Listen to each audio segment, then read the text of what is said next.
There was a tremendous bang, as if a giant firecracker had exploded right beside my ear. Then came a surge of noise and excitement. It's decided. We have a winner. I stood with my arms crossed, but in the next instant, I crumpled to the ground like a marionette with its strings cut. A dull pain thudded in my chest, as though I'd just been hit by a truck. My mind was in total chaos, thrown into a blender with nausea and the urge to vomit hitting me in waves. Everything in front of me blurred into confusion. I couldn't make out a single shape. My body started to spasm uncontrollably, curling up on the floor as my muscles jerked again and again. With great effort, I managed to choke out a few words. Where am I? But no one around seemed to care. After a while, a man in a white lab coat hurried over, his expression tense. He shined a flashlight into my eyes, checked my chest, and then said, "Pupils look normal, some bruising on his chest, but no broken bones. Must just be a strong pain response. Let him rest in bed for a few days. He'll recover quickly at this age." They picked me up as if I weighed nothing, like carrying a chick, and set me onto a stretcher. That was when my consciousness completely slipped away, sinking me into darkness. When I finally stirred again, I found myself lying in a bed. I tried to gather my scattered thoughts, replaying what had happened. In my heart, I mused, I was Xiaoyan, the college student who dropped dead without warning, and now I'm the orphan in Konoha Orphanage. I remembered that, in my previous life, I was born in Tomato Orphanage, no family, just the old headmistress who cared about me. College years were filled with late nights and little hope for the future. I simply wanted to graduate, find any ordinary job, and coast through life quietly. Who could have imagined I'd end up in another world like this? It felt beyond belief. I muttered to myself, honestly, getting a second chance at life isn't so bad. For someone who already died suddenly, starting over, even if only for a few years, in the world of Naruto, can only be considered a windfall. What's more, I know the original story. Even if I'm not talented, even if I can't become a ninja, as long as I work hard and find a stable job, I should be just fine. If I can last until Pain's attack on the village, there shouldn't be any real danger. Worst case, I can always escape to the daimyo city ahead of time. I began plotting silently. I patted myself all over, checking for injuries. Satisfied that everything seemed all right, I lay back on the bed, staring up at the ceiling as I began piecing together memories from my previous life and the 3 years I'd spent in this new one. Suddenly, a small pulsing envelope appeared in the middle of my vision. My eyes widened in shock. What is that? A cheat code? Could it be I've been chosen, and my overpowered story is about to begin? However, I didn't rush to open the envelope right away. Instead, I first took a careful look around my surroundings. Pressing my ear to the door, I made sure there were no footsteps in the hallway. Then, I quickly walked over to the window and glanced down. Dawn was just breaking, and all the other kids were gathered on the playground for their morning drills. Since I needed a rest and recuperate, I'd been assigned an empty dorm room, one of the quietest places in the entire orphanage, almost never disturbed by anyone.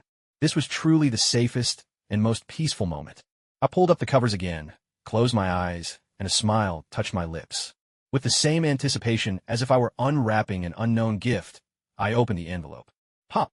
A surge of invisible energy burst forth. A wave of warmth flooded in through my eyes and spread into my consciousness. My body felt weightless, as though I'd slipped free from gravity. An almost surreal stillness enveloped everything. My mind relaxed, and before I knew it, I drifted into sleep. In my dreams, memories of every moment I'd spent at the Tomato Orphanage played back before me. Every book I'd read, each note I'd written, tests I'd taken, questions I'd asked, even the little things I'd lost as a child, all replayed like a movie in my mind. I couldn't help but feel a secret thrill. Having this kind of memory is truly amazing. At this moment, my mind was exceptionally clear. Just one glance, and I could recall the exact position and shape of every speck of dust floating in the morning sunlight. But this wasn't some uncontrollable photographic memory. I would only remember what I wanted to, able to recall it with perfect accuracy whenever I wished. Ding! Confirmed. Target has awakened innate wisdom. Now issuing auxiliary cultivation panel as compensation. Please experience the mysteries of cultivation and enjoy a wonderful life. I stared in bewilderment. A panel? Are you sure there isn't some mistake? I was supposed to get a supreme mission system. I request recalibration of my mission target. Transmission failed. Host, your Zitzy #### and $###. Unknown malfunction detected. $% ###. Initiating forced system intelligence wipe. No, wait. ############. Intelligence system has been damaged.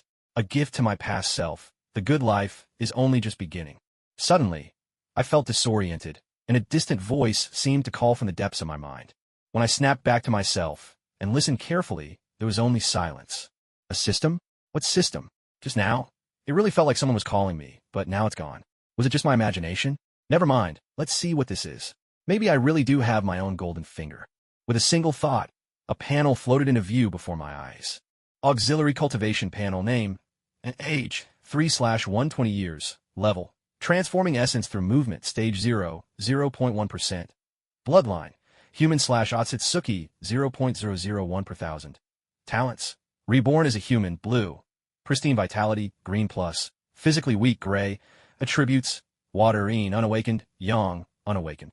Techniques taijutsu basic incomplete. Level 8 67%. Stealth ordinary. Level 2 52%. The moment I saw the panel, I instantly understood how to use it and grasped the meanings of the different categories. A jolt of realization struck me. Even though the Otsutsuki bloodline in me is incredibly diluted, my theoretical lifespan still reaches 120 years. Yet even legendary shinobi like Hashirama Senju, unmatched in power, quietly passed away before his 70th year. Uchiha Madara, strong enough to awaken the Rinnegan and cling to life with the help of the demonic statue of the Outer Path, also approached his limit at 75. There are immense secrets hidden within Chakra. This Otsutsuki lineage is not to be underestimated. I examined each of my talents in turn. Reborn as a human, blue this individual has lived through 2 lifetimes, carrying the memories and experience of a previous existence.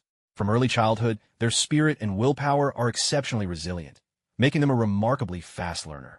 Pristine vitality, green plus innate reserves of vital energy remain untapped, resulting in outstanding physical condition and an across-the-board boost to abilities. The odds of breaking through bottlenecks are notably higher. Physically weak, gray childhood malnutrition has led to bodily frailty, requiring special attention to diet and recuperation. I also learned that talents are ranked, from lowest to highest, as follows: black, gray, white, green, blue, purple, gold, crimson. Black and gray denote negative effects. Whether there are even higher tiers remains uncertain, as I haven't found further explanation on the panel for now. As this crossed my mind, a wave of discouragement hit me. My talents seemed decent at first glance, but surviving in the shinobi world is grueling without a strong clan bloodline. I've only got water affinity. It's nearly impossible to artificially combine this into a Kekii Genkai. Without a bloodline limit, making it to the level of Jonin is already a daunting feat. Geniuses like Minato and Kakashi are exceedingly rare. Some people attain such heights effortlessly once they awaken their Kekii Genkai. Staring at my own panel, I couldn't help but feel a sense of loss. But almost immediately, I gathered myself and thought, complaining won't help. I should get familiar with my taijutsu first. If nothing else, I ought to reach Jonin level, be able to protect myself, and live out my days in peace within Konoha. That would be a good life. But as soon as that thought surfaced, defiance welled up in my chest. How could I be satisfied with just that? With a heavy thud, I drove my fist into my blanket. People are always so greedy. Once they gain a little benefit, they immediately want to go further. Yet when they can't get more, anxiety quickly sets in. For a moment, I even found myself impulsively considering turning to Orochimaru for help. Fortunately, reason won out over impulse. Haste makes waste. Focus on what's within your power for now. Then decide whether to strive for greater heights or settle for a peaceful life. Taking a deep breath to calm myself, I tidied up my blanket. Then, standing alone in the empty dormitory, I assumed a steady posture and began practicing the basic moves I'd learned. Punches, kicks, steps, and dodges, one after the other, over and over again. With these daily drills, I gradually adapted to the changes of this young body, working hard to regain command of the simplest motions. After all, in my previous life, I was used to the coordination of an adult body, and now that I'd become a child, despite having inherited a handful of memories from the past 3 years, these movements still felt unnatural. As I trained, a sudden thought flashed through my mind.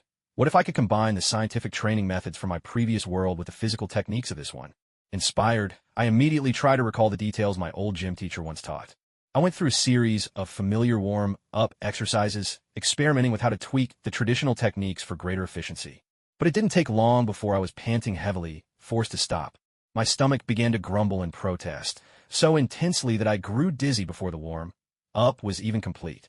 I had no idea just how many days I'd been unconscious, but it was clear I had missed several meals in a row. The physically frail label on my talent profile made even ordinary warm-ups feel exhausting. I couldn't help but smile wryly to myself, No wonder, as I recalled, I always seemed to be at a disadvantage in training matches before I awakened. Wearily, I pushed open the dormitory door. By now, the other children had already finished their exercises and came rushing back, bubbling with excitement. My steps were shaky as I squeezed through the crowd, finally coming to a halt in front of the supervising ninja. Sensei, my injuries are healed. My name is Yin, number 9527. Please help me with the discharge papers. My tone was respectful and humble. After a glance in my direction, the supervising ninja replied coolly, "Ah, Yin, you've already been resting for a whole day. Once you've had lunch, go complete the discharge procedure. You're required to leave the ward today." Leave the ward? I was puzzled. Graduation might be around the corner, but my classmates were all still here in the dorm. Why was I the only one being sent away now? I kept my thoughts to myself, offered my thanks with another bow, and went downstairs for lunch. Since the teacher hadn't offered any explanations, it was clear I wasn't meant to know the reason just yet. I felt a wave of irritation inside me, and I mocked myself inwardly. I've always despised people who skirt around things instead of just being straightforward. Since I've already decided to leave, I might as well spend all the points the orphanage gave me. I should get a few more eggs, drink a little extra meat soup, and really nourish my body. After all, good health is what matters most. It puzzled me, thinking back to how frugal I used to be before my past life memories awakened. I'd hoarded all these orphanage points, but aside from exchanging them for meals, they're practically useless. After eating my fill, I absent-mindedly rubbed my stomach. Passing by the food counter, I had deftly slipped 2 eggs into my pocket, a sleight of hand I'd picked up during my time here. Some kids here secretly tuck away weapons, like toothpicks, shards of glass, or sharpened toothbrushes, to gain the upper hand in fights.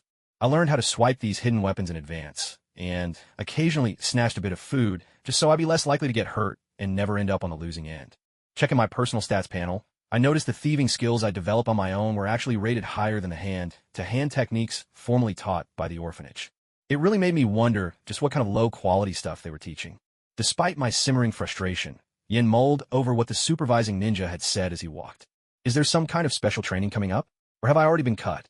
Are they actually keeping me out of the special training? Piecing together his repeated failures before regaining his past life insight, along with what the supposed doctor had said as he was losing consciousness, too sensitive, Yin became more and more convinced he'd probably already been eliminated. He walked up to the office door, only to see that nobody was waiting in line. So, I'm the only one who's been kicked out? Peeking in through the side of the door, he saw the room was completely empty. With no other choice, he turned around and headed back to his dorm with plans to take a nap and check again in the afternoon. Seems like my emotions are a bit on edge, though my mind is still clear, actually clearer than in my previous life. Looks like being a kid really does make my moods more volatile. Maybe it's just hormones at work. Turning these thoughts over in his mind, Yin returned to his dorm, saw his bed was still there, and closed his eyes to catch some sleep. A sudden burst of raucous chatter jolted him from his slumber. What? They get to jump straight into root training? Kids these days really have it made. At the mention of root, Yin stayed perfectly still with his eyes shut, listening quietly to the conversation. I know, right? Back in our day, getting into the umbu was nearly impossible. Now, if these brats get to go straight into root, it's like they're on the fast track. But what happens if they don't pass the special training? Oh, don't be silly. If they don't get into root, they can still try for umbu. And if that doesn't work out, at the very least, they'll end up as Chunin. Looks like I'd better make a good impression on them when I get the chance. What kind of impression could a lowly genin like you possibly make? Are you planning to peel off your own face and wear it as a mask? I've never bullied them. I always greet them with a smile, and there were even times when I helped mend their clothes and blankets. What about you all? Don't act so smug. You've hoarded a whole storeroom of brand new bedding for yourself. You wouldn't even dare sell it, so don't bring it up. All right. Take that kid from my team, for example. He's afraid of pain. I bet he'll never even make it as a ninja. A round of hearty laughter erupted. But think about it. Doesn't this mean that as soon as someone drops out, there'll be an opening for one of our own? If we can edge out a few more kids and get our own children in, their prospects will be bright as day. Exactly. That's the way to do it. The bell for the afternoon break rang, and Yin stood up without hesitation, heading for the office to begin the process of leaving the institution. The so-called getting stronger at the foundation was nothing more than hellish training, along with some advanced jutsu, and possibly even physical alterations. In short, the mortality rate was terrifyingly high, and everyone was marked by binding curses. He did, of course, yearn for strength, but only so he could live in peace. He had no intention of risking everything, placing his life and freedom in someone else's hands. Until he possessed enough power to protect himself, he would never dare step into such peril. Since it was clear that Chunin, leading their group, was plotting something big with the Foundation, Yin made up his mind not to get involved. For him, the safest choice was to leave as soon as possible. He arrived at the principal's office. No one stopped him along the way, and the paperwork for leaving was completed swiftly and without incident. According to your file, you are the descendant of a Leaf Village ninja. There is an inheritance waiting for you. In a week, report to the Hokage's office to claim it. Don't be late. Principal Haino, a kindly old man, held up a magnifying glass, patiently turning the pages of Yan's file. Inheritance? What kind? Is it a lot? Yan leaned eagerly over the desk. Could it be that, in this world, his parents truly had left something for him to rely on? He remembered the headmistress at his previous orphanage once telling him that he'd been abandoned at the police station's doorstep in the dead of night. Apart from a frail constitution due to malnutrition, there were no inherited medical issues. Perhaps his family just couldn't afford to raise him, and so they left him behind. That memory had weighed on him for years. Sometimes, in dreams, he would imagine suddenly receiving an inheritance that would allow him to support the orphanage. I honestly don't know.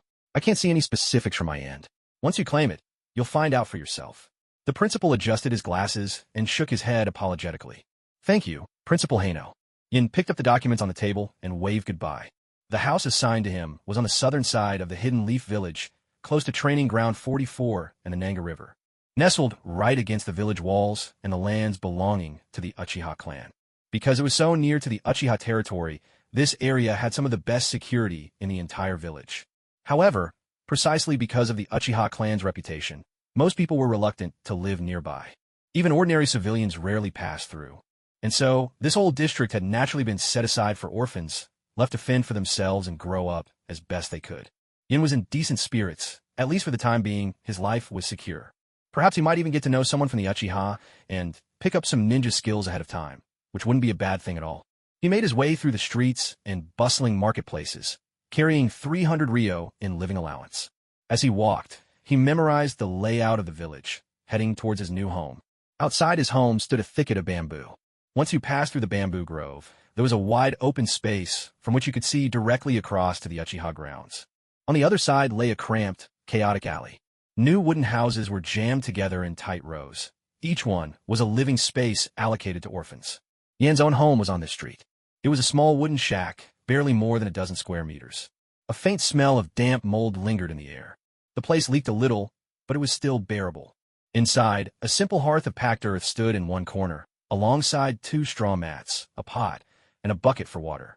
As for a proper bed or a real bathroom, those were luxuries he couldn't even consider for the moment. Although the living conditions were rather rough, Yin felt that with a bit of tidying and cleaning, he could manage just fine. He stepped outside, intending to get to know his neighbors, only to find that most of the doors were tightly shut. Now and then he glimpsed a figure rushing along the street, moving with urgency. No one was willing to stop and engage in small talk. 300 ryo a month was barely enough to meet basic needs. Without family to rely on, these orphans had to go out and work almost every day, scraping together whatever they could to survive. If any of them wanted to learn a trade or aspire to be a ninja, this house was nothing more than a place to sleep and store their meager possessions. Yin once again noticed the stinking, oily black water trickling along both sides of the street. From a distance came faintly the sounds of scuffling and a child's wailing. He knew clearly that this was a world of ninja. It was nothing like the carries he had known in his previous life. Here, lives could be snuffed out as lightly as a candle flame. Even if the Leaf was the most celebrated of all villages, its order was only a little bit better than elsewhere. Never mind its proximity to the Uchiha lands. Truthfully, unless someone died here, it was doubtful anyone would ever take notice. Yin remembered that, even back in the orphanage, stealing had already become a way to survive. He had even seen children being praised after injuring a companion's eye with a shard of glass. After leaving the orphanage, the outside world could only be harsher. Perhaps far worse things awaited. Growing up in such a place, whether it was him or the other children who made it out, no one's moral boundaries could be taken for granted. Yin hid away half his living allowance and kept the other half on him. Taking advantage of an empty road, he quickly slipped into the village and bought some everyday necessities. While he was at it, he bought old books at the flea market, paying by weight. Literacy would be crucial wherever he went. Recognizing words ahead of time could prevent him from falling behind when school started. He was confident in his learning abilities since his rebirth. In fact, after just 2 days, he could already read folk tales smoothly. Only some of the technical books still gave him trouble. 2 days later, by a tributary of the Manhwa River, Yin was fishing nearby and, occasionally managed to find discarded ninja tools. He wasn't sure whether the other orphans hadn't discovered them, or whether there was some unspoken rule. In any case, he never ran into anyone else collecting ninja tools. As for whether this might cause trouble, he figured anyone truly capable of threatening him wouldn't care about scraps in a place like this. And if other orphans came looking for a fight, he planned to catch one and threaten them with a sharpened iron shard. According to the ninja tool shop's recycling price, a kilo of scrap metal could fetch 10 taels of silver. With the fish he caught, at least for the short term, he didn't have to worry about daily expenses or where his next meal was coming from. The pressure to survive eased considerably. Yin finally found himself with free time, not forced into endless training, yet still able to eat well. My body feels so much lighter now. He lay on the riverbank, happily opening his panel, where he noticed some changes in his innate traits and skills. Weak physique, gray, plus with enough food, some rest, and moderate exercise, your constitution has slightly improved. Physical skill, basic, broken, tier 8, 67%, 72%. Theft skill, ordinary, tier 2, 52%, 53%. Seeing his stats go up, Yin couldn't hide his excitement. Maybe this panel isn't just for showing the state of my body, it might actually help me get better at things. He remembered practicing physical skills back in the dormitory and now started earnestly working through army drills right there by the river.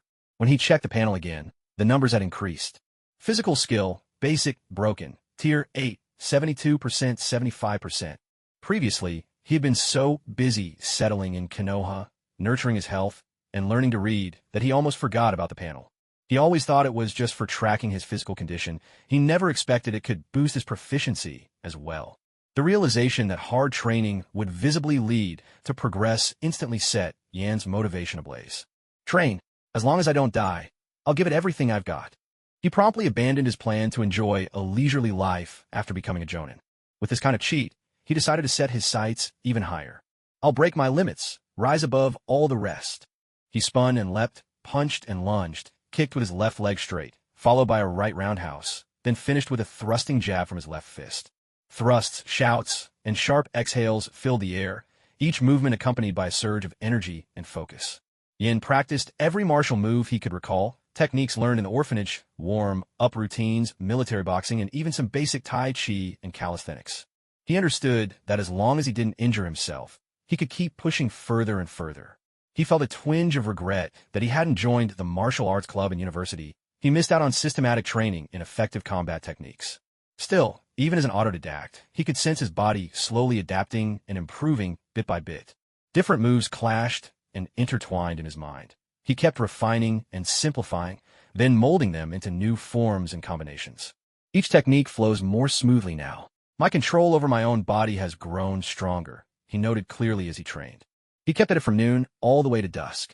In the end, Yin sat by the riverbank, sweat streaming down his face, grilling 5 fish while a pot of fish soup simmered beside him. With nothing but salt, a dash of chili, and a sprinkle of green onions for seasoning, both the grilled fish and the soup tasted exceptionally fresh and delicious. Once more, he opened the panel. Taijutsu Basic Fragment, 8-9th level, 3%. I did it. Almost unconsciously, Yin clenched his fist. Though exhausted, he could feel that both his strength and coordination had made noticeable progress. Night crept in. Even near the Uchiha compound, Yin dared not linger. Who could say when a fleeing spy might suddenly appear and mark him as a target?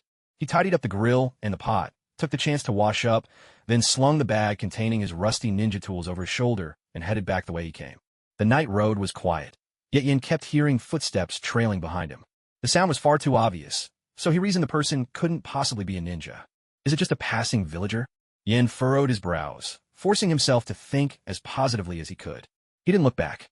Instead, he led the person behind him through several winding streets, hoping that by changing his route, he could probe the pursuer, or better yet, shake them off altogether. But no matter which way Yin went, the figure behind him always kept a steady distance of about 20 meters, not coming any closer, but never falling behind. What should I do? He really is following me. At last, Yin was certain that he was being tailed. Anxiety gnawed at him. He glanced down at his arms and legs, painfully aware that, should his pursuer be an ordinary adult, he was absolutely no match. Only when strength is near equal does experience or technique matter. To think of beating this man with his half-baked martial skills was like throwing a lamb before a hungry tiger. Nervously, he patted his pocket, feeling for his ninja tools. Maybe a sneak attack would work. But Yin didn't dare gamble on whether his pursuer carried weapons. He was 3 years old, a child at this moment. He had no intention of dying a senseless death. The street was nearly deserted. Left with no other choice, Yin spun around and sprinted desperately towards the Uchiha clan grounds. Thud, thud, thud. Heavy, measured footsteps echo behind him, never rushing, but slowly gaining ground. The distance was closing. Soon, his pursuer would catch up. What do I do? Suddenly, a steep slope appeared ahead. Yin's mind raced. He stopped abruptly, turned, and hurled every ninja tool he had in his pocket. Clatter! A rain of rusty ninja tools scattered, crashing straight into the tall, muscular man behind him. Aff! The man let out a guttural cry of pain, as if something had stabbed him. He lost his balance and tumbled uncontrolled down the slope, roaring, "Kid, you've only made me more interested. Just you wait." Yan's hair stood on end from fear at the man's words. Without daring to look back, he could only run with all his might. "Uncle, someone really was following me outside. If you just take a look, you'll see." "Don't worry about it, kid. It's normal to be scared at night. Just stay here tonight. Hick, I'll get you a blanket." The Uchiha ninja, manning the guard post, reeked of alcohol, his words slurred and his steps unsteady as he dragged out a blanket for Yin. The Orphan district was, after all, the place in Konoha with the least intelligence value. If there truly was a spy lurking here and Yin discovered them, there was no way they'd let him go so easily. So most likely, Yin had just scared himself. In truth, the ninja station here had seen plenty of orphans using similar stories just to get food or a place to sleep. In earlier days, they'd thoroughly investigate each report, but after being fooled one too many times, they no longer bothered. After all, feeding an extra child for a couple of nights hardly made a difference. Seeing the Uchiha ninja's total lack of concern, Yin gave up on insisting further.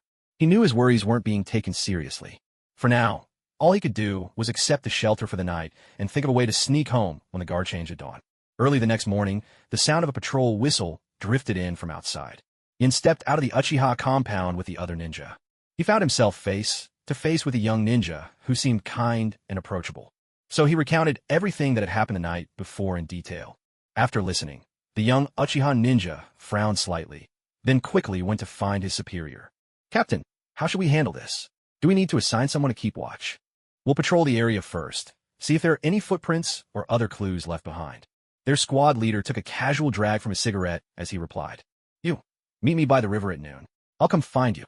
Kneeling down to look Yin in the eye, the young Uchiha spoke with earnest resolve. This was his first mission since becoming a ninja, and he was determined to do his best.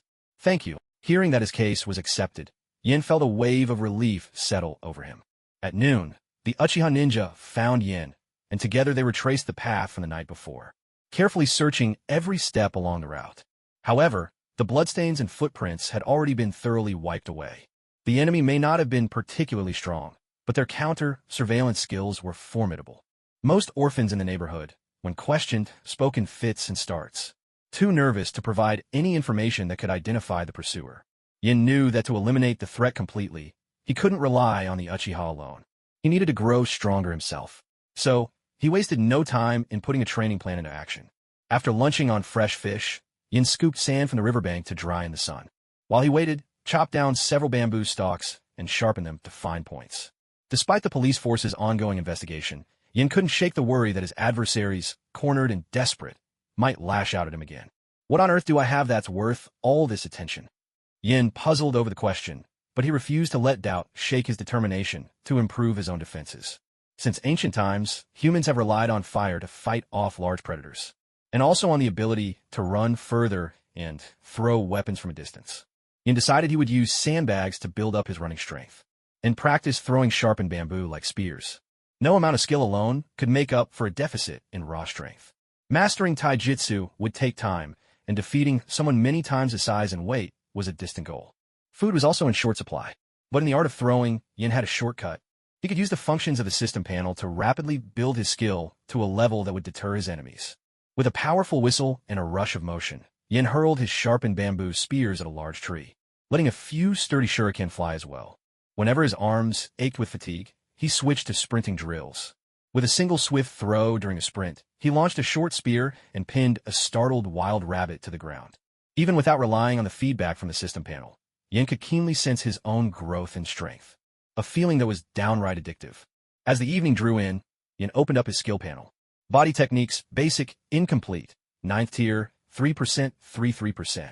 Throwing technique, basic, 0.5 th tier, 36%. The throwing technique had indeed been recorded in the system panel. Yet running hadn't been logged separately. Paradoxically, even without focusing on it all day, his body technique skill seemed to have improved more rapidly.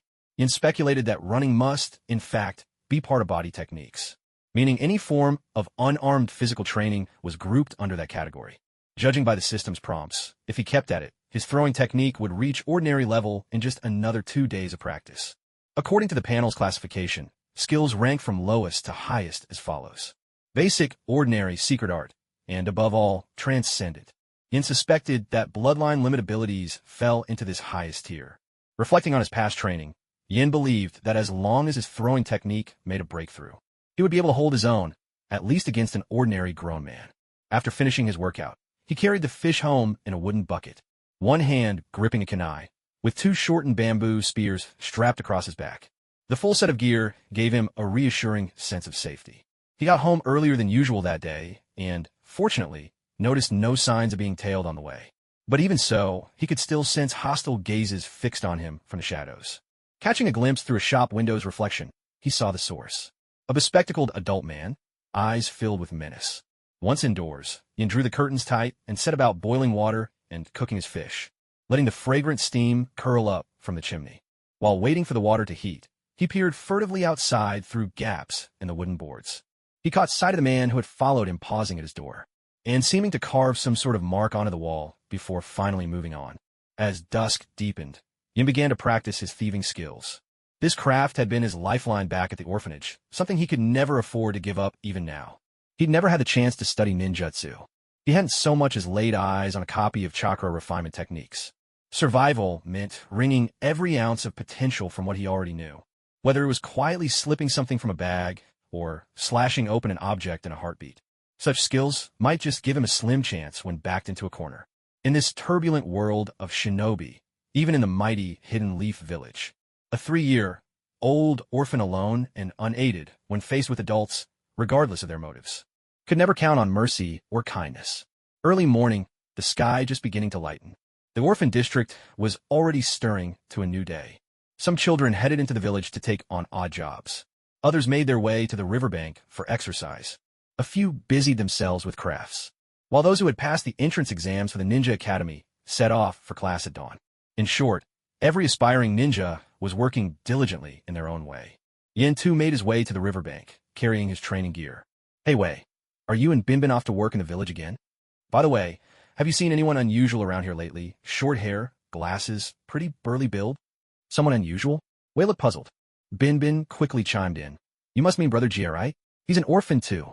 I heard he gave up on becoming a ninja and later opened a bakery, just to help out kids like us. So, does Brother Jia come around this area often? I think I've seen him once. Yin tried to sound casual, though in truth, he was nearly certain by now. Brother Jia had to be the one who'd been following him. After all, there weren't many people with such a distinctive appearance. And it couldn't just be coincidence that his neighbors happened to know someone so similar. Brother Jia would never come here. Wei answered purely by instinct, but stopped abruptly, his expression turning sour, as if he'd remembered something troubling. He looked unwilling to finish his sentence. Binbin seized the moment to change the subject. Yin, we're heading off. Brother Jia's bakery has all sorts of delicious things, way better than what we get at the orphanage. Delicious food. Yan's eyes sparkled at once. He didn't press Wei and Binbin any further, not wanting to arouse their suspicion. With a friendly farewell, Yin headed down toward the river. Wei and Binbin lived nearby. They were always together. It was said they'd tried to take the Ninja Academy entrance exam once. But after failing, they now had to work odd jobs just to save up for explosive tags, hoping to get another shot at the exam. But today, their behavior struck Yin as odd. He had only just contacted the patrol guard, and the very next day, these two showed up, brought by their neighbors. It made Yin instantly more vigilant. He suspected now that these two might have some connection to whoever was tracking him.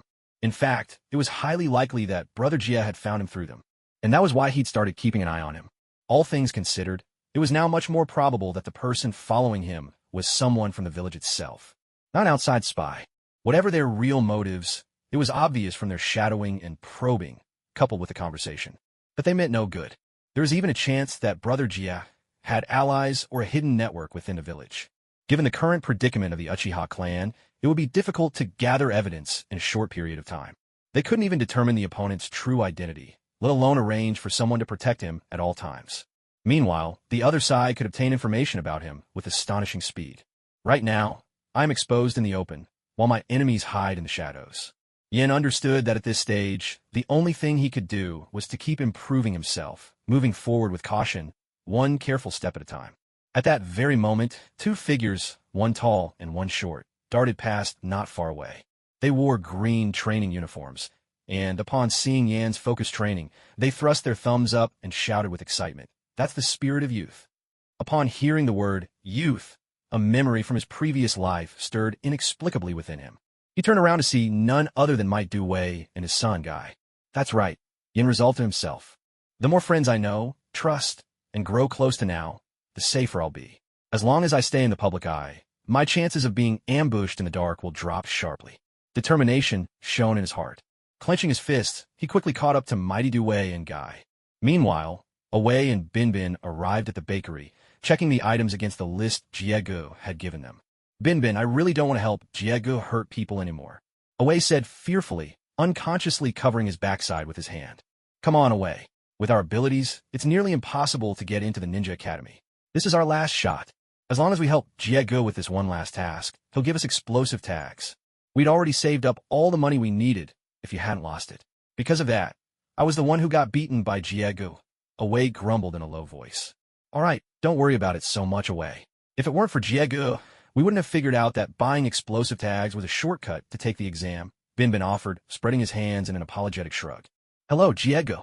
The two greeted in unison as Jiegu approached. Jiegu pressed his glasses up and, stroking the bread in his hand, glanced at Binbin and asked, So, is that boy named Yin interested in my bread? The moment he heard there was something delicious, his eyes lit up. Kids just out of the orphanage like him can't resist that kind of temptation. Good. Then I'll wait for your message. Tomorrow morning, I want to see him here. At noon, Yin came to a breathless stop, lungs burning with a sharp, metallic tang in his mouth. He had followed Might Due and Guy, circling Konoha village more than 200 times. His lungs felt as if they'd been scorched by peppers and spices, threatening to burst at any moment. His head swam with dizziness. He was on the brink of losing consciousness. Fortunately, Might Due finally pulled up and began preparing lunch. He called out, Hey there, young man. You must be exhausted after all that running. Come on, eat with us. Hello, sir. You're a ninja, aren't you? Yin staggered over, his steps unsteady. Forcing himself to stay alert, he said, My name is Yin. I've just left the orphanage, and someone is following me now. I would like to hire you to protect me for 5 days. In 3 days, I'll be able to collect my inheritance, and I will pay you according to the rate for a C-rank mission. Here's the deposit. As he spoke, Yin pulled a 500 Ryo silver note from his pocket. He had earned this money through hard work, salvaging discarded ninja tools, about the fee for a single D-rank mission. The moment Might Due heard this, his brows knit together in distress. The idea that a child could be trailed by someone in the Hidden Leaf Village was unacceptable to him. His expression grew stern as he pushed the money back, declaring that even without payment, he would help Yin uncover any lurking danger and weed out potential threats to the village. Nevertheless, after Yin repeatedly insisted, and, with the promise of official C-rank compensation, Due agreed following dinner. Persuaded by Yin, he accompanied the boy to the Hokage's office. The client is Yin, an orphan from the Hidden Leaf Village. He is issuing a C-rank request for a total sum of 10,000 Ryo, including a 500 Ryo deposit. The remainder will be drawn from his inheritance once verified that his parents were ninjas. If there are insufficient funds, the outstanding amount, plus a 20% penalty, must be repaid within 1 month. If repayment is not possible, the client retains the right to determine how to handle the remaining debt. The contractor is Might Due, a genin of the Leaf Village.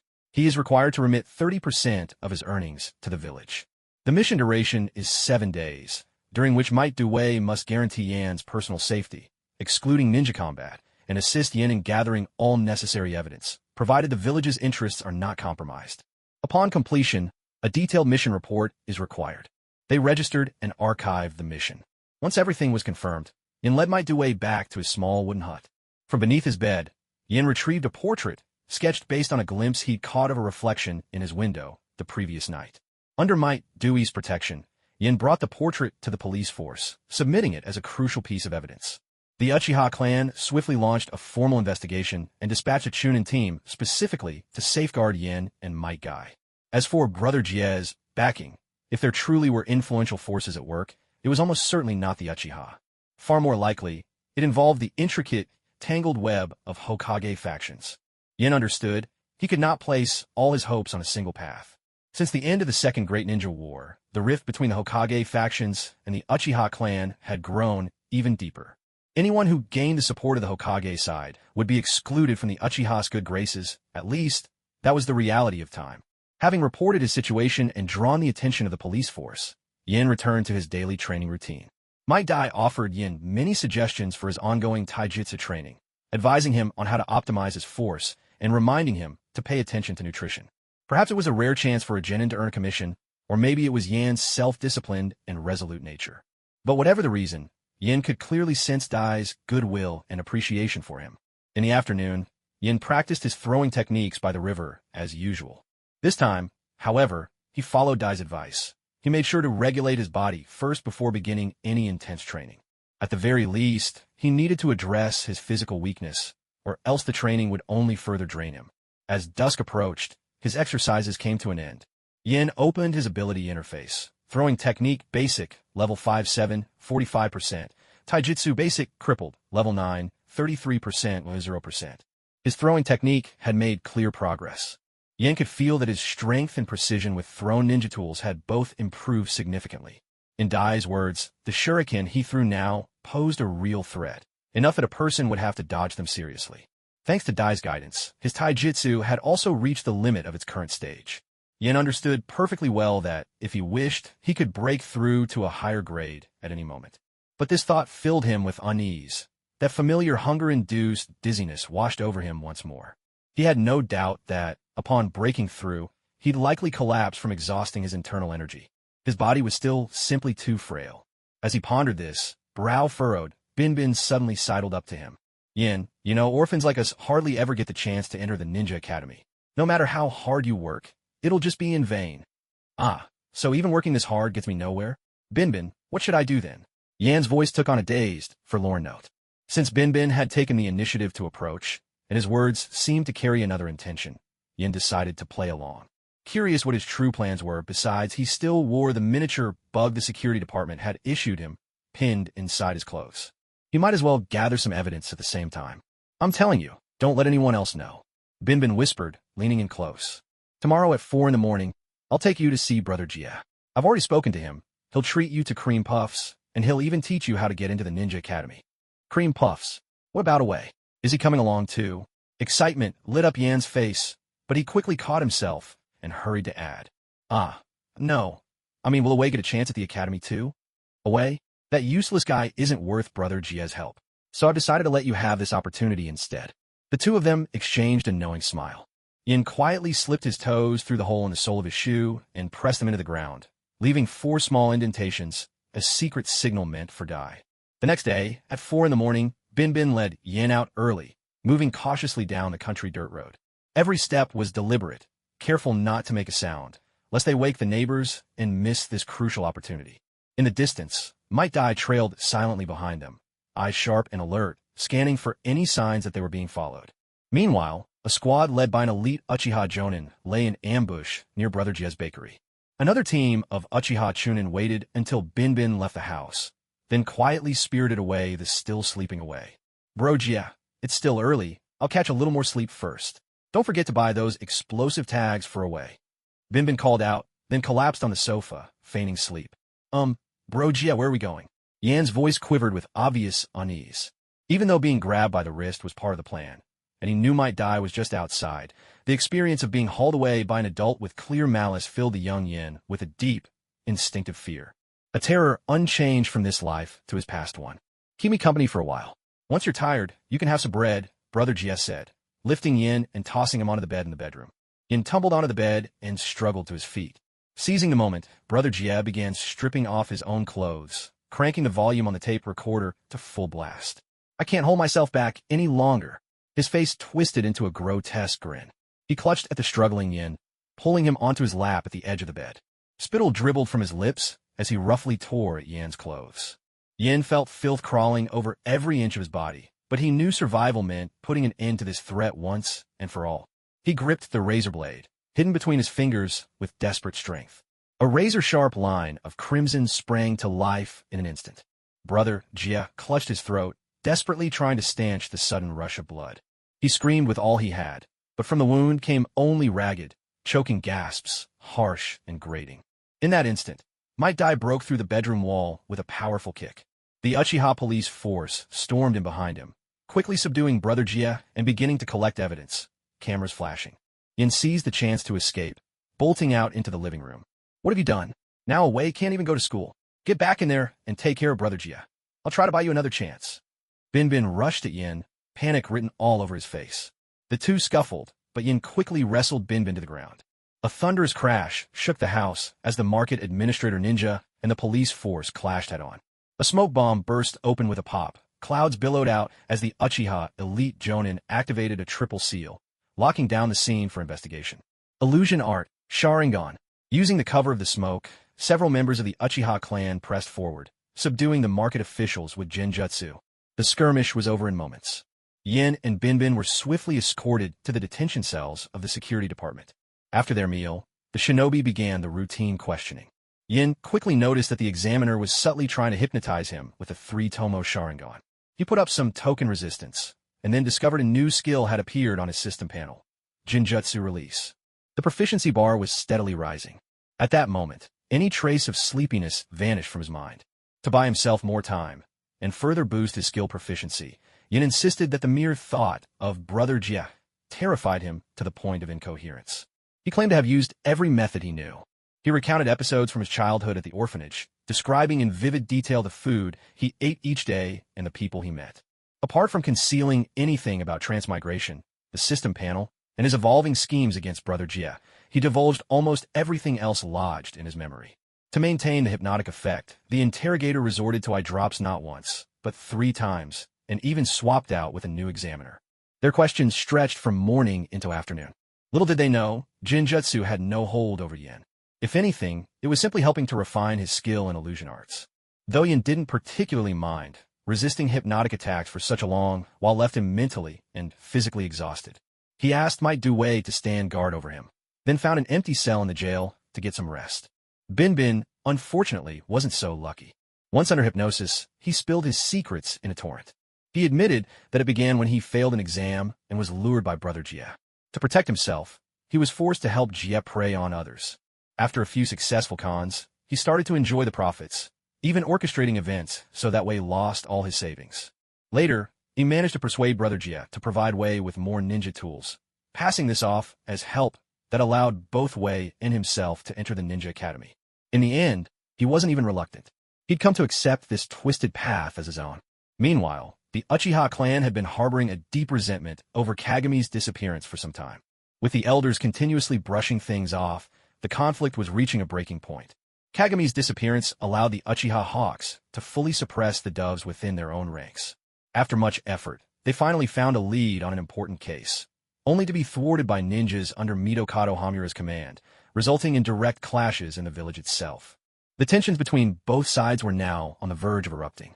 The current Uchiha Patriarch, along with the young heir Fugaku, his trusted aide Uchiha Hakadai, and the hawkish leader Uchiha Setsuna, went together to seek an audience with the Hokage, hoping to exert pressure. In response, Hiruzen Sarutobi sent out the Yamanaka clan to interrogate Jia once again.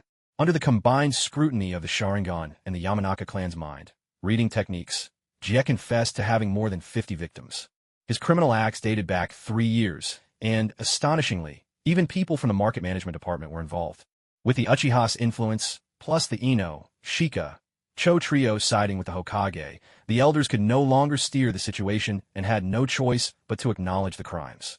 The evidence was irrefutable. Forced into a corner, the elders secretly executed Jia and kept the entire episode under tight wraps. Seizing the opportunity, Hiruzen Sarutobi reclaimed the elders' authority, placing them on temporary house arrest as a symbolic gesture to appease the Uchiha clan. From this point onward, with the exception of Root, all matters within the Hidden Leaf Village fell under the direct management of the third Hokage. After weighing the balance of power and interests on both sides, and lacking the Mangekyo Sharingan, the Uchiha clan could only let the matter rest for the time being. At dusk, Yin was woken up by the prison guard, who told him the case was closed and he was free to go home. Even though he had already slept, he still felt thoroughly exhausted, his mind heavy and clouded. Thankfully, Might Due carried him all the way back home. Yin slept soundly until noon the next day and woke up feeling completely refreshed. He opened his panel. Jinjutsu Cancel Secret Technique, Level 5, 20%, Mental Barrier Green+++. This individual possesses exceptionally refined mental strength, able to organize their own thoughts clearly. Their intentions are not easily read, and their will is difficult to influence. Brand, new skills and talents appear before Yan's eyes. Is it possible that once your skills reach a certain mastery, you awaken new innate abilities? Yan's thoughts brimmed with hope for what lay ahead. He remembered how, just yesterday, he had lost consciousness during a conversation, overwhelmed by the exertion of honing his skills. The fruits of his labor were undeniably rewarding, but he resolved to be more cautious before pushing himself to such extremes again. If he was left drained for too long after every breakthrough, his delicate health would surely not withstand it. The following day arrived. Yin assembled his identification documents and, with Dai accompanying him, made his way to the Hokage's office to claim his inheritance. The sum was neither excessive nor insufficient. Precisely 10,000 ryo, just enough to cover the payment for Dai services. As Yin gazed at the bills arranged in perfect sequence, he took it as a favorable omen. His scheme had succeeded. Ever since Brother Jie set his sights on him, Yin knew there would be no peaceful resolution. He resolved to strike first, to eliminate the threat before his adversary could make a move. By provoking a major incident, Yan's intent was to draw the attention of the Hokage himself. The Second Great Ninja War had only recently ended, and Yin placed his hopes on Hiruzen Sarutobi's keen eye for exceptional talent. With this conviction, he quickly sketched out the outline of his plan. Step 1. Assign a C rank mission, ensuring that his rival would carry a permanent stain on his record. Step 2. Have Dai gather sufficient evidence, and, as an adult, report the case to the Uchiha Police Department. This would spark their curiosity and drive, leading the Uchiha clan to go after Brother Jie and anyone who was protecting him. Step 3. Employ Might Dai as a guard. He provided formidable protection at a very reasonable price to ensure his own safety in the event of any retaliatory attacks from the enemy. If, after taking all these precautions, the opposition still managed to break through and harm him, it would mean that Yin had no hope of surviving in the village. Konohagakure would be simply too perilous. In that case, he would have every reason to leave the village. After all, faced with a life or death crisis, he had nothing left to lose. Originally, assassinating Jie at close range hadn't been part of his plan, but a conversation with Binbin provided the perfect opportunity. In the world of ninjas, corpses are often easier to investigate than living suspects. Although the police force could not deliberately kill civilians, Yin decided to take this action himself, both to assist the case and to ensure his own situation caught the Hokage's attention. Yin had little emotional reaction to his first time shedding blood. In fact, at the time, he was even excited and did not feel regret afterward. Having chosen the path of a ninja, he knew survival required facing violence. As long as he avoided unnecessary killing and remained true to his goals, he would be fine. After lunch, Yin, still accompanied by Might Dai, reviewed what he had gained from his inheritance and resumed his training. The reason Dai remained at his side was twofold. The mission was not yet finished, and Yin was still haunted by a residual sense of unease after everything that had happened. With a powerful and forthright adult like Dai by his side, Yin felt much more at ease. Apart from money, the inheritance also included a brand new copy of Chakra Refinement Technique and a slightly worn D-rank ninjutsu manual titled Chakra Threads. As Yin gazed at the pristine Chakra Refinement Technique, he realized that someone high up in the hierarchy of the Hidden Leaf Village had probably noticed him. But for now, the most important thing was to improve his own strength. Everything else could be set aside for the moment. He opened the Chakra Refinement Technique, silently reading through it several times, quickly grasping and memorizing the key points within. Following the method described in the book, he guided a strand of his mental power throughout his body before gathering it at his dantian. Gradually, a wisp of pale blue chakra began to form within him. Yet almost immediately, he felt a wave of weakness across his body, and the food in his stomach seemed to be rapidly consumed. Yin immediately checked his status panel. Moved to Refine Essence, level 0, 0.1%. He noticed the advancement bar was flickering, with a downward arrow indicating a decline. The numbers changed only slightly, still within an acceptable range. So refining chakra actually causes my foundation to decrease? Yin was taken aback. Does that mean the more I train, the shorter my lifespan becomes? It was only now that he understood why. Even without sustaining injuries, so few ninjas made it to the age of 50. In truth, he still hadn't figured out how to strengthen his own foundation. Is it necessary to cultivate the legendary sage technique from the 3 great sacred lands? But something about that doesn't feel quite right. Drawing on knowledge from his previous life, Yin thoughtfully analyzed the so-called move to refine essence. Essentially means absorbing energy from food and, through training, transforming energy from the outside world into part of the body, thereby strengthening the body and delaying aging. So in this context, essence roughly corresponds to physical energy, while spirit refers to a higher form of energy like mental strength or the soul.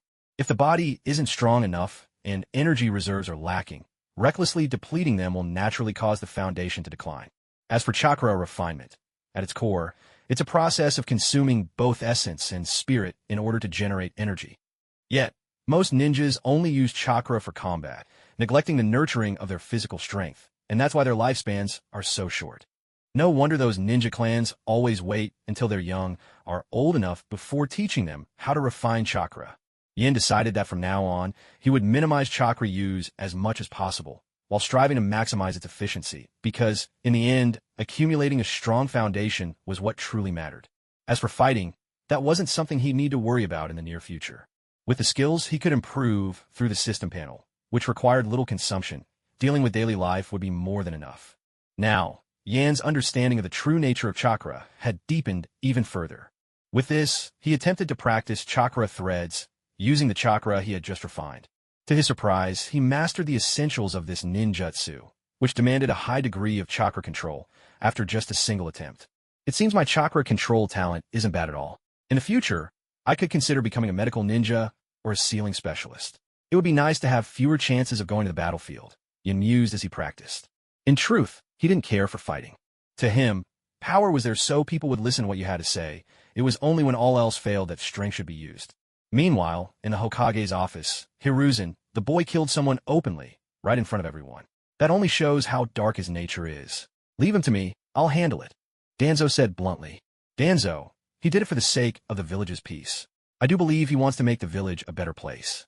Besides, didn't you already select a batch of orphans from the orphanage? He wasn't among those chosen. Hiruzen Sarutobi replied with a firm tone. One day, Sarutobi, you'll regret the choices you've made. Danzo shot back coldly. Danzo, I am Hokage now, Hiruzen said with authority, leaving no room for argument. Danzo stormed out, leaving a heavy silence in the room. With a long exhale, Sarutobi struck a match and lit his pipe.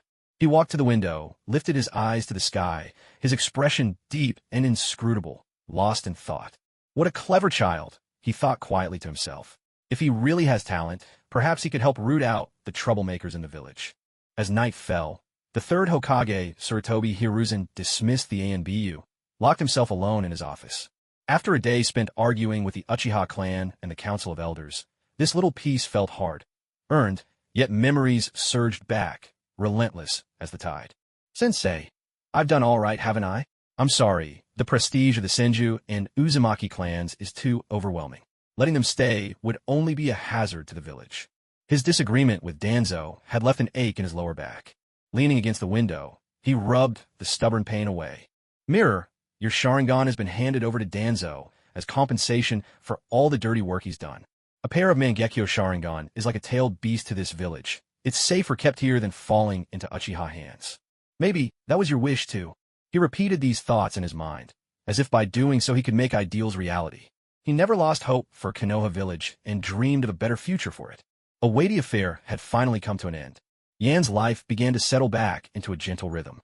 Each morning, he would rise early to fish, eat his catch, then exercise, balancing his meals, gradually improving his strength and fitness.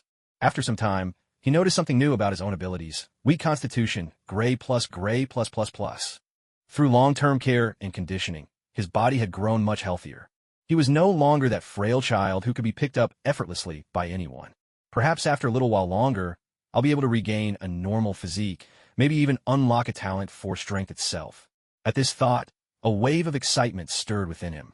In the afternoons, he practiced his throwing techniques, sometimes joining Guy in training. Of course, the two were not sparring in taijutsu. After all, his body still hadn't fully recovered to that level. He focused on sharpening his aim by tossing pebbles, while Guy concentrated on improving his ability to dodge.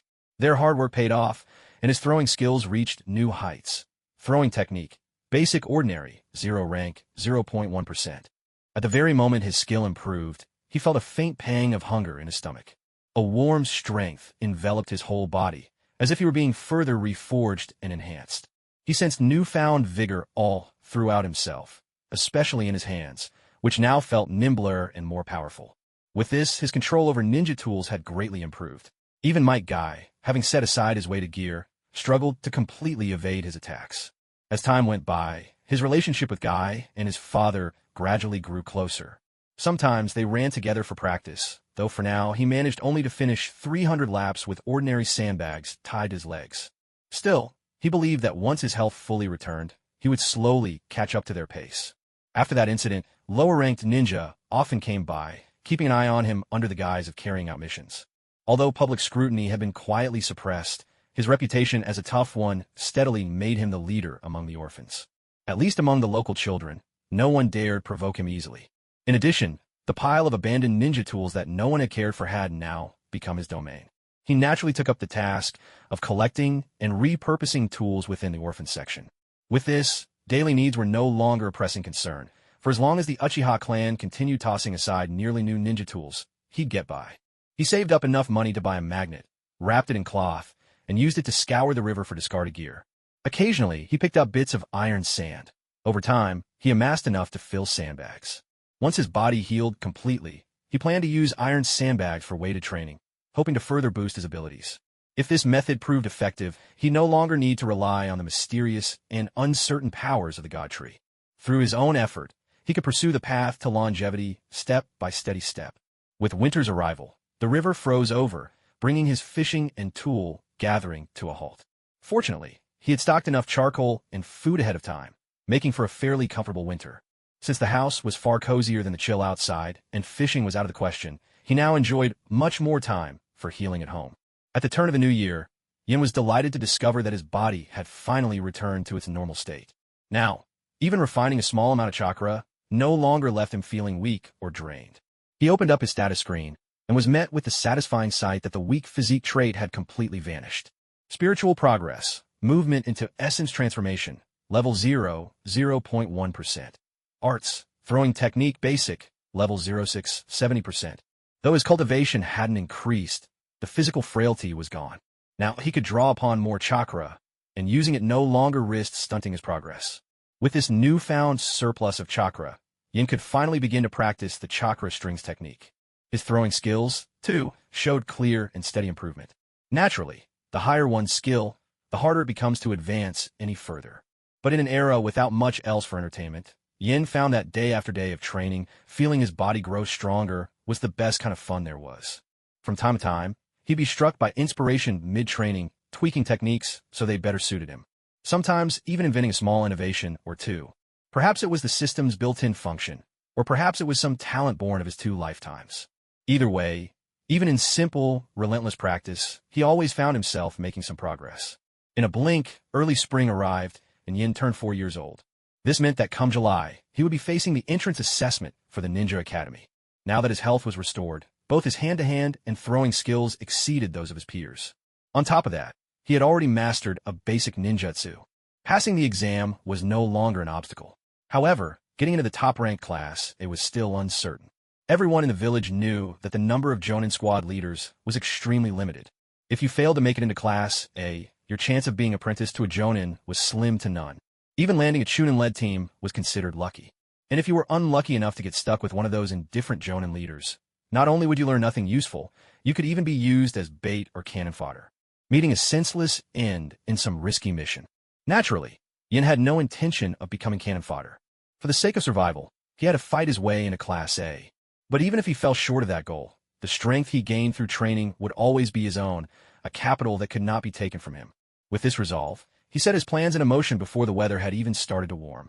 Freed from his body's former limitations, Yin now strapped on sandbags filled with iron filings nearly every waking hour.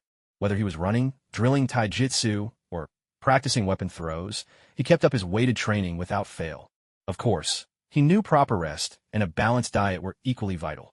Thanks to the Uchiha clan's deep coffers, which allowed them to routinely purchase and discard ninja tools in bulk, Yan's earnings actually rivaled those of Mato Dai. Being so young and free of any family responsibilities, he unfortunately never suffered from a lack of nutrition or medicinal supplements. After some time, he gradually adapted to the intense pace of the training. As his physical condition improved, he was able to perform body techniques he couldn't manage before. The sense of heart palpitations that had always accompanied his previous attempts to push past his limits disappeared. Yin decided it was time to attempt breaking through his bottleneck in taijutsu. To avoid drawing too much attention and risk being misunderstood or suspected of awakening a Kekkei Genkai, he carefully kept away from any possible surveillance. Ever since he had ambushed and dealt with the alchemist Brother Jie for self-protection, he frequently sensed eyes following him. Those monitoring him weren't ordinary genin, but trained Chunin from the village. Yin guessed this was most likely arranged by the third Hokage, since Danzo would never resort to such a mild approach. Yin considered himself to have a kind disposition. He was always diligent, ambitious, and strove for improvement, never provoking others without reason. Qualities that, in his mind, embodied the will of fire Sarutobi Hiruzen advocated. Late at night, Yin meticulously prepared a hearty supply of high-energy food, then took a medicinal bath infused with herbs to promote circulation and relax every fiber of his body. Settling his mind, he made sure there were no ninja watching him. He wasn't a Jinchuriki. There was no reason for someone to keep him under constant surveillance. If anything, the occasional Chunin watching him with barely concealed methods had only heightened his sensory awareness. Standing at the center of the room, Yin focused all his attention and began to practice the series of taijutsu moves he had written himself, under the guidance of Might Dai. In that uncertain space between thought and instinct, he sensed that the moment of breakthrough was approaching. The taijutsu entry on his panel began to flicker. He seized the chance, throwing himself fully into his taijutsu training. Abruptly, a warm current surged through his body, gathering in his lower abdomen before spreading outward. This energy cycled several times before gradually settling down. Roused from this state of breakthrough, Yin immediately felt ravenously hungry. Without even pausing to check his panel, he dove at the food he'd prepared in advance. It took almost half an hour before the hunger finally subsided, replaced by a wave of drowsiness. Fighting off the sleepiness, he boiled water, prepared more medicinal herbs to soak, and then finally eased himself into the wooden tub and drifted off. By the time dawn broke, Yin woke feeling utterly refreshed, a surge of strength filling his entire being. Even his senses seemed noticeably sharper. He opened his panel to check the changes. Taijutsu Basic Remnant Normal, 0 stages, 0%. Sensory Ability Normal, 2 stages, 48%. Talents, Sturdy Physique, White+++, Keen Senses Green. His taijutsu level had successfully advanced, and a new sensory ability had been unlocked, along with 2 new talents. Yin suspected that this was likely due to being watched for a long time. The person keeping watch wasn't particularly skilled, and besides, Yan's own senses were unusually keen. The enhancement in his body from breaking through in taijutsu had also sharpened his awareness, allowing this ability to register as both a skill and a talent. Relishing his now stronger body, Yin found himself intoxicated by the feeling, unconsciously increasing the intensity of his training. Meanwhile, a file lay quietly on the Hokage's desk. The third Hokage finished processing a stack of documents, took a slow drag from his pipe, and then absently opened the file on his desk. Father was a registered Chunin civilian from the second Hokage's era. Mother was a captured ninja from another village. What a pity. Hiruzen Sarutobi shook his head gently, a trace of regret in his eyes. Clearly, Yan's background was far from impressive. In fact, his circumstances were rather unfavorable. Such a person could never be entrusted with heavy responsibilities. Yet, over his long years as Hokage, Hiruzen had seen this situation too many times to count. If one's lineage was lacking, then whether they had talent hardly mattered anymore. Unless Yin displayed extraordinary abilities right away, the most he could hope for was to compete for one of the few remaining slots in Class A. No matter how good his taijutsu is, there's little future in that alone, and he doesn't seem to show much intelligence either. Just let him be for now. Anything else can be decided once he enters the Ninja Academy. He tapped the desk with his pipe, then shifted his attention elsewhere, no longer concerning himself with this child carrying a fierce determination. After all, in moments of crisis, anyone can show a bit of ruthlessness. Someday, he could just serve as a Chunin and be assigned a suitable post. Sakumo, notify the ANBU squad to end their surveillance on him. Yes, sir. A shadow in the corner flickered and vanished. The day of the entrance exam was drawing near. Recently, Might Due had even stopped his own taijutsu training. He left home early each day and came back at night thoroughly drunk. Those who knew the truth understood he was running around gathering information about the procedures for his son's entrance exam. Those who didn't might assume he had, like so many aging genin, finally succumbed to a life of aimless decadence. Yin, too, was intensifying his training, keeping up both his taijutsu practice and his throwing skills. From Might Wei, he'd heard that in order to raise the village's overall standards, each child was now required to master at least one ninjutsu before even qualifying to enter the academy. If you have to learn ninjutsu before enrolling, what's the point of the ninja academy? Is it just for making friends? Yin seethed inwardly. He had to admit, under the management of the third Hokage, a generational rift was indeed starting to show within the village. But despite his complaints, Yin nonetheless began to practice the chakra strings. In order to qualify for Class A, studying ninjutsu had to become a priority. Because refining chakra consumes both physical and mental energy, Yan's progress in training slowed down a bit. Fortunately, chakra threads themselves didn't require much chakra. Mastering them was more about control. In fact, the mental effort required was even greater than the chakra used. As long as he kept up his nutrition, using a small amount of chakra was no more taxing than running a few extra laps. Although this habit brought some minor side effects that slowed his cultivation, the benefits of regular exercise made these negligible. Yin was not someone who forgot his debts. Having received so much care from Might Wei over time, he genuinely wanted to find a way to give back. However, since everyone's physique was different and no one else had a special panel like his, he couldn't advise others on the safe amount of chakra to refine. He remembered that Guy had lightning nature chakra. Maybe one day, he could help him secure a secret taijutsu manual from the Hidden Cloud Village. As for the 7 ninja swordsmen, if he had the chance and strength, Yin even planned to deal with them outright. Meanwhile, Might Wei was also on the lookout for ninjutsu that could help his son pass the academy entrance exam. As a genin, the most advanced technique he could legally acquire was of C rank. Because he devoted years to honing taijutsu and tried to minimize his chakra usage, Might Guy's chakra control ended up rather coarse. For him, mastering a single transformation technique in a short period was already a huge challenge. Learning something as delicate as the chakra thread was practically impossible. Even so, Might Wei somehow managed to obtain the C-rank summoning jutsu. This technique didn't require much finesse with chakra, just enough explosive force did the trick.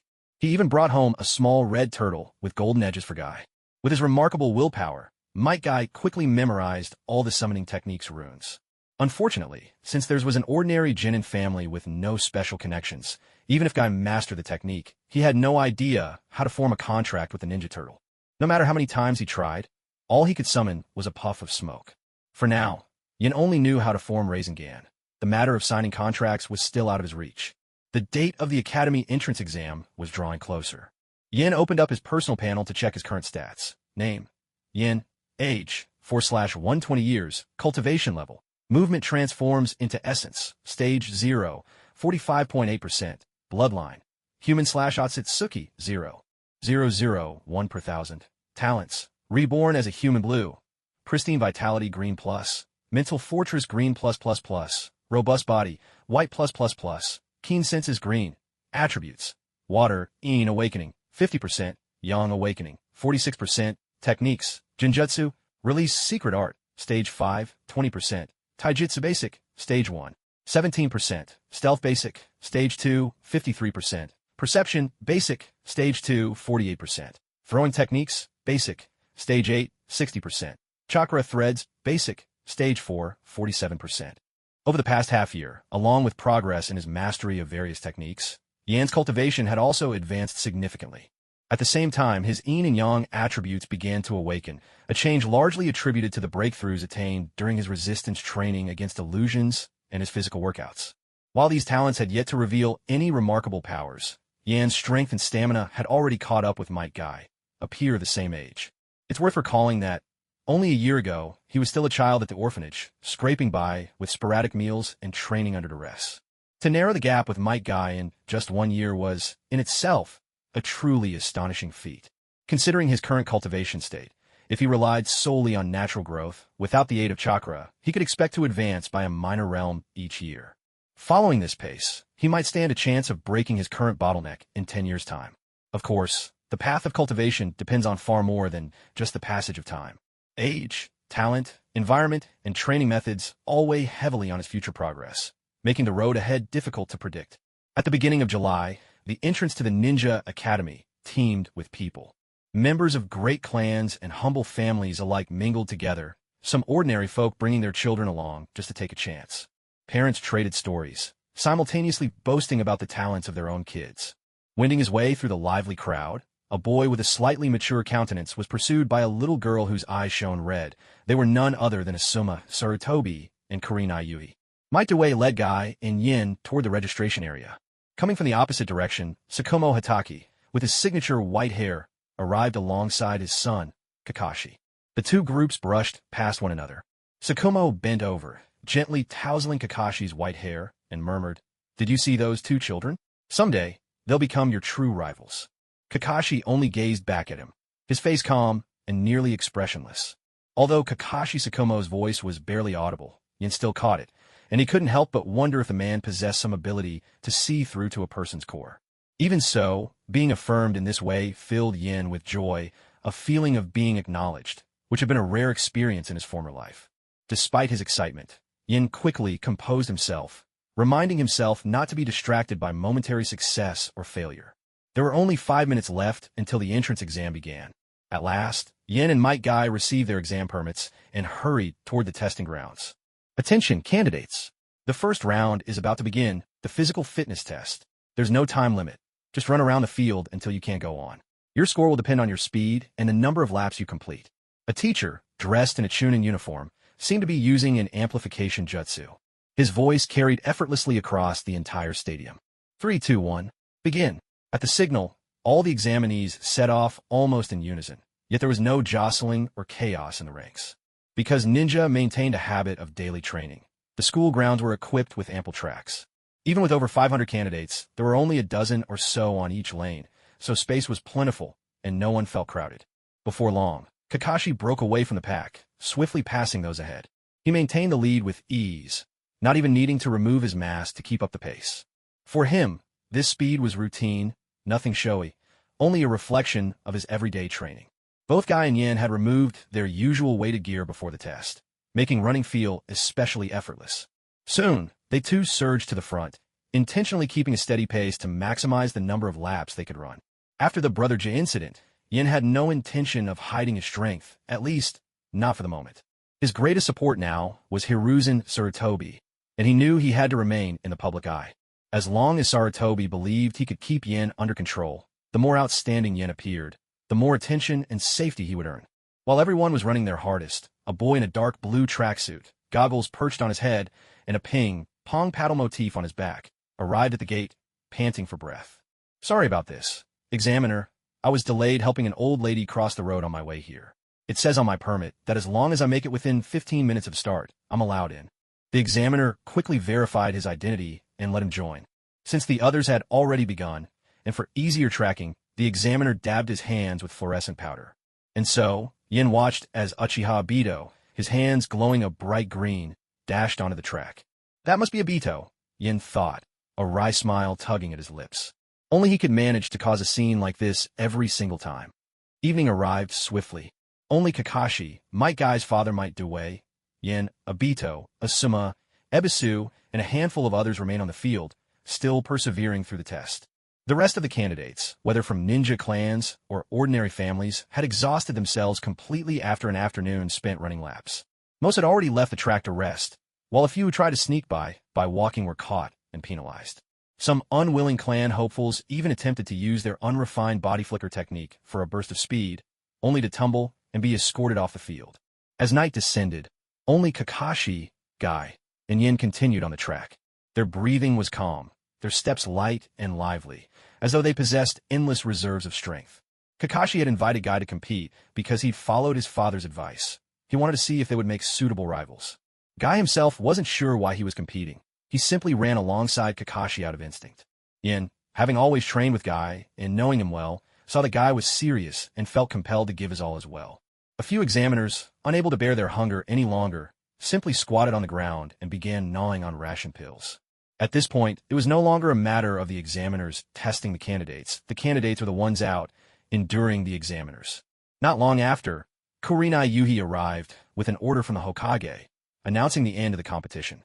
In the end, Kakashi, Guy, and Yin finished in a 3-way tie for first place, their results earning them a spot in the upper A group. The remaining candidates would be ranked starting from Group A.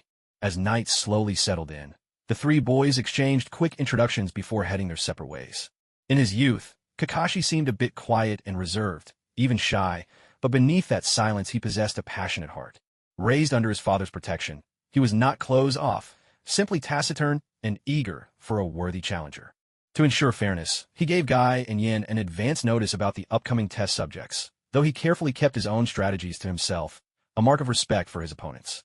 When Guy learned how heavily the next round would weigh on ninjutsu, his face immediately froze, his whole demeanor turning ashen. Yin thanked Kakashi, then quickly dragged Guy away from the field. Under his mask, Kakashi allowed himself the trace of a smile. After the recent commotion, Yin had grown especially alert to anything troublesome. No one had come looking for trouble since, but just to be safe, he chose to stay at Might Dewey's house for the duration of the exams. After dinner, Kai sat in the courtyard holding the little ninja turtle, lost in thought. Everyone knew that without a contract with a ninja beast, the summoning jutsu would produce nothing but a puff of smoke.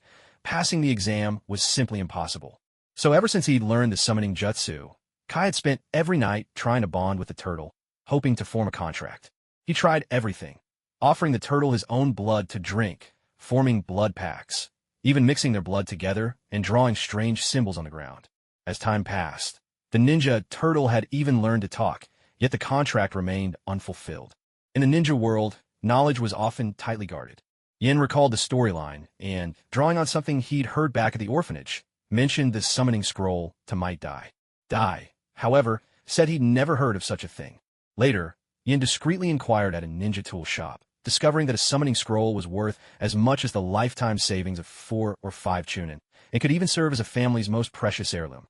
Though Might Dai worked tirelessly, keeping up with Kai's training required spending huge sums on food and medicinal herbs just for their daily needs. Naturally, he had no way to afford such a priceless scroll.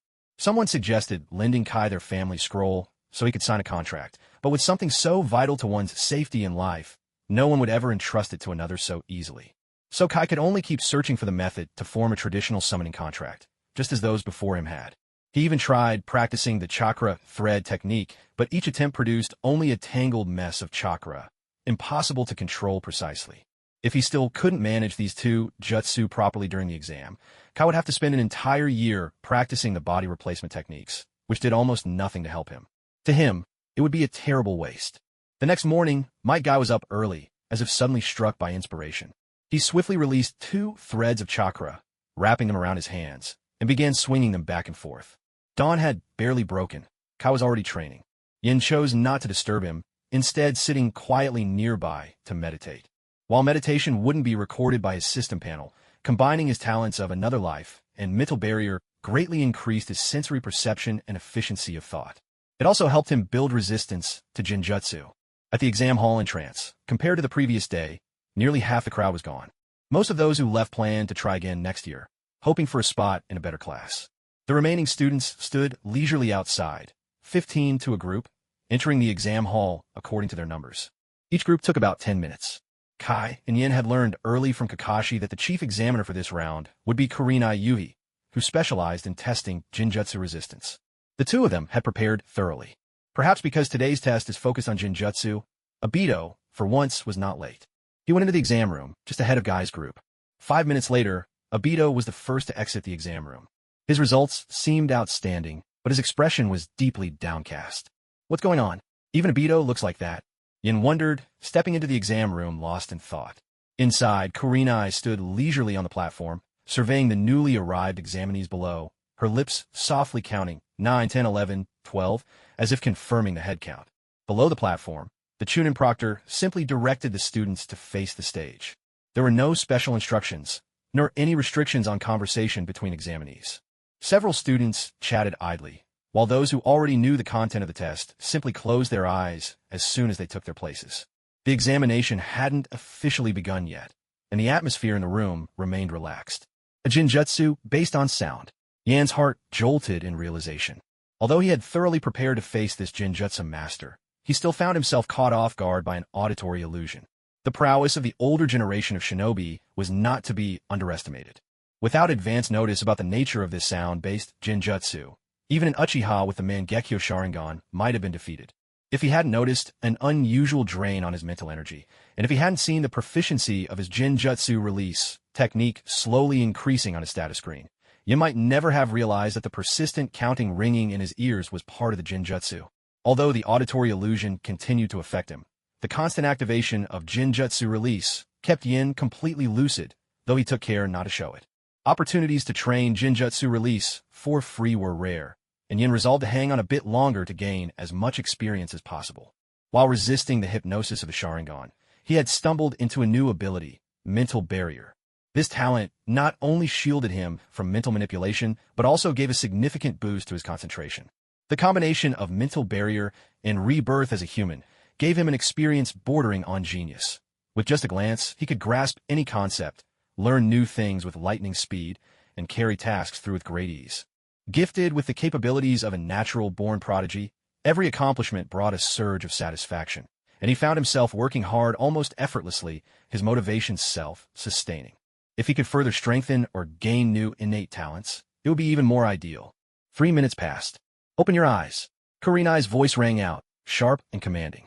At that moment, the sound-based Jinjutsu was fully unleashed. There were no illusions on the surface, but the willpower of its targets was instantly weakened, leaving them highly susceptible to manipulation. In an instant, a hush fell over the audience seats, so complete that not a sound could be heard. Even those examinees who had closed their eyes beforehand found themselves unconsciously opening them, locking gazes with Shinkayui. Immediately afterward, another ocular jutsu, the Vision of the Abyss, was unleashed in succession. Whomever this jutsu ensnared would be forced to see the very scenes they feared the most in their hearts. Because the earlier Jinjutsu had already weakened their willpower, the effects of Vision of the Abyss were infinitely amplified. "Mom, where are you, Mom? I'm begging you, just one more lick, just one. This is so sickly sweet. Are you trying to trick me? I want to drink it. If I don't drink it, none of you are making it out alive. Ling, my Ling. Fei Yang Yang, Xianjiang can't hold on any longer. Hurry up and push him." For a moment, the examination hall erupted into chaos. A jumble of frantic shouts and confused mutterings echoed nonstop. Only then did Yin-Yi realize why Obito seemed to have lost all motivation for life. It was probably because the Jinjutsu had dragged out an unbearably embarrassing memory. "I'm actually a top-level spy sent by the Hidden Rain Village. Please spare me, Sop, huh?"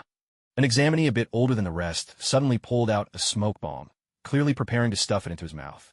2 Chunin examiners rushed over and quickly subdued the self-proclaimed spy, escorting him out of the room. "This is youth." Granny Lee knocks on the door. "Open up." With a booming sound, a pale, blue flame of chakra flared around his whole body, sending a gust of wind swirling outward. Although Might Guy hadn't truly opened all 8 gates, this surge of chakra was enough to unexpectedly break him free of the Jinjutsu. Seeing this, Yin-Yi let out a loud shout and released his own chakra, symbolically shaking off the illusion as well. Soon after, he and Guy, guided by the proctors, left the examination hall together. He glanced at the timer, 4.5 minutes. That ranked him well ahead of most. He opened up his status panel. Jinjutsu Release Secret Technique, Level 5, 2023%. His mastery in Jinjutsu Release had grown, if only slightly. But this time, he didn't expect any dramatic breakthroughs here. Once he joined Class A, there would be plenty of chances to hone his skills. Kakashi had once said the afternoon exam was mainly about total chakra volume and elemental attributes, so there wouldn't be too much pressure. Yin-Yi checked his own stats. At the moment of the 5 elements, he only had water.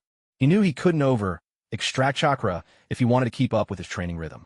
Chakra wasn't exactly his strongest suit, but so long as he continued to excel in other areas, he remained confident that he'd secure a spot in Class A. As for Guy, he didn't really care about his chakra extraction at all. After all, chakra attributes were something you were born with. What mattered more to him was learning how to use ninjutsu. Now that they were in the midst of exams, he figured a little relaxation wouldn't hurt. There was still some time before noon, so the two of them strolled casually along the snack street, even stopping by the recently opened Ichiraka Ramen to give it a try. They ordered the most lavish ramen sets on the menu, with Yin picking up the bill. Yin thought of all the help the Might Due family had given him over the past year. Although he couldn't repay them in any significant way just yet, treating Kai to the taste of Konoha's cuisine was well within his means.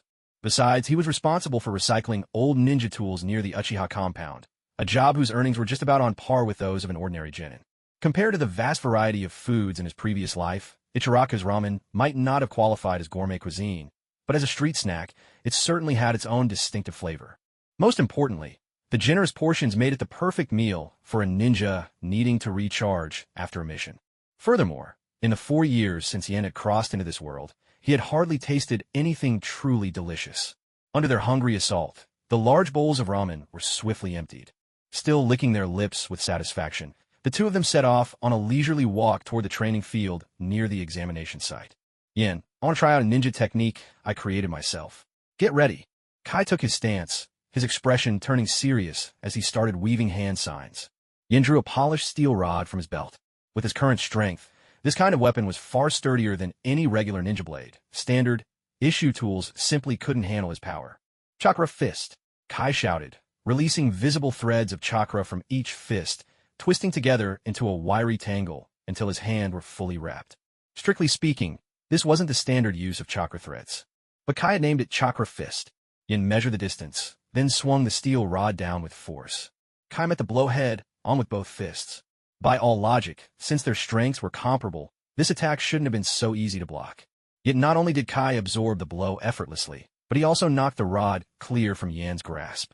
It was as if the chakra threads had woven a thick, springy layer around Kai's fists, giving him extra cushioning and letting him unleash a burst of force far beyond what he could achieve barehanded. With this technique, he could potentially send weapons, or even ninja tools, flying with nothing but his fists. Their demonstration quickly drew the attention of other examinees training nearby, who began to gather curiously around them. This looks like the prototype of a new Jutsu. Kakashi, who had been resting off to the side, couldn't help but comment, a note of surprise in his voice. No wonder father values him so much. To create his own Jutsu at the age of 4, it seems I'll have to try surpassing him with taijutsu alone, Kakashi mused quietly, clenching his fists with renewed resolve. At 2 in the afternoon, the exam was still in progress. There were nearly 200 candidates left waiting to take part. Once they had passed the drug test, everyone entered the hall in turn, sitting cross-legged on the field as they awaited their turn. Next, we will proceed with the third assessment, which will test both your total chakra reserves and your chakra nature. You have 2 hours for this task. Candidates who have not yet learned the chakra refinement technique may come forward to receive a scroll. Please be sure to return the scroll at the end of the test, and the contents must not be disclosed to others. Once you're certain you have completed chakra refinement, please raise your hand to signal and receive a chakra test paper for the nature test. After testing, you must leave the room immediately. As soon as the instructions were spoken, a line of Hyuga clan members, each wearing white robes, black hair neatly done, and forehead protectors gleaming, stepped crisply forward. They stood ready to activate their Byakugan at any moment, observing and recording the candidate's chakra levels. Yin closed his eyes, steadying his breath, and devoted himself to drawing out chakra with utmost efficiency. He opened his personal interface and focused on the Cultivation tab, channeling his efforts into refining chakra. When he sensed that his cultivation value was about to drop, he gradually slowed his pace, diverting a small amount of chakra to speed up his digestion, efficiently converting the ramen in his belly directly into chakra. In this way, without compromising his cultivation, he was able to nearly double his total chakra reserves. When he opened his eyes again, he saw that several candidates had already raised their hands to indicate they'd completed their refinement. Yin lifted his hand as well. At once, a Hyuga examiner walked over, asking Yin to stand nearby and activating the Byakugan to observe him carefully. The examiner then handed him a chakra test paper, signaling for Yin to channel his chakra into it. Following the instructions, Yin injected his chakra into the paper. The paper first grew damp, but nothing else happened. The Hyuga examiner scrutinized the paper. After confirming that there was no secondary reaction, the examiner made a note in his ledger. Apparently, single, attributed shinobi were fairly rare, and those with greater potential often possessed multiple chakra natures. Thus the examiner gave Yin a lingering look, but Yin was unfazed. After all, what he truly yearned for was longevity, serenity, boundless knowledge, and the freedom to live as he chose. Of course, should it come to a contest, he was confident he would not lose. Since he finished early, Yin waited on the side of the examination field. He didn't run into Mike Guy, but instead encountered Ebisu. Your name's Yin, isn't it? I noticed you were sparring with Mike Guy earlier. I have a feeling there's going to be a combat test tomorrow. Would you like to have a practice bout with me beforehand? Ebisu was dressed in black, sunglasses perched on his nose, and a dark headscarf tied around his brow. He looked to be about 2 years older than Yin, and seemed not to have any shinobi legacy to his name. Yin studied him briefly. Sure. Would you prefer hand, or to use ninja tools? Or maybe have a snack first for some quick energy? Yin fished out 2 pieces of candy from his pocket and the two of them started walking together toward the training ground. Let's go with hand to hand, or we could improvise ninja tools with stones and branches. Ebisu discreetly touched the freshly bought stack of shuriken in his bag, enough to cost him a whole month's allowance. Then let's use stones instead of shuriken, and go barehanded for close combat. How about that? Sounds good. They made their way to the training ground, and each took up their stance. Begin the match. Asuma, who was watching on the side, shouted enthusiastically. The two started hurling stones at each other. It was clear that Yan's technique was superior. His stones flew faster as well. A few stones, used as darts, collided midair, ringing out with crisp, clear sounds. Ebisu held his ground under the barrage of stones, doing his best to avoid any serious hits. With swift hands, he formed hand seals on the spot, and, at once a puff of smoke billowed up. Yin dodged nimbly, weaving around the cloud of smoke as he ran. While sprinting, he kept tossing stones, and secretly coiled a chakra thread around one of them. With a soft pop, the clone vanished as it was struck. When the smoke cleared, only a single, clean double and Ebisu, marked with a white imprint, remained in the arena, both frozen mid-sprint. If Yin chose incorrectly, the real Ebisu would instantly go on the offensive. To prepare for tomorrow's match, Yin decided to openly reveal some of the less noticeable chakra threads, in order to conceal his true sensing and analytical abilities. He casually tossed a few stones at the Ebisu with the white mark. The one that appeared to be the real body vanished in a blink. At that moment, the unmarked Ebisu lunged at Yin with lightning speed. With his throwing skills suppressed, Ebisu banked on his physical advantage, closing in for hand-to-hand combat. He used the transformation technique. A bystander explained. Ebisu was hit first, then used the clone technique, so he'd have the white mark. After that, he transformed into the unharmed double to disguise himself. Hearing this, Yin charged headlong toward Ebisu. They converged rapidly, the gap between them closing in an instant. Inside Ebisu's mind, taijutsu moves flickered as he calculated his next step. But just then, Yin, distracted, manipulated the chakra wire he had set up and quietly yanked away the stone that Ebisu was about to step on. Ebisu's foot swung through empty air, forcing him backward several steps. He was clearly on the verge of losing his balance. With only a few feet left between them, Yin seized the chance. He pushed hard off the ground and soared up, initiating a flying knee strike. A dull thud echoed across the field. In that instant, Yin flipped over, straddled Ebisu's back, one hand chopping lightly to Ebisu's neck, the other twisting his arm into a lock, securing him completely. The match is decided, Asuma announced without hesitation. So I lost just because I slipped. Guess luck really is a part of skill. Forget practice for today. I'm heading home to sleep. Someone lamented with a helpless chuckle. Did that stone move on its own? Count me out. A sharp-eyed spectator shouted, having noticed the stone had shifted right before Ebisu's misstep. The reason Yin could manipulate chakra threads with such precision was not only due to his diligent training, but also because of his naturally exceptional chakra control. The threads he released were incredibly thin, so fine that, unless perfectly still, only special ocular jutsu like the Sharingan could detect the faintest trace of them. His strikes are decisive, yet he knows how to hold back. I've said before, he has the makings of a successor to the Will of Fire. Hiruzen Sarutobi withdrew his attention from Asuma and turned to speak to Danzo. His interest was not born out of mere fondness for talent, but because Danzo's ambitions could not be allowed to grow unchecked. While Yin did not come from a noble background, his abilities placed him among the most outstanding of the village's civilian ninja. More importantly, his ideals had never crossed Hiruzen's bottom line. As long as he didn't stand out too much, simply being an ordinary genius among the civilians would do. At the very least, it would spare him from whispered gossip in the shadows. Hiruzen had no intention of handing him over to Danzo.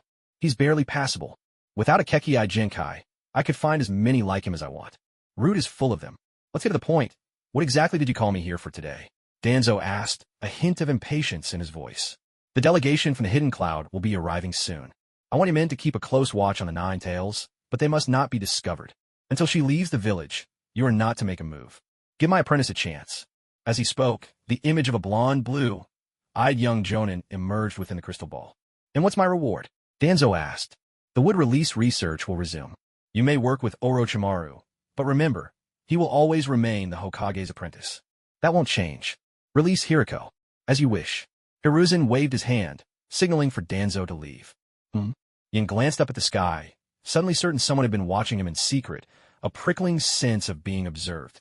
To verify, he absent-mindedly opened his sensory panel. Perception ordinary, level 2, 48%, 49%. My proficiency increased. That confirmed someone really was watching. The gaze came from above. Most likely, it was the third's crystal ball. The realization that he had caught the attention of the third Hokage filled Yin with a surge of excitement. For an orphan, this meant a safer environment in which to grow. Yin and Ebisu made sure neither of them was injured, performed the seal of reconciliation, then headed to Ichiraka Ramen together for dinner before parting ways for home. Their practice bars were never just thoughtless skirmishes. From what Yin remembered, Ebisu had once been in the same class as Kakashi. He wasn't born into a ninja clan, he didn't even have a surname. This meant at the very least that his abilities represented the standard baseline for civilian ninja in Class A. Although Yin often sparred with Guy, their deep familiarity with each other's moves made it difficult to truly gauge the difference in their abilities. That evening, Guy and Yin continued to refine a jutsu they called the Chakra Fist during their discussions. With Guy's suggestions, and assisted by Yin's mental focus and his systems interface, they managed to modify the technique into something practical, albeit just barely. The improved Chakra Fist abandoned its original subtlety and restraint, instead focusing entirely on boosting defense and absorbing impact.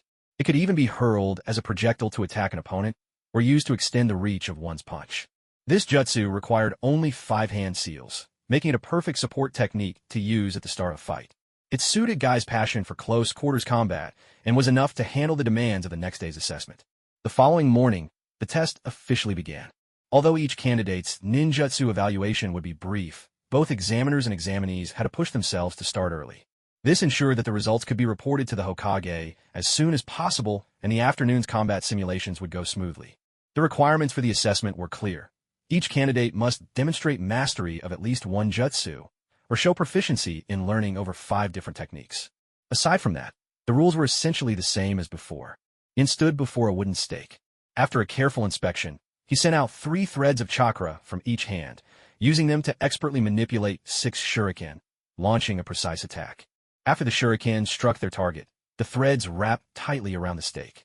With a sharp tug, Yin left deep, distinct grooves on the wood. The examiner approached, trying to cut the chakra threads with a kunai, but couldn't sever them. Recognizing Yan's skill, he offered him a smile of approval. Next was Might Guy. He began by attempting the summoning jutsu. A wisp of white smoke rose into the air, but just as during practice, the ninja turtle failed to appear. The proctor motioned for him to demonstrate another technique. Guy's face grew serious as he slowly formed a series of hand seals. When he finished, chakra coiled and twisted around his fingertips, taking shape into a rough, uneven glove that wrapped over both his hands. With the shock-absorbing power of this chakra gauntlet and its sturdy construction inspired by Yan's chakra threads, Guy no longer had to worry about damaging his bones. He channeled his strength without holding back. This is the spirit of youth, he shouted, launching a flurry of punches. With each strike, his face reddened from exertion. In no time, the wooden stake broke in half under his assault. The examiner gasped at the ferocity of the fist marks left on what remained. The ninjutsu test progressed rapidly. Within roughly 90 minutes, all components were complete. Under the supervision of the Umbu, every student's fundamental abilities were meticulously documented and compiled into thick files. The Umbu captain oversaw the transfer of these records, ensuring they reached the Hokage's desk before sunrise had fully illuminated the village. The sun rose as Hiruzen Tsurutobi pushed open the door.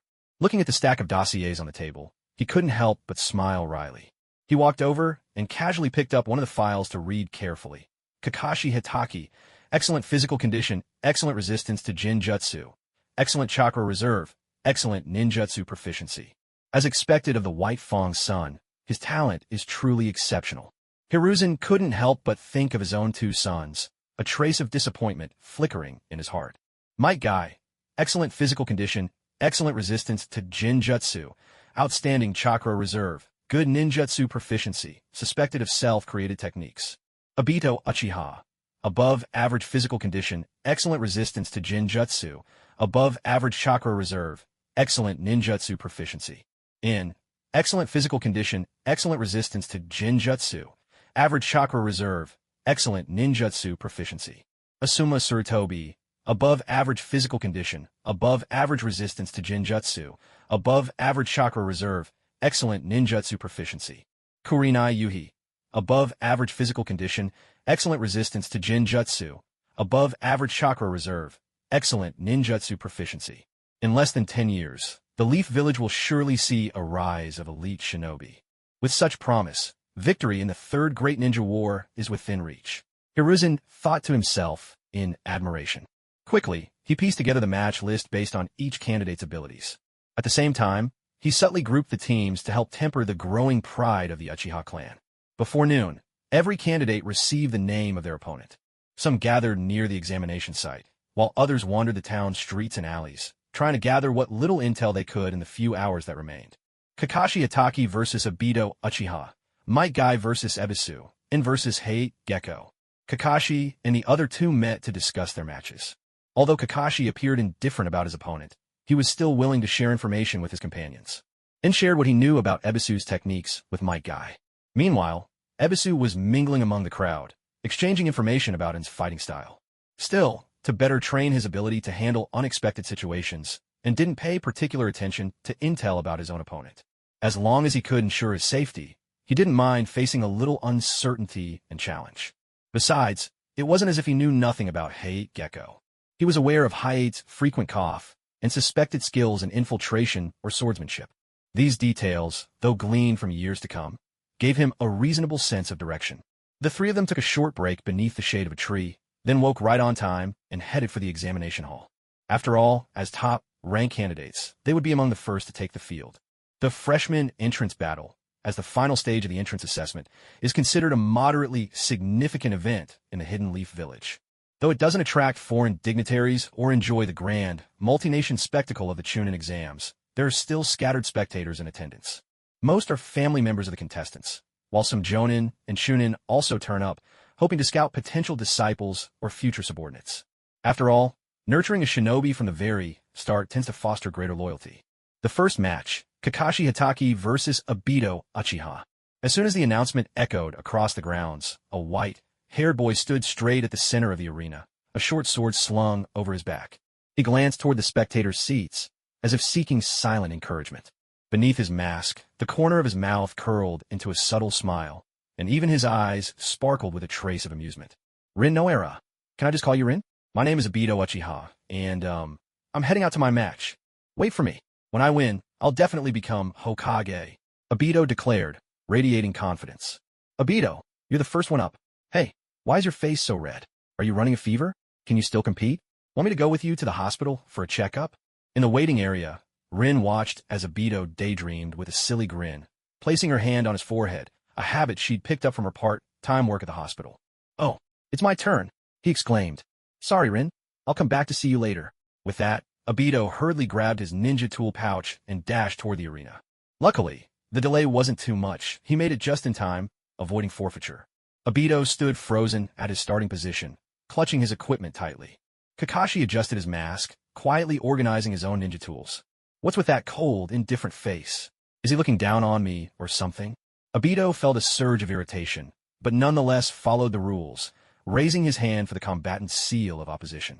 Just then, he realized the pouch was still in his hand. Sorry. He laughed sheepishly, slipped on his goggles, scratched his head, and hurriedly fastened the pouch at his waist. Seal of opposition, called the proctor. Begin. No sooner had his words fallen than Obito, impatient and eager, flung a handful of shuriken in an attempt to block Kakashi's escape routes on both sides. All the while, he formed signs with his hands and charged straight at Kakashi. Kakashi remained calm. Without missing a beat, he detonated a smoke bomb at his feet, drew a kunai to deflect the incoming shuriken, and swiftly shifted his position, moving toward Obito's upper left. Fire style, Grand Fireball Jutsu. Obito's instincts warned him that the Kakashi who had just burst from the smoke was nothing but a decoy. So he paid no mind to the Kakashi approaching him from the upper left, kunai in hand, poised for attack. Instead, he spat out a massive fireball straight into the heart of the lingering smoke. Earth style wall. In front of the swirling smoke, a thick barricade of earth surged up almost instantly. Earth style, Headhunter Jutsu. Almost the moment the wall rose, Obito felt something seize his left foot. Before he could react, he found himself sinking rapidly into the ground. He quickly focused his chakra into his feet, using the same method he would to run atop water, trying desperately to keep himself from being dragged underground. At the same time, he hurled two kunai, aiming to ward off Kakashi dropping down from above. The kunai whipped toward Kakashi, mere moments from striking. Yet Kakashi didn't so much as flinch or try to dodge. Still as a statue, his expression was composed, a chilling calm that suggested he was about to take Obito's head in the next heartbeat. Luckily, harnessing his chakra to anchor himself worked. Obito's sinking slowed, and he managed to keep about 2/3 of his body above the ground. But he was still being drawn in inch by inch. Time was running out for him. Now, with possible enemies at his feet, up to his left, and lurking behind the earth wall directly ahead, Obito couldn't figure out where the real Kakashi was. Obito's mind began to drift and blur. Am I really going to lose? If I fail in the very first battle of my life, how could I ever become Hokage? Time the world outside seemed to stretch, each second dragging on forever. Come on, Obito. You're destined to become Hokage. Rin's voice suddenly echoed in his head, though she had never truly spoken those words. Slowly, Obito let his eyelids fall, as if he were about to surrender to defeat. No, I can't give up. Rin, Grandma, I have to let you both see the day I become Hokage. Fire style. Phoenix Fire Jutsu. Suddenly, as if jolted awake from a dream, Obito's hands flashed through the signs. Nearly matching Kakashi's speed, he unleashed the Phoenix Fire Jutsu, a technique he had scarcely mastered. A volley of fireballs sprayed from his mouth, scattering outward in a blazing arc that engulfed both Kakashi in the air and the earth wall in front of him, bringing them both into the sweep of his attack.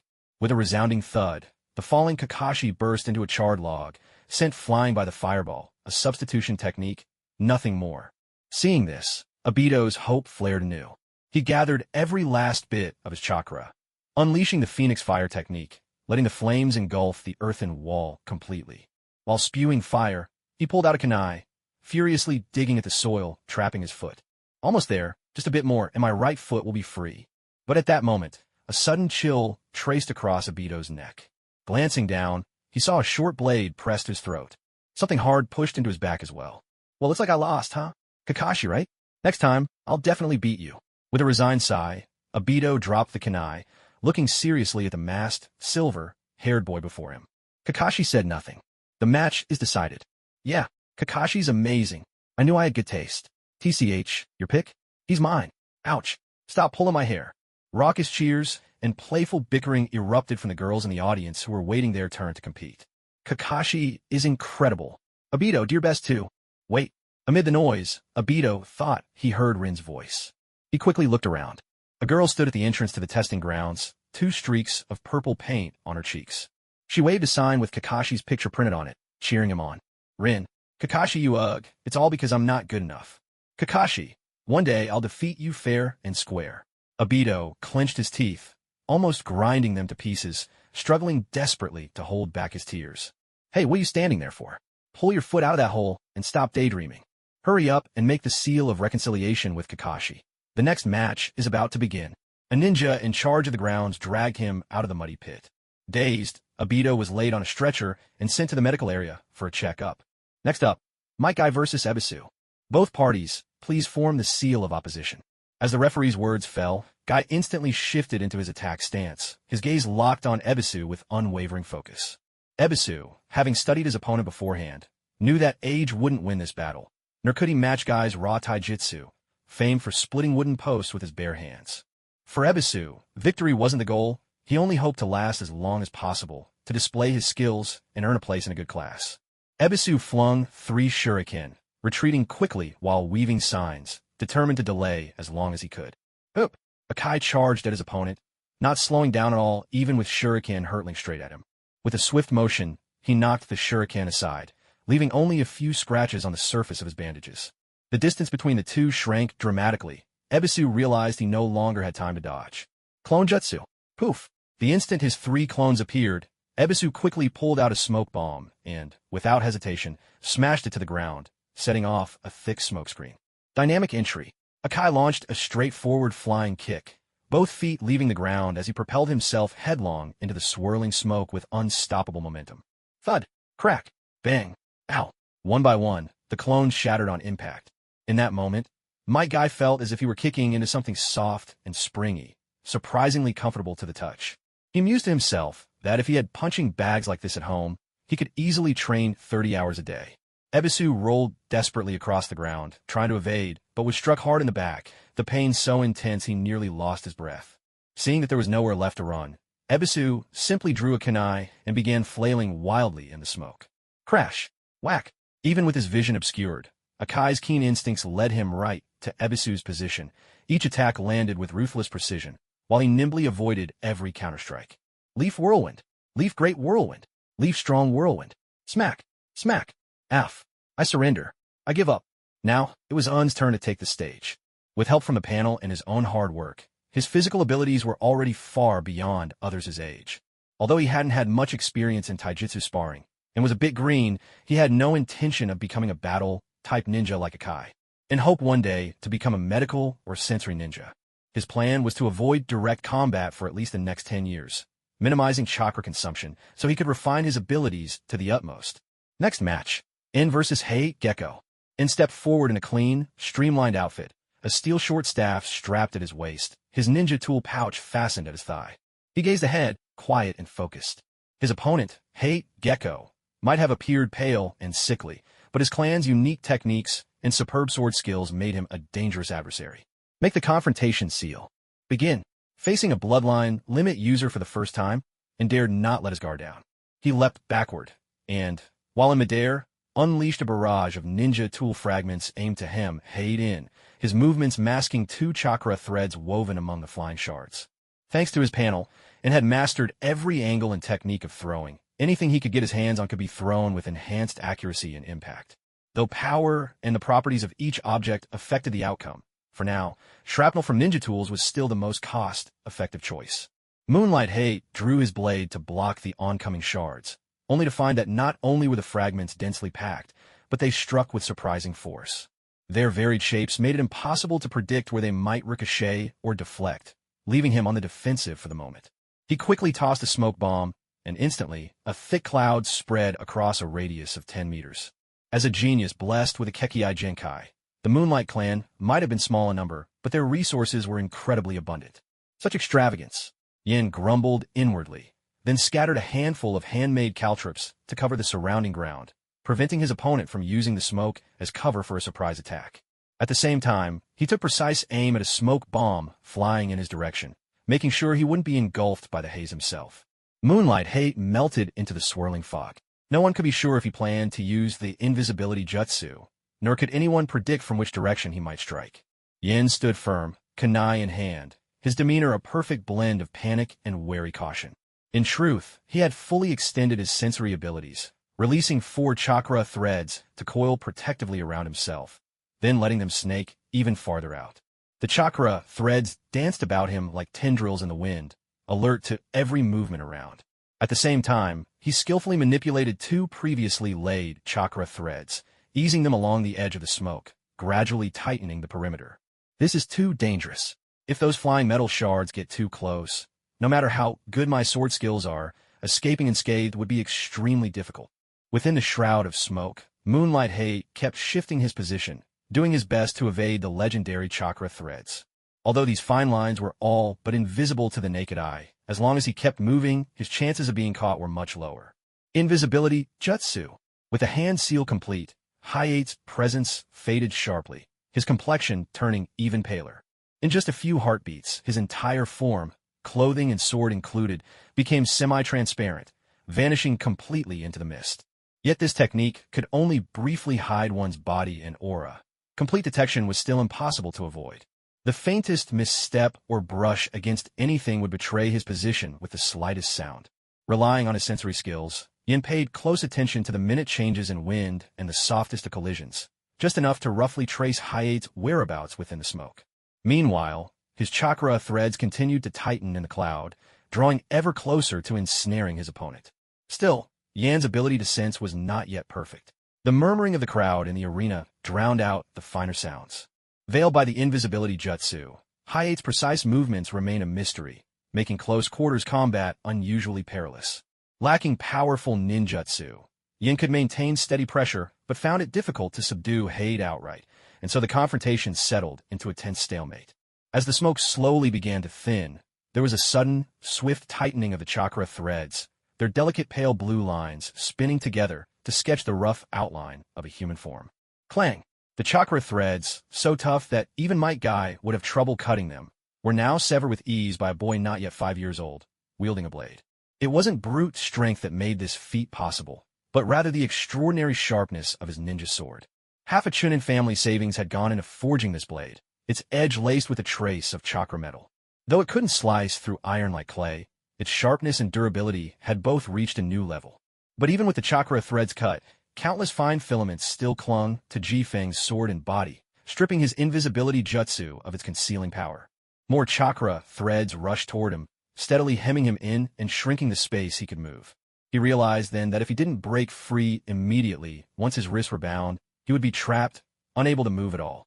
Of course, the shadow clone jutsu. I need a helping hand right now. To better distribute his chakra, Ji-Feng deliberately dismissed his now useless invisibility. He pressed his index and middle fingers together, crossing both hands into the sign of duplication. Shadow clone, cough, cough. A sudden fit of coughing broke his concentration and scattered his thoughts. Ji-Feng felt his senses reeling, vision clouding. I'm out of chakra. I surrender. No sooner had he spoken than Yin whisked back all the chakra threads, even those he'd already severed.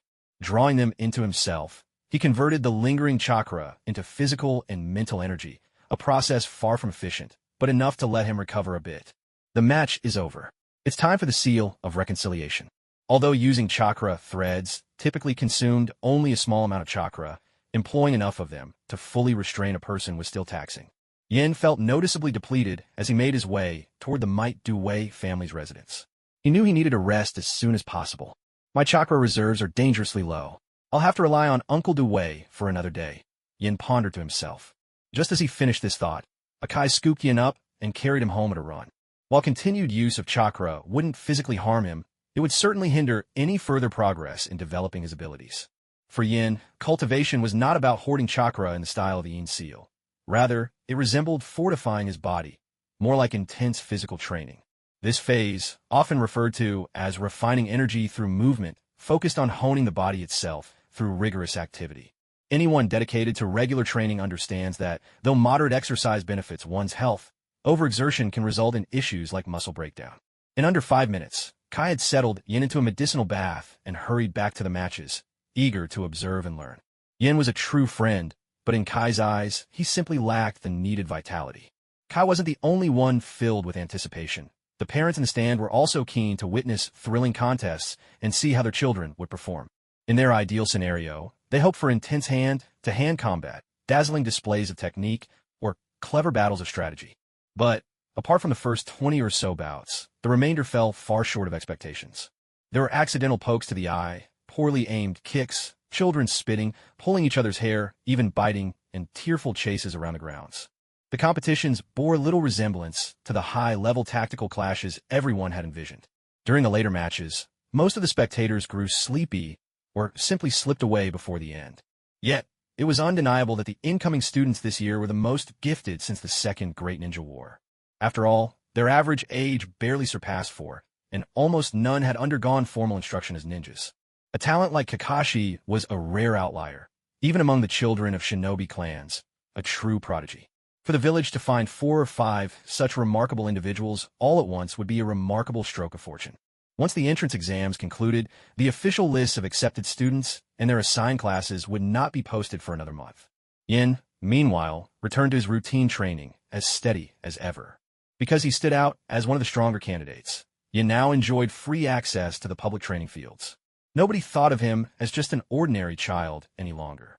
Because of this, he became a familiar face to many ninjas.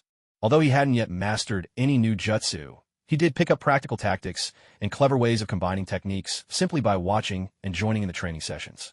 Meanwhile, the Raikage's aide, who had set off earlier, was intercepted by Danzo. After a fierce battle, he was subdued by the mind transfer jutsu and taken back to route for interrogation. Konoha claimed that their envoy had fallen victim to mountain bandits and denied any knowledge of further details. With barely a word, they disposed of 6 elite shinobi as if it were nothing, and news of it scarcely leaked out. The Hidden Cloud village dared not test them any further. Konoha might have a secret weapon, perhaps even a legendary would release. All they could do was swallow this loss quietly. 2 months later, the third Hokage, clad in his ceremonial robe, leapt onto the podium and launched into one of his long orations. What is the will of fire?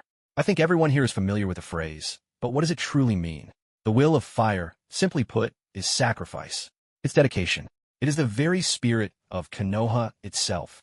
You may be surprised. How could something like the will of fire possess such strength? Yet it is true. The will of fire is the force that built Konoha. Children, if you have any questions, feel free to ask. One had to admit, tossing out an abstract idea, then repeating it with no real logic. This approach left quite an impression on kids not even 6 years old. Some are already vying for a chance to ask questions. Seeing a sea of raised hands below, Hiruzen Tsurutobi smiled kindly. What a bright, beautiful morning, he thought, and idly called on a student. Grandpa Hokage, what exactly counts as the will of fire? A new student asked from the crowd. Ahem. Sarutobi cleared his throat and answered, Konoha is a great tree. You are its young leaves, while we are the rugged branches. Are we supposed to burn up? Become fertilizer? Sacrifice our youth? That can't be right. Suddenly, he found himself at a loss for words. The speech he delivered 1,000 times didn't seem to hold up today. We must burn ourselves to light the way for others. Well then, let's turn things over to your senior, Minato Namikaze, who is here for the award ceremony. With that, Hiruzen strolled off stage, hands clasped behind his back. A young jonin with golden hair and blue eyes stepped up to the podium. The senior advisor handed him a small scroll, one holding a technique from the village's sealed book. Children's attention shifted easily. The mention of the sealed book sent the young students into a chorus of excited chatter. Kakashi, TSK, the old man is getting senile, thought Isuma Sarutobi, who remained unmoved.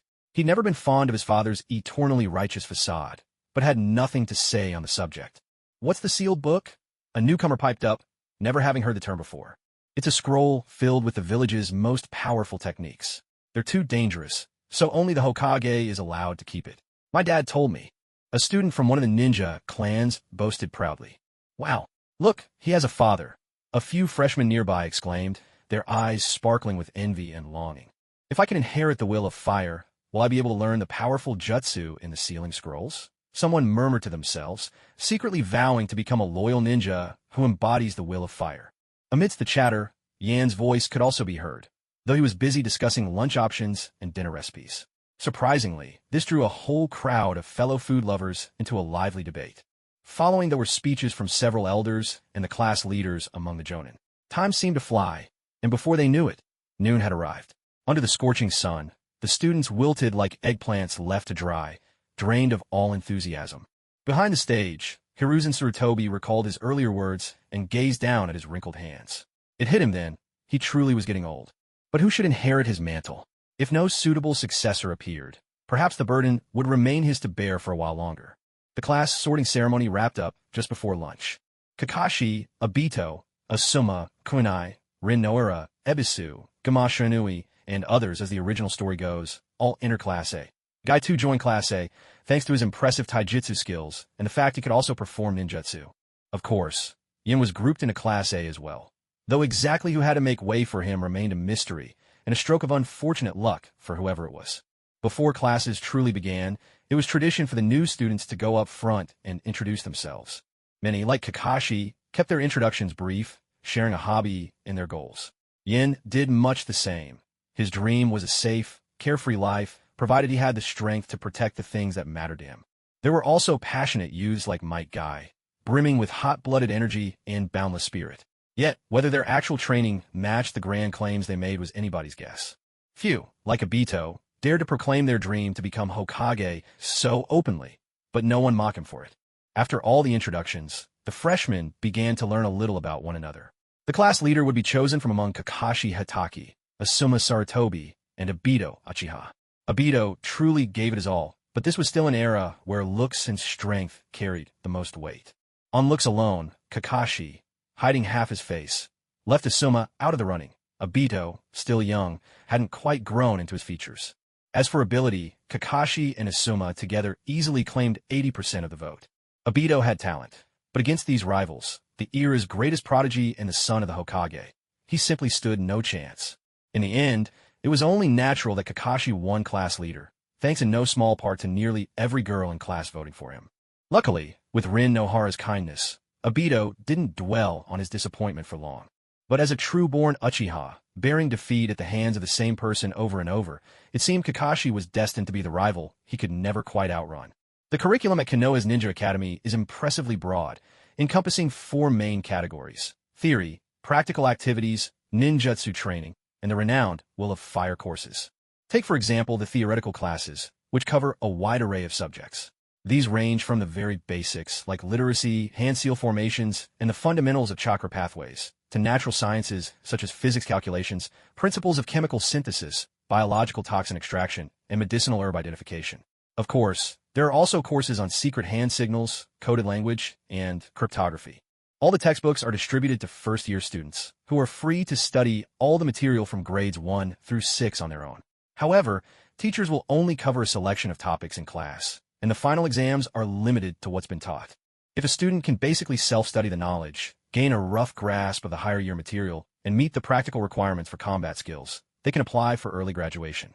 Yin browsed through the books, noticing that they were all written by Tobarama Senju. His clear and accessible explanations wove together knowledge that, in other worlds, would span everything from elementary to university-level specialties. If this wealth of knowledge were devoted not to killing, but to boosting productivity, what an incredible leap forward society could have made. It's a pity, Yin mused, that those who came after never put to good use. So, for anyone who truly masters these teachings, there's no shortage of valuable, practical wisdom to gain. Yin did a quick calculation. With so much material, plus the free, open access to Konoha's library for students, even with his own natural talent and the benefit of knowledge from his previous life, it would take at least 4 years to absorb everything.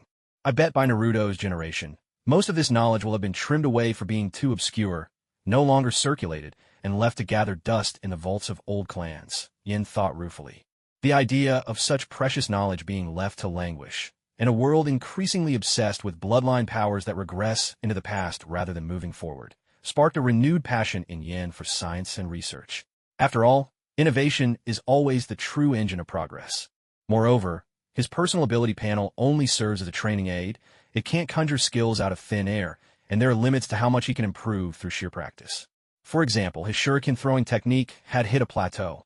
Throwing technique novice, level 9, 100%. He'd maxed out the novice level half a month ago, and despite constant repetition and small insights that only allowed him minor refinements, he couldn't break through to the next stage.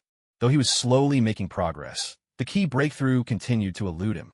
For Yin, this confirmed that only continual research and innovation would lead to real advancement. He no longer relied entirely on his panel, knowing it merely accelerated the journey from beginner to familiar. To truly reach new heights, he'd have to rely on his own accumulation of experience. Beyond theoretical lessons, practical activities also took up a huge part of the ninja school's curriculum. These included hand-to-hand combat, throwing techniques, field training, and trap making. Activities all aimed at teaching students how to adapt in various situations and develop core skills required of every ninja. 10 rings, 10 rings, 10 rings, 10 rings, 10 rings. A perfect score of 50. Kakashi and Yin are tied for first place. Sensei, could you please point out any areas I need to improve in my throwing technique? Oh well, let me demonstrate for you again in a moment. The Chunin instructor scratched his head awkwardly, stepped back a few paces, and prepared to show the two of them with a shuriken in hand. Whoosh, whoosh, 48 points. Ah well, his score still didn't beat the two students. The Chunin couldn't help but start to doubt himself. You both passed. Your form is excellent. You're free to practice now. He announced this, defeated. Yin and Kakashi walked off to one side and began working on their taijutsu. Yin had hoped to learn a new throwing technique in this lesson and maybe break through his current limits, but now he realized that the academy instructor's skills were actually worse than his own. No wonder, in the original story, Kakashi graduated early. Few people in the village devoted themselves to mastering the art of throwing. You just needed to be good enough, with the exception of the Uchiha clan. But for now, the only Uchiha Yin could reasonably approach was Obito. 6 rings, 2 rings, a miss, 10 rings, 1 ring, 19 in total. Obito, you'll need to work a bit harder. The Chunin instructor looked at Obito's score, clearly a loss. It's all right, Obito. I believe in you. Rin offered her encouragement from the sidelines. Thanks, Rin. Sensei, may I try again? Obito's voice came from nearby. With accuracy like that, would sharing throwing techniques even help? Even with guys' brute force style, it wasn't hard to average above 7 rings. Was Obito really practicing? It looked like Yin would have to figure things out on his own. Yin shook his head. Aside from reading during theory lectures, the rest of the training, so rigidly by the book, was nothing but torture to him. If only he could use the shadow clone technique. After practical training, it was time for Jutsu class. Essentially, only the 3 basic techniques, clone, transformation, and substitution, were taught, with maybe a few simple auxiliary jutsu like rope escape. Not a hint of elemental jutsu. Yin once asked if it was possible to learn elemental techniques at school. According to the homeroom teacher, it would have to wait until at least the third year, and only the most outstanding students would get private instruction from a Jonin. Curious, since people on the internet from his previous life claimed substitution jutsu was a space-time technique, Yin went to the library to study its mechanics. What he found was that it was essentially nothing more than a sleight of hand, and all the practical requirements were extremely demanding. For escaping, it couldn't compare to the body flicker. For attacking, it was nothing like the shadow clone technique. As for cost-effectiveness, for a genin, scattering some lime was probably more useful. Apart from being a flashy move for Jonin to show off, he really couldn't see any purpose for it. And that expensive substitution log, it nearly cost as much as an explosive tag, obviously not meant for genin. Thankfully, though, the log could at least be used multiple times. Yin quickly mastered the body replacement technique, but these ninjutsu were only of basic rank. Anything higher would require delving into the fundamental principles of transforming chakra into jutsu. His understanding of chakra was still insufficient. He couldn't manage it in a short while. To avoid clutter, Yin decided to temporarily hide these techniques from his display panel. As for the Will of Fire class, there wasn't much worth mentioning. Although the author on the book's cover was Tobarama Senju, the actual content was nothing but effusive praise for Hiruzen Sarutobi, as if it were a personal memoir. It was a classic case of one thing having nothing to do with another. After finishing a section titled, I Willingly Burn, Yin immediately pulled out study materials borrowed from the library and began taking notes writing class. As long as he completed the assigned tasks without disturbing others, nobody would pay him any mind. In the blink of an eye, a year had passed since Yin started at the academy. The final exams were just around the corner. This past year, although training had decreased somewhat due to a heavy academic load, thanks to the vast wealth of knowledge that Tobarama left behind for Konoha, Yin had picked up a host of new ideas. His training methods had become more scientific, and the pace of his improvement hadn't slowed compared to the previous year. He opened his status panel. Name in. Age, 5/1, 20 years. Cultivation, moving to refine essence, stage 1, 43.7%. Bloodline, human/Otsutsuki, 0.001 per thousand. Talents, rebirth as human blue, pure yang unleaked green plus, mental barrier blue, vigorous body green, sharp senses green. Attributes, water, yin yang. Techniques, Jinjutsu dissolution, secret art, 5th level, 23%. Taijutsu basic, 1 ST4TH level, 56%. Stealth basic, 2nd level, 53%. Sensing basic, 24TH level, 45%. Throwing basic, 9th level, 100%. Chakra threads basic, 4TH 7TH level, 84%. Through relentless training, his cultivation advanced by 1 stage. The amount of chakra he could use freely also grew by a significant margin. Although he still didn't have an overabundance of chakra, he no longer ran into shortages while practicing ninjutsu, at least not with the chakra threads and body techniques. With his cultivation improving, both his yin and yang attributes awakened as well, pushing the talents vigorous body and mental barrier up a grade each. Boosted by these talents, Yin made significant progress in both taijutsu and ninjutsu. At this level, he was already more than a match for Kakashi. Graduating early would be a breeze. However, the tallest tree in the forest catches the most wind. For the sake of safety, and to keep enjoying free access to the library, Yin decided to spend another year at the Ninja Academy. Perhaps it was the result of behind-the-scenes dealings, or simply fate's arrangement. In the end-of-term combat assessment, Obito ended up facing Kakashi once more. This time, his defeat was even swifter.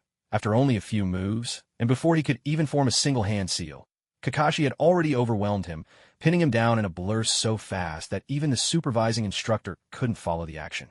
Meanwhile, Guy succeeded in using the summoning technique during his match. He leapt high into the air, hands forming a series of signs, and suddenly a pattern of runes shimmered in midair. With a burst of white smoke, a large ninja tortoise materialized, hovering for a moment above the ground. Using the turtle's shell to push off, Guy managed a double jump mid-air, narrowly evading his opponent's attack. Then, dropping at breakneck speed from above, he delivered a surprise blow so fierce that his rival was utterly defeated. No one really knew how Guy had managed this feat, even he couldn't clearly explain it. That someone could, all on his own and without a single scroll, somehow unlock a contract with a ninja summon. Such things were almost unheard of. If the original story were to play out, Guy would almost certainly end up in Class A in the end, only with a year's delay at most. It's only a slight change to the script. Instead of worrying about the butterfly effect, Why not focus on steady self-improvement? Yin mused, satisfied with his own grades at the end of the term. He'd managed to stay around third place. Masterful score manipulation on his part. Achieving that balance. Outstanding, yet never drawing too much attention. When his name came up in conversation among those who didn't know him well, most people would recall, oh, he's the other one who often spars with Kakashi, the one who doesn't wear the green jumpsuit. Honing his acting skills while quietly building strength over the long term. That was his path for survival. On the day final results were announced, Yin was stationed at the school gates, running a small stall grilling fish. He no longer collected scrap metal, leaving that opportunity to the next batch of orphans. He practiced his dexterity by dissecting live fish, grilling, and selling them, combining his budding medical skills with a way to earn money, both at once. Kakashi, who rarely spoke, suddenly approached the grill and, catching Yin off guard, said, "Yin, you feel it too, don't you? Staying at the academy isn't really doing much for our growth anymore." "That's right. For the second half of the semester, unless I was training alone, the only real progress I could feel came from sparring with you or Guy," Yin replied, recalling the course of the term with a sigh. "Yeah, I've decided to graduate early. What about you?" "Me? I'll wait another year or two. I haven't finished reading all the books in the library yet. I want to become a medical nin, or maybe join the sealing squad. If I graduated, it'd be hard to afford access again." He pointed at a half-dissected fish on the stall as he spoke. A medical nin? I thought you'd go the same way I did. But what about your fighting talent?" Kakashi was struck by the importance of medical nin and remembered that library access wasn't cheap. It was free only to students or those assigned to the mysterious root division. "It's all right, I won't give up on my combat training. Still, if only I could split myself in two, just like that technique you used during battle, that would be perfect." Yin hinted, well, more like outright suggested, to Kakashi. "You mean the shadow clone jutsu? Using that technique to study has some pretty serious side effects. My father told me that when he was still a student, someone tried to catch up on lessons with shadow clones, and ended up having a mental breakdown." Kakashi paused, then continued. "After that, the school decided not to teach any ninjutsu of C rank or higher anymore. But if you're interested in learning, I can ask my father about it when I get home." "So that's how it is? Then I'll be counting on you, Kakashi," Yin said, pulling out a few fresh Pacific Soris and handing them to Kakashi. Kakashi was usually so quiet. Today, he'd spoken as much as he probably would in an entire month. He certainly deserved a little reward. It had been 2 years since Yin awakened his inherited wisdom. He discovered that ninjas guarded their techniques closely. Even friends rarely shared secrets with each other, let alone taught them outright. So far, only Might Due was willing to teach Yin the 8 Gates technique, but even then, only after he turned 10, ideally closer to 15. Otherwise, the risk to the body was too great. The academy didn't provide this kind of teaching, and Yin himself had no desire to randomly choose a master and pick up every odd technique. His chakra was limited, and time for ninjutsu training was scarce. All summer, Yin devoted most of his days to physical training. He'd noticed that improving his physical skills seemed to help with his cultivation in general. It helped that he was friends with the Might family. Having the right connections at hand made everything more accessible. Yin wanted to see if pushing his taijutsu to the next level would bring a leap in his talent and increase the pace of his progress. His total commitment paid off. By the end of summer, Yin had made remarkable strides in his physical abilities. He brought up his status panel. Theft technique, normal, merged into taijutsu. Taijutsu normal, level 4-8, 36%. Sensory perception normal, level 4-6, 52%. Gazing at his somewhat cluttered status panel, inspiration struck. He successfully merged the theft technique into taijutsu. This gave his physical training a significant boost. It didn't mean he lost the ability. On the contrary, it was now integrated with his taijutsu, so both would improve together. Meanwhile, his sensory skills also heightened through sparring practice. Put simply, he now had a much sharper sense for predicting moves and spotting when someone was watching him. It was also much harder to catch him off guard. The new school term began. For both students and teachers, the biggest event wasn't just the return of class, but Kakashi's graduation test.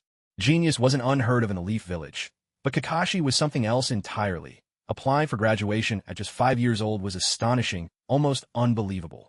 If he managed to defeat a genin today, he would set a new record in the history of Konoha Village, the youngest genin ever, as well as the fastest to graduate.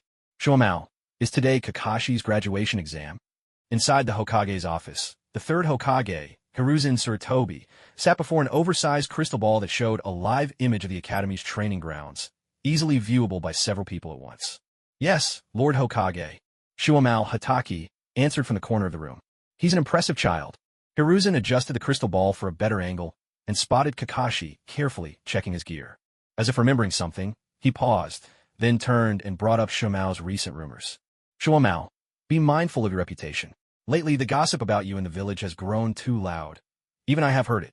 I'll try my best to keep a low profile, Shumao replied, a bit awkwardly, recalling the embarrassing legends of Konoha's white fang slashing down 108 shadows of the sand.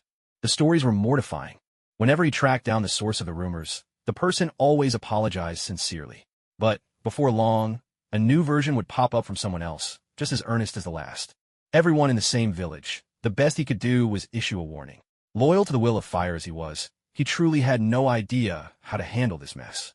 The thought that there might be a mastermind behind it all never even crossed his mind.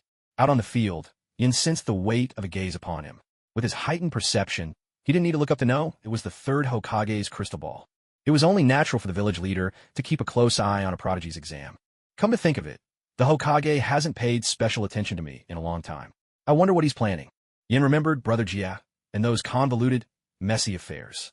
Even if he had a case, and even if, in a pinch, he could rely on the Uchiha for help, it was clear that some in the village resented him for threatening their interests.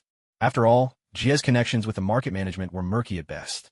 And the roster of the market managers included not only those directly under two elder advisors, but also a mix of members from all the major and minor clans, an unruly crowd. For his own safety, these days, Yin only went out to buy necessities, spending his spare time wandering the streets near the Ichiraku ramen shop. Honestly, it wasn't such a big deal. It seemed the third Hokage had swept the whole matter under the rug. As long as Yin kept quiet, trouble was unlikely to come looking for him. Still, the less fuss, the better. Yin tried not to let it bother him, but sometimes, when his mind was idle, he couldn't help but think about it. In the end, it's all because I'm not strong enough. If I'd reached Jonin level, or even special Jonin, I wouldn't have to worry about the village's intricate intrigues. The practical exam is about to begin. Combatants, take your positions. At the referee's command, Yan's mind snapped back to reality.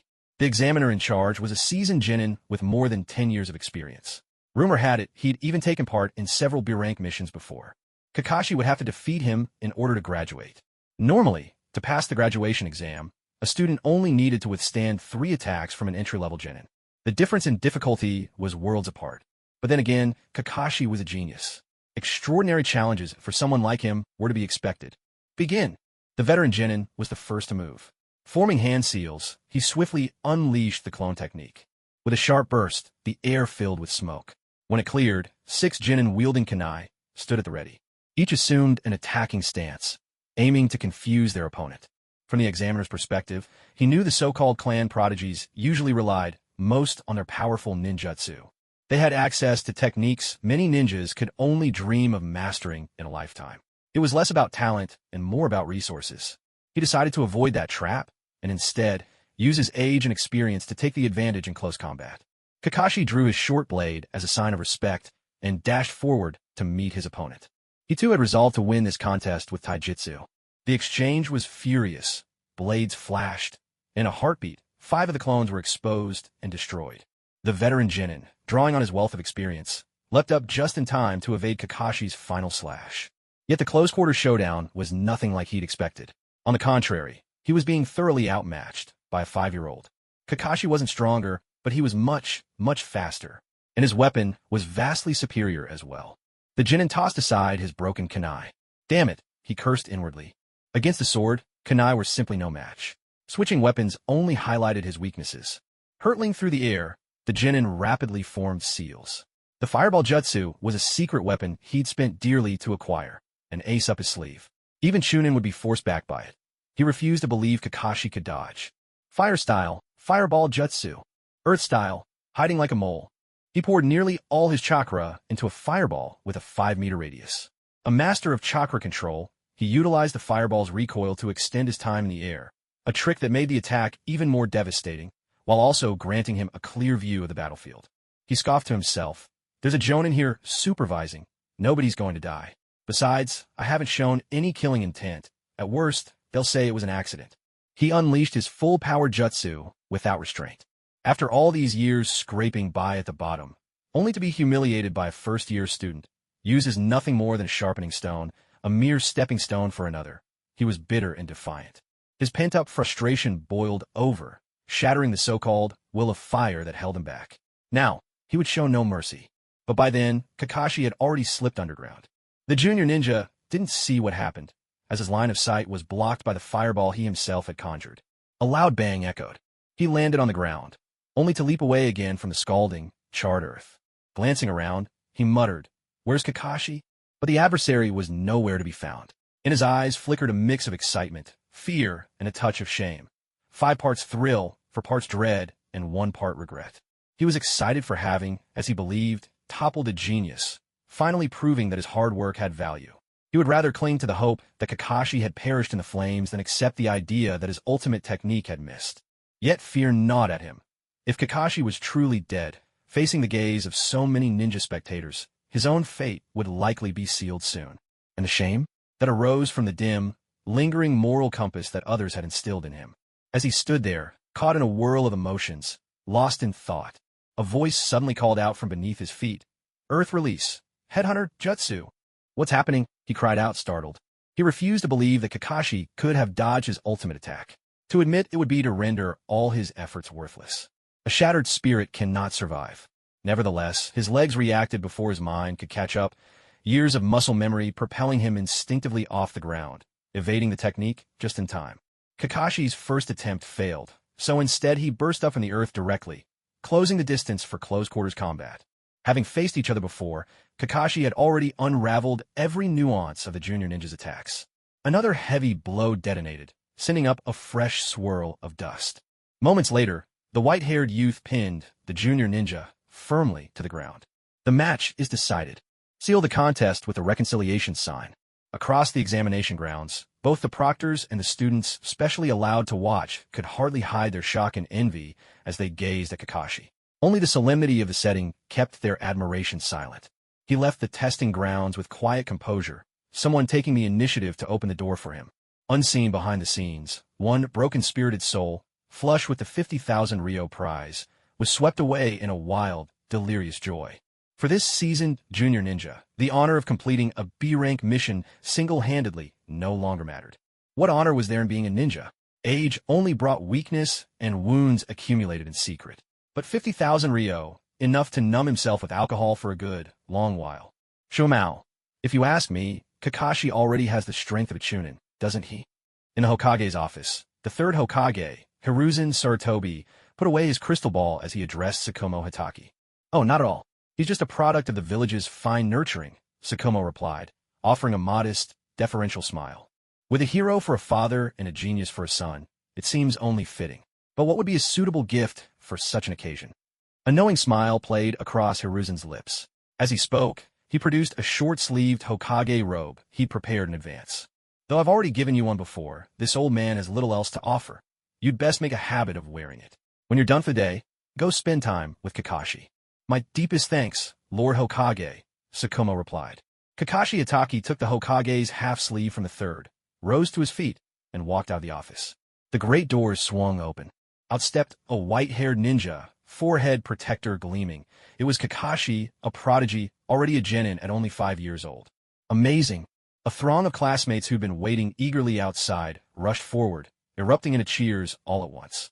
Their eyes brimmed with envy as they gazed at the headband upon Kakashi's brow, chattering excitedly and weaving their own dreams aloud. Might Guy, Asuma, Kurenai, and the rest, those who usually spent more time with Kakashi, jostled to the very front. Guy was so thrilled he was practically bouncing out his shoes. Yet, even as he faced their playful clamor, Kakashi remained silent. No one could guess what expression hid beneath his mask. At that moment, an entered from the back of the arena, having been allowed inside to watch the exams as an exemplary first-year student. With the event over, he could only squeeze out through the spectators' corridor as the crowd dispersed. "Congratulations, Kakashi. I'm not too late, am I?" "No, my father's given his consent. I'll leave the mark afterward. I'm still a bit shaky on that jutsu, so we can practice together."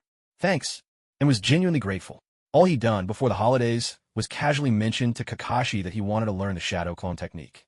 He never expected Kakashi to remember all break long. Elsewhere, Obito Uchiha was idling on the schoolyard when he saw Rin Noera walking his way, so he got up to greet her. "What? Kakashi's taking the graduation exam?" he blurted, incredulous at the news Rin brought. "Yes," Rin replied patiently.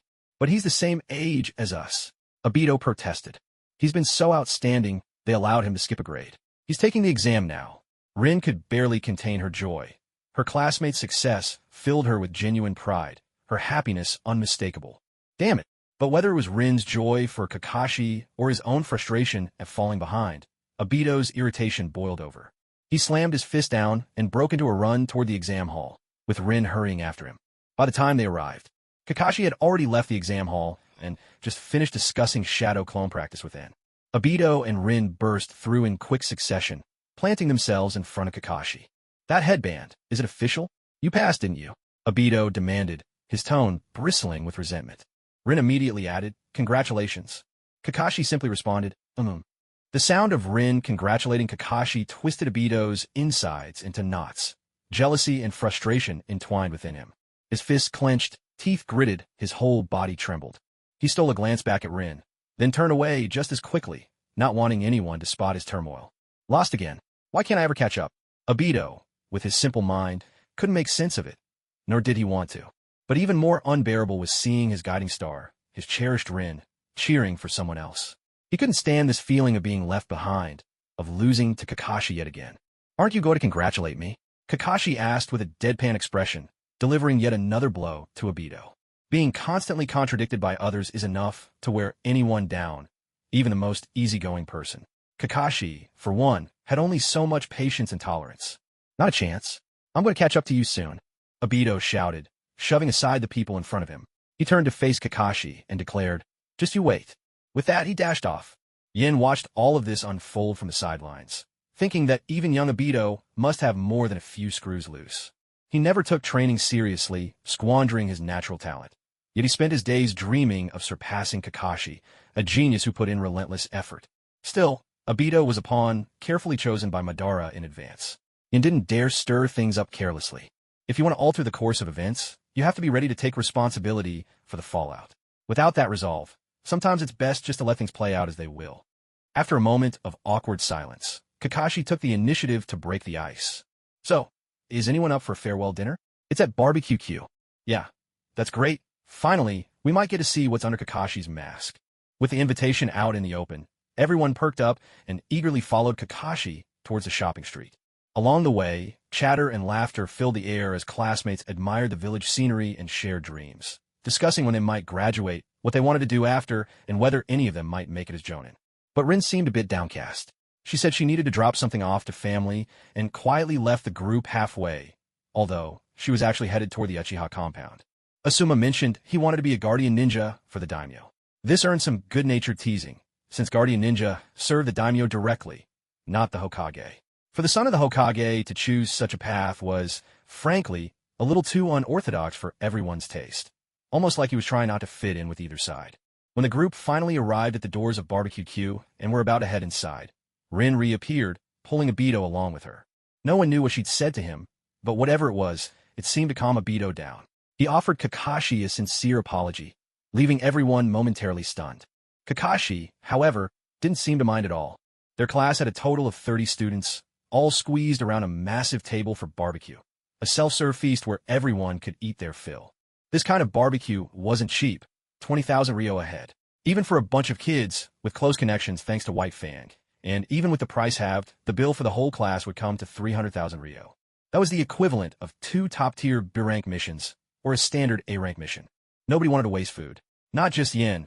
Even the well-to-do heirs of big clans tucked in, determined to get their money's worth. During dinner, Yin and Guy discussed starting an after-school study group, with Kakashi agreeing to join in as well. Membership would be flexible. The only constant was the location. Anyone could drop by if they wanted, no obligations. The point was to have company and mutual encouragement. Although they couldn't freely exchange advanced ninja techniques, simple basics like taijutsu training or shuriken throwing were fair game for discussion. Yan's taijutsu was on the verge of a breakthrough. Exchanges like these not only allowed him to absorb the strengths of others, they also helped to build bonds with his peers. Especially since even Kakashi mentioned he'd make time to join the study group and share his experiences from missions, the whole class readily agreed to take part. After discussing the arrangements, everyone cheerfully dug in to enjoy the feast. When the gathering ended and his classmates gradually filed out, Yin felt a trace of unease, like a subtle sense of being watched from outside the door. It was nothing like the third Hokage's crystal ball. This sensation of surveillance was faint and fleeting, easily mistaken for a trick of the mind, yet it carried a bone-deep menace that made his skin crawl. He glanced toward the doorway. Standing there was a middle-aged Chunin, with a short blade strapped to his back. I didn't expect to be noticed. So you're Kakashi's classmate. Yen, was it? Your powers of perception are really quite impressive. Tsukumo Hataki's eyes betrayed a hint of surprise, though his tone was genial. You must be Kakashi's father? Lord Tsukumo. Is it alright if I call you Uncle Tsukumo? Seeing him in person was worlds apart from the anime, a living embodiment of the white fang of the leaf. Yen couldn't deny his excitement. Any way you like, Tsukumo said, smiling kindly. Why don't you tell me? When and how did you realize I was there? Tsukumo's manner was unexpectedly gentle, his gaze full of curiosity. Ever since he'd become a jonin, few aside from professional sensory ninja had ever detected his presence. It was after everyone else left just now, Yen answered truthfully. Suddenly, I caught a faint aura, barely there, but enough to make my heart race. I guess that's what you'd call killing intent. Thanks to his training over the summer, Yan's sensory abilities had sharpened. He could now perceive the chakra and gaze of anyone with a certain level of skill. Unlike Might Dewey's pure, youthful energy, Tsukumo's presence was razor-sharp, as if he'd trod fields of corpses and rivers of blood. Even held in check, it was enough for Yan's keen senses to pick up. Killing intent, is it? That fits. Tsukumo mused, then suddenly shifted his attention, studying Yan's face. The way his gaze darted, torn as if pondering something important. This was no attempt to lie. Yen looked ready to bare his heart. When someone dies, there are always those left to grieve, and grief demands honesty. Yan's demeanor suggested he was on the verge of telling the truth. If something grave had happened in the village, it was no small matter. Enough. This isn't the place to talk, Tsukumo said at last, his expression uncharacteristically stern.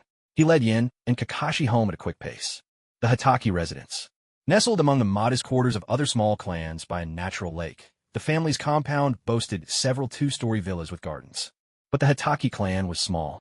Aside from Tsukumo and Kakashi, every other house stood empty and silent. No one will overhear us here, Tsukumo declared. He made a quick sweep of the yard, set up a soundproofing barrier, and sent Kakashi off for a bath. Now let's have it. I'll listen. Before this, I had never told anyone about my sensory abilities, but whether others might have guessed, I can't be sure. Yen finished answering the topic he hadn't fully addressed earlier. Then, with a note of gratitude, he added, I've already thanked Uncle Tsukumo for helping me with the shadow clone technique. In the Hidden Leaf Village, unless two people share a particularly close bond, learning ninjutsu usually requires formally becoming a disciple, and most people only get one chance to do that in their lifetime. He didn't intend to simply rely on the panel and isolate himself to level up. Don't forget, everything on that panel demands a foundation of knowledge. Apprenticeship determines a ninja's future path, and his plan for his ninja career was either to become a medical ninja or join the SEAL team. So, although Tsukumo hadn't taken him on as a direct disciple, but had helped him nonetheless, Yen was truly grateful. He didn't want Tsukumo to die for no reason. Go on, I'm listening, Tsukumo said, nodding thoughtfully and signaling for Yen to continue. Seeing that Tsukumo didn't treat him like an ordinary child, Yan's heart was set at ease. He continued, There's something strange about the rumors in the village concerning you. They're spreading too quickly. So quickly, in fact, that I suspect someone might be targeting you. Is that so? But why would anyone go to the trouble of spreading rumors that actually praise me? And why would they choose to target me? Tsukumo's brow furrowed slightly, as though he sensed something was off, yet he couldn't quite put his finger on it. He knew he wasn't a specialist in intelligence work. Perhaps in the past, he'd always seen things as too straightforward. People born with strong sensory abilities are often skilled at intelligence analysis, so he wanted to hear Yan's perspective. In truth, Yen didn't know the true cause behind Tsukumo's eventual suicide, but he did know that the immediate trigger was the villager slander. He decided to focus on this particular issue for now, and leave the rest of the investigation to Tsukumo himself. As an elite jonin, Tsukumo would surely handle matters more skillfully than a total beginner like himself. If I were the enemy, I'd start by using words of praise to build you up into a legendary figure. Once everyone's expectations have been raised, I'd find ways to sully your reputation, stirring up discord within the village or undermining your spirit. Assuming the role of the enemy, Yen walked Tsukumo through what might happen next. That's true. Using that method would definitely achieve such an effect. Tsukumo nodded in agreement, acknowledging the logic in Yan's reasoning. But if the enemy could pull off a plan like this, then wasn't the entire hidden leaf as leaky as a sieve? As the head of the Umbu, he couldn't quite bring himself to believe it, especially since the village had more than just the Umbu. Danzo's foundation, for instance, was devoted entirely to intelligence gathering. How could such a serious flaw exist? So he posed two more questions. How would the enemy actually carry out such a plot? And why would they single me out as their point of attack? I'm only a student at the Ninja Academy, so I don't really understand how the intelligence department operates. But I think if they're able to control the rumors in the village, then it's quite possible they could interfere with the missions you carry out. As for why they chose you, I suppose it's because of your achievements. Yan's gaze was fixed on the fire-patterned short sleeves draped over Tsukumo Hataki's shoulders. He didn't know what the significance of this kind of clothing was. But in all his memories, whether from his past life or this one, there were only two people, apart from the Hokage, who wore this style, Tsukumo Hataki and Jiraiya. One of them was a war hero, his merits so great they almost eclipsed those of the Hokage. The other, the direct disciple of the Hokage himself. This was the ninja world, his reality now. And in reality, true coincidences were rare indeed. After a long moment of contemplation, tiny beads of cold sweat appeared on Tsukumo's forehead, something almost unheard of. He stood up from his chair, crouched down to Yan's level, and gripped his shoulders. Lowering his voice, he said, "All right, I understand. Thank you for the warning, Yan. This is a matter of life and death. We must keep it just between us." As captain of the Umbu, he had witnessed darkness far greater than what Yan had seen in both his lives combined. Once someone brought uncomfortable truths to light, Tsukumo could instantly imagine all sorts of possibilities behind the scenes. Footsteps pattered down the hallway. Kakashi, fresh from a bath, was darting across the wooden floor. The two of them fell silent at once. With a loud smack, Tsukumo clapped Yin soundly on the shoulder, only for his hand to bounce right back. "Hey now, you're built tough, kid. Almost as sturdy as a young calf. But if you keep working out like this, be careful you don't end up stunting your growth." Just a heartbeat ago, he'd looked grave and solemn. Now he was teasing in the very next instant, his sudden change of attitude genuinely astonishing Yin. The older generation really was something else. "I was born strong." Yin shot back, unwilling to be outdone. He flexed his arm to show off his muscles before striding boldly toward the door. He had finally settled a regret from his past life, free of unfinished business and resentment, both toward others and himself. It left him thoroughly refreshed. As for the possible consequences of altering the story's course, he put his trust in Tsukumo Hataki, the captain of the Umbu. Dealing with a figure like Danzo, who dared not show his face, and a Hokage who cared about appearances, those were challenges Tsukumo could absolutely manage. And if worse came to worst, Yin would simply help broker Kakashi's apprenticeship with Minato Namikaze, or, failing that, with Orochimaru. Anyone, or anything, counter to the rot within Konoha would be pleased by such a turn. With one more worry off his mind, Yin returned to his small room late that night. He took off his clothes, getting ready for bed, only to find a mysterious bulge in the lining. What's this? The clothes were perfectly intact, yet a cylindrical lump had somehow appeared between the layers. Taking up a pair of scissors, he carefully opened up the seam and reached inside. A scroll? Did Uncle Tsukumo slip this to me? When did he manage that? Yin expanded his senses, making sure there were no other ninja nearby. Afterwards, he extinguished the lights and carefully took out the scroll. By the light of the moon, he slowly unrolled it. With his enhanced senses, he now had some degree of night vision. As long as there was the faintest glimmer of light, reading the characters posed no problem at all. For soundproofing, bathing, conversation, 3 days, ashes. This referred to the events he had just experienced with Tsukumo Hataki. Apart from Kakashi, there wasn't a fourth soul who knew about it. As for the final two words, they likely meant the scroll would self-destruct within 3 days, or that he was to burn it himself. Yin continued to unfold the scroll. A diagram of human meridians and water release ninjutsu. There were several full-body illustrations, densely annotated with meridians and pressure points. Several techniques followed at the end. Yin confirmed these were meant for him, but he decided to examine them in detail in the morning. Sacrificing sleep wasn't good for his growth. At dawn the next day, Yin woke early and glanced at the clock on the wall. 2.5 hours remained before he had to leave for school. He decided to open the scroll first. The illustrations of meridians seemed ancient. The markings mapped out points capable of causing death, injury, or torture, clearly Tsukumo's personal study notes. Yin copied them down, committing everything to memory at a brisk pace. Though some parts were missing, the notations would save him from many missteps, whether in improving his taijutsu or learning medical ninjutsu. The renowned Hyuga clan in the village used their gentle fist to inject chakra into opponents' pressure points, thanks to their Byakugan's powers. Wasn't this their core technique? Yin believed that with an in-depth understanding of the body's critical points and the ability to channel chakra externally, he too could achieve similar results. There were 3 ninjutsu techniques as well.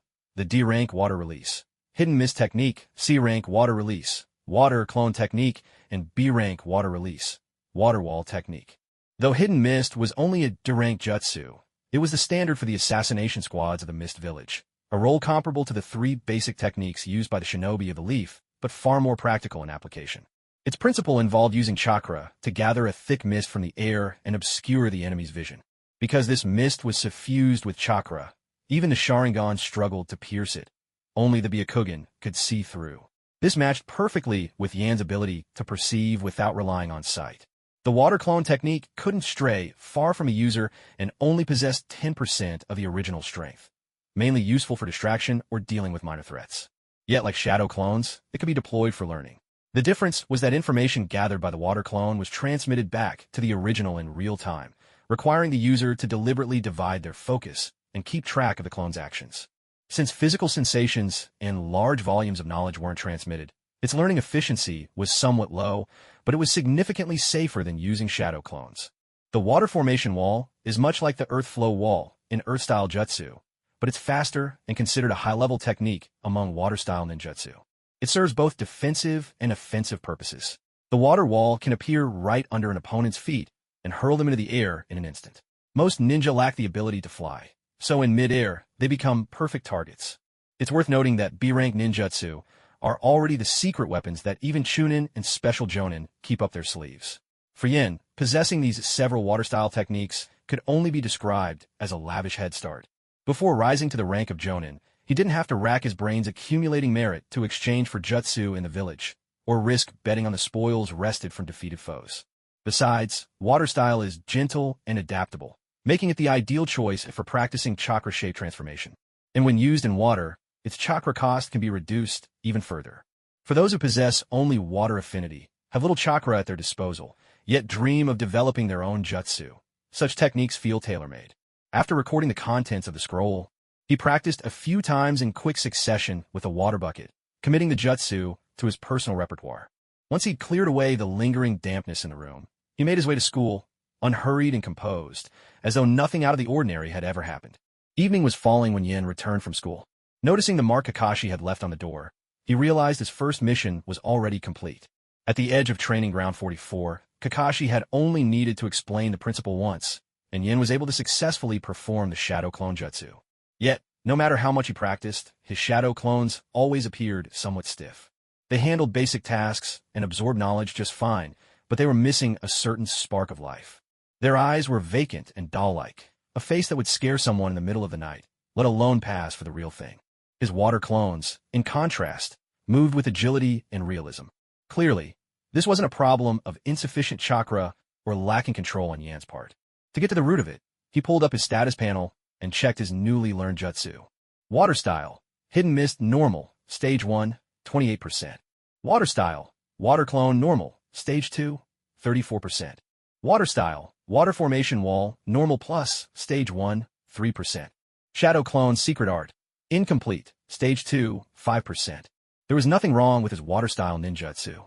Using 2 types of clone techniques to study different things naturally increased experience, so a higher level of proficiency was expected.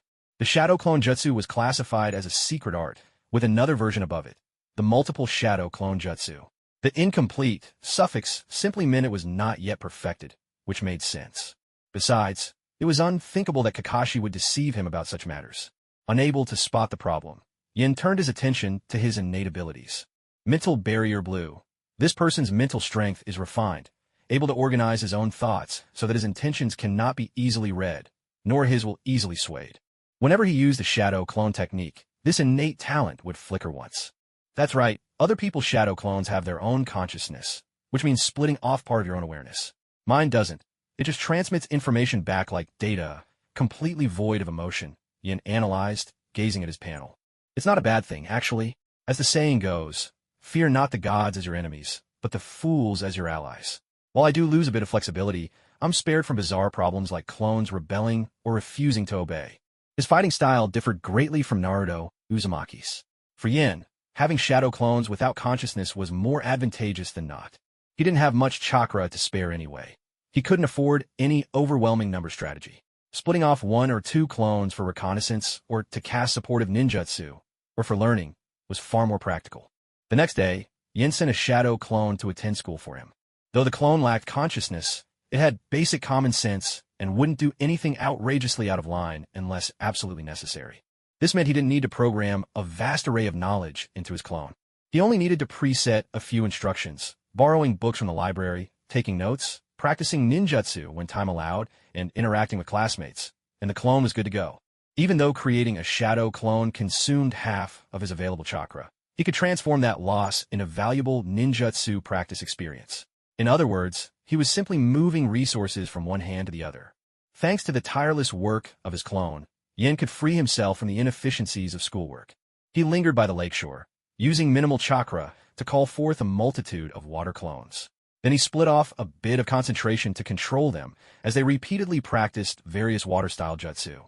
Though water clones weren't as efficient, their lower chakra cost meant that, by the water's edge, he could create as many as he needed. These water clones could upload data to him in real time. The insights from practicing different techniques and using the same skills in varied ways clashed together in his mind, driving his mastery ever higher and at an ever-increasing pace. Yin felt as if his head might explode. Maybe this would be a good method if he ever ran out of inspiration, but for now, it was unnecessary. Improving his skills didn't require such extreme measures. After a while, he finally adjusted the number of water clones, leaving enough mental space for his main body to think clearly. Yin pulled from his pocket the scroll given to him by Tsukumo Hatake. Since this scroll had a self-destruct function, that almost certainly meant it contained a sealing technique. He wanted to rely on his own senses to see if he could detect something. Maybe the panel would record it, allowing him to learn the jutsu. Yin sharpened his focus to its limit. Even the incoming experiences from his water clones were temporarily set aside.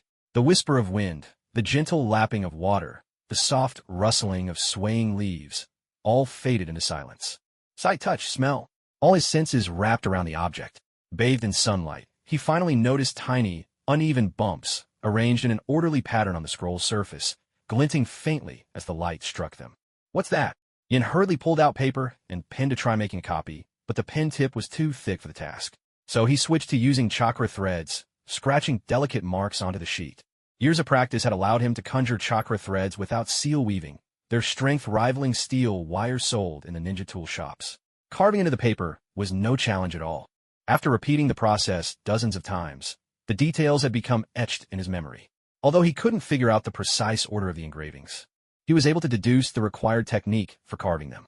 For someone proficient in manipulating chakra threads, this was no difficult feat. With a rough grasp of the technique's fundamentals, Yin felt an urge to uncover its true function. He opened the panel to check.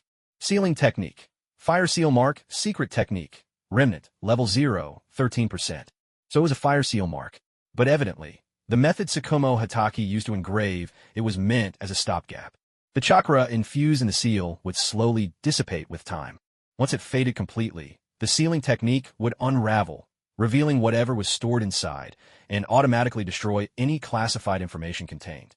Taijutsu, water release, clone techniques, and now a sealing technique. Looks like I'm going to be busy. Yin turned on his heel and threw himself into training.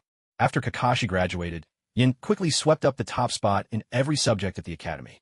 After all, he'd originally been third place. To start dropping in rank now would look suspicious. Better to seize first place outright and raise his profile within the village. Given his remarkable talent, the academy teachers tacitly allowed him to attend classes using shadow clones. Anyone who observed closely would realize that the group lingering by the Nanga River every day were, in fact, all his water clones, practicing water release techniques over and over. Meanwhile, his true self worked on taijutsu nearby, and sometimes sparred with his water clones. Out of sight, he began experimenting with knowledge scavenged from the library, pieced together with an anatomical chart of the human meridian system. Using the high similarity between a shadow clone and the original, he conducted endless trial and error. He let his chakra flow along his inner pathways, sometimes converting it back into physical energy, refining his meridians, or projecting it outward. Through this, he created 2 new sets of taijutsu, one for building physical strength, and one for delivering lethal power. His complete dedication brought his taijutsu to the verge of a breakthrough. Gifted with the ability to learn ninjutsu after a single glance, but chooses to devote himself to taijutsu? In the Hokage's office, the third Hokage, Hiruzen Sarutobi, gazed at an intelligence report. He shook his head at first, and then slowly began to nod. Fine then, Konoha doesn't need that many powerful shinobi. As long as Midokado Hamura and Kohoryudatain learn their lesson, that's enough. After all, the village's internal affairs aren't their personal possessions. From the start, he had kept Hamura around to serve as a warning to the two advisors, to let them know their underhanded schemes had gone too far. Hamura was gifted, but fortunately, just talented enough. His continued survival was a constant reminder to the advisors. Yet too much talent wasn't always a good thing. Outside the Hokage's faction, there was no room for two White Fangs. Luckily for the third Hokage, Hamura had veered off the ideal path. No matter how strong his body became, it was no match for ninjutsu and ninja tools. The Hokage simply chose to let him run his course. 3 months later, snow blanketed the ground, and thick ice sealed the rivers. At this stage, Hamura's physical training had reached its final phase. Fortunately, he had shadow clones to help test techniques, an auxiliary panel for corrections and guidance, and the perseverance born from living a second life to mentally anchor him. Otherwise, if he let the chakra run wild inside him, he might have ended up crippled, or worse, dead from his body tearing itself apart. But without these advantages, he never would have attempted such reckless training. Luckily, he was closer to success than ever before. Late at night, with his blood surging within, he could no longer suppress the urge to break through his taijutsu limits. Luckily, his powerful mental fortitude kept his head clear. He quietly opened his door, closed it behind him, and crept along the silent streets, carefully channeling chakra to his soles so as not to leave any traces in the snow. Where should I make my breakthrough? He slipped into the dense woods, evading a group of patrolling shinobi. There was no doubt whatever was about to happen would be far from quiet. If he attracted the interest of someone obsessed with wood release, things would get ugly. He certainly wasn't confident he could handle a jonin. 3 months ago, when he'd met Tsukumo Hatake, he'd realized he stood no chance. Phew, it's so hot. The riverbed? Yes, the riverbed. Glancing around, he realized only beneath the frozen river surface could he hide. Besides, the heat within his body kept urging him to seek relief in the cold. Water style, water veil.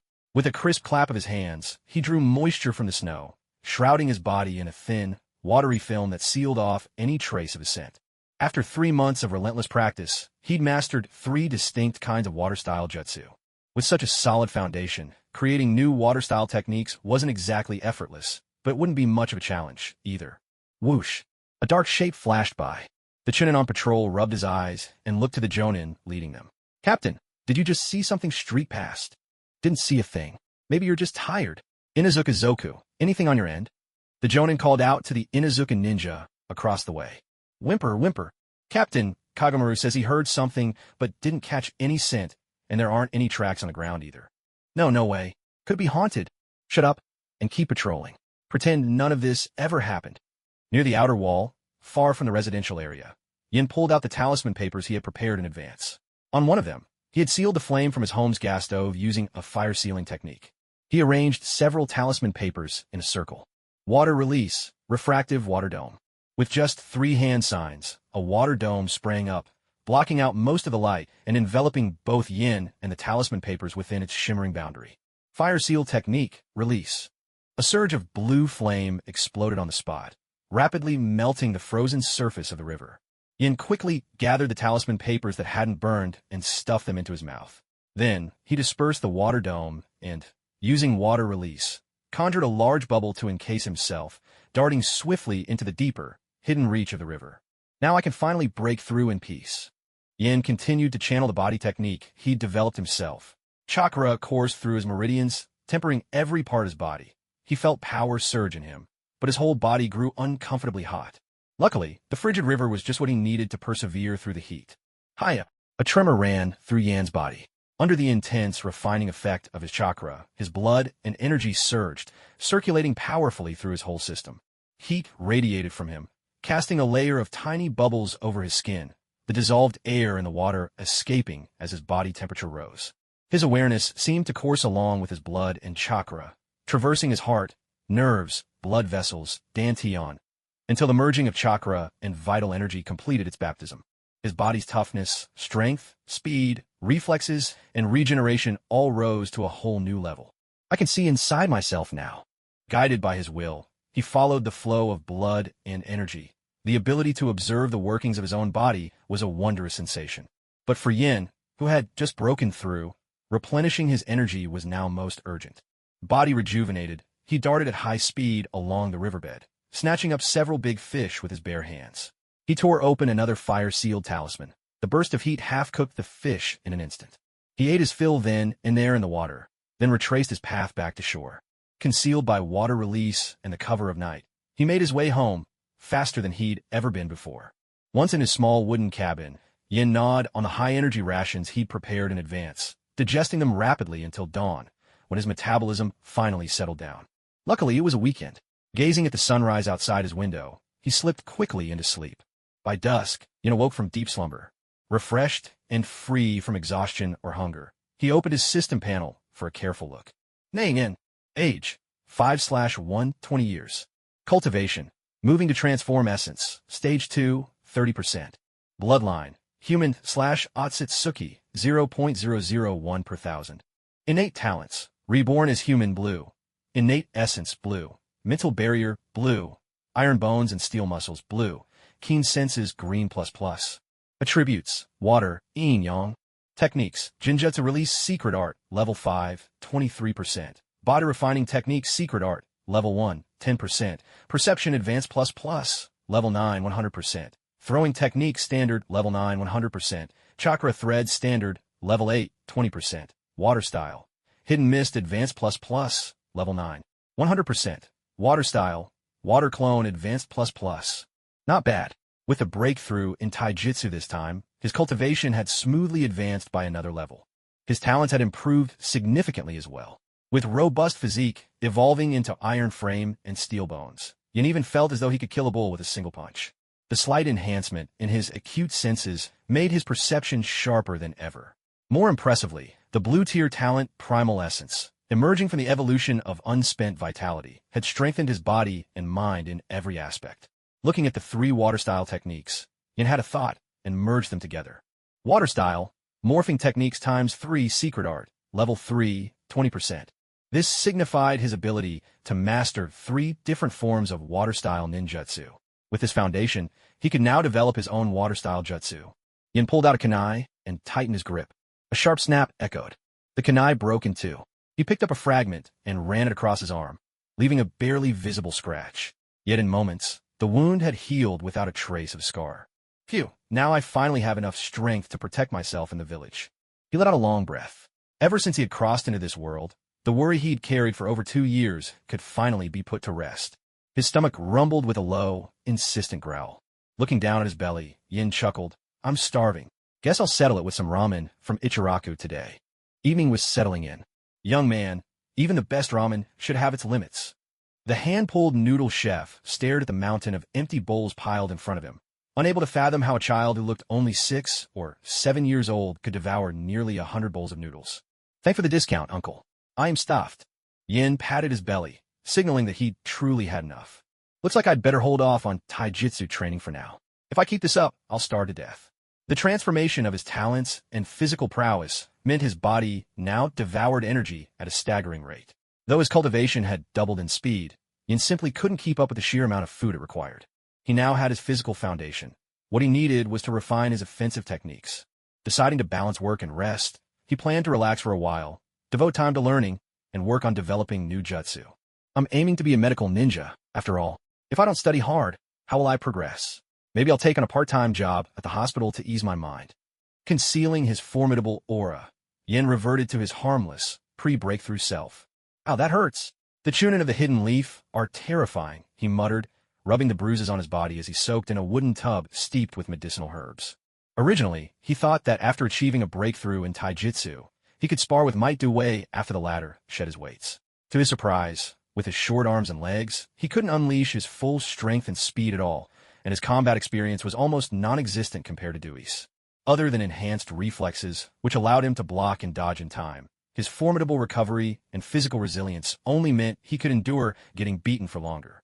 Sparring in pure taijutsu with Might Do Wei after he'd taken off all his weights forced Yin, whose confidence had just begun to swell, to reassess his own abilities with clear eyes. Disregarding his toughness, and judging purely by his taijutsu skills, he barely reached the level of a Chunin. If he factored in ninjutsu and the advantage of fighting near water, his strength might barely brush against that of a special jonin. If I add in my sensory abilities and the fact that I use weapons, then reaching Chunin level at age 5 doesn't seem exaggerated at all. Without enough energy to sustain high-volume taijutsu training, and with ninjutsu transformation techniques, never something that could be mastered overnight, Yin decided to cut back on his training for the time being. He chose to let things progress naturally. As long as he maintained a regular training routine and got enough nutrition, his physical abilities would improve as he grew older. And with his current physique as a base, reaching adulthood would make him quite formidable. Moreover, the village of Konoha wasn't at war, which meant there were plenty of opportunities for students at the Ninja Academy. Yin made up his mind to pursue the path of becoming a medical ninja first. Ideally, with his chakra control and learning ability, he could even end up apprenticing under Tsunade. After all, in his previous life, Xiao Yin had died of sudden cardiac arrest shortly after starting university, so studying medicine in this life could make up for that regret. He'd only needed to learn the chakra strings technique once before mastering it. Walking on water and climbing trees came to him naturally without a teacher. He'd even invented a few water-style ninjutsu techniques of his own. He figured his talent surely wasn't any worse than Sakura's. Even if Tsunade refused to take him on as a student, he could always have Shizen put in a good word for him. It shouldn't be too hard to pick up a few things by following her around.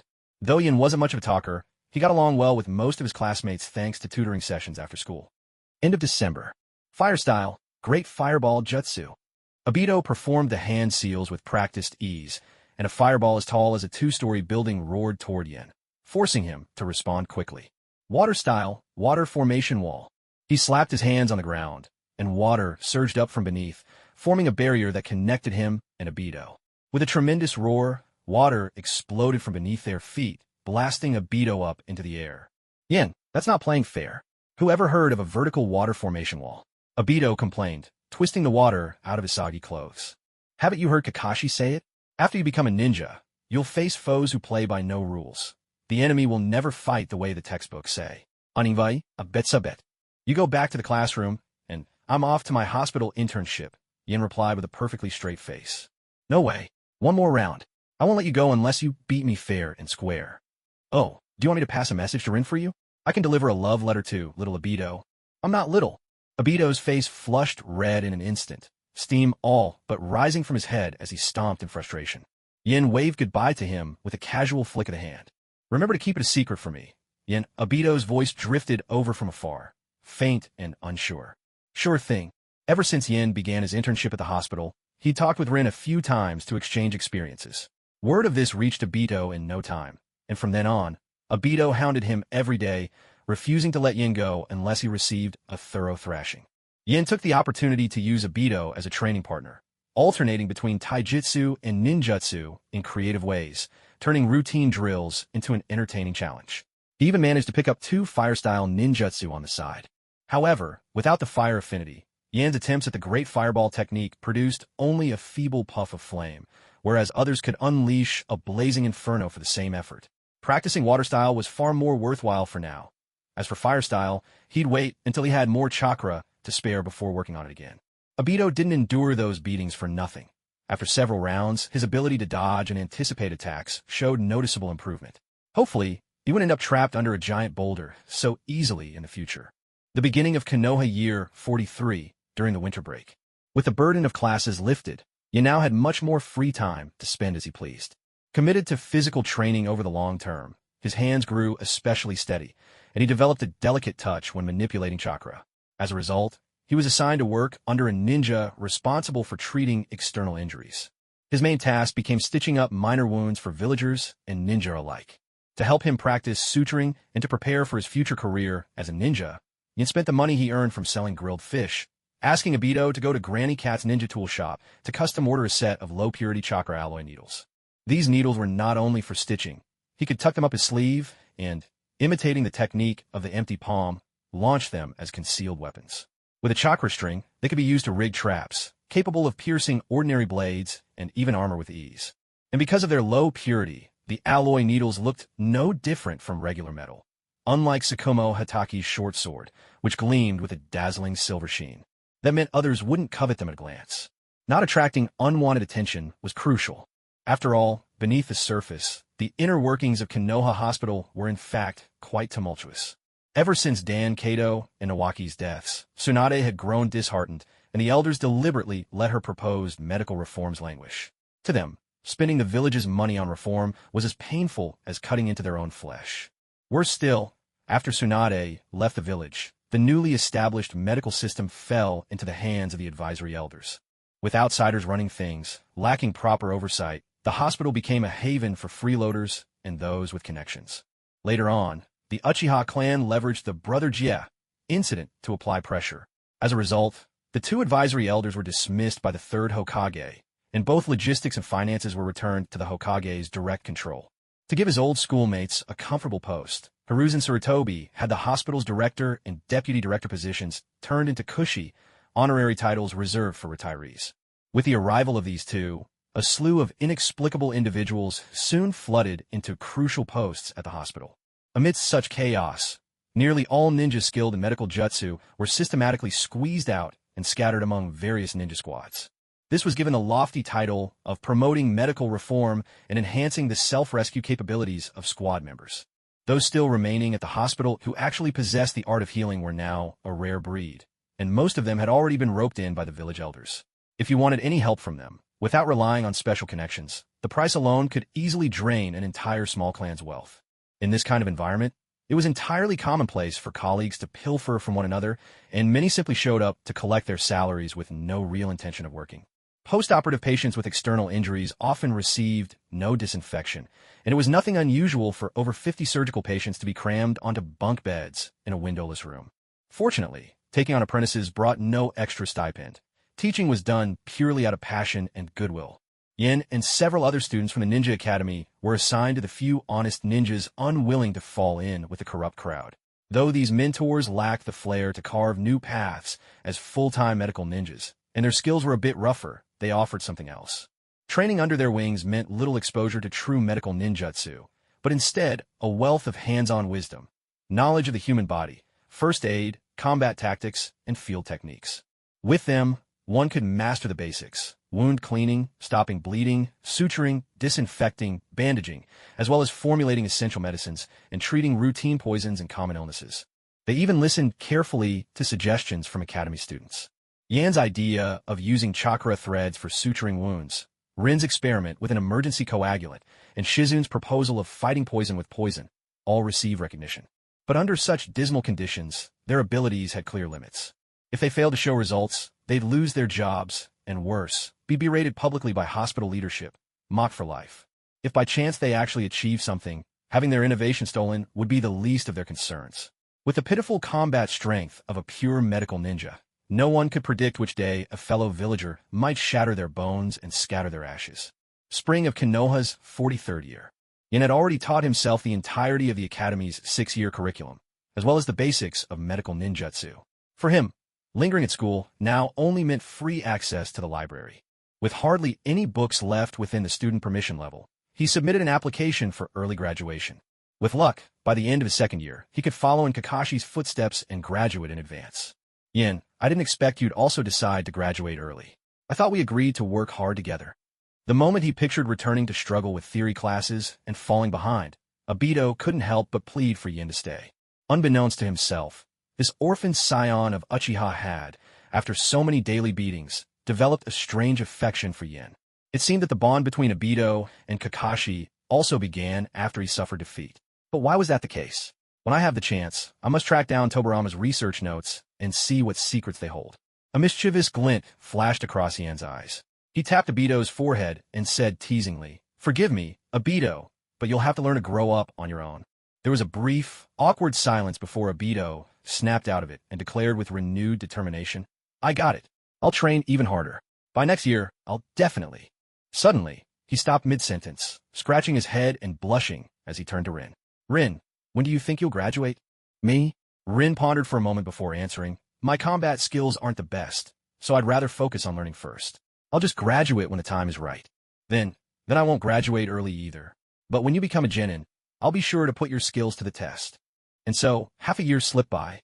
Yin passed the written exam ahead of schedule, relieving him from the need to attend regular classes. With his time now in his own hands, it was almost as if he had already graduated. All that remained was to pass the final exam to become a probationary genin.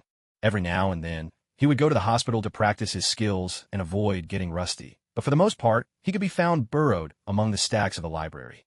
Even amidst his studies, he never neglected his steadfast daily training, steadily advancing his cultivation. By the time May arrived, he successfully reached the third tier. Age, 6/140 years. Cultivation, moving essence into transformation, Tier 3, 1%. As his cultivation deepened, his lifespan ceiling expanded as well, making his body stronger and his energy seemingly endless. Yet, this extended lifespan did not slow his physical development. Quite the opposite. Thanks to a prolonged childhood and heightened vitality, the quality and length of his strength training period soared. Although he was only 6 years old, he looked more like a well-developed adolescent entering his teen years. Because the body tempering technique involved internal cultivation, it came with significant risks. For anyone without immense willpower and plenty of trial and error, mastery would be outright impossible. Still, it proved far more effective and well-rounded than Might Dewey's usual training regimen. Thanks to this method, he could now nearly match Might Dewey's full strength in arm wrestling. However, when it came to pure hand-to-hand sparring, he was still outclassed. The fact remained that, at his age, his limbs simply weren't long enough. All in all, everything in Yan's life was improving, except, of course, for his suddenly monstrous appetite and precarious finances.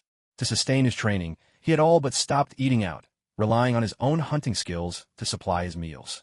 Only by doing this could he ensure steady savings, so that when he graduated, he could outfit himself with the finest deluxe set of ninja tools. Deep beneath the stone faces of the Hokage in Konoha lied the Root Division's #1 experimental base, a place that also served as Orochimaru's private laboratory. Bairuhu, we've used up all the test subjects. Go and inform Danzo. I have other matters to attend to. Tell him to come again next month. Orochimaru set down the syringe and picked up the scalpel. With practiced precision, he carved a chunk of tissue entwined with roots from the test subject whose body had become overgrown with branches and sealed it away in a scroll. Watching Orochimaru's unhurried, almost leisurely figure leave, Boo gripped a piece of branch tightly, trying to snap it off, but couldn't manage it. He clenched his teeth, painfully reminded of his status as a prisoner, and with great effort suppressed his urge to smash something. Defeated, he simply slumped to the ground. Why? Why are you blessed with a healthy body? Why are you privileged to become the Hokage's student? All I ever wanted was to study forbidden techniques to compensate for my innate shortcomings. Yet you locked me away for 10 whole years. 10 years. How many decades does a person get in a lifetime? After venting his frustrations, Bairuhu quickly straightened his clothing and got to work, double-checking the experimental records Orochimaru had already organized. He hacked off another relatively intact piece of flesh from the subject, stuffing it with effort into a small scroll he kept hidden, making sure to conceal it well. He, too, longed to study forbidden arts of his own, to overcome his natural limitations, to break out of this cage. Those scraps of flesh, even rejects, might just suffice. But for now, his top priority was to handle Danzo, who would soon arrive to inspect the results. A prisoner, living by the sole worth of his research talent, surviving only as long as he proved useful. With this bitter knowledge, he forced his frail body to clean up the laboratory and swiftly summarized Orochimaru's latest progress. Orochimaru, meanwhile, climbed to the surface through a winding tree root tunnel. At a relaxed pace, he stopped by the sweet shop for some tea snacks, then made his way to the market, buying enough eggs and apples for a whole month. Everything was carefully sealed and stored in a scroll. So long as the runes and array were intact, whatever was sealed within would remain fresh as the day it was put away. That's why any ninja with the means would carry a sealing scroll. Whether for improving one's meals, storing intelligence, or keeping weapons, such a scroll could vastly improve a shinobi's quality of life on a mission. Errands done, Orochimaru paused before the ninja tool shop. Standing a 45-degree angle, he tilted his head towards the clouds, a pose that looked absent-minded but was, in truth, contemplative. What should I study next? Immortality, perhaps? Yet even the first Hokage's body eventually decayed with time. Immortality may be too far out of reach. Still, according to the second Hokage's notes, when the body dies, the soul can linger on. Perhaps I should begin with the soul. I wonder if the old man would allow me a glimpse of the spiritual transformation technique. With his next research goal decided, Orochimaru strode toward the Hokage Tower. Absolutely not. Don't even think about it. A fierce roar erupted in the Hokage's office. The third Hokage, Hiruzen Sarutobi, no longer wore his usual kindly expression. Hearing Orochimaru's words, he flew into a rage. Sensei, it's just a secret technique. Even if you refuse to let me study it, I'll eventually figure it out on my own. Tell me, why forbid research on souls? After being the Hokage's student for nearly 30 years, This was the first time Orochimaru had seen Hiruzen Sarutobi in such fury, and for a moment, he was truly bewildered. Catching his breath, Hiruzen Sarutobi spoke with grave earnestness. "You are my most gifted student. That's precisely why I won't allow you to stray from the right path." A cold chuckle escaped Orochimaru's lips. "The wrong path, you say? But who asked me to cooperate with Danzo and authorize the research of the first Hokage cells? That was you, sensei." Orochimaru's emotions flickered, confusion biting deeper at his heart. Yet he pressed on, voice subdued. "To study souls is to desecrate the departed." Seeing Orochimaru's expression of bewilderment, Hiruzen inhaled deeply, raising his voice as he hammered the point home. "Then, would not experimenting on Hashirama's cells also be a desecration of the first Hokage? Sensei, you've changed. And perhaps so have I." With a smile fixed on his face, Orochimaru straightened his robe, bowed his head, and opened the office door.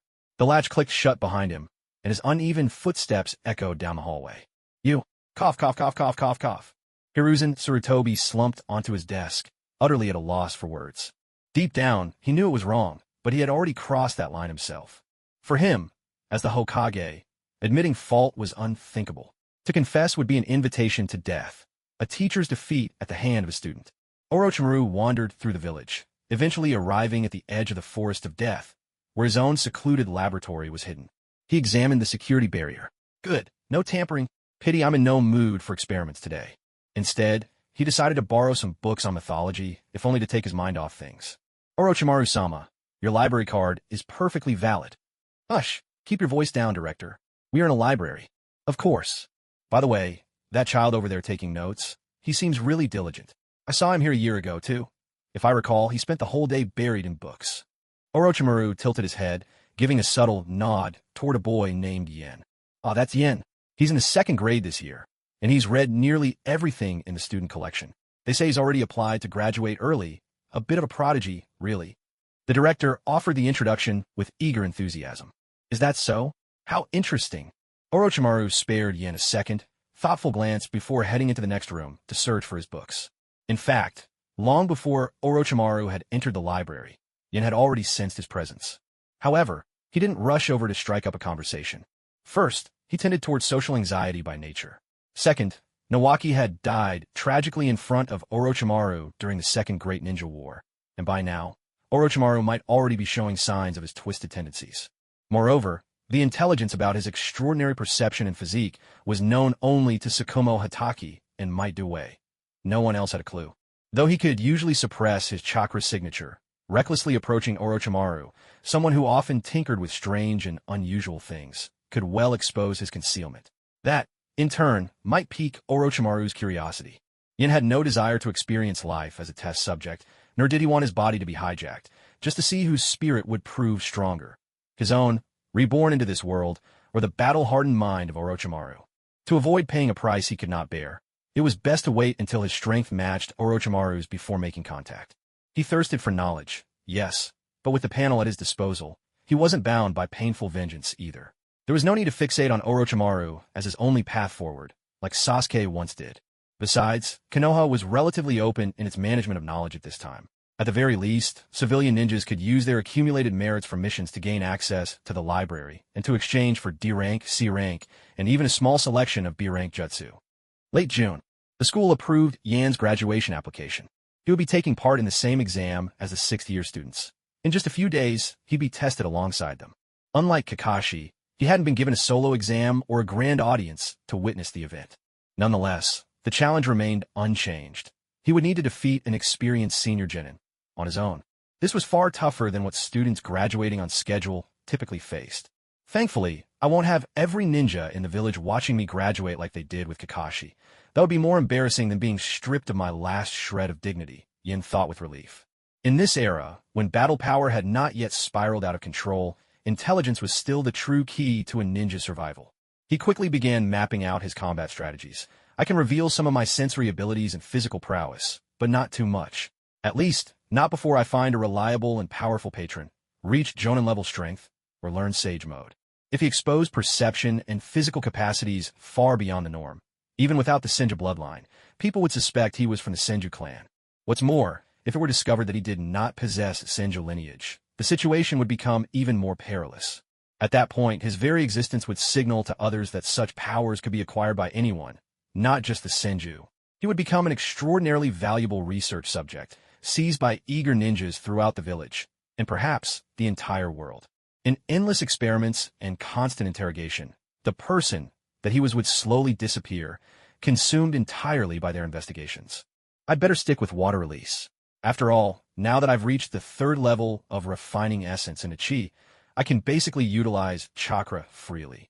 Yin made up his mind to rely on water release as his primary technique from now on. After all, thanks to his extraordinary talent and abilities, his water release had already reached the level of secret arts, and the Jinjutsu release at the same level allowed him to easily counter the hypnotic techniques of even a 3-tomo Sharingan. Granted, he was still a long way from reaching the heights of Tobarama Senju, who could master the legendary sea release. But tweaking standard water release, inventing a few lesser jutsu, or streamlining hand seals for techniques he'd used countless times, all of this was hardly a challenge for him. Perhaps these are the sorts of troubles only a genius would have. A few days later, the testing ground buzzed with the energy of a noisy crowd. Yin threaded his way through the bustling, clamorous registration queue and waited quietly in the nearly empty spectator seats. He'd been slotted as the finale contestant. The thought that he'd have to sit through nearly every dull match before getting to leave left him feeling a touch gloomy. But since there weren't many people on the stands, he relished the peace, choosing a quiet corner to himself. Halfway through the exams, Yin had already closed his eyes and started meditating. With nothing else to do, he might as well train his ability to stay focused in chaotic surroundings, a chance to give his mental strength and perception a small boost as well. After all, managing one's time is an essential skill for any ninja. Down in the arena, for some, joy, for others, despair. A few students barely scraped through the exam, erupting in wild cheers. Others, after 6 long years at the Ninja Academy, were stopped at the threshold of becoming an apprentice genin, their dedication instantly evaporating to nothing. If their team leader dropped them, there was still a chance to repeat the year, try again to become a ninja, or perhaps join a less celebrated squad, if nothing else. But failing the graduation exam was final. Those left behind had no other options. In these times, with the average age barely 30, 12 was already considered old. No one would even take you on as an apprentice. From then on, only hard labor awaited them, with nothing technical ever within reach. What's more, with ninja school attendance on their record, they weren't allowed to leave the village. The world inside the walls would be their whole life. The competition drew to its close. Finally, it was Yan's turn. Surrounded by envious and astonished stares, he leapt into the center of the dueling field. For the next bout, Academy student Yin faces veteran genin, Kazumatsuri Fujika. Standing opposite, Yin was a female ninja, striking exaggerated poses. Her makeup was applied so thickly that her real features were impossible to discern.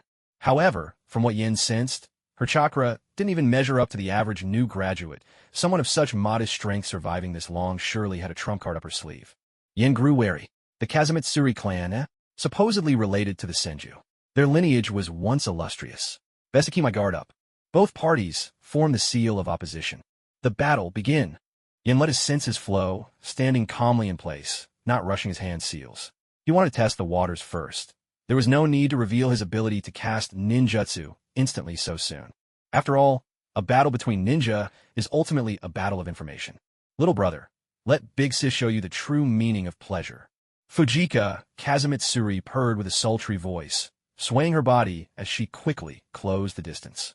A waft of alluring smoke drifted up his nose, but it was flushed out almost immediately by his formidable physique.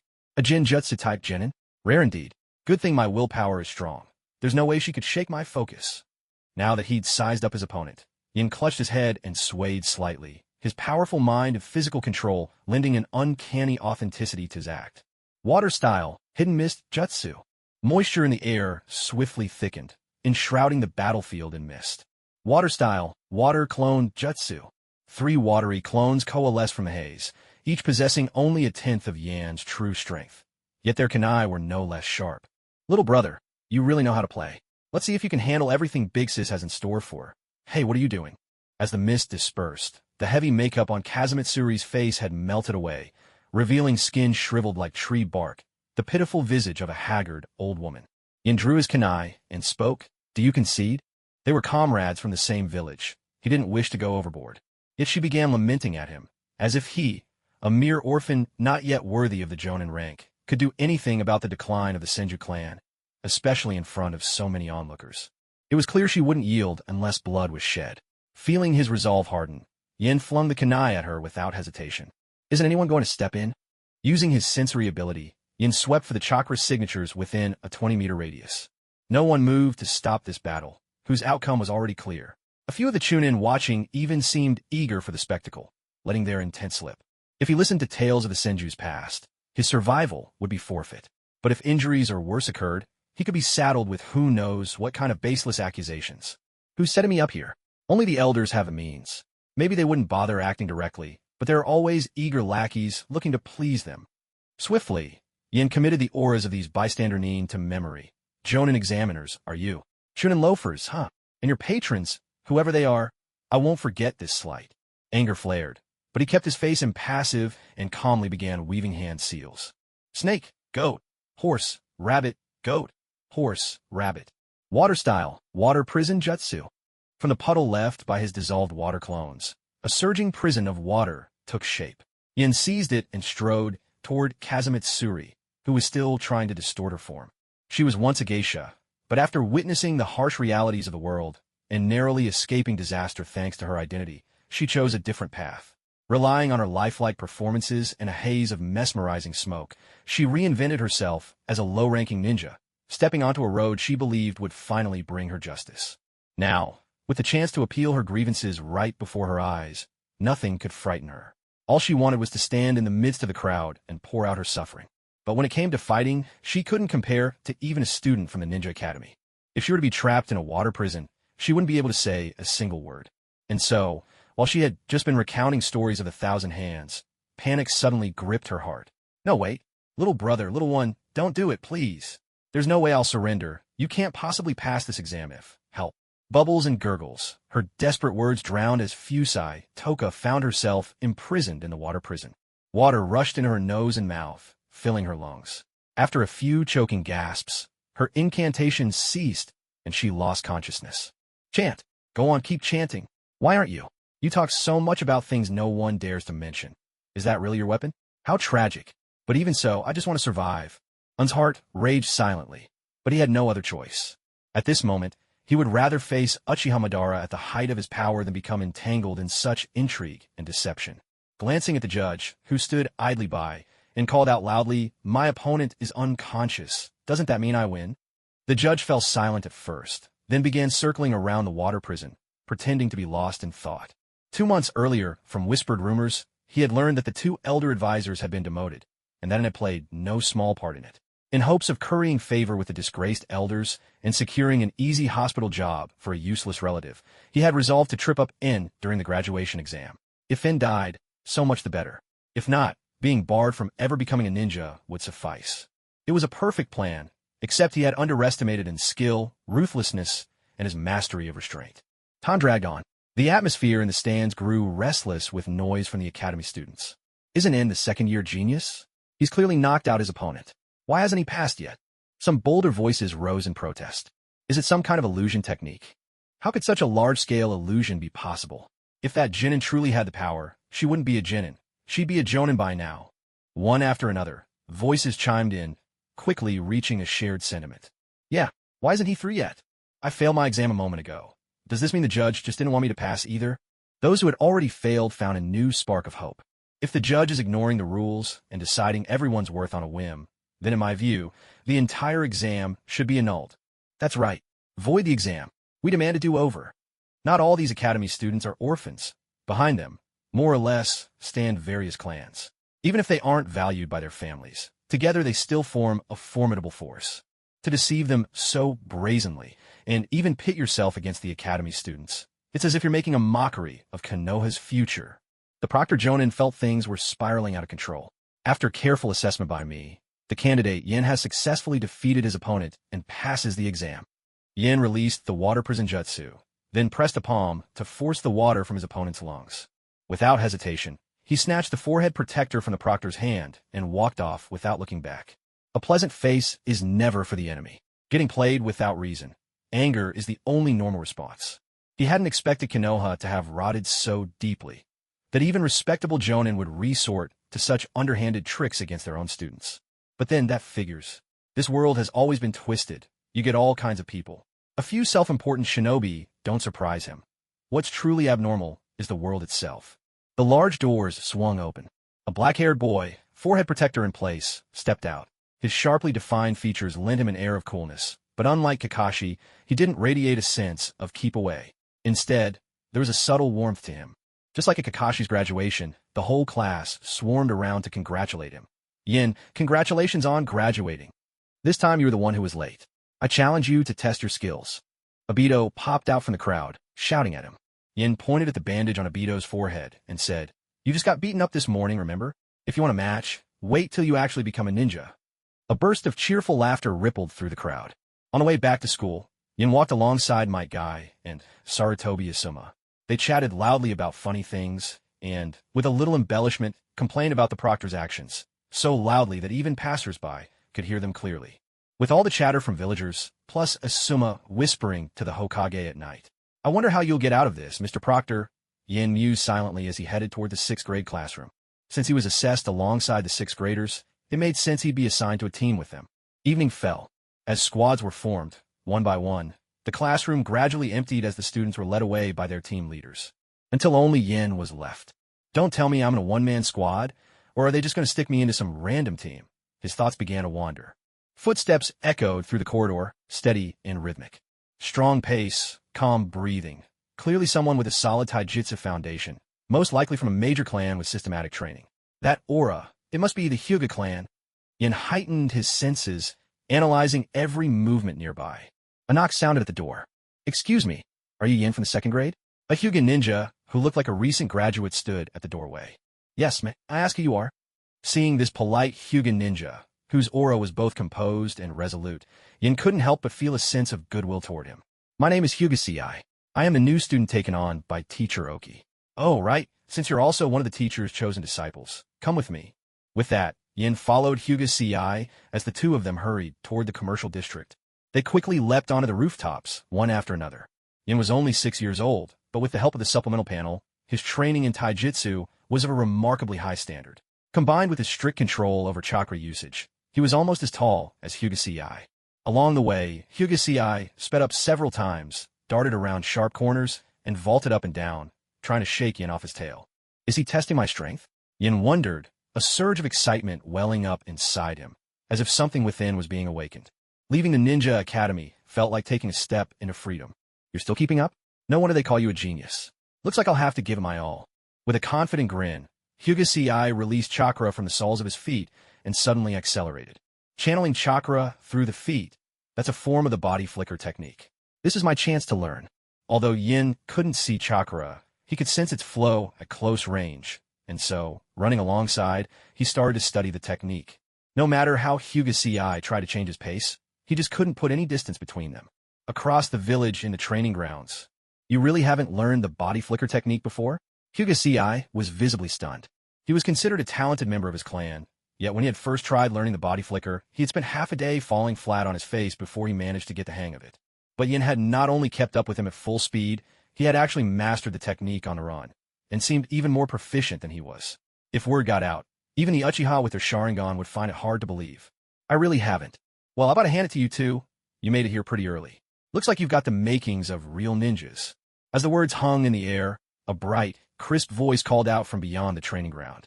A dashing woman appeared at the gate, a long sword strapped to her back and her hair pulled up in a high ponytail, her whole demeanor sharp and efficient. "Hello, may I ask who you are?" Hyuga C.I. and Yin looked at each other, both a little awkward. "Let me introduce myself. I'm Shi, disciple of Teacher Oki. If you two can pass the teacher's test, you can call me Big Sis from now on." She flicked her violet hair with a confident twist. "So you're our senior? Where's Teacher now? Will we be meeting him soon?" Hyuga C.I. asked with barely contained excitement. "Well," she pointed skyward, her chin held high. Yin and Hyuga Tsujio also looked up, following the gaze, and saw a tiny black speck high in the sky. "It can actually fly. So this is a Jonin." Hyuga Tsujio and Yin exclaimed in unison, both deeply shaken. The distance was simply too great. Whether it was the Byakugan of the Hyuga clan or Yan's sensory abilities, both subconsciously overlooked the presence of the other. "Well now, we've been spotted, haven't we? Could you not give me away for once?" "All right, Pidgeot, let's head down." The black shadow swelled rapidly as the outline of a gigantic eagle gradually became clear. A figure leapt nimbly from its back. The massive bird, nearly 2 meters tall, landed behind the newcomer. With barely a spread of its wings, it projected an overwhelming sense of power. A robust man stood before the three, his close-cropped white hair, sharp, efficient eyes, and the wrinkles on his face giving an air of experience. Over his Jonin vest, he wore a white coat, adding to his distinctive presence. He didn't quite look like a typical ninja, more like a learned professor. All right, let me introduce myself briefly. My name is Okinari, an elite Jonin of the Hidden Leaf.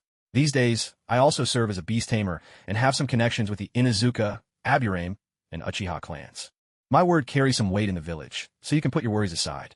Since I've chosen you, there's no need to dwell on the troubles you've faced before. Just make sure you don't make any grave mistakes from now on. And to be blunt, I became a Jonin even before the founding of the Hidden Leaf. I'm old, older than the third Hokage himself. Who knows when I'll retire or pass away. So, you three are likely my very last group of students. From now on, I won't stop you if you choose to seek other mentors. That's all for introductions. In a moment, I'll test you using the strictest standards. Regardless of whether you pass the trial, remember this. No matter where you go or what you do, as long as your heart belongs to the leaf, make sure you live well. Only by living can you accomplish what truly matters to you. Listening to Okinari's voice, strong and full of conviction, together with a clear sense of goodwill he radiated, Yin felt the dark clouds formed by the village's machinations slowly dissolve. He realized he had finally met the right person. Hyuga Tsujiyo, standing nearby, suddenly remembered something. Tears welled up and flowed down his face. Whether from excitement or sorrow, even he couldn't say. Only she stood aside, troubled and hesitant, unsure if he should speak his mind. Witnessing their expressions, Okinari smiled gently, planting seeds of hope. This had always been his way, and the reason he'd come to the leaf in the first place. Back then, as a Jonin barely in his teens, Okinari had heard tales of Hashirama Senju and, filled with hot-blooded passion, made his way to the village. At the time, he had the dream of peace but no idea how to achieve it. Though he was a Jonin, his own strength was unremarkable before the first and second Hokage, and strategy was far from his strong suit.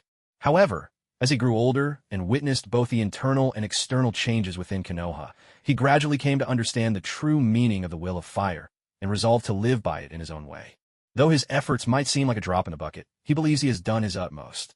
He has a clear conscience, both toward himself and toward the second Hokage, who once granted him an opportunity. Simply seeing these overlooked young talents thrive brings him immeasurable satisfaction. Drawing in a deep breath, Ajiro called out in a loud voice, "You have half an hour. Go and introduce yourselves to each other. Pidgeot, let's go." With that, he leapt onto Pidgeot's back and soared toward the woods nearby. She folded her arms across her chest, lifted her chin, and signaled to Yin and Hyuga Tsugu with her eyes, indicating they should sit down on the wooden stumps. As your team leader, I'll go first. I won't repeat what I just said. Instead, let me share something that might fire you up. I'm 18 years old. I've been through the Second Great Ninja War, and even before that, I had already become a special Jonin, which I still am now. I specialize in fire release and the Konoha-style sword art. I'm also versed in throwing techniques. Whether the enemy is far, near, or in between, I can handle it. If you manage to pass the upcoming test, then all these skills of mine are yours to learn. Lastly, I love ramen, and my dream is to become someone just like my master. As for what I dislike, I won't say for now. You'll figure it out in time. All right, who's next? She pursed her lips and looked at the two with a sparkle of interest in her eyes, clearly savoring the admiration directed toward her.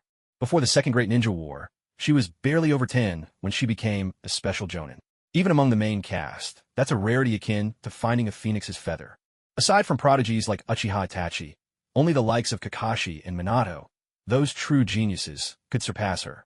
What's more, she survived the ninja war and learned from experienced mentor. Maybe her latent potential isn't quite as immense as theirs, but her current strength is as real as it gets. I'll go second. Yin raised his right hand and spoke. It had been a long time since he'd met anyone worthy of entrusting his heart. From what he could sense, even without mentioning individual strength, this team's atmosphere felt genuine. Their team leader, an aging Jonin, still held on to his ideals, and both she and Hyuga Tsugu seemed honest and straightforward. After all, no one wants to be betrayed by their comrades. To Yin, kindness begets kindness. He would never hoard anything that could be shared. Much like how he helped Guy develop new ninja techniques, he did it because that father and son had once been people he could rely on, who ensured his safety in his darkest moments. And he'd drop a hint for Tsukumo because, despite his cold exterior, Kakashi had a warm heart. One mention of wanting to learn the shadow clone technique, and Kakashi spent a whole summer to help him master it. Before graduation, he challenged Obito every day, only because Obito constantly picked fights with him over Rin. But Obito had a simple and honest heart, and after he secretly learned Obito's ninjutsu, he felt a bit guilty, so during their fights, he would also give Obito a bit of guidance. But if anyone harbored malicious intent toward him or tried to set him up, they could expect swift retribution. He still remembered, as if it happened yesterday, the incidents that occurred during those first few days after he crossed into this world. My name is Yen. I just turned 6, graduated early from the 2nd grade. My theoretical knowledge is solid, but I lack real combat experience. I specialize in taijutsu and water-style techniques. I should be able to handle mid and close-range opponents in a fight.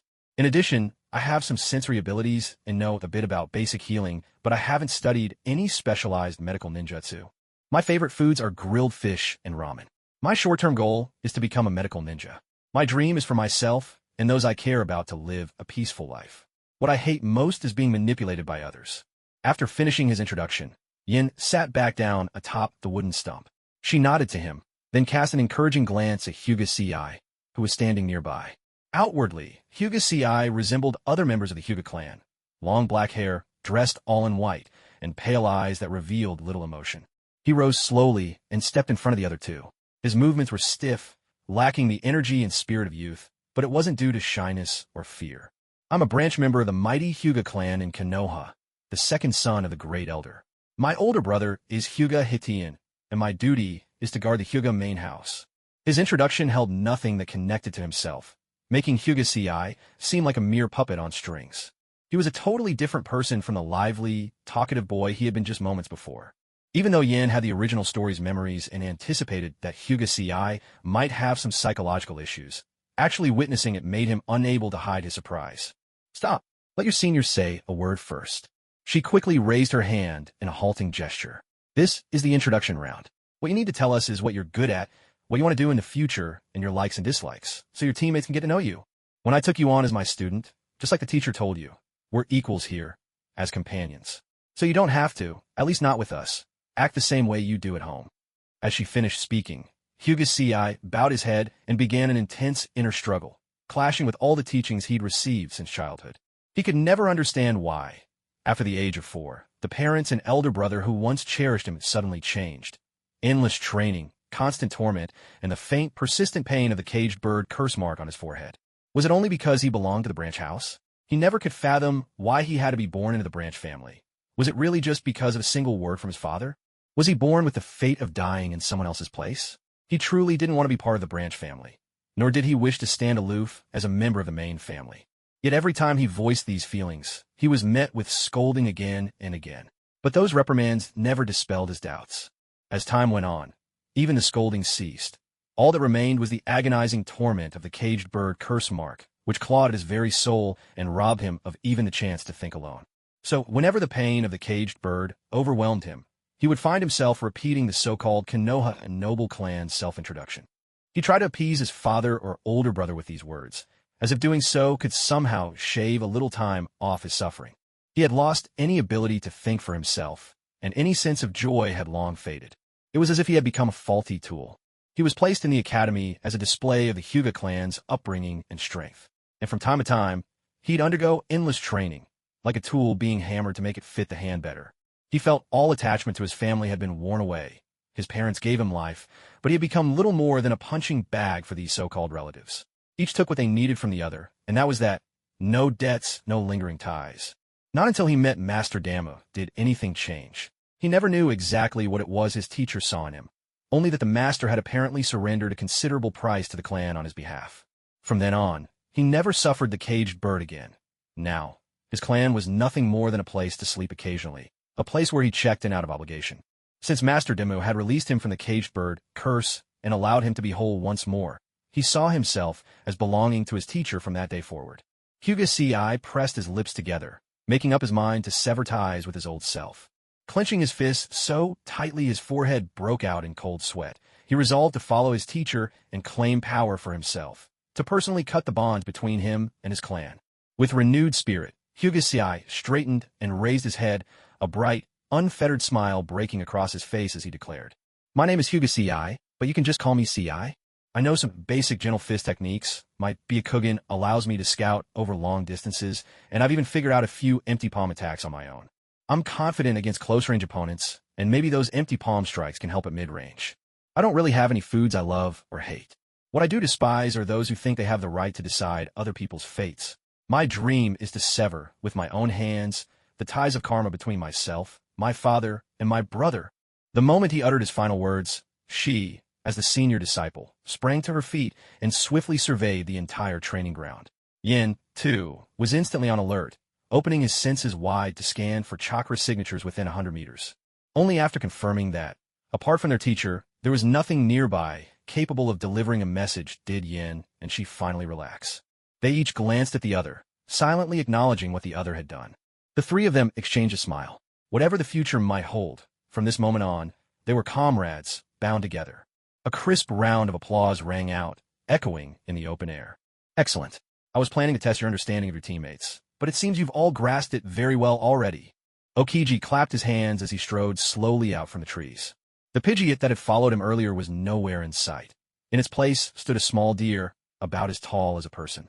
On the deer's head was a pair of unusually shaped antlers, so mesmerizing that they seemed to draw your gaze and, before you knew it, make your head spin. "Snap out of it. Don't stare at her antlers, or you'll fall under a hypnotic spell." Okiji-sensei gripped Hinataji's shoulder, firmly shaking him awake. Got it." Hinataji clenched his fists tightly. After enduring the torment of being a bird in a cage for so long, he had thought his mind was strong. He hadn't expected to fall for an illusion so easily. How disappointing. "Sensei, I'll do my best," he said, rallying himself once again. Okiji looked at the three of them, speaking gently. "There's only the combat test left now. Hinataji, and you two will work together in a moment and go all out against your senior. Imagine she's the enemy. Don't hold back. She, the stag of bewilderment, will assist you with her illusions." Upon hearing they'd be facing a special Jonin, and with a contract beast aiding their opponent, In and Hinataji realized this was almost like facing a full Jonin head-on. Such a formidable challenge made both of them buzz with anticipation. "Relax, you two. Don't get too tense, and don't let the excitement get to your heads. Just keep a steady heart. The purpose of this match isn't to eliminate anyone. It's to see your true abilities, so I can teach each of you in the way that suits you best." Okiji clasped his hands behind his back, clearly delighted. "All right, get ready to start. Afterward, we'll all head out for dinner together." At the edge of the training ground, they found a patch of open ground, wide and clear except for a few crooked trees and sparse weeds on the earth. Hardly any place to hide. Hinataji and In exchanged a quick word, deciding that Hinataji would feign an attack first, and In would follow up, unleashing Aqua Barrier to throw off their opponent's rhythm. She tightened her ponytail and handed her long sword to Okiji. Reaching into her Jonin vest, she pulled out a scroll, broke its seal, and drew forth a bamboo sword. With one hand gripping the sword and the other hidden behind her back, she strode to the center of the clearing. The stag of bewilderment positioned herself behind her and to the side, about 5 meters away.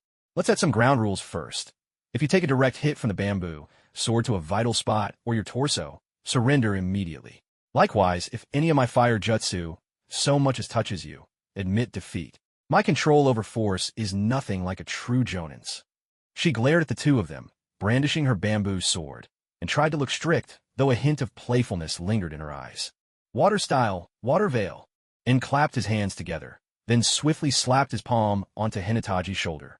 A thin film of water clung to the surface of their bodies, providing them at least a second of protection against fire-style jutsu. If the angle was just right, it might even allow them to narrowly deflect the slash of a ninja tool.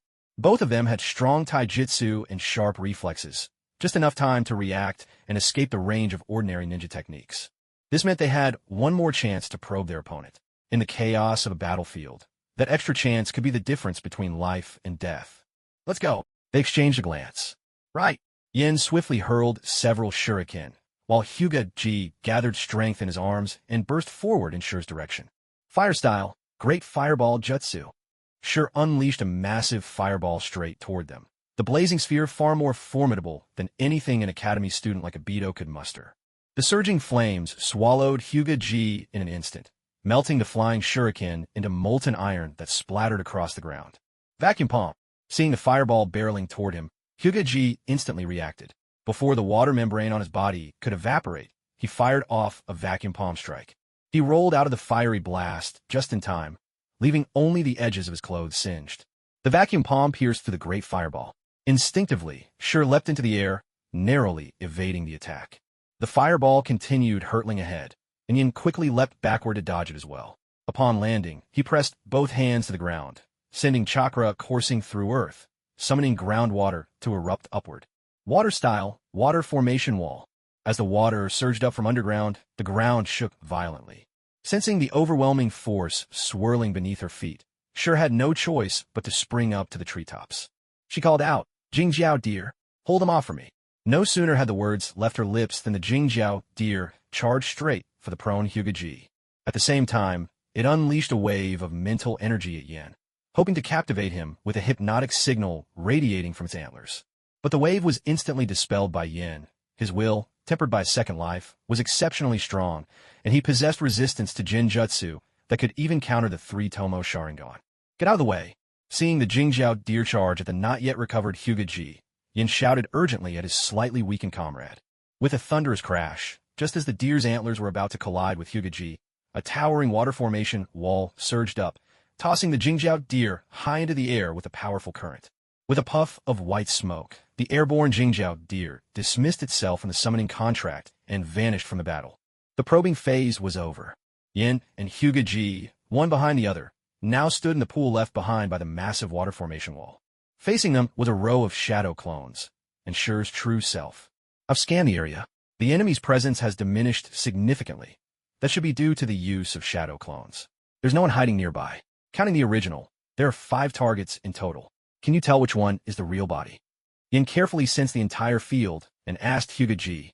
Satsu gave a deep look across at his opponent and said, "My Byakugan isn't pure enough. I can't tell which one is the real body. Still, their chakra is running low.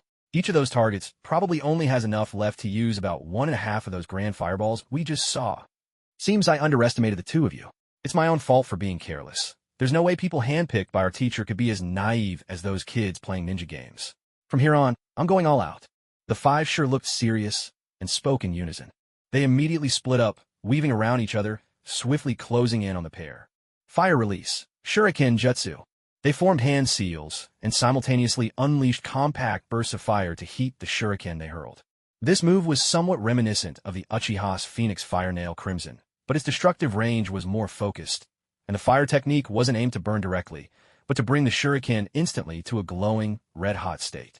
Red-hot shuriken were devastatingly lethal. They could pierce barriers like the Earth-style wall, or any sort of shield technique or ninja tool, slice through kunai or ordinary swords meant for defense, and bring unbearable pain to a ninja's flesh. Anyone struck by them faced only 2 choices: die instantly, or wait for death to claim them. Water release, multiple water formation wall. Yin slammed his hands together with force, and chaotic, haphazard walls of water surged up from the surrounding terrain. He had modeled this after the technique created by the second Hokage, but evidently, it was far from perfected. When the red-hot shuriken struck the water walls, a sharp hissing filled the air.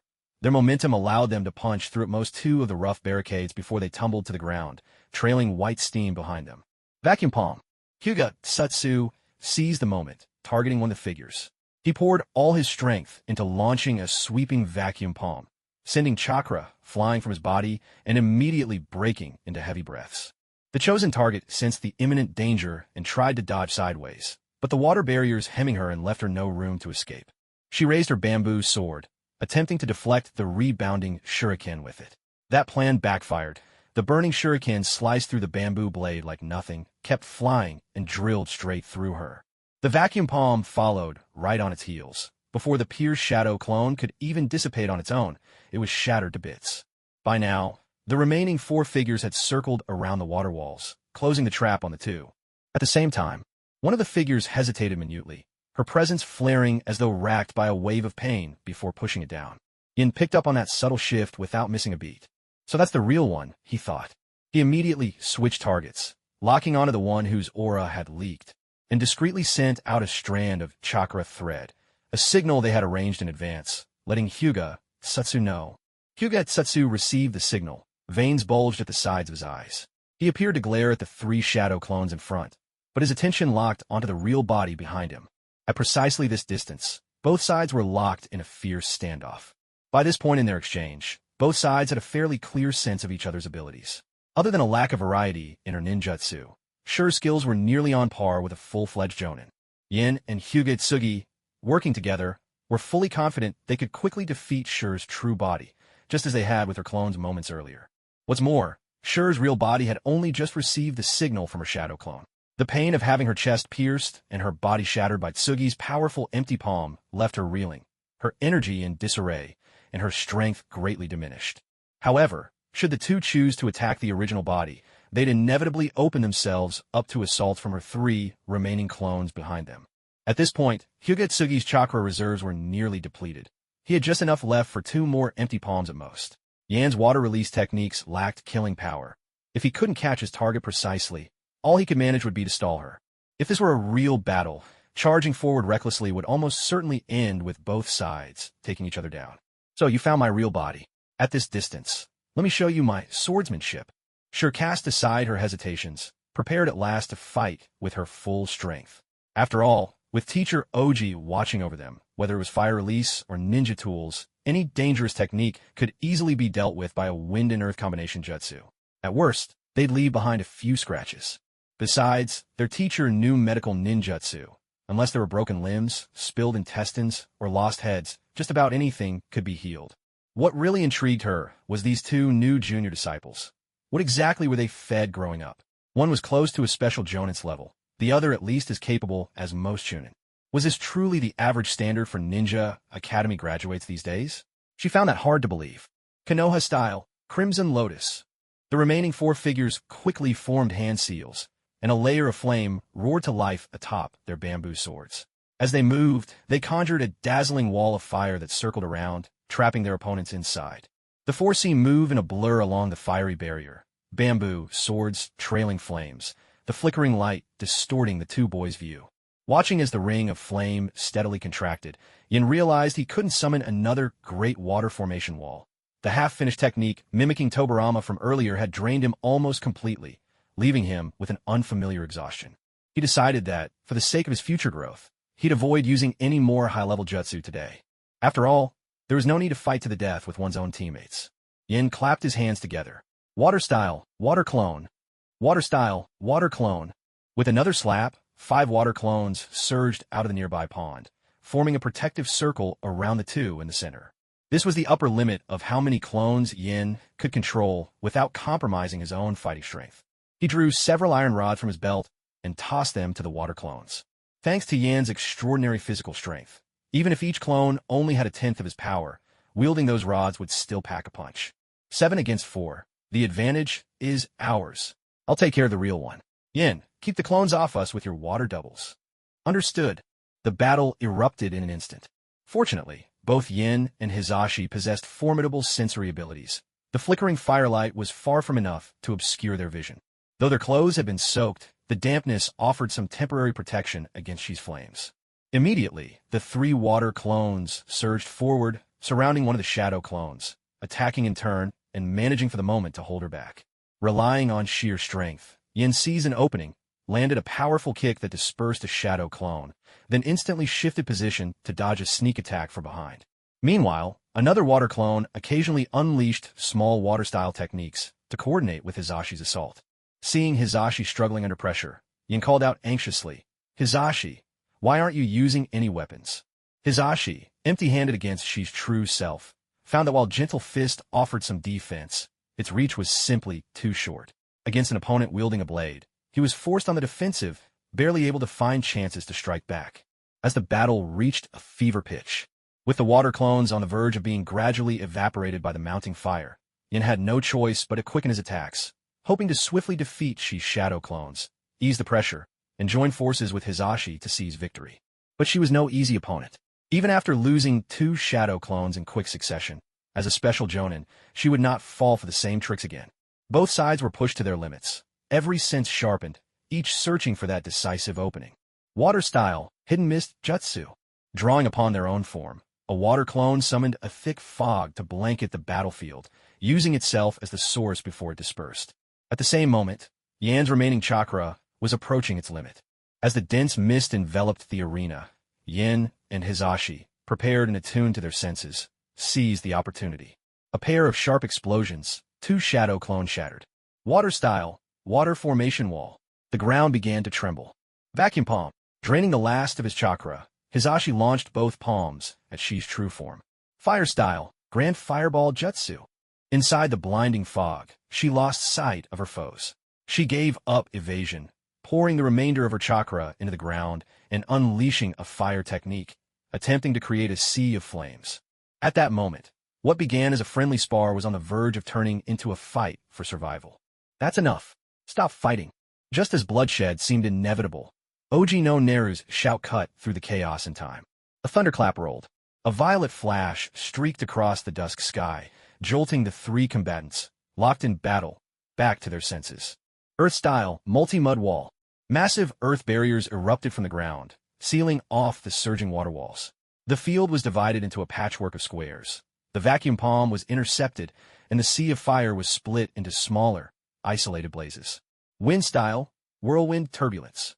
A wild gale tore through, snuffing out the scattered fires carved up by the earth walls. Exhausted, the 3 fighters slumped against the barriers. As the mist faded, it revealed the bedraggled trio, battered and breathless. Yin was drenched from head to toe, his face pale. There were a few bruises on his arms and back, and his shirt had vanished somewhere in the chaos, leaving only half a sleeve. Shi's hair was a tangled mess. Her bamboo sword, now burnt to charcoal, had been tossed aside. Her sleeve had been blasted open, exposing bruises left behind by a soft but forceful fist. Hokage looked even worse. His black hair had been scorched, and what had once been a spotless white robe was now the color of muddy water, marked all over with burns and scratches. Despite it all, none of them seemed to mind the fierce battle they'd just endured.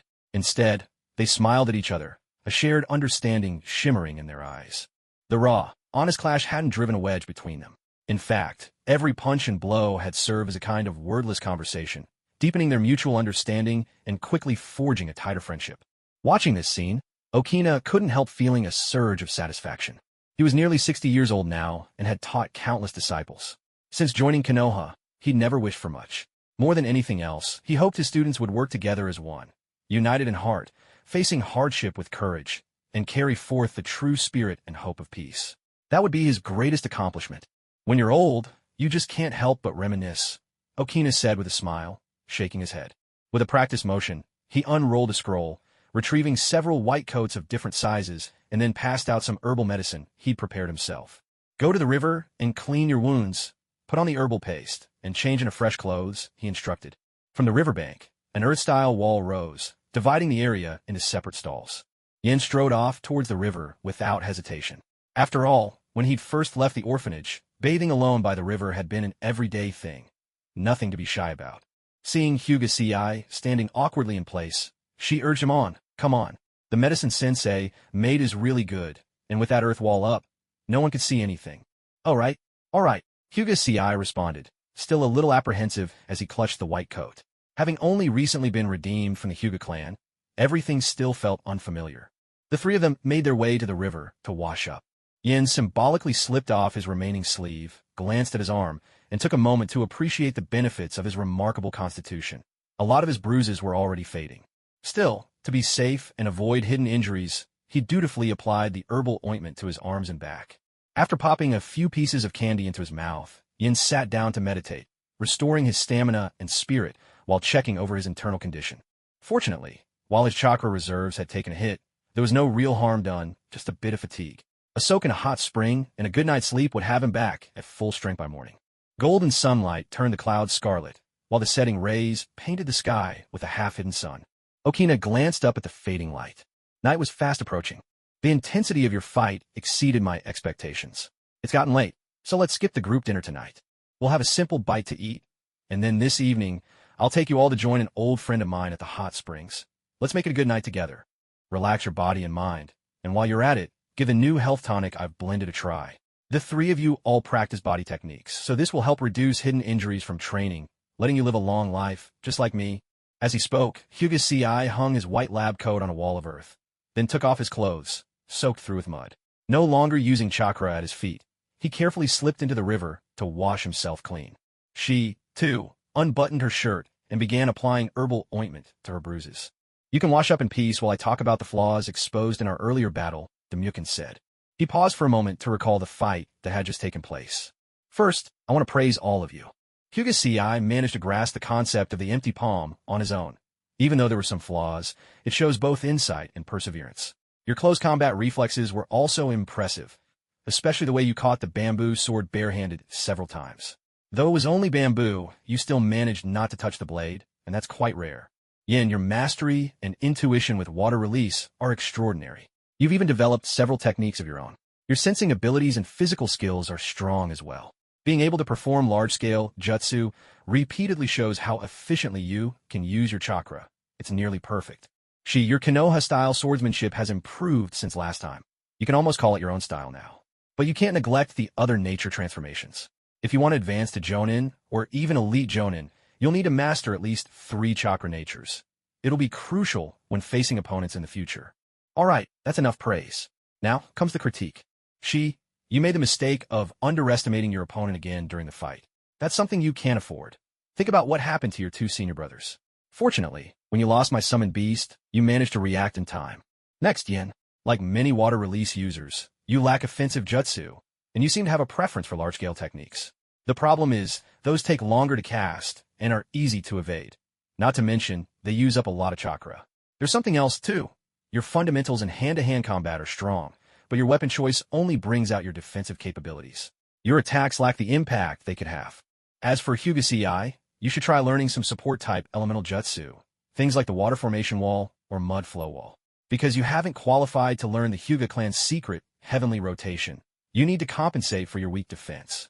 Also, you need to learn to fight with a weapon. Without one, your reach is only half that of your opponent. And remember, the empty palm isn't a substitute for armed combat. It replaces your offensive jutsu. As he spoke, Yin finished washing up and used a small amount of chakra, circulating his internal energy to steam away the water on his body. The 3 of them got dressed and followed Demyukin toward the center of the village. Ichiraku ramen. Once everyone had eaten their fill, Demyukin pulled out his wallet to pay for the meal. Before they left, Shouta even handed them 4 discount coupons for 90% off. The group strolled leisurely, meandering their way onto the hot spring street. By this time, night had already fallen. Yin glanced around, scanning the bustling street, when suddenly 2 familiar figures caught his eye. Uncle Tsukumo. So you 2 know each other? Oh, that makes sense. You and Kakashi are classmates, after all. Oji was a little surprised. Due to his job, most people had only heard of Tsukumo Hatake by reputation, never meeting him in person. But thinking back on Yan's performance at school, it didn't seem too far-fetched. This is the friend I was just telling you about, my confidant whose age is far from my own, the White Fang of Konoha. Oji, excitement bubbling up, started introducing him right on the shop's doorstep. White hair is certainly rare, but, sir, let's continue this conversation inside. There are too many eyes and ears out here, Tsukumo interjected smoothly. He glanced over at the crowded streets and motioned for Oji and the group to step inside first. My apologies, that was careless of me. I'm getting old, and sometimes excitement gets the better of me. I forget to keep my guard up here in the village, Oji admitted. We still need you to look after yourself, sir. Boss, the usual please, 3 bath pools, Yin chimed in. No problem. Right away for you, honored ninja guests. The group made sure to wash up thoroughly, using the time to get to know one another. Hokage was thoroughly stunned to meet Tsukumo, the legendary White Fang of Konoha. He'd only just been freed by his teacher, and here he was meeting someone as renowned as the Sannin. Before he left that so-called home, he never would have dared imagine such a thing. After all, back there, life was little more than school and scolding. Any information of worth was completely out of reach. She, on the other hand, took it all in stride. She'd been a special jonin for quite some time.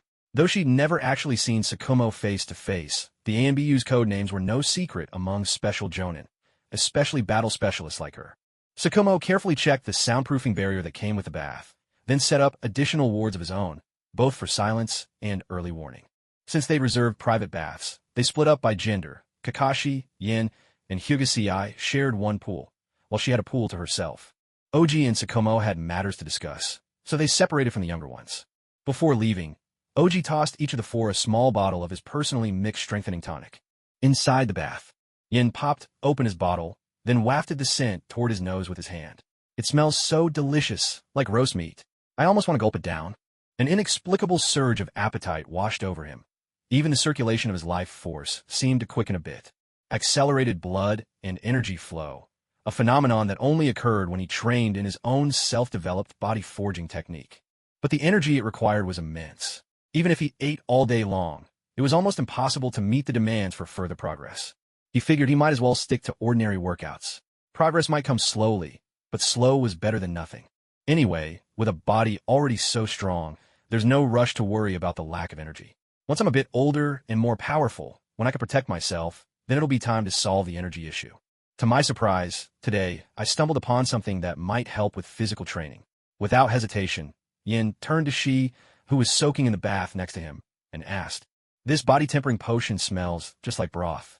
Is it drinkable?" "Yes." "Wait, are you talking about that meaty aroma the teacher mentioned?" "No, people can't drink it, otherwise you'll explode. Go home, make a hot bath, and soak in it until you can't take it anymore or until the effects wear off. It relaxes the muscles and improves your circulation. Great for you while you're still growing." She snapped out of her daze, lifted the hot towel from her face, and answered matter-of-factly. The moment he heard the word explode, Chiji hurriedly retracted the potion he'd been about to pour into the bath. Together with Kakashi, he leaned over the edge, listening with rapt attention as she explained. She picked up another towel and laid it across her face again, her tone leisurely as she continued. "You know, ordinary people can't even smell that specific scent. Other than members of the Inuzuka clan, only our teacher, and now Yin, apparently, have that sense of smell. Go ahead, try for yourselves if you don't believe me." Quick as a flash, Kakashi removed his mask, took a whiff, then put it back on. All he caught was the sharp tang of medicine, nothing like roasted meat. He made a mental note to try it at home later with Pakin, the new ninja dog. Let's see if his nose is really as keen as he claims. If it turns out Pakin is just bragging, he's definitely getting less dog food. Now that it's just us here, let me be honest. Sooner or later, you'd have found out anyway. This stuff, we distill it from the blood of summoned beasts, blended with a rare, custom herbal mixture. The yield is incredibly low. Our teacher raises a whole menagerie of summoned beasts, yet manages to get maybe one small vial a year at best. See, that's exactly what you're holding. She glanced at the tiny bottles in their hands, lifting her chin ever so slightly, a trace of pride in her voice. The three of them clutched the little bottles closer, suddenly aware of just how precious this gift truly was. Yin, meanwhile, fell deep into thought. Curiosity piqued as he wondered exactly what this was. He resolved to set aside some quiet time to fully experience its effects. On the other side of the bathhouse, Okineru and Tsukumo Hatake had just finished a serious discussion. Both agreed a storm was looming, whether from within the village or without. Though neither of them ever coveted the title of Hokage, not now tarnished by recent events, they still had no choice but to deal with these troublesome matters. After all, if they didn't want the post, plenty of others did. The two of them had come of age in a time when honor and virtue prevailed. As long as their own training needs were met, and they were able to teach and protect the younger generation, that was enough. Okineru could well relate to Tsukumo's situation. If it weren't for his many disciples spread across every major ninja clan, and his early graduation, he'd have held a high office by now. But, having always kept a low profile, he might well have disappeared entirely in the chaos of the Second Great Ninja War. Therefore, he suggested that Tsukumo Hatake should do his best to put an end to the village's dangerous praise of the White Fan before the next war breaks out. If that couldn't be done, then he should simply retire along with himself. They could open a shop in the village center and keep a close eye on Konoha's internal affairs as ordinary villagers, all the while warning the next generation to be shrewd and self-preserving. Or, Tsukumo could join the 12 guardian ninja of the Land of Fire, shifting allegiance to the daimyo and cutting off the possibility of ever becoming Hokage, thus safeguarding both his students and his descendants. It's getting late. Time for you brats to get up. As the night grew deeper, their discussion drew to a close. Daiki Naruse glanced at the younger ones, who were on the verge of dozing off, and suddenly bellowed with mischievous delight. "Huh, is it morning already? Time for school. Get dressed, hurry, or we'll be late. Did I pass the test? Am I officially a genin now?" "Yes. By tomorrow morning, you'll be real genin." Picking up on their sleep-muddled chatter, Daiki said, "It's 10 o'clock now.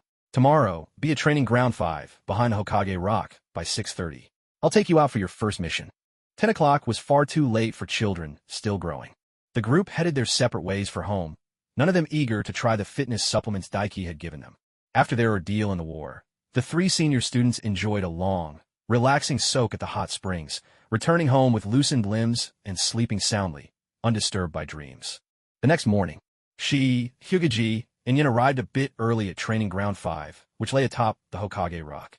Since their teacher hadn't arrived yet, each of them began their usual warm-up routines, treating it as a warm-up. At that time, the spirit of taijutsu in Konoha was still vigorous. Newly graduated students weren't ones to sit around listlessly waiting for orders from their jonin leader. The smallest prompt would have them moving. Training on their own was perfectly normal. It wasn't long before Daiki arrived at the training ground as well. Take a look at what I have here. He set down his backpack and pulled out a bundle of scrolls, looking inordinately pleased. She seemed to remember something and sighed, glancing at her two junior classmates with a mixture of schadenfreude and sympathy. Yin and Hokage, oblivious to the reason, watched the bundle of scrolls with curiosity. With a thud, the scrolls landed on the ground. These are the missions for today. Don't worry, they're all D rank, so they should be easy for you. Daiki beamed at his three students, each reacting differently to the news.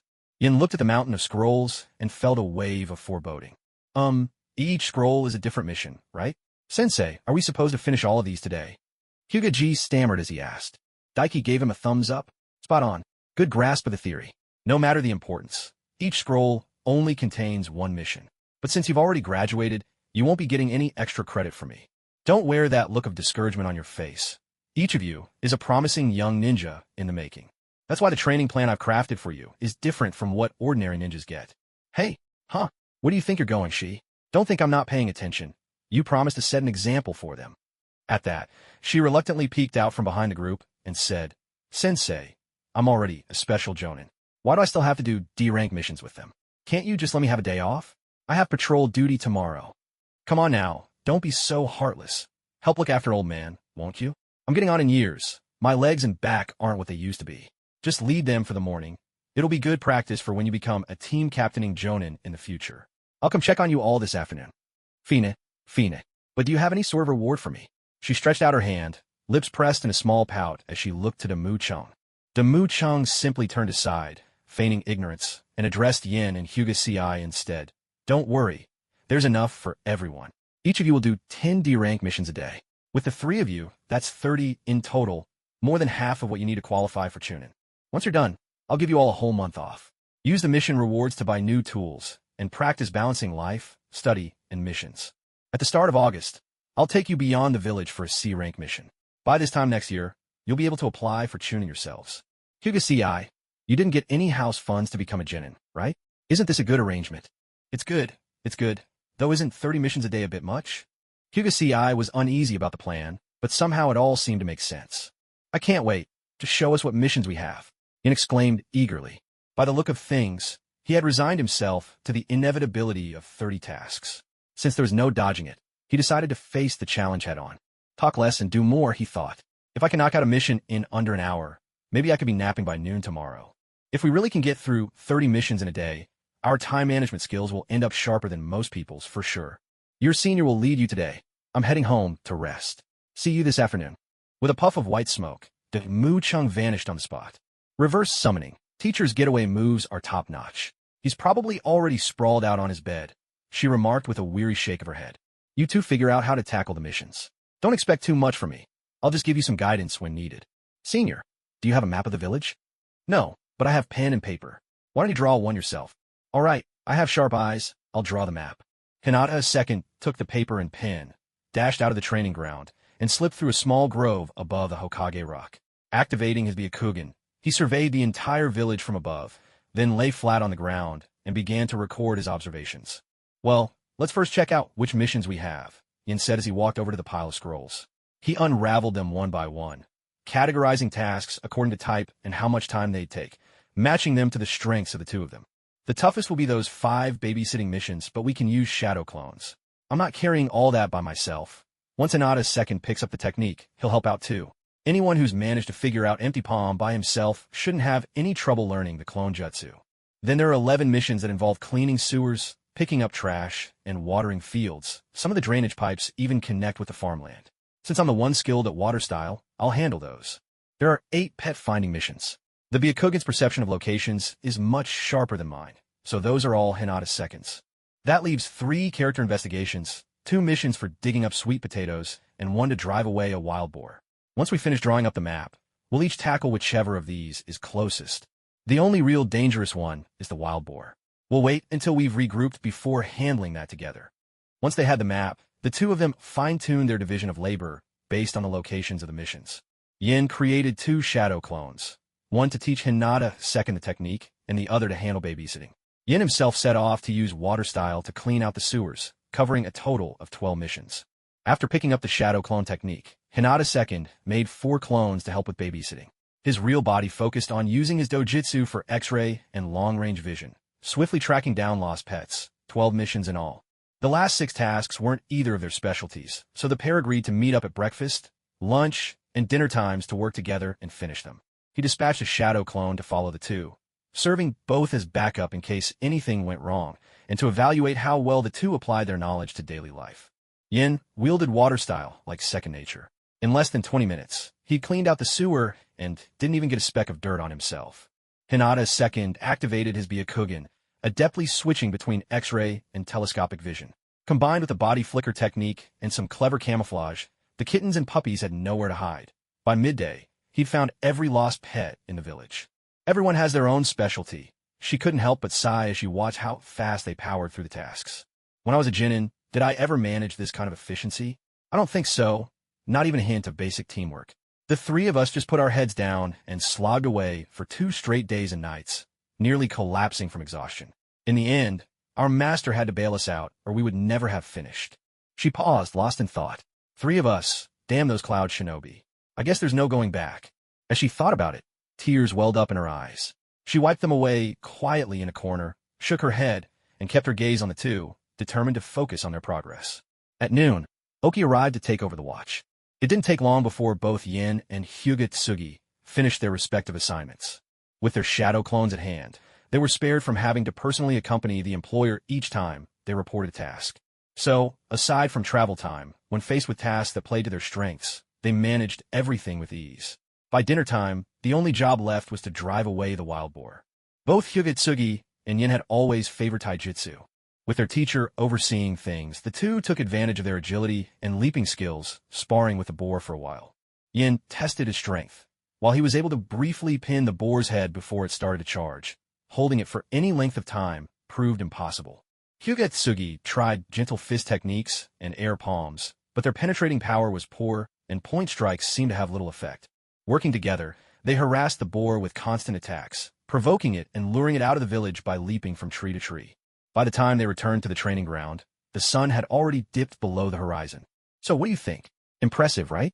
You both trained diligently, but now you've seen firsthand the raw power of wild beasts. They barely need to train, yet their bodies grow strong enough to reach this level. And if they were contract beasts, not only would their bodies be powerful, they could wield jutsu just like humans. Naturally, such power is something many ninja pursue. But since you follow me, you must understand. It is the contract beast who chooses the ninja, not the other way around. Only by truly strengthening your body and mind can you be worthy of that strength. If you rely solely on authority or status, or some kind of cursed seal, the power you seize that way will eventually turn against you. Watching the 2 return, exhausted but satisfied, Master Oji couldn't help but share a word of warning. All right, now vacation begins, but you can't slack off on break. You need to prepare to become true ninjas. As per Shi's suggestion, these 2 storage scrolls will be your rewards. Thank you, teacher. With the scrolls in hand, Yin and Hyuga Tsugi's fatigue vanished. The 2 darted off joyfully to Ichiraka Ramen beneath the Shadow Rock. It was July of the 43rd year in the village hidden in the leaves. Summer vacation was just beginning. Normally, fresh genin didn't get winter or summer breaks. Their entire schedule was dictated by their squad leader. With a bit of luck, they might be allowed to focus on the fundamental training that Jonin insisted on, such as tree climbing or water walking. It might be tough, but those who excel could hope to pick up a technique or 2, and maybe even a ninjutsu as a reward. If they were unlucky, though, they'd just end up forced to run errands for their team leader, wasting the period when their growth should be fastest, often coming away with nothing learned. This phenomenon was most common under Chunin team leaders. Senior Jonin might not care for exploiting genin, but for Chunin, it was often a different story. As a genin, one could receive subsidies from the village, freeload off the labor of novice ninja for extra income, and teaching nothing would mean reducing potential rivals. 3 benefits in a single move. Why would anyone do it? However, these matters had nothing to do with Yin and Hyuga. Their teacher, Onoki, was neither a control freak nor a short-sighted man.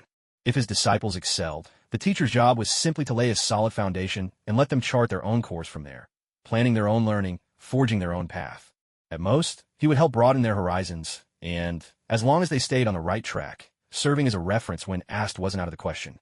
A few days later, Yin and Hokage received their share of the mission reward after the village's cut. However, neither Onoki nor Hai showed any intention of taking a portion from their very first earnings. For a Chunin, the most pressing task was to assemble a proper set of ninja tools.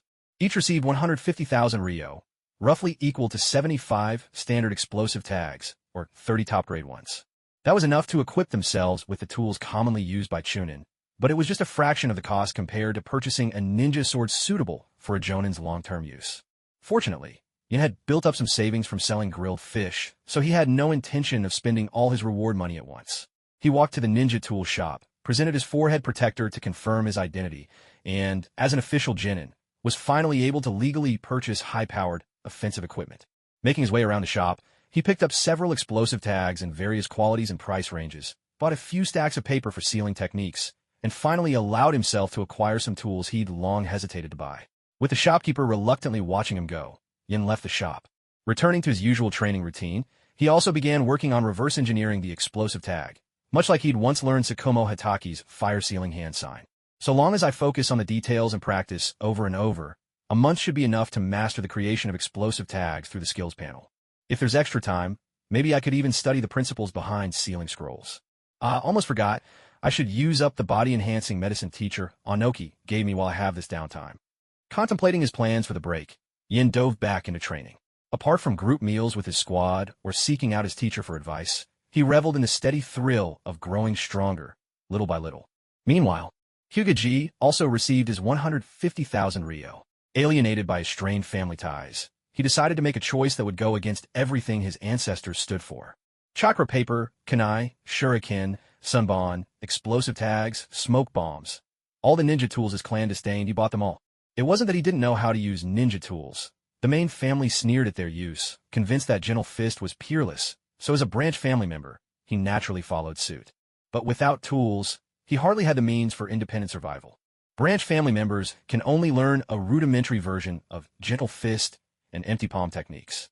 Skills like rotation and 64 palms are things he can only long for but never attain, even as the second son of the head elder. As Master Damo once said, the empty palm technique he pieced together by himself can barely replace ninjutsu, and his incomplete gentle fist is nothing but a joke.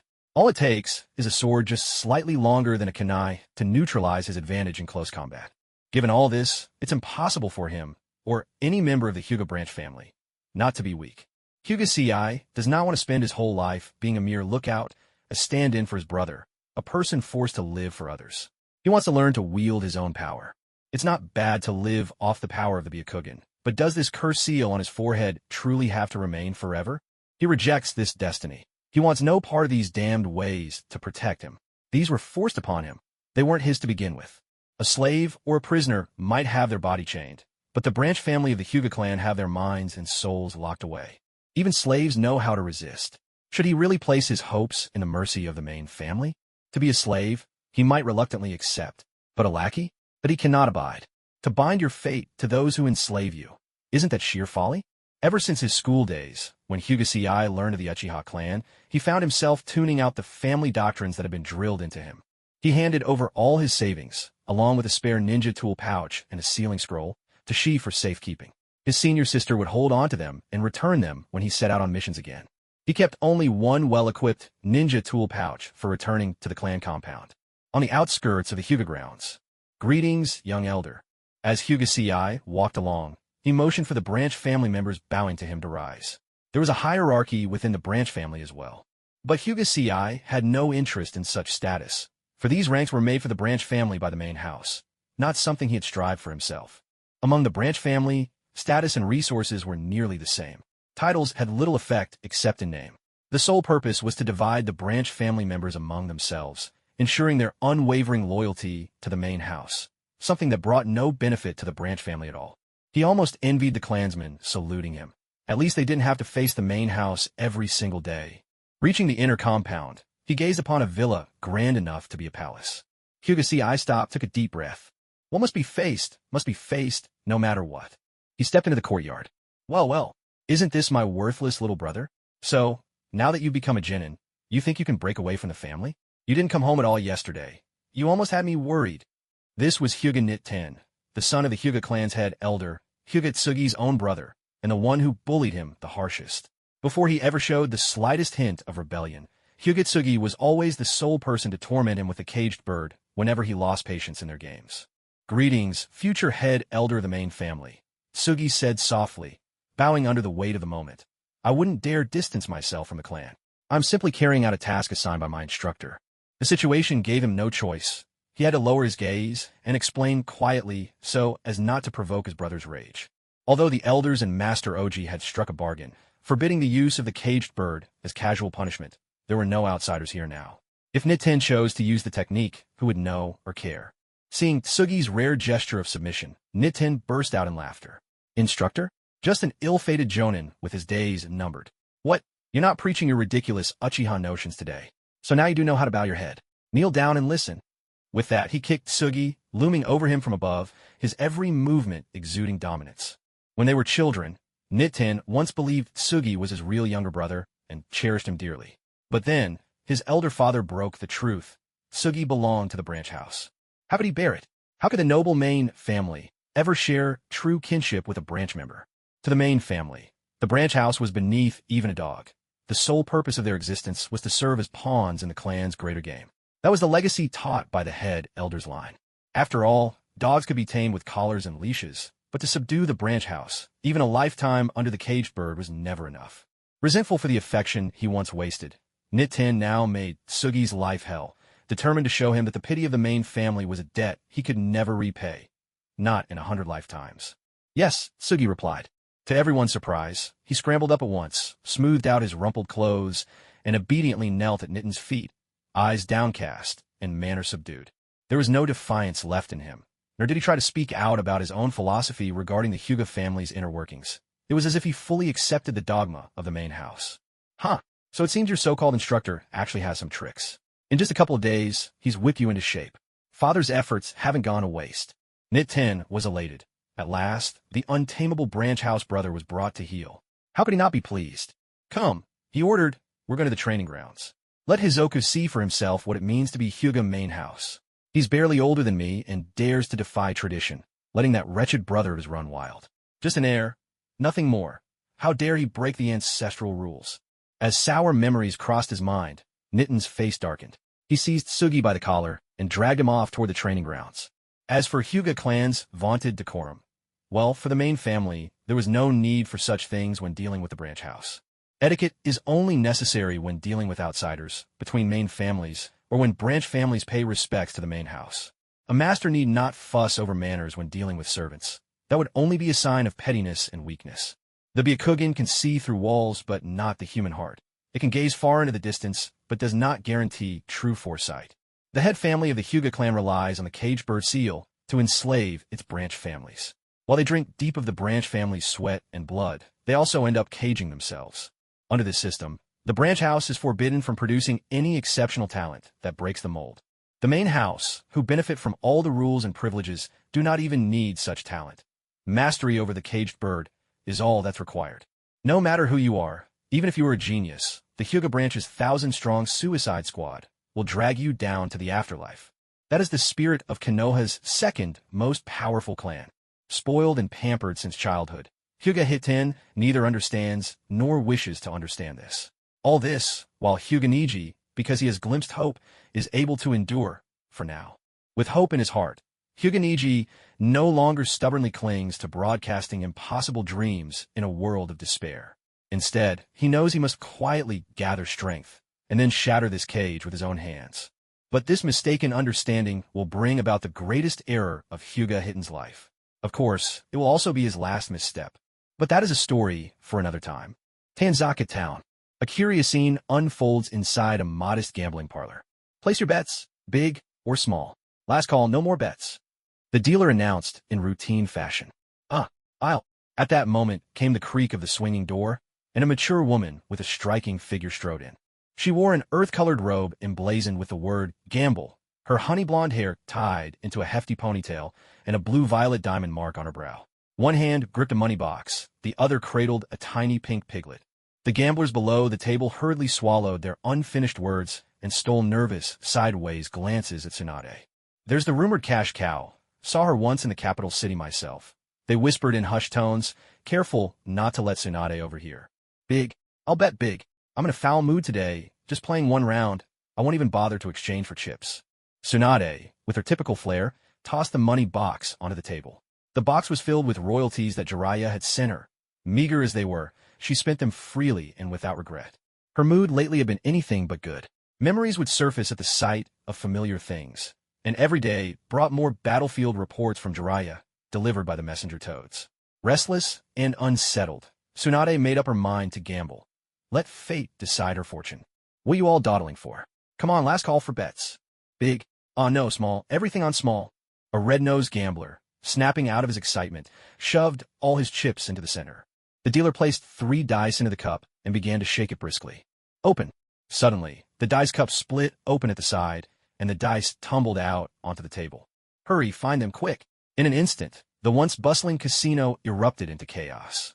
Dealers and young attendants crawled on the floor, searching frantically for the missing dice beneath the gambler's legs. We can't find them. Not a single one. Can't find them? Useless. Get out of my way. The portly casino owner burst out from the back room, kicked aside a cowering attendant, and dropped down himself to join the search. The frantic crowd surged past Tsunade. Watching the bedlam unfold, she pondered aloud. Did I win? Doesn't seem like it. If none of the dice are found, that's 0 points. I bet on high, so technically I lost.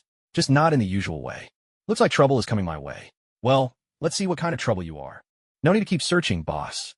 I'll count this round as my loss. Tsunade cheerfully popped open her cash box, poured the money onto the table, and strolled out of the casino. No sooner had her words left her lips than the entire crowd fell silent, parting to let her pass. Once she stepped out the main door, a frenzy of shouting and scrambling broke out behind her. Dressed in short sleeves, Tsunade ambled through the forest of death, savoring the rare coolness of midsummer. Ah, the air in Konoha is so much fresher than in the city. Every time I walk through here, Grandpa comes to mind. This village was his legacy. No matter how many heartaches, I could never just walk away. She took a deep breath, her chest gently rising. Then, she placed the little pink pig on a branch and unfastened the green crystal necklace from around her neck, gently caressing it. Shizen Dan, I'll come back to visit you. Clutching the necklace softly, Tsunade made her way toward Konoha's main gate. Tun. But we. Are you leaving me behind? But we. With these little legs, I can't get down from this tree. At the entrance to Konoha, Lady Tsunade, my sincere apologies, but may I see your identification? This is strict policy from Lord Hokage. The veteran gatekeepers, Kotetsu and Izumo, sweating profusely, blocked her path. Bang! The ground trembled. Will this do? No problem at all. Just a bit more to the left. Perfect. With a soft click, the Polaroid spat out a fresh photograph. Tsunade stood in the crater her foot had left, holding Hashirama's necklace and flashing a bright smile, her other hand raised in a peace sign. Nice shot. Let me have a copy. Deep inside Training Ground 3, a fresh bouquet and a new photograph rested before the memorial stone. Don't worry, Nawaki. These past years your sister has been doing well. I've even quit gambling. Dan, I want to check on your niece at the academy. Her name is Shizen, and she's in Class A. What a promising girl. She's even more exceptional than you were at her age. When she graduates, I'll take her on as my apprentice and teach her medical ninjutsu. Honestly, you've only been gone for less than 5 years, and the situation at the borders is already becoming tense again. I can't afford to delay any longer. Today, I've come back to finally take real action. I made up my mind. I cannot let your deaths be in vain, nor can I watch the ninja of a leaf fall for nothing. Even if no one supports me, I will keep pushing forward with medical reforms. First, I need to see my teacher. Putting down her sake bottle, Tsunade strode toward the Hokage Tower. At dawn, beside a secluded lakeside, a gentle breeze rustled through the treetops. Bang! With a soft pop, the explosive tag that Yin crafted burst open, resembling bubbles rising from the lake's depths. When they burst, they barely caused a ripple on the water's surface. This was a custom-made explosive tag entirely unrelated to the fire element. To say it had power would be generous. In truth, it was much more suited for fanning oneself, the perfect tool to cool off in the heat of summer. He glanced down at his display panel. Sealing technique, explosive tag, secret art, remnant. Intermediate success, 15%. During the holidays, Yin reflected that the mastery scale from rank 0 to 9 didn't make much sense. With focused intent, he refined the panel, categorizing mastery with 4 stages: beginner, intermediate, advanced, and perfected. Beginner covered what used to be ranks 0 to 2, intermediate spanned ranks 3 to 5, advanced meant ranks 6 to 8, and rank 9 alone signified perfection. The technique for drawing explosive tags was something Yin reverse-engineered using his perceptive abilities through sight, touch, and projecting chakra to piece it together. He had even shown his work to Master Oji, who remarked that the craftsmanship was convincing enough to pass for a genuine high-grade explosive tag. The only problem was the lack of fire nature chakra. In the end, it was nothing more than a clever trick. It might serve as the perfect distraction, a ruse to disrupt an enemy's focus and perhaps seize victory from the jaws of defeat, but it was certainly not a long-term solution, nor would it bring real improvement to his power. They say an elder in the home is a treasure indeed, and there was real truth in that. With an experienced old shinobi for a teacher, Yin could rest assured that, though he might never learn an S-class technique like Flying Thunder God, which was restricted to official sealing scrolls, he lacked no practical knowledge or basic ninja skills. After confirming that fire nature chakra was a necessary ingredient in producing true explosive tags, he humbly approached Master Oji, who shared with him the methods for acquiring chakra and nature transformations through diligent training. With this knowledge, Yin sought out his senior to practice fire release. "So you're this young and already want to learn chakra nature transformation?" She looked at the boy before her in surprise. He appeared around 10 years old, but in fact, he had just turned 6. Yes, when I last consulted the master, he mentioned unrest at the borders. That made me feel that war might break out soon. Rather than end up on the battlefield full of regret because I wasn't strong enough, it's better to seize every chance now to grow stronger, Yin replied earnestly. She couldn't help but cover her mouth and laugh. "You know, the way you're talking makes you sound even older than me. I just turned 6 last month. I don't want to die yet." The words had barely left his lips before she fell silent, her laughter fading away instantly. She wanted to comfort Yin, to reassure him, to urge her youngest brother to trust the village. Yet, the words caught in her throat. She simply couldn't say them. Unbidden, she's own childhood memories surfaced. How old was I during the Second Great Ninja War? 9. If I hadn't met my teacher, I wouldn't even dream of becoming a special jonin. Just surviving would have been a miracle. Yes, the village isn't as wonderful as its legends make it seem.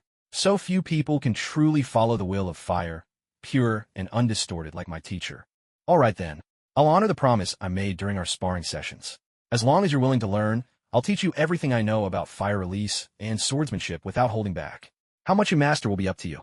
She agreed readily, her tone resolute. The two of them sought out a quiet spot and began their lesson. Thankfully, Yin had already completed the basics of fire release while playing around with Ibito before. With his strong willpower and the aid of his panel, he was in a good position. Under Shi's guidance, practicing fire release wasn't overly difficult for him, though his chakra conversion efficiency was low. For instance, with the same amount of chakra, he could conjure a massive water wall, 5 stories tall, or create more than 20 water clones, but could barely manage a passable great fireball. It made clear just how important an affinity for a specific element could be. Luckily, the panel was there to help. After 2 weeks of intense fire nature chakra training, Yin summoned his panel with a silent thought. Fire release, nature transformation X, 2 common, intermediate, 73%. Great fireball plus phoenix sage fire. Not bad at all. At the very least, making explosive tags will no longer be a problem. Explosive tag freedom, achieved. While my use of fire release still feels a bit rough, it covers my blind spot nicely and helps me avoid earth and lightning release, both of which can counter water release. On top of that, explosive tags and fire release make up for water release's lack of offensive force. This newfound strength gave Yin a reassuring sense of security. With every bit of power he gained, his chances of surviving the soon-to-come Third Ninja War improved. Though he could now use fire release properly, his panel still only displayed water, yin, and yang in the affinity column. Maybe fire release needs to reach a higher grade before the fire affinity shows up on the panel, Yin thought to himself. As he studied more and more jutsus, the required proficiency kept increasing. He began to notice the panel's boost to skilled techniques lessened the higher the technique's grade. But he didn't worry. Even relying only on what he'd already mastered, both in theory and ninjutsu, he had enough to make his mark in the world. Losing the proficiency bonus wouldn't mean progress was impossible. Besides, his panel wasn't just a proficiency panel. Its true name was Cultivation Assistance Panel. Proficiency was merely a helpful tool for getting started quickly. Not to mention, the panel also possesses the ability to solidify high-level proficiency and superior grades of Jutsu as innate talents. In a ninja world where everyone competes based on bloodline, this advantage alone is more than enough. The special training to master fire release had come to an end. With a seasoned jonin as his mentor, Yan's start as a ninja had already put him ahead of 99% of all Konoha ninja. The rest were the core heirs of powerful clans or the Hokage's direct descendants, the kind of privilege no orphan could attain through effort alone. Because of this, unlike other rookie genin who had to volunteer or be voluntold into grinding through strenuous rank missions for a living, Yin didn't need to worry about such things. At his age, it's far more important for a young ninja to focus on training and study. In his spare time, Yin made a large number of practice explosive tags, thus refining both his fire release and sealing techniques at the same time. However, he never intended to sell these explosive tags. At most, they would be for his own or his squad's use. He understood all too well the proverb, "The tallest tree in the forest invites the wind." It was precisely because his teacher Daiki was not aligned with the third Hokage, was well-respected, older, lived an understated life, and was somewhat marginalized within the village, that he dared to display his talents within the squad.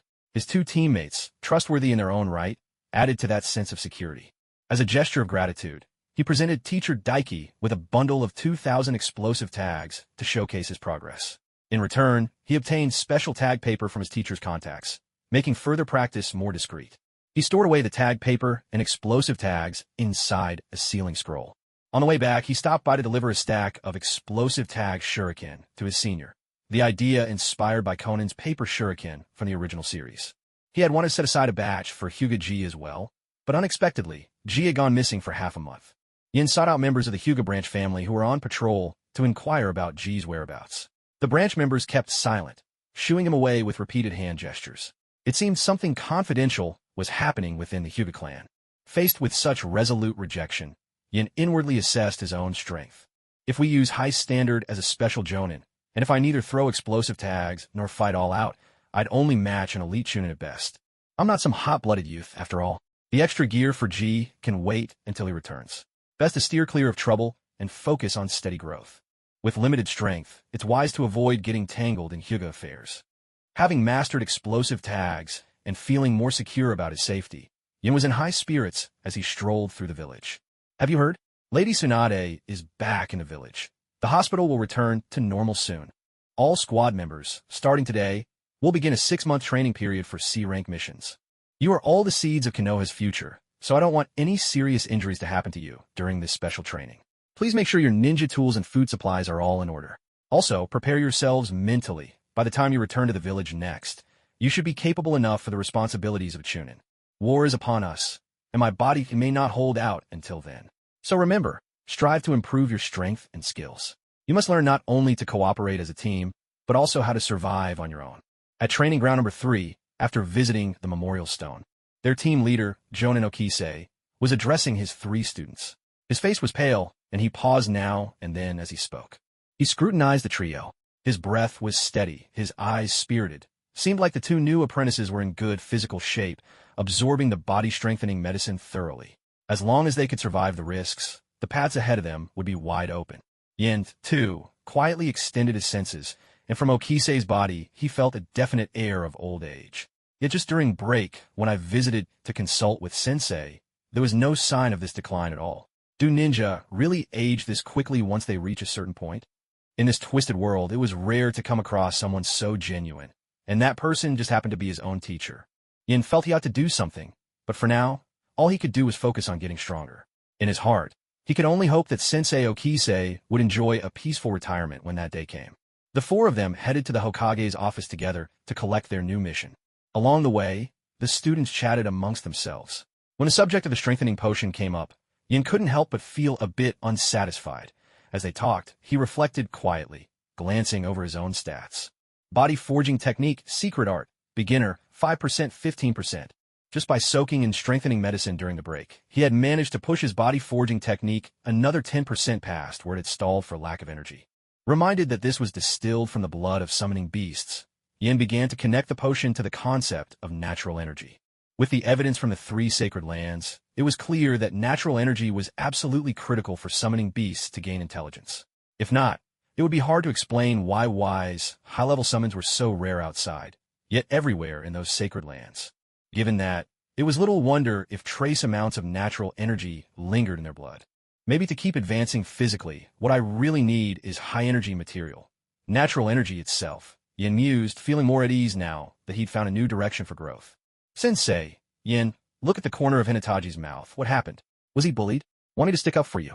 As Yin was lost in thought, she suddenly grabbed Hinataji, her voice full of concern. Yin turned around and finally noticed that, indeed, there was a split at the corner of Hugasee's mouth, though it had mostly healed by now. Earlier, when he gifted him the present, Hugasee had been in such good spirits, and the two of them had chatted so casually that these little details went unnoticed. He's from the main Hyuga family, but Hugasee is a branch family member who's learned how to resist. That's exactly why I brought him under my tutelage. Konoha can't exist without people who have backbone, Damu Chung said, his hands clasped behind his back. After a brief pause, he went on. This is just one shadow on the dark side of Konoha. Sooner or later, you'll encounter yourselves, but don't let it weigh too heavily on your minds. Now that Tsunade, one of the legendary Sannin, has returned to the village, characters like those skulking in the shadows won't have the chance to run rampant here. You're young. Focus on getting stronger. Don't get distracted by these undercurrents. Leave that kind of worry to old shinobi like me. As the Mu-sensei explained, Hugasee smiled at the two of them. Don't worry, it's nothing. I'm used to it by now, so you shouldn't dwell on it either. Sensei said we'll be spending the next half year outside the village, so let's try to think about happier things. When we're free, we can even train together. 6 months away from the village probably means we'll be on border patrol most of the time. Right, Sensei? She sidled up against Mu Cheng's shoulder, feigning sweetness. Patrolling isn't as interesting as you might think. It's fine. You only feel that way, senior, because you've done it before. For the two of us, it's our first time. Everything's new, and that makes us eager. Exactly my foot. If you two are so keen, go right ahead. If it weren't for Sensei's orders, I'd have slipped away ages ago. Don't twist my ear. Senior, whatever you say goes. Yin, you've got such huge chakra reserves. I never noticed before. The Byakugan isn't meant for spying on your teammates.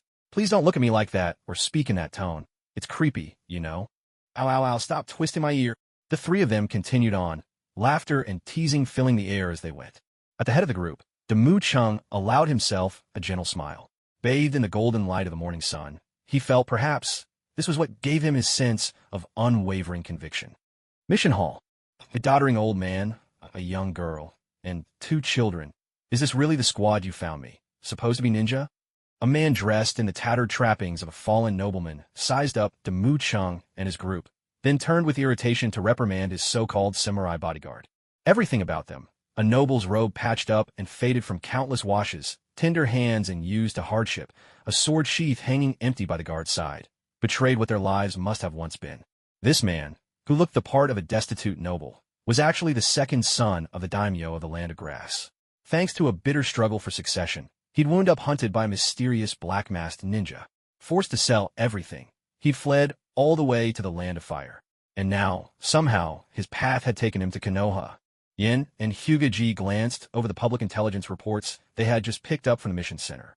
Yes, my lord, it's just that the price you're offering is far too low. The rest of the words caught in the guard's throat, fearing to continue. The master and servant plotted loudly, right in front of everyone. At last, the fallen nobleman straightened his back, summoned a trace of dignity, and declared, I am the eldest son of the daimyo of the Land of Grass. Bring me a few jonin to help reclaim my kingdom. Succeed, and I'll make you the Kusukage. Cool. Ahem. Honestly, with the money you're offering, even hiring 2 Chunin would be tricky. Both my teacher and I are jonin from Konoha. For this price, helping you reclaim your nation is sadly out of the question. Your Highness, second prince of the Land of Grass. With a mocking tone, Shiwuching exposed the man's disguise without mercy. All right, do whatever this 50,000 Ryo can actually get me then. Just make sure I don't starve, and keep me from getting assassinated during the mission. Otherwise, my prospects are as good as dead. Once his true identity was laid bare, the nobleman wilted like a punctured balloon, resigning himself to a look of utter defeat. What else could he do? His greatest secret was public knowledge in Konoha. As a noble, he was unsuited for manual labor. His assets paled even in comparison to the village's average farmer. With no way to rally troops while exiled at the heart of a foreign land's military stronghold, and his lone guard counselor out of ideas, he was on the brink of starvation. Desperate and broken, he came to the mission center, hoping to bluff a fool into lending help. Maybe, just maybe, said fool could defeat his elder brother and turn the tables. Once he judged the timing right, Damu Chung stepped forward. 1 C-rank mission. Bring something to prove your identity. We'll escort you to the capital of the Land of Fire. Given you're being hunted, we'll be arranging the journey. You get no say in the matter. Fine, fine. So long as you can guarantee my safety, arrange it however you like. The noble's reply came with eager nods. Yin, Hokage, you two, find a few more C-rank missions along the way. We'll complete them together. Here, change into this robe. If you look like a merchant, it'll be much easier to hide your identity, my lord. Damu Chung respectfully handed a set of clothes, retrieved from a sealing scroll, to the exiled son of the land of Grass's daimyo. Thank you. Thank you. My name is Yuan Wenshu. You can just call me Wenshu from now on. Yuan Wenshu responded with gratitude, casting off all traces of noble pride. His attendant took the robe and accompanied him to a side room in the hall to help him change. Escorting the exiled head of a small neighboring state's government to his own nation's political and economic hub, Yin recalled brushing up on some history in his previous life. He suspected his master already had a plan in mind. Watch closely. This is our master's wisdom. Learn as much as you can along the way. You never know. It might benefit you for the rest of your life.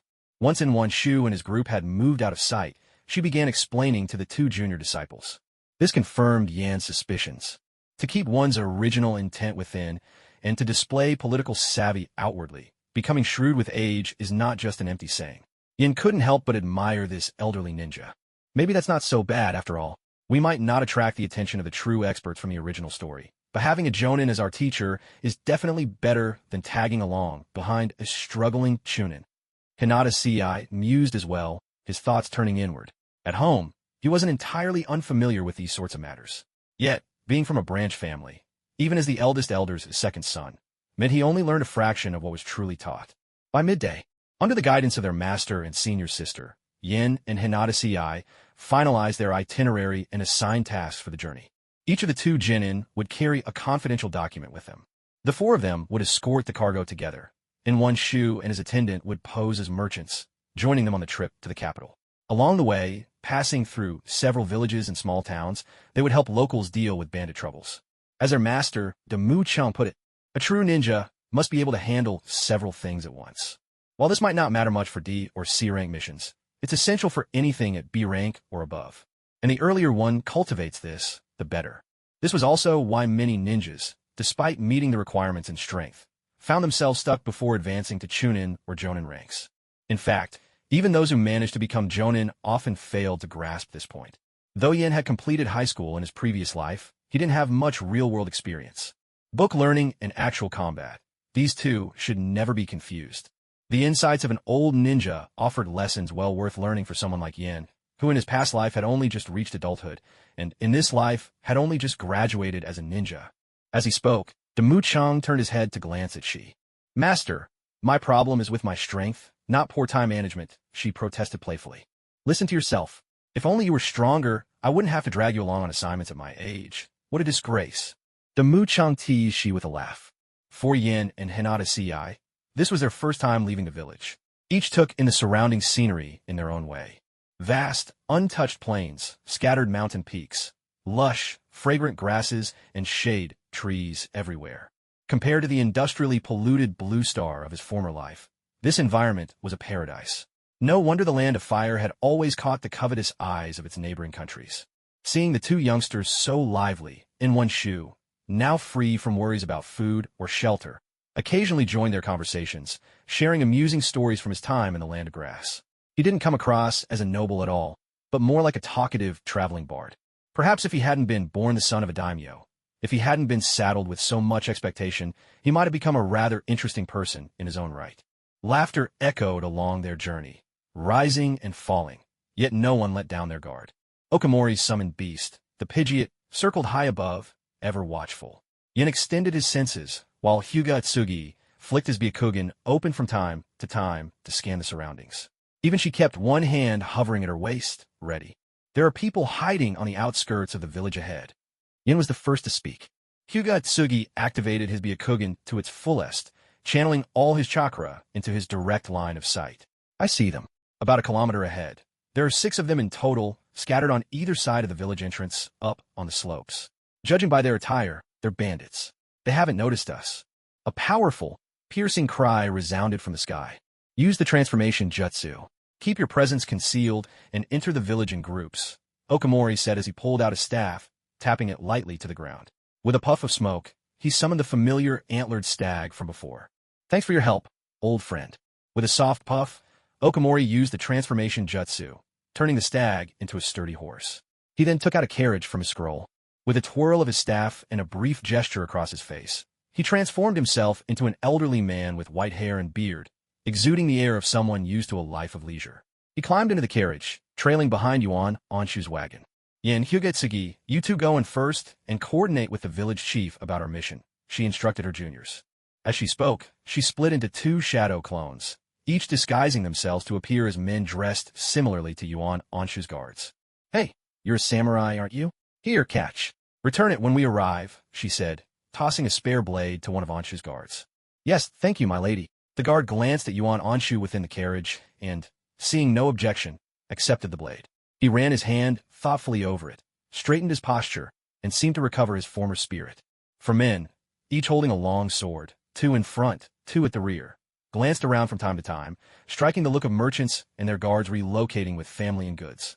Hyugetsugi and Yin checked one another's scrolls, ensuring they had the 2 classified documents and the official order for the bandit extermination. Once confirmed, they transformed into 2 ragged ronin. They leapt into the trees, sprinting half a kilometer ahead. With Byakugan, Tsugi checked once more. None of the bandits at the village entrance had spotted them.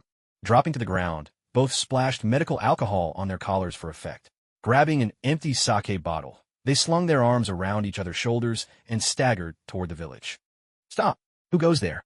As Yin and Hyugetsugi wobbled up to the village entrance, several low-ranking bandits burst from either side, shouting, We're lost souls with no home to go to, nowhere we belong, drifting by, that's all. Hyugetsugi, deep in his role as a drunken wanderer, stumbled forward and slurred his words, leaning heavily on the nearest bandit. He might have been barely past 10 years old and disregarded by his clan's main family, but as a child of nobility, he'd never gone hungry. Physically, he was solidly built nonetheless.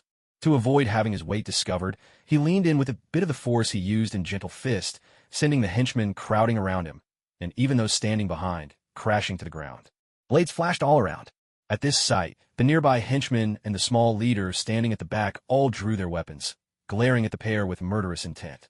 Axes, cleavers, iron rods. The small leader even brandished a chipped katana, a simple bamboo chestplate slung across his chest. But this small group was hardly a real threat. A Leaf Genin's reputation isn't for nothing. The 2 of them stood swaying in place, truly appearing drunk, while secretly sizing up their opponent's gear. The blade had a distinctive Hammond pattern, the mark of a reputable swordsmith, likely from his own school. It far outclassed the one-off blades from the village ninja tool shop, which went for 45,000 ryo apiece. Guarding the village entrance was supposed to be an easy job, yet even the small leader had a katana of that quality, and even some armor. These bandits were surprisingly well equipped. Maybe they were backed by a higher-up ninja or some local noble. Trying to wipe them out with a couple of ordinary genin might be a tall order. No matter who you are, if you want to pass through here, you've got to pay the toll. No matter who you are, if you want to pass through here, you've got to pay the toll. The small leader, standing behind his men, shouted defiantly, his bravado a thin cover for deep-seated fear. Can't you see for yourself? My brother and I have nothing but this sword and our heads that are worth anything. If you want, come and take them. With that, Yin stepped forward, foot landing solidly while his upper body stayed motionless, his tattered robe concealing the movement. Before anyone could react, he was already right up in the small leader's face, having slipped past the henchman. There was a clear, metallic ring. A little finger and a katana both dropped to the ground. The small leader was struck by a wave of pain, unable to form words. The henchmen all raised their weapons, growling low in their throats, trying to muster some courage. Steel hissed in the air. Yin brought his sword down between the small leader's legs, striking a ready pose. What's wrong? Cat got your tongue? Or maybe you'd like to try again. Think my sword isn't fast enough? No more, no more. Please, everyone, put down your weapons, quickly. The small leader stood rooted, not daring to budge an inch, his whole body shaking as he shouted. Yes, yes. The henchman who had just been putting on a show of bravado tossed their weapons aside at once, kneeling at the side. The two knocked down earlier by Hyuga Tsugi hurriedly scrambled away. Might I know your boss's name? Hick? My brother, and I might just pay you a visit someday. Hyuga Tsugi, in his drunken Ronin act, stumbled over, throwing an arm around Yan's shoulders, reeking of booze as he rambled on. I can't say. HM, not going to listen to your uncle. If you don't talk, I'll cut this thing right off and feed it to the dogs. Yan roared, his voice rising and falling, the knife in his hand waving in sync with his words. The sharp blade pressed against the tender skin, the edge lightly gliding over the wrinkles, leaving a thin trail of blood in its wake. No, I'll talk. I really don't know the king's name. All I know is there are 5 of them in total. They're highly skilled, almost like they can command the wind and rain. They're even said to rival the legendary ninja. I've told you everything. Please, just let me go. Tears welled up in the gang leader's eyes. His hands shook uncontrollably. He even wet himself, clearly terrified out of his wits. What had started as a quick test had yielded more than expected. The man was so frightened, he spilled every secret about his boss like beans from a split bag. Damn you! Yen kicked the little leader aside. You dare piss on my blade? Get lost. For the sake of your bandit king, I'll spare your miserable life this time. Feigning the manner of a Ronin, Yan's eyes darted slyly, playing the part of an idiot with a threatening air. Let's not waste time with these bastards. Come on, we're staying here tonight. His companion, Hokage, also disguised as a Ronin, glanced up at the sky, tossed away an empty sake bottle, and dragged Yen toward the village. Though this probing might put them on alert, the two of them were penniless but clearly skilled, and their rogue attitude made them look like tough adversaries. Beating up a major underling was no minor offense, but as long as the bandit chief had any sense, he wouldn't pick a fight with their kind. As the two entered the village, the little leader scrambled to his feet, hurriedly checked his pants, and shouted, "What are you staring at? Get up that mountain and report to the king." Yes, the nearby lackeys picked up their weapons, stuffed them into their belts, and trudged wearily up the mountainside. None of them realized that Yen, with his heightened senses, caught every word and gesture. The little leader paused and ordered, "Wait. You two, stay here and keep guard." Once inside the village, they barely had to look around to see that the villagers acted stiffly, even speaking with extreme caution. Clearly, the mountain bandits had spies among them. To gather intel and find a way to connect with the village chief, Hokage, still playing the drunken Ronin, tore off a strip of cloth and wrapped it around his head, then broke into a geisha song. Though Hokage was just performing his role, Yen got the sense this wasn't just an act. More like Hokage was venting something deep inside. He didn't understand the strange, theatrical tune, but he could feel the sorrow and anger threaded through it. Yen supported Hokage, communicating with him in sign language. With his face draped in cloth, Hokage activated his Byakugan, carefully noting the faces of anyone Yen signaled as suspicious, likely the bandit spies. The two carried on their drunken antics all through the village, until the beleaguered villagers, seeing no other choice, had to invite the village chief to intervene. He took out the remaining food, spoke gently, and invited the two of them to his home for hospitality. Meanwhile, elsewhere, at the village entrance, 2 bandit lackeys spotted a caravan of moderate size approaching from afar. It appeared to be guarded by 4 well-trained samurai. Having just survived an attack by wandering Ronin, unease crept into their hearts. Bandit turned on his heel to flee. "Hey, are you trying to get yourself killed?" Bandit yanked Bandit back into the thicket. Those 2 Ronin, just now, each alone could take on 6 men. They handled an entire squad on their own. Now, if these 4 smartly dressed samurai showed up, wouldn't each of them be worth 100 men? For men, that's 400 squads. 4 times 6 is 24. They could take on 240 of us, nearly 2.5 whole bandit camps. Inside one of the carriages, Naruto's ear twitched. Through the curtain, he cast a glance outside and allowed himself a satisfied smile. The group, horses and all, entered the village with no trouble at all. Night was drawing in. The village chief saw to it that In and Hyuga Tsugi were settled for the night. Stepping out into the yard, he looked up at the moon. After 2.5 years, the wait for those shinobi is over. It's time to settle the score. Just as he was mulling this over, someone dashed into the courtyard. Father, there's a group of traveling merchants outside. They say they want to stay in the village and need board and lodging." The chief forced a stiff smile. An old acquaintance. The person before him was his son in name only.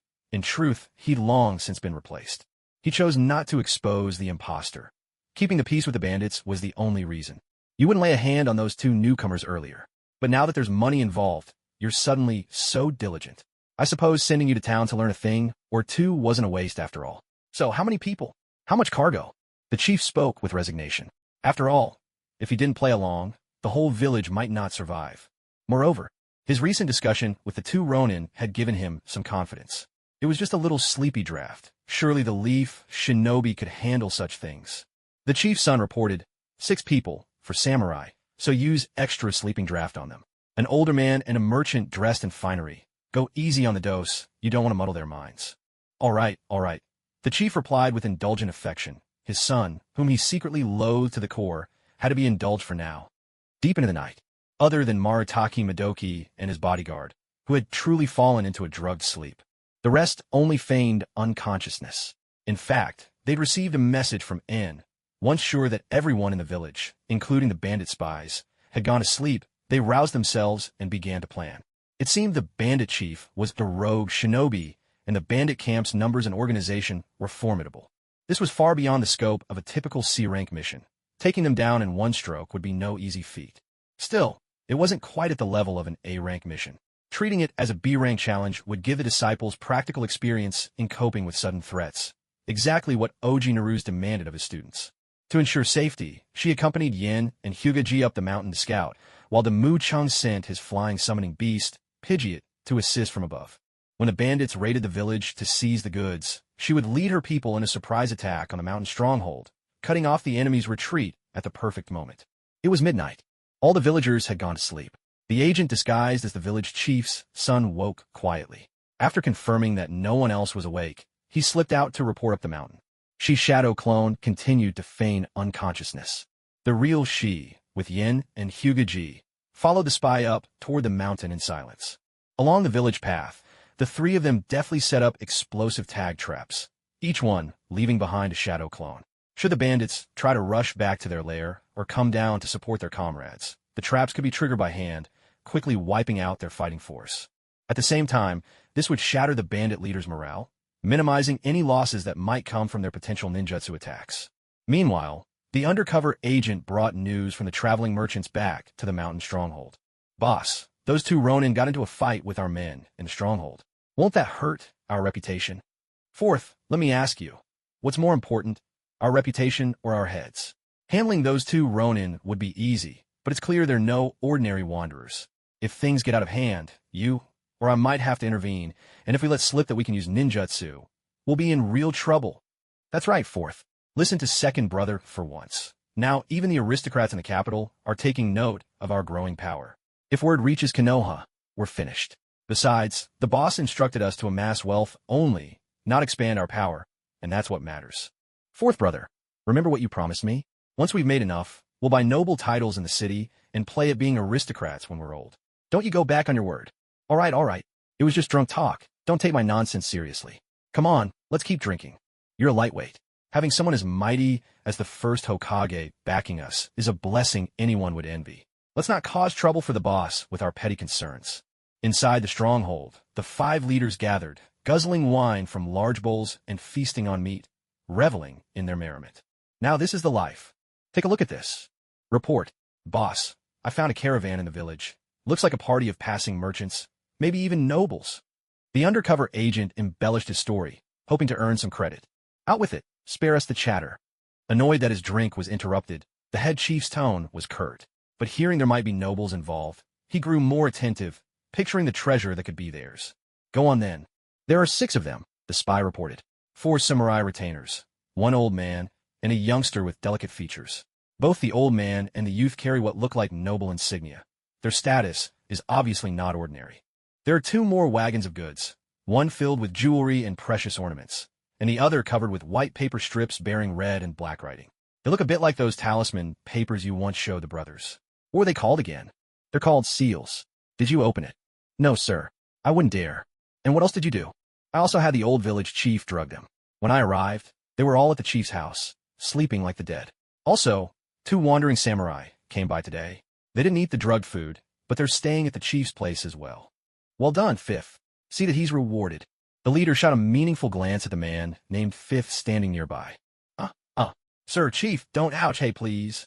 MMPH, OIF, Didn't expect you to be so straightforward. Nothing up your sleeves at all. Here, 10,000 taels for you.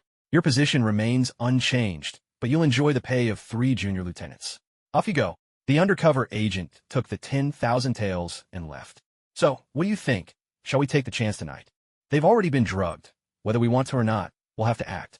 Besides, with over 200 men in the stronghold, I'm sure we can handle it. It's a big haul. Send our men to surround the village directly. Fourth, you'll lead the team to collect the loot this time. Third, you stand by halfway up the mountain to provide backup. We'll be waiting for your good news up here.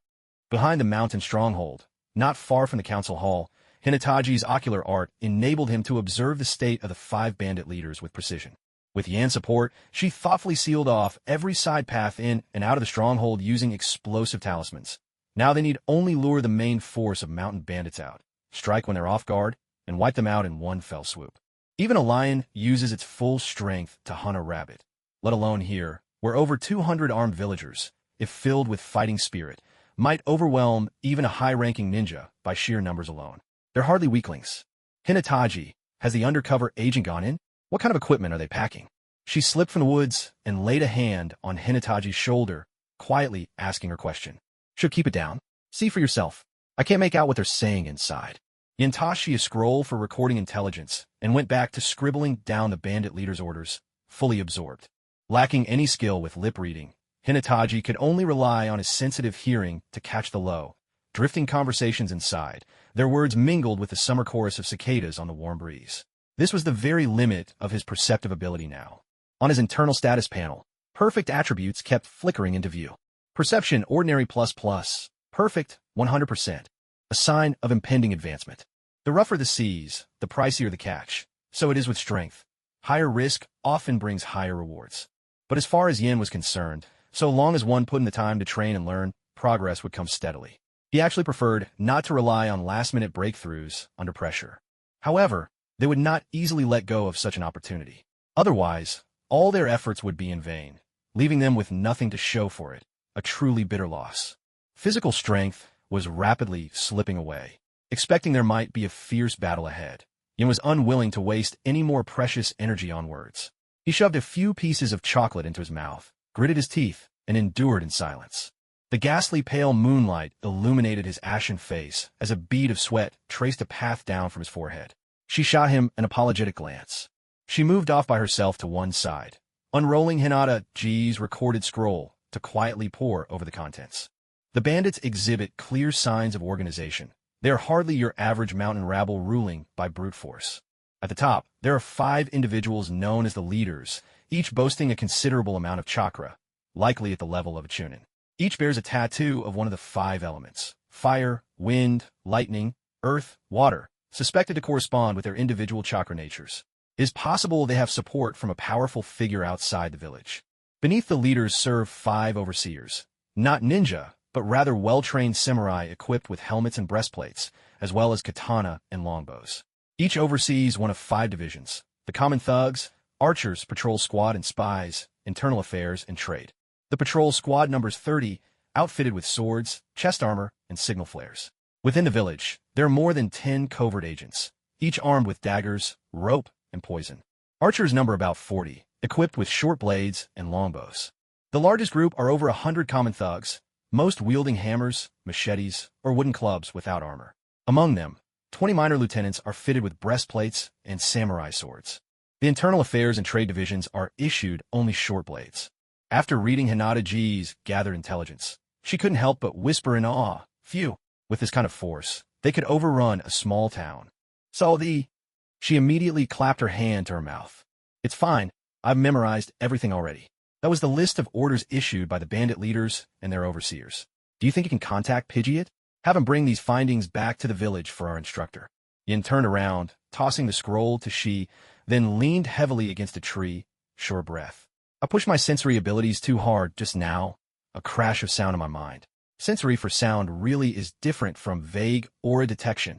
He produced 2 beef buns from his sealing scroll and wolfed them down, mindful that the process of upgrading his sensory technique was not yet complete. Intense stimulation could trigger progress, but only rest and nourishment would hasten the transition. "I'll keep watch for you," Hinataji declared, leaping to the treetop and activating the Byakugan to resume his vigilant patrol. She carefully memorized the contents of both scrolls, then jumped to the canopy herself, weaving a series of hand signs as if sending a silent summons into the night. Through the lens of the Byakugan, a column of invisible chakra shot up through the clouds. A great bird swooped gracefully from the heavens. Pidgeot, could you please take this intel back to our instructor? Here, a little treat for you. She pulled out a few pieces of dried meat from her ninja tool pouch and held them up to the large red and yellow bird's beak. For Yin and Hyuga, it was the first time they'd seen Master Daiki summon Beast up close. Its glossy feathers and firm, muscular body showed just how much Master Daiki cherished his familiar. With a curt squawk, Pidgeot shook its head and brushed away Shi's hand with its wing, holding itself with an air of cool detachment.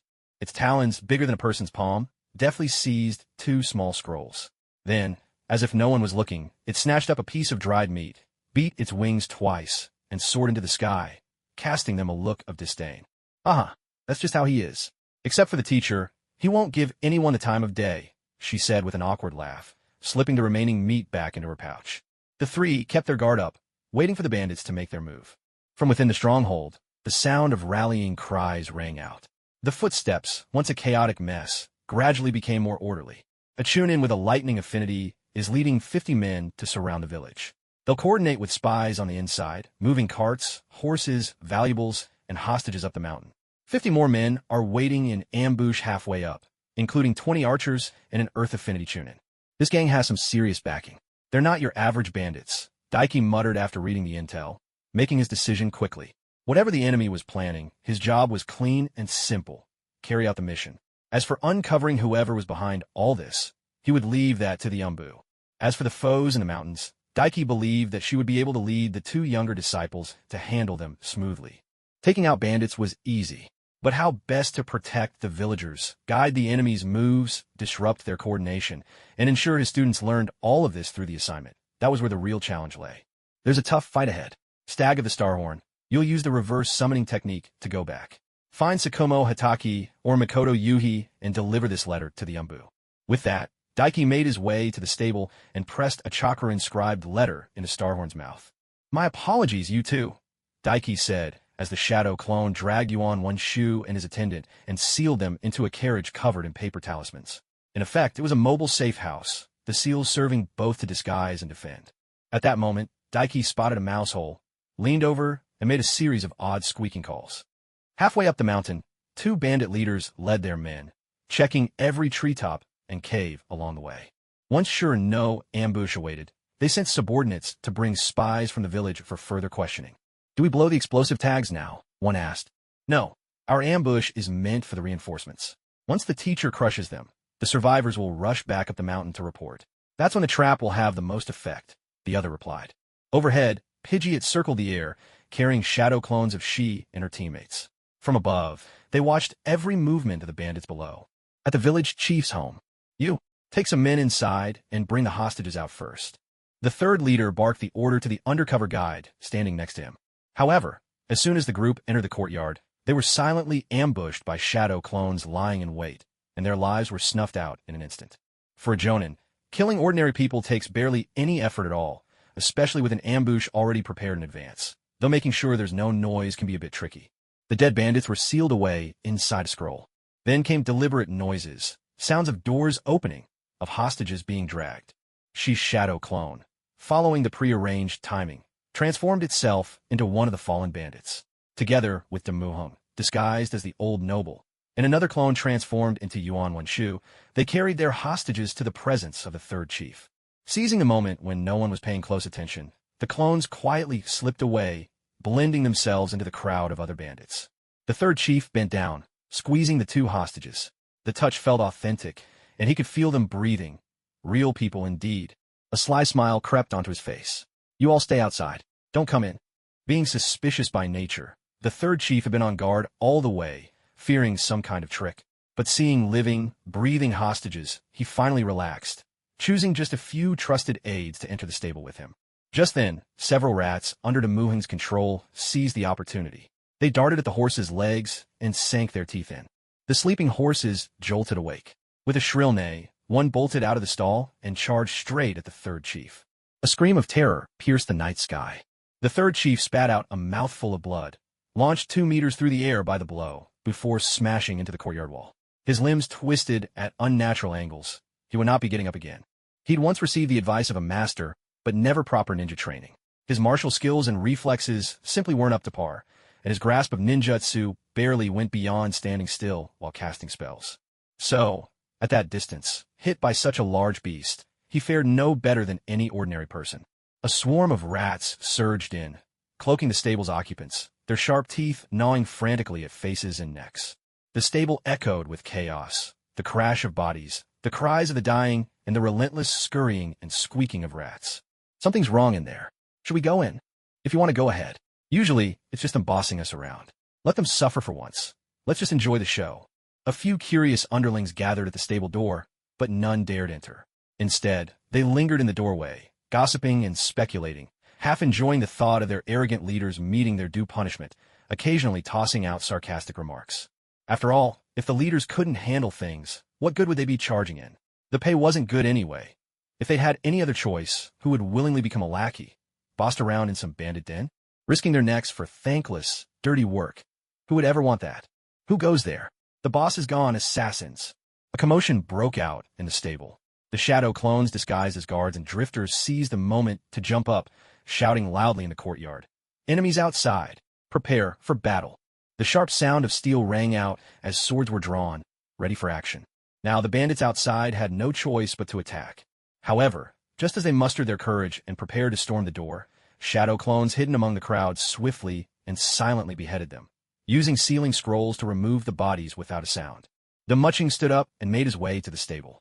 There, he rifled through the skeletal remains of the third bandit leader, retrieving a scroll, lightning style, false darkness. With this, the bandits in the village were eliminated to the last man.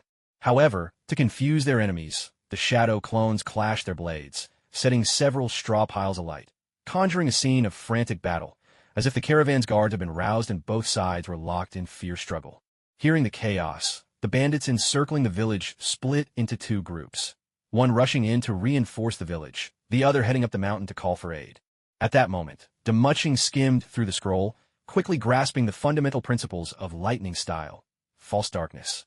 After all, he was an elite jonin skilled in wind, lightning, and earth techniques. He had simply grown older, and with his summoning beast assisting, he rarely needed to fight himself. Suddenly, an explosion resounded. A flash of lightning illuminated the village as a deserted earthen house was reduced to ashes. From a mountainside, the details were hard to make out, but the fourth bandit leader immediately grew alert at the sight of his sworn brother's signature jutsu. Damn it, a miscalculation. Seems they've secretly hired a Chunin from the Leaf Village, which explains why our spies found nothing. The third's been held up by them. Before things get out of hand, call for reinforcements. On the mountainside, the fourth leader drew a flare gun, firing a red signal that lit the night sky. Back at the bandit stronghold, the remaining three leaders saw the signal. Something's wrong. The third and fourth have run into real trouble. Let's hurry down to help, or if we're late and they let the target escape, we'll be exposed. What is that thing? Is there really a bird that big? As the flare illuminated the sky, it also revealed Pidgeot's position. Capable of carrying 3 people in flight, his size was truly extraordinary. Alarmed by the anomaly, the fourth leader shouted an urgent order. Archers, ready your bows. Before the archers could even draw, the air around them began to churn. The moment the signal flare soared into the air, Pidgeot had begun gathering strength, calling forth a wind technique dormant in his bloodline. Wind style, vacuum wave. It's a jutsu. That's a summoning beast. Take cover. The razor-like wind surged out, twisting and slithering like a serpent, sweeping across the woods where the bandits were concealed. Agonized screams erupted one after another.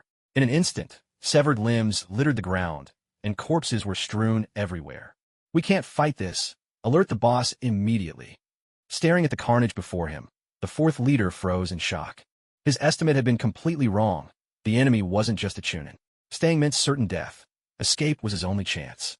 Yet under the sweeping onslaught of the wind blades, there was nowhere left to run. Earth-style, hardening technique. In order to survive and to deliver the message, he swiftly formed hand seals, bracing himself to take the full impact of the ninjutsu with his body, hoping to buy enough time to send out the retreat signal. The blade of wind slashed through his body. He paid dearly, losing his left hand and having his chest torn open, but he managed to endure it. Despite the searing pain, his hands trembling, he took out a green retreat flare and tore off the fuse cap with his teeth. It was impossible not to be moved by the sight. Hyuga's shadow clone, still prone atop Pidgeot's back, saw the opponent pull out a second signal flare. That could only mean he realized something was wrong and wanted to warn those in the stronghold. There was no way they would let the enemy do as he wished. So, Yan's shadow clone formed hand seals too, tapping into the underground water vein. With a small amount of chakra, he diverted the flow, summoning the power of nature itself to strike. Water-style water vein. A surging torrent burst from the cave, rushing straight toward the fourth chieftain. With a deafening crash, the force of the water slammed him, shattering the rocks, and embedded him into the mountainside. Thanks to his body-hardening jutsu, he was still twitching, stubbornly clinging to life, just a single breath left in him. But his flare had been completely soaked and could no longer ignite. Seizing the moment, Shi's shadow clone glided down on the air currents, quickly severed the tendons in the fourth chieftain's hands and feet, and retrieved a scroll of ninjutsu from him. She sealed his chakra and left him there, discarded as bait. By this point, almost all the bandits who had descended the mountain were wiped out, and the entire operation had taken less than 30 minutes. Meanwhile, the three chieftains who'd received the false signal remained utterly in the dark, completely unaware of the terrible fate that had befallen their sworn brothers. They continued to fantasize about wiping out the merchant convoy in one clean sweep and exchanging their spoils for the guidance of that great man. Outside the stronghold, hidden in the branches of an utterly unremarkable tree, she and her two companions kept watch in their true forms. She widened her eyes, peering downward with all her might. By the glow of the torches in the stronghold, she could just barely make out some movement. Even with special training, her sensory skills only gave her slightly heightened dynamic vision and night sight. She gave up watching, spun around, and asked Hyuga, "How many bandits went out? How many are left in the stronghold?" The three chieftains took the remaining grunts to reinforce their men. They left behind 3 Sora-looking types to lead the patrols and archers, and a few others to handle chores inside. "I really envy you, sensory ninja. You always seem to be one step ahead, spinning the enemy in circles. Do you guys have an extra organ or something?" She grumbled lightly, then quickly composed herself and continued, "Yen, have you recovered? Which plan are we going with to attack the stronghold?" Formulating plans was also part of a ninja's core skills, so she, even as a special jonin, never took everything on herself. Instead, she asked questions to guide her junior teammates into thinking for themselves. Yen glanced at his panel. Sensory secret technique, beginner 0.1%. Within the section of ninjutsu, his perception had undergone a complete transformation, reaching the level of secret arts. Both his 5 senses and mental acuity seemed to have improved somewhat. However, the exhaustion brought on by his recent breakthrough hadn't yet dissipated. Amidst the thick of battle, he was reluctant to waste time or energy thoroughly exploring these changes. He glanced over at his list of talents. The previously clear ability, sharp eyes and keen ears green ++, was now blurred, likely because the breakthrough in ninjutsu had also triggered a fundamental shift in his innate gift. He focused inward for a moment. Though his limbs felt a touch weary, refining chakra no longer left his heart palpitating with fatigue. Based on past experience, if he rested well for a day, it wouldn't hinder the advancement of his abilities. Stretching his arms and legs, he signaled readiness. "That's enough. My legs are still a bit shaky, but I'm fine to use jutsu. By the way, are there any hostages or innocents in the bandit stronghold who might be caught in the crossfire?" "You know, I hadn't thought of that, but now that you mention it, it is strange. I haven't seen a single hostage or a civilian, not even anyone who looks like the bandits' families, not even underground. It's hard to imagine a stronghold of more than 200 people being built in under 3 years without some form of hidden support behind the scenes." His observations set off warning bells for Hyuga CI, who began to analyze the situation further. She could only shake her head with a mixture of helplessness and pride. Her 2 rookie juniors were quick on the uptake, making them very easy to teach. The only downside was that teaching students this bright left her with little sense of accomplishment. After digesting the information, Yin was struck by a sudden idea. Since dead bandits were certainly preferable to live ones, why not put them to practical use? If that was the case, why not use them to test new jutsu? It would help him improve while giving the villains a swift fate. In an era where life was so easily discarded, he valued the lives of himself and his companions above all. He felt no compassion for bandits. Since everyone in there is a bandit, and the stronghold is built in a basin, what if we diverted the water from the mountainside to flood the basin? That way, it would be efficient and low risk, and even if they have underground escape tunnels, there'd be no way out. Yin looked straight into Shi's eyes, sounding her out with his idea. "Is that even possible? Do you really have enough chakra?" Besides, she was left speechless. The audacity of the idea was something else. Her esteemed master was certainly bold and meticulous, always encouraged them to dream big. But this kind of outlandish scheme, she'd never seen it attempted. No, perhaps she'd read something similar in the first Hokage's biography, but that was more like legend or storybook material, of no practical use to ordinary ninja. It's not about using chakra to create water. It's about channeling groundwater. When we fought the leader halfway up the mountain, I already tested it by sending a shadow clone. Yin glanced at Hyuga's CI, gesturing for confirmation. Really? Hyuga, Satsumo nodded vigorously. Just now, with his Byakugan, he'd seen that the force of the surging water was far greater than even the clan leader's empty palm. If we can draw the water out, we'll immediately have the advantage of the terrain. Even if the bandits manage to escape, they won't be able to stand on the water like we do. Don't you think so, senior sister? And even if we fail, at least we'll learn from the experience. Yin widened her bright, watery eyes and continued speaking in that relentless, analytical tone. She mulled it over. In terms of logic, this plan was sound, and as for their strength, it seemed within reach. Still, it was so unorthodox, it turned what she knew about ninja tactics upside down, nearly frying her brain circuits. All right, I'll follow your lead. But if this fails, don't count on me to take the blame for you. Ninjas ought to win through surprise. Listen, here's what we'll do. First this, then that, and after that. The three of them huddled together in a tight circle, plotting out the next phase of their assault. Meanwhile, the three bandit leaders preparing to head down the mountain had only just left the compound. For mountain bandits, that kind of response time was actually pretty impressive. Back in the village, flames shot skyward, punctuated by explosive cracks from lightning release techniques. Up on the mountainside, everything was eerily quiet, likely because the enemy had hired ninja much stronger than anticipated. To avoid letting any enemies escape and spread word, everyone who could fight had been mobilized. Even Old 3 and Old 4 had been dragged into a desperate battle. Let's go. I'd like to see who we're dealing with. Anyone who can hold out against us brothers can't be a nobody. Oomph.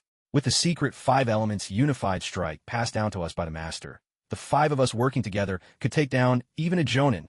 If you really get on our bad side, even a Leaf Village wouldn't scare the 5 of us brothers. The 3 bandit chiefs spurred each other on, their morale rising without them even realizing it. As they reached the mid-mountain, a scene of devastation spread before them. Trees toppled, corpses strewn everywhere. Blood, mixed with water from some unknown spring, trickled slowly across the ground. What's going on? We've walked straight into a trap. 4's over there. Hurry, the fire down below has gone out. I'm afraid 3rd is already. Bad news, Chief. The stronghold is on fire. Everyone, split up and fall back. The enemy isn't here for pleasantries. Boss, 4's still alive. He's breathing. Those are explosive tags. No, it's a trap. The enemy's a Jonin. Water style, water curtain defense. The 5 leaders rapidly gathered chakra, unleashing a jet of water at the explosive tags. A sharp detonation followed. The tags were blasted a short distance away, drenched but still managing to ignite. But this was only the beginning. Hyuga, Satsumo, and Yin, through their shadow clones, had already slipped off Biao's back and hidden themselves in the forest. Each shadow clone weaved hand signs, and the explosive tags, buried in the earth and disguised as tree trunks, began setting off in rapid succession. Boom! Boom! Boom! A thunderous explosion echoed, not just once but several times, as the force of the blast ripped up the mountainside. The henchmen had no time to even scream before they were blown to pieces, their remains scattering in all directions. Wind style, water style. The 3 bandit leaders pressed tightly together, attempting to counter the blast with ninjutsu fueled by sheer human will. Perhaps it was the strength of their resolve, for even in the face of such overwhelming force, they managed to produce noises as faint as the drone of mosquitoes. Between 2 mountain peaks stood a small basin, though after the devastation, calling it a lake seemed more fitting. This was where the bandit stronghold had once stood. Oil was spread across the water's surface, set alight with a fire-style technique. Hyuga's CI moved from place to place, dispatching the bobbing heads of those who surfaced with effortless palm strikes. The lake blazed, flames leaping into the sky, and tortured screams pierced the night from time to time. No one felt the urge to retch. Those who could not stomach killing had already been weeded out by Jinjutsu during the entrance exams. People unable to face such realities would be useless in battle. For them, staying safe in the village for the rest of their days was the only true protection. There was no misplaced compassion, either. In times as chaotic as these, even the bones of the kind-hearted would not remain. Some of the lake water evaporated, rising to feed the thick, brooding storm clouds above. Soon it would rain. Meanwhile, there remained more work to do on the battlefield further up the slope. Shadow clones, no matter how skilled, lacked the steadiness of the original, and so with little rest, the group moved quickly to tidy up the chaos. With Byakugan's penetrating sight, the three of them followed the clues, excavating from beneath a hidden cellar several chests of gold and thick bundles of the Land of Fire's currency. It took 2 mid-sized sealing scrolls to store it all. Oddly, aside from the universally valuable golden notes, there wasn't a single piece of jewelry among the looted treasures. This was odd indeed for bandits, suggesting the gold had been cast into uniform ingots specifically for trade, almost certainly collected to be handed over as tribute or distributed to the bandits as operating funds from their superiors. After searching every bandit corpse and collecting all the armor and valuables, the bodies were flung into the forest, offering a few days' sustenance to the local wildlife, one last service as their remnants returned to nature. With a water-style technique, Yin drilled a hole at the mountain's seam, draining the flood from the stronghold. Filtered through mud and stone, the boiled water would soon clear, ready once more to mix with the groundwater below. Boss, I shouldn't have trusted you. The 5th leader, buried beneath the soil, had already breathed his last. The fractured mountainside was littered with chaotic rocks and earth, releasing a potent stench of burning. We did it, the 5 elements combined strike. Even though there's only 2 of us left, it's all thanks to 5th. Beneath a pile of rubble, the bodies of the chief and second-in-command were shattered, their limbs severed. But something bizarre was happening. They were not yet dead. From each of their chests, a strange black tentacle extended, linking them together. As the tentacle writhed, black lines grew from their wounds, threading through flesh and bone, knitting their broken bodies back together. Have you found anyone? Are there any survivors beneath the soil? She's shadow clone stood atop a high vantage point, using a sliver of dawn's light to survey the battlefield below. The presence over here has faded. Wait, look over there. A surge of chakra under the rubble. The clone of Yin tensed immediately, not by deliberate perception, but by instinct. The sensation reminded him of the first time he met Tsukumo Hatake. Back then, Tsukumo had hidden his own aura. But now, their enemy's hatred surged unchecked, their chakra unleashed in fury. Whatever secret technique or drug the opponent might have used, in that moment, their fighting spirit exploded to the level of an elite jonin, a threat Yin could not ignore. With a thunderous crash, a pillar of force, formed from a focused palm strike, blasted through the air and shattered the pile of stones into dust. 2 shadows burst forth in an instant, darting past at a speed barely visible to the naked eye, leaving behind a crater half a meter deep in the earth where they'd stood. With their first strike failing, 3 shadow clones sprang to the treetops, swiftly marshalling their chakra and slipping seamlessly into battle stances. What were those things? Are they even human? Niji Hyuga swallowed hard, drawing a deep breath to steady himself. Amid the scattered stones, 2 grotesque shapes writhed, one large, one small, both composed of wriggling black tendrils. At their centers, a twisted human face, battered and warped, peered out. The tentacles snaked from the face and tangled together, forming makeshift limbs. Too fast, no way physical attacks or throwing jutsu will work. We'll have to use long-range ninjutsu to counter them. Had Yan's true self been present, he would have instantly recognized the threads connecting these bandits to Kakuzu. But due to the constraints in his own character panel, no matter how much he practiced, his shadow clone could only carry part of his knowledge and battle experience. Thus, the clone could only roughly analyze the enemy's patterns, not their true identity. So, this is what I become? This is power. Overflowing, dazzling. You Konoha shinobi, it's time to pay for what you did to my brothers. Face your end. Let the 5 elements annihilation bury us all together. The bandit chief, now transformed into a monster, flexed a tentacle twisted into the shape of an arm, marveling at his new form as he spoke. Fire style, scorching head cutter. Wind style, devastation gale. Without need for hand signs, both abominations unleashed their combined ninjutsu, a raging firestorm roaring forth within a howling cyclone. Water style, vein current. Groundwater surged up from the fissures in the earth. But it was weaker now, the pressure depleted from an earlier use, and the water's force couldn't stand against the combined elemental onslaught.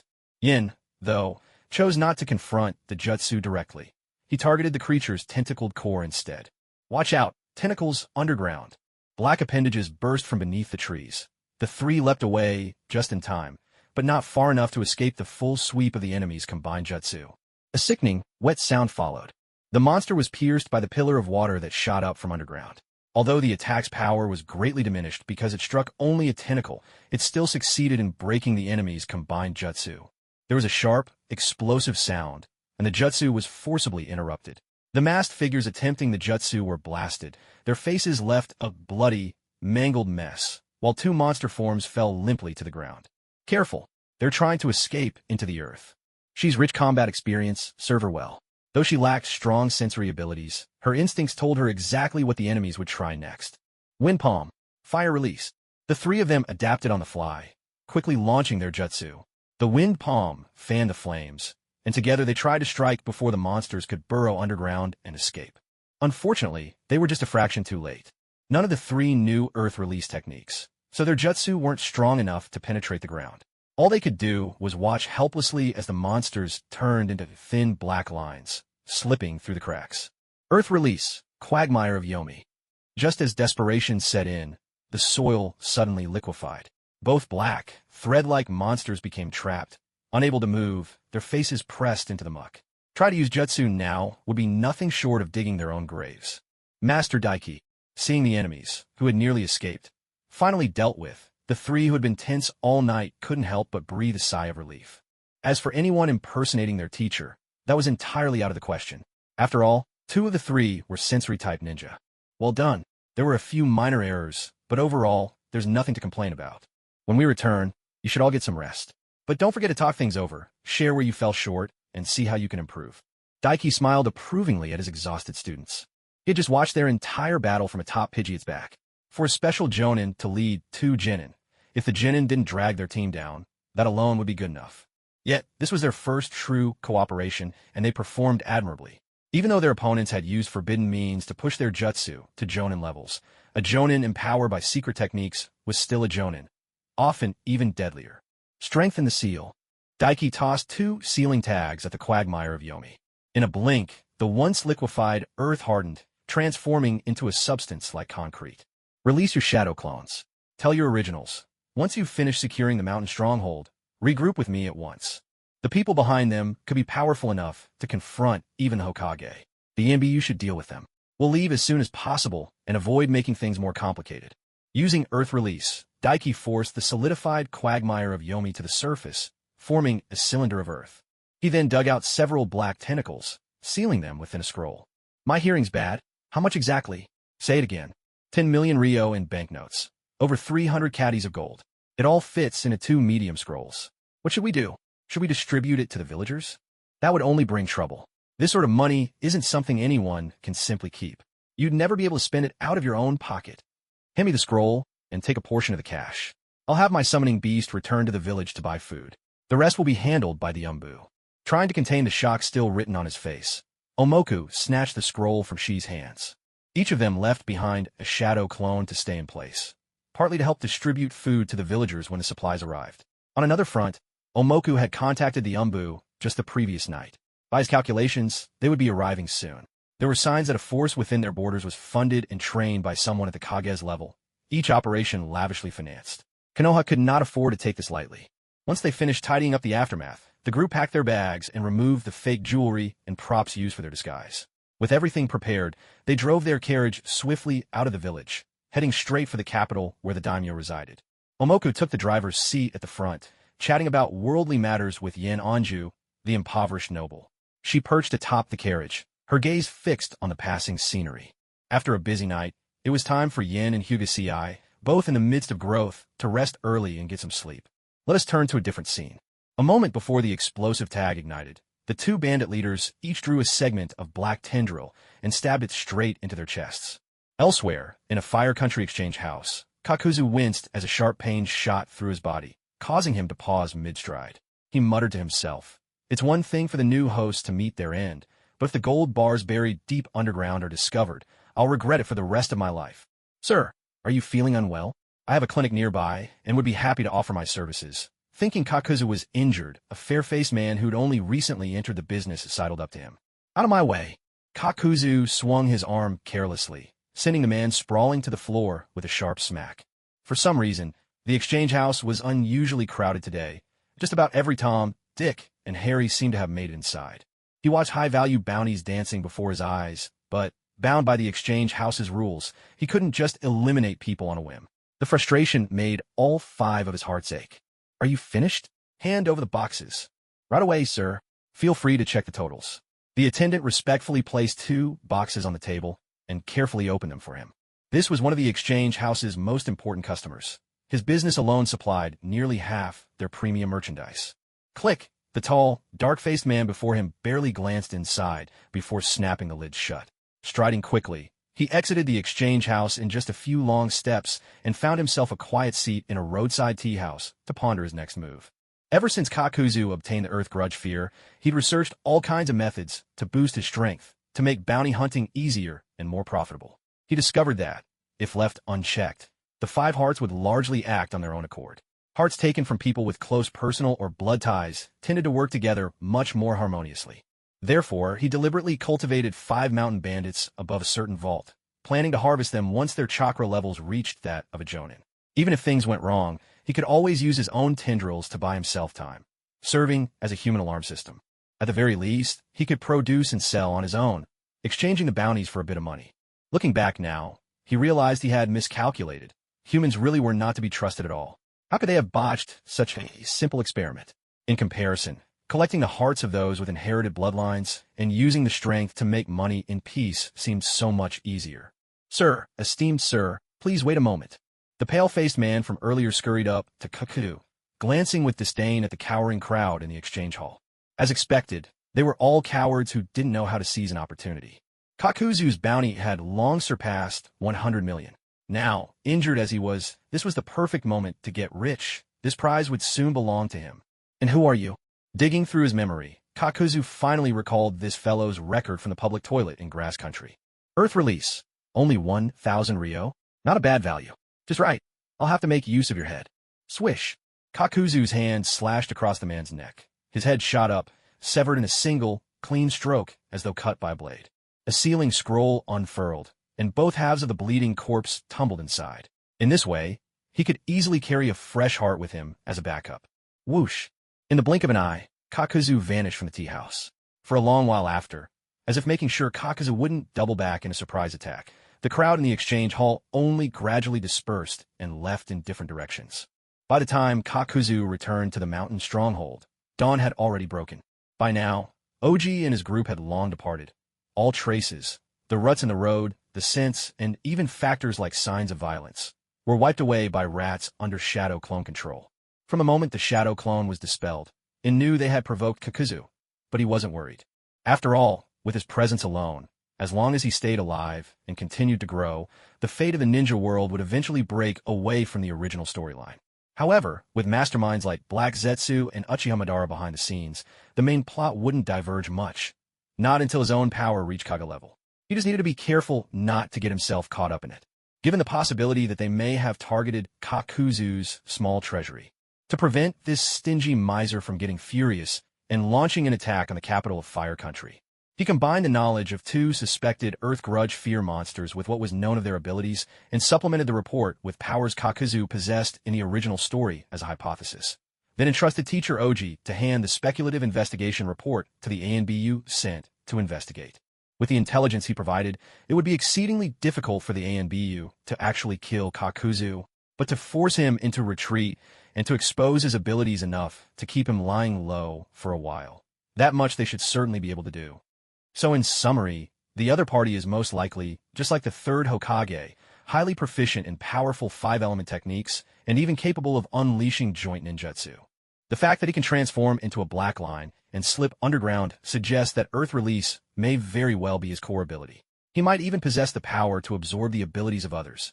Is that what you meant, Senior Oki? Yuhi Kurenai, accompanied by 2 elite Umbu, was exchanging information with the shadow clone left behind by Oki. That's right. Much of it comes from my disciple's observations. I hadn't pieced it all together myself, but thanks to my young pupil, the threads finally connected. I could tell right away. The opponent definitely possesses at least 1 complete body modification jutsu, powerful enough to warrant sealing within the Forbidden Scroll. A hint of pride glimmered in Oki's eyes as he began to boast about his students' deductive skills. Yuhi Kurenai frowned deeply. If things are as you deduced, we hardly stand a chance. All we can do is pin our hopes on the interrogation unit to squeeze some information from those two monsters as soon as possible. Clap, clap, clap. Oki patted Kurina's shoulder firmly, offering reassurance. Relax. I was once a member of the Umbu myself. People like him usually skulk in the shadows like rats. Hurt him where it matters, and he'll disappear for 10 years at least. With a bit of bad luck, he might run into someone tougher and wind up dead in some forgotten wilderness. Besides, my less-than-perfect disciple and I are here by your side. Even if all we can do is cheer you on or wave the flag for you, you can count on our support. To cross blades with an opponent like this, it's a rare challenge, I'll admit. Kurinai mopped the sweat from her brow. Just as Senior Oki had said, bounty hunters who expose their weaknesses tend to vanish without a trace.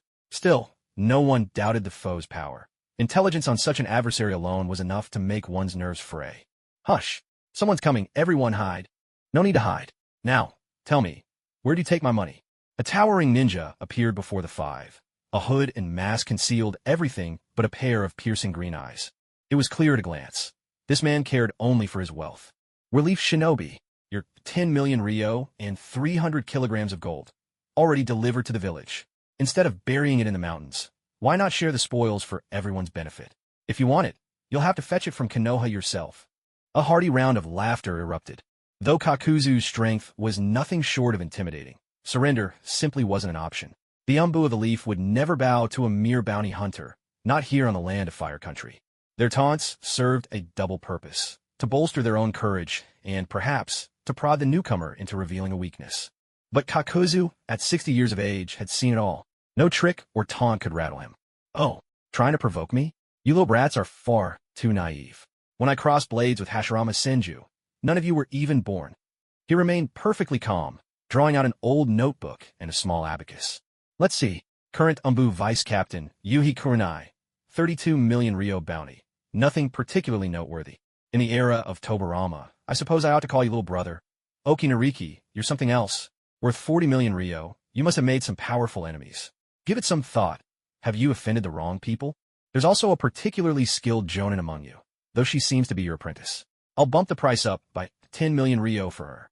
As for the two masked AMBU jonin, I'll go by the average rate. Together, they're worth 25 million Ryo. As Kakuzu deftly flicked his abacus beads, he calmly rattled off the bounty on each ninja present. These were seasoned veterans on both sides. A conversation like this was about more than shaking each other's nerves. Observing one's foes, readying ninjutsu, those are just as vital as mind games. The total comes to 107 million Ryo. Still less than the property I've lost. But if I take out all of you at once, I bet the exchange will give me an even better payout. Attack. At Oki Nariki's sharp command, the clash began. Fire style, shuriken jutsu. Hai's hands flashed through seals, unleashing her specialty, a long-range ninjutsu attack.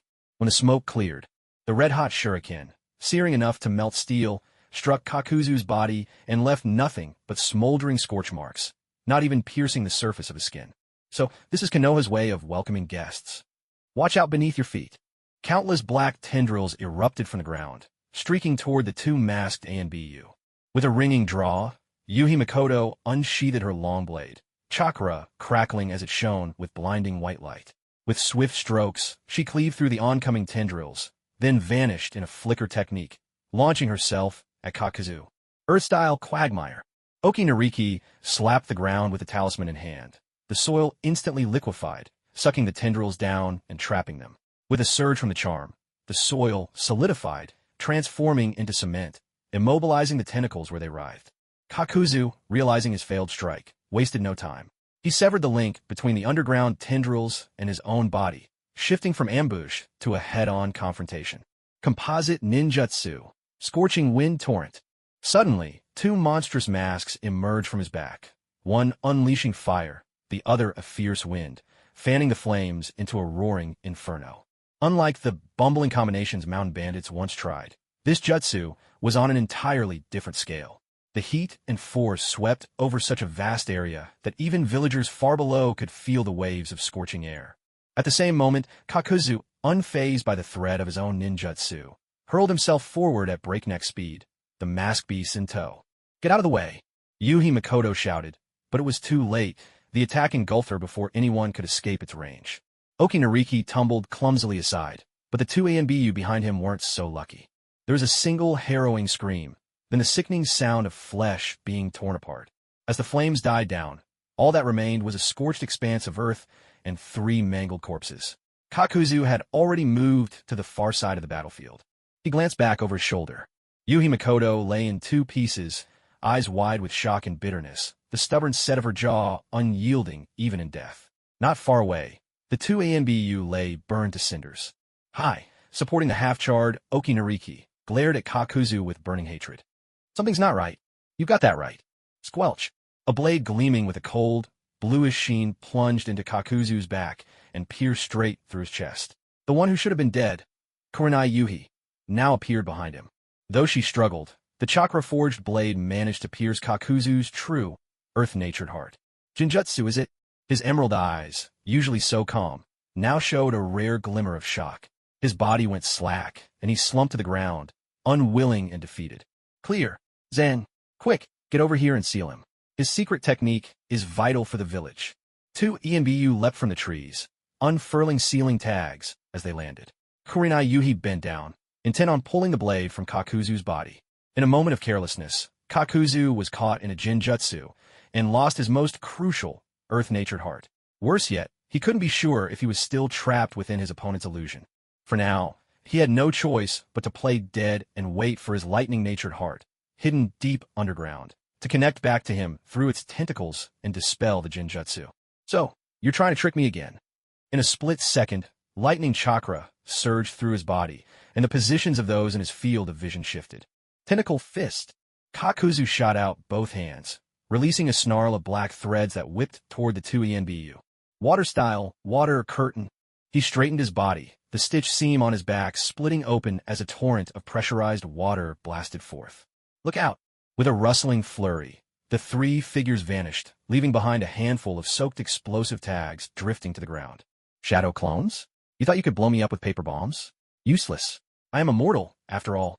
Showing no sign of pain, Kakuzu drew Kurenai Yuhi's sword from his own flesh, feeling its edge with a calloused finger. Nice blade. I'll be keeping it. Without Earth Style, Earth Spear, even with the help of his Earth Grudge Fear's tentacles, his close combat strength was much diminished. Losing his earth-natured heart made Kakuzu pause, albeit only briefly. It was a minor setback. After all, his enemy's chakra was already more than half spent from all those shadow clones and Jinjutsu. Confident he could outlast them, especially since he still carried a spare earth heart, he would endure. Ninja art. Exploding tag, shuriken technique. Seizing an opening, Hai once more put his opponent to the test. He'd used water style for his last attack rather than any other element, clearly more for defense than offense. That meant losing a heart had wounded Kakuzu, at the very least making him wary of fire-style strength. Clang, clang, clang. Expecting ordinary shuriken, Kakuzu deflected them with casual sweeps of his blade. 60 years a shinobi, he'd mastered almost every technique known. Boom! The shuriken detonated, sending a blast of air that staggered Kakuzu backward. He'd seen explosive tags tied to kunai before, but never explosive tags shaped into shuriken. He had little choice but to revert to old tactics. Water style, water curtain. Thunderous explosions erupted around him. Unexpectedly, the explosive tags drawn by Yin could still detonate underwater, though their power was greatly diminished. Seeing the attack land successfully, she hurled every explosive tag shuriken she had, giving Kakuzu no time to recover, buying precious moments for her comrades to prepare. As the white mist faded away, a shattered mass came into view, its tendrils strewn chaotically across the ground, a clear sign it had taken a heavy blow. The saturation attack had worked. With 2 of his 5 hearts destroyed, Kakuzu began to contemplate retreat. But first, he needed to break free from the encirclement, and, if possible, take a few more lives before going. 2 masked monsters, together with Kakuzu himself, now formed a trio. Each turned to guard a direction, readying themselves for combat. Onoki, Kurenai, Shi, and Ching, flanked by 2 ENBU from the rain, moved to seal off every escape, but everyone's chakra reserves were running low. Jinjutsu could only be used once against battle-hardened veterans like Kakuzu, and long-range ninjutsu had been utterly suppressed. To make matters worse, Onoki and she were both shadow clones. If they exhausted their strength and dissipated, any numerical advantage would be lost. Not a single person among them could withstand a full assault from an unrestrained Kakuzu. Their only chance was to seize a fleeting opening for a decisive, lethal strike. Earth Grudge Fear, final volley. Take my blade. As Kakuzu began to charge up, she seized the moment, her sword igniting with flames as she launched a fire-style attack. But Kakuzu neither dodged nor flinched, letting the sword fall upon him. Just as victory seemed at hand, an overwhelming force suddenly erupted, shattering her blade and nearly sweeping across Shi's throat. A sharp clang rang out. Anoki hurled a kunai, deflecting the lethal strike. The blade glanced aside, and a lock of hair drifted down. She escaped danger by the narrowest margin. It was a gamble. Forced into a do-or-die attack, Kakuzu had staked everything on this blow. Had he failed, he would surely have retreated. Yet if the true nature of the shadow clones, tough on the outside but fragile within, were exposed, Kakuzu would immediately pull back and resume his relentless composite ninjutsu assault, putting the 3ANBU in mortal peril. Earth Grudge Fear, Final Volley. Wind, fire, and lightning masks converged on Kakuzu's right arm, channeling a torrent of dense chakra that flickered with sapphire light. At the same time, countless tendrils burst from the ground, wrapping around Kakuzu until he became the heart of a writhing network, then surging towards the group in a furious wave. No matter how the storm of ninjutsu and blades battered the tendrils, nothing slowed their advance. Severed tendrils sprouted anew in an instant, quickly draining what chakra remained in Kakuzu's trio of remaining hearts.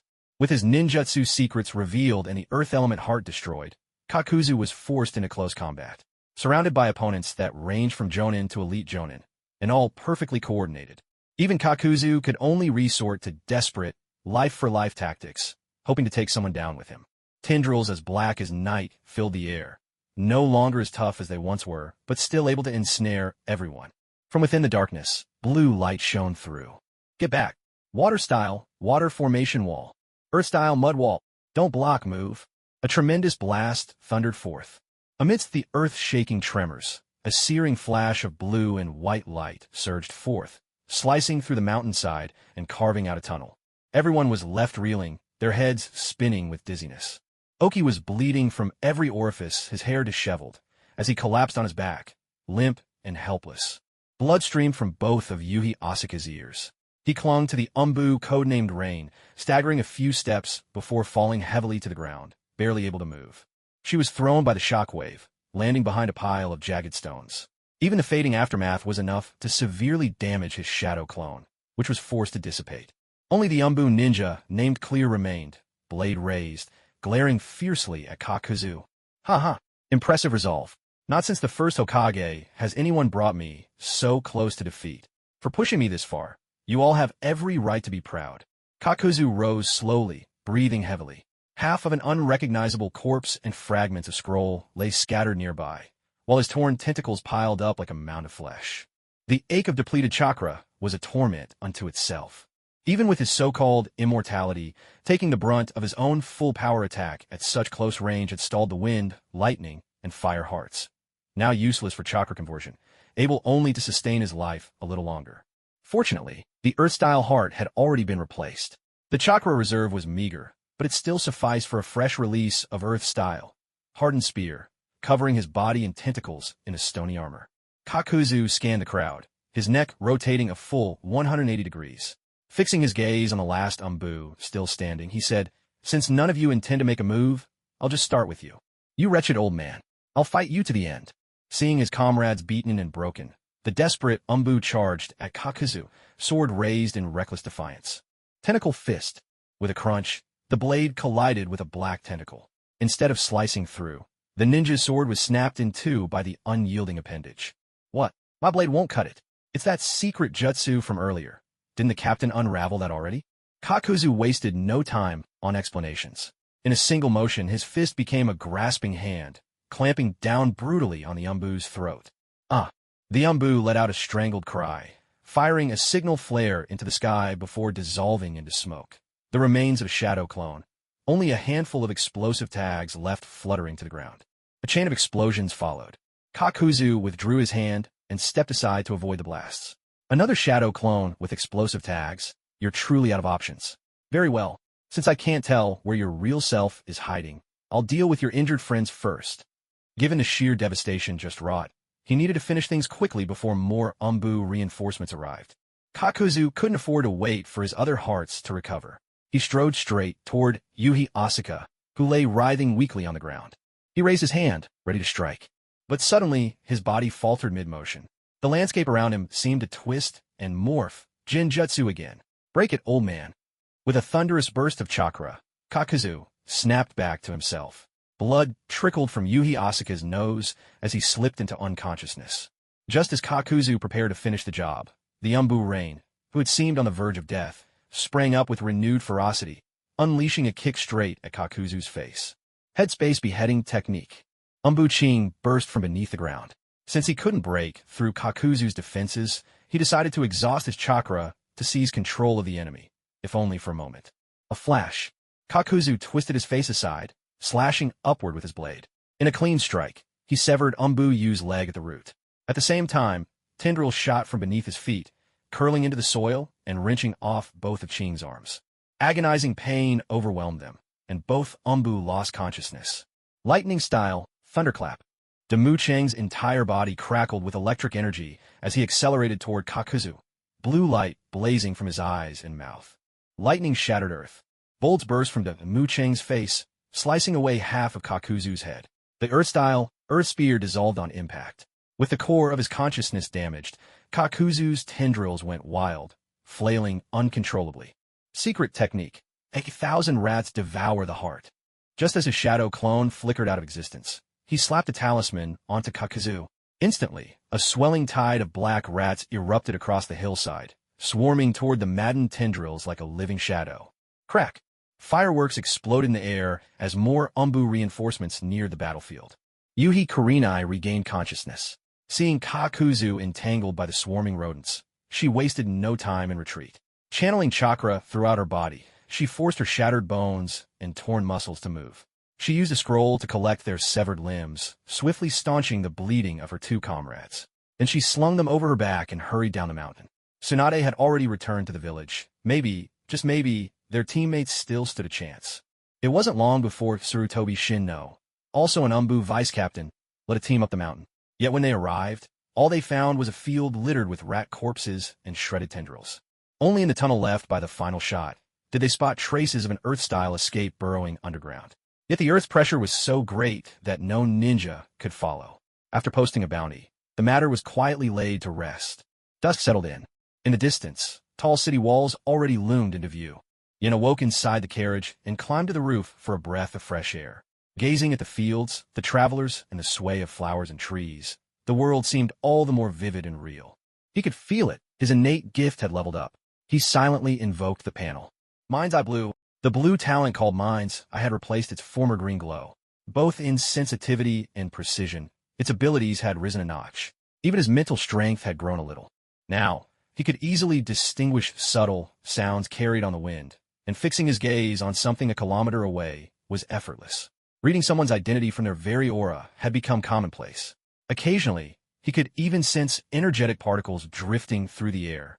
So this must be natural energy. Yin took a deep breath, wrapped a handful of these particles with his spiritual power, and employed his body-honing technique to guide them into himself.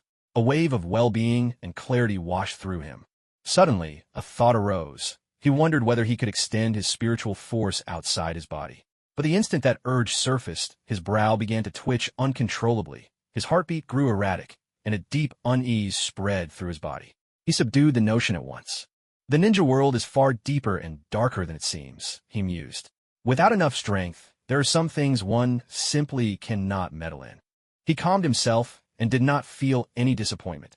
Instead, he secretly rejoiced at gaining an ability akin to extrasensory perception. It seemed that after the Shadow Clone's fierce battle, Yin keenly sensed that both Demyukin and she were not in good shape. So, he called Hinataji, and the two of them took over the tasks of driving the carriage and keeping watch. Beneath the sky awash in crimson clouds, the group arrived at the capital. As night fell, the city was brightly lit. For some street vendors, nighttime was when their true business began. The vibrant nightlife was a symbol of the land of fire's prosperity. Unconsciously, the group blended into this peaceful and harmonious atmosphere. Teacher, do you think Kakuzu will keep following us? If he's got a death wish, probably. After all, the daimyo is always guarded by the 12 guardian ninja. Hinataji relaxed. Demyukin smiled gently, closed his eyes, and settled back in a meditative rest. The 12 guardians are mostly elites among shinobi or extraordinary individuals from the land of fire. They serve the daimyo, not just as bodyguards, but as a vital force balancing the power between the Hokage and the daimyo. Outside the carriage, she, holding the reins, picked up the conversation, continuing to describe the 12 guardians. Yin sat atop the carriage, listening intently. To him, crossing over to this world was an established fact. The shinobi world was real. Most elements from the anime were just the tip of the iceberg, a mere drop in the ocean compared to the fullness of this world. The advantage of foreknowledge has its limits. Clinging to the past and refusing to adapt will never last long. To truly listen, to experience for yourself, to live your own life and get to know genuine companions. Isn't that far more meaningful than hounding or idolizing characters from an anime? Of course, to protect all of this, strength is indispensable, and battle, inevitably, unavoidable. I remember one of the 12 is your old friend, right, teacher? Am I right? Probably thanks to a nap in the afternoon, by nightfall, she was bursting with more energy than her two younger brothers. ZZ, just sister. Let's quickly find an inn and get some rest. The teacher and everyone else are already asleep. Hinataji lifted the curtain, poked his head out, and whispered. They found an inn with hot springs. She, volunteering herself, managed, with some rather clumsy bargaining, to secure rooms for the night. After nightfall, she took the group to relax in the hot springs. With the Mukin's additions, they reviewed the whole encounter of the 5 against Kakuzu. Yin and Hinataji exclaimed at the excitement, yet couldn't help but worry about the wounded AMBU. Each quietly pondered, if they themselves ever faced a Kaga-level powerhouse and had no intel, how would they deal with it?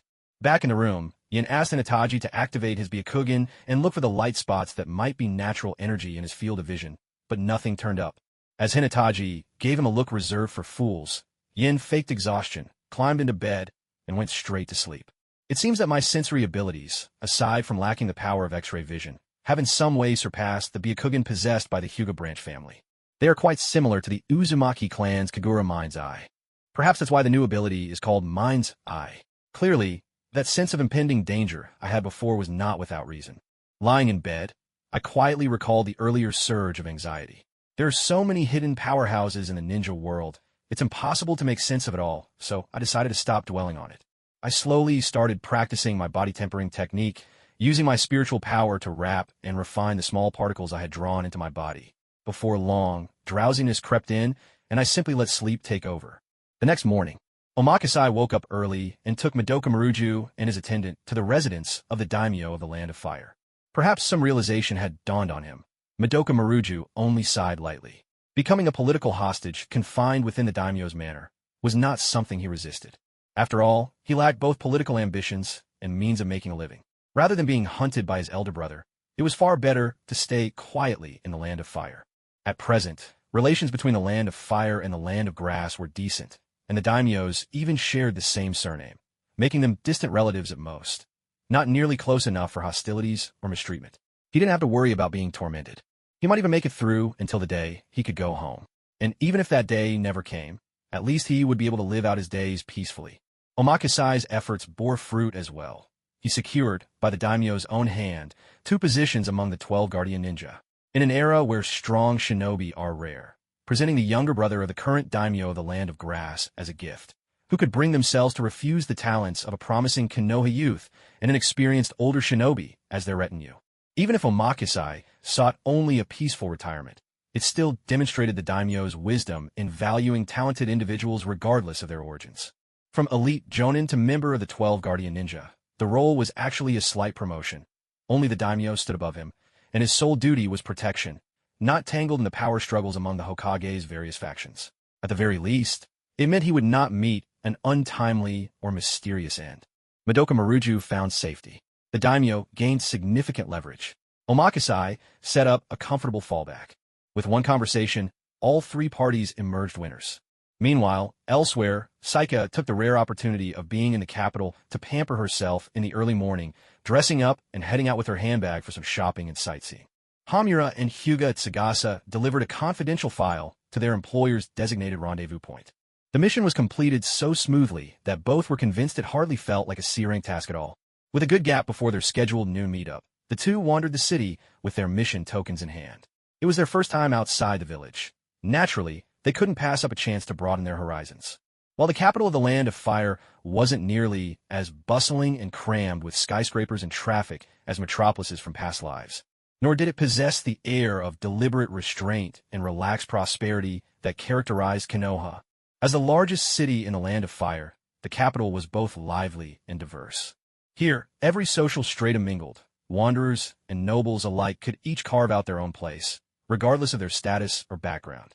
Yen, look, someone's kidnapping children over there. From 2 streets away, Ci grabbed Yen by the shoulder and dragged him into a run. Where? I can't see anything. Yen couldn't spot what Ci meant, but he didn't stop running. He just let Ci pull him along. Every boy harbors dreams of being a hero, of fighting for justice. Even though Ci grew up immersed in the teachings of loyalty to his clan, and even though Yen had lived 2 lifetimes, that pure, deep-seated sense of justice could never be erased. Half willing, half compelled, the 2 of them trailed the person carrying a basket on his back, each hand clutching a young child, running after him until they reached a dim, narrow alley. A few thugs squatted by a filthy ditch. Spotting the 2 boys enter the alley, they rose to their feet, knives appearing in their hands. Well, would you look at that? Someone actually came knocking on our door. You 2 look good.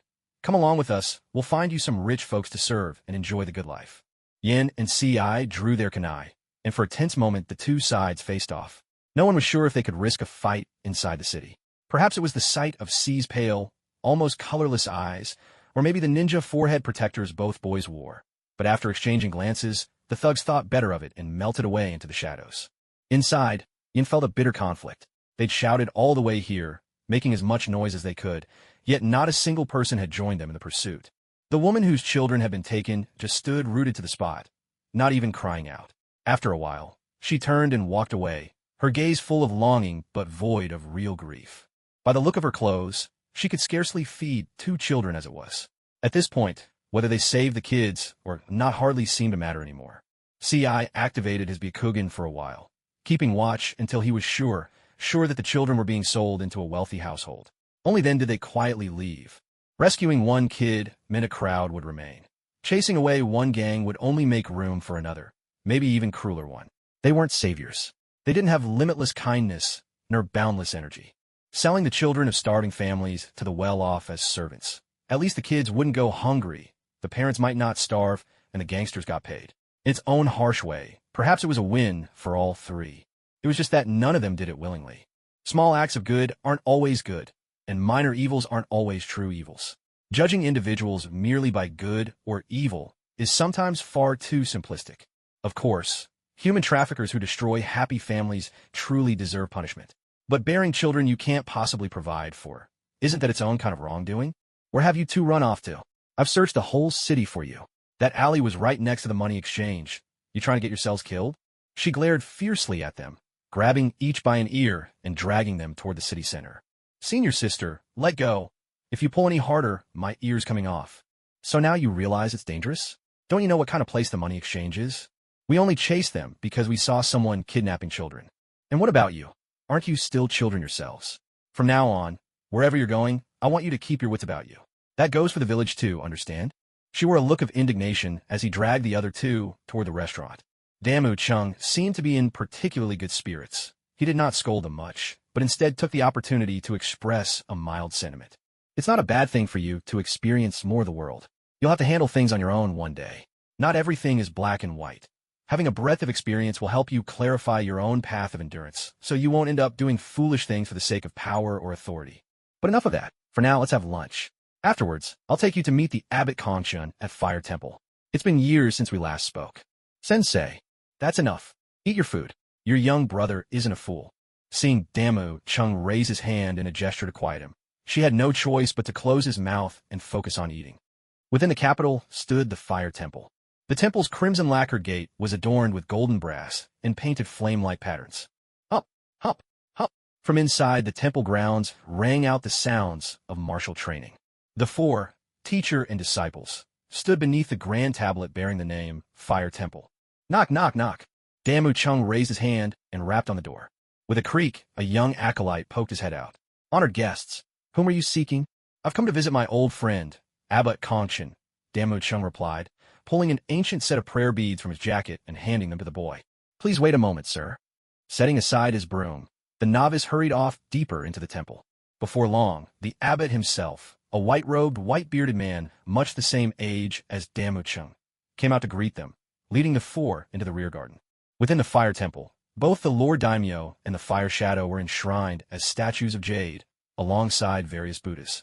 Preaching the teachings of the Buddha, the temple resembled a state religion, but focused more heavily on the authority of the daimyo. As they passed through the main hall, they saw countless warrior monks training in the open courtyard, some wielding staffs, some practicing barehanded, each honing a different form of martial technique. Besides scripture, the Fire Temple has, for generations, cultivated a defensive art known as the gift of the Chunin clan.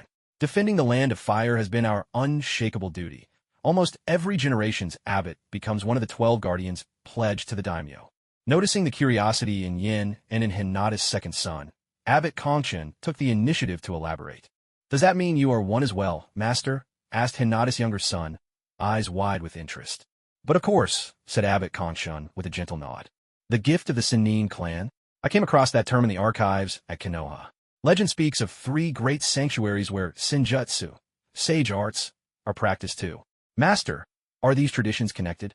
And what does Chunin, sage, truly signify?" The moment he entered the temple, Yin had noted the concentration of active particles was more than twice that of the outside world, and the weight behind the term sage only deepened his curiosity, sharpening his desire to understand. Yet with so many barriers and seals in the courtyard, using his sensing ability would have been not only risky, but also impolite. Better to ask directly. After all, for a child to have questions is no bad thing. Watching the rows of monks engrossed in their training, Abbot Kongchen's face flickered with a moment's hesitation. "Master, this may not be appropriate." Yin started to object, sensing that this question might be touching upon some hidden secret. Unexpectedly, Kongchen did not shy away. Instead, he smiled with a sense of relief and explained to Yin, "There is no inconvenience here. This old monk was simply too invested in appearances. Young benefactor, don't trouble yourself over it." The so-called talent of the immortal clan originally referred to the gift for practicing immortal arts. Immortal, in its essence, points to the path of the immortals. In the ancient scriptures, it's recorded that this path dates back even further than the era of the six-path sage. What exactly the immortal path is, no one could truly say anymore. As for immortal arts, they're the bridge mortals may use to approach that immortal path. But as for the immortal techniques themselves, their transmission has long since been lost to the world, lingering only as rare remnants within the 3 great sacred lands. What the Fire Temple practices as the talent of the immortal clan is adapted from ancient scripture. It serves to strengthen the body. With mastery, one can even unleash chakra externally, a means of protecting the teachings.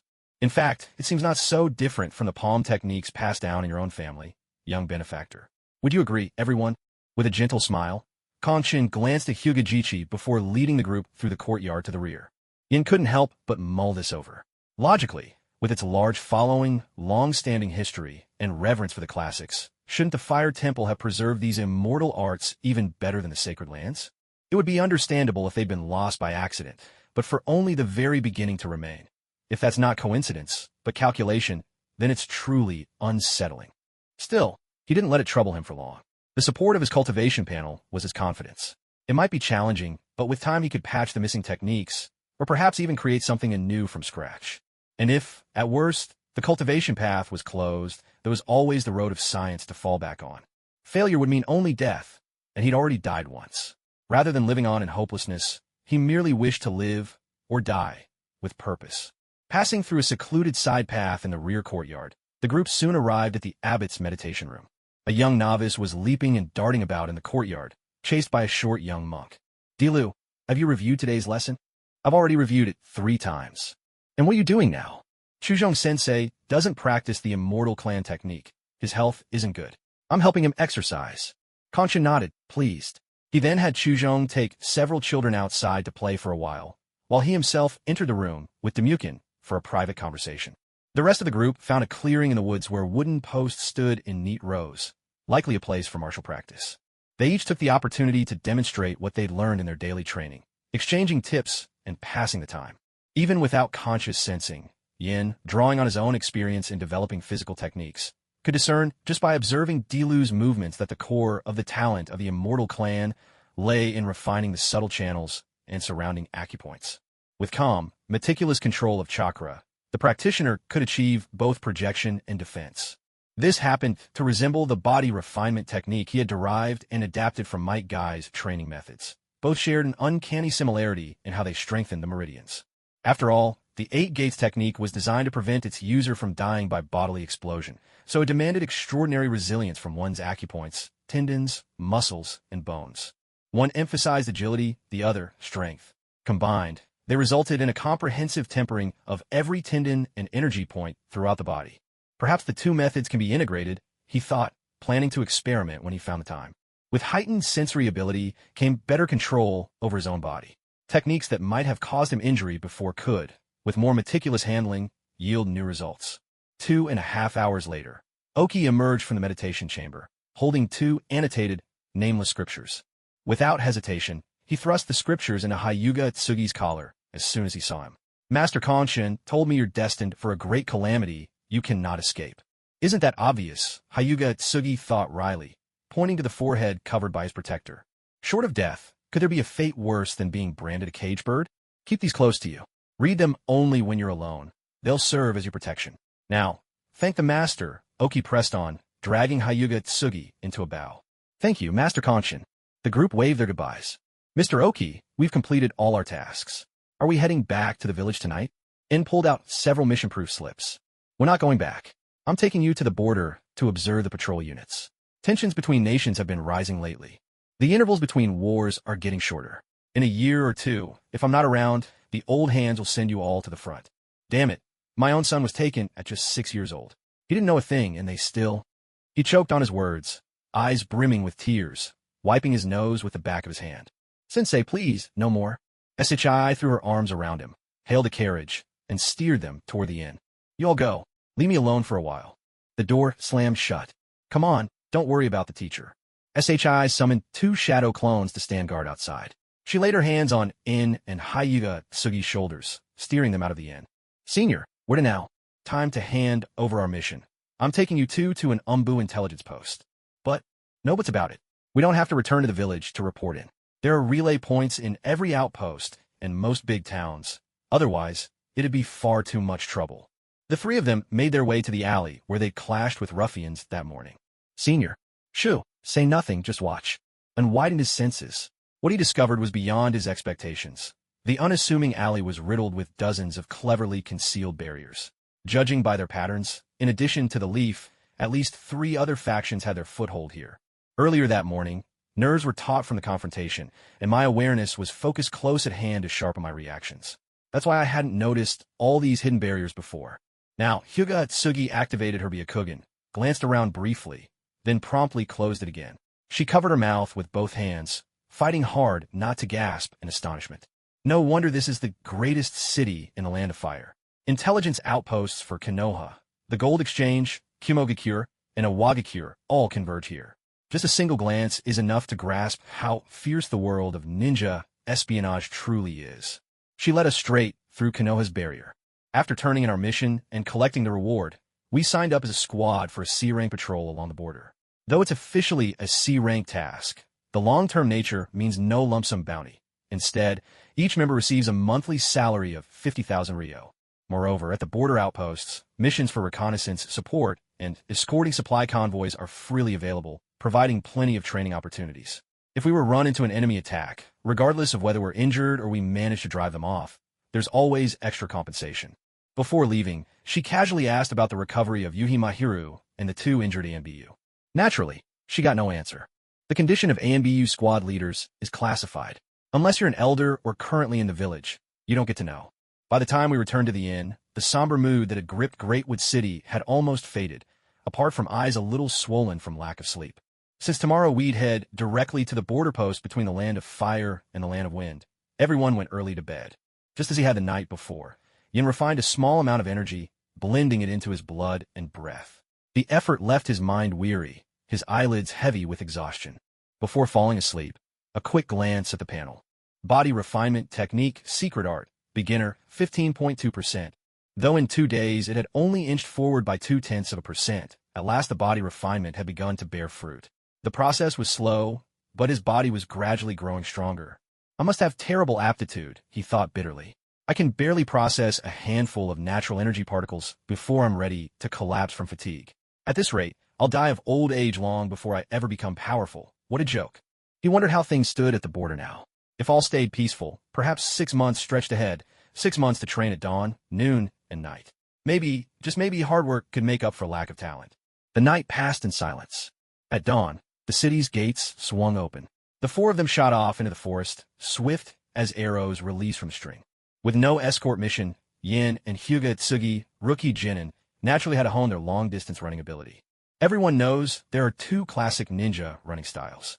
The first is the scientific run, well-balanced and energy-efficient. Even without training, most ordinary people run more or less like this. The second is the ninja run, with both arms swept back, allowing a quick draw of weapons, the body crouched low for less wind resistance. Yet the balance is poor, and for most people, this pose actually slows them down. But don't forget that a ninja can harness chakra, accelerating using techniques much like body flicker. Thanks to lower resistance, this can actually result in even greater speed. However, because Yin had trained with weights for a long time, his taijutsu placed more emphasis on physical coordination rather than relying on chakra assistance. Unless confronted with an emergency, he always chose the scientific running method. With a solid foundation, he quickly mastered the ability to cover long distances, leaping nimbly from treetop to ground and back again. His ninja tool pouch was fastened at his side rather than slung over his back, allowing him to lay traps with swift efficiency. In contrast, Hyuga Ci had grown up receiving the strict education of a noble clan, valuing taijutsu and training with relentless effort. Yet, subconsciously, he leaned on chakra, which led to a lack of true control over his own body. Every time he moved up or down a tree, he needed to pause, wasting extra chakra just to maintain his balance. So when it came to learning this new style of running, getting the hang of it proved challenging from the very start. His entire approach was to pursue speed instead of striving for steadiness or stamina. And it wasn't just the branch families of the Hyuga. Over time, the main family had also been influenced, often without realizing it. This approach to education was ingrained in the very core of ninja bloodlines, especially among those great clans rooted in tradition. She quietly analyzed the differences between the two, imprinting the details in her memory. If she survived the next great war, she would undoubtedly inherit her teacher's ideals, determined to make the improvement of Konoha's foundational education her life's mission, never allowing the village's excellent potential to go to waste. The Land of Fire has such abundant resources. If its ninjas cannot surpass those of other nations in ability, then even an advantage in numbers would only leave us trapped in an endless war. One cannot always wish for a miracle like the first Hokage to emerge out of nowhere. Everyone should value their own life, and if they have the strength to spare, strive together to grow stronger. Perhaps she didn't fully realize that the ninja world's brighter path had always been guided by a cult of heroes. Or maybe she did know, but still clung to these ambitions, still willing to try, because that was her shinobi way. By now, Yan's sensory abilities had already broken through their limits, and with nothing to hide from in the wilderness outside the city, he felt unrestrained. He expanded the reach of his senses as far as they would go, running while soaking up every detail of the world around him. Leaves slicing past his face, the trilling of cicadas, birds calling, the whisper of the wind, the furtive sounds of small creatures, and even the distant sigh of desert sands. This was no longer just an exercise in building proficiency.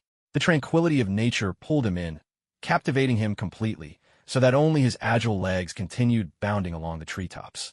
He ran until the forest fell away far behind him. When awareness returned, the ground beneath his feet was a grassland laced with golden sand. Before him stretched a broad and rugged river valley, shaded by dense green trees, where mountain streams from either side met to merge into the great river below. The great river ahead has its source in the land of rain. This valley marks the beginning of the land of rivers. Travel a little farther north, and you'll come to our outpost. With those final words, Demu finished his introduction. A moment of insight.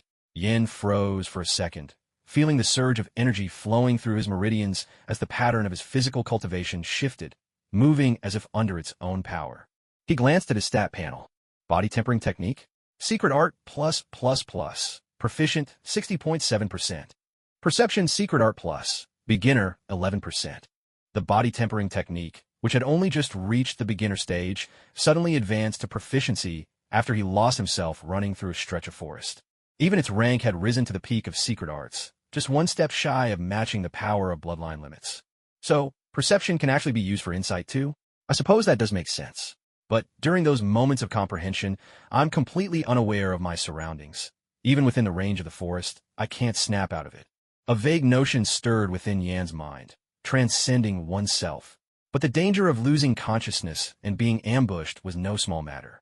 Only by leaving the forest could he awaken.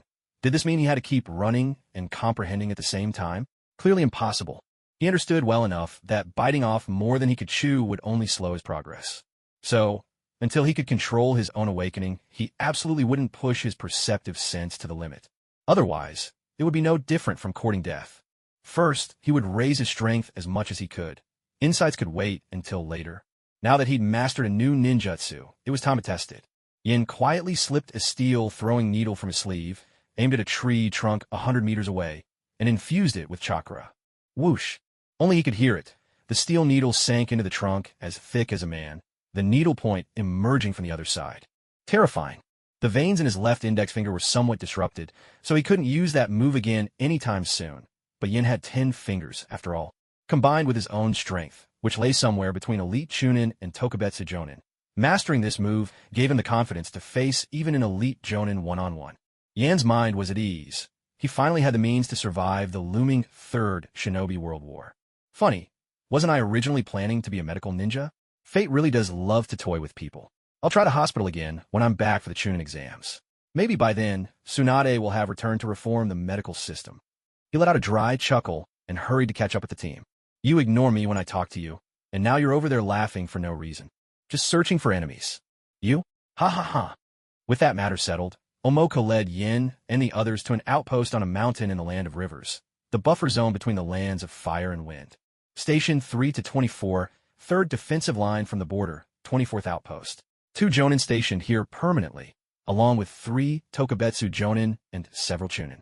The post handled transport, reconnaissance, and defense. The outpost offered a balanced selection of missions, a moderate workload, and less danger than the previous lines of defense, though the pay was only slightly lower. For this reason, it became the training ground where many ninja brought their students, protégés, or younger clansmen. It was also a haven for talented Chunin with little hope of promotion, a place to let their careers rest. Life here followed a steady rhythm. The food was nutritious, and free time was plentiful. Every day, someone sounded the bugle for waking up and resting at fixed times, and the meals were arranged by specially designated culinary shinobi. Except for the day assigned to patrol duty, when he would accompany 2 teams of Chunin on their rounds, he was free to manage his own schedule for 6 days out of the week. Patrol, training, training, training, slacking off, training, training. This was the true portrait of Yan's daily life. Occasionally, he allowed himself a day of idling around, wandering over to bother some of the lounging Chunin, dragging them up for a sparring match, leeching off their experience, leeching off their prowess in taijutsu practice, and even leeching off their attitude toward the village. The days trickled by, one after another. As for the Hidden Leaf Village, in the past year, Tsukumo Itaki had devoted most of his energy to investigating the rumors that had elevated him to legendary status. It was an endeavor destined to yield no answers. When faced with villagers who idolized him to the extreme, he couldn't simply scold or reprimand them. Not only would it look bad, but his own code of ethics wouldn't allow for such behavior. After all, you couldn't possibly get angry just because someone was praising you. The villagers were never the enemy, unless the stories spun around him became utterly outrageous. All he could do was offer a gentle word of caution. Yet, what good would that do? The white fang of the leaf had already become a symbol of strength and pride for the village, and for many, a spiritual anchor. This wasn't a matter that could be resolved by lecturing a few people. Encounter the white fang during a mission? It is permitted to withdraw from the mission immediately. Such a ridiculous statement didn't come from outsiders. At least, in all his years, Tsukumo had never run into this during a mission. This was purely a boast brewed within the leaf itself. Yet the original source of such tales had long since vanished into obscurity. Surely they couldn't send out the torture and interrogation squad to pry open everyone's mind, searching for the first who uttered it. Tsukumo found himself trapped in a dilemma. If he were to resign abruptly, the angered villagers just might storm the Hokage's residence. Even if he stepped forward to explain, it would do little to appease them. The Hitaki family's legacy of loyalty still weighed upon him, especially with war looming on the horizon. To abandon his country for personal reasons was something he could never bring himself to do. And yet, if he chose to stay, sooner or later, whether from enemy forces or scheming factions within the village, there would inevitably be those waiting to exploit any misstep. He was, after all, only human, not a god. No amount of caution could guarantee safety forever. The last few missions had already set off alarms. There were leaks of information without explanation, and teammates suffering from strange injuries. Thankfully, his years of experience saw him through unscathed. His well-honed instincts had long since pointed him to the true culprit. With Danzo in the mix, there is only one person capable of infiltrating the Leaf's confidential missions and spreading such pervasive rumors without getting exposed. But in terms of contributions, Tsukumo didn't regard himself as more accomplished than that person. Building intelligence networks that spanned the other three great nations was a feat not just anyone could achieve. Konoha's victory in the Great War owed at least half its success to its intelligence network, and at least half the credit for that network belonged to Danzo. At least in Tsukumo Hataki's eyes, Danzo's importance to the village far outweighed his own. Danzo certainly had his flaws. He coveted the position of Hokage too much. But to be fair, among the countless children in Konoha, how many didn't dream of becoming the Hokage? If there ever came a day when the children no longer aspired to be Hokage, that would be the day the village had truly rotted from within. Besides, how many people could cling to that dream well into old age? Danzo was one of the few. Tsukumo knew he could not persist in such an ambition. Indeed, he had never coveted the Hokage title at all. Years spent on secret missions had made him all too aware of Danzo's suppression of the Uchiha and Senju clans. He despised actions like those on a personal level. Yet he also understood that without these measures, the village would likely have splintered long ago. Not everyone possessed the first Hokage's strength, nor the second Hokage's intellect. The second Hokage had died unexpectedly. Given the circumstances, only the third Hokage stood a realistic chance of maintaining the village's stability. During wartime, as Konoha grappled with internal and external crises, many decisions had to be made decisively, without room for compromise.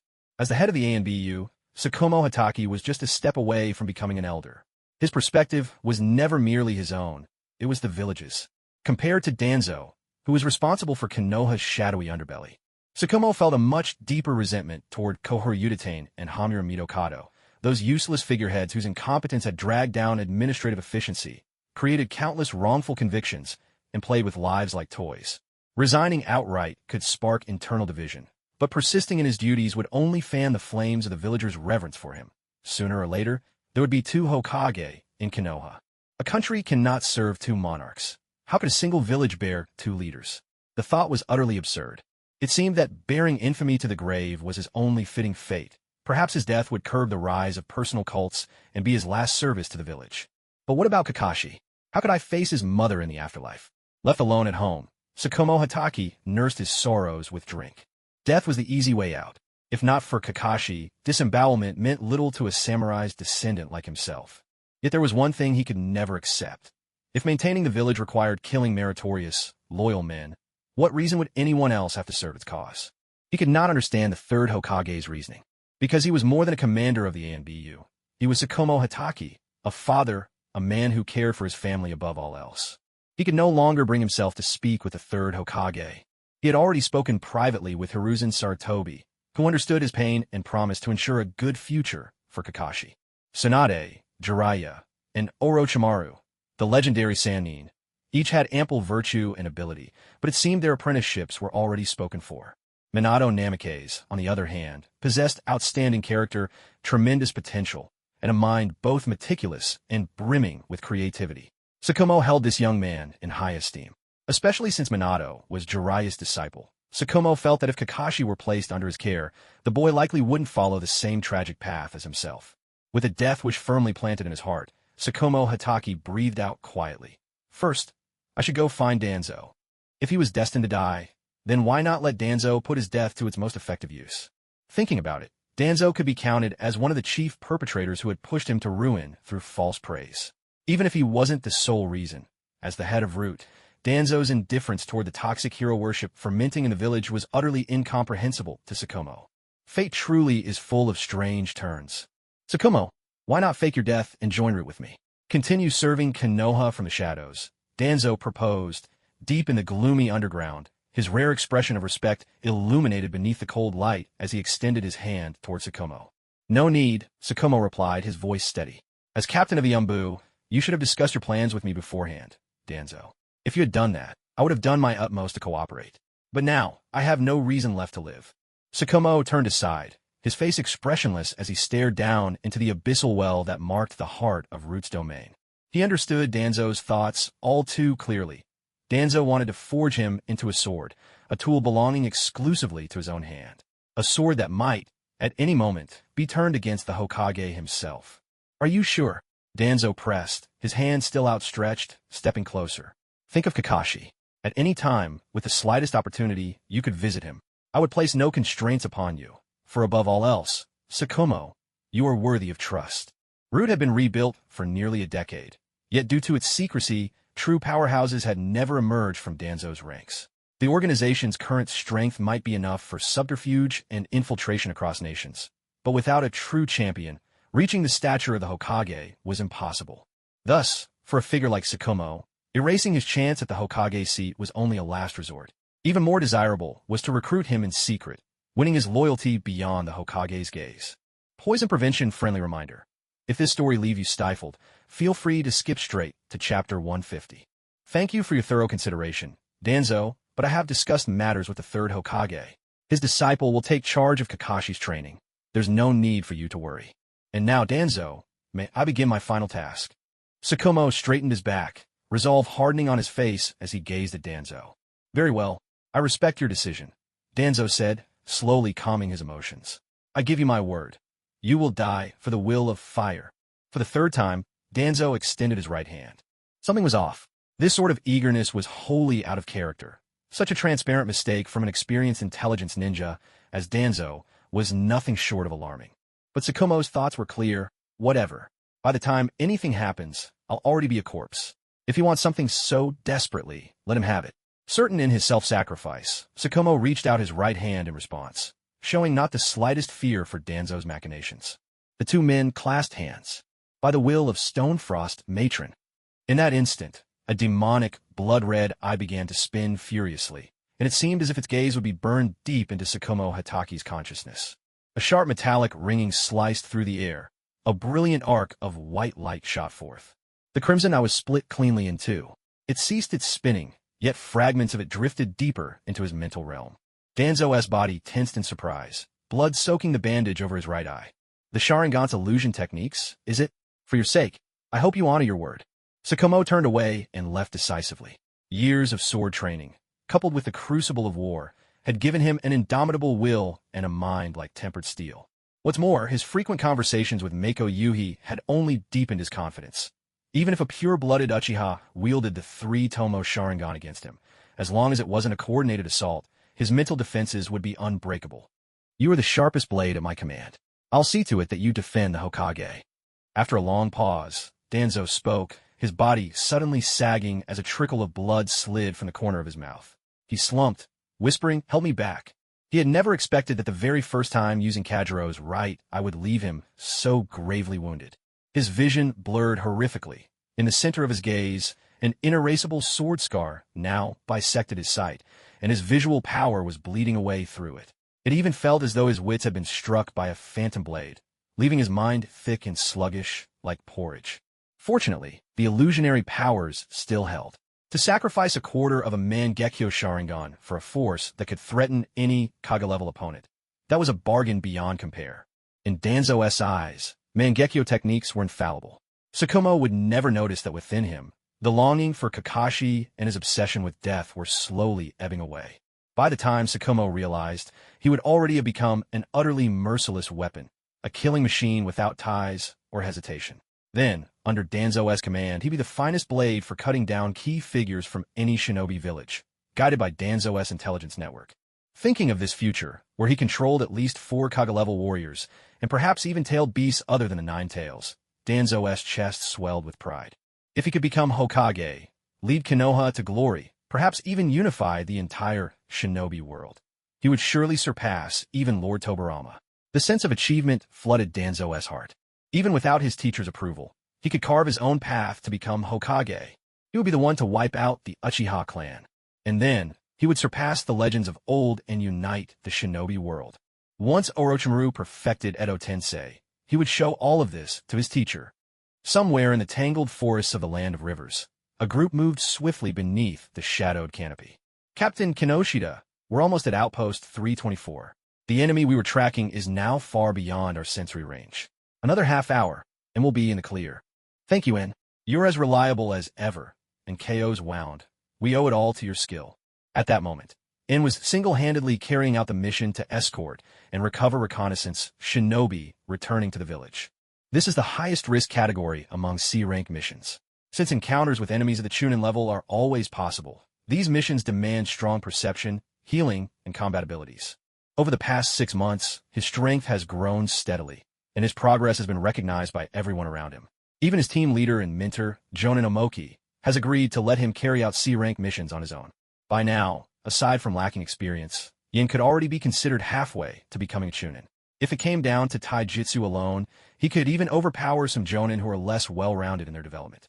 This wasn't due to superior strength, but rather his young age, his short stature, and the limited reach of his limbs. Even so, when holding back his power, he could still defeat some Jonin. Time slipped by, swift as a fleeting horse. In the blink of an eye, it was already February of the following year. By his calculations, it was about time to return to the village. A semi-free approach to missions, combined with self-discipline training and a well-balanced lifestyle, had led everyone to reap great benefits. After packing his things, Yin stood in his dorm room, where he had lived for half a year, lost in thought. Perfect timing to make it back for the Chunin exams. I'll get to see the results of my training. He opened his panel. Body tempering technique? Secret art +++. Mastered, 40.8%. Perception Secret art plus, beginner, 22%. Chakra, threads, normal, perfected, 100%. Water release, shape transformation, secret art, mastered, 15%. Hidden mist, water clone, water formation wall. Fire release, shape transformation, secret art, beginner, 23%. Grand fireball, phoenix fire, headstrong ash. Sealing technique, fire, secret art, fragment, intermediate, 89%. Fire sealing imprint, explosive tags. And more. In just half a year, his body tempering technique had been running automatically, advancing at lightning speed. Snapping blades, or sending foes coughing up blood with a single punch, was no longer a challenge. However, relying on pure physical strength to resist ninjutsu or sword strikes remained out of reach. His other ninjutsu skills also made significant headway through practice. In particular, his fire release had improved greatly after he obtained the fire release, headstrong ash technique, and through relentless training, he elevated his fire release to the level of a secret art. Yin had also awakened a fire attribute as a result. As for the attributes shown on his panel, in practice he found no difference between talents he was born with and those he acquired through training. This meant both fire and water release could serve as his primary ninjutsu now. In other words, given enough time, he could master all elemental techniques as naturally as moving his own arms. He might even have the potential to synthesize a Kekkai Genkai. He glanced at his cultivation. Cultivation, kinetic transformation, stage 4, 24%. Age, 6/140 years. Compared to before, Yan's cultivation had moved up another stage, boosting both his constitution and chakra reserves and extending his maximum lifespan by 10 more years. For him, running out of chakra was now nothing but a distant memory. Even without a concrete technique to follow, at the stage of kinetic transformation, as long as he kept up his physical training and bodily health, his cultivation would steadily progress alongside his body's growth. At the current pace, their progress amounts to about 2 levels each year, meaning in roughly 3 years, they should reach the 9th level. Yin was quite satisfied with this speed. Hinataji, too, had much to show for his efforts. He devoted half of his training time to perfecting the Byakugan and managed to expand his field of vision from 1 kilometer to 2. This was no small feat. In his own words, those from the branch family who had the caged bird seal implanted would inevitably lose some ocular power. For most branch members, being able to perceive and examine things within a kilometer was typical. Even reaching 1.5 kilometers was exceedingly rare. 2 kilometers, however, was the minimum standard for the main family, a mark of untainted Byakugan. The branch family's ultimate limitations failed to even catch up to the main family's starting point, as if divided by an unbridgeable chasm, leaving them with no hope for resistance. Only after painstakingly recovering some of his lost vision did Hinataji finally settle his mind enough to delve into the study of ninjutsu. His natural chakra affinity was earth, so Daiki passed on to him the earth style, earth flow wall, as well as the earth style, hardening technique he'd taken from bandits who once served under Kakazu. This latter allowed him to withstand sharp weapons that weren't reinforced by chakra, a sort of juvenile version of earth style, earth spear. With these 2 defensive techniques, he could now take full advantage of gentle fist prowess in close-quarters combat, no longer charging into battle unprotected. It was important to remember that, as a branch family member, Hinataji's ultimate ambition was, and always had been, to seize control of his own destiny. This was nearly universally shared among branch family members, though few had the strength or standing to voice it, much less act. In the early days of spring, a great hawk soared across the skies. "Sensei, are you saying you suggest I train with the bow and apply gentle fist chakra techniques to sustain the flight of the arrows?" Ahem, ahem, the wind's blowing straight into my throat. "Slow down a little, will you?" A medical mask shielded Daiki's pale face as he thumped his hand on the Pidgeotto beneath him. The cold weather had stirred up his old injuries again. The medicine from the outpost had proven useless, so he could only return to the village several days early to seek Tsunade's care. That's right, war is looming. At this point, survival is more important than further power. If you make it through this war alive, then you'll have time to create your own fighting style. Only then can you stand on your own as a true force. Only the strong have a voice in the matters of the village and the clan. Cough, cough.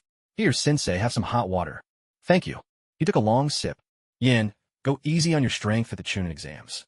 Don't send anyone flying with a single punch. If you can't chew what you bite off, there's no need for me to say more. Wasting your talent like that is pointless. I'll give your senior the 5 elemental ninjutsu from Kakuzu. Go learn from her when you have the time. Don't be reckless. Cough. I'm not feeling my best. Cough. Might not make it. Might have to retire for good. Sensei, what are you talking about? We still plan to keep you company for another 50 years. You'll live to be 100. Right, everyone? She wiped away the tears at the corner of her eyes, smiling warmly at her 2 junior brothers. Yes. Ha ha ha. Just an old ailment. Nothing serious. This old man is going to live to 200. Ha ha ha. A bittersweet ache filled everyone's hearts. The world of shinobi was nothing if not chaotic. Even a place like Konoha only appeared flawless on the surface. Encountering an elder who treated you with nothing but genuine kindness was a stroke of luck in this life. He need not offer anything. Sometimes a gentle, loving face is all it takes to heal a weary soul. She had been picked up by Omoku from a pile of corpses. Yin was an orphan not just once, but twice. As for Hyuga Ci, he had a father by blood, but their relationship was not one of parent and child. It was one of slave and master. When it came down to it, the 3 of them together could hardly muster the presence of even half a parent. In truth, it felt as if they owed fate 2 1/2. Konoha Hospital. The newly renovated building, the spacious wards, the spotless environment, and the well-trained staff, all of it stood in stark contrast to how things had been just half a year before. Rooms once appropriated as storage spaces, venues for secret meetings, bedrooms, swimming pools, and even private dance halls had finally been cleared and restored. A chaotic tangle of people trading on personal connections, along with assorted clutter, had all been swept away by Tsunade's iron fist. Like the 2 senior counselors, they'd disappeared from sight for the time being. Tsunade also launched a broad array of basic medical training courses, drawing in many Chunin and Genin whose gifts didn't lie in battle. When it came to stubborn illnesses, hard luck cases, or aging shinobi who'd long been denied proper care, she would always find time to treat them herself. After an examination, Omoku's symptoms were found to be the result of age and a recent fever, which had exacerbated an old, untreated penetrating wound from years back. According to Tsunade, there was hope for recovery. Yet, with his life force running low and so many other hidden injuries to suppress, there was no easy answer. Trying to heal him recklessly with the mystical palm technique could easily do more harm than good. The best they could do for now was to thoroughly disinfect the wound and use a mix of prescribed medicines, applied both inside and out, allowing for a slow recuperation over the next 6 months or so. Once the condition stabilized, they would decide on further treatment. Meanwhile, Chakra would be used to keep the wound sealed to prevent any relapse. Even if he recovered fully, physical combat and large-scale jutsu would be off limits. During his hospital stay, Omoku's spirits were low. He often lost track of night and day and could not bear to see unfamiliar faces. The 3-person team took turns tending to him. Though former students would often arrive with gifts and supplements, they could only peer in at him from the tiny window in the door, unable to visit him more closely. A sigh slipped through the air, carried by the senior disciples' voices. Hearing it, she realized she could not afford to remain idle any longer. As both adopted daughter and apprentice, she needed to stand on her own as soon as possible, to take up the mantle of her master's shinobi way, bearing the true will of fire, untarnished by the world. At the same time, she understood all too well what awaited children on the battlefield without a squad leader. Even if you had the rank of Chunin, absent a powerful patron, you were little more than fodder, cannon fodder, dressed up with a title. If she hoped to keep her 2 junior teammates, hardly a year out of the academy, from such a fate, if she wanted their master to witness the village's transformation, and go forth with no regrets. She had just one path. She had to become an official jonin. Soon, she's application was submitted to the Hokage building. A few days later, at the jonin examination room. Unlike the semi-public Chunin exams, the process of becoming a jonin was conducted in complete secrecy. There would be no grand competitions or public displays. Qualification required an upright mind, solid knowledge, and proven combat or support abilities. Submit your application, receive the Hokage's approval, and you would be a jonin. Fortunately, Okinari had written her letter of recommendation in advance, so she only needed to pass the tests of character and combat. Name. Under a harsh, pale spotlight, Yamanaka Haichi, an expert of mind jutsu, sat across from her. C.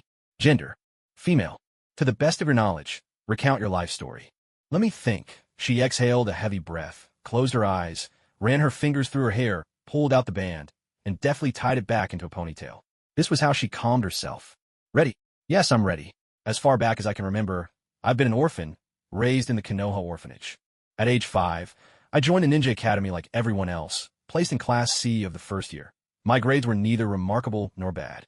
About 2 years later, I was forced to graduate along with my peers and sent to the battlefields near the Land of Rain. Because of my reckless combat style, after my captain died, I was temporarily promoted to Chunin. Then I was ordered to charge the Soi Ninja hybrid unit of the Rain Village. I was wounded, stabbed in the back, and lost consciousness. Okinari was the one who pulled me out from the heap of corpses. After I recovered, under his tutelage, I learned fire style and swordsmanship. Though he's old enough to be my grandfather, in my heart, he's my father. Once I mastered those skills, I took down a jonin squad from the Rain Village, 5 men, by myself, using surprise attacks. I saw it as vengeance for my fallen comrades. After that battle, owing to my swordsmanship, I was promoted to Special Jonin. When the war ended, I returned to Konoha to recover and have stayed at Oki-sensei's side ever since, right up to today. That's my story. Yamanaka Haichi set down his pen, circled a few places on the form with a red marker, his shrewd gaze flickering. I have a few questions about your account, if you don't mind answering. Go ahead. First, can you confirm that you're truly of Konoha? I'm not sure what it means to be of Konoha. I have no clan. I've never seen my parents. I've lived in Konoha ever since I can remember, and once I was brought back by my teacher, Konoha became my only home. I don't know if that counts. She blinked away, tears brimming in her eyes, and 2 warm streaks ran silently down her cheeks. Still, she forced a smile. I'm sorry, that was out of line. Yamanaka Haichi apologized awkwardly. It's all right, please continue, she replied unfazed. She knew better than to expect a child of the great clans to understand what it was to be an orphan. No matter how deeply he studied mind techniques, some things would always remain beyond him. Humans cannot imagine things they have never seen. Seeing an orphan and being an orphan are worlds apart. Now begins the formal Q&A session. Please answer truthfully. Yamanaka Haichi spoke with a serious air. First question, please select the combat team you join on the Rain Country front. A. 3 or 5 man squad, led by a jonin. B. 3 or 5 man squad, led by a chunin. C. 3 or 5 man squad, led by a senior genin. Looking at the 3 options before him, she smiled, chose not to answer directly, and instead reflected on his own experiences. At the start, I was in a 100-man squad. Half of us were killed in the very first charge. Those unscathed or lightly wounded became genin by default, while people like me, who were injured, were assigned haphazardly under those genin leaders. Later, after most had died and teams had to be rebuilt, I was made a provisional chunin. I was young back then. The details are fuzzy. Maybe you can help me choose. Haichi, in the throes of youth, felt his face flush as he looked as she slouched over the desk, her chest pressed down, the scent of youthful hormones thick in the air. Teacher, let's pick C. When you became a chunin, that should fall under option B, and after you met veteran Oki, that would be option A. All right, so what's the next question? Well then, the second question, the Samurai Ninja mixed unit you mentioned isn't recorded in any official files. Do you know its specific designation, or who led it? Could you describe its characteristics? I don't know. That name was my own invention. The main trait is pure chaos. How chaotic? It was just a wild mix. Ninjas, samurai, and vagrants all thrown together. There were no real squads. Some people carried sticks and hoes, some barely had enough to wear, with grass skirts, and even leaves for clothing. Right, I see. Third question, you mentioned being stabbed in the back. What was the reason you chose to run at that time? Thud. She suddenly slammed the table and shot to her feet, staring wide-eyed in anger. What did I say? I ran away. Why would I run? You're about my age, and there's not a single scar on you. Isn't that proof you're afraid to fight? Yamanaka Haichi, I warn you, this is a jonin evaluation, not an interrogation. My apologies. My apologies. I misread the report. I meant, what was the reason you were stabbed in the back? All he could do was return an awkward yet polite smile. Though the Hokage wasn't in the room, in truth, he was linked up with the third by the mind transmission Jutsu, the perfect human relay. The point was to let Jonin candidates speak their minds, vent their pin-up anger, and, at the same time, bypass official procedures so the Hokage alone would have the authority to select who got eliminated. All right, how could anyone even get that wrong? Let me answer your question. At the time, both sides were nothing but ragtag mobs. They'd fall apart the moment someone charged in. After that, it was just a wild melee with blades drawn. If it didn't come up to your knees, it was a comrade. If they weren't wearing any clothes, they were the enemy. There was no such thing as front, back, left, or right in that mess. Okay, got it. Fourth question, would you mind letting us verify the wound on your back? You mean right now? Take off my clothes here. No. Please step next door and let Lady Tsunade examine you. Click. She zipped up her vest and walked out of the interrogation room. Just as she exited, a young Chunin with a scholarly look and gold-rimmed glasses hurried over, clutching the latest edition of The Will of Fire. Excuse me, could you share any details about the assessment? Not a chance. And your foot just crossed the exam boundary. Don't make me call someone to deal with you. She glanced at the others. Those Chunin and special Jonin waiting their turn behaved themselves, then tossed a look of surprise at the pushy young man, just as she was about to turn and knock on the door. Suddenly, the young Chunin fished out a slip of paper from his sleeve and tried to sneak it into the ninja pouch at she's waist. Whoosh! Ack! My hand! The young man howled, collapsing to the floor. My name is Shi. If you're not happy about this, come challenge me after you make Jonin. Top. Come in, called Tsunade from the break room, not even glancing back. Without another word, she opened the door and strode inside. Hiss! Everyone stared at the Chunin on the ground, his right hand skewered by a kunai, and the blood-soaked cheat sheet next to him. 7 or 8 waiting ninjas gasped as one, drawing a sharp breath. Clearly, the Jonin assessment was a whole different beast from the Chunin exam. No clever tricks here, no dragging others down to get by. Ignoring the bleeding Chunin, those still in line frantically drew out their copies of The Will of Fire, desperate to memorize a few more quotable lines from the third Hokage. I really like your way of thinking. That old guy Hiruzen is getting senile. It's about time we found someone to take over. After finishing the medical report, she lingered to chat with Tsunade, discovering to their surprise that they shared some views on pushing reforms in the village. Tun here, eat this. Tsunade sis, is this the ointment you mentioned? Apply it once a day. In 6 months, the scar will fade to almost nothing. Even if you have to go down fighting, you might as well look good doing it. I'm off now. Good luck with the assessment. Click. As she left the break room, she glanced back at the guy who tried to set her up. Excellent. He'd lost enough blood, looked pale as a ghost, and now clutched a huge wad of cotton while squatting at the back of the line, eyes full of remorse. Looks like he'd learned his lesson. She returned to the interview room. Here, this is my wound report. Any objections? None at all. Are we finally done with questions about my life story? That's all. Next, we'll move on to your insights and opinions. Go ahead, I'm listening. Hai replied, feeling her pent-up frustration melt away after her heart-to-heart with Tsunade. What's your take on the Will of Fire? The elders sacrificed themselves for the next generation, to win them better conditions, and hope for survival. Yamanaka Haichi shook his head. That's more of a textbook definition. I want to hear your own perspective. My own perspective? Hai frowned slightly, deep in thought, then began. Konoha is like a vast forest, with old trees standing tall and saplings just beginning to sprout. The old trees hold the soil in place, creating an environment where the young trees can thrive. In time, those saplings grow to become the next generation of mighty trees. At the same time, though, the old trees block out some of the sunlight the saplings need to flourish. But in the end, when the old trees die, they decompose into nourishment, and their absence lets more sunlight in, so the saplings can stretch higher. That creates a cycle, one that helps the whole forest endure. Yet sometimes there are ancient trees, rotten or gnawed away by insects, that refuse to fall. They don't hold the soil anymore. Instead, they steal the sunlight that should belong to the saplings, and sometimes even spread disease. Can a perspective like this make someone a Jonin, Lord Third? So, Konoha isn't just a tree, but a forest? The third Hokage mused. That's quite the refreshing outlook. No wonder my old teacher appreciated him in the past. Next question, do you think the village deserves? Yamanaka Haichi paused briefly, then exhaled softly. He set aside any pretense of deliberation and smiled, saying, Hi, congratulations. You've passed the evaluation. Head upstairs to the office. Lord Third wants a word with you. Hokage's office. Well then, young lady, tell me, where did you catch my slip? First, Yamanaka Haichi is only a few years my senior. There were only a handful of thin dossier folders in the exam room. Not nearly enough to reference, and I don't believe he'd know all that history so well. Second, the way he paused while speaking. It looked as if he was pondering, but it reminded me of the way my two juniors look when they're using their sensory skills. Given the Yamanaka clan's secret techniques, I figured he was probably communicating with you. And finally, the most important point, he doesn't have the authority to decide on Jonin promotions alone. The ninja handbook is clear. That authority belongs to the Hokage. A sharp mind, just like your teachers. He's always devoted himself to guiding others, never once building factions. That's a rare virtue. The third Hokage took a slow drag on his pipe and leaned back comfortably in his chair. Off you go then. And remember, report to the Umbu base for your assessment tomorrow. Jonin are never handed out like cabbages in the market. They're entrusted to take part directly in village decision-making, setting aside the root and any unregistered clan shinobi. In plain view, there are barely over 100 of them.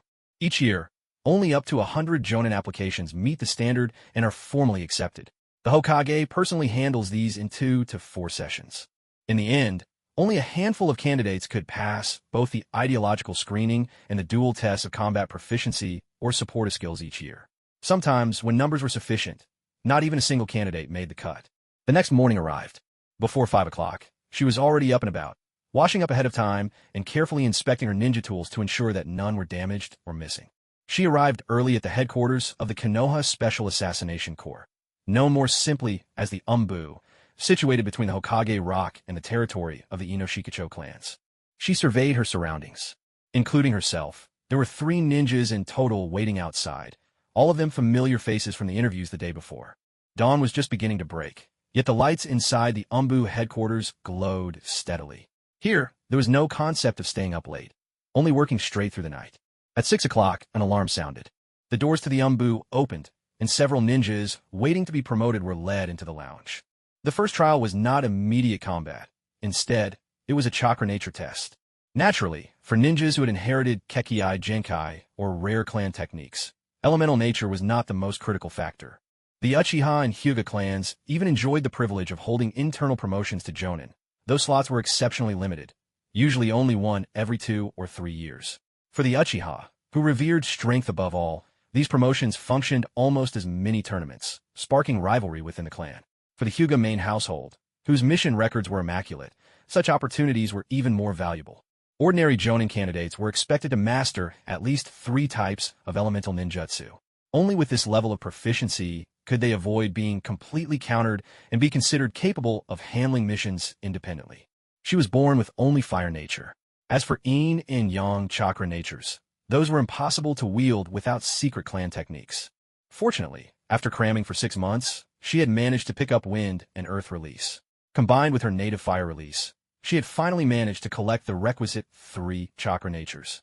After the tests, it turned out that aside from she, the other candidates fell short in terms of elemental strength and couldn't meet the Jonin combat standard. Instead, they were granted the rank of Special Jonin and told to try again next year. In the end, only she advanced to the duel stage. Senior Shi, this is the list of Jonin available today with no assigned missions. Please select 3, and we'll handle the invitations for you.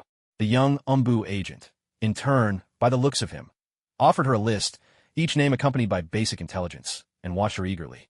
For promising rookies like him, fresh out of the academy and straight into Umbu, every bit of experience mattered. Studying the ways of seasoned Jonin was an essential lesson. Only by reaching at least Chunin standards within 2 years could he secure his place in the Corps. Let's see now. The eldest son of the Hyuga, main house elder, became the most talented Hyuga Jonin at 15. Master of Gentle Fist, Vacuum Palm, Rotation, and he's dabbled in multiple chakra natures in his spare time. Impressive. This Hyuga Hitian, he's Hyuga Tsugi's older brother, isn't he? Yes, according to internal records. Hold it right there. Internal records aren't for showing off. Just keep them in mind. I'll choose him. Let's see how Hyuga Tsugi's older brother measures up. Add in the young head of the Uchiha clan as well. Uchiha, Fugaku. They're all masters of fire style. I want to see for myself just how far apart I am from the heirs of these great clans. There's 1 slot left. Aren't you going to use it? What's the point of sparring with someone nobody's ever heard of? If none of them agree, then I'll pick a familiar face. With promotion to Jonin just around the corner and tensions on the borders growing ever more intense, she was eager to broaden his horizons and expand his circle of friends. The Hyuga clan compound. ZZZ. Young master, wake up. There's a letter for you from the ANBU at the entrance. It was a little past 9 when Hyuga Ritien, still lost in a sweet dream, was suddenly roused by his servant. Known for his terrible temper in the mornings, Ritien didn't even stop to think. He immediately unleashed the caged bird Mark, punishing the poor soul who had dared disturb him. He didn't stop until blood was trickling from her ears and nose, then ordered her thrown over to the Branch family's grounds. After a leisurely 2.5 hours of washing up, Hyuga Ritien, trailed by his personal guard, finally sauntered to the main gate. He took the envelope from the ANBU's hand. With a soft pop, the ANBU dissolved, just a shadow clone, fading away on its own. Witnessing this, Ritien's fury boiled over. What do they take me for? To send only a single ANBU, and not even a real one, just a shadow clone. Does the village not give the Hyuga clan its due respect? Still, he had always been proper in his manners. He was seething inside, but wouldn't dare confront the ANBU in person. He opened the envelope. It turned out to be an invitation, asking him to help assess a newly promoted Jonin's combat ability. What a joke. He knew his own strengths all too well. Excluding the powerful techniques only taught within his clan, he'd probably lose to a weathered farmer. I'm such an idiot. I never should have begged father for this Jonin title, just to show off in front of Hizashi, Ritien muttered, hands trembling like leaves in a storm. Intimidating naive Chunin every now and then, or humiliating the Branch family members cursed with the caged bird seal, that was one thing. But facing Jonin class trials, ranking in the village's top 1,000, he wouldn't dare. This is an insult, a direct challenge. They're practically throwing down the gauntlet to the whole Hyuga clan. Father, I say we put pressure on the Konoha leadership this instant. Strip this she of the Jonin title. With a sudden crash, the great doors burst open, and Ritien stormed into the meeting room, his composure gone as he shouted at the assembled elders. Bang! Enough nonsense! The head elder shot him a withering glare. This is a clan council, not a place for childish tantrums. Kome, out with me.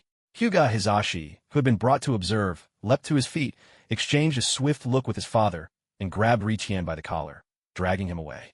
Father, look at him! Ritien pleaded, eyes turned plaintively to the elder. Disturb the clan council, and your punishment is to spar with your cousin. The head of the family had spoken. None dared object. At Hyuga's private training grounds. Do you really call yourself a member of the main family? Acting like this? Today, I'll make sure you learn your lesson. Ever since he was young, Hayashi Hyuga could never stand watching Hizashi Hyuga recklessly misuse the caged bird technique. If it hadn't been for Hizashi bearing the special mission of advancing the Byakugan, Hayashi would have taught him a harsh lesson long ago. Hayashi, I'm a Jonin now. You can't just lecture me. And besides, I have the purest Byakugan in the clan. I am the future of the Hyuga. Seeing no escape, Hizashi tried his best to argue logically. However, Hayashi didn't bother to explain.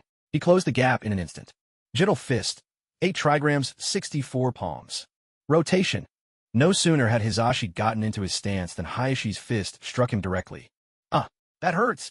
Aside from being spanked as a child by his father, Hizashi had never suffered the pain of having his chakra point sealed. He couldn't hold back. Tears poured down his face immediately. Thud, thud, thud. When I fulfill my mission, I'll make you pay for this. With his chakra points sealed, Hizashi was completely immobilized.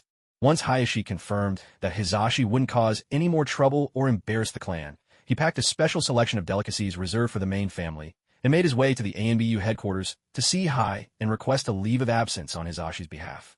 Etiquette and reasoning both had to be impeccable. He mustn't make the Hyuga seem dismissive of a newly promoted Jonin, but he also couldn't let them appear soft or easily bullied.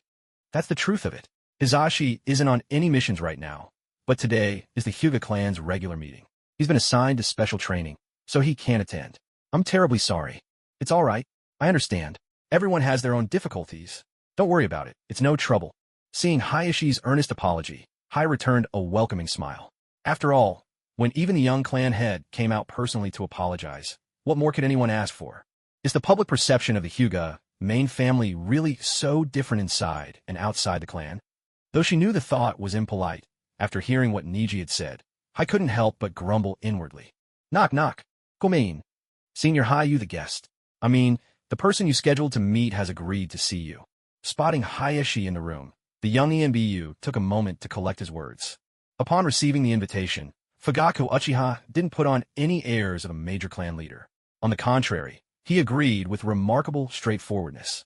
Clan leader, I plan to unite the Jonin and help the Uchiha break their isolation.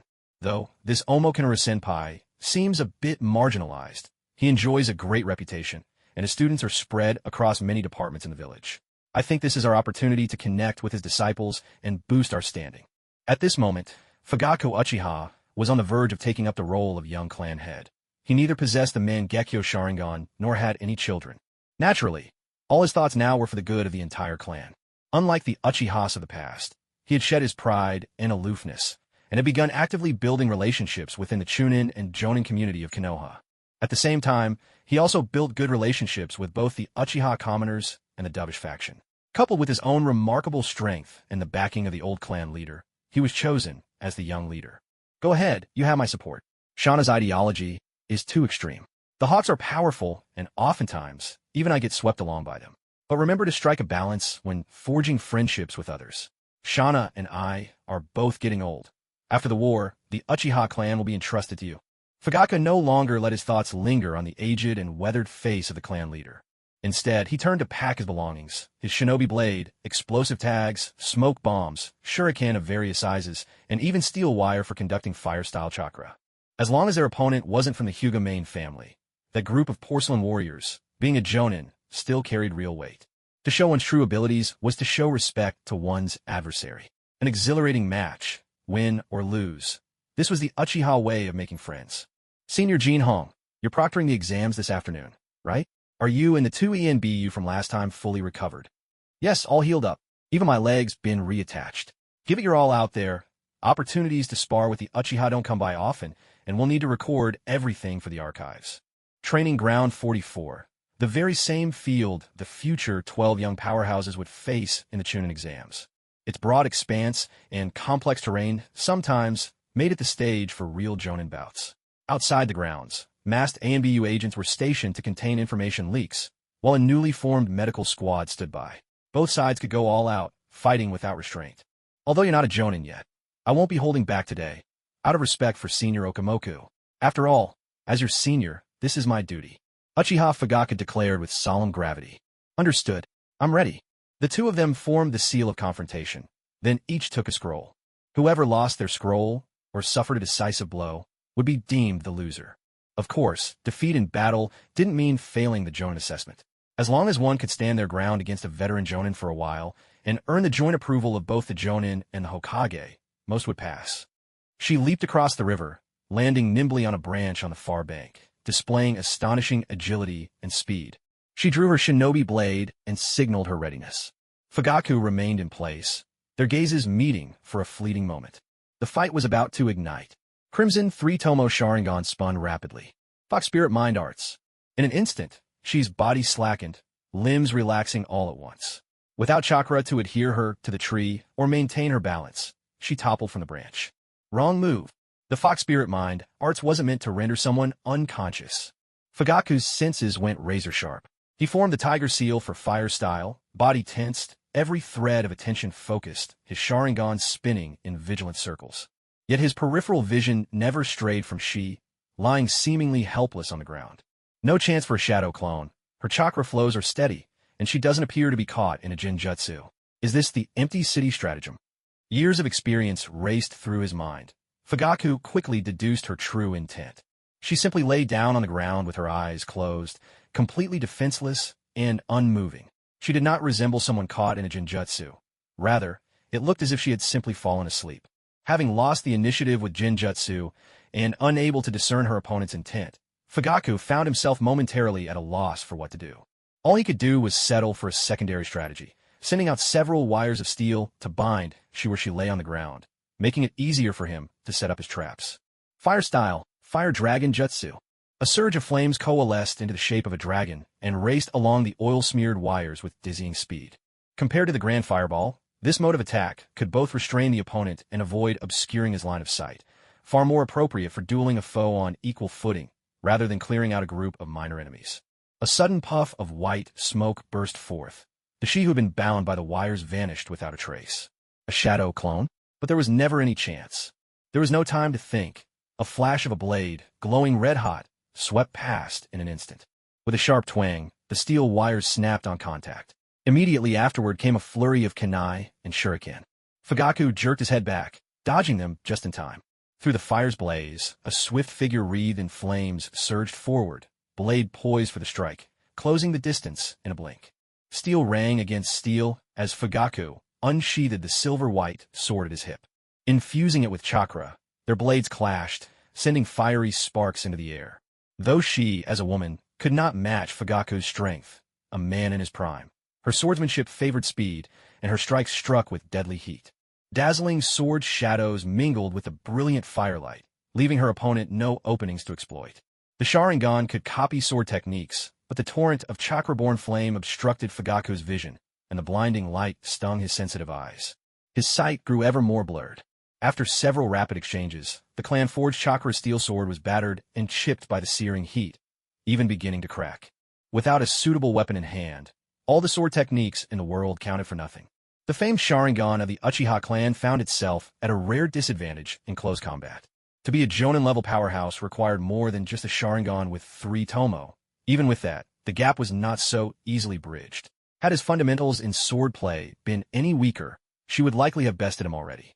From unexpectedly evading the Jutsu, to somehow reappearing right in front of him, then pressing him relentlessly with swordplay, Fugaku, in his heart, acknowledged the skill of this young junior. Ignoring the damage to his blade, he seized an opening and swung with all his might, using his strength to force she back a few steps, breaking her rhythm for a brief moment. Seizing the chance, he grabbed a bundle of explosive tags from his belt, wrapped them around his battered sword, and hurled it at his opponent. A gleaming stream of molten iron whipped back toward Fugaku. The tags ignited midair in a furious blaze. A rapid series of thunderous explosions erupted. When the smoke cleared, they had again put distance between each other. The seared earth where the molten iron had splashed hissed with rising white smoke, leaving several deep craters in the ground where Fugaku had retreated. Fire style, Grand Fireball Jutsu. Fire style, Great Fireball Jutsu. The two swiftly formed hand seals, almost finishing at the same time. A large and a small fireball collided, sending flames soaring nearly 10 meters into the sky. Had their battle not taken place by the riverside, the area would already have become a sea of fire. Earth style wall. She was the first to falter, abandoning her attempt to match Fugaku's chakra output with her own great fireball technique. Instead, she switched to raising an earthen wall as a shield. While it might have seemed she could suppress Fugaku for a time, in truth, this was only because the level of the jutsu being used by both sides differed greatly. The body possession technique she had inscribed on the ground earlier, combined with maintaining her self-created sword style, Konoha style, Crimson Lotus, had already consumed most of her chakra. Meanwhile, Uchiha Fugaku, aside from using low chakra illusions suited for a Sharingan and a probing fire dragon technique, had barely drawn from his energy reserves. The Uchiha naturally possessed an abundance of chakra, so competing with them through fire techniques was never a wise choice. Shadow, Clone Jutsu. Earth style, Underground Submarine Voyage.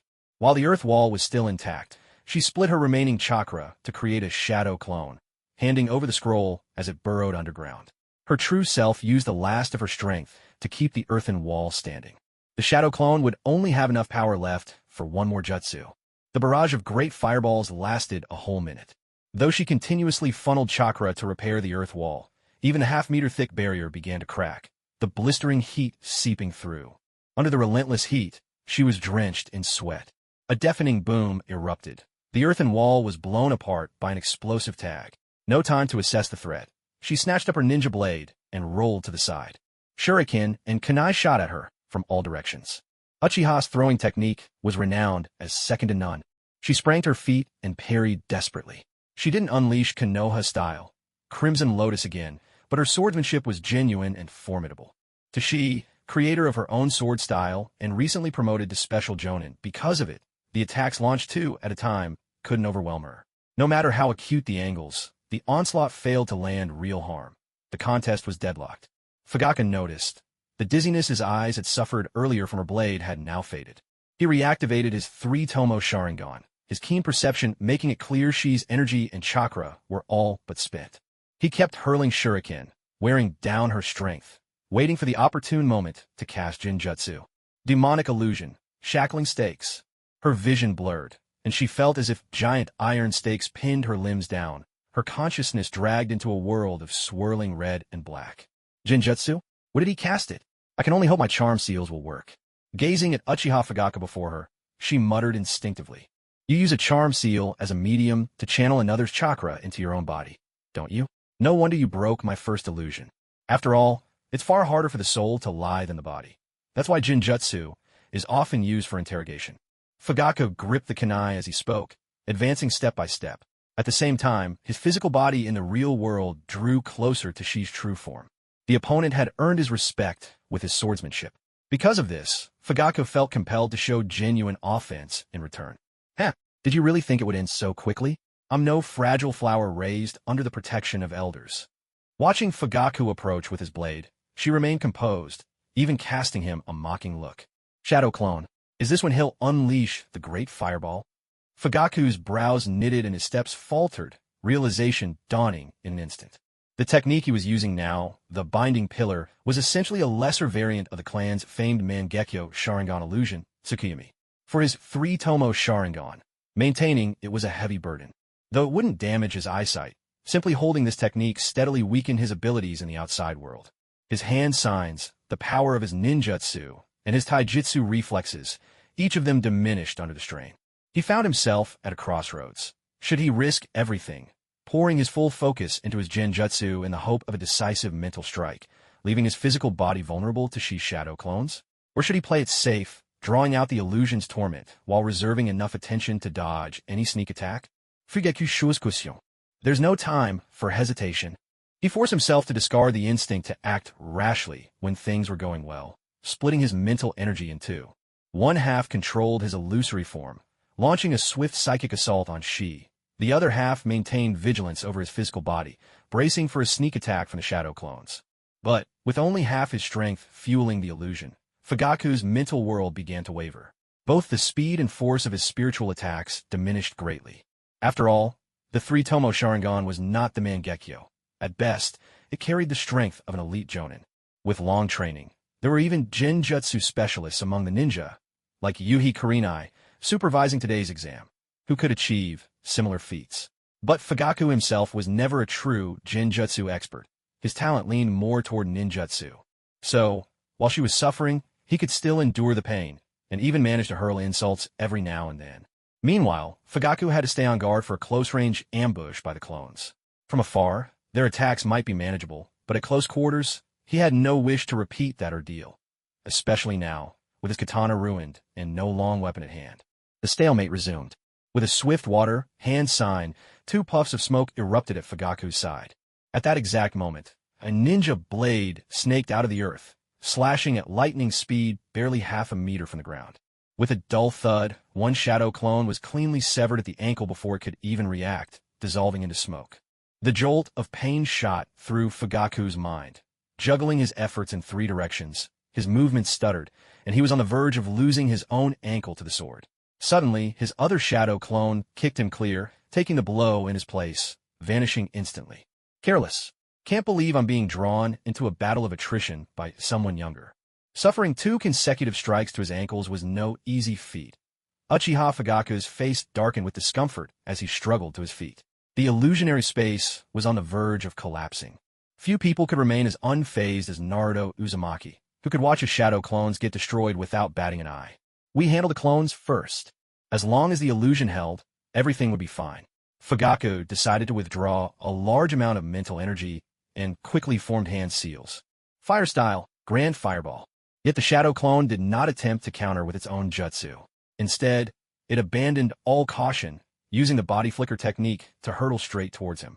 What's going on? Fugaku grew ever more perplexed by Shi's tactics. Fortunately, the shadow clone helpfully tore open its outer robe, revealing a lining plastered with a full 20 explosive tags. This was bad news for Fugaku. No matter how he responded, whether he unleashed his jutsu or not, he was now trapped within the blast radius. There were limits to how much damage a shadow clone could sustain. Beyond a certain threshold, the original body would simply suffer brain death. Binding explosive tags to a shadow clone for self-detonation was hardly any different from an actual suicide attack. It was a desperate, all-or-nothing move. Otherwise, Tobirama would never have invented Edo Tensei, specifically to synergize with mutually multiplying explosive tags. Imagine if Konoha's ninjas just stuck explosive tags on their shadow clones. The resulting human bombs would rival most jutsu in destructive power. If everyone in Konoha stayed in the village producing explosive tags and remote detonated their shadow clones in endless waves of self-destruction, while they might not reach the level of Susan-clad Buddhas wiping out 4 great nations at once, leveling 1 or 2 countries in moments will be child's play. I can see, faced with such a situation, Fugaku had no choice but to forcefully swallow his fire technique, withdraw the illusion, and toss aside his weapon. He admitted, honestly, that his taijutsu was lacking, and, temperamentally, he couldn't bring himself to go to such extremes. He accepted his defeat wholeheartedly. To lose and acknowledge it openly, to be overcome by someone stronger, there was no shame in that. In fact, it was the very embodiment of Uchiha honor. The shadow clone dispersed. She's mental state was still steady, but, wishing to process the experience of this battle and not limit her future potential, she decided to recuperate in the hospital, choosing to share a room with her teacher. Fugaku made plans with her. When time allowed, they would go have a drink together, and he would have his fiancée, Uchiha Makoto, look after she during her recovery. Their bond was so deep, it was just shy of an oath of brotherhood. That's simply how Uchiha bonds were forged. So long as you weren't after their bloodline, the harder you fought them, the more they trusted you. Dependency, even admiration, often blossomed from such battles. The following day, the 3rd Hokage, Hiruzen Tsurutobi, officially announced that she was now a Jonin. What came next was the usual flurry of ceremonial praise, after which Shi's name was posted on the announcement board. Before leaving, Sarutobi offered Shi a word of advice. It was good to befriend the Uchiha, but not the faction's hawks. Personal connections were one thing, but when it came to the village as a whole, greater care must be taken. After all, the village could never allow any single clan to dominate, be they Senju, Uzumaki, and certainly not Uchiha or Hyuga. Revolutionizing his own clan, disbanding the Senju, and even forbidding Nawaki and Tsunade from bearing the family name. These were the ironclad decisions Tobirama, the 2nd Hokage, enforced within Konoha. Perhaps he acted with undue haste. Yet, if Konoha was ever to unite as one, this was the inevitable road. Hiruzen, the 3rd Hokage, could never achieve such nobility. Neither his personal strength nor his family's influence could support such radical measures. But he understood balance. If the Uchiha were ever to seize absolute power, the hardliners would inevitably dominate. Would anyone dare entrust the lives of Konoha civilians and its myriad shinobi to such a faction? Perhaps you could wager that they'd harbor no malice toward the common folk, but apathy would surely become a norm. When the aspirations of ordinary people went unheard, rebellion or decay would eventually follow. In such a case, the will of fire would be abandoned entirely. With his Sai now living in the hospital, the burdens on Un and Hyuga Tsugi's shoulders grew even heavier. Fortunately, Onaruki's health had improved. His fever subsided and his mind returned to clarity. Former students were now allowed to visit his room in turns to look after him, but he still had to battle the pain from old wounds and the bone brittleness brought on by age. These ailments called for conservative treatment, meaning he could only walk during rehabilitation sessions. For the sake of his 2 youngest students' futures, Onaruki decided to temporarily hand the role of squad leader over to Hisai, entering a state of semi-retirement himself. At the very least, he hoped to survive through the 3rd Shinobi World War, so the students would have reason to bond and support one another. After all, while a Hokage could be noble, there was no guaranteeing the same for his men. The Chunin exams drew near. Hyuga Tsugi received an order from the main house. Until the exams were held, he was to stay within the clan compound, for a period of special training, or so it was said. Besides his own training, and spent most of his time in the hospital ward, listening to lectures and stories from his teacher, his senior apprentice sister, Uchiha Makoto, and some older students he had yet to get to know well. Though he possessed no formidable ninjutsu, acquiring knowledge was still an essential part of growth. Not only did it provide a preview of the ninja world, but certain combat philosophies were worth learning. His system was no invincibility cheat that let him do as he pleased. Besides, impulsiveness did not suit his nature. What he cherished was freedom, which was hardly the same as acting on every whim. What the system offered was an unattainable ceiling for growth, a vast and solid foundation, and a slightly heightened rate of progress. The true path, however, he would have to walk himself. For that reason, he needed to understand both himself and the world with absolute clarity. Otherwise, he would only become a slave to power. It was said that Kakashi passed the exams just last July, rising to the rank of Chunin. Lately, Jiraiya, who had returned to the village, took a liking to him and recommended him as an apprentice to Minato Namikaze. Was Kakashi Minato's student from the very beginning? And wondered silently to himself. Compared to the original timeline, it seemed that a few things had shifted. Evidently, Tsukumo Hatake had begun to take action. What would the future hold, I wondered. He planned to check on Kakashi, and, at the same time, spar with peers his own age to help develop his own fighting style. After a contest of pure ninjutsu, where neither side claimed victory or defeat, the two of them sat beneath a tree, exchanging thoughts. Written exam, squad intelligence transport, individual elimination round. I've signed a confidentiality agreement. Can't say much more than that. Kakashi still wore his usual mask. Other than a subtle note of pride in his voice, there was nothing his eyes revealed. Thanks. Upon hearing the same old lines, Yin let out a sigh of relief. After the Chunin exams would come Tsunade's special recruitment exam for the medical corps. He planned to focus a portion of his energy on preparing for that. Guy, stop hiding, I've spotted you. Yin called out all of a sudden. Mike Guy, dressed head to toe in his trademark green jumpsuit, leapt out from behind the tree.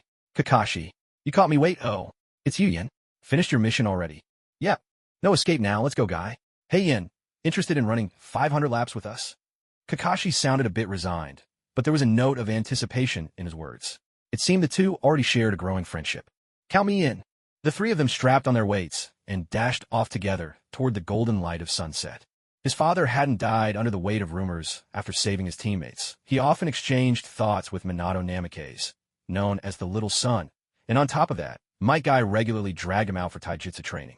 Kakashi hadn't turned into a mission-obsessed loner. A few days later, at the gates of the Hyuga compound, Yin caught sight of Hyuga's Sai, his right arm in a cast, limping badly, with bruises still marring his face. Yin frowned, immediately sensing two unfriendly presences lurking nearby. With the exams around the corner, he had no wish to get entangled with the Hyuga clan. Staying away was the wisest option. He quickly grabbed CI and sprinted into the commercial district, weaving through the bustling crowds to disappear from sight. The two of them slipped out through the alleyway where Yin lived, found Obito wandering nearby, and, with his help, circled around the Uchiha district to lose their pursuers. What happened to you? Did you get those injuries during training? And those two guys following you? Don't tell me you got promoted to the main house, and they're your bodyguards. At Ichiraka Ramen, the two of them ordered bowls for themselves, chatting as they ate. Don't worry about it. It's just a conflict between me and my older brother. Those two were sent by him to keep an eye on me. CI shook his head, looking a bit dispirited. So, in your condition, are you still going to take part in the upcoming exams? Or wait until next year? Yin wasn't really worried about himself. With his abilities, he could make it through alone. But CI was, after all, the first teammate he got to know here, and, after half a year of missions together, there was some bond between them. He didn't want the other person to be used as cannon fodder just because of their ninja rank. As long as Konoha couldn't overwhelmingly crush the other four nations, the strategy of fielding the weaker against the strong would never stop. Though it could never be stated outright, some genin would always end up as tools, used to stall the enemy jonin. It's fine. I picked up a bit of fairy talent from the Buddhist scriptures that Master Kongshin gave me, and refined my gentle fist until I grasped rotation on my own. When my brother found out, he fought me to take the scriptures away. That was the first time I beat him. The two of us are sure to pass the Chunin exams. Hyuga-ji's mouth split into a wide grin, though whether in joy or in sadness, it was hard to tell. Yeah, together we're sure to make it through. Yen gave Hyuga-ji's shoulder a firm pat. The issue of the main and branch families weighed too heavily on them. Pressing further would only bring more pain, without any purpose. Yen, have you noticed? There are a lot of unfamiliar chakra signatures in the village. They wander along the shopping street, each activating their sensory abilities to watch the people passing by. There are indeed lots of outsiders. Among them, there's even a presence much stronger than a jonin. I'd guess someone beyond that rank. Stronger than jonin? Do you mean a Kage? Hyuga-ji's eyes widened. They crossed the street, and at a crossroads in the distance, saw Kakashi embroiled in an argument. My name is Mei Terumi. You're Kakashi, right? They say you're Konoha's most famous brat? I have my doubts. Who needs the Chunin exam? I could defeat you right now. A red-haired girl in a blue jacket over chainmail stood tall and proud, circling Kakashi and sizing him up repeatedly. Sorry, but I'm already a Chunin. See you. With a lazy squint, Kakashi waved her off and darted a few steps away. You. Lava release. Dissolving monster technique. A spray of highly corrosive sludge shot out, aiming right for Kakashi's back. Since Konoha wanted to probe Kirigakure at the joint Chunin exams, Kirigakure undoubtedly came with their own mission, to destroy as much of Konoha's fighting force as possible. Kirigakure's methods had always been brutal, and though they weren't yet the village of the Bloody Mist, they certainly wouldn't go soft on young opponents for the sake of mercy. With a sharp cry, Mei Terumi was suddenly pinned to the ground by Kakashi, who'd struck from behind. The crowd gasped, and quickly scattered. Attacking a Konoha ninja on our own turf. Kakashi didn't hesitate for a second. His white blade flashed in his hand.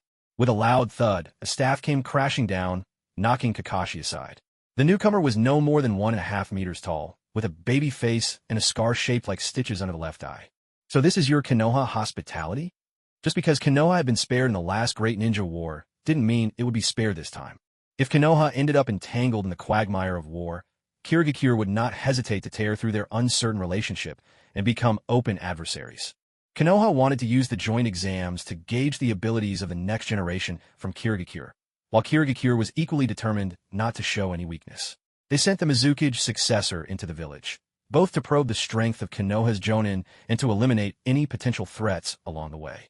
Yagura showed his intent through action alone, continuing to wield his staff as he pressed the attack. Kakashi, though a prodigy, was only 6 years old. Without the tempering of war, how could he possibly stand against a seasoned elite Jonin, let alone someone of Kage-level strength? In less than 2 exchanges, the blade in his hand was knocked flying, and he was driven into a corner with no escape. Onlookers gasped and scattered in every direction. Yagura swept his staff in a wide arc, the tip just inches from Kakashi's chest. If that blow landed, at best he'd be crippled. At worst, it could mean certain death. At the very least, he was looking at a long and painful recovery. Meanwhile, Konoha's own Jonin were rushing to the scene at top speed. Hamura shot a glance at Hokage, and the two shared a silent understanding. What mattered now was stalling for time. They couldn't let Kakashi be gravely injured, and perhaps this was their chance to test themselves against a true opponent. With a sharp intake of breath, Hamura gathered all his strength, his body flickering forward with the body flicker technique. Halfway there, he focused his energy, then unleashed a powerful punch with everything he had. A wave of force exploded outward. With natural energy coursing through his blood and muscles, his speed and strength soared. In close combat, anyone who got within reach was as good as finished. Yagura, with an incredulous look, gripped his staff tight as it bent slightly under the force of Hamura's fist. His feet gouged into the ground, skidding back over a meter as the earth cracked beneath him. "So you're a taijutsu user," Yagura remarked. A strange power suddenly welled up from within Yagura, boosting his strength as he shook his arms and flung the staff aside. In a flash, he struck toward Hamura's midsection. Coral palm. Hamura countered with a knife hand strike. A sharp crack echoed as Yagura clutched his fractured forearm, leaping back and forming a seal with his remaining hand. 8 trigrams, vacant palm. A lance of white energy shot forth, forcing Yagura to abandon his jutsu and twist mid-air to evade the attack. Lava release. Monster melting technique. From the ground, Meitarumi rose and spat a spray of corrosive liquid straight at Hokage. At the same time, their companions AO and by launched a volley of Sunbon, Kunai, and Shuriken at Kakashi. Rotation.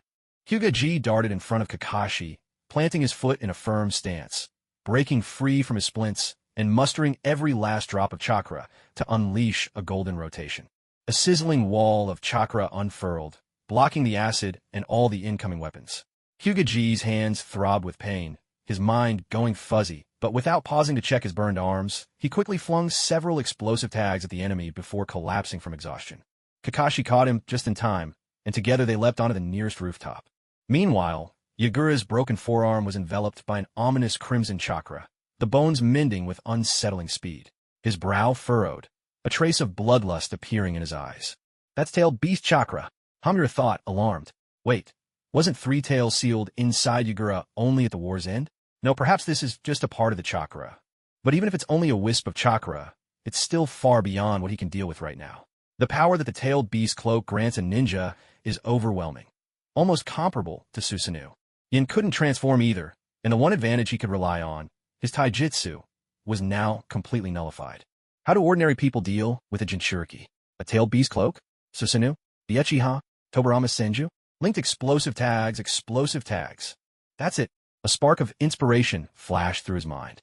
10 chakra strings shot from his fingertips, threading through the stick-shaped explosive tags tucked in his sleeve, and launched them at his opponent. He channeled fire chakra along the threads. A series of thunderous explosions erupted on the battlefield. The Konoha Jonin are less than 100 meters from the fight, just a second or 2 more. I hope that's enough. Sending out a pulse of sensory chakra, Yin quickly used the body flicker technique to leap onto the rooftop where Kakashi was. "How's he doing?" "He's out of chakra, and both hands are burned by the acid mist. I cleaned them for him." Glancing over at Hyuga Yin saw that his breathing was shallow and both hands were slick with blood, but at least his vital signs were stable. Yin extended his sensory chakra again, sweeping through the smoke from a blast.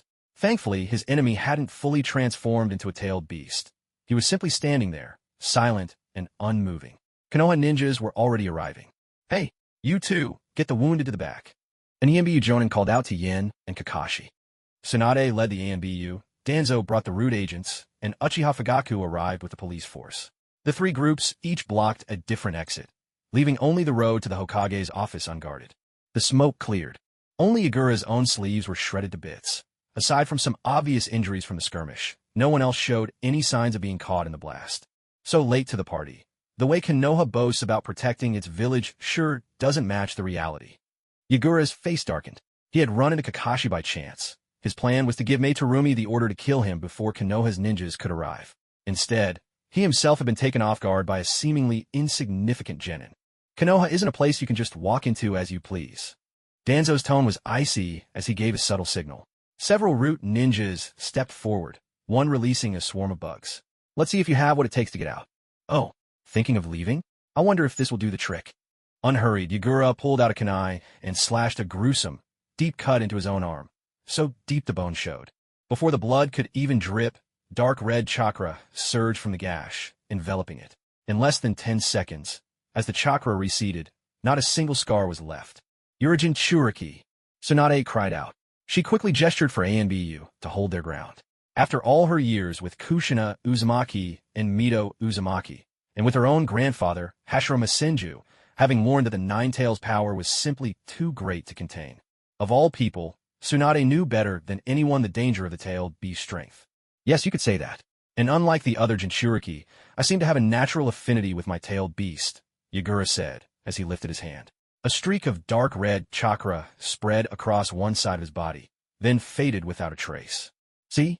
For me, wielding the power of a tailed beast is as easy as moving my own hand. I assume your sealing squad has already been deployed, right? Should we have a contest? Let's see who's faster at causing destruction. Me or them?" Yagura spoke with blatant provocation, unrestrained and mocking. In truth, he was only borrowing a portion of Three Tails' power through Samahata, sealing it inside himself bit by bit to acclimate. But he was confident that, with the Great War looming, Konoha couldn't afford to lose, and because of that, they wouldn't dare go all out against him within the village. "If the tailed beast isn't inside the village, aren't you afraid Konoha will flatten the land of water?" Fugaku suddenly spoke up, threatening. For a proud Uchiha to be blocked at his own doorstep, and so openly taunted, was humiliation enough. The only reason he held himself back was because he feared the collateral damage. Yagura's Norted, feigning surprise. "Really? Konoha launching an all-out attack? Young Master Uchiha, is it? If there's a problem here," he tapped his temple, grinning. "Better get checked out quickly." He laughed, then looked to Danzo. "Danzo, why don't you explain it to him?" Danzo could only shake his head in resignation. Inside, he found himself ever more convinced of Tobarama's judgment of the Uchiha. Unstable minds. Kirigakure had always been a sore spot. A land of stifling humidity, isolated by sea, home to powerful bloodline families, and governed by a brutal, demanding selection process. Root's attempts to infiltrate Kirigakure had always been superficial at best. They barely possessed even basic intelligence about low-ranking ninja. Otherwise, there would have been no need for that joint ninja exam to test Kirigakure's strength on the eve of war. "Hokage requests your presence to help design the Chunin exam." Tsunade stepped in, interrupting the standoff and easing the tension. She positioned herself right beside Yagura and, together with the Kirigakure shinobi, led the group toward the Hokage's office. Meanwhile, Hokage entered Konoha Hospital, not to care for someone else this time, but for his own wounds. He had already been at odds with the Hyuga Patriarch and Hyuga Hiten because of the revised, gentle fist techniques he'd developed from scripture study. Things had become so heated, he even broke family rules during sparring and savagely beat his own cousin, the dignified head of the main family. Fortunately, with his master's support now, he could escape the torment of the caged bird. But still, the branch family guards, brainwashed as ever, pinned him down and let Hyuga Hiten break one of his arms. His wounds were still healing. During the last fight, even under the risk of passing out, he used the revamped rotating heaven. Yet he hadn't expected to be pierced by lava release, acid searing through to the bone of his fingertips. "Hokage, since you can't take part in the Chunin exams, do you regret it?" Uki, lying in the next bed, stared blankly up at the ceiling. To resist oppression, to save my teammates. Master, did I do the right thing? Of course you did. If it's the right thing, then as long as I continue down the right path, I'll never have any regrets. As he spoke, Hokage subconsciously clenched his fist. A sharp pain shot through his wounded hand. He took several deep breaths, laying quietly in bed to ease the discomfort. The door handle turned with a soft click. She entered, followed by Yen. Both wore bright smiles as they announced, "Sensei, Hokage, the third Hokage has come to visit you." Hiruzen Sarutobi stepped into the hospital room. He looked around, carefully observing Omakujo and his 3 students, then nodded with approval. Good, very good. A hero's teacher raises heroic students. In the Chunin exams, 3 days from now, the 2 of you must give it your best. Show the true strength of Konoha. With a sigh, Omakujo closed his eyes, swallowing the words in his heart. Looking at Hiruzen Sarutobi's kindly smile, Hokage steeled himself and replied, "I will, Lord Third." Yen gave a determined nod as well. He understood that, as Hokage, Hiruzen Sarutobi never saw things in simple black and white. The Hokage did not equate to any single Hokage faction. Those who gave the orders were not always those who carried them out. A diode might be an electronic component, but a human being is a creature of intelligence. While there are similarities, you can never treat them as the same. As a civilian ninja, Yen knew that the village's policies now favored people like him. Living in a relatively safe environment, having access to knowledge that made him stronger, and the right to fight for his status in space, these were enough for him. He wouldn't actively champion the third Hokage, but he had no reason to oppose him either. Is there truly nothing you wish to say? Hiruzen Sarutobi paced the room, his hand gliding over the spotless glass. Arriving at the bedside, he regarded Omakujo, lying there, his expression unreadable. I have witnessed the blood of many heroes spilled for naught. The strength of a forest has never come from the trees alone, but from the sunlight and the soil beneath them. At these words, the third Hokage stood silent for a moment. He reached into his pocket for his pipe and lighter. Then, after a moment's thought, put them away. Taking off his Hokage hat, he slipped his hands behind his back and left without another word. 3 days later, in the early morning, on the top floor corridor of Konoha Hospital, Hokage, bandaged hands held out before him, hurried after Tsunade. Lady Tsunade, please, use your mystical palm technique to heal my fingers. No, you're still growing. Overusing the mystical palm technique could damage your future potential. Follow my instructions, change your bandages, and you'll recover in a week. Tsunade shook her head helplessly, gently pushing Hokage aside. Wasting the potential of a promising youth to heal a non-lethal wound. That's not saving life, but risking it. Tsunade could never cross that line. It went against her entire medical philosophy. She closed her office door, pulled out some case notes, and began working calmly on her medical textbook. A loud thud sounded. Hokage sank to his knees and let out a desperate wail. Lady Tsunade, please. I'm not afraid of losing potential. I want to take the Chunin exam. I want to become a Chunin. A slip of paper slid out from beneath the door. From inside, Tsunade's grumbling voice came through. I can't take you anymore. Take the note and go see the old third Hokage. Have him just hand you a Chunin certificate. What's the point of these pointless exams anyway? Seriously. No, Lady Tsunade, Hokage pleaded. It's because I want both the main and branch families to see my strength in the final round. I want to be someone with my own will. I want to prove that I truly existed. He went on, already resigned to the possibility of failure, or even to arousing Tsunade's annoyance. If it came to that, he'd just have to write by holding the pen in his mouth, or try using his feet to unleash Empty Palm in a fight. Maybe Empty Kick would be a better name. The more he thought, the more nervous he became, his mind starting to spin out of control. Click! The door swung open. Tsunade appeared, her hair messy and face slightly haggard, but unmistakable curiosity sparkled in her eyes. You little Hyuga, I'll admit you're different from the rest of your clan. Fine, you win. Come in. Let me see your hand. CI froze on the spot, surprised that Tsunade would actually set aside her principles and heal him so quickly. But truly, all that mattered to him was proving his strength, living his own way. Things like potential felt so vague and abstract. Tsunade lifted Hokage onto the operating table. Listen, I'll help you, but I want you to help me with an experiment, too. I will. When do you want to do the experiment? C's body trembled, but he still agreed. Right now. Now. CI trembled even more. He remembered the Hyuga clan records, how the main family used the cage bird seal, how they experimented with different ways of activating it, and all the terrifying stories of the branch members suffering. Don't be scared. I'll use medical ninjutsu to reconstruct your blood vessels, nerves, and tendons. That way, The loss of potential will be minimal. For your flesh and skin, I'll use chakra threads as fillers. You'll be able to write, use ninja tools, perform jutsu, but try not to use your hand for direct attacks. All right. As she spoke, Tsunade put on a pair of light filtering glasses. She flipped on the surgical light, swiftly unwinding the bandages. Her hands moved deftly, alternating between a soft green glow and shimmering blue chakra threads. The treatment wasn't nearly as painful as CI had feared. On the contrary, a cool sensation flowed into his fingertips, and suddenly, he was able to move them again. He opened his eyes wide. 10 fingertips woven from shimmering blue threads appeared before him. They felt just like ordinary fingers, except without the calluses from years of training. They were even more sensitive. Chakra threads. I've seen Yin use these before, CI murmured, remembering how, back at the outpost, Yin had sutured a wounded shinobi with chakra threads in an emergency. However, compared to Tsunade's meticulous weaving, Yin's technique was far too rough. That's actually where I got my inspiration from. I was planning to give him a special invitation to the medical corps. But after listening to you, I've decided he should take the test with everyone else. It's better to prove oneself. Hokage looked embarrassed. He seemed to have messed up Yan's shot at special treatment. Tsunade found a pair of plastic gloves and put them on Hokage's hands. Do you think he's interested in becoming a medical ninja? Yes, I think so. He once worked part-time at the hospital when he was in his second year. Lately, I've noticed him going over his old notes quite a bit. May I tell him about this? Nope, not allowed. With an utterly false smile, Tsunade picked Hokage up and set him down on the floor. Take a look outside. The sky beyond the window was a brilliant blue, scattered with lazy clouds, and sunlight streamed in. It no longer felt like the early hours of morning. We'll be late, Aunt Tsunade. We'll be late. Big sis, I'll get going. Bye. Youth. Watching Hokage dash off in a hurry, Tsunade couldn't help but smile wistfully at the sight.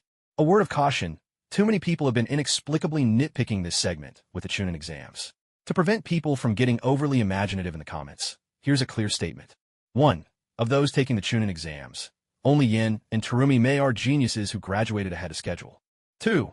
The Chunin exams are village-wide. Many examinees are normal graduates, plus there are second, third, and even fifth-time test takers. Most Chunin participants from other villages are blended in, and they make up the majority. 3. Hokage is at least 4 years older than Yin. He graduated the academy at the typical age. The two are not the same age.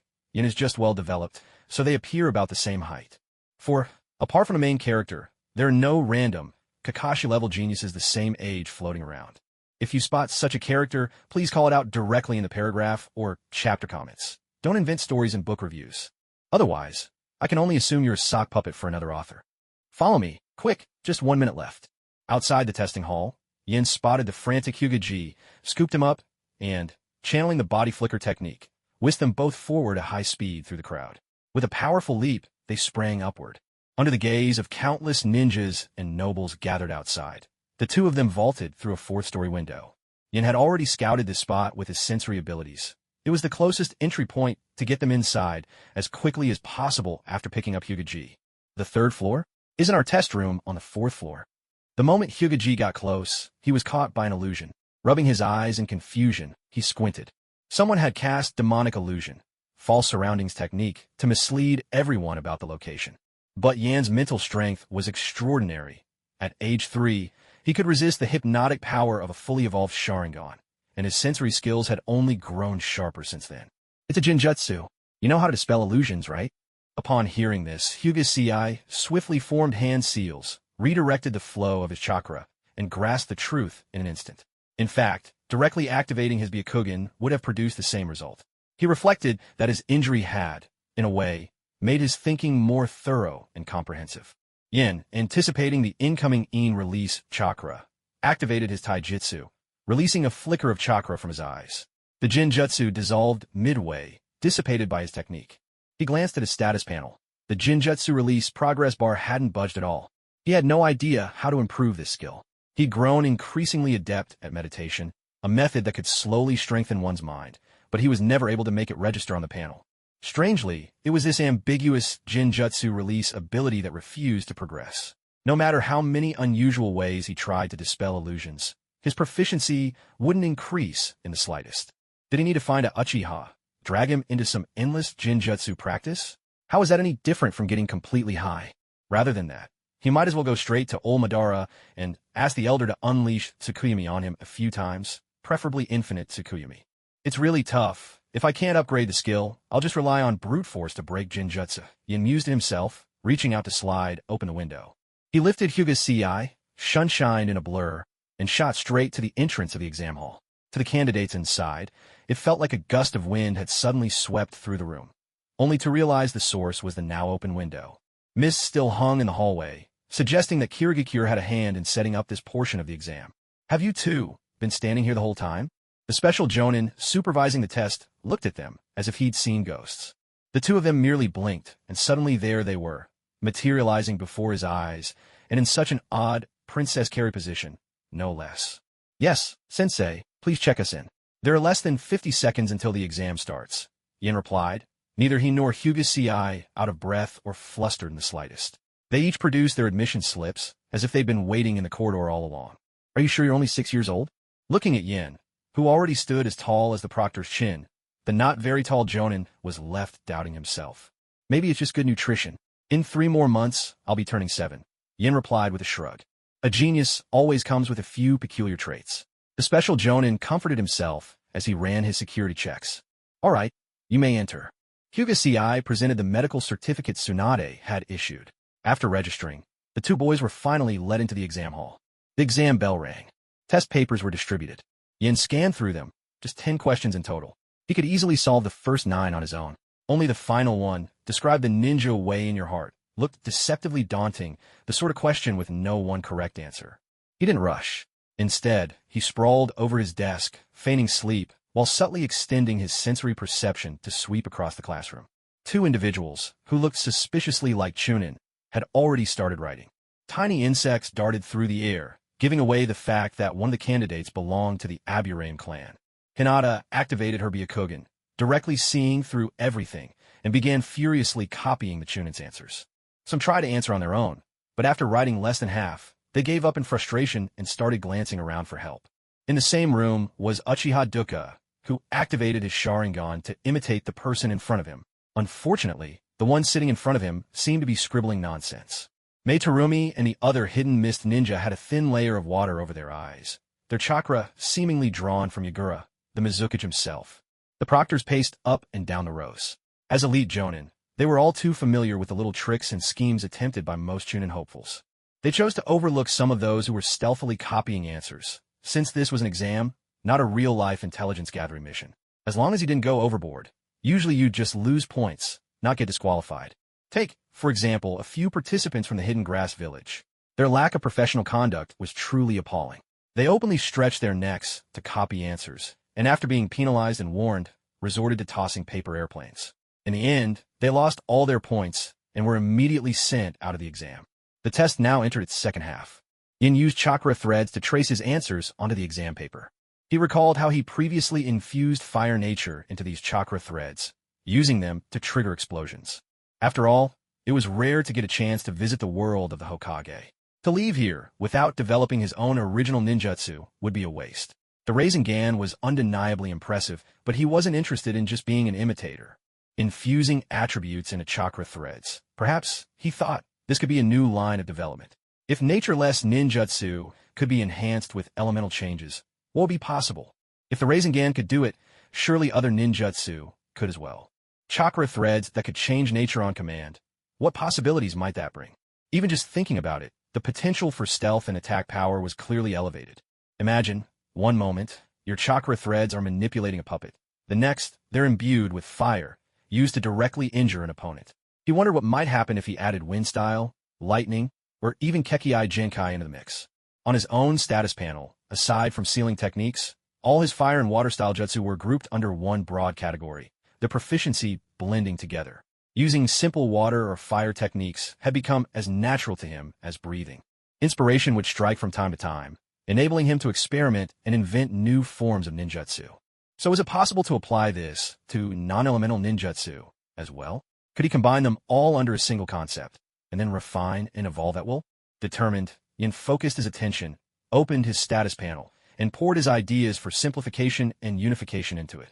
Techniques like chakra threads, shadow clones, body flicker, substitution, transformation, and clone jutsu began to blur together. Gradually, a new entry emerged. Pure Chakra, Transformation, Secret Art. Beginner, 3%. Yin could still use all the techniques he'd learned before, but now, the invisible boundaries between different ninjutsu seemed to dissolve entirely. Not only did it feel more intuitive and natural to use, but switching between and linking various techniques became easier, as if new ideas for creation were flooding his mind. He began to sense that he might be able to inject elemental chakra properties into non-elemental ninjutsu, blending them in varying proportions to create entirely new techniques. After wrapping everything up, the panel now appeared much tidier, just as orderly as it was when he first obtained it. What changed, however, was that the panel no longer listed each individual jutsu. Instead, they were now meticulously categorized by their attributes, each sorted into its respective group. This made pondering and employing the techniques feel more seamless, almost like instinct and second nature. Yin felt a mental fatigue creeping over him. It seemed likely that fusing new entries had taken a toll on his spirit. The exam was drawing to a close, and he decided not to delve into ninjutsu any further. He picked up his pen and filled in the last few lines of the final question. If personal suffering has no bearing on the collective, then why should the honor and disgrace of the group matter to the individual? I am still young, with less than a year of true mission experience. Most of what I know comes from books and my teachers. I have yet to forge my own ninja path. All of this sums up my understanding of my teacher's philosophy. Perhaps it does not yet qualify as a true ninja way, but I suppose you could call it a kind of way nonetheless. The exam ended. Everyone remained seated, waiting for their papers to be graded in real time. Soon enough, the results were announced, and as expected, nearly half the candidates were declared eliminated. The reason cited, they did not value their comrades enough. I object to this. One examinee, confident in his own strength, voiced his dissent. As if scripted, no sooner had he finished than the proctor, an elite jonin, pinned him to the floor. Well, I'm stronger than you. When I say teamwork is essential, then teamwork is what you need. Anyone else have any objections? No one else tried to protest. The disqualified candidates quickly lowered their heads and departed from the exam room without another word. The special jonin then offered a few words of congratulations to the remaining genin, before beginning a lecture on the purpose of the exam and the critical nature of intelligence. Midday brought a break for free activities. The genin grouped up by village and squad. Leaf, mist, grass, rain, and waterfall. Each team shared any tidbits they gleaned and discussed strategy for the second part of the afternoon's exam. Yin and Hokage were the only two-man team present. Moreover, having previously crossed paths with the Miss Upper Ninja Yagura Karatachi, their reputation preceded them, even if much of what was known amounted to mere rumor.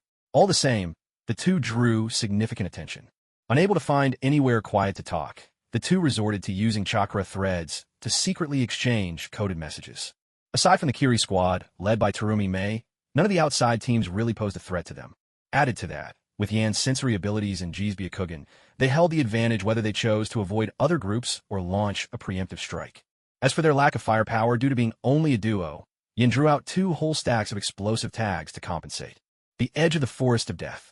Here lies the grandest and most authentic training ground in all of Konoha. Training Ground 44, with its towering structure at the center, a river snaking from east to west, dense woodlands, ever-changing natural environments, and the wild beasts that make their homes within its boundaries. Even creatures as large as wild boars, some seeming to evolve into summoned beasts, stalk this place, enough to pose a real threat to any lone Chunin. Due to both its dangers and the level of secrecy, this realistic training ground is only open to genin during special examinations. 1 o'clock in the afternoon.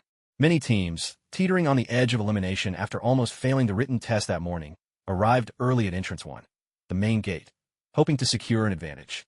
Yin and Hokage, unable to find anywhere to rest, simply pitched a tent by the entrance after lunch. Hokage went for a nap, while Yin slowly began his meditation and breathing exercises, attuning himself to the deathly air of the forest. The natural energy here rivals that inside the Fire Temple.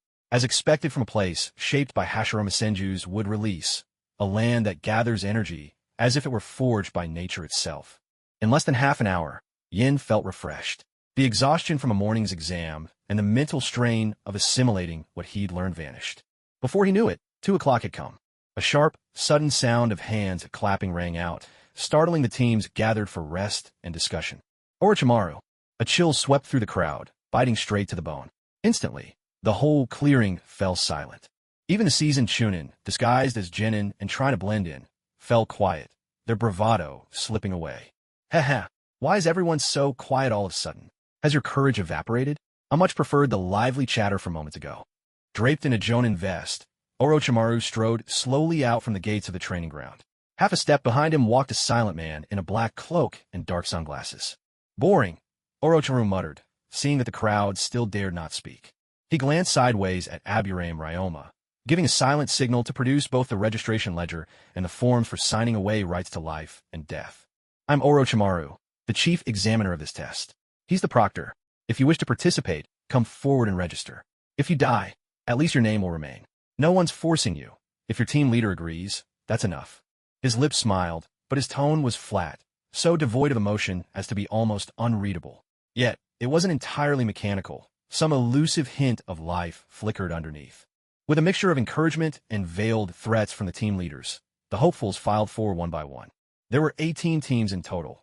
8 from the Leaf Village, 4 from Mist, 3 from the Rain, 2 from the Waterfall, and 1 from the Grass. Once registration was complete, Orochimaru, utterly disinterested, unrolled a scroll and began to read the exam rules in a monotone. Now, listen carefully to the rules. Before you stands the infamous training ground, known as the Forest of Death. There are 44 entrances in total. Orochimaru was making significant progress in his research, only to be interrupted midway by the third Hokage, who ordered him to oversee the exams instead. How was this any different from being challenged to stop just short of finishing something important? Though he felt powerless to refuse, he was, after all, a shinobi of the Leaf Village, and selecting new talent for Konoha was part of his duty. With a prospective Kage like Yagura here in person, there really was no room for laxity. Research had to take a back seat to the interests of the village. By 3 o'clock this afternoon, you will be assigned entry into the arena at random, Orochimaru explained. Based on your team's performance in the previous round, some of you will receive one of 2 types of scrolls, Heaven or Earth, upon entry.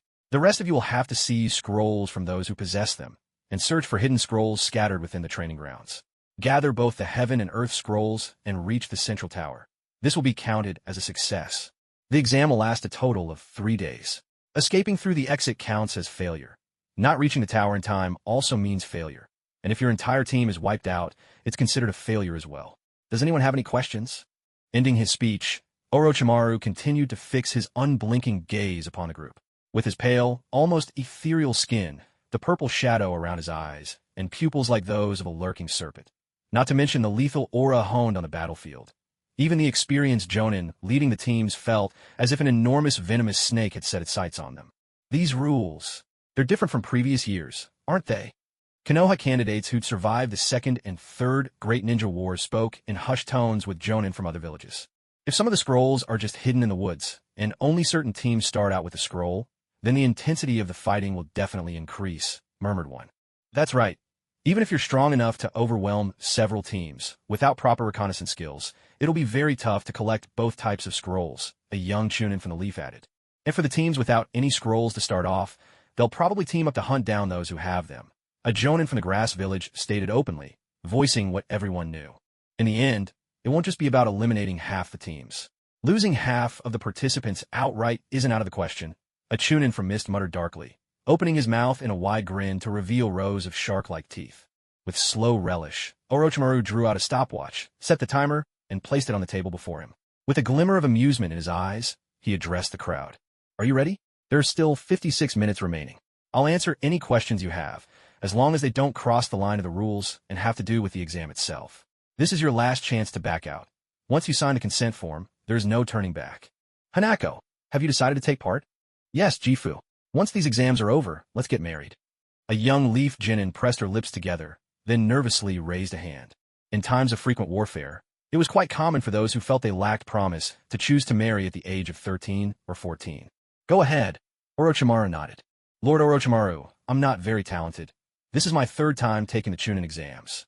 I don't mind if everyone laughs at me, but I have a question. Why did this year's rules change? Orochimaru spread his hands open.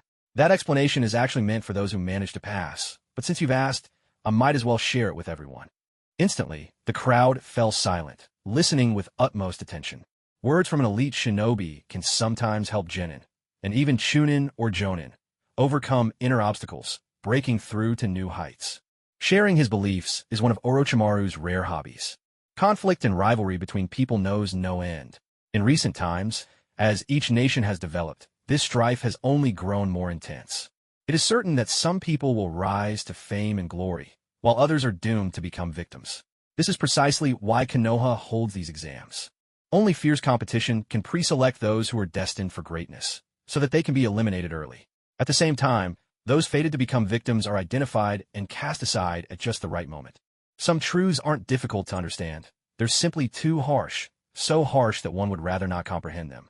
Orochimaru's words left the crowd with a deeper sense of the cruelty that defines the shinobi world. Those who had intended to ask further questions found their voices stilled, their mouths closed. There was less than an hour left before the signing of the life and death waivers. The Jonin leaders gathered their teams and led them to their respective quarters, raising protective barriers around them. At the Kusagakure quarters, a Chunin who looked unmistakably like an adult followed behind his team leader. In truth, he was a Chunin, slipped into the team to ensure that not everyone would be eliminated. Each Kusagakure squad had a shinobi like him. Yet, even so, this harsh examination knocked most of them out. Those who managed to pass did so not because of their skills, but because Konoha had shown them some leniency. Captain, we're down to our last squad. Do we still need to join forces with other villages against Konoha? The man's name was Koji Aranishi.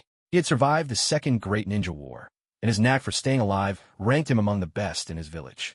No, with only one squad left, there's no point in doing anything extra. All you need to focus on is staying safe and reaching the final round, replied the team leader, his expression grave as he shook his head. The land of grass has a terrible geographic position, sandwiched between the mighty fire and earth countries. It serves as a natural buffer zone. If they can't prove their strength, they won't even get a seat at the table when it comes to negotiating for lesser losses. But up against 17 elite Chunin teams, even scraping together both required scrolls, let alone surviving, is a monumental challenge. For the great nations, their Chunin are nearly equivalent to Kusagakure's Chunin. Such is the misfortune of a weak country. In other words, Koji Aranishi's squad was essentially one Chunin leading two students who hadn't even graduated from the academy. His voice trembled. Captain, how are our team supposed to sense those scrolls hidden in the forest? If only we'd brought that red-haired woman with us. You think I didn't consider it? If we brought her, the Leaf Village would probably make sure none of us ever leave again. Look at this. The squad leader reached into the lining of his clothes and fished out a tattered scroll. With a wave of his hand, he placed a small pile of dark red pouches onto the table. Are these blood packs? Aranishi Koji was utterly shocked. The village was being extravagantly generous. One had to know, even with his status, he was only allowed to use the Uzumaki woman's gift once a month. Blood packs from the Uzumaki clan. These were elite supplies, reserved as nutrition for the village's upper echelons, created with the most advanced preservation techniques available. They didn't just extend one's lifespan. Even if someone suffered a life-threatening injury, say a pierced heart, as long as they survived, consuming a blood pack would allow them to move again within moments. 15 in total. The village has gone to great lengths to ensure you all make it back alive. Take them. They're yours to distribute now. The Jonin of the Grass Village remained expressionless as he handed the blood packs over to Aranishi Koji. Of course, he'd have liked to keep them all for himself. But when he thought about the hidden Grass Village's predicament, sandwiched between the might of the land of waterfall and the land of rain, he realized that, even if they couldn't stand against one of the 5 major villages, they ought to at least pose enough of a threat that waterfall and rain would think twice before challenging them. After a brief deliberation, and with a look of disdain, the Grass Jonin handed over the storage scroll as well. On second thought, take this too, in case a sensory ninja catches wind of our trump card. Thank you, sir. Thank you so much. Koji could hardly contain his delight. He quickly took 2 blood packs and tucked them into both sides of his mouth. The rest he sealed back into the scroll and stuffed it into his ninja gear pouch, intending to allocate them once they entered the exam grounds. 15 blood packs, 15 extra lives. That meant they could fake their deaths 15 times, enough to launch a suicide assault against any other team. Koji felt an instant surge of confidence. Gathering the scrolls wasn't just possible. He felt bold enough now to wipe out half the competing teams if he was ordered to. Meanwhile, within the barrier surrounding the hidden Waterfall Village's camp, their team captain pulled out a water bottle, motioning for the 2 qualified teams, 6 Chunin in all, to gather around. Do you know what this is? Ario shook his head. He'd always been rather ordinary, diligently honing his abilities without drawing attention.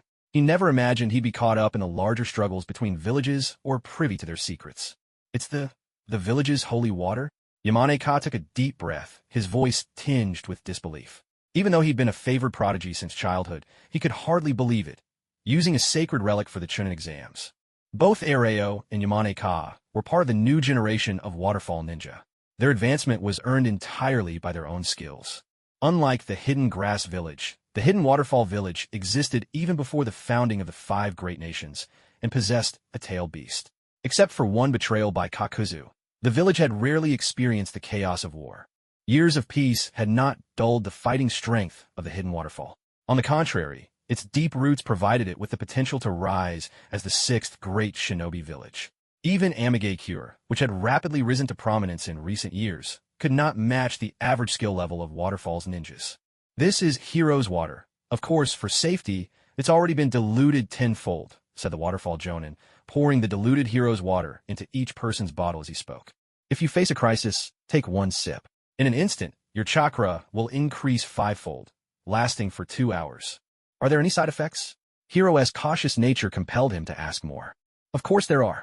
With each sip, you gain 5 times your chakra, but you'll pay for it with 2 to 3 months of weakness. In other words, once you take it, you'll need another sip every 2 hours to keep up with the demands of this competition. The Waterfall Jonin explained with a solemn expression. When you face a critical danger, one squad must step up, bear the burden, and sacrifice themselves to grant the others a chance at reaching the finals. Hearing these words, Yamakawa and Hiro both straightened their backs, exchanging a determined look, as if they had already resolved to give up their opportunity for the sake of their companions. But Yamakawa said nothing, nor did the Waterfall Jonin explain further. Only Hiro remained in the dark. Should someone down an entire bottle of Hero's Water at once, even diluted, tenfold chakra would erupt. For young shinobi, the price would be their very life. At the Mist Village encampment, Yagura Karatachi gazed at the 4 teams before him. He thought the result was decent. After all, they were competing on foreign soil. Achieving half the number of passes as Konoha was already quite remarkable. This signaled that Konoha's genius boom had not yet peaked, Kakashi being an exception. Who remembers why we came to take the Konoha exams? Yagura swept his gaze across the group. To eliminate as many Konoha prodigies as possible within the rules. Kisame bared his sharp teeth, wetting his lips with his tongue. As a member of the Hoshigaki clan, he was trained in blade work and water release from childhood. Lacking a bloodline limit, yet possessing an immense well of chakra and the ability to breathe underwater for extended periods, his kin maintained a foothold in the hidden mist. Many of them served in the assassination squads. On this mission to Konoha, if he could kill as many Konoha ninjas as possible, it would be no small help for his goal, to become an apprentice to the 7 ninja swordsmen of the mist. Yagura nodded, then continued. I underestimated Konoha's commitment to these Chunin exams. Ayo, you must coordinate with Madarumi once you enter the forest. Yes, sir. Ching and Bai looked at Yagura, speaking earnestly. Both were veteran Chunin of the Hidden Mist, disguising themselves as genin to come to Konoha. On one hand, it was to assist the gifted ninja with the dual bloodline limit, Madarumi, serving as her protectors. On the other hand, their mission was to cooperate with Yagura and watch for opportunities to eliminate any promising new generation ninja from Konoha. Their earlier probing in the streets, though they hadn't managed to kill Kakashi, they had nevertheless discerned the weariness and willingness to compromise among Konoha's higher-ups. The title Hokage, the hero of the shinobi, fit the third less and less. What's more, they'd unexpectedly discovered 2 prodigies absent from their intelligence reports. So, the reconnaissance mission was in many ways a complete success. Now, what awaited was the Konoha severance plan. Yagura stepped onto the platform, his voice ringing with unwavering conviction as he addressed all the teams. All of you are the elite of the Hidden Mist Village. Remember, at the appointed time, there may be proctors and examiners who will show undue favor toward Konoha's ninja. At his words, many teams straightened their backs and widened their eyes, eager to show their resolve. Yagura swept his gaze over the crowd, a rare satisfaction on his face. What I ask of you is this. Without overstepping the boundaries of the exam, do your utmost to inflict casualties upon the Konoha ninja. Show the force and spirit of the Hidden Mist before the daimyo of the Land of Water. He waved his hand, signaling the teams to withdraw. Wait, Matarumi's squad, remain here. Hearing this, some team members, who had not yet left the soundproof chamber, glanced back. They were all young, and it was natural for them to be eager and combative. Some of them felt a muted resentment that Matarumi had been entrusted with so much responsibility. Still, they stayed silent. In the village, they were nothing more than average prodigies. whether in potential or strength. They paled in comparison to Meitarumi, born with 2 bloodline limits. Kisame clenched his jaw, fist tightening unconsciously. Just because you were born with 2 bloodline limits? You've only met them once, and already both the elders and Lord Yagura are showering you with attention. 2 elite Chunin and the rest of the squads. All just to make you shine. He'd always felt a burning jealousy toward the preferential treatment of Meitarumi's squad. Why was it that they had to endure brutal infighting just to become genin, while someone like Meitarumi, just by revealing her dual bloodlines, instantly became the village's brightest star?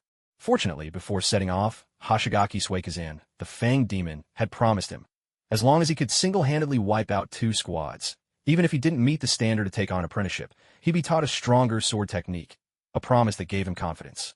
He believed that even without any special bloodline, his understanding of ninjutsu and swordsmanship would never make him inferior to Meitarumi. I, Kisame Hoshigaki, will never live my life in anyone's shadow. Of course, he would never let personal matters interfere with or sabotage the Miss Special Mission. On the contrary, he wanted to do even better than Meitarumi, to prove himself by killing even more. Kisame quietly made up his mind. As long as they weren't from Kirigakure, he would kill anyone he came across. He'd spend the next 2 days on a killing spree and only enter the tower on the 3rd day. Inside the Kirigakure base, a soundproof barrier had been activated. Lord Yagura, please confirm the assassination targets for this operation. Ao and Chojuro finished their discussion, wrote out a list of names, and placed it before Yagura. Yagura took the list, examined it for a moment, and spoke. Do not target anyone from the other villages for now. Avoid unnecessary conflict as much as possible. According to the terms given by Kimobikure and Iwagakure, we will carry out the Konoha severance plan. Infiltrate Konoha, directly observe its jonin and higher-ups, and eliminate as many promising talents as possible. Now, the first stage is nearly complete. It's clear the legendary Sannin are deeply troubled. Konoha appears strong, but is weak within. All that remains is for you to use the next 2 stages of the exams to seriously injure, or kill, any candidate showing potential to become a jonin. With that, Yagura turned to Meitarumi. Scouting in advance and determining the method of assassination had always been a core skill for Kirigakure shinobi. Meitarumi drew a deep breath, then nodded and began to recite the intel and requirements for each target. Primary target, Aburame Shursai, younger brother to the Aburame clan's young patriarch, adept with the Aburame clan's insect-based ninjutsu, and an excellent communicator. Elimination method, wide area boil release, swiftly destroying all host insects to prevent warning other Konoha shinobi. Uchiha Inaho, a next-generation genius from the Uchiha clan, skilled in fire release, swordsmanship, and jinjutsu. Elimination method, water release, and poisoning. Required to bring back a Sharingan from the body and destroy at least half of the corpse. N, a recently risen civilian ninja with immense strength, suspected chakra thread jutsu wielded among his techniques, and wealthy in terms of ninja tools. Elimination method, lava release, boil release Kekiai Genkai, ideally from a distance. Separate him from his teammate, Hyuga Tsugi, and take him out. Required to retrieve meat from all 4 limbs and the torso. Hyuga Tsugi, from the branch family, second son to the Hyuga clan elder, recently mastered the rotation jutsu, talented enough to be the best of his generation. Elimination method, attrition. Once his rotation ends, his chakra reserves will be depleted. Required to collect both eyes and brain tissue. With the list recited, Meitarumi let out a heavy sigh. She was about the same age as Kakashi and had only recently graduated early from the Ninja Academy. Owing to her talent, she'd yet to encounter true darkness. She still held onto many hopeful notions, hardly worn away by harsh experience. In short, she was not yet ready for slaughter. But the village demanded what it did, and she still longed for better opportunities and resources to grow. In a world like the shinobi realm, unless destiny itself favors you, and you are born into the ranks of nobility, perhaps even as the child of a sage. Otherwise, should you wish to seize control of your own fate, your hands will inevitably be stained with the blood of others. As for the wars yet to come, they will leave no room for personal will. To preemptively eliminate someone who might become an enemy in the Third Shinobi World War, from the perspective of Kirigakure, is not only beneficial to themselves, but also serves the greater good. With the Great War looming close, even though open battle has yet to erupt, the tension at the borders makes it clear that Konoha's strength has not yet reached its peak. For now, Konoha remains on the defensive. This atmosphere extends to the Chunin exams as well. For the squads from other villages, launching a reckless assault not only risks disqualification, but could lead to death. Therefore, none of the Konoha teams wishes to deliberately target any other village. Their true aim is to pass the exams, earn the title of Chunin, and then prove their worth on the battlefield. That is the righteous path. Of course, trust is never given lightly. Before setting out, Aburame Shirkai distributed a special bug to each squad, serving as a means of communication. If they encounter an overwhelming attack or acquire surplus scrolls, they can infuse chakra into the bug to relay the message to the other teams. By nearly 3 p.m., each squad had finished mapping out their strategies. Everyone harbored their own intentions. Some were bent on targeting Konoha, others sought only to protect themselves. Some looked for potential allies, while some decided to stay neutral. An hour was more than enough for the leading jonin to prepare their teams psychologically. After everyone signed their life and death waivers, the top 9 teams were each given one of the Heaven and Earth scrolls. Of these, 4 teams were from Konoha, 3 from Kirigakure, 1 from Takigakure, and 1 from Amigakure. Exactly which teams received the scrolls was public knowledge, though the precise type of scrolls they held remained a secret. This arrangement was the result of a compromise between Konoha's leadership and Yagura of Kirigakure to raise the stakes, choosing only the truly elite through the ultimate test, survival. Confronted with Yagura, who was said to be a perfect Jinchuriki, Hiruzen Sarutobi wondered if, with the help of Enma summoned by his Jutsu, he might prevail in battle. But he was not confident that he could suppress the power of the tailed beast. Even with Danzo's help, it might not be enough. As for the other 2 elder council members, Hamura Mitokado and Kohor Udatain, they had long since retired, taken up ceremonial positions, and focused on furthering their own family legacies. Whether either of them could presently defeat a Chunin was in doubt. And where was Jiraiya? Never in the village when needed. Tsunade, crippled by her fear of blood. Orochimaru, his mind always elsewhere. As for Kushina Uzumaki, Konoha's top brass could not fully trust her. Until she surrendered every sealing technique she possessed, she would never be allowed a voice in village policy. So, in the name of the greater good, they could only sacrifice a number of Chunin candidates, ensuring internal stability and buying Konoha the precious time needed to recover. With transparent schemes, they procured intelligence on Kirigakure's next generation, skillfully baiting Yagura himself. And what the candidates who died? They were merely numbers, fewer than 50 in all, and with Konoha's vast resources, it was a loss they could afford. At the very worst, they would simply expand the memorial stone. Sigh, everything I do is for the sake of the Leaf Village. Sandame took a deep drag on his pipe, his eyes scanning the intelligence reports spread out on the table before him. The top half of the teams, once they secured a scroll, were quick to stash it away in the safest place they could find, each team keeping a wary eye on the others.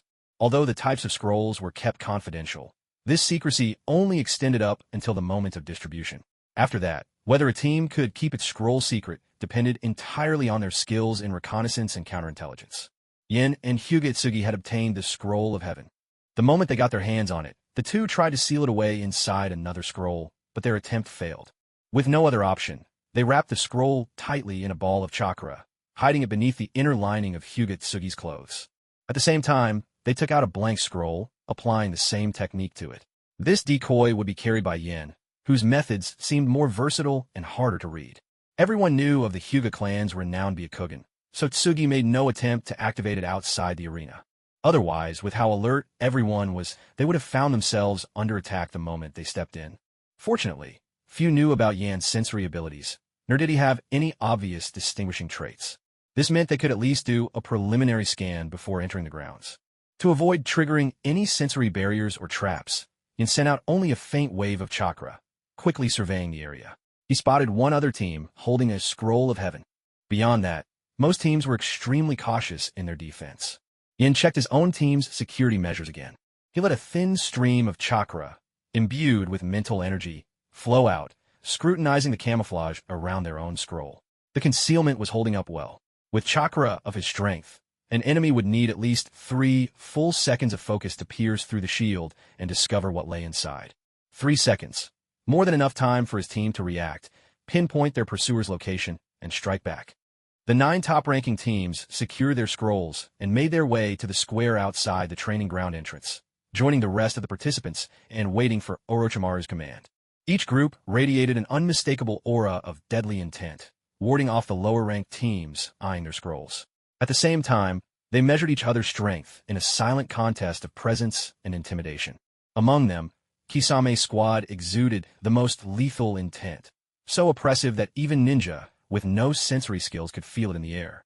Yin detected a particular aura within that killing intent. Faint, but unmistakable. He had only ever encountered it around Tsukumo Hatake and Shi. Is that presence the essence of the blade, or is it the spirit of the sword? It hardly mattered. Yin only knew one thing. This year, the strength of the hidden mist was not to be underestimated. Orochimaru took his place at the center of the field, a glimmer of menace in his gaze as he swept over the assembled candidates. I'll say it one more time. The second round of this exam will last for 3 days. Your goal is to steal each other's scrolls, or seek out one of the 9 hidden within the test grounds. Only by collecting both kinds of scrolls will you pass. The requirement to pass is as follows. From 3:10 this afternoon, you have 3 days to reach the central tower of the arena, carrying both the Heaven Scroll and the Earth Scroll. Take note, surrender is not permitted in this test. Even if only one team member remains, there is only one path forward. Fight to the very end. Only upon reaching the tower or the exit is forfeiture allowed. As these words landed, those gathered clenched their fists in silence, and some even broke out in cold sweat. There were only 9 scrolls hidden in total, which meant more than half the participants would be eliminated. It also suggested that the weaker teams might band together to target the stronger ones.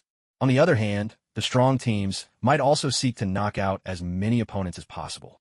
Add to this the covert machinations of each village, and with scrolls distributed unevenly, the intensity of the battles would undoubtedly escalate.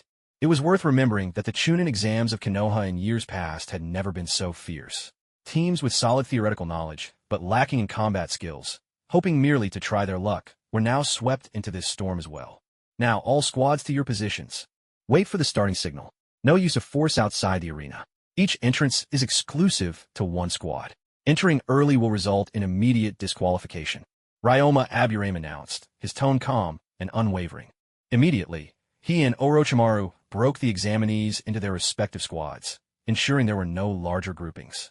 The genin split into 2 streams, moving clockwise and counterclockwise around the edge of the arena, each looking for an entrance that suited their strategy. Some darted forward, then doubled back, hoping to throw other teams off in their calculations. The 44th training ground was massive, larger even than Konoha itself in this era, with a total of 44 entrances. Outside the field stretched the Forest of Death. Though not as dense as inside, it had been reinforced with sensory-blocking barriers. Even if a Hyuga went all out with their Byakugan, they wouldn't be able to see through. So unless you spotted another squad with your own eyes, or managed to figure it out through deduction, no one could be certain where anyone else was. Yin and Hisashi Hyuga circled halfway around the training ground, soon spotting Ryoma Aburame's squad preparing to enter from the far side. After a brief discussion, they agreed on a plan. The weaker teams would stay together, while the stronger teams would split up. This way, the weaker teams would avoid getting picked off by other villages, minimizing casualties, while the stronger teams could use their skills to cover more ground, gather more scrolls, and raise Konoha's overall chances of success. Looking at Ryoma's team, their breaths already ragged and short, it was clear they didn't have the stamina for further changes. Yin and Hisashi volunteered, offering to plunge into the opposite side of the arena themselves. Both were skilled in taijutsu, so as long as there were no obstacles, running a loop around the entire field was barely worth mentioning for them. They returned to entrance 1, the very gate where everyone had assembled at the beginning. Although no one quite knows why, at every Chunin exam, the genin always scramble to crowd around the rear entrance. This makes the area by the front gate pleasantly empty, with far fewer competitors, and greatly increases the chance of finding an unclaimed scroll. The 2 of them waited by the entrance, listening for the starting gun. Their presence must have disturbed him. Orochimaru, out for a casual stroll, looked over in mild surprise. That child, I feel like I've seen him somewhere before. He'd been absorbed in his experiments for days, so the memory slipped his mind for the moment. Still, their unusual behavior had piqued his curiosity. Oh well, might as well see what the competition's like this time. Maybe I'll find something new. Muttering to himself, he leapt up into the trees with an uncanny grace, scarcely human, and after a few quick bounds vanished into the forest. Bang! The starting gun echoed from the central tower of the arena. Thanks to the practice ground's circular design, all the genin burst through the entrances almost simultaneously. Clang! The iron gates slammed shut. Yin and Hyuga Ji quickly activated their sensory abilities, sweeping the surrounding kilometer. Their vision immediately lit up with several blobs that blocked their sensing. A few hid in the treetops, some were buried beneath the ground, and there were even a handful lurking beneath the surface of a stream. Are those the Heaven and Earth Scrolls? Instantly, Yin and Hyuga Ji leapt up to the tree canopy, pried open the bark, broke through a barrier, and pulled out 2 scrolls.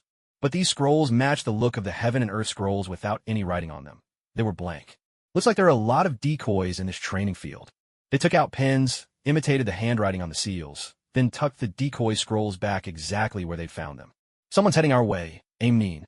Not the team carrying a real scroll. No point in engaging. Not worth it. Let's withdraw. They reached an immediate agreement and bolted in the direction devoid of other people. Both of their skill sets leaned towards solo combat. They would never recklessly attack without knowing the enemy's abilities or trump cards. Especially not against targets with little value, but high risk. Aimnine teams were notorious for their salamander summons, and no one wanted to get poisoned. If they could advance to the third round with all their strength intact and no unnecessary fighting, that would be the safest and most reliable strategy. Yin retrieved an empty scroll wrapped in a plastic bag from the riverbed. Seeing nothing written on the outside, he unfurled it to search for any hidden codes or maps, some sign, some clue. But there was nothing. He tried probing it with his mind, still nothing. He let out a long sigh. Hokage, anything on your end? As Yin spoke, he methodically wrote a mark on the decoy scroll, just in case they ran into it later and needed to recognize it. He slipped it back into its bag, weighed it down with a stone on the riverbed. Nothing, mine's fake too. Hokage shook his head in despair. Night was falling, and they had already opened nearly 100 fake scrolls. There was absolutely no pattern to the distribution of the scrolls. It was impossible to judge their authenticity based on appearance or where they were hidden. It seemed as if any large object could conceal a scroll. In some of the bigger rocks, they even found 2 scrolls stuffed inside at once. Even with their abundant stamina, the constant disappointments were wearing down their motivation. Judging by the density of decoys, there must be at least 5,000 blind boxes scattered throughout the test field. Trying to find the real scroll among them was like looking for a needle in a haystack. Relying solely on Hugase's Byakugan was futile. It couldn't pierce through the barriers and reveal the true contents inside without physically removing each scroll. Yin, on the other hand, could do it. He merged his mental energy with chakra, forming a powerful, penetrating sense that could break through the wrappings of wood or stone and even bypass the sealing barriers on the scroll surface. But the cost was far too high. After searching about 20 scrolls this way, he would need to rest straight away. Rather than burn through his slowly recovering mental energy and risk dulling his senses in an actual fight, it was a better trade to just dig with their hands. For that, all they needed was food and rest to regain their strength. Manual labor was simply more efficient. But this, once again, brought them right back to square one. At this point, it was fair to say that the very essence of the exam had shifted completely. The search for the real scroll had lost its meaning. Yin could no longer indulge in the hope of pulling the genuine article from a pile where the odds were less than 1 in 500. The painful lessons he'd learned from gacha games in his previous life had taught him. You can never bet on luck. There was no point wandering aimlessly any longer. It made far more sense to actively seek out the strong teams and snatch the scrolls from their hands. Authentic or not, first secure the scroll, then worry about the rest. Whether it was Yin or Hugase, both possessed the sensory abilities to ignore external disguises and obfuscations, seeing directly through to the mass of chakra inside the seal, and recognizing the true scroll at a glance. And so, they changed course, making scroll snatching their top priority. To ambush another team, the most important thing was to know exactly where they were. They needed to plan both their attack route and escape path in advance. The two exchanged a look of tacit understanding, then released their senses. Apart from that initial dash upon entering, meant to avoid a pointless skirmish with a rain ninja who didn't have a scroll. The rest of the time, they zigzagged ahead, methodically ruling out any suspicious target within sight. From where they were now, there was still 3/4 of the distance left to the central tower. They could always use the cover of night to make a dash for the tower and ambush others there, but that was what everyone else would be thinking too. If they tried, they'd likely stumble into an all-out brawl, and not even their sensing skills could help them avoid it, since the tower was the end goal. Anyone who wanted to move on to the next round simply had to get inside. The best strategy was to avoid lingering there for too long. It's still safer to look for solitary squads carrying scrolls outside first. Not only does it reduce the risk, but also allows them to make the most of their superior sensory abilities. No one within 2 kilometers ahead of us, but there are 2 squads behind, came the quiet report. One is from the Hidden Grass Village, and the other is the squad from the Hidden Rain Village, the ones without a scroll. Right now, they've stumbled upon the fake scroll we planted earlier, believing it's real, and a fight has broken out between them. Hinataji could see the situation more clearly than anyone, keeping a constant watch on the battlefield and providing live updates. Yan's sensory field was broader and more acute, so he was on patrol duty, always alert for any surprise. Neither squad was considered a serious contender for the scroll, but that didn't mean they weren't carrying some secret weapon from their village. This was doubly true for the Grass Squad. They were the only team from their village to make it into the second round. Watching the fight from a distance gave Yin and Hinataji a chance to gauge just what each village was hiding up their sleeve, making it easier to prepare for any truly dangerous opponents. With luck, the commotion might even attract more squads into the fray, sparking a chaotic battle. And then, when the dust settled, they could swoop in and claim the prize. Through their eyes, the tale unfolded. First, the Grass Ninja discovered the imitation Earth Scroll buried beneath a rock. Their captain, Aranishi Koji, gave the order, and after a Herculean effort, his teammates managed to tunnel out the decoy with their kunai. They were about to rest, maybe even make a fire to cook dinner, when a trio of rain ninja, searching along the arena's perimeter, spotted the flame and quickly closed in. Daring enough to light a fire at night. Incredible. Seems the Grass Ninja really do live up to their reputation. Bottom of the barrel in every category, Hinataji whispered, smug in the covered darkness provided them. As long as they stayed hidden, the advantage was all theirs. It was February, and the nights were still long. They could easily spend the next 2 days quietly scouting every squad's strengths and weaknesses. And then, when the time was right, strike with precision to seize the scroll. That strategy was exactly why they were in no rush, content instead to watch the action unfold in real time. Unable to outrun the Rain Ninja, the Grass team found themselves forced into a standoff. In the end, they surrendered the fake Earth Scroll in a show of submission. But the Rain Ninja pushed further, tried to use some sort of small black pill to turn the Grass Ninja into their loyal pawns. Unwilling to take this lying down, Aranishi Koji fought back, and battle erupted. The 3 Rain Ninja immediately leapt to the treetops, hurling a flurry of poison needles down at their foes. Only Koji had the skill to stick to the tree with Chakra, while his 2 teammates quickly ducked into the tunnel they dug earlier. Koji scrambled upward using both hands and feet, moving slowly but persistently. Even as needles found their mark and dug into his flesh, he gritted his teeth, climbing higher. Then, just as the Rain Ninja's attention waned, he suddenly surged upward, locking both arms around one of their ankles. At this distance, he was betting the Rain Ninja wouldn't risk harming their comrade by using a jutsu. And his gamble paid off. Facing the attack from the 3 Rain Ninja, he stubbornly used his kunai to sever all the tendons in their calves. It wasn't until his entire body was pierced and bristling with kunai and sunbon needles, his face turning purple-black, that he finally lost consciousness. He fell headfirst to the ground, blood seeping from the corner of his mouth. Watching the Grass Ninja captain who had staked his very life, Yin couldn't help but feel moved. Could we fight with that same desperation as that Grass Ninja? I'm not sure. Hyuga Tsugi fell silent. It wasn't pity they felt for the enemy, but rather a reluctant admiration for the determination to fight back fiercely, even at the cost of one's own life, refusing to let the opponent get away unscathed. To be honest, if it was to protect their teammates, their warm-hearted teacher, or simple and sincere friends like Mike Guy, they believed they could muster that spirit. But when it came to certain missions that went against their own values, Yin figured that simply casting 3 ninjutsu techniques for show was already doing right by Konoha. Hyuga Tsugi's feelings towards the main family were much the same.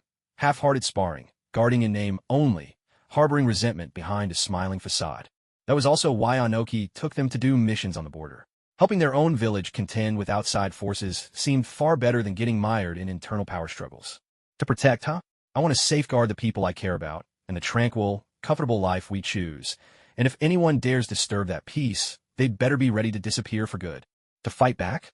I dream of a day when main and branch house are treated as equals, when the cursed seal of the caged bird is no more, when no one can control another's fate at will. That's worth giving my life for. With this heartfelt exchange, both gained clarity about their personal path, and even felt their spirits rise. Yan's mental strength rose a notch, and Hyuga Tsugi's Byakugan became even keener. Before they could contemplate further, Koji Aranishi, who had fallen headfirst to the ground, suddenly sprang back to life. Meanwhile, the Rain Ninja captain stayed up in the tree, tending to his injured comrades, who could no longer move. Another Rain Ninja leaped down from the branches. Forming hand signs in midair, he landed softly, and at that instant, a summoning array appeared. A giant salamander burst forth, its gaze fixed on the entrance of the cave where the remaining Grass Ninja hid.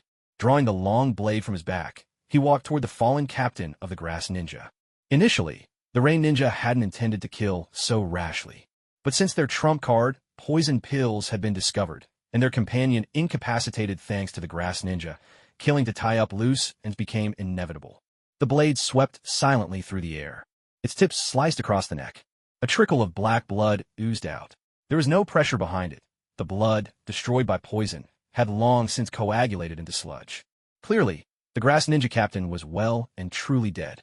A long sigh of relief escaped from the rain ninja crouching on the ground. A moment ago, he'd watched the enemy withstand countless poison needles and yet press on in relentless assault. For a moment, he doubted whether his poisons had failed. In the end, it was simply a matter of fierce willpower. Now, seeing the grass ninja captain face down in the mud, blood congealed, no longer a threat. He spit contemptuously at the ground beneath the tree. Bah! Willpower won't fill your stomach. If you're poisoned or stabbed, you'll die all the same. You deserve it. The rain ninja muttered a curse, an ugly, sinister grin twisting across his face. His gaze shifted to the hole loosely covered with chunks of earth. Inside, two pairs of dark, round eyes peered out, fear and sadness mingling in their depths. Are these the types who get to take the Chunin exams? No wonder the grass country is so pathetically weak. Looks like I don't even need you to act. He cast a sidelong glance at the nearby salamander, signaling it to be ready. Determined to kill these two trembling children in the cruelest manner possible, he hoped to retrieve his own courage, and maybe avenge his injured teammate in the process. The blade thrust toward the entrance of the hole. A child's shriek pierced the air. Careful, he's still alive. The rain ninja captain shouted in alarm, hurling a handful of sunbond needles. They couldn't afford to lose another member of their team. You bastard, don't you dare hurt the children. Suddenly, the supposedly dead grass ninja captain opened his eyes. Upside down, he swung his legs up, clamping them fiercely around the rain ninja's neck. Let go. The blade, halfway through its arc, came to a sudden halt. Poison-tipped sunbon rained down again onto the grass ninja captain's back, but they had no effect. Instead, the rain ninja, poised for attack, broke out in veins of effort, one hand clawing desperately at the captain's pants, the other flailing his sword in blind panic. He slashed at the legs, strangling his breath, but nothing could break their grasp. His bulging eyes and distended veins, fevered mind, and rapidly cooling sweat all spelled out one thing. He was suffocating. Brain cells withered by the second. His strength ebbed, limbs slipping from control, and his mind swirled into delirium. In a feverish daze, he saw his own blade slicing the leader's shin, his captain leaping down from the trees, and the two young grass ninjas scrambling from the hole to throw themselves, heedless of danger, over their captain. Captain, save me. The salamander-summoning beast let out a string of harsh, rasping croaks and spat acid everywhere before dismissing itself with a puff of smoke. Even with the kunai driven through his chest, the young grass ninja held tight to the captain. The rain ninja lost his nerve. Thinking back, he'd already been rattled the moment the grass ninja charged in, ready to die. Their death-defying defiance hadn't resurrected them. It had only driven him from frayed nerves into utter madness. What's happening? How does a person have this much strength? Dying as part of the exam, is it really worth it? How can someone come back from the dead? This isn't real.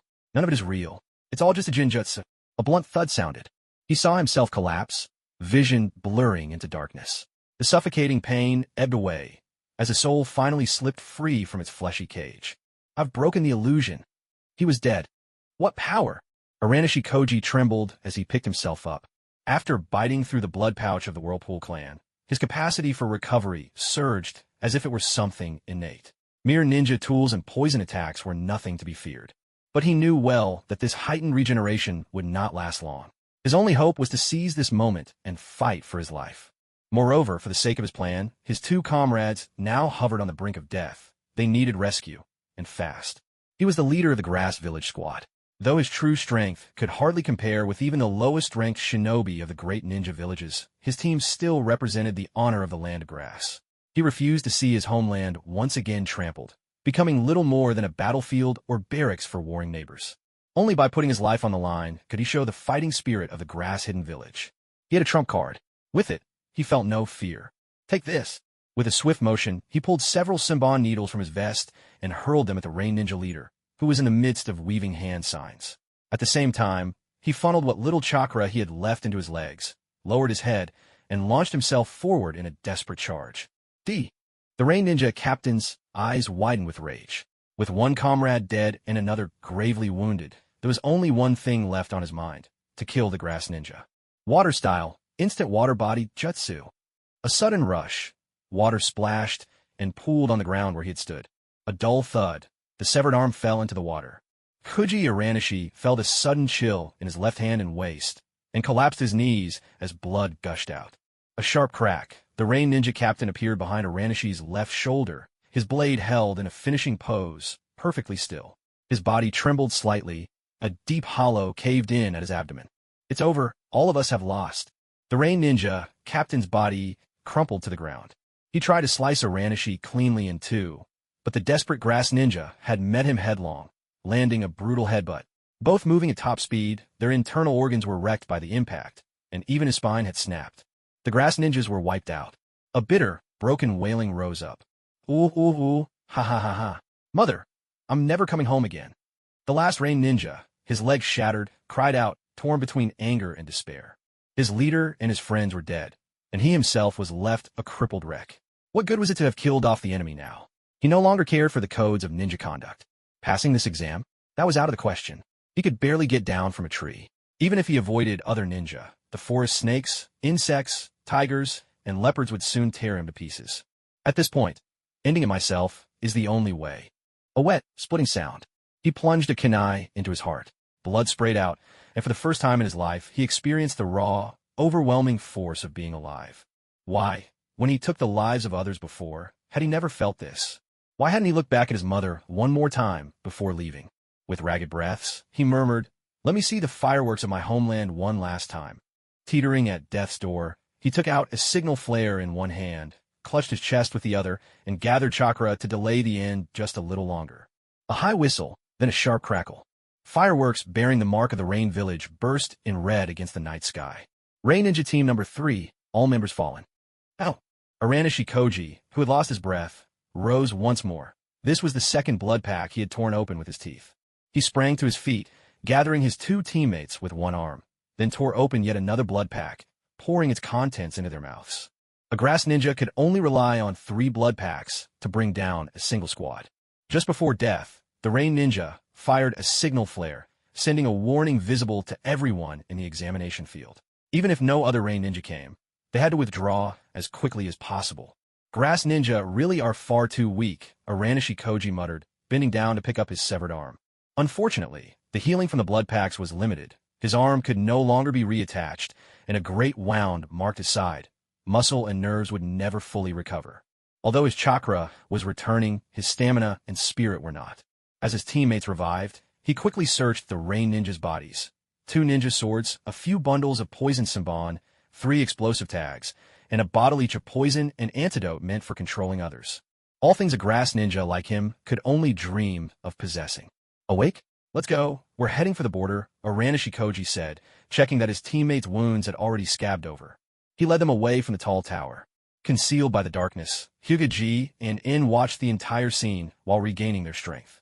Are they coming? Who? The other squads. 2 teams are approaching from a side. Waterfall Ninja, 6 of them, traveling together. If I recall, the Waterfall Ninja have a scroll, right? Let's move. Hokage drew a ninja sword from his scroll. Just as he was about to act, he paused in realization. Are we going to use the Grass Ninja to probe the Waterfall's trump cards?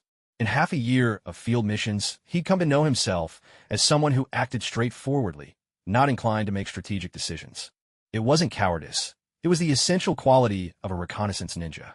Yes, he'd abandoned the ideals of becoming a combat ninja long ago.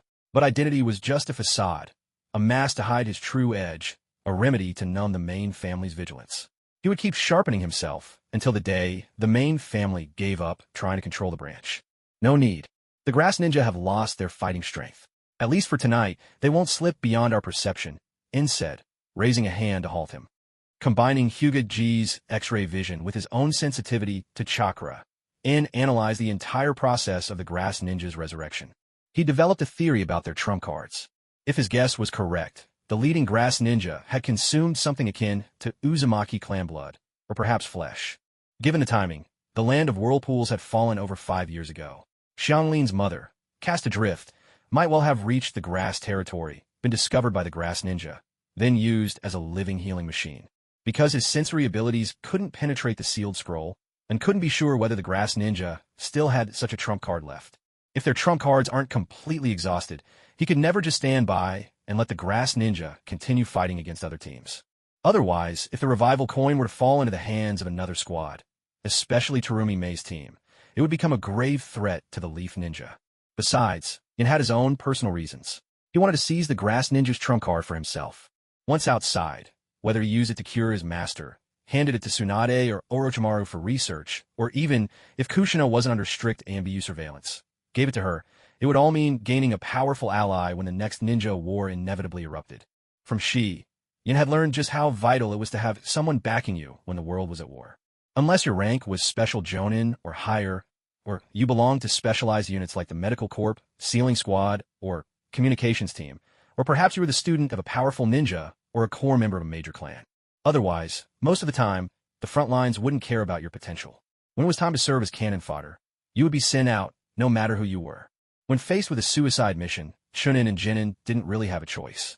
The only difference between them was that, at best, a Chunin could use Jinin as human shields to escape at the price of having their chakra seal for life and never seeing daylight again.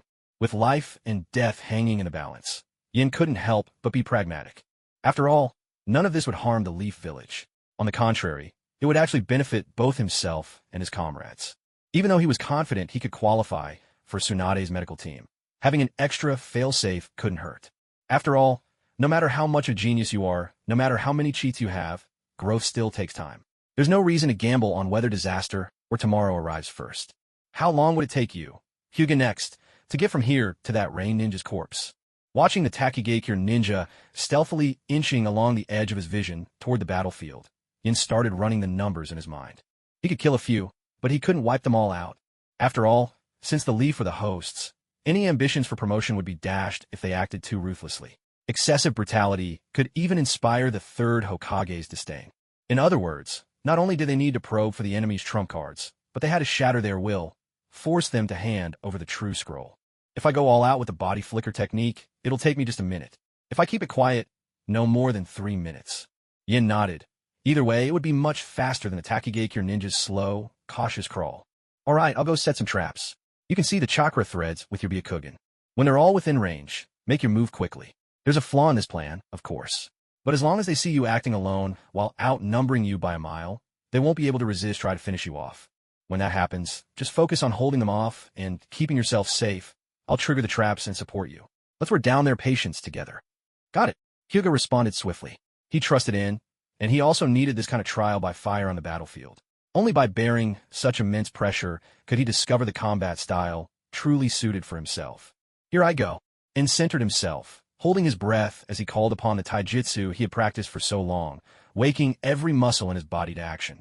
A dark figure flashed before Hyuga's eyes, and darted through the treetops, and apart from the rustling of leaves, not a single sound betrayed his passage, barely the whisper of a breeze. 1 kilometer in 30 seconds, and without even using the body flicker technique. Does this mean my speed is nearly at the limit of human capability? Why don't I feel any bottleneck? Is it something with my stats panel? Or are ninja bodies just that much stronger than normal? And shook his head, casting out the stray thoughts. He cast a quick glance at the Rain Ninja corpses scattered on the ground. Aside from a few kunai and some indistinguishable poisons and antidotes, everything else had already been looted by the Grass Ninja. Water style, water veil. He clapped his hands together. A thin layer of muddy water formed, wrapping around his body and sealing his scent within. With this, unless the enemy possessed remote chakra sensing abilities, there would be no trace of his passage through the mud.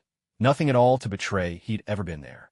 In pressed himself against the tree trunk, extending his senses again to pinpoint the location of the Taki Ninja. At this speed, I have no more than 5 minutes left. That's plenty. The Taki Ninja moved at a slow crawl, deliberately keeping their steps soft to avoid alerting enemies. Unfortunately for them, they'd run into 2 sensory experts. Their supposedly stealthy pace had instead given their foes ample time to lay a trap. Let's set a few conventional traps to start. In crouched down, sending chakra threads from his fingertips into the corpse's limbs, crudely threading through bone and tendon, reworking each body into a rough human puppet.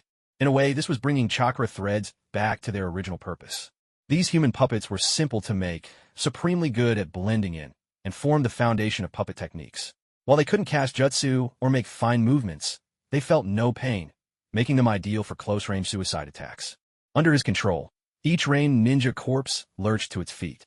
He equipped them with explosive tags, then clipped short lengths of chakra thread to set up booby traps. Afterward, the corpses either slumped sideways or sprawled face down, returning to their former lifeless poses. If anyone tried to move them, the chakra thread would set off the tag, critically injuring anyone within 2 meters. Tripwire bombs aren't enough on their own. Let's add some snare traps. In braced himself on a tree trunk, one hand spinning out chakra threads, the other laying explosive tags. Using his speed and agility, he pushed off the trunk again and again, achieving a glide just above the ground. In this fashion, he wove 3 interlocking layers of traps around the rain ninja corpses, linking trees to trees, a web of deadly surprises. 3 minutes left. Time to set the real traps. He hadn't forgotten that the aim with the Takigakure ninja wasn't to kill, but to trap and torment them, breaking down their mental defenses until they handed over the real scroll willingly. Chakra net. Flame leapt into the treetops, arms outstretched, as all 10 fingers sent out threads of chakra, which began intersecting and binding at their crossings, forming a series of interconnected nodes. And thus, a vast net took shape. Just like with chakra threads, I can use this almost without any drain. Besides, thanks to the nodes, even if the net is huge, it hardly loses any strength. I suppose this can count as the first ninjutsu I've truly crafted on my own. With satisfaction, he gave the mesh a testing tug. After a moment's thought, he poured even more chakra into it, expanding the net until it spanned the entire battlefield, with room to catch any traps along the edges. He spread this enormous web some 7 meters above the ground, securing it between trunks and branches. This way, the hairfine net would be all but invisible in the dark, so the Takigakure ninja wouldn't spot it while fighting or leaping. But once they triggered the traps below, escape by jumping would be out of the question. There's a height limit, but what about the sides and the ground? I have to leave them absolutely no way out. True to his word, Flame immediately set about stringing a circular net around the trap's perimeter. The instant the Takigakure ninja entered, he could drop this net and bind it to the one above, sealing them inside. The final minute ticked down. Flame started laying chakra nets across the ground. Meanwhile, Hyuga Tsugi splattered fake blood over himself and rushed straight toward the battlefield, his actions catching the Takigakure ninja's attention. "We can't let the Konoha ninja take the spoils," one muttered. "He's all alone. Let's take out this kid." Shinobi from the major villages always carry something valuable. "Could this be a trap, though?" asked Hiro, the Squad 2 captain. "Trap or not, what normal person would let a Hyuga wander around alone? He's running like his life depends on it. Probably means his squad's dead," replied the leader, Yamashina Hana, his judgment clouded by greed. Never mind that their opponent was a shinobi from Konoha, and surely well equipped. Even just claiming the credit for killing a Hyuga would raise his standing in the village. That alone would guarantee him a seat at the council once he came of age. The underground nets are ready too. Flame slipped out from a hole the Kusagakure ninja had dug. Not like the chakra net above ground. A net woven underground had to be crafted in place, or it simply wouldn't fit. 10, 9, 8. Flame counted down, his estimate for how many seconds remained before the Takigakure ninja would spot him. 7. He darted behind a tree and began climbing fast. 6. Activate. Flame pressed his fingers together and poured chakra of a precise nature and strength into the net hanging in the branches. One of the grids suddenly spread outward, revealing a gap just wide enough for a person to slip through. This was a preset back door, one only he could use, designed to keep him from making the embarrassing mistake of locking himself in. 5. The gap sealed shut, and Yin shot up to the treetop. Both his hands sent out 10 chakra threads, running them down along the trunk and burrowing into the earth, ready to manipulate traps or puppets at a moment's notice. Hyuga's CI narrowly dodged a kunai, which was strapped with an explosive tag. Boom! The tag detonated, forcing him to dive and roll away in haste. Staggering to his feet, he narrowly avoided a tripwire underfoot, only to tumble headlong into a pile of rain ninja corpses. Got it! With his uninjured hand, Hyuga's CI gripped the ninjato Yen had planted earlier, while his other arm dangled uselessly at his side. He braced himself on the ground, struggling to rise. At the same time, he bit down on a piece of fresh duck blood, which he'd bought at noon. Instantly, his vitality plummeted. Blood trickled from the corner of his mouth. "He's badly hurt," one of the Takigakure ninjas shouted, barely able to hide his excitement. Though the village hidden in the waterfall usually kept to itself and respected other villages' boundaries, that was an ideal held collectively. When it came down to individual gain, things changed completely. If fresh meat is put right in front of your mouth, you take a bite, an iron rule of the ninja world. Almost no one would pass up on the value found in the bloodline heirs of the great clans. Besides, the rules of the Chunin exams made it clear it was only normal for a few from the leaf to die. And besides, Takigakure had the confidence for this. The Leaf hadn't launched a preemptive strike in years. There was no way they'd risk angering the four great nations, all hungry for a crisis, just to avenge a single genin, especially not when the land of waterfalls itself was positioning to become the sixth major power. Bang! A hidden landmine went off. Just a moment ago, that Takigakure ninja had been shouting with glee. Now he was sent flying into a nearby tree by the blast. His face was blackened and burned. While his life wasn't in danger, the explosion had left him barely conscious. Watch out! The ground's full of traps. The remaining 5 quickly halted, anchoring themselves to the surrounding tree trunks. Eyes wide, they scanned the area, desperately trying to spot the invisible tripwires. Damn it! Which team fought with the Rain Ninja just now? You'd better hope I don't find out. How'd he get in there? One Takigakure ninja pointed at Hyuga CI, who was struggling to recover beside the Rain Ninja corpses. You forget, he's from Hyuga clan. With the Byakugan, he can see all the traps. Hylian caught on fast and explained to the group. As captain of the second team, he didn't have command authority, he could only advise. Whap! Quit tossing those useless rocks around. Huayong from the Yamanaka clan slapped a teammate's hand away, scolding them. He gave his orders. Hylian, you take 2 people.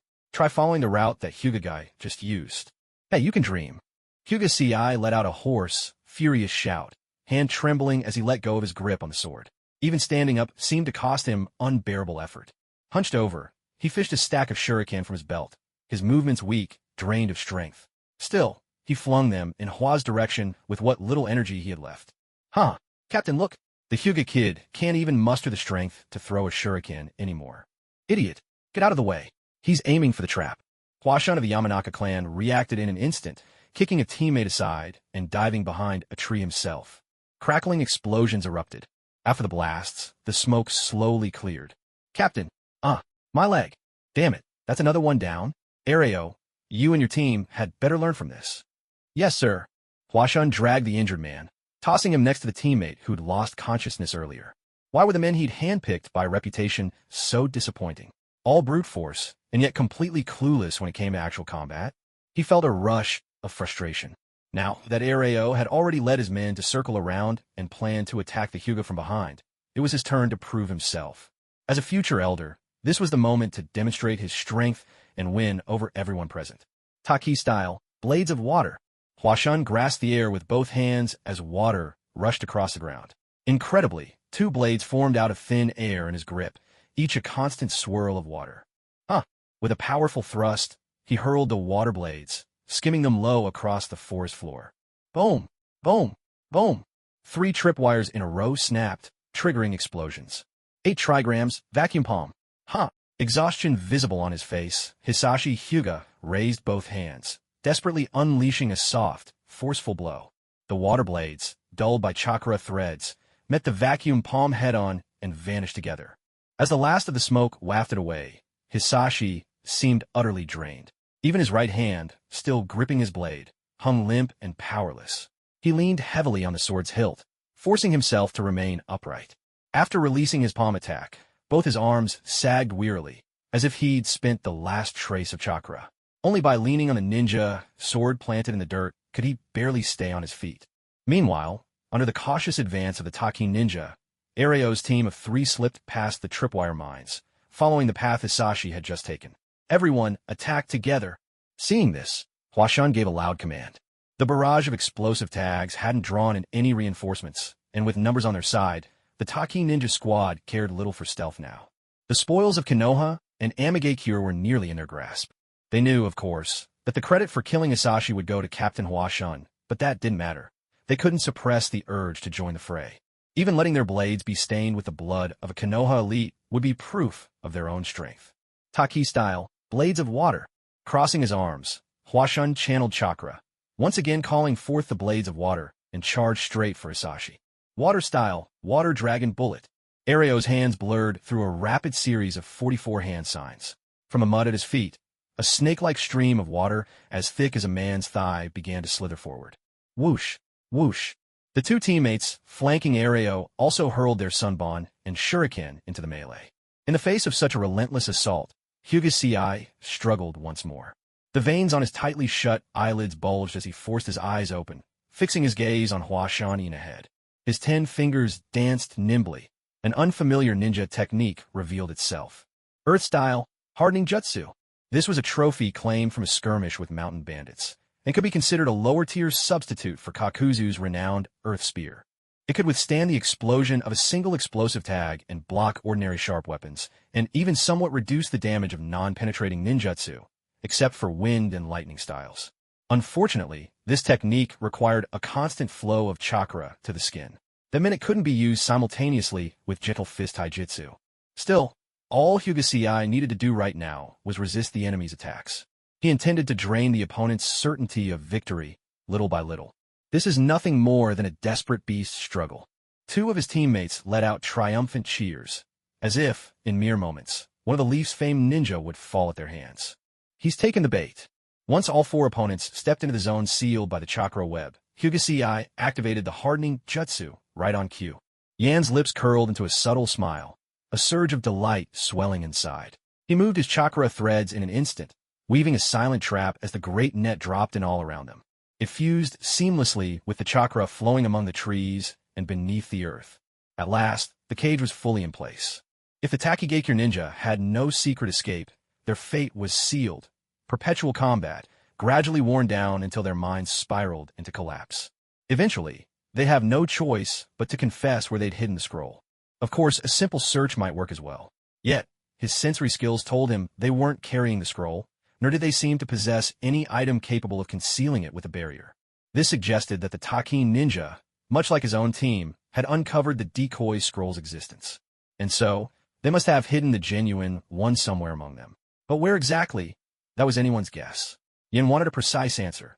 He had no intention of wasting time, digging up each hiding spot for a 1 in 500 chance. Right, those two injured ones need dealing with too.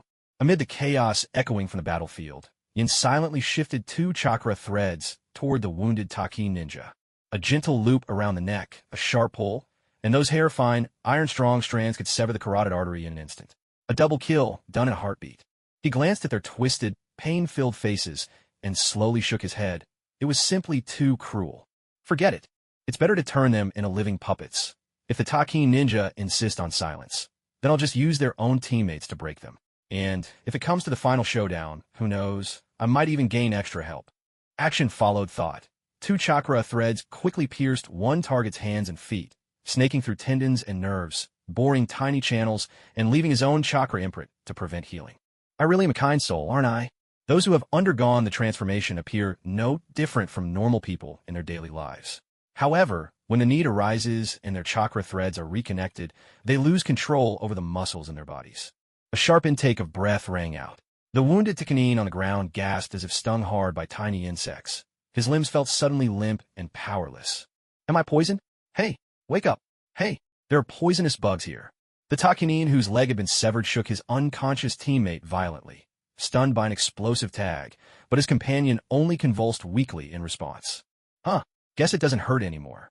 He pulled out a vial of universal antidote, popped a couple of pills into his mouth, and fed a few more to his dazed companion. Then he lay back down to rest and recover. Attacking one man with 4 Takunin at once, he felt secure. His only real worry was keeping watch for any movement around them, lest they be ambushed. At the heart of the battlefield, under the relentless assault of 4 Takunin, Niji Hyuga's figure was soon swallowed by thick, curling smoke. Only the crackle of jutsu and the harsh clatter of ninja tools carried through the haze. Phew, must be dead now, right? He was a tricky one. Almost wiped us out with his traps, breathed Yamakage Hanahe, finally relaxing. A normal ninja struck by 2 water dragon bullets, 3 chakra-forged water blade throwing knives, plus hundreds of shuriken and ninja tools, would hardly survive, let alone stand. Especially since, in their eyes, Niji Hyuga was already spent, gravely wounded, barely able to make even the slightest movement. Even so, the mist had not yet cleared, and it was still deep night. Yamakage Hana, ambushed by traps twice already, forced himself to stay cautious. Despite knowing that with such overwhelming force their target had a 99% chance of being completely incapacitated, he still stepped back and gave the order. Peru, keep your men in line. Wait till the mist clears to check on the target. Yes, sir. Peru waved his hand, and though his team grimaced at the delay, they chose to obey. Excellent. Yamakage Hana muttered to himself, his heart pounding. This was the first time in his life he had killed a ninja from one of the great village clans. The enemy might not have done anything yet, but the rush made him dizzy with excitement. After all, these are the famed clans who could rival the Uchiha. Suddenly, pain shot through Hana's foot, a searing, stabbing agony that made his entire leg cramp. Compared to this, stepping on a bare nail felt nothing short of pleasant. He hopped on one foot to assess the damage. Niji had finally struck. The gentle fist techniques and the hardening jutsu were incompatible, forcing Niji to choose between offense and defense. With the enemy acting so warily and refusing to enter the smoke, Niji had no chance for a surprise attack. Captain, are you all right? Shouted two teammates, worry thick in their voices as they called to Peru. Damn, feels like I got bitten by something. I need you over here with me. Peru, stay where you are. Yes, sir. The two team members nodded eagerly, determined to prove themselves in the upcoming battle. The previous squad members had been injured, and now was their chance to rise. Yes, they responded. Hyling also nodded. It wasn't as though he was one of the children specially chosen and cultivated by the elders. Still, he didn't have great ambitions. As long as he could serve the hidden waterfall, being a squad leader would be more than enough for him. Just as the two team members prepared to skirt around the edge of the mist, Hayataji drew his ninja blade and, with a powerful leap, burst through the fog. Yamakichwa rubbed his left foot, wincing from a small puncture wound. He squeezed out the tainted blood and was about to put his shoe back on. Suddenly, a flash of white light illuminated his vision. Hayataji had made his move. With the protective technique of hardening jutsu bolstering him, the recent barrage of small water bullets and ninja tools had been deflected with ease. Even the potentially piercing hidden waterfall style, blade of water, had been cleaved apart by his ninja blade. Observing with his Byakugan, Hayataji could see that, though the blade of water wielded by his opponent looked formidable, its real advantage came from the continuous flow of chakra and water that kept repairing and maintaining the blade. However, for the sake of style and flair, Yamakichwa had foolishly chosen to throw the blade of water as a projectile, giving up its greatest advantage, the ability to regenerate. Without its master, the blade of water was still sharp, but could only last for a single strike. Naturally, it was no match for the simplest, disposable ninja sword worth 50,000 ryo, and was shattered on contact. As a reconnaissance ninja, Hayataji saw through his opponent's vulnerability immediately. Ninja are human. Perfection is impossible. To find and break through another's weakness, this, truly, was the first step on the path to becoming a strong ninja. Captain MMPH, seeing Hayataji charging from the haze with his blade drawn, while Yamakichwa was still tending to his foot, the two wounded hidden waterfall ninjas outside the trap net began to shout in alarm. Flame tightened his chakra wire in a flash, binding the hidden waterfall ninjas to the ground so tightly that even their mouths were sewn shut. We've fallen right into their trap. Both men's hearts went cold, a chilling dread crawling up their spines. Konoha had even dared let a member of the Hyuga clan act alone, using a trap to capture all 6 of them in one swoop. Which squad could have conceived such a plan? The gulf between the hidden waterfall and the great nations was truly astounding. But now, all they could utter were muffled cries, writhing helplessly on the ground. They had no way to influence the battle's outcome. Captain, look out! The two hidden waterfall team members emerging from behind the smoke had been secretly thrilled at their prospect for promotion just moments before. But then, seeing Hayataji completely unscathed, panic washed over them, beads of cold sweat breaking out on their foreheads as they frantically drew their own ninja blades.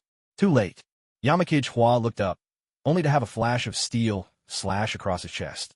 Where the blade had blocked the blade of water earlier, jagged notches had formed along its edge, and now thin strips of flesh were torn away with the wound. Ark! He let out a scream of agony, toppling backward onto the ground.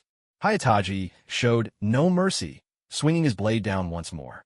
An enormous X-shaped wound ran from Yamakichwa's chest down to his abdomen. Fortunately, the attack hadn't struck any vital point. Drawing on his chakra, Shanin Hua staunched the surging blood, but the agony left him incapable of further fighting. Ark! Hyugetsugi delivered a swift kick to his groin, using the impact to spin himself around. With one hand, he sent a wave of chakra at a Takinin, using the technique Void Palm, while with the other, he raised his blade and charged another enemy. A dull thud. The Takinin had no chance to react before the blast of chakra smashed into him, sending him hurtling backward. As he hit the ground, a chakra net, manipulated by N to control its lines, ensnared and disarmed him, binding him fast. Clang! Clang! Blades clashed. Although swordsmanship was a basic skill in the hidden waterfall village, and their ninja were well trained, the Takinin stood no chance against Hyugetsugi for long. After all, his senior, Shi, was a master who had reinvented the style of Konoha swordsmanship. Thud, thud, thud. With precise, measured strikes, Hyuga Tsugi used gentle fist techniques to swiftly shut down the opponent's chakra points. Elsewhere, hearing the commotion, Hyro realized something was amiss, too late. Just as he began weaving hand signs, he was tackled by the corpse of a rain ninja lying on the ground. Two puppet bodies locked onto him, pinning him immobile. Worse, each puppet's chest bore an explosive tag, ready to detonate at any resistance. Even if he did break free, it would be meaningless. With that, the two squads of Takunin, 6 members in total, were thoroughly subdued. As the mist dissipated, and dispatched a shadow clone to hurl the 6 captives into a gigantic chakra web. Talk. Where did you hide your scroll? Any other valuable information is also welcome. Hyuga Tsugi approached and released the chakra block he'd placed on the Takunin's pressure points. I don't know. En shook his head at Hyuga Tsugi. With his senses, he could read a person's aura, expressions, and tone, judging at a glance whether someone was lying. And if anyone could deceive him, it certainly wouldn't be these ninja. No help for it. You take care of this. What are you going to do? Shishi wu ji wei junjia, En said with a smile. After so many rounds of treatment, I'm sure we'll unlock every secret you hold. Hyuga Tsugi stepped forward, deploying gentle fist with precision, striking exact points on the Takunin with practiced force. Slap, slap, slap. It tickles. Ha ha, ha ha ha ha. The Takunin, bound tight by chakra threads, could do nothing to scratch the overwhelming itch. In a matter of moments, he was breathless, flushed, drenched in sweat, completely at his limit. Un's gaze swept over the rest of the Takunin. Some couldn't bear to watch what unfolded. Stop before he bites his tongue. En commanded. Hyuga Tsugi released the pressure point seal. Speak. Okay, I'll talk. The scroll was hidden by the 2 team captains. We managed to dig up 3 or 4 decoy scrolls, all empty. So, for security, the captains hid the real scroll somewhere. I swear, the regular members didn't know where. Good. Not bad. You finally told the truth.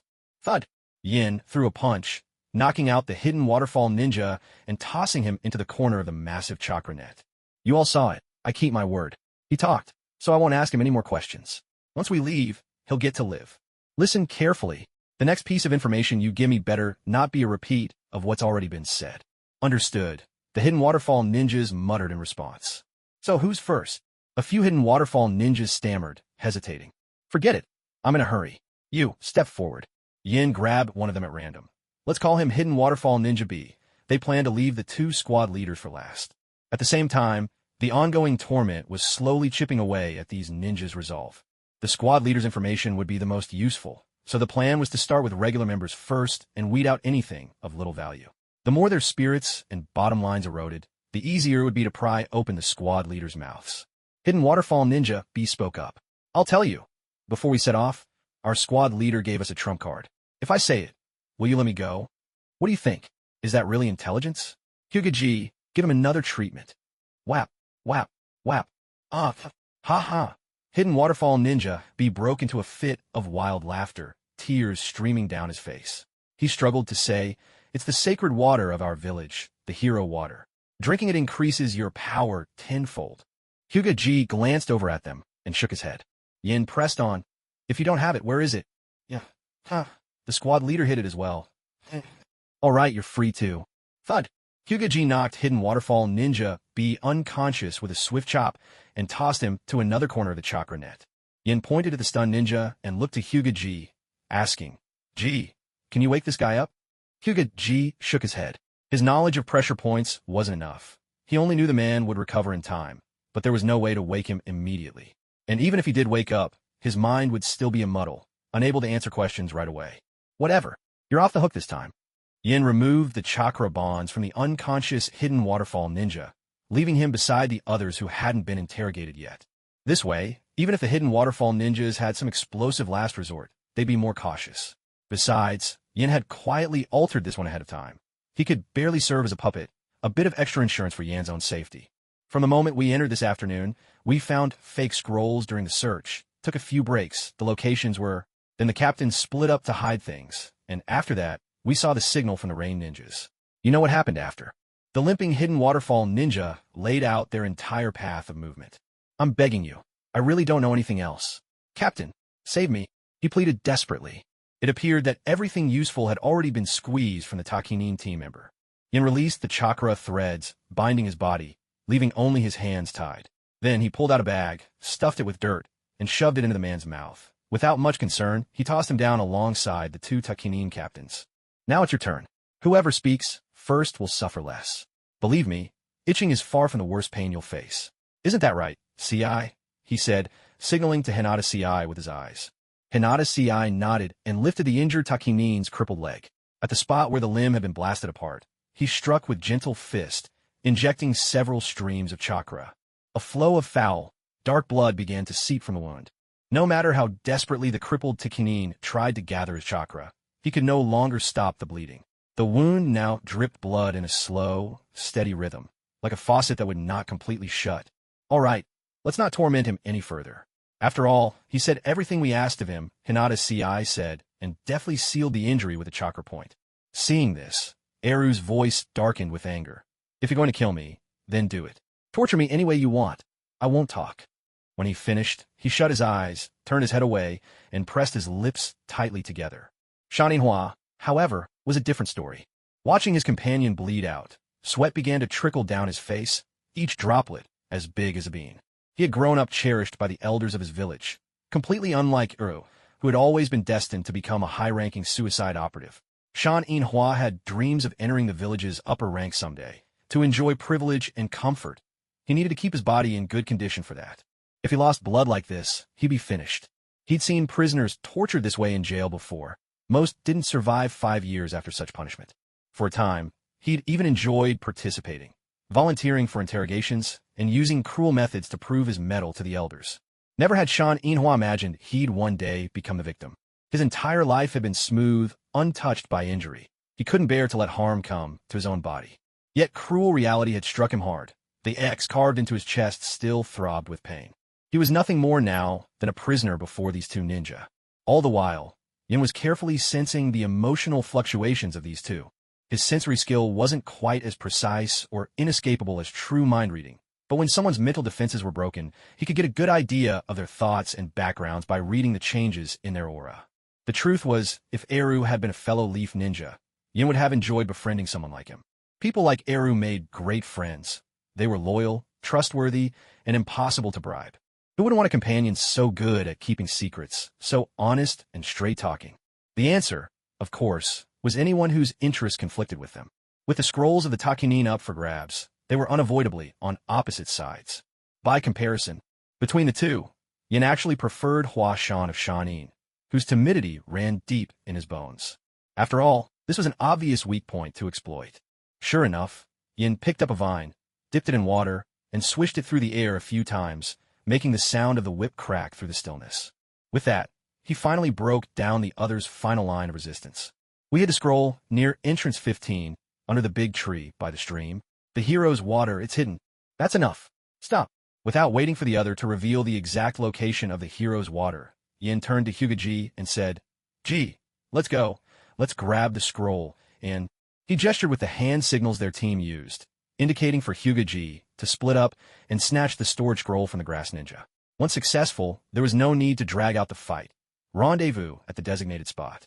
At this point, Yin had no interest in learning the whereabouts of the hero's water, because as soon as it was mentioned, Huashan's words faltered and uncertainty filled his tone. He would steal nervous glances at Ping Lang, whose aura was steadily rising by the second. Almost certainly, the Takigakure ninja were holding back some sort of explosive secret technique. As for the hero's water, so be it. If they had to give it up, then he'd just let it go. Yin knew that once they left the exam hall, it was impossible to keep hold of both such immensely valuable items. What's more, hero's water carried massive side effects. Outside of its research value, it simply couldn't compete with the Uzumaki clan's organizational knowledge. For their team, securing the Uzumaki clan's secrets would already be a tremendous victory. Greed could cost them their lives, and this was a truth that had nothing to do with strength or intelligence. Hadn't the Takigakure ninja, just moments ago, launched a reckless attack on Hokage and paid the price by getting captured? That was less than enough. Yin had no intention of making the same mistake. He was confident he could handle the Takigakure ninja, but now was definitely not the time. They needed to stay at their full strength. If they were to take action again, it should either be in the finals or as a last resort against one of Kirigakure's elite teams. After all, in this era where fighting prowess hadn't yet spiraled out of balance, there were really only two ways for a ninja to claim victory. 1. Like the third Hokage, Hiruzen Sarutobi was to master every art. Ninjutsu, summoning, sealing, even taijutsu, excelling in all. 2. If you strike, it's to kill. Leave no survivors who might uncover your secrets. The first path required a natural aptitude for all 5 elements, exceptional perception, and years of arduous training. Very few could reach such heights. Even with the help of his panel, there was no way for Yin to close that gap in the short term. The second path, on the other hand, required at least one absolute skill, something that for most ninjas became the core of their abilities. Let's move. A gap opened in the chakra net at the hand of Yan's shadow clone, and together with Hokage, they slipped away. The night was their shield. Even running at full speed, they had little to worry about when it came to encountering other squads. And even if they did run into an ambush, they still held the natural advantage. Should I probe to Chunin again? Watching his shadow clone slip away and vanish beyond his range of perception, the real Yin, who had been lying in wait atop a tree, watching over the entire trap-laden area, mulled it over in silence. Let's give it a shot.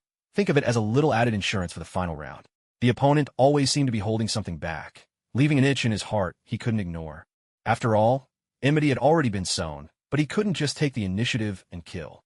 Besides, he could never quite shake the sense that someone was watching, faint and elusive, a possibility that the whole exam ground was being broadcasted live. If memory served from the original show, during Pain's invasion, the barrier team, or was it the intelligence team, had used a crystal orb technique to monitor the entire village. In any case, there were definitely means in the village to surveil without needing to gather chakra. The third Hokage valued his reputation, eager to be seen in the best possible light. Those who wished to bask in the sun needed to keep themselves pure and praiseworthy. Yan's physical capabilities now even surpassed those of most jonin. It was only a matter of time before he'd be revealed, maybe in the finals, maybe even sooner. He wasn't one to hide forever, waiting until the battlefield to show his hand. That would be too late. Of course, as long as he didn't fall into the darkness of the root division. Displaying strength wasn't a bad thing. Standing out might win him better opportunities for advancement.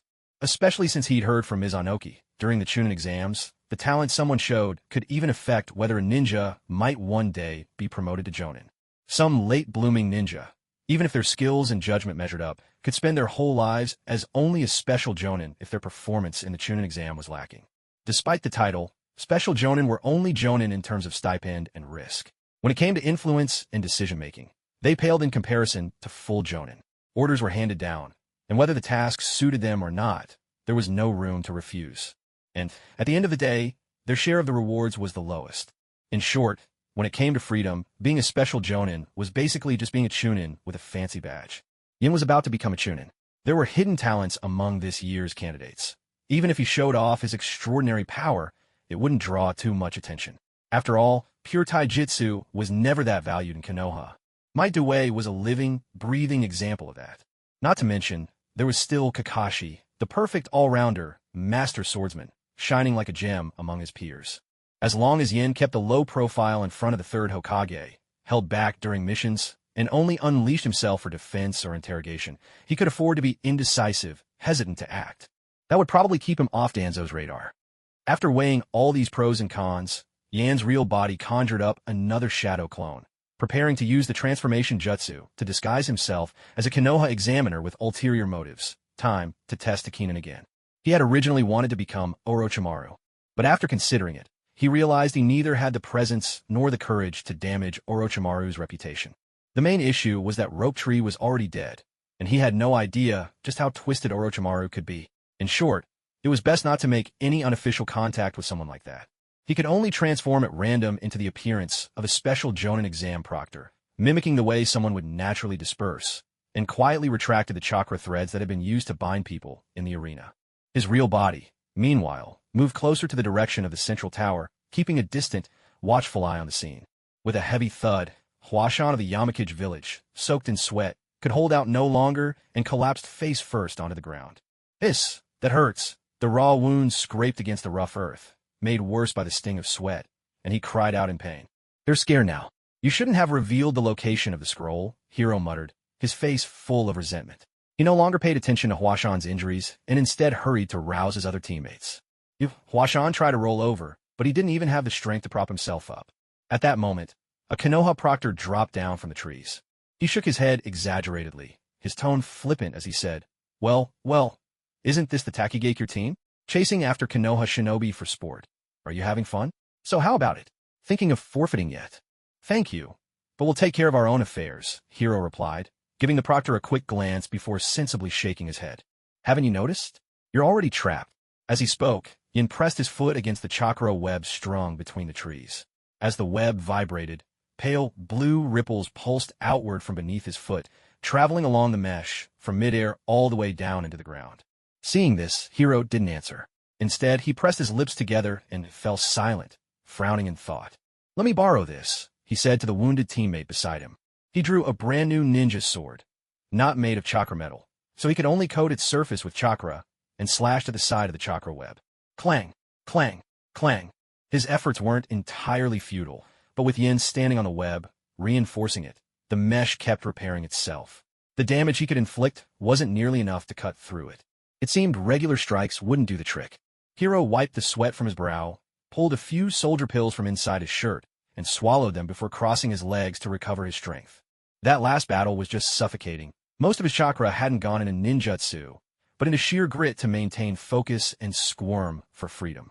Now, all he could do was hope that the Konoha proctor would have the decency to play by the rules, and not interfere with their struggle to break free. Hiro clenched the bottle hard in his hand. If the Konoha examiner decided to cross the line, he wouldn't hesitate to fulfill his duty, to go all out, to the end, even if it meant killing his opponent. Then, with his own squad, risking their future, he charged into the final stage with 5 times their strength. They swept through every ambush in their path, handing the scroll to the Senyenwa team, thus fulfilling the mission entrusted to them by the Council of Elders. The bottle in Hiro's hand was none other than the holy water of the Taki Ninja village, Hiro's water. They had kept this from their teammates. In truth, Hiro's water had always been in his possession, intended for a sudden, explosive move when least expected. Yet, strangely enough, neither In nor Hokage could sense any difference between the Hiro's water and ordinary water. To them, it might as well have been just a regular water bottle. There was also a secret self-detonating technique designed to work in tandem with the plan. Regrettably, it fell just short. The enemy seemed to have noticed something in advance. Had they not, Hiro might have been able to recover the lost Earth Scroll. Hiro paused, deep in thought, then drew a kunai and began to dig at the ground. After a few strokes, the web of chakra hidden below came into view. He struck it again with his ninja blade. But the chakra web repaired itself far faster than he could damage it. His efforts remained fruitless. So what do you have on you? The invigilator ninja, who was actually in disguise, rubbed his hands together with a sly grin. Something good, I bet. The kind you can't buy with money. He threw them a knowing look. A kunai, wrapped with an explosive tag, whistled through the air in reply. Boom! The explosive tag detonated, leaving several jagged cracks in the chakra web. But before the smoke had even cleared, In swiftly restored the web as if nothing had happened. The proctor leapt from the smoke, laughing. So you really do have some treasure? I'll give you this. It looks like explosive tags work, but this web heals itself. How many tags do you have left? Think you can keep it up? No need. We'll find our own way out. Hiro shook his head, a hint of anger in his expression. He grabbed Senyenwa roughly, his former respect for her gone without a trace. Get up. Try using your water blade. Senyenwa, somewhat annoyed, sat on the ground, chewing her ration pill as she replied, Fine. I'll let your disrespect slide. At least for now. We'll deal with this later. In, both his true self and shadow clone expanded their sensory abilities in unison. He coveted the Taki ninja's water blade. This was the perfect chance to observe and learn. He couldn't copy it instantly the way a Sharingan might. But with his keen perception, he could generally deduce which meridians his opponent was using. Combined with his own knowledge of the human chakra network, his mastery of ninjutsu, and his formidable physique, it would only take a few rounds of trial and error to mimic the technique. As for the finer details, those could be perfected with time. Nothing's working. Even wielding 2 water blades at once, the damage they inflicted merely kept pace with the rate of repair. Should they try to get up close and set off an explosive tag instead? But the last of their explosive tags had been confiscated when they were captured. The one just used was their final shot. Shani Hua's face grew even grimmer. Sigh. Fine, I'll do it myself. Ping Lang, with the courage of one prepared for death, gulped down the water of heroes. Cornered with nowhere to run, Takinen could only let desperation take over. In Ping Lang's mind, failing to escape the trap meant failing the exam, which in turn meant failing the Elder's Order. That was tantamount to betraying the village, tantamount to death. Compared to that, Drinking the water of heroes would only damage his potential. He never cared much for strength or status anyway. Better to sacrifice himself and show the loathsome Shanin Hua, the future elder, what true power really is. No, this is bad. The shadow clone immediately sensed danger. Things were spiraling out of control. That has to be the real water of heroes. Their opponent has kept the truth hidden all along. The water of heroes could let someone unleash 10 times their chakra. With power like that, there's no way they'd stay uninvolved. Besides, there were other teams from Konoha still out there. Even knowing that the effects only lasted for a while, seeing how resolute their opponent was now, odds were he'd be able to take down at least 2 teams before it wore off. That's a long time. Even a Jonin would struggle in this fight. You idiot. What are you doing? Shanin Hua stared in shock, unable to comprehend how anyone could drink such a huge amount in one go. We're just trapped. At worst, we could accept their terms or call on our sensei for help. Why risk your life over this? He roared in frustration, completely unable to fathom Ping Lang's actions. After all, that was enough water of heroes for the entire squad, 6 people combined. Yet Ping Lang swallowed half in one go. For a body barely 12 years old, that would be like an adult drinking pure, undiluted power. And with that, the force surging within wasn't just 5-fold, but 10-fold. It was no longer just his potential on the line, it was his very life. Within the blast of energy, Ping Lang shook his head, his voice calm and even, you wouldn't understand. The elder entrusted me with a mission, to do whatever it takes to improve your chances of becoming a Chunin. Let me end this examiner. He talks too much. Truth is, I've been weary for a long time. Back then, I still held out hope for the elders. He wore a look of sorrow. In the end, he was never one of the favored ones, though he had always refused to face the truth. After the helplessness he just endured, it finally dawned on him. He was just an insect. Maybe the only way to prove his worth was to let himself burn out completely. Fool, I don't understand you. Spit it out now.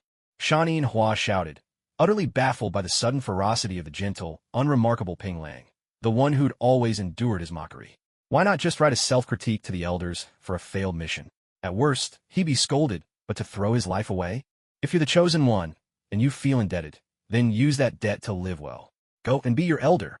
A thunderous surge of energy blasted up to the heavens. Even the nearby trees had cracks split open by the shockwaves. The entire chakra net was ripped from underground, vibrating violently. Yan's shadow clone hurriedly channeled chakra, trying to mend it. He hadn't expected this ninja's thinking to be so unpredictable. He had underestimated him. Back home, he would have to reflect. Never again could he afford this kind of mistake on the battlefield. When it's time to strike hard, you can't hesitate for even a moment. And this was only the fluctuation of his aura. Most Chunin typically possess only about 1/3 of the chakra reserves of a Jonin. That's just enough for 1 or 2 shadow clone minimums, or 3 or 4 standard water dragon bullets. But multiplied 10-fold, it surpassed what the vast majority of Jonin could muster. This was already reaching the threshold of an elite Jonin. Even if his skills and knowledge limited him, sheer speed and power could now match that of a taijutsu specialist, merely by boosting his fists and feet. Stall for time. The hero water has its limits. They couldn't let him run off to blindly attack other squads. At the very least, the Takigakure ninja must be prevented, for a short while, from posing any threat near the main gate, where the Konoha candidates were testing. So many traps have been set. It'd be a shame not to put them to use, Yin thought, watching Hero charge forward at high speed, a surge of fighting spirit rising within him. During training matches, he always held back, but today, in a real clash, it was time to test the true strength of his taijutsu. He cried out, putting his all into the attack. With a flying kick, Hero launched straight at the shadow clone's face. While the clone hadn't inherited Yan's full physical strength, it still matched his reaction speed and decent power. With a swift leap atop the chakra net, much like a ninja bounding across water, it sprang up. Spinning midair, he dodged Hero's kick. There was no rush to counterattack. Instead, the clone crossed both hands, swiftly forming the tiger seal, and drew a deep breath. He took the classic stance, fueling up for a fire release technique. Hero seized the moment, hooking a foot into the mesh of the chakra net, leveraging it to swing a punch at Yan's abdomen. Chakra, thread, fire. In an instant, the entire chakra net burned crimson, licking with tendrils of flame. Trees and earth caught in its path began to smolder, the forest filled with a sharp, acrid stench of burning. A fierce, sizzling sound filled the air as the chakra net, hot enough to melt metal, came into contact with Hero's limbs, scorching and searing without pause. Yet Yan's heart sank. Unable to control Chakra at 10 times his usual strength, Hero's arms and legs were already being torn and shredded from the inside out. That should have been good news. It meant his opponent couldn't keep this up long. But unexpectedly, the excess, uncontrolled Chakra overflowed and clung to Hero's body, forming a protective shroud, reminiscent of a tailed beast Chakra cloak. Even at these blazing, 1,000-degree temperatures, Yin couldn't breach it. Impossible to overpower him. He meant to fight close quarters, but seeing this, Yin had no choice but to leap away, dodging out of reach. Fine, you can have it back. The shadow clone decided to end the fight without hesitation. Before dispelling itself, it bundled the more than 20 explosive tags it had taken from Takino and hurled them all at the relentlessly advancing Eru. A series of thunderous blasts erupted one after another. After the roaring explosions died down, the entire Chakra net had been reduced to ashes. When the smoke cleared, Eru lay sprawled on the ground, his eyes wide open in shock, his clothing in tatters. Were it not for the protective Chakra cloak, he would have been blown to pieces. Sitting to the side with a look of profound sorrow, Shan Inhua gripped the half-empty bottle of Hero's water in his hand. "Rest in peace," he whispered. "I understand now. There will always be enemies in this world that we cannot defeat. I won't cling to the idea of making a name for myself anymore. Completing the mission, becoming a Chunin, walking my own path step by step, that's what truly matters." He brushed his hand gently over Eru's face and closed his eyes for the final time. No one noticed that where there were originally 3 Rain Ninja corpses, now only 2 remained. "Let's go. Captain, are we going to seek revenge? It's pointless. This is the shinobi world. Only through paying the price do we learn that caution and vigilance are the everlasting truths." Shan Inhua shook his head. He was determined to get the wounded members of Eru's team back to the entrance where they had started. They couldn't afford to fight any longer. Eru had already sacrificed his life for the hero's water, and he couldn't let his teammates continue to die. Some lessons and the cost of growth must be borne alone, he thought. Elsewhere, the grass ninja staggered a good distance before his strength finally gave out. Unwilling to waste his precious blood packs on mere exhaustion, he caught the distant sounds of fighting and dug himself a deep pit by the training field's wall to hide in the hopes of resting unnoticed by other teams. But fate was not on his side. With a flurry of precise, air-slicing palm strikes, Hokage hit the grass ninja's sleeping form from afar, sealing his chakra points and sending him back into unconsciousness. He would not wake before dawn. Rummaging through the leader's belongings, Hokage found his sealing scroll. Opening it, he discovered a jumble of worn-out ninja tools and 12 tiny blood packs, each no bigger than a square inch. Under the Byakugan's gaze, he could see each one was packed with thick, potent chakra. A sudden longing stirred in his veins, a desire as old as his bloodline. It seemed that if he swallowed just one, he could recover the vision stolen from him by the cursed caged bird seal. He let out a long, low breath, shaking his head to chase away the feverish impulse burning in his body. He stored the Rain Ninja's poison pills, antidotes, and the valuable blood packs into his own scroll, then dashed toward the rendezvous point.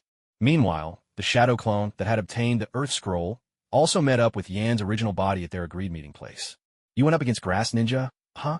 Eat something and catch your breath first."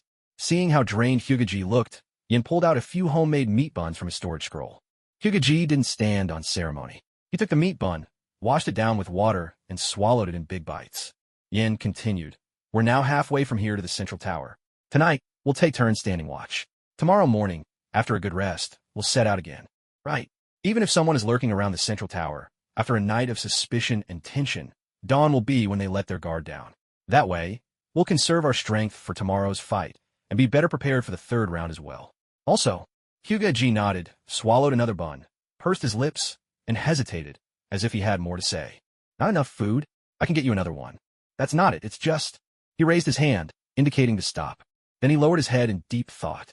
"It's like this," he finally admitted with some embarrassment. "That blood pack from the Grass Ninja. I couldn't resist, I want to drink it. It seems to help recover the vision that the caged bird seal damaged. On the way here, I used one." He spoke with a guilty conscience. "Did it work? How many do you have left? We'll need to save some for Teacher Oki, for his old injuries." Yin said, surprised. He recalled the healing power of Uzumaki Karen, and remembered it usually couldn't restore the Mangekyo Sharingan. Could it be that Karen's mother had even purer blood? It wasn't out of the question, Yin thought. After all, there was no clue as to who Karen's father was. Could even be someone outside the Uzumaki clan. For all he knew, Karen was born after her mother had been violated by a grass ninja. And honestly, he thought Leaf Village might do something just as despicable. If Tsunade weren't a medic Nin, Root could easily have become a black market blood bank. If that's the case, then Karen's mother would have even more refined blood, with stronger healing powers, certainly plausible. Hashirama cells could restore the power of the Sharingan. The blood of the Uzumaki clan was known for its healing properties. Perhaps it could even repair the Byakugan. Yen didn't realize his thoughts had already strayed far from the actual number of blood packs left. 11 left, Hokage said, pulling out the blood packs and placing them in Yan's hands. Good. Feeling the weight of them in his hands, Yen finally came back to his senses and nodded. He'd expected only 2 or 3 to remain. He didn't think there'd be so many. This is great. Let's save 3 for teacher, and I'll hand the rest to Lady Tsunade for the medical team to study, or just in case. As for the rest, if it helps you, go ahead and use them.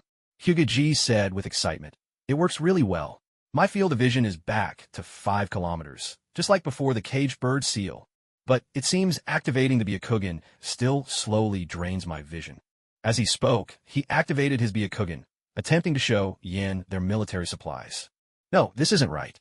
There's less than 2 kilometers left now. At this rate, even if I don't activate the Byakugan, it'll still drain away. Why is it disappearing so fast? Once again, his spirits plummeted to rock bottom. Could it be that there's a leak in his Byakugan? Why? Why is this happening? Why does the vision I worked so hard to build up just vanish for no reason? Does that mean all these years of painstaking training just to barely regain my 1 kilometer range were pointless? Caged bird, you brought me nothing but suffering. Is it truly impossible for those in the branch family, no matter how hard we try, to even reach where the main family begins? We all started the same when we were born. The flood of emotions, first lost, then regained, and lost again, tumbled through his mind, leaving Hokage on the verge of collapse. Yen, I lied to you. I'm so sorry. I can't help it. He buried his face in Yan's chest, tears streaming down in uncontrollable waves. Sho, please don't cry. Keep it down, okay? The amount of blood packs you've left already is more than enough. I don't care how many more you've used. That's not it. It's about the story of Hyuga Tennin. I know. You told me about it during those quiet nights on the border outpost. It's about a powerful branch family member who broke the curse marks back in the Warring States period.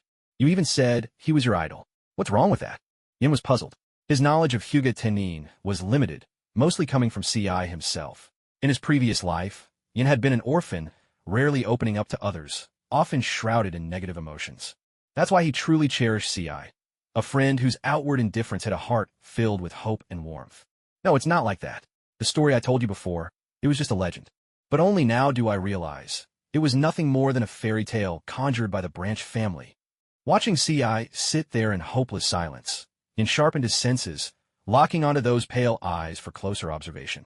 So, you mean your Byakugan's vision is fading, but not the part you regained through hard training? Could it be that the blood packs caused a temporary surge in your powers? Maybe the fall afterward still leaves you stronger than before, just not at the peak. Or perhaps that power is steadily eroding the caged bird seal in your eyes.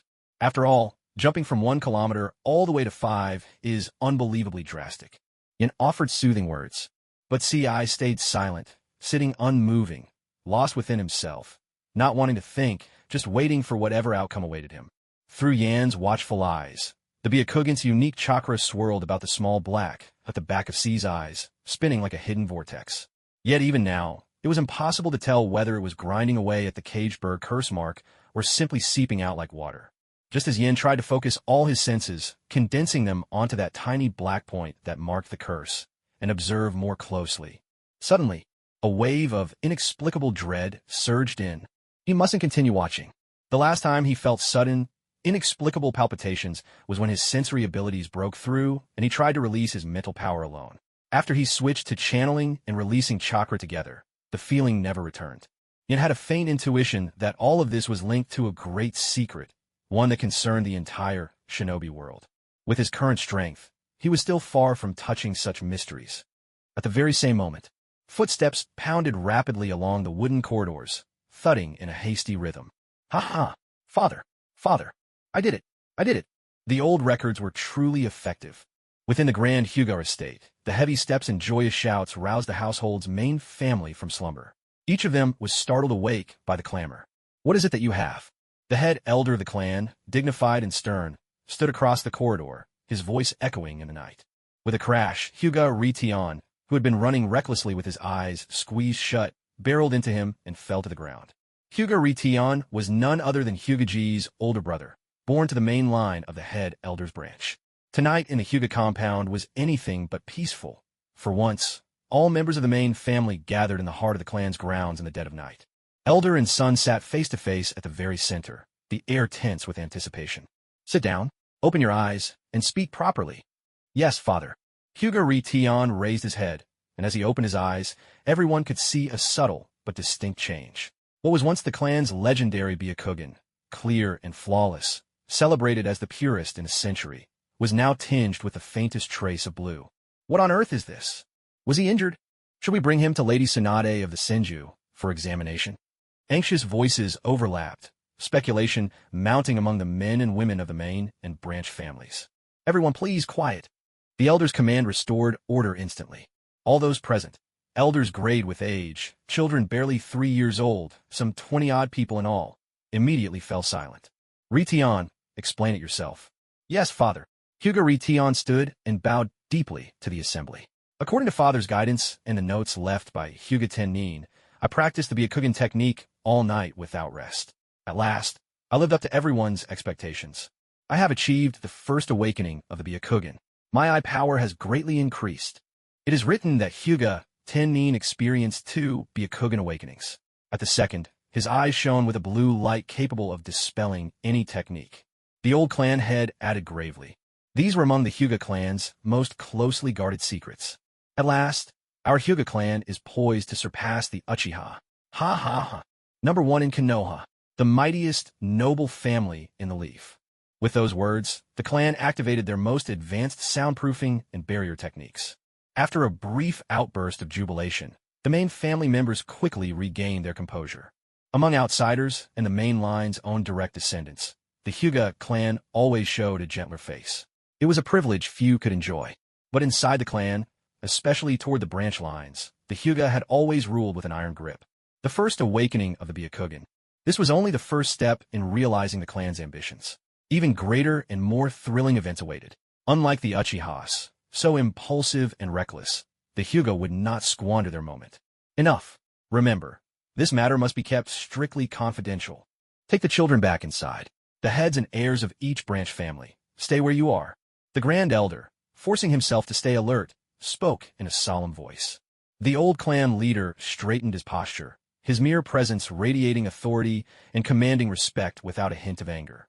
Ri-Tion, you should come visit Annie's house more often when you're free. Yes, when you were little, I even carried you in my arms, you know? They chuckled warmly. Just before leaving, several women who had married into the main house teased Haitina Hyuga, whose eyes had only just opened to the world. With their own children in their arms, they offered him friendly invitations. All this, these tender moments and open-hearted welcomes, were things Hisashi Hyuga longed for deep in his heart, yet things he knew would always be beyond his reach. In a short while, there were fewer than 10 people left in the courtyard. Those who remained were the newly retired elder patriarch, Hinata Hisashi, who had only recently taken on the mantle clan leader, his grand elder father, as well as elders and heirs representing the various branch families. Even the minor branch households within the main house, who lacked any elder's title, were excluded from participating in this most crucial meeting. A satisfied sigh. Now this is the life. With a faint flush on his cheeks, Haitina Hyuga lay sprawled out in the central courtyard. Truth be told, even though he was recognized as the purest Byakugan heir the clan had seen in nearly a century, burdened with the expectations of the clan leader, his own father, and many of the elders from the moment he was born. Even so, the praise he had received in his entire life didn't add up to what he had heard in just this one evening. More often than not, there were harsh rebukes for not living up to expectations, grueling medicinal baths, and endless, exhausting training. Sometimes he was even forced to chew through dense, impenetrable ancient texts. He never had any affection for any of this. After all, he was born with a level of Byakugan purity that would take others a whole lifetime to even dream of attaining. His family was one of the most renowned in the village, and his father, the Grand Elder, was a man who could stand toe-to-toe with the clan leader himself. While others hurried to enjoy their privileges, he was constantly being pressed to study this and master that. It all seemed utterly foolish to him. Besides, the old patriarch and his own father were thick as thieves, and had under their command thousands from the branch families, all ready to lay down their lives at a moment's notice. He simply couldn't understand why nearly everyone around him endlessly urged him to become stronger. Of all the dozens upon dozens in the main family, none had ever earned respect just by being powerful. The only position of true standing for which strength actually mattered, and which he himself held in some regard, was Hokage. But he had no desire to become Hokage. The job was exhausting, always having to remain on guard against threats from every side. How much better it would be to inherit his father's post someday. The feudal lord had no special strength, yet still stood as an equal to the Hokage, didn't he?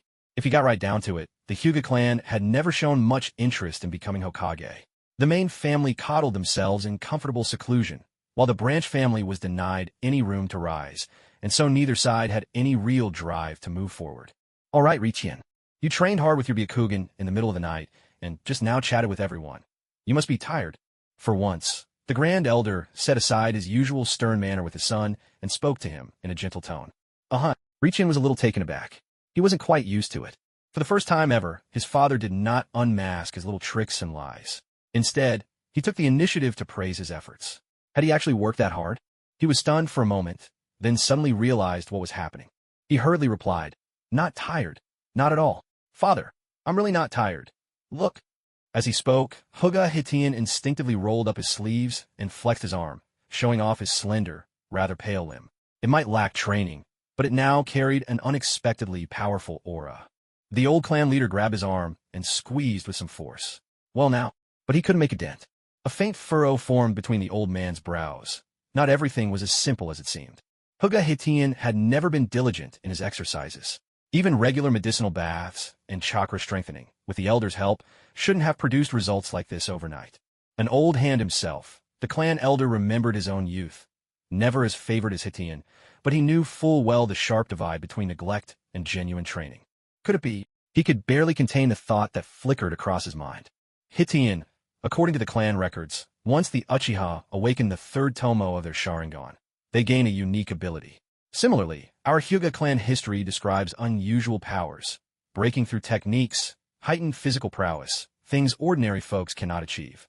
Have you noticed any changes in yourself? In your eyes, or your body perhaps? As soon as he heard this, Hyuga Hitian stood up, alert. He focused, activating his Byakugan, but something felt different. It seemed now he could use the Byakugan effortlessly, without straining, veins no longer bulging around his eyes. In his vision, he could see through barriers that once shielded the clan's highest secrets, through formidable wards, his gaze sweeping across half of Hidden Leaf Village. Clan leader, father, look, my Byakugan is fully active right now. Nothing on clan lands can hide from me. In fact, my view extends right past the Hokage rock. I can even see the far side of the mountain. What? Anything else unusual? Though this was already astonishing, everyone leaned in, eager, like prospectors before an untouched trove. There's more. Gathering his focus, Hyuga Hitian peered deeper into his own body, seeking answers. Father, there's a new power inside me. It's circulating constantly, breaking down all the residual medicine in my body and steadily strengthening me from within. Look. With that, Hitian took off his pajamas, baring his torso for everyone to see. No one held back. They all activated their Byakugan, scanning him thoroughly. His body, previously well-fed but without a trace of training, was beginning to develop muscle, in a way befitting a true warrior, built for explosive power, stamina, and speed.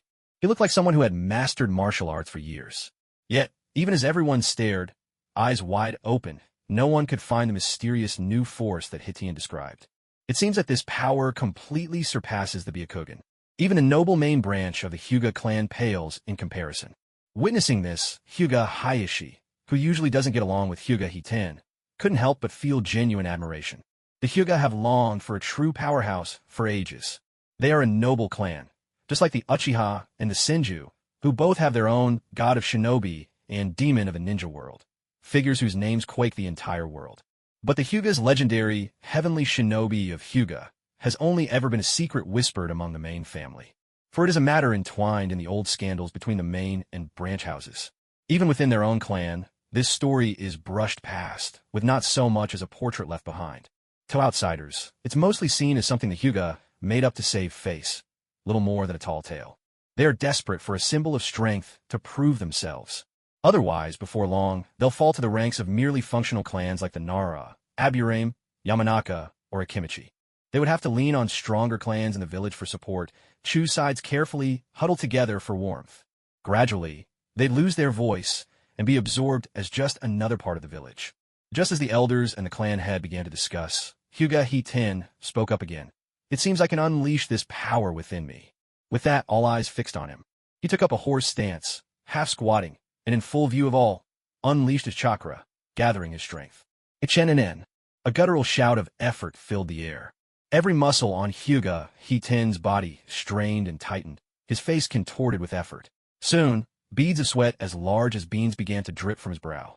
Huh! He bellowed with all his might. In an instant, a wave of power swept through the room. Had everyone present not possessed considerable strength themselves, anchoring with chakra, or at the very least gripping a pillar for support, they would have been blown off their feet by the blast. This was undoubtedly a power beyond any Jonin. And that shielding barrier, long used to preserve their clan's legacy, passed down for generations, now had a fractured corner, a testament to the force unleashed. The assembled main family steadied themselves and looked toward Hyuga Hiten standing in the courtyard. Now he was cloaked in dazzling white light. It was a mantle of pure chakra. Just looking at Hyuga Hiten, everyone felt an unprecedented sense of overwhelming pressure. Even with their Byakugan, none could penetrate the layer of white illumination enveloping him. So this is the power of the Byakugan. Intimidation? Father, I've unlocked a new ocular technique. Hyuga Hiten couldn't help but shout with exhilaration. Despite their high status, everyone present felt as though they were in the presence of someone who eclipsed even the Hokage and the daimyo in sheer dominance. My Hyuga clan shall rise. Ha ha ha. The great elder suddenly began to dance with joy. Hyuga Hayashi glanced at his father, the old clan head. The old man nodded, signaling that he could go and test Hyuga Hiten's newfound strength. You must understand, Hayashi Hyuga is a bona fide Jonin, a true elite. He's nothing like the so-called Jonin Hyuga Hiten was before awakening his evolved Byakugan. Those types could only intimidate inexperienced Chunin at best. Cousin, allow me to test your strength. I hope you won't mind. Hayashi walked to face Hiten, gave a respectful martial salute, and widened his stance in preparation. Hiten said nothing, only gesturing with his hand for Hayashi to go ahead and attack as he pleased. Here I come. 8 trigrams, 32 palms. Hayashi closed the distance in a flash, and, within a single step, unleashed a fluid sequence of 32 strikes aimed at Hiten's pressure points. Is that all you've got? Put some force into it. A hint of a grin tugged at Hiten's lips as he called out in mock encouragement. It was in this very moment Hiten realized, deep down, he relished this feeling of near-invincible power. What he'd always despised was simply the elder's nagging and the endless monotony of training. Brace yourself. I'm coming at you with everything. Hayashi took a deep breath, focusing his mind and guiding his chakra along a precise flow through his meridians. Haya! A blur sprang into motion, Hayashi spinning rapidly around Hiten. 8 trigrams, 64 palms. 8 trigrams, 128 palms. 8 trigrams, 256 palms. Hayashi relentlessly assaulted a single pressure point, pouring all his energy into attack. Each wave of strikes landed in the blink of an eye, hundreds of chakra-infused blows delivered in the span of a single step.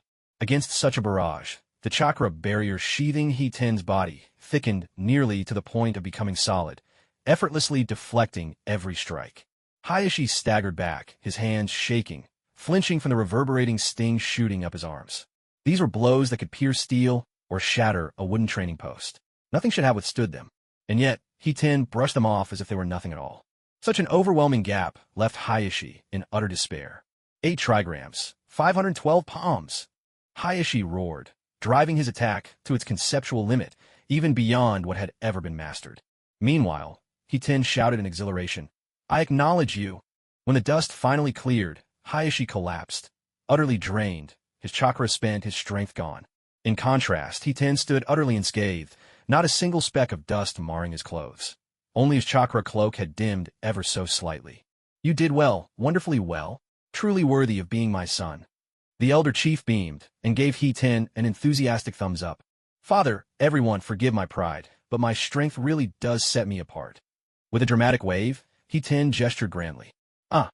Suddenly, without warning, a massive decorative stone a meter away split cleanly down the middle. Little Hiten, this move is uniquely yours. How about giving a name? The venerable clan head spoke with a gentle, grandfatherly smile. Hyuga Naitinen scratched his head. This jutsu can greatly enhance my physical strength, and even generate a cloak of chakra around me. How about I take inspiration from the third Reikage signature Jutsu and call it Byakugan Chakra mode? Or maybe Byakugan Chakra cloak? Great, great. Using the Reikage as your benchmark. The very name sounds impressive. The elder's face lit up with joy. Huh, the Reikage is nothing special. This is just the first step in my plan. Naitenten laughed. Yes, yes. A wave of emotion washed over the crowd. Naitenten then withdrew the chakra cloak. Suddenly, his limbs gave out, and he half collapsed to the floor on one knee. Father, I feel tired, he admitted weakly. Even though his body had been enhanced, the Byakugan Chakra mode was still too taxing for someone like Naitenten, who wasn't used to harsh training. Not even 3 minutes had passed, and he felt completely drained. Hurry, help Naitenten back to his room to rest. He must not suffer any injuries. Once everyone had finally settled down and dispersed, outside the house, the old clan head and the elder stood side by side. You really are ruthless to let your second son become Naitenten's stepping stone for advancement. Gazing at the waning crescent moon, the old clan head smoothed his long beard. And what alternative was there? You agreed to it too. Only I could play the villain in this. After all, it's just a branch family. But we made the right bet. Hyuga is about to stand at the top of the great families. We won't be used by the village anymore. The elder blinked, banishing the last glimmer of wetness from his eyes. Aren't you curious what Hokage did? It does not matter. Consider it a debt owed. So long as he lives, that's enough for me. What news from Kirigakure? They agreed. What are the terms? The opportunity, a window of vulnerability. Meanwhile, within Training Ground 44, Yan's brows were deeply furrowed. He anxiously cradled Hokage in his arms, who was burning with fever, drenched in sweat, and limp with exhaustion. All the while, he extended his sensory abilities like a radar, tirelessly scanning a 2-kilometer radius for any sign of danger. He crushed military rations into powder, mixed it with water into a paste, and slowly fed it to Hokage bit by bit. Hey, G, you have to hang on. Remember, you still have dreams waiting for you. Once this great war is over, we promised we'd both become Jonin and journey to other lands together. He kept pouring his own chakra into Hokage. Now and then, he would send out his sensory abilities, sweeping over G's Byakugan eyes. At this moment, the power in those eyes spun ceaselessly around the caged bird mark at the base of the eye. Yet, both the amount and the quality of that power were fading. Not only the strength restored by the Uzumaki blood, but even the original pupil strength that Hokage had painstakingly cultivated was beginning to disappear. In this situation, Yin didn't even need to deliberately sense it. If he still couldn't see that the caged bird was absorbing the branch house's ocular power, he'd have to be either a fool or blind. Thinking back to his previous life, the original work barely touched on the caged bird seal's purpose, skimming over it as merely a means to control and protect the branch family. As for fanfiction, there were all sorts of theories. Some said it was simply an instrument of punishment. Some drew intricate connections between it and the massive Tensigen. Others argued the caged bird was such a profound curse mark that not even Orochimaru could remove it without killing the branch member. And some even claimed the caged bird seal could enhance the Byakugan's power. But Hugasee's ocular strength had waned to the point where even eating was a struggle. He was on the brink of death. How could that possibly have anything to do with enhancing the Byakugan? Other transmigrators weren't in the same parallel Naruto world as him either. Relying on those speculations for first aid was pure nonsense. All Yin could do was keep channeling chakra into Hugasee and feed him mashed-up soldier pills just to keep him hanging by a thread. He had no other option. I've got it. Come on, drink another. Just one more. There's plenty left. Yin slapped his forehead, pulled a blood pack from a scroll, tore it open, and carefully trickled it into Hugasee's mouth, drop by precious drop. After all, this was his very first true teammate of the same age. Wait, his ocular power is fading even faster now. Cautiously, Yin fed half a pack of Uzumaki blood, terrified to spill even a drop. At first, a surge of ocular power did reawaken in Hugasee's blank eyes. But as he continued, the power faded faster and faster. So fast, in fact, it soon outpaced even the Uzumaki blood's restorative effects. Even Hugasee's body was beginning to shrivel. Damn it, how can the caged bird be this cunning? A wild idea flashed through Yan's mind. What if he just gouged out the Byakugan, stopping the caged bird from draining Hugasee? Even being blind would be better than having all his life force sucked away. But that was impossible. The caged bird was linked on one side to the Byakugan and on the other to the brain and soul. A reckless surgery would be no different from certain death. You knew he didn't have the skills to pull it off. Other than sealing away the part of the soul contaminated by the caged bird, using the Reaper death seal as crudely as when Kurama was split, He couldn't think of any solution.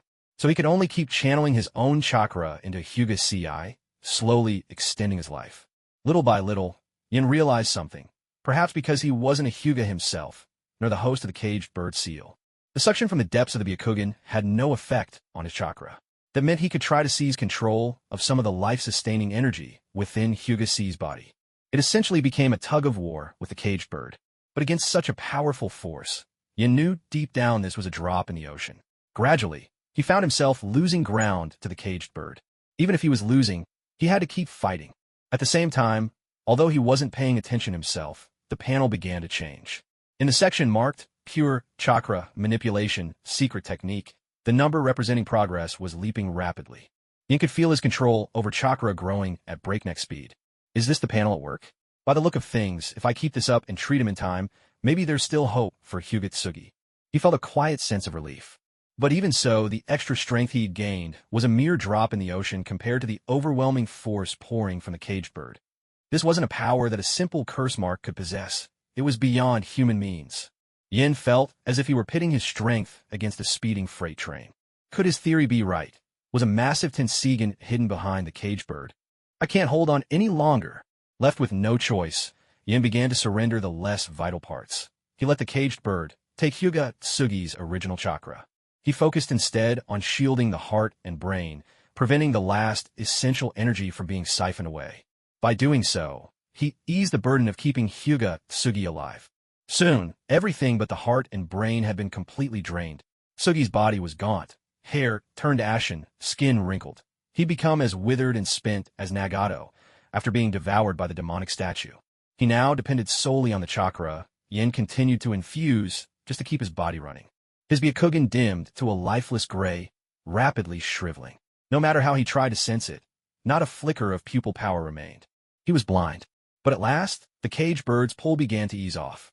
Thanks to Yan's efforts, their powers slowly found a temporary balance. Now, for the first time, Yin could spare some attention, not just to maintain Hyuga Tsugi's vital signs and protect his brain and heart, but also to move and even to wield a fraction of his fighting strength again. Looking down at the half-full bag of Uzumaki blood in his hand, Yin hesitated, then sprinkled a few drops, letting them fall onto Tsugi's ashen lashes. The blood trickled along the lashes, gradually seeping into his eyes. Though his pupil power didn't return, the previously shriveled eyeballs began to plump up. Perhaps all was not lost. We need to get to the final round immediately. Once we're out of the exam grounds, find Tsunade at once. Yin set his resolve, pulling an explosive tag and the scroll of heaven from Hyuga Tsugi and storing them himself. In times like this, every shred of power had to be gathered. It was their only hope for survival. Dawn's almost here, he thought, glancing through the treetops at the pale gray sky. Birds in the forest were already darting among the branches, their lively chirping echoing through the morning air. Yin wiped the sweat from his brow. After an entire night of desperate rescue, fatigue only just now began to creep up on him. The timing's just right. Those teams waiting near the tower must be getting tired and careless by now. Still, I've been burning the candle all night too, and there's still more ahead. He glanced over at Hyuga G, who was so severely weakened he clearly had no ability to move on his own. The rules of the competition were clear. If a team member died, it wasn't considered a failure. Obviously, even if Yin hid Hyuga G somewhere and chose to finish the trial alone, no one would bother searching for G. Even if the village came to sweep the area, that would be at least 2.5 days later. Only when the exam was fully over would anyone consider rescuing an overlooked branch member of the Hyuga clan. This is probably the only chance to get medical help. Any longer, and the other teams will reach the central tower, Yin muttered. Stealing his resolve, he shook off his distractions and finished off the remaining half-pouch of Uzumaki's blood in one long gulp. He roused his chakra, rapidly digesting the infusion and converting it into stamina. As for his mental energy, the Uzumaki's blood was no cure. Fortunately, Yan's innate spiritual force was decent, with a few related talents to call on. All he needed to do was shrink his sensory range a little, and his natural constitution would slowly restore his mental power. Now, time to break into the final circle. Yin hefted Hyuga G onto his shoulder and plunged into the stream. Water-style, refractive water shield. His hands blurred through signs, calling forth a sheath of water that separated itself from the river, enveloping both their bodies within. Unless an enemy could sense chakra or discern subtle, supernatural vibrations, this technique was good enough to fool nearly anyone's eyes, as long as they didn't touch it directly. Water style, water pulse. With a slap of both hands, Yin gained control of the current, guiding them downriver at a speed just faster than the flow. When it came to speed and stealth, moving underwater was best. What's more, it let him make full use of water-style jutsu. And the wooden high tower at the heart of the Forest of Death stood right over the central river. He tucked Hokage beneath his arm, leaving the cloudy waters along the bank. They slipped into the darker depths flowing midstream. They sank down, and the roiling rush of water faded away. They now faced the jagged stones scattered across the riverbed. Most of the rocks were squared off, their break lines neat. There were surprisingly few signs of natural erosion. Clearly, the leaf had thought this exam through down to the smallest detail, even salting the river bottom with obstacles. Thankfully, Yan's sensory powers let him see, clearly even with his eyes closed. By shaping the water, they quickly slipped through the stone-strewn riverbed. In less than 5 minutes, his sensory field picked up a little wooden bridge arching over the river ahead. A team of leaf ninja were patrolling around the bridge, constantly searching for something. From here, the wooden tower in the practice field center was roughly 2 kilometers straight ahead. Unimpeded, they could reach it by water in under 5 minutes. Yin didn't pause to watch. Drawing a deep breath, he ducked them both below once more. The end was almost in sight. He needed to prepare to save his strength for the final fight, as getting to the tower meant eventually coming ashore. But as soon as he surfaced, he'd have to face an onslaught. At that point, whether he chose to attack or defend, he would be forced to act. To guarantee Hugase's safety, he couldn't just rely on his speed and strength to win. The chakra he'd burned through would be immense. So, he was forced to shrink his sensory field down to a radius of merely 20 meters. He used the time spent traveling to restore his mental energy. They were less than a kilometer from the towering structure, and even from the riverbed, the spire was plainly visible overhead. Yin was getting ready to float upside down to the surface for air, planning to scan the surroundings with his sensory jutsu while he was at it. Suddenly, a massive shadow barreled toward them at frightening speed. What on earth is that? Yin yanked Hugase by the collar, swinging him behind his back.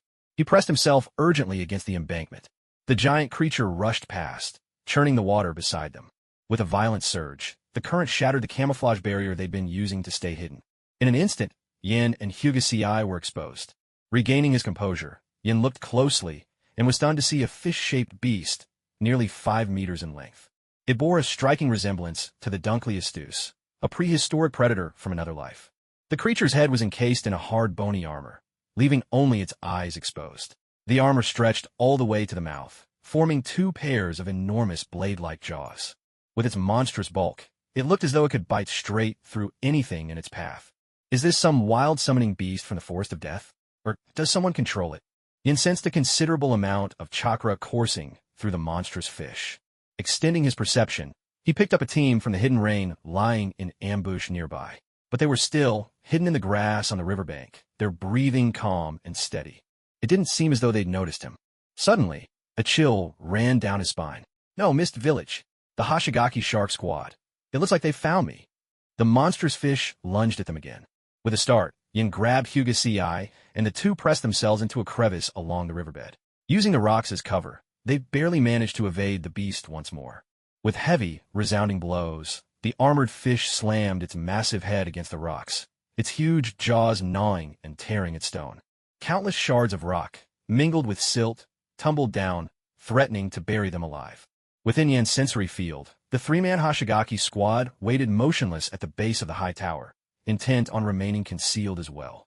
Unlike the Hidden Rain team, however, the Mist Ninja wore hungry, excited expressions like hunters who'd caught a scent. There was no mistaking it. The prey they had their sights set on was Yin and the unconscious Hugase. 2 of them were huddled up against the tower's foundation, performing the water prison jutsu, creating cavities inside the river to provide themselves with both air and a hiding place. As for Hoshigaki himself, he stood boldly at the river's bottom, gills on his cheeks drawing in water for breath. He pressed the tips of his index and middle fingers together against his brow, as if issuing commands to the monstrous fish. Hiding in the water, controlling a massive summons to attack us alone, Yin scanned the river channel. To the monstrous fish, the waterway seemed almost too cramped, making even the act of turning around challenge. Not planning to make the first move? So, you think you've got us cornered, don't you? I suppose the Mist Nin also wouldn't want the Rain Ninjas to catch wind of this. If necessary, drawing out the Rain Ninjas might just be a way out. But then, how should we deal with this creature? He watched as the giant fish relentlessly battered the stone, trying to widen the gap. Yin began to contemplate how to break through the colossal shield of the monster fish. There was still some time before the stone barrier gave way. Despite the looming sense of threat, he didn't feel a deep, instinctive fear, proof that this opponent could be overcome. But victory is never achieved just by standing idle. Otherwise, even a 3-year-old child, given a pair of chopsticks, could slay a sleeping adult. In the end, what you think about power is just an estimation. Whether you win or lose, only when you give it your all will you know for sure. Let's test you first. Let's see just how thick your armor really is. He drew out 2 kunai, carefully wrapping 2 explosive tags around the handles, securing them in place with chakra. He'd crafted these specially. They were designed to detonate even underwater. They needed a fuse, but conveniently, he could tie chakra threads to the kunai rings at the end and set them off by changing the chakra's nature, serving the same purpose as a traditional fuse. Bang! Bang! Channeling his energy and chakra, Yin gripped the kunai tightly and flung them with all his might.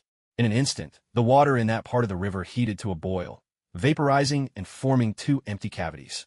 The kunai shot out through the newly formed air pockets. One sailed towards the monstrous fish, the other targeted the distant Kisame, the one controlling the beast. These kunai, thrown with Yan's full strength, carried force akin to that day when he'd bent Goku's iron staff weapon. Slash! One kunai struck the giant fish right in its right eye. Kisame's brow furrowed ever so slightly. The next moment, boom! Both explosive tags erupted at once. The monstrous fish was blasted away, crashing violently onto the riverbank. Yin swiftly snatched up a slab of rock from the riverbed, using chakra to bond with it and shield both himself and the unconscious Hokage. Kisame's face twisted in pain, as if he'd been wounded just as the fish had. Thanks to his innate gift, he could easily control massive sea creatures like sharks. The trade-off, however, was that their minds were shared. Confronted by Yin and Hokage, he had presumed they just survived a terrible battle and were on their last legs. Easy to finish off by himself. No need to join forces with those reigning on shore. So he underestimated the speed of the kunai and overlooked entirely the possibility of explosive tags detonating underwater. Boss, get out of the way. From behind, 2 teammates concealed within the water prison technique shouted. Kisame clenched his teeth and severed his mental connection with the monster fish, eyes snapping open, a kunai barely a foot from his neck. No way to dodge. Partial shark transformation. In an instant, Kisame's clothing burst apart, leaving nothing but a pair of shorts. Shark-like fin-shaped limbs tore through flesh and skin, splitting from the bone, their edges lined with razor-sharp, scale-like blades. It was said that their kind were descendants of both humans and sharks. In this transformed state, every Kisame experienced significant enhancements in speed, strength, perception, and regeneration while in water. Even so, within the Hidden Mist Village, abilities of this level were far from rare. They hardly qualified as true bloodline limits. At best, they were mere mutations or traits of a particular clan. Boom! An explosive tag triggered a surge of bubbles, but the now empowered Kisame dodged away in a blur. He whipped his fin-like limbs, gliding rapidly toward Yin. Less than a kilometer separated them, a distance he could cover in just over 20 seconds. Water style. Spear of water. Yin raised both hands, channeling chakra into a long spear, a jutsu he'd learned from the hidden waterfall village. Let me take out this summoned beast first. He leveled the spearhead at the monstrous fish wedged between riverside rocks, its face half blown apart, vulnerable flesh exposed beneath. Huh! The spear was moments from plunging deep into the monster's brain. Huh! Again, the spear poised for the fatal strike. At that very moment, Kisame slashed with the blade-lined fins on his arms, aiming straight for Yan's throat, while the fins on his calves targeted Hokage lying unconscious on the riverbed. Should he abandon his attack on the monster and defend himself and Hokage? Or should he ignore the risk, sacrifice his own safety and even Hogage's life, just to finally slay the beast, and then face off against Kisame? Yin wanted neither choice. Boom! From the base of the high tower came a muffled explosion, followed by desperate cries for help. In truth, of the explosive tags Yin had flung at Kisame earlier, only one had actually detonated. Once Yin realized his target had dodged the initial blast, he expertly guided the remaining tags with chakra threads, sending them drifting towards the water prison technique. Now, it was finally time for them to work. Hearing his teammates' screams, Kisame froze for a split second, then snapped back to his senses. Too late. With a sharp burst of sound, Yin planted a foot on a boulder at the river's bottom and lunged, driving the spear forward. The point slammed into Kisame's chest, carving out a bone-deep gash, sending both of them hurtling several meters backward. Seizing the moment, Yin hoisted Hyuga's CI and, manipulating the current, swam swiftly toward the muddied waters upstream. Crash! The monstrous fish wrenched itself free from the rocks, shaking its battered head before surging after them at speed. Rage twisted Kisame's face. Riding the momentum of the spear of water, he shot toward the high tower, putting distance between himself and Yin. With one hand, he formed seals to re-establish his link with the monstrous fish. With the other, he reached behind to draw his ninja sword. Judging by raw strength, his opponent was plainly a taijutsu expert, one whose proficiency with water style might even rival his own. He admitted he had underestimated his opponent. Mere bloodline transformation and summoning beasts would not give him the upper hand. In a short period of time, he couldn't easily overcome this two-man team, who, despite carrying an injured member, appeared far more fragile than they truly were. Besides, his two teammates were nothing but dead weight, unable to really participate in the fight at all. With both of them caught in the blast of the explosive tags, there was no way they'd be rejoining the battle anytime soon. Fortunately, his transformed physique allowed him to reduce the power of water-style jutsu by more than half.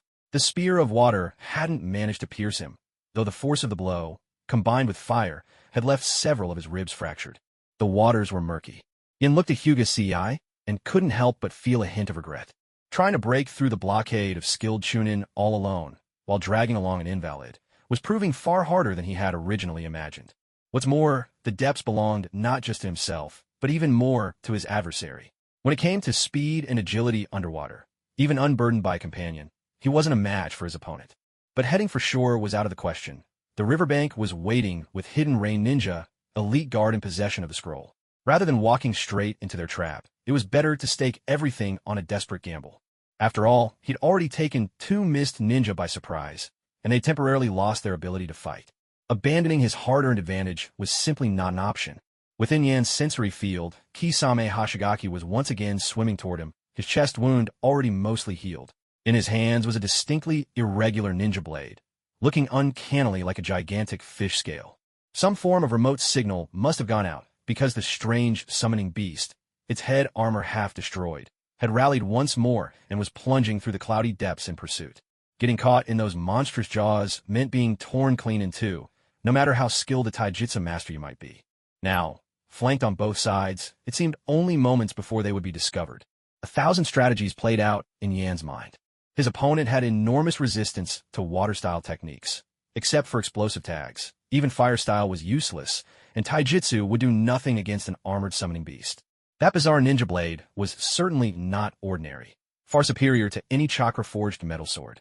Against such a behemoth and a weapon like that, chakra thread techniques would have little effect. With an injured person in tow, he couldn't move freely, let alone fight two foes at once. How could the deadlock be broken? Suddenly, an idea struck him. Could the transformation jutsu be used on a person? Normally, it was obvious. The technique would fail on living things, whether on a living person or a summoning beast with chakra. After all, if you could just turn your enemy into an inanimate object, wouldn't the transformation jutsu become a sealing technique?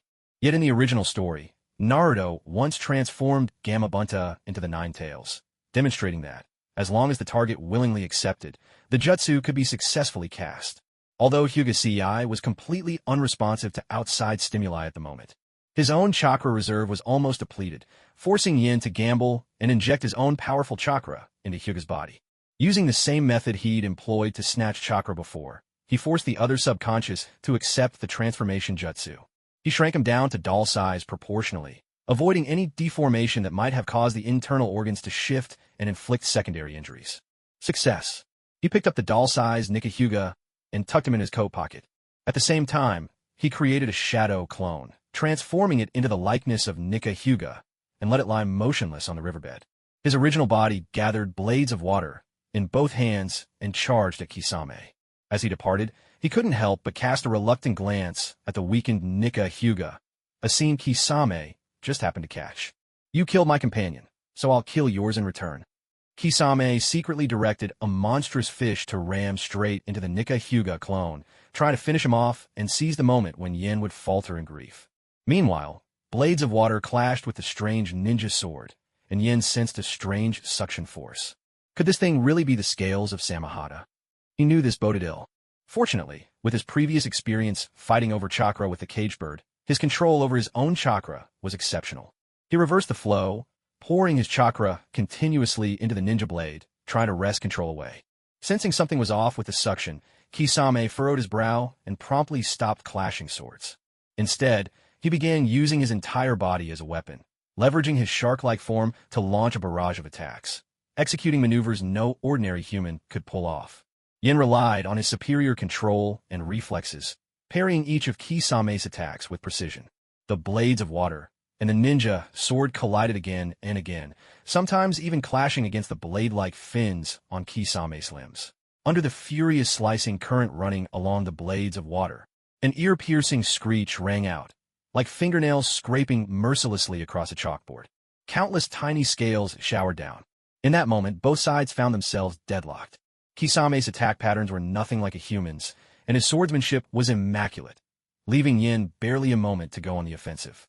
But thankfully, the length of the blades of water could be freely adjusted, extending suddenly to jab new holes in Kisame's defenses and inflicting considerable harm. Despite this, Kisame's remarkable healing allowed him to shrug off his wounds without fear. Yin, on the other hand, had been battling so long that the oxygen he'd compressed from the water surface was nearly spent. Should I go for my ultimate move? In the midst of the fight, a steel needle appeared at Yan's cuff. If he were ever cornered, he'd trigger it in a heartbeat, instantly skewering his enemy's brain. As the fierce confrontation raged, the riverbed's silt churned up again and again, making the water cloudier by the moment. Now and then, large bubbles burst at the surface. "Captain, I think there's a fight happening underwater. Should we?" Seeing this, the Rain Ninja members quickly sought the captain's instruction. "No need to rush. Let's wait and see. If they can't settle it themselves, we'll move in and seize victory from both teams at once." Just then, the monstrous fish crashed into the shadow clone disguised as Nika Hyuga. Suddenly, Hyuga, clearly suffering from massive blood loss, stood up and swam straight and resolutely toward the maw of the monstrous fish, even using the current to propel himself faster. There wasn't the slightest hint of weakness left. This fearless fellow was clearly just a shadow clone. Kisame's eyes went wide as he realized what was happening. "Damn it, you don't have any teammates at all. It's all tricks and illusions."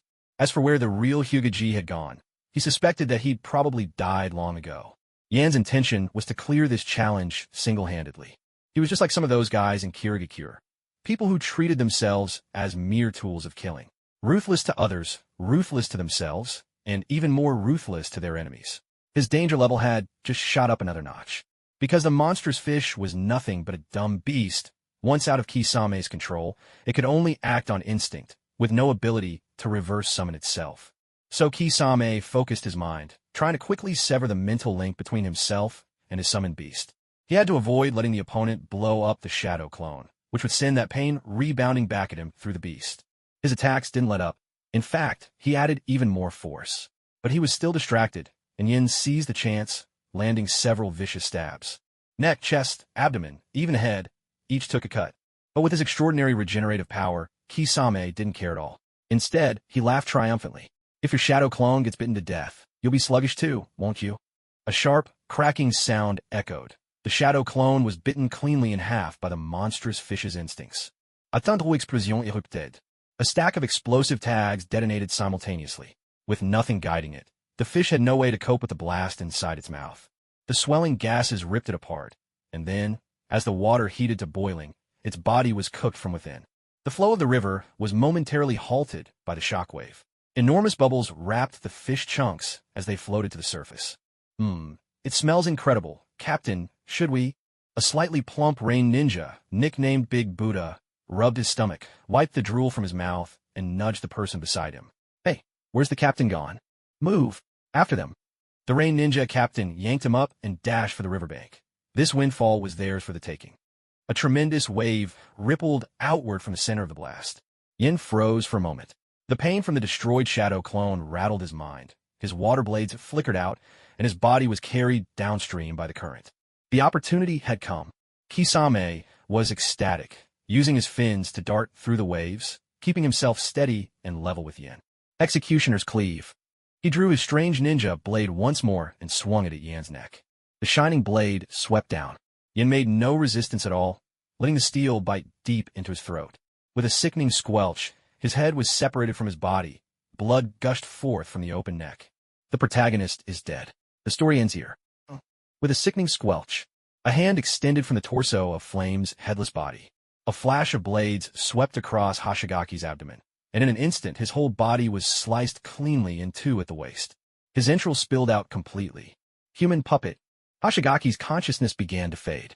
Although he possessed superhuman regenerative abilities, it was impossible for him to regrow his lower half. With a hiss and a curl of white smoke, Flame's flying head transformed, turning into the unlucky Rain Ninja, a victim who had fallen to the grass ninja earlier. Swish! Flame ripped open the puppet's abdomen and wriggled out from inside, quickly gathering up the Hyuga statuette and his own equipment. He hurried to unfurl a sealing scroll, storing most of the monster fish summons remains within. It was a precious resource, not to be wasted. The Rain Ninja squad would arrive soon. Flame grabbed the dead Rain Ninja's head and tossed it onto the water surface. He himself swam towards Hoshigaki. He could still sense a faint presence from his opponent. To prevent any chance of revival, he had to completely obliterate him. Manipulating a paper bomb remotely with a thread of chakra, he detonated Hoshigaki's upper body along with the various ninja tools attached. After all, any ninja tools that could be destroyed by a single paper bomb weren't worth caring about, just mass-produced junk. Flame couldn't care less. He sifted through the fragments of the corpse. He tucked away a heaven scroll inside his robe and, as an afterthought, picked up the gigantic, scaly sword. He felt a faint sensation from its blade, confirming it could indeed absorb chakra, though rather slowly. A fine weapon. He fastened it to his waist, planning to study it thoroughly after the competition ended. Wait, Hoshigaki seemed to hold quite a high rank. If Yagura turns out to be ruthless and demands I hand over my spoils, what should I do? After a moment's thought, he pulled out Hyuga's sealing scroll, storing Hoshigaki's lower half and head, the two largest pieces, within. These are my trophies. Using a transformation jutsu, Flame disguised himself with an utterly nondescript face, his clothing now plain and completely lacking any identifying features. No one would be able to tell which village he hailed from. He then swam toward the high tower, 500 meters away. Elsewhere, 3 Rain Ninja rushed to the riverbank. They saw pieces of cooked fish flesh drifting all across the water surface. The aroma was thick in the air, even more fragrant than the common fish dishes of the Land of Rain. Captain, I'm starving. The slightly plump Rain Ninja clutched his belly. He hadn't eaten a thing since entering training ground 44. Ration pills didn't count. Those never filled him up. The more he ate, the more hyper he became, and the hungrier he felt. He'd been running on nothing but a bowl of ramen he'd gulped down before the written exam the day before. Defo, shut it. The Kirigakure guy's summoned beast is dead. Both sides must have suffered heavy losses. Let's move in. After a moment's thought, the Rain Ninja captain added, right? You don't have to go in the water. Use your secret technique to seal off the river's surface. Yes, sir. All 3 drew their standard-issue ninja swords. Neighboring the Land of Iron, and once having basked in prosperity, the Hidden Rain Village was at least on par with the 5 great shinobi villages when it came to weaponry and equipment. The Rain Ninja, known by the nickname Great Buddha, took several steps back, needing a lump of material in his hands, something halfway between cement and dough, preparing to unleash his clan's secret technique. The captain and the remaining teammates removed their shoes, getting ready to wade into the water. Suddenly, a head broke through the surface. It's Rain Shinobi A. He immediately recognized the newcomer as one of his own squad members from the same village. What's going on? Wasn't that Miss Shinobi, Shark, supposed to have an agreement with me? Damn it, he broke his promise. With those words, he leapt into the water. Following the scent of blood, he made his way through the muddy, rubble-choked blast zone. Seeing this, the Rain Ninja, Great Buddha, hurled a lump of clay toward the center of the river. The moment it hit the water, the substance swelled, quickly forming a half-meter-thick layer of gray sludge across the river surface. Unless the intruder's chakra matched a previously recorded signature, the mud would quickly solidify into cement, sealing the enemy in a physical trap. By now, Flame had swum to the base of the tall tower. All he needed to do was break the water's surface, scramble up the bank, and rush inside. He blended his mental energy into his chakra and sent it out, expanding his senses until a tiny black insect appeared in his field of perception. A destruction beetle? Aburame Ryoma. There's no one else inside the tower. According to this, the closest ambush was at least 300 meters away, and, judging by the chakra signatures, it was a team from the Leaf. Looks like we're safe. They finished off 2 mist ninja who had been knocked unconscious by the explosion. After some thought, he decided not to seal the corpses in a scroll. Sealing the remains of powerful foes could be explained as trophy-taking, but collecting the bodies of weaker enemies would only give the opposition leverage. Flame glanced at the puppetized Hyuga in his hand and whispered, "Hang in there. I'll save you soon." He braced a foot against a riverbed stone and vaulted upward. Splash! As he walked, he used fire style to steam dry his clothes, circling around to the tower's entrance. At the same time, he restored Hyuga to his original form. Clang! The iron doors slammed shut. "Will you forfeit or proceed?" Aburame Ryoma's tone was utterly devoid of emotion. "We'll proceed. Here are our scrolls," said Flame, producing 3 scrolls from the lining of his clothes. He handed them to Aburame Ryoma. Ryoma glanced at them briefly. "Very well. You are the first team to clear this round of the exam. May we leave now? I want to get him treated," Flame said, nodding to the unconscious Hyuga lying on the floor. Ryoma considered for a moment, not answering right away.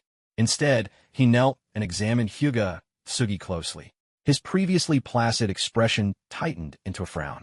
No external injuries, barely any sign of battle. Yet his chakra is almost completely depleted. What could have caused him to end up like this? As a professional intelligence officer, even indoors, Aburame Ryoma still wore his sunglasses and a black hood. Although he didn't emit any noticeable aura, Yin could nonetheless sense the calm and shrewdness hidden behind those sunglasses. He took a moment to think. Root was Root. Danzo was Danzo. No matter if the other man was Danzo's right hand, the distinction remained. Lying would only backfire. Answering truthfully seemed the better course. Deceit wasn't an option, but it was acceptable to choose words carefully and blur the details appropriately. He would try to describe things based on what a Chunin exam candidate ought to know, making sure not to speak aloud any conjectures he kept in his heart. It goes like this. Last night, from a distance, I used my sensory abilities alongside him to observe a clash between a squad of grass ninja and a team of rain ninja. The combat ability of the grass ninja was abysmal, yet they managed to revive themselves in strange and uncanny ways, repeatedly. From our observations, it seemed they used some kind of blood pack. Out of curiosity, and since the grass ninja could barely fight any longer, I had Hyuga retrieve one of those packs. "This is it," Yin said, taking out a swirling blood pack and handing it to Aburame Ryoma. Ryoma accepted it, let several Kakechu crawl around and examine it, then tossed it back to Yin. Nodding, he confirmed the truth of Yan's words. "I believe you. Continue. How'd he end up in this state?" After Hyuga regrouped with me, he mentioned his blood pack seemed like it could restore the strength of his Byakugan. He drank one along the way. At first, I saw his field of vision expand, and I was just about to feel happy for him. But right when he activated the Byakugan, he sensed his ocular power start dwindling faster and faster. Before long, he passed out. I tried feeding him more blood packs, but the more he took, the weaker he became. They couldn't cure him at all. It felt as though something inside was devouring his chakra. I could only keep infusing my own chakra to shield his heart and mind. After that, we rushed here at full speed, followed by the underwater battle you saw just now. Yin recounted everything that happened along the way, though he left out his own speculations about the caged bird and his understanding of the Uzumaki blood. After all, those weren't matters that Chunin and Genin were supposed to understand. Aburame Ryoma adjusted his sunglasses. Compared to whether Yin was plotting something, he cared more about possible schemes within the Hyuga main family. After all, the timing of C's collapse was too coincidental with the faint commotion at the Hyuga clan compound last night. Investigating Hyuga's inner affairs was too difficult and risked souring relations. It was better to start from CI, a member of the branch family. The clan must remain Konoha's family, not the other way around. This was the true duty of Root's internal operations. "You may go now." With that, Aburame Ryoma opened the heaven scroll that Yin had been carrying from the start. With a sharp pop, Shi's figure appeared inside the tower. "They're seriously wounded here. Take them through the secret passage," Ryoma Aburame said as he patted Hisashi Hyuga on the shoulder and removed a decaying insect from his body. That insect had been entrusted to every Konoha squad by Shirkai Aburame before the mission began. Yet, because En and Hisashi had moved so quickly, the insect wasn't even needed to relay any intel. They had already completed their exam. I hefted Hisashi onto his back, and, with En beside him, descended to the submerged lower level of the tower. He pressed a hidden mechanism, causing the tower's stone foundation to reveal an iron trapdoor. Beneath, it was a secret passage leading straight to the ANBU perimeter. The three slipped inside without wasting a moment. With a deep metallic clang, the base of the tower sealed over once more, erasing every trace. Not long after En and the others departed, the decaying insect in Ryoma Aburame's hand suddenly grew hot, then crumbled to ash. Shirkai Aburame was dead. He had been killed the moment after he sent his distress signal. Through his own insects, Ryoma had witnessed everything unfold. Against Mei Terumi's boil release, its ferocious scale and devastating power. The larger the area of contact, the faster the injuries set in. Against these techniques, Aburame-style insect jutsu were all but powerless. Though Shirkai had managed to alert the neighboring squads of Inaho Uchiha and Jifu, his warning came far too late. Ao and Bai, both skilled Chunin, kept a tight net and constant interference, making it impossible for the three Konoha squads to get anywhere near Mei Terumi. Worse, they found themselves forced to retreat inward, desperately shrinking the perimeter to lessen exposure to attack. Yet the very nature of boil release, skilled mist technique, a scorching acidic mist, ensured that huddling close only made things worse. In the blink of an eye, the Konoha squads were reduced to puddles of seared flesh. Only Inaho Uchiha, awakening the fully evolved three-tomo Sharingan just in time, managed to paralyze the enemy for a split second. He was gravely wounded, but managed to burrow underground and escape. None of the others survived. It was hard to say exactly when, but somewhere along the way, the Leaf, the mightiest of shinobi villages, had begun to yield more and more ground to its neighbors. Was it after the last Great War? Ryoma slowly shook his head. As an examiner, and one of Danzo's inner circle, he was helpless to do anything but watch as the most promising young scions of his clan were hunted down by squads of mist ninja, right inside their own village. And all of it sanctioned by the Hokage, because it served the plans of those at the very top. Hiruzen Sarutobi cared too much about his own reputation, yet he alone fit the Hokage's mantle. It left him too soft to be ruthless and not kind enough to shield his own. Perhaps this was why Ryoma remained loyal to Danzo, his way of standing for his clan and fulfilling his duty. Someone in Konoha had to get their hands dirty. Meanwhile, Hai emerged from the ambu perimeter with Hisashi slung across his back, racing full speed toward Konoha Hospital.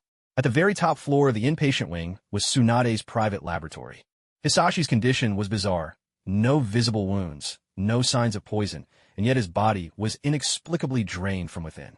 Tsunade immediately took notice. She called for in and asked him to fetch 2 pouches of Uzumaki blood. Afterward, she locked herself and Hisashi in a room to study the situation. Even her comrade Orochimaru was left standing outside, barred from entry. P.S. My apologies, the author has to start school soon, and I've been hitting some writer's block lately. So for now, I'll be updating once per day. Once my writing improves, I'll return to double updates. Hisashi's symptoms were extremely peculiar. Although he was in his teenage years, at the peak of youth, the aging of his internal organs had already reached a level comparable to his teacher, who was nearly 60. Tsunade didn't even dare to use her mystic palm technique on him, for almost all the vital life force within his body had concentrated entirely in his hardened brain. Only a day ago, Hisashi had come to her, asking for help to heal an injured finger. At that time, aside from surface wound, Hisashi had appeared to be in perfect health. There hadn't been the slightest trace of illness in his body. Yet somehow, all these changes had occurred in just one day.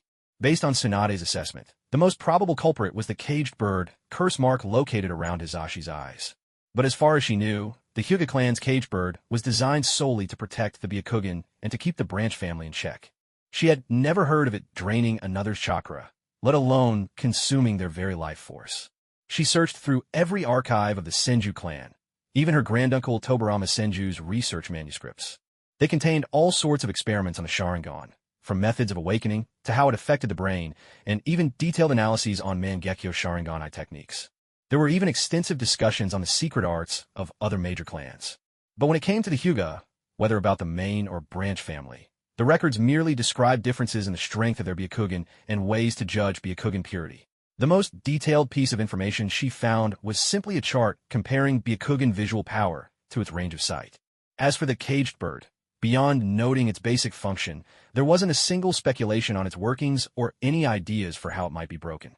And yet, it was impossible for Tobarama, a master of sealing arts, to be clueless about it, let alone the fact that his sister-in-law was Uzumaki Mito of the famed Uzumaki sealing clan. The man who developed such techniques as mutually multiplying explosive tags, flying thunder god, and even conceived the idea of Edo Tensei. Surely his command of sealing arts was not average. For someone like him to have no insight into the caged bird, that was truly beyond belief. Tsunade found no answers in the books. Her own mastery of sealing arts was excellent at best, still far behind her grandmother Uzumaki Mito and granduncle Tobarama, She simply wasn't skilled enough to safely unravel the caged bird. To cure such a bizarre and rare affliction, seemingly caused by a curse-mark type sealing technique, she could only take 2 vials of blood and seek out Uzumaki Kushina. She had already confirmed that the blood belonged to a descendant of the Uzumaki, one adrift in the world, whose bloodline carried a rare variant of healing abilities. Both of them felt sorrow for this Uzumaki clan member, who was now stranded in a foreign land. But there was nothing they could do. After all, one was one of the legendary Sannin and the other a Jinchuriki. They stood not as individuals, but as representatives of Konoha.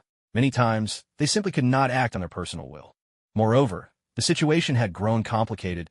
Another great ninja war seemed likely in the next year or two, or even as soon as this year. The legendary Sannin now appeared with increasing frequency in the eyes of the Konoha ninja.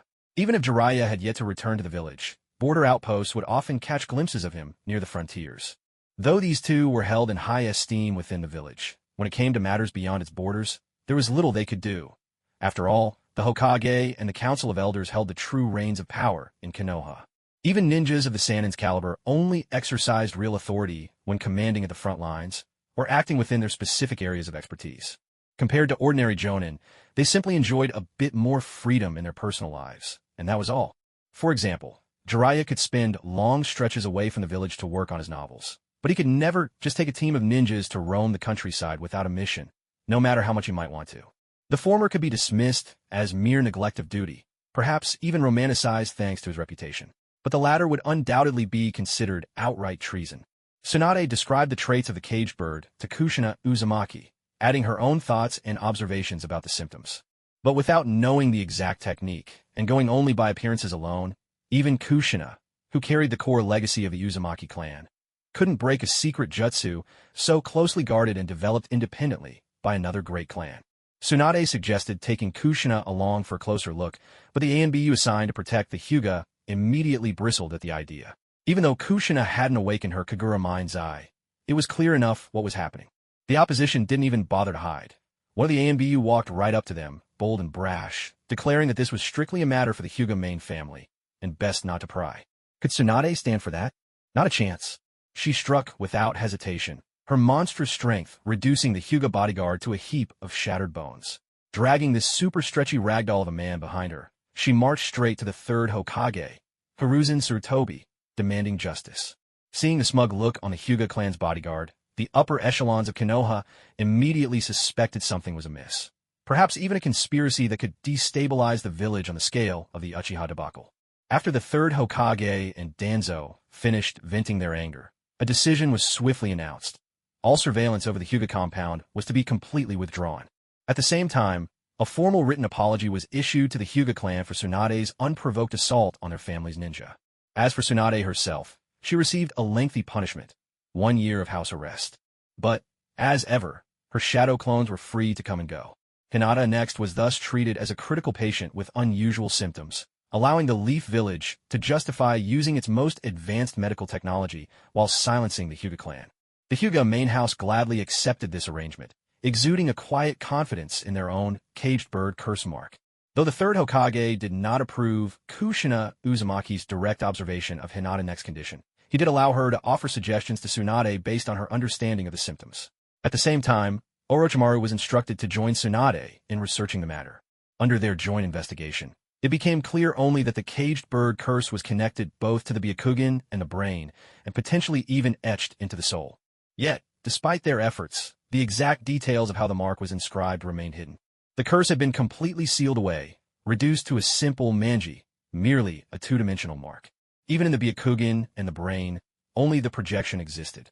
Aside from holding some personal information to separate branch from main family, there was nothing to reveal the nature of the caged bird curse itself. According to Kushina, this condition was eerily similar to an already triggered reverse 4-symbol seal.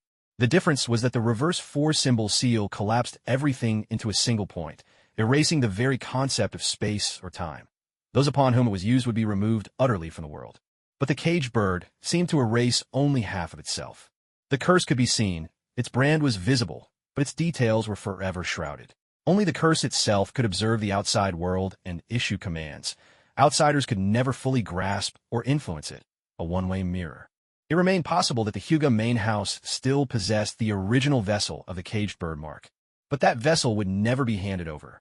Aside from the marked individual desperately holding on through sheer will, a notion more mystical than practical, the only other option would be to use the four-symbol seal to completely lock away Hinata Neck's Byakugan and frontal lobe, thus containing the curse. Only in a vegetative state could the body's other functions, sustained with nutrients, continue to recover by themselves. With 2 pints of blood transfused, Hinata Neck's body gradually regained the semblance of a healthy teenager. But his consciousness had fled, and chances were he wouldn't awaken for a very long time. His life now depended on intravenous drips alone. His future, for all practical purposes, was lost. After all this, Tsunade's appetite vanished. She left the mess for Orochimaru to handle. Then, she headed to the hospital ward, explained the requirements for joining the medical team to Yen, and reminded him not to neglect his medical studies as he continued his ninjutsu training. After that, she went to drink alone, brooding in solitude. She had never wanted to be embroiled in the village's internal conflicts in the first place. All she wished for was to pursue her medical research, hoping that, as someone who hated the sight of blood, she could nonetheless help realize her grandfather's dream for the village. After visiting teacher Daiki and leaving him 3 blood pouches for his treatment, Yin quietly took his leave. He inventoried the remaining blood packs, 5 left. He decided to keep them on hand for emergencies. After all, these were a matter of life and death. There was still the Chunin exam to prepare for, and with so much to do, he had little time left for mourning or melancholy. Rather than remaining stuck in his current situation, it would be better to seize the time to improve his abilities and status. Although the panel's functions are somewhat limited, as long as he avoided any early mishaps and had ample opportunities to learn and access resources, he would surely be able to grow swiftly. Moreover, Tsunade had personally promised him that, unless he ruined things for himself, his future could only be described as bright. Once he attained the rank of Jonin, or even elite Jonin, and his strength reached the threshold of Kage level, even if he did nothing, people would naturally flock to him. By then, if he wished to change things, wouldn't it be much easier? Yin gripped a notebook titled Beastmaster's Insights in his hands. He had received this from Shisai when leaving. She said it was the result of Demu's lifelong research into summoning beasts. As their senior disciple, she had made the decision to pass this on to Yin herself. Though the contents were not extensive, they were remarkably insightful. It abandoned the traditional, crude method of classifying summoned beasts according to their size and destructive power. Instead, it proposed a system based on intelligence and innate lineage, determining a creature's ultimate potential. From lowest to highest, it defined 4 main categories. The lowest tier was called pseudo-summoned beasts. An example would be Kisame's monstrous fish. It possessed immense brute strength, but was little different from a wild animal in terms of intelligence. Even if raised for another decade, it would never develop true awareness. While its speed, strength, and defenses were nearly maxed out, and its form was impressively large, without its master's orders, even an ordinary person, given time, could figure out how to hunt it with a spear. The next tier was simply termed summoned beasts. These creatures could understand complex command from their masters and had the potential to unleash bloodline techniques. This was the most common level of ninja beasts available on the shinobi supply market. The salamanders, owned by nearly every shinobi in Amigakure, and the crows favored by the Uchiha, both belonged to this category. A few even had a slim chance of exceeding their natural limitations and advancing further, like Hanzo the salamander's giant salamander, a legend among shinobi. Beyond that were the high-level summoned beasts. Most at this tier could speak human language, possessed intelligence nearly on par with humans, and could potentially learn ninjutsu on their own. For instance, the little ninja turtle signed by Might Guy, the ninja dogs of the Inuzuka clan, or Kakashi's own nin dogs, all were regarded as family treasures. Starting from the level of high-level summoned beasts, all could use the reverse summoning technique, providing emergency rescue for their contractors in times of need. At the top tier stood the celestial beasts. These generally inherited powerful bestial legacies, sometimes even mastering sage arts, with their minimum strength at least matching that of a jonin. The Monkey King Enma, who served the 3rd Hokage, as well as the 3 great sacred lands behind the legendary Sannin, were all examples of this category. Beyond classification, the notebook also covered insights into the care, maintenance, and habitat range of various summoned beasts. The Beast Mastery Manual also records 2 types of talismans, the Rodent Control Talisman and the Bird Control Talisman. These require blood from either a Rat King or an Avian Quasi-Summon, or anything of even higher lineage, mixed with the user's own blood to be drawn. Once Chakra is infused and the first activation is completed, The talisman enables the user to control nearby small animals, allowing them to carry out simple scouting or attack commands. The effective range varies from 1 to 10 kilometers in radius, depending on a user's mental strength. For certain types of summons, such as the Uchiha clan's crows, the talisman can also serve as an effective means of disruption.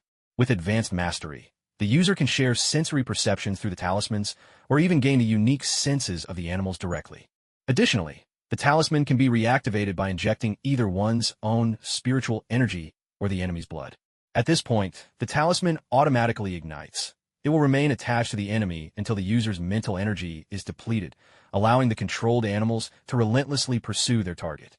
Typically, between the second and third rounds of the Chunin exams in Konoha, there is a break lasting from a week to half a month. This period is designated for each squad to recuperate and recover their strength, or to reflect on the lessons learned from the second round and improve their abilities. In the original story, it was during this interval that Sasuke Uchiha learned Chidori. Reflecting on one's experiences after battle while simultaneously studying new jutsu is widely acknowledged as the fastest way to improve. Yin, of course, would never let such an opportunity slip by. He opened his panel to review the progress he'd made during the earlier trials. Pure Chakra transformation secret technique, novice mastery, 60%. Unlike improvements in elemental chakra, this type of transformation is difficult to describe precisely. If anything, it simply feels like he's gained far greater control over his internal chakra. It's as though every organ in his body has become stronger, as if his physical form is finally entirely under his own command. Functions that used to be involuntary, such as the beating of his own heart, can now be easily modulated. He can even halt his heartbeat for up to 30 seconds and then willfully start it again. As long as he focuses, he can now deftly control 3 or 4 chakra threads with a single finger at once. His earlier concept of creating a chakra net, which once required the use of both hands, can now be woven single-handedly and then launched with a technique similar to an air palm. Incidentally, after long periods of teaming up with members of the Hokage clan, Yin has also grasped the basic principles of the gentle fist style. Previously, his lack of chakra control had made such attempts impossible. Now, however, he can soften a fillet of fish behind a wooden board with a few strikes, all with effortless precision. Techniques that once relied purely on raw strength, like the deadly flying needle, which used an explosive burst of finger muscles, can now be performed with intricate chakra control, drastically minimizing internal damage. Combining his sensory abilities, even taking out a ninja sniper from 100 meters away would pose no problem now. He dispersed the Rasengan forming in his palm, silently wondering if Minato Namikaze had ever invented such a technique. No matter how he tried, Yin simply couldn't feel any improvement in his proficiency. It seemed, for now, besides continuing the tug-of-war with the caged bird, there was no other way to enhance this power. Wait, perhaps I could try absorbing other people's chakra. That might be a method too. Deep in thought, Yin retrieved a ninja sword from his sealing scroll. He used his own chakra to erase the mark left by the previous wielder. Near the hilt, the words sharkskin were etched, apparently the name of the blade. The summoning jutsu hidden within the weapon had already been dealt with by Sure at his request. This, indeed, was a scale from the great sword Samahata, once wielded by the 7 ninja swordsmen of the Mist Village. Aside from being made of extremely tough material, having a slight capacity to absorb chakra, and the ability to self-repair using water nature chakra when not severely damaged, it possessed no other special functions. It couldn't convert chakra to strengthen the wielder, making it perfect for training chakra control. And, lacking any consciousness, there was no risk of betrayal. Yin planned to spend a bit extra and commission Granny Cat at the Uchiha compound. He would ask her to transform the hilt into a freely retractable iron chain and add some weights to the blade. The goal was to tailor it for his exceptional strength, forging it into his very own youthful version of Samahata. After arranging the sword's upgrades, Yin picked up a fresh batch of sealing talismans and brushes from Granny Cat as well. He needed them to practice the 2 types of talismans found in the Beastmaster's handbook. With all his valuables safely stowed, he returned to his small, secluded living space in the orphan's alley. Ever since becoming a genin and apprenticing under Daiki, Yin had spent most of the following 6 months on missions outside the village, rarely returning home. With the Chunin exams temporarily finished and Daiki's health much improved, Yin no longer needed to stay in a hospital storage room. So, he went back to the little rundown house he'd been assigned in the very beginning. Alone, he started preparing for the training to come. Threading his way through an alley streaked with mysterious fluids, stepping over black sludge gleaming with rainbow hues. He reached the edge of a bamboo grove, pungent with the stench of excrement. Several ragged, filthy orphans saw him approach. They hurriedly huddled by the foul-smelling ditch, motionless, barely daring to breathe. Yin made no effort to reveal any emotion. He simply, quietly, found his way back to the home he hadn't visited in nearly half a year. Compared to when he'd first moved in, the environment had grown far worse. Nearly all types of trash now piled up here, left to decay at the slow mercy of nature's bacteria and fungi. Since his enrollment, there had already been at least 2 new groups of orphans rotating through, so there wasn't even a single familiar face to be found. It wasn't because he was anyone special. For orphans left to fend for themselves, there may have been no harsh training, but for a mere bite of food, competition among them was as fierce as raising venomous creatures to fight each other.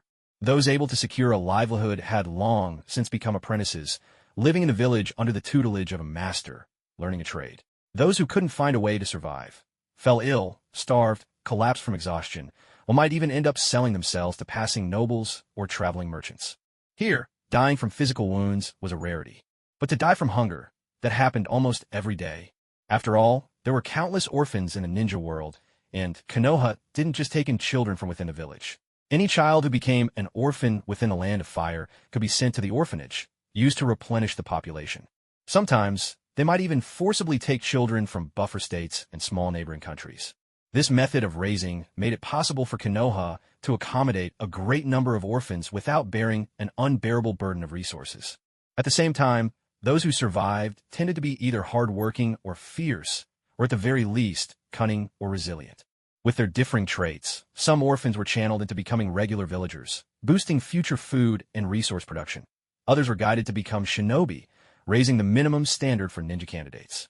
If a large-scale war broke out, even those who had not been previously selected could be thrown in as cannon fodder, slowing down the enemy and buying precious time for the village's elite troops. In just half a year of missions, Yin had witnessed more life-and-death struggles than he had in nearly 20 years of his previous life. 100-fold, 1,000-fold more. His mind never ceased working, drawing not only from his experiences, but also from the philosophies and wisdom of great minds he'd studied before. Countless ideas collided, and gradually, clarity emerged. It only strengthened his resolve, to grow stronger, to arm himself with both power and knowledge, and then to change all of this.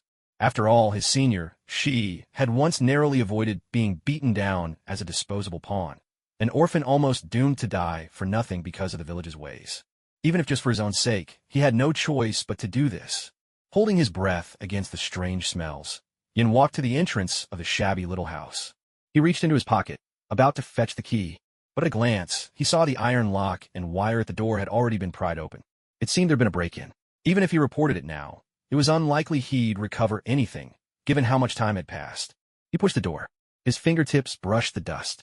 With a loud crash, the door, thick with dust, split down the center and collapsed in two, falling to the ground and sending a cloud of dust billowing through the room.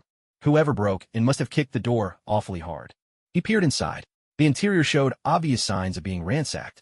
Given the general level of morality and ambition among most orphans, it was hardly surprising.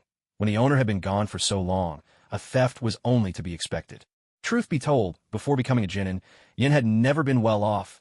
His only asset, the money he made selling grilled fish, was always carried with him. Aside from some pots, pans, and a few buckets, he owned nothing else. If things got lost, so be it. It'd be a good excuse to get new ones. Now, he actually had enough money to buy a ninja apartment in the center of the village, or to purchase a plot of land big enough to build a villa on the outskirts. But for the sake of keeping his training secret, he preferred this forgotten corner, populated almost exclusively by orphans, far from the crowded clan compounds of the village center and virtually devoid of any security measures. If he was going to move, he'd wait until he became a jonin. There was time to consider it later. Yin swept away the cobwebs and, using his ninjutsu, cleaned the furniture thoroughly. Then he went out to the edge of the forest of death, felled a few large trees, and cut them for repairs to his doors and windows. Once he was certain that outsiders couldn't easily snoop inside the house, Yin set up delicate chakra threads nearby, almost like strands of spider silk for detection. They wouldn't trigger for ordinary passersby, but anyone trying to break in or even just knock on the door would set off different alerts. He knew that when he was deep in thought and focused on problems, his sensory abilities couldn't be spread outward. Doing so would only disrupt his efficiency. That said, even if the third Hokage suddenly wanted to collect his chakra for surveillance in a crystal ball, it would be impossible. His current control over his chakra was so refined that he could project it far beyond his natural sensory range, letting him blur into the environment, essentially planting eyes around himself.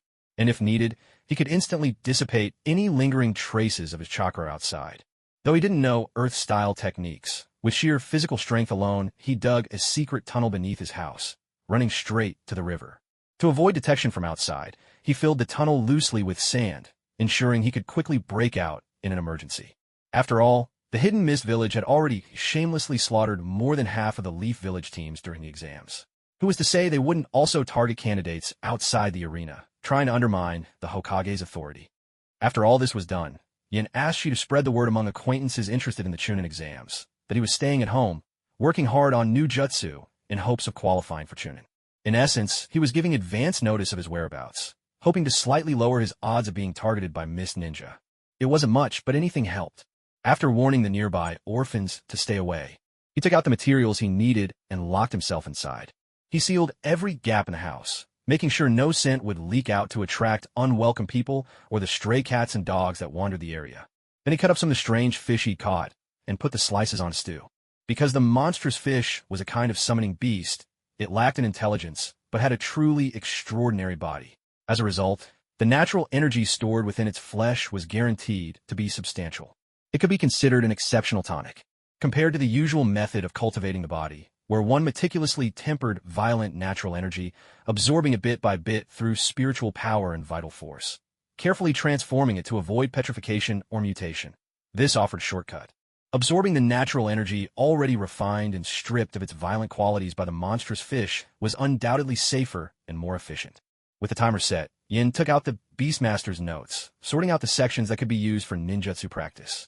He kept an eye on the panel, while dipping a brush in water, channeling chakra into the paper, and attempting to draw with the intention of imitating blood. Even though the ingredients for the ink weren't quite right, hard work can often make up for inexperience, and with the help of the panel, Yin pressed onward. Although he couldn't create true functioning talismans due to the quality of his materials, the experience he gained was very real and tangible. After using up about 100 talisman papers, he sensed a change. He silently recited in his mind. Sealing technique, bloodline guidance, secret art, fragment, beginner 1%. Beast imitation technique, secret art, fragment, beginner, --. There was no doubt. The new sealing technique, bloodline guidance, was essentially the rat control talisman and bird control talisman described in the Beastmaster's notes, a fusion of that knowledge and his own understanding. As for this possibly related beast imitation technique, Yin was puzzled. Not only did it not display any progress percentage, he could only see that his proficiency was at the initial entry stage. It had somehow been recorded on the panel without him even knowing exactly how to cultivate it. Even though the panel had accepted it, Yin had no clue how to actually train in this technique. Is it like what's described in Master Okiji's notebook, where with sufficiently advanced training, you naturally develop special animal senses? Lost in thought, he continued to experiment. Like unleashing any other ninjutsu, he followed the book's vague instructions, arranging his chakra in a specific sequence within his body's meridians.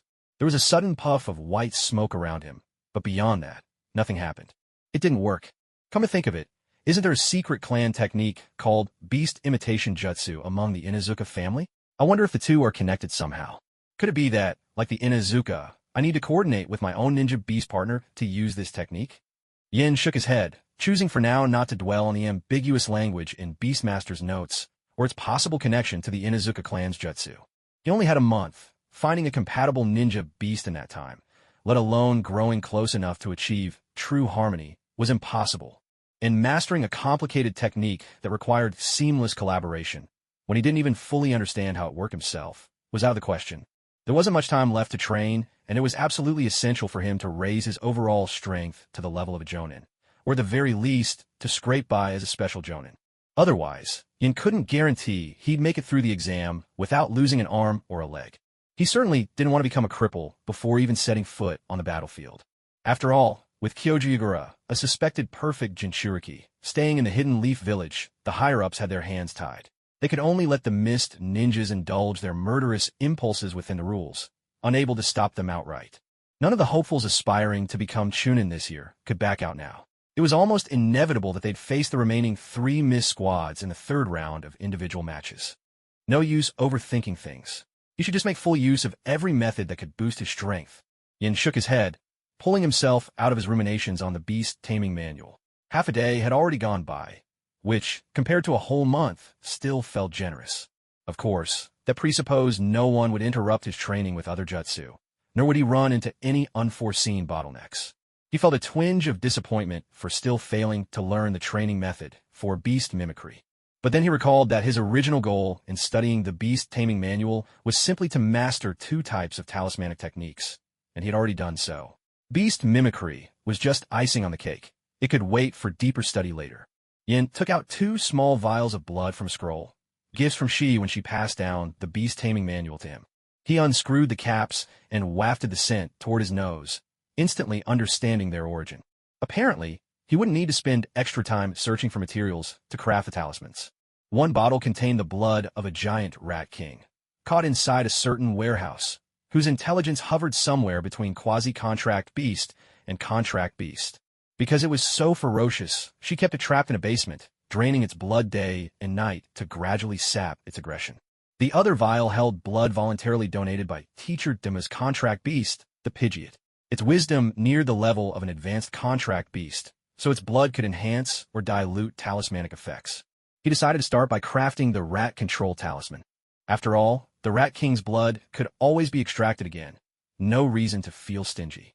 Yin pricked his fingertip, squeezing out a few drops of blood, and mixed them with the Rat King's blood in a 1-to-1 ratio as described in the manual.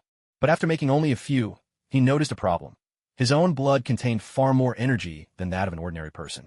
This meant he had to proceed with special care, lest his blood's strength overwhelm that of the Rat King. So my body is this strong after all? He'd always believed his physical abilities, though above average, were still within the realm of typical taijutsu practitioners. That was why he always chose to fight at range, never up close. Compared with humans, beasts usually possess superior physical abilities, a fact that becomes even clearer when contrasted with summoning beasts. This reminded him of his own exceptional traits, like how he could bend the iron rods Yakura used as weapons with a single punch, or that his benchmarks for comparison had always been Guy and Dai, who, frankly, were never your typical taijutsu ninja to begin with.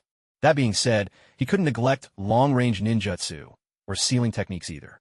Not having any weaknesses was his current pursuit. After all, taijutsu-focused ninja have a hard time when faced with massive, destructive ranged ninjutsu. By the time he tried to tough out boil release or lava release to get within striking distance of Meiterumi, he'd likely be nothing more than a sturdy skeleton. Given the way Konoha's upper echelon operated, in order to save Kakashi, he had publicly humiliated Yakura. In the finals, it seemed inevitable that he would face Meiterumi. Not so much a fair duel as a deadly contest meant to appease her fury. Only by achieving a decisive victory could he leave Yakura with no excuse to lash out, tossing the trouble right back into the elder's hands. He wasn't Senju Hashirama, after all. He couldn't treat the strength of 100 technique as a passive skill, and no matter how tough a taijutsu ninja's body was, it could never match Susanoo. Yet Meiterumi's 2 Kekii Genkai could seriously damage even Susanoo itself. The venue for the 3rd round was cramped. Stealth and sensory abilities would be almost useless. His fire release techniques were countered by the opponent, while both his taijutsu and chakra threads were helpless against lava release and boil release. Suiton, the other side, almost certainly mastered that as well. His only advantage was chakra reserves. So, he had to master new jutsu, improve his adaptability, and gain new advantages. Relying on his sensory abilities, he diluted his own blood based on the energy it contained, then blended it anew with the Rat King's blood. Sure enough, this time it worked. He kept inscribing talismans late into the night. When he looked at nearly 1,000 completed rat control talismans, along with the information on his interface. Seeding technique brut de l'interaction. Secret art, remnant, novice intermediate, 99%. Just a hair's breadth away from true mastery. The pressure in Yan's heart eased a little. When the time came, summoning an army of rats from underground would more than make up for his lack of proficiency in earth release. It would be vital to achieving victory. Once he had finished making the rat control talismans, it was already late, but fortunately, there was food left in his sealing scrolls from before. After he had eaten his fill, Yin prepared to rest. Before bed, he tossed more firewood into the stove and lifted the lid of the pot to check inside. The meat was already turning tender, though not yet fully cooked. By morning, it should be ready. He closed the lid, allowing the strange fish meat to stew through the night. Repeating the same task over and over, even with breaks, wore down a person's energy. For that reason, he decided not to continue making bird control talismans the next day. He felt it was time to give himself a break. He decided to mix things up and practice other techniques, such as body tempering arts. With fresh fish meat at hand, perhaps he could quickly strengthen his body. Once his physical cultivation reached a certain level, he reasoned most of the insights from talisman crafting would likely be digested as well. When that time came, it would not be too late to revisit talisman practice. The next morning, at dawn, Yin awoke to the tantalizing aroma of cooked meat. He rolled out of bed, alert and nimble, slipping on a light set of shorts and a short-sleeved shirt. Lifting the lid of the pot, he saw that after an entire day of simmering, the strange fish meat was finally well cooked. He enveloped his spiritual energy with chakra and extended it outwards. This was the most precise method of perception he possessed. In contrast to its wooden, unyielding texture when raw, a meat so tough that even ordinary blades could hardly make a mark, and without the sharkskin blade at hand, he was forced to fashion the chakra thread into a wire saw. Only with this could he barely slice it into pieces. The cooked monster fish was slick and tender, yet resilient to the bite. The salty fragrance suffused the entire room. Though some natural energy was lost in the cooking, the sacrifice was modest, a small price to pay for such a savory meal. Yin was more than happy to accept this exchange. He drank a few bowls of fish broth to stimulate his appetite, and double-checked that the room was properly sealed. Then he stood in a 3-meter square open spot in the center of the room and began to channel his body-tempering art. As he moved through a series of peculiar poses, every muscle in his body was called into motion. His spiritual energy mingled with his blood and vital essence, pumped from the heart to every extremity. Vital energy surged within him, being steadily consumed as, under the guidance of his spirit, it tempered the obscure corners of his body that ordinary training never reached. He kept pushing the limits of what this body could endure. To maximize the effectiveness of his practice, he began recalling that moment of epiphany he'd once had deep in the forest. It was as if the natural energy particles in the world resonated with his memory, slowly gathering around him. They began to adhere to Yan's skin, as if just one step away from becoming tangible. An invisible, shimmering radiance faintly appeared around him. His training continued, and natural energy was gradually absorbed and integrated into his body. This reduced the depletion of his vital energy, while at the same time imbuing his body with an ineffable new quality. Yan's spiritual energy coursed throughout his frame. He was now utterly immersed in the process of fortifying his flesh. As his constitution strengthened, his consumption of natural energy rose precipitously. Bit by bit, the rate at which he could replenish that energy began to lag behind his needs, and the colorless glow surrounding him started to fade. Although the hidden leaf village stood beside the forest of death, personally planted by the first Hokage, Hashirama Senju, over 40 years had passed since then, causing his power to wane. The natural energy drawn by the newer trees long ago diminished, no longer what it once was. The village's reservoir of natural energy was now only slightly richer than the outside world, enough to enhance the talents of young children, yet far from sufficient to fuel Yan's further physical advancement. At the same time, at the edge of the forest of death stood Orochimaru's laboratory. The machinery designed to contain the cells from the first Hokage began to shudder violently, triggering a blaring alarm. Orochimaru swiftly summoned Ibiki, who now served under Danzo in hopes of redeeming himself, and briefed him on the remaining experimental procedures. Without missing a beat, Orochimaru hurried to the storage chamber. He found the data on the dashboard, the indicators measuring Hashirama cells' activity, plummeting at an alarming rate, nearing zero in less than 30 seconds. Previously, the activity level of the cells had fluctuated wildly on occasion. After a thorough investigation, Orochimaru had concluded that these spikes meant some ordinary animal, or perhaps a group, in the forest of death had inadvertently acquired the potential to become a ninja beast. But such a precipitous drop was unprecedented. His interest was piqued even further. If a summoning beast of exceptional potential had emerged, he wouldn't hesitate to dethrone even Manda. And if it proved to be caused by something else, so much the better. It might just lead him to a method of suppressing the rampancy of these cells. Gradually loosening the restrictions and giving the test subjects time to acclimate might dramatically improve the success rate. Unfortunately, without a way to pinpoint the source, he could only watch as the activity of Hashirama's cells began recovering on its own. Not wanting to waste the window, he quickly sliced off a chunk and hurried to use stitching or injection to implant the cells into a test subject. Meanwhile, Yin sensed something amiss. The natural energy in the environment felt thinner, and his progress with physical cultivation was slowing. He decided to halt his exercises, quickly finishing off an entire pot of fish. Because his cultivation technique enhanced his body on all fronts, it wasn't long before he'd absorbed every bit of nutrition from the broth. Glancing at the leftover fish, he reckoned he could cook at least 5 more pots like this. Feeling that boiling in an iron pot was too slow, Yin wove strands of chakra tightly together, fashioning a large, watertight cauldron. He tossed in more fish and switched the elemental nature of his chakra threads to fire. And so, he trained and feasted in tandem. 5 days slipped by in a flash. When all the fish was gone, Yin could sense that a breakthrough was imminent. He rallied every last reserve of energy, meticulously reinforcing any weaknesses in his physique, and pushed his muscles and tendons to new limits, over and over.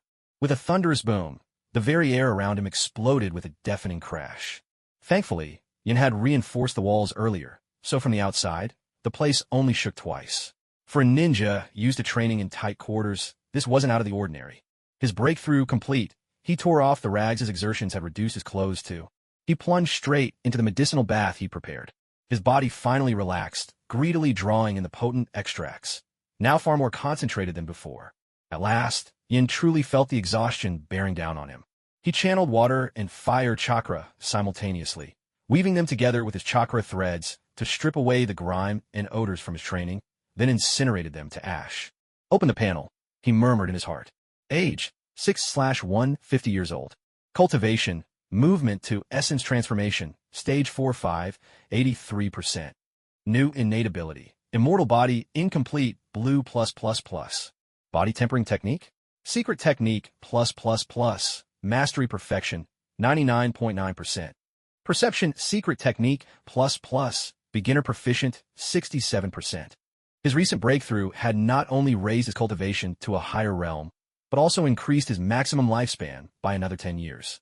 His perception abilities had improved slightly as well, and he now noticed with keener sensitivity the presence of liquids and changes in temperature. Although his progress in body tempering had momentarily stalled, the most important thing was that he had now gained the immortal body.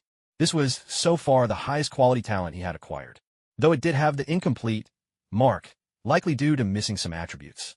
After all, a true immortal body requires all 5 elemental properties, an awakened yang attribute, and perhaps even unique identifications like Indra or Azura. To put it simply, this was a cheat that Yin had managed to unlock. Though he had worked hard for it, expecting perfection right away was still unrealistic. Relying on this ability, he could now easily tear apart objects woven from chakra threads. Keep in mind, the strength of a single chakra thread was at least equivalent to that of a steel wire of the same thickness. From a roadside shack came the clamorous racket of metal and wood clashing. The walls occasionally shook violently, as if the place was on the verge of collapse. The local orphans didn't dare go near it. Some even took a detour, because Yin had already warned them before. To these orphans, even the lowest-ranking ninja was heaven itself. Someone on the verge of becoming a Chunin was not a person they dared to defy, and so they followed the rules strictly. Yin was alone inside, smashing everything breakable to adjust to his surging strength. Only after confirming one thing did he finally stop. Only those who had reached his level of power could cause him real harm. Ordinary blades, or even certain elemental ninjutsu, could barely scratch his skin. Such wounds would heal almost instantly. At best, it was like getting a light scrape. At last, he stopped trashing the place and began cleaning up the whirlwind of chaos around him.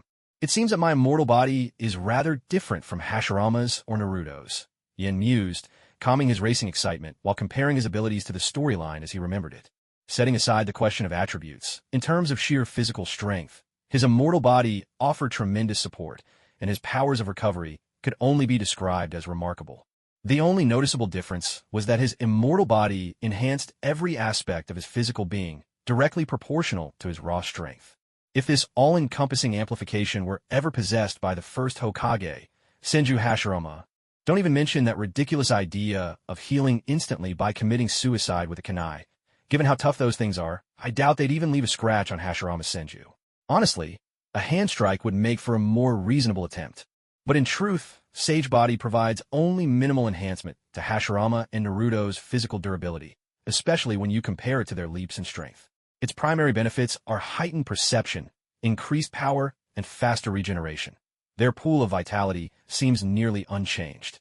The glass cannon nature of ninjas, their formidable offense paired with fragile defense, remains unresolved by Sage Body alone. Instead, that issue was addressed through things like tailed beast cloaks, Susanoo, and thousand-hand Buddha, defensive juggernauts reminiscent of giant mechs. Could this be because I infused natural energy directly into my flesh? Yen mused with a hint of delight. His own constitution and lifespan could now be elevated in tangible ways, a true evolution of his very being. And if you added mental fortitude to the mix, it would become nothing less than a profound leap in the essence of life itself. No, hang on. I'm only turning 7 this May. There's a lot of growth still ahead. As my body matures, the strength I get from Sage Body will grow alongside it.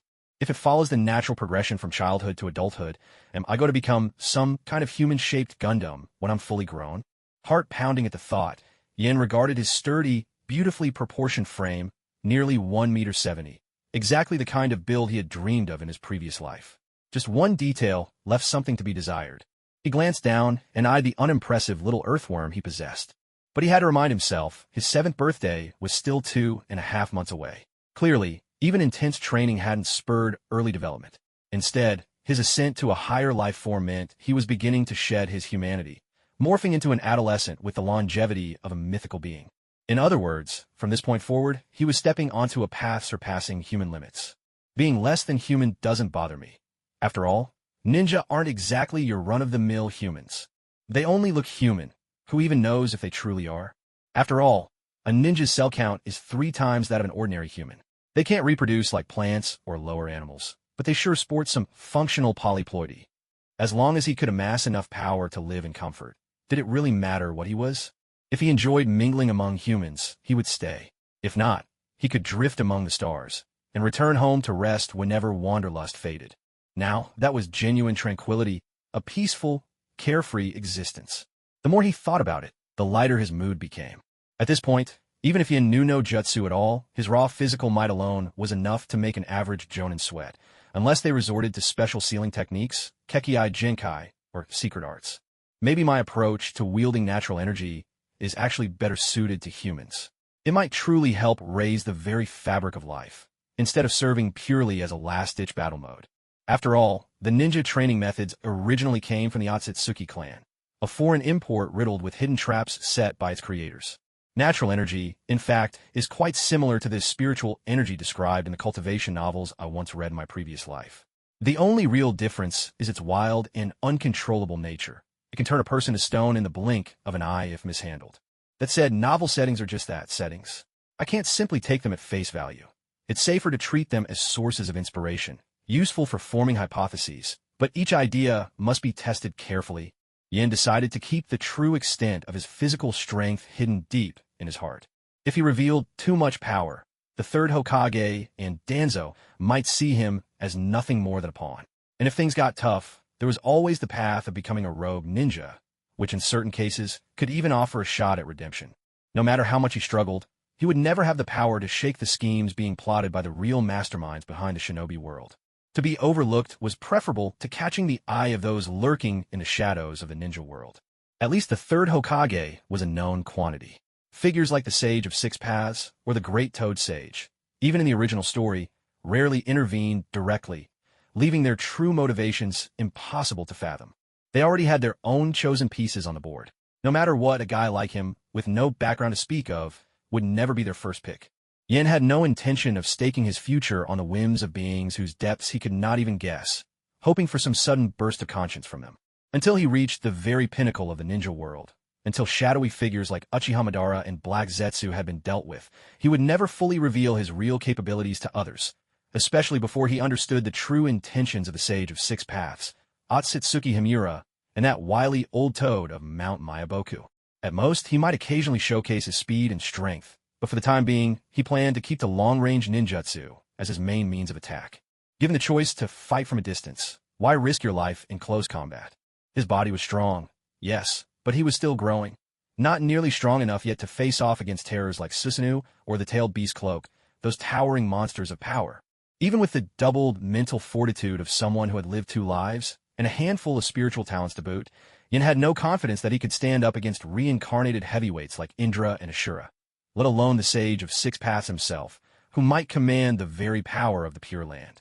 On the contrary, he might end up attracting attention from the likes of Ishiki Otsutsuki, hiding somewhere, waiting for any sign of a new threat. True, in his previous life, he had barely glanced at Boruto, thanks to his studies and how slow the plot was early on. Still, he recalled that the Otsutsuki could possess others through the karma seal, and that Ashiki himself had a god tree not yet fully grown. So these dangers remained crystal clear in his mind. If anyone noticed something unusual about him, he might be sealed away by some deep-pocketed schemer, perhaps as a vessel, perhaps as fertilizer for a divine tree. Maybe he couldn't compare with someone like Boruto Uzumaki, half Otsutsuki by some miracle, but surely he'd be more valuable for harvesting than most ordinary ninja. There was no way he was going to let all his hard-earned progress, the bright road he'd carved for himself, with a little outside help, end up as a wedding dress stitched for someone else by those old monsters lurking in the shadows. As for his physical body, the foundation of his power, it was strong enough for now. Besides, Yin couldn't find any more resources to push it further at this point anyway. The most pressing matter now was to improve the elemental ninjutsu skills he could confidently display. These were the techniques he could present openly. Moreover, even if he advanced quickly in them, others would be less likely to grow suspicious. He recalled that his own skill panel allowed him to convert ninjutsu proficiency directly into his personal attributes. Although it was a bit tricky at the beginning, wasn't that exactly how he had mastered his fire style technique? No sooner had he made up his mind than Yin opened his door and removed all his traps and arrangements. He restored the shabby little room to its original state. Alone in that cramped space, he trained, then trained some more. Still, he kept part of his attention focused on perceiving the world outside. Anyone who'd gone through such an experience once would never want to put themselves through it again. Yin resolved that after becoming a Chunin, with his status and finances improved, he would promptly move to a place with better privacy. Alternatively, he could take on a few long-term solo missions and live straight out in the wilderness. That way, should he ever have another breakthrough, whether from absorbing natural energy or some such force, which might cause commotion, he wouldn't have to remain so anxious and on high alert all the time. Right, there's also barrier and ceiling techniques. I need to find time to learn those. He paused to consider. Most of his future training would center on practicing elemental ninjutsu, as well as getting used to his new ninja blade, nothing particularly secretive. So perhaps it was time to stop living here. If anyone asked why he'd been in isolation, he could always blame it on the secret techniques inherited from Master Oji. He did have a good collection of charm slips. After all, he could simply show those if pressed. Besides, who would bother to interrogate a low-ranking genin, nearly unknown and unlucky only to have crossed the hidden Miss Envoy? I'll go find Senior Sister first, and pay a visit to Master Oji while I'm at it. Ah, if I recall, Master mentioned that he'd entrusted all the 5 elemental ninjutsu acquired from Kakuzu to Senior Sister. Perfect timing. Let's see what I'm really capable of, whether I can master the basics of the 3 remaining elemental transformations within this month. After all, in the shinobi world, time for peaceful cultivation is truly scarce, especially with so many shadowy players constantly pulling strings from behind the scenes. No missions, no outward danger. These days might well be the most relaxed I've had since graduating from the academy. I must make good use of them. Yin paused for a moment. He packed up everything useful, sealing it all into a scroll. Before leaving, he glanced back at the little shack where he'd once lived during his academy years. The place still bore all the marks left by group after group of orphans, abused and neglected as usual. But that was only natural. This corner of the village was willfully ignored by almost everyone. Even jungle law was an inadequate description here. It was more akin to a cruel game of survival. The darkness that stained this place was second only to the orphanages operating in secret partnership with the Foundation. Most orphans face a life-or-death trial each year. Only a handful might linger on, surviving in misery for a few more years. But those are exceptions. Perhaps a craftsman or an elderly, high-ranking ninja from civilian background, eager to find an heir, would take an interest and watch over a child for a while. There are also a few who are particularly resilient, able to withstand hunger, endure beatings, or even survive chronic illnesses. In short, for the great majority, whose very lives are not guaranteed, who would care about the environment around them? If I didn't have my memories from my previous life, if I hadn't gained rapid strength from my system early on, maybe this would have been my fate too, he thought, glancing at the frail, pus-covered figure collapsed by the foul-smelling ditch at the roadside, unable to rise again. His kindness had its limits. There were simply too many such souls in this cramped little district. Besides, he couldn't help them. Not openly. This area was never meant to be seen by the villagers at large. It existed only as a dumping ground, a symbol of worthlessness, filth, and idiocy, a convenient scapegoat for villagers and their children alike, giving them some cheap outlet for their frustrations as they went about their lives, calling even the lowest-ranking ninja sir. No one here could be awakened. If anyone dared try, they would only succeed in getting themselves beaten to death, after which life in the district would continue on, unchanged. I won't come back here again, he murmured, casually picking up the battered doorboard he had left by the wall. He took the newly made wooden door too. Perhaps it could be turned into a makeshift shelter as he traveled. He headed toward the single ninja apartments near the village center.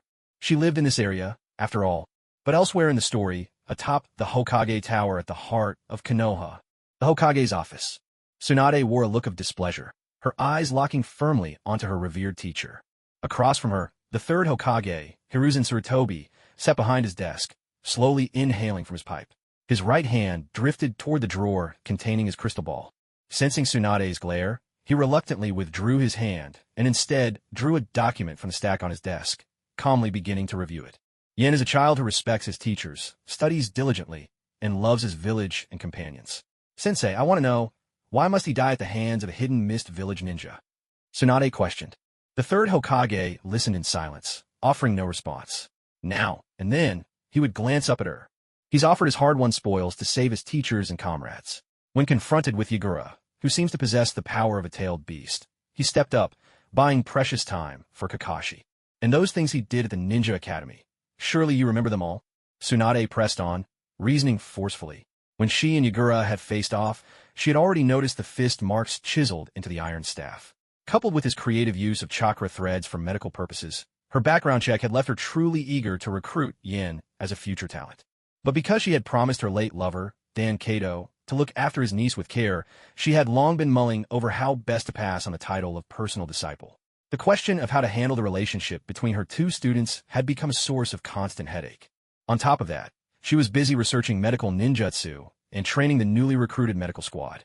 She also found herself regularly checking the reports from the front lines. For a while, she didn't spare much thought for the movements of those in power at the top.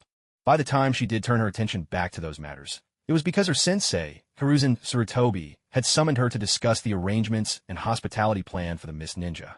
She had never expected the Konoha leadership to offer Yen as a secret form of compensation for the Mist, hoping that, in return, they wouldn't unleash the power of the tailed beast within the village. Her teacher, Hiruzen Sarutobi, the very teacher who'd inherited the heavy burden of the village from her great-uncle, Tobirama Senju, who had turned the tide in the Second Great Ninja War. When had he become such a stranger to her? To think they would safeguard the village's peace by sacrificing the lives of their own genin. What a shameful show of weakness. Fine, I understand. If you're done, get back to the hospital and carry on with your work. Perhaps having heard enough, the third Hokage rapped his pipe against the edge of the desk, sending a trail of ashes tumbling down to the floor, his reply as indifferent as ever. Tsunade lifted her fist and brought it down lightly on the Hokage's desk. A deep, guttural thud reverberated through the room. In an instant, the desk, an heirloom from the days of Hashirama Senju, cracked open, leaving a gaping hole. A heartbeat later, under the weight of all those papers, the fracture spread with a sharp snap, and the desk split clean in two. Books and documents slid off in a clattering heap onto the ground.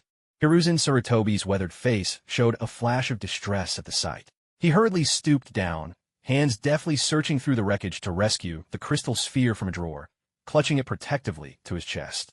At last, he spoke. I know you want to take him as your personal disciple, but you already gave your word to Dan Kato. Have you forgotten what I taught you? A person's word is their bond. Then I'll take both of them. I'm already a ninja capable of standing on her own. Sensei, please, don't use that tone, as if you're scolding a child. Tsunade's answer was resolute. Both her lover and her younger brother had died under mysterious circumstances. Since then, deep within her, a seed of distrust had been sown. Still, out of a lingering attachment to her grandfather's village and a deep-seated respect for Hiruzen Sarutobi as a mentor, she had chosen, almost by instinct, to place her trust in Konoha's elders. Though she had suffered many setbacks, she always blamed herself before she blamed anyone else, believing, deep down, that she was somehow cursed to bring misfortune to those around her. At most, like Orochimaru and Jiraiya, she expressed only a cool detachment from the village's inner circle of power. Never had she intended to oppose the village. As for challenging the village leadership itself, that thought had never even crossed her mind. After all, there were no lessons in politics in the ninja world. Even its history seemed to dissolve into nothingness. History entwined with myths and legends. Most people come away from it having learned no more than a sanitized version of virtue and beauty, diluted and tainted with personal bias. Sometimes, one would be better off not learning at all. Although Tsunade calls Tobirama granduncle, she didn't grow up by the second Hokage's side. At this moment, there's no way she could fathom such things. Yet the act of sending her chosen disciple to be sacrificed without a word offended her to the core. To a ninja, a personally taught student is almost like one's own child. Anyone would reach their breaking point seeing their child treated this way. Yan's situation became a fuse, igniting the powder kegs in Tsunade's heart, named Nawaki and Dan. Sai, why don't you pick someone else?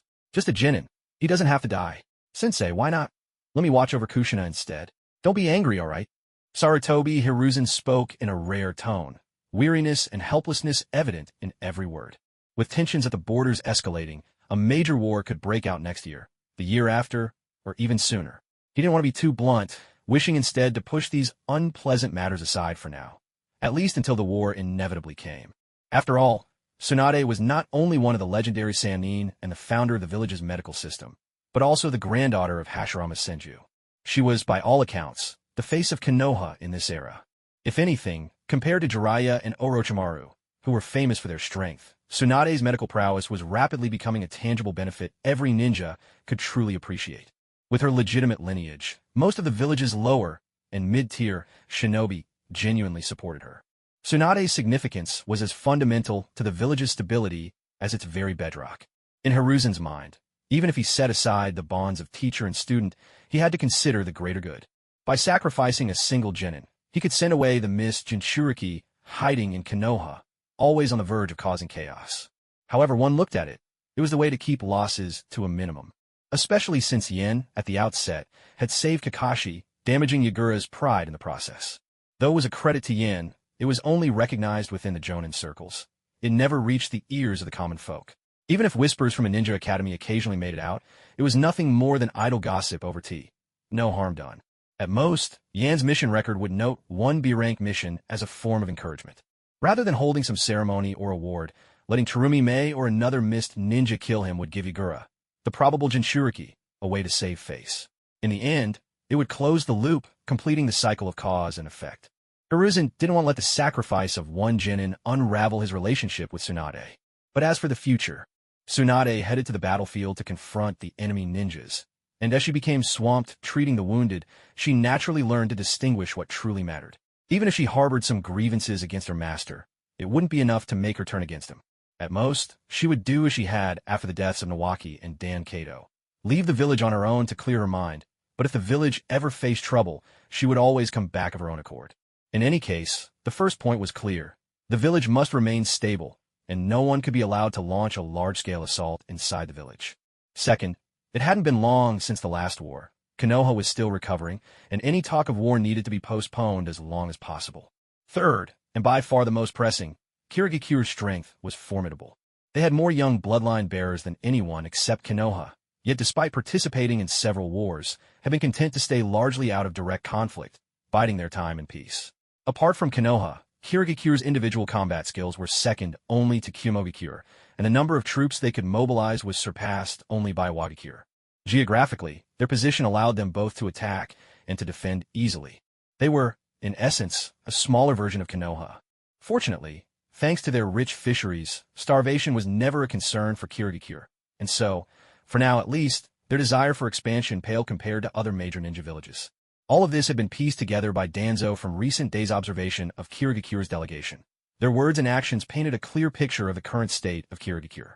Even in recent wars, Kirigakure's only major clash was over Yuzushiogakure and the inheritance of the Uzumaki clan, directly competing with the Wagakure. This, too, seemed to support Danzo's conclusions.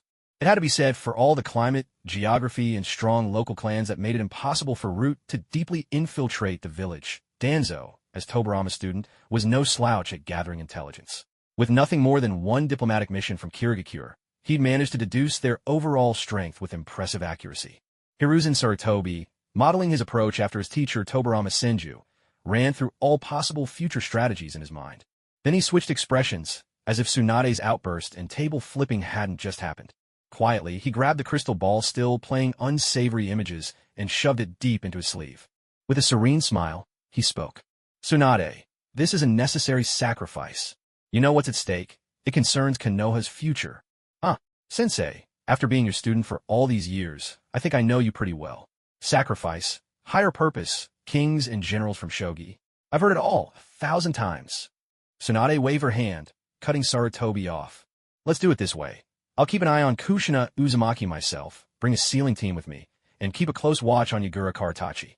If he tries anything inside the village, we'll seal him right away. You're too naive, Kushina. Sarutobi tried to interject, only to be overridden yet again by Tsunade. If you can't trust her, don't you at least trust me? Or do you not even have faith in the Uzumaki clan's sealing arts? Don't think I don't know what you're really doing by keeping her under house arrest. She's my only family now. Tsunade's brows knitted together as she seized on a flaw in the old man's words, pursuing it relentlessly. Hiruzen Sarutobi, upon hearing this, shifted the subject. That's not it. Right now, Kushina's existence can't be revealed outside the village. She is the village's secret weapon. Let's not split hairs anymore about whether we're watching over her or protecting her. That's not what matters here. Young Tsunade, you only need to understand one thing. By doing this, I'm helping that boy Yin atone for his sins. Tsunade's face showed clear astonishment at this. Atonement? Who needs to atone? I've looked into Yan's background. He's just an orphan. Before becoming a ninja, he'd never even left the village. What crime could he possibly be guilty of? But confronting someone as seasoned in politics as the third Hokage, Tsunade was still too green, both in rhetoric and logic.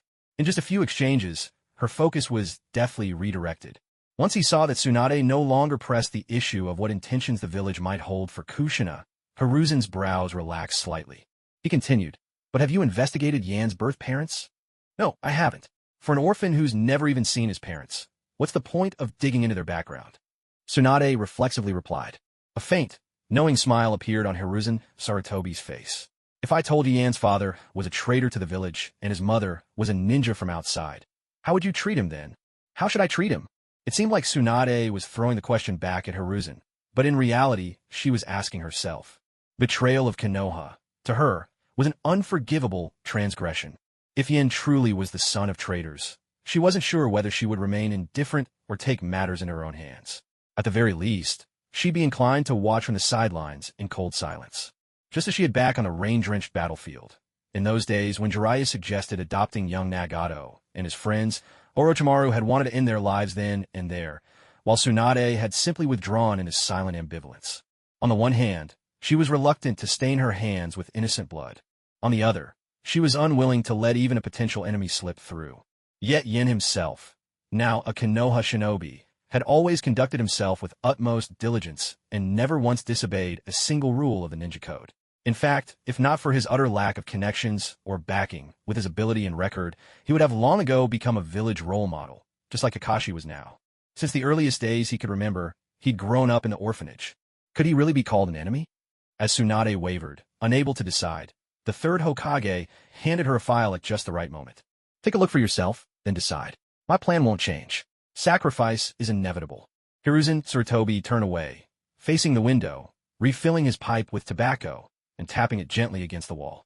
Tsunade opened the folder, taking out a ninja dossier, missing most of its information, a confession, and records from after his return to the village. The general contents read, the identity of Yan's father was unknown. On the eve of the fall of the land of whirlpools, he brought a pregnant woman from outside the village back home.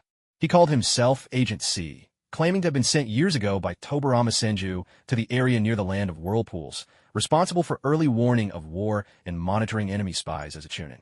However, by the time he returned, Tobarama Senju was already dead, and there was no one left in the village to verify his identity.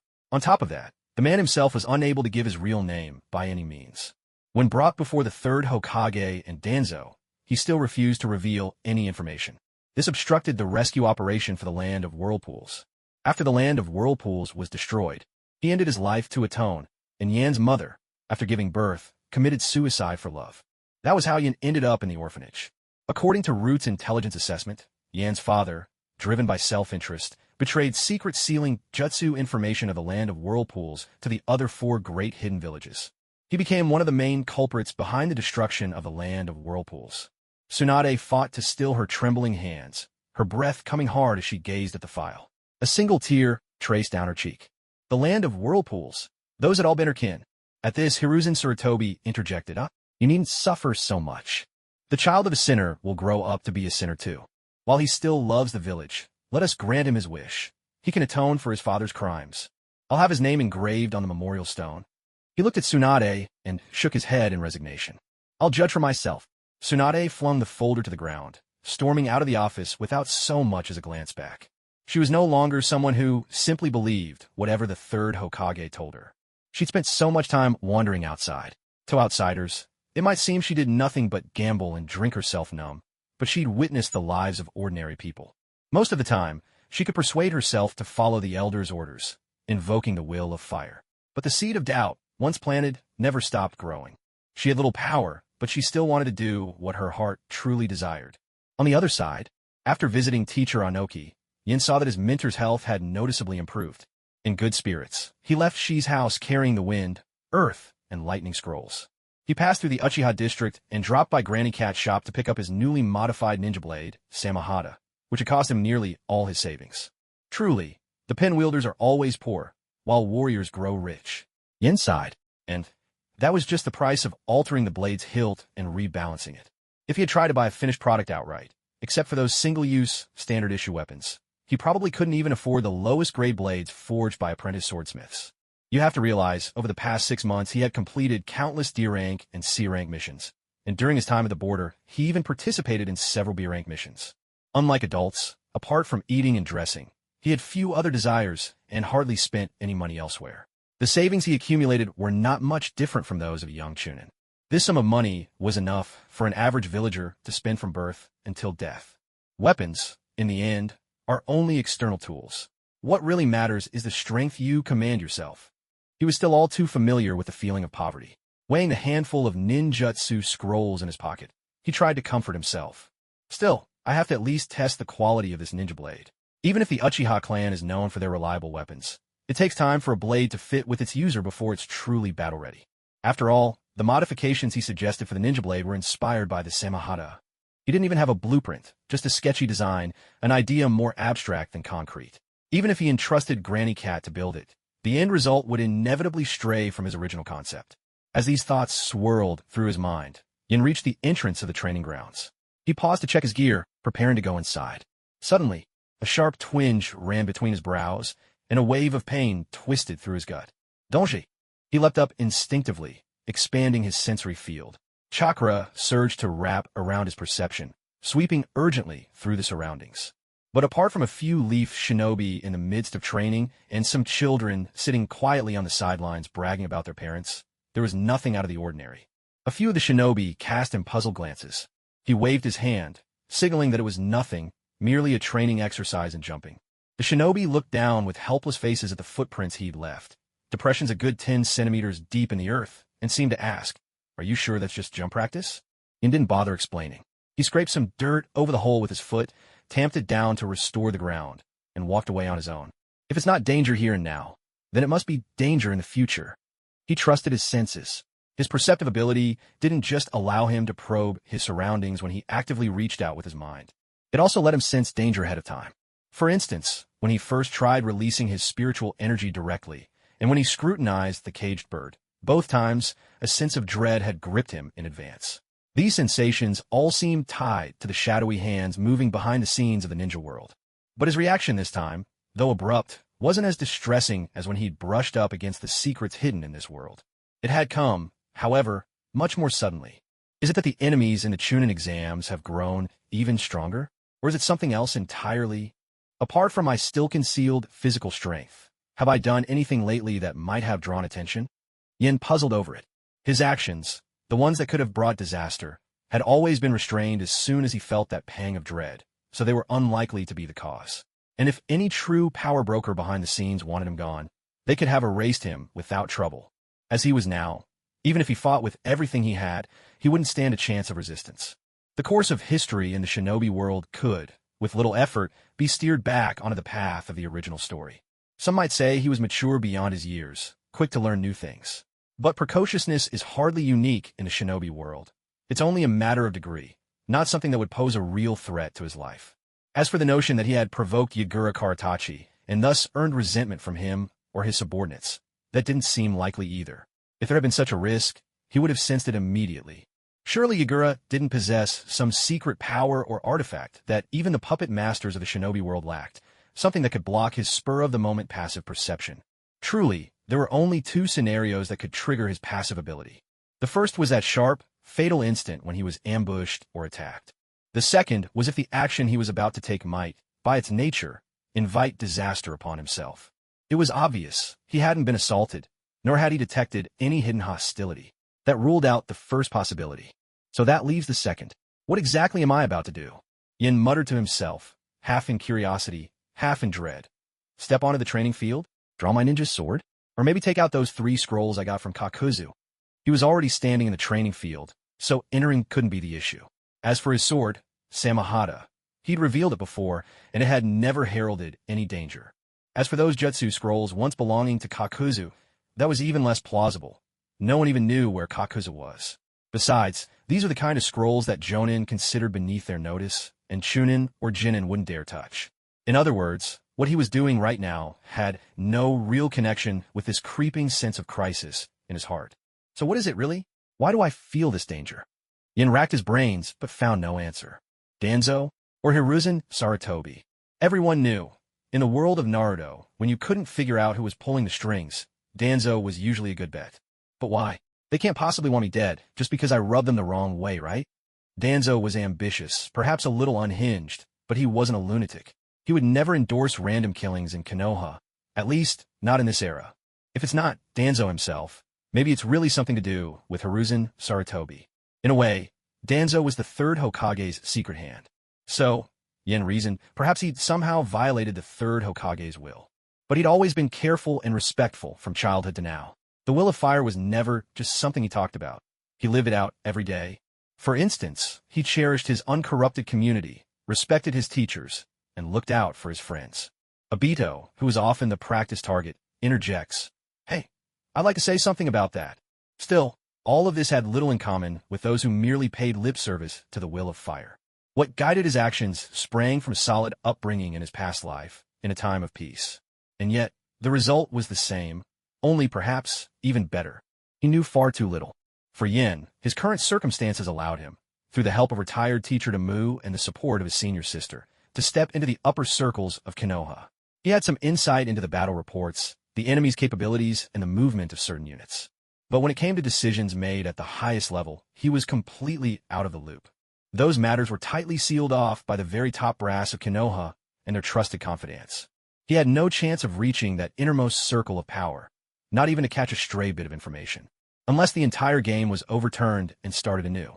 You have to understand, even the legendary Sannin were a notch below this highest echelon. Setting aside Konoha's F4 and their key family members, only when the village faced truly insurmountable crises would the head of the Nara clan be brought in for consultation. That meant he was painfully short on critical information.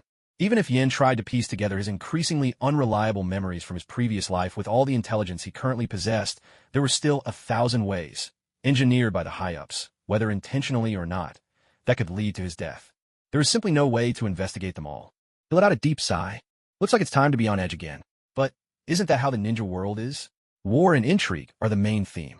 Konoha has just been sheltering people too well. He straightened his posture, tightening his grip on the sword at his side. From this moment, he would carry with him a heightened level of vigilance, far more than before. Even within the village, even in front of familiar faces, he would shield himself with both spiritual energy and chakra. This wasn't a matter of distrusting others. Rather, before putting trust in anyone, one must first trust oneself. Seize the initiative rather than just scrambling to fix mistakes after the fact. After all, truth is found only at the tip of the blade. With a ringing sound, the ninja's sword, Samahata, burst from its sheath at the call of his chakra. In an instant, the iron practice post before him, used for testing ninjutsu, split cleanly in two. With arms akimbo, Yin now stood watching as the blade floated in midair 2 meters before him. The speed at which chakra threads now transmit force is simply astonishing. It must have everything to do with the sage body and the improvements in my chakra control. He paused and thought. With a flick of his wrist, the blade leaped into his palm, as if drawn by an invisible force, though in truth, it was the near-invisible thread of chakra pulling it. Without powerful ocular jutsu and experience, to any bystander, it would seem almost supernaturally marvelous, a weapon flying into his hand of its own accord. Lightly stroking the blade, he mused, I suppose I really am a man with a fine sword now.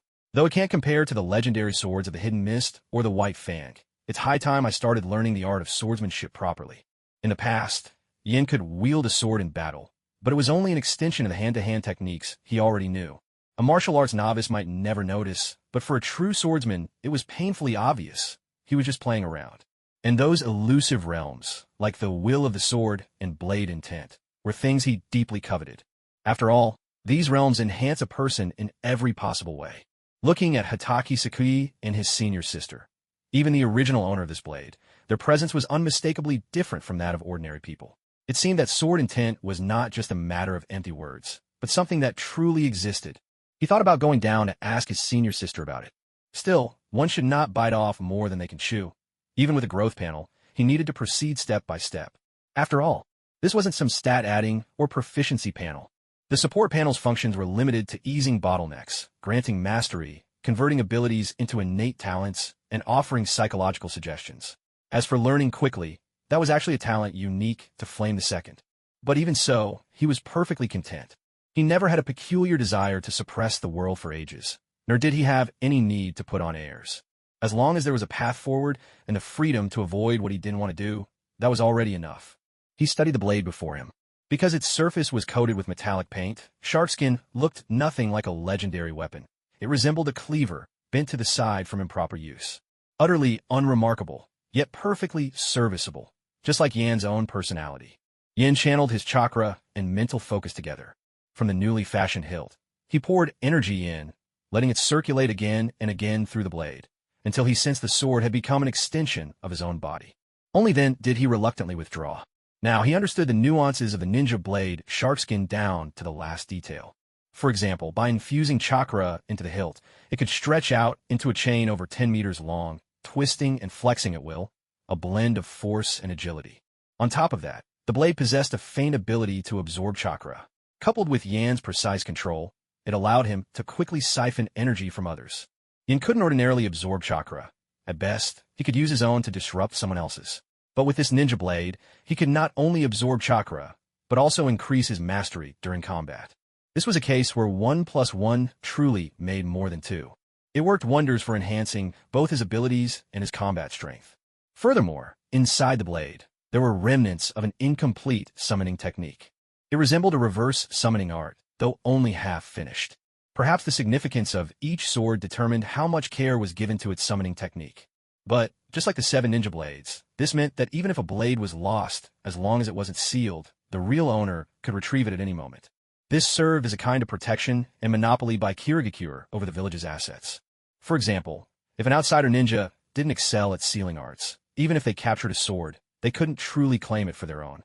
Imagine fighting in a deadly battle, and all of a sudden, your weapon just vanishes from your hand, leading to a mysterious and senseless death. If not faced with a critical crisis, most ninjas would never choose to fight with a weapon so riddled with uncertainty. The best course of action is to keep such weapons sealed away in a scroll permanently. This is the most reliable way to prevent the possibility of those assets falling into enemy hands. Furthermore, within the Hidden Mist Village, any ninja renowned for their swordsmanship or blade techniques, those granted high-quality ninja swords, had their chances of defection subtly reduced. And even if they were to betray the village, the swords could always be reclaimed at any moment. For mist ninjas who mainly depend on these ninja swords and fight in a style much like samurai, losing such weapons would mean forfeiting most of their strength. Even if substitutions existed, nothing could ever compare to a weapon that had accompanied you faithfully through countless battles. One could say that the Mist's deliberate focus on sword-based combat and establishing the 7 ninja swordsmen, a group only just second to the Mizukage in prestige, served several key purposes. It provided a shortcut, a way for civilians without bloodline limits to rise quickly and make a name for themselves. It also prevented the myriad bloodline clans, far more numerous here than in the Leaf, from forming factions and causing division. After all, even among the clans, those with bloodline limits are far more insular, independent, and united than the families known for secret techniques. The difficulty of mastering a secret technique after birth couldn't even compare to the monumental gap between those with and without a hereditary bloodline. It was truly the difference between the ordinary and the extraordinary. It must be said, the founders of the 5 great hidden villages were anything but ordinary men. Their actions and philosophies, as well as their fighting styles, left an indelible mark on the stability and growth of their villages. However, the safeguards the Mist set in place to prevent its weapons from being used by outsiders had finally been overcome. At least, that was true for Flame and his blade, Samahata. Under his guidance, he erased the binding mark left on the summoning technique with his own chakra and mental strength, then completed the other half of the summoning ritual himself. In this way, he severed the link between the blade and the original mist wielder. For him, this proved to be a simple matter. After all, as far as mortals go, Daiki was an expert in handling contract beasts, even if his knowledge of sealing techniques was somewhat lacking. But his mastery of charm drawing and reverse summoning was impressive, especially since reverse summoning and the transportation technique carved on the ninja swords shared the same roots. It was much like the possession technique found in the Heaven and Earth scrolls during the Chunin exams. While the conditions for use were complex and its applications narrowly defined, it still counted as a spatio-temporal jutsu accessible to ordinary ninjas. Flame, naturally, found it rather enticing. Even so, he had yet to practice it.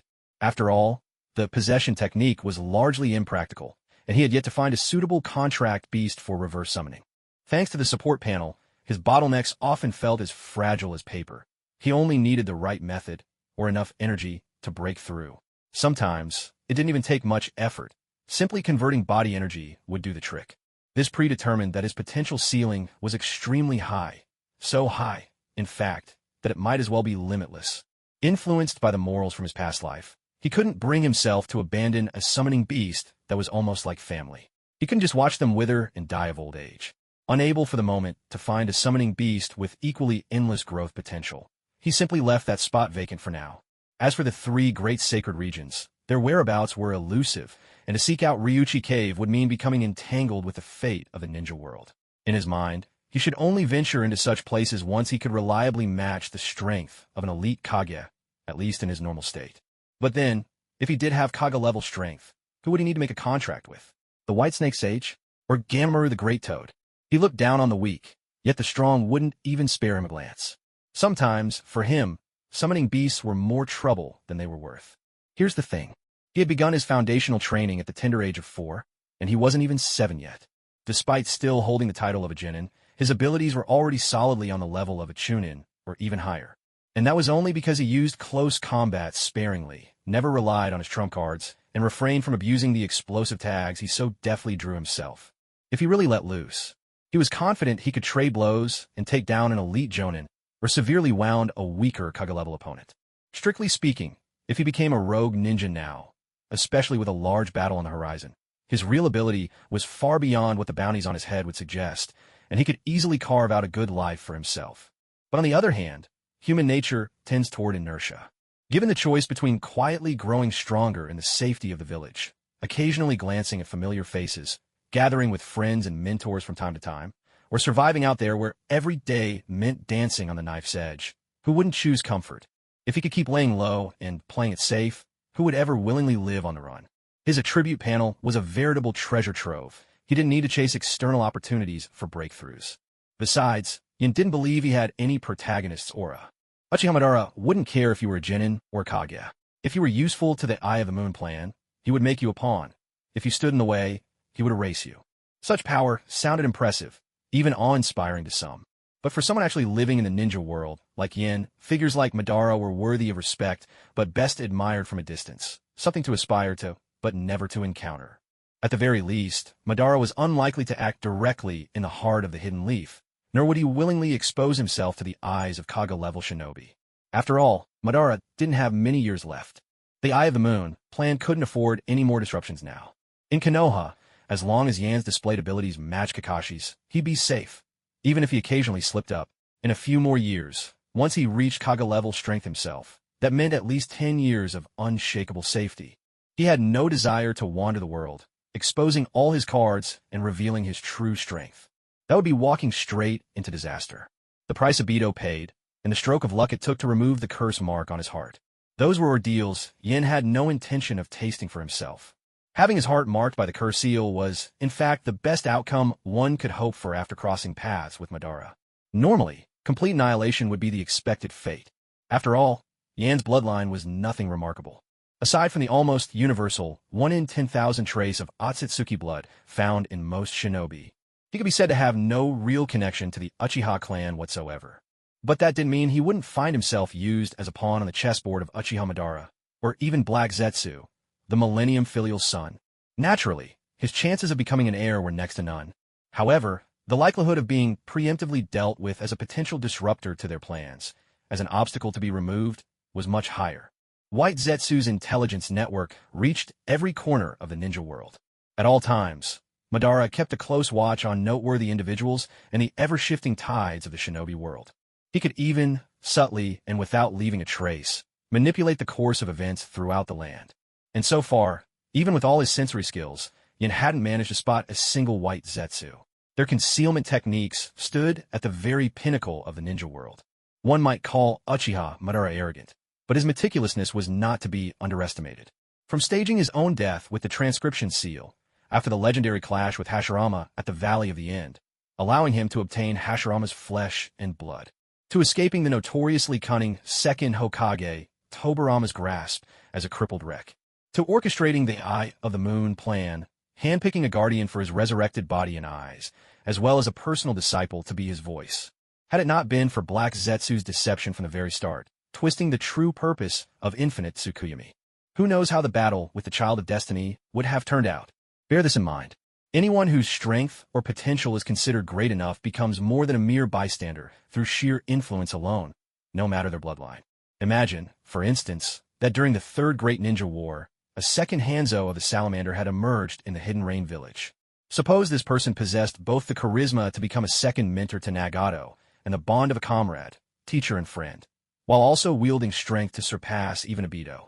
Let's say they commanded a massive arsenal of deadly poison gas and possessed masterful taijutsu.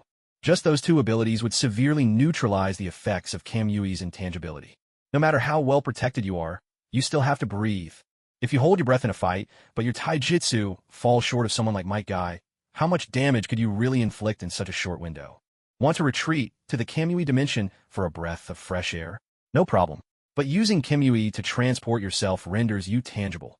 A perfect target for a second demigod of the ninja world, equally skilled in taijutsu. If you try to fight at a distance using fire style, well, as a ranged shinobi, would you not know water style? Sure, Susanoo would be a game-changer in such a fight. But would a Beto even be able to manifest Susanoo? With wood release, it would also be possible to prevail, but how long would it take a Beto to master the transplanted wood release to the point where he could wield it effortlessly? Even if by some stroke of luck, he managed to trap the second demigod of the ninja world within the Kamui dimension, he'd still face the threat of his opponent releasing poison and contaminating the space, making it uninhabitable. Kill the opponent, and most of the ocular powers would be wasted as well. How pitiful. Would there be even a trace left of Madara's semblance? If he couldn't intimidate Nagato, and ended up revealing how to use the Rinnegan and Yin-Yang release without being able to harness them himself, wouldn't that be no different from handing out gifts? If he couldn't steer things in the right direction, the Eye of the Moon plan would be doomed from the start, and Madara would lose any chance of being revived by Rinne Rebirth. This is just one example. Obito being unable to approach Nagato is merely one possibility. Take someone like Yen. His loyalties are unclear, and his growth potential is already guaranteed to surpass the Kage level in the future. If he were to become another, or even a third, demigod of the ninja world, and stood there openly in the ninja world, even if he isn't a match for Uchiha Madara, he'd be enough to disrupt any carefully laid external strategies. So, eliminating such a figure ahead of time becomes all but inevitable. In short, if Yen were to defect, even if the village paid him no heed, he'd inevitably face fierce battles for resources and survival along the way. No one is perfect, and by fighting, no matter how well he concealed himself, his true strength would gradually be laid bare. Besides, what's notable about him now isn't just his power, but the level of strength he commands at his age, and the immense potential such talent implies. Defecting would do more harm than good. Instead of risking his neck with blade in hand, it's far wiser to rely on the great tree that is Konoha, and quietly strengthen himself within its shade. Yin emptied his mind of thoughts about leaving the village of Uchiha Madara, Black Zetsu, and White Zetsu, and all those shadowy manipulators behind the scenes.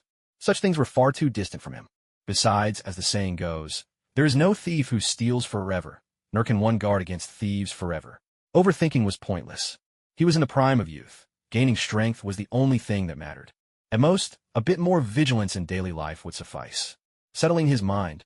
For someone like Yin, who had lived through the information explosion of a previous life, and whose mind was honed by being reborn a second time, it was easy to discern what was truly meaningful. Calming his thoughts, this was hardly a challenge.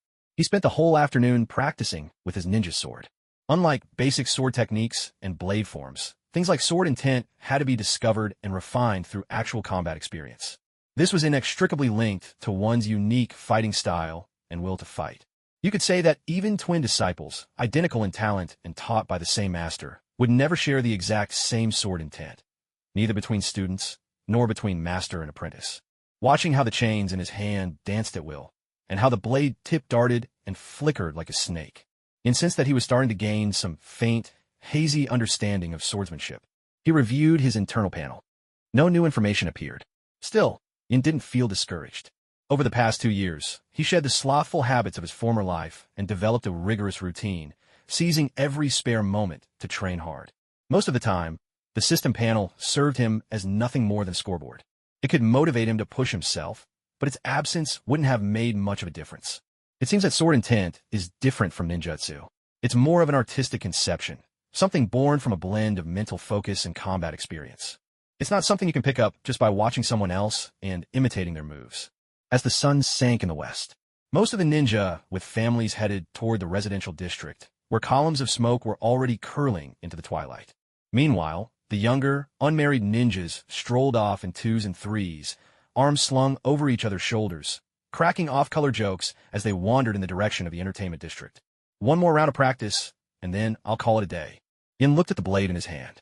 An entire day's training, and though his system panel showed little progress, with the theory he'd accumulated, coupled with his physical and mental gifts, he had managed to piece together a few moves, each flowing seamlessly into the next, balancing offense and defense. Night came quickly. A crisp early spring breeze chilled his sweat-soaked skin, carrying a subtle shiver through him. Time to head back. Letting out a deep breath, Yin wove a towel from chakra threads on the spot. Enhanced by water-nature transformation, it swiftly absorbed every trace of sweat. He heard a faint scratching sound, a friction coming from his face. It felt like fine grains of sand rolling across his skin. Huh, what's this? He pinched one grain between his fingers and brought it up for inspection. White. No, not quite. Translucent, almost shaped like a small cube. Some kind of crystal. He stuck out his tongue and gave it a taste. Briny, it was salt. The water salt must have been separated out by my jutsu. Yin stuffed the chakra thread towel into a sealing scroll and rushed back toward the tiny room he rented in the ninja apartments. Inspiration was fleeting, and he didn't want the moment to pass by. He burst through the apartment building's entrance and, in just a few more strides, reached his own room. With a bang, he slammed the door shut behind him. What kind of place is this, with people like me living here? The floorboards creaked, groaned, and creaked again. Kids are all the same. Doesn't matter where you put them.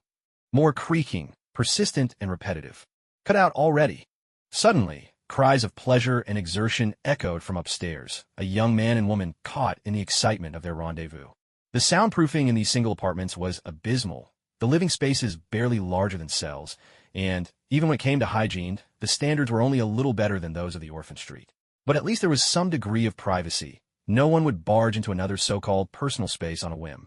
When he wasn't training his body arts, Yin didn't much care for privacy. Security was what mattered. That's why he chose to live here in the first place. After all, it didn't matter if someone interrupted him during ordinary ninjutsu practice. It was at most an occasion for envy. It wasn't like the secrecy required for body cultivation techniques. He placed the chakra-threaded towel he'd previously used to absorb water onto the table, then set a bucket of water and a bag of salt on the floor. His hands moved without pause, swiftly weaving several new chakra-threaded towels, guided by the feeling he'd discovered earlier, continuing until his inspiration finally ebbed. All done for now, Yin said, sweeping a hand theatrically across his forehead, as if wiping away non-existent sweat. His next task was to try using the water-style technique to extract dissolved salt from water. It sounded rather dull, but in truth, this was a matter of purity, a test of whether he could elevate his mastery of water-style to the next level. Pure water is an insulator. That's basic knowledge from middle school chemistry, which meant, in theory, water-style shouldn't really be vulnerable to lightning-style. It could even be used to defend against it. However, in practice, most ninja simply used whatever water was on hand. Their grasp of water style was often shallow, focused only on ramping up the scale of their techniques. Few ever bothered to research the purity of water style. Fortunately for Yin, he'd been educated before, not in the ninja academy, but in another world entirely, aided as well by his mysterious interface. He'd long entertained ideas about the purity of water style. Previously, his lack of proficiency had held him back, but today's flash of insight, as he'd wiped his brow, offered the breakthrough he needed. If fate drops an opportunity into your lap, it's a mistake not to seize it. There was no reason to stick blindly to a training plan when a chance for advancement was right before him. He tore open the bag of salt. He poured it into the bucket, using fire style to heat the water, and stirred constantly, accelerating the dissolution until the white grains had completely disappeared. He let the mixture cool to room temperature. Then, he ladled out a scoopful, placed the used chakra threaded towel into it, and activated it with water nature chakra. Very soon, all the water in the scoop had been absorbed, leaving behind a fine, glistening layer of salt at the bottom. This proved his earlier theory was no illusion. At least, this towel could indeed purify water through water style. He picked up the other chakra-threaded towels he'd woven in his inspired state and repeated the process. All but one worked as intended. Most produced excellent separation results. Yin wrapped his spiritual energy with chakra, observing each carefully. As he examined the towels, he began analyzing and mimicking the unique chakra signatures responsible for the separation effect. He quickly became entirely absorbed in his research. Meanwhile, on the interface panel before him, water style, form alteration, secret art, master level, 15%. The proficiency numbers began to climb at a startling pace. Solid, vapor, liquid, water shifted through every form before his eyes, evaporating, sublimating, condensing phase after phase, transforming seamlessly. He almost became a single, tiny drop of water himself. In the sky, in the sea, within living creatures, ceaselessly flowing, ever-changing. It was as though he was glimpsing the true secrets of water style. Knock, knock, knock. Knock, knock, knock. A flurry of urgent knocks echoed against the door. Is that you, Yin? I have an emergency mission just for you. Is anyone home? A man dressed like a mailman, only with a ninja forehead protector, was pounding endlessly on Yan's front door. He was one of the village's communication ninjas, well known for his fondness for flamboyant, unconventional outfits. You're so noisy. It's the middle of the night. Keep it down, will you? Angry shouts and complaints from the neighbors erupted around them. My apologies, my apologies. The communication ninja turned in circles, bowing respectfully with a friendly air as he offered his repeated apologies. Where am I? Yin woke with a start. The whole room was soaked in water, and he himself was hanging upside down, head first into a water bucket. Bracing both hands on the rim of the bucket, he gave a gentle push and lifted his head out of the water. He surveyed the mess that was now his home, and oddly enough, felt a jolt of comfort. The room could still be livable with a bit of tidying up, damp or not. It hardly mattered to him. In fact, he almost wished he could stay submerged like this forever. Water. A sudden pang of unease swept through him. Just moments ago, he had become so absorbed that he nearly convinced himself he was a drop of water. His mind felt utterly drained. It was as if, with just a little more, he might meld away into the world, dissolving into the very essence that is water. That was close. I'd better not play with that kind of thing again. He recalled that time in the forest, when, after attuning himself so deeply to the natural world, he lost consciousness and ran for dozens of kilometers purely on instinct. That feeling of almost merging with the elements resurfaced in his mind. He'd always chalked that up to the unique environment of the woods, and since then, had been extremely cautious with his sensory abilities. Yet now, experimenting with ninjutsu alone at home, he had unwittingly pushed himself into the same dangerous state. He kept rubbing his chest, trying to calm his nerves.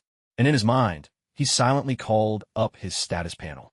Water style, transformation, transcendence, 0 out of 10. His water style had advanced in rank. According to what he understood about skill levels, the power implied by transcendence was in some ways comparable to a bloodline limit. After all, elemental ninjutsu transformations marked the ceiling for ordinary ninjas, the level known as secret techniques, which was where Yin had stood before breaking through in water style. Now, its rank had climbed again, meaning he was surpassing the realm of regular ninja. A bloodline limit, huh? Yin tried to stifle the surge of joy rising within him as he scanned the panel. Innate talents, reborn, blue. Innate essence, blue. Mental barrier, blue. Iron bones, blue. Mind's eye, blue. Sage body, residual, blue+++. Nothing appeared beyond this list. However, under age, a new section had showed up. Bloodline talent. Water style? Pseudo-bloodline / non-inheritable. A pseudo-bloodline, is it? A single element, yet able to brush the limits of a true bloodline, Kekkei Genkai. Yin couldn't help but think of someone, Kakashi. In the original story, After losing Obito Sharingan, Kakashi strove to regain his mastery over the speed of lightning release and to match it with his own reaction speed. He developed a new jutsu called Purple Electricity. It was the pinnacle of lightning-style shape transformation, unleashed without the need for hand signs. This technique embodied both offense and defense. Its attack range could shift from near to far, work on both individuals or groups, and its power even surpassed the S-rank Chidori. Isn't this the very definition of a bloodline limit? So, does this mean I now possess a bloodline limit as well? Yin closed his fist, gathering the moisture in the room into his palm. It was as if every object had never been touched by water. He gathered up the items from the table. Using the orb of water in his hand, he dissolved salt within it, poured it into a pouch, and then extracted pure salt once more. Come to think of it, didn't someone just knock on the door and interrupt my moment of insight? I really ought to thank them for saving my life. As he pondered this, he extended his senses beyond the doorway. That night, Tsunade stood alone on the rooftop terrace of the Hokage's tower, dressed in nothing but a thin jacket. She gazed silently at the waning half-moon, the crystal necklace in her hand emanating a soft glow. The chilly wind of February swept through her pale, golden hair. Grieving her lover and her brother, she had no other choice. Yin had no notable status, nor did most recognize his potential, but he was the disciple she herself had chosen. She had always quietly followed the third Hokage's orders, except for tonight. For once, she wanted to do things her own way, not for any other reason, but simply to test whether her luck was truly as cursed as she believed, whether everything dear to her would inevitably slip away in the hands of fate. During dinner, she'd asked the third Hokage, Hiruzen Sarutobi, if there was a better way out, one that wouldn't require sacrificing Yin. But the third only shook his head, saying nothing more. For the sake of weathering the coming war, the hidden mist, after so many years of recuperation, had to be kept in check. A slightly gifted genin, given 10 years, might become a special jonin, but in comparison to the village's safety, such a life weighed far too little. Tsunade searched her own heart. As a mentor, she couldn't bring herself to fall out with Hiruzen Sarutobi. In the end, she assigned Yin a dangerous frontline mission. It wasn't really within her authority, but it was the kind of behind-the-scenes perk that came from being a student of the third. Nothing but borrowed power and influence. Still, even if the third Hokage asked, she could brush aside his attempts to judge Yin through the crimes of Yan's father, whom neither of them had ever met. Such reasoning would be far too tenuous. Having lived through the dissolution of the Senju clan, she understood. If inheriting one's parents' resources is backward, then clinging to parental grudges surely deserves to be cast away even more. Let go of hatred. That was the very foundation on which Konoha was built. Yet some people never understood, or perhaps refused to understand. One such person was her teacher, Hiruzen Sarutobi. Because hatred is a tool, a righteous cause for launching wars and restoring peace amid chaos. Tsunade was nothing more than the head of a hospital, a ninja suffering from hemophobia. She had little say in making real decisions. Her limit was persuading the Hokage or invoking the third's orders as a pretense. That's it then. Gazing at the pendant in her hand, she attuned herself to the strength passed down from her grandfather. It was a warmth that filled the emptiness in her heart, a small comfort for someone standing alone in the cold wind, cut off from family. It was strange, really. This village founded by Hashirama was where Tsunade grew up, yet it felt more and more foreign. The warmth, the companionship, all of it seemed forever lost to her. Let Yin fight on the front lines, where the real battle raged, a slim shot at survival. It was far better than staying in the village and being handed over as compensation to the Kirigakure delegation. This is your last chance. I hope you can seize it. Survive, if not for yourself, then do it for me. Let me see if I can change fate, even if it's just for my own selfish reasons. Will you? Tsunade clenched her fists tightly, pressing her head into her chest to hide the glimmer of tears that shone in her eyes. A strong hand struck the rooftop railing with a sharp clang. Tsunade looked up to see her teacher, the third Hokage, gazing at her with that familiar, kind expression. Don't worry. I won't hold you responsible for letting him go today. Sensei. The gentle look on Hiruzen Sarutobi's face struck the most tender place in her heart. Family. Good girl. But remember, this is the only time. You must now take on the responsibility of watching over Yagura. From here on, his fate is his own. As he comforted Tsunade, the third Hokage slowly explained himself. A plan was already taking shape in Tsunade's mind. Since she had put Konoha at risk by exposing them to a Jinchuriki, she needed to make amends right away. First, she would borrow some money from Jiraiya to cover the extra expenses involved in negotiating with Kirigakure. After that, she'd bring Kushina and a sealing squad to establish round-the-clock surveillance on their guest. So much was said without words. She only replied, "I will," and promptly left. This student could still tell right from wrong. She might act on impulse, but she had her limits. The third Hokage nodded with satisfaction. Keeping Tsunade calm was more important than keeping the Kirigakure delegation in check. He knew his priorities well. Yan's chances at the front were slim, but whatever happened to him, Hiruzen Sarutobi would no longer interfere. After all, an ordinary ninja with no background or resources, reaching the rank of Special Jonin was already the limit. His strength was modest, and he was forever destined to remain outside Konoha's inner circle. There was little value in his life, and even less in his death. If not for that lucky trick he pulled in front of the hidden mist delegation, catching them off guard with an explosive tag, causing them humiliation and providing Konoha with a legitimate excuse for poor hospitality. The Hokage, preoccupied day in and day out with affairs of state, would never have wasted a thought on Yen. It's time to go. Hiruzen Sarutobi took a slow draw from his pipe, stepped out of the building, and made his way gradually toward the clan grounds at the heart of the village. Meanwhile, through Yan's senses, he detected an angry messenger ninja standing at the door, clutching a rather thick envelope. The man wasn't carrying a box, nor did he have a canvas satchel strapped to him. It appeared he intended to deliver this last letter before heading home for the day. Getting lost in his breakthrough earlier, Yin realized he'd kept the messenger waiting quite a while. He opened the door apologetically. "Sorry for making you wait. I was in the shower and didn't hear you." With that, Yin slipped 2 crisp 10,000 Ryo bills into the man's hand. "You." The messenger looked about ready to explode with rage. He'd been chewed out by his boss at work, scolded by neighbors while delivering letters, and he'd bowed so many times he felt his back might snap. Now, after a shift, he was stuck delivering overdue mail. Orders had come personally from Lady Tsunade. Refusing simply wasn't an option. Wasn't enough to make anyone angry, but then his fingers brushed the 2 notes, and he rubbed the bills together. For a failed Chunin, forced to settle early for Genin's work, that was more than enough to keep a family afloat for a month with some left to spare. Was this what it meant to be a true ninja? His attitude shifted in an instant.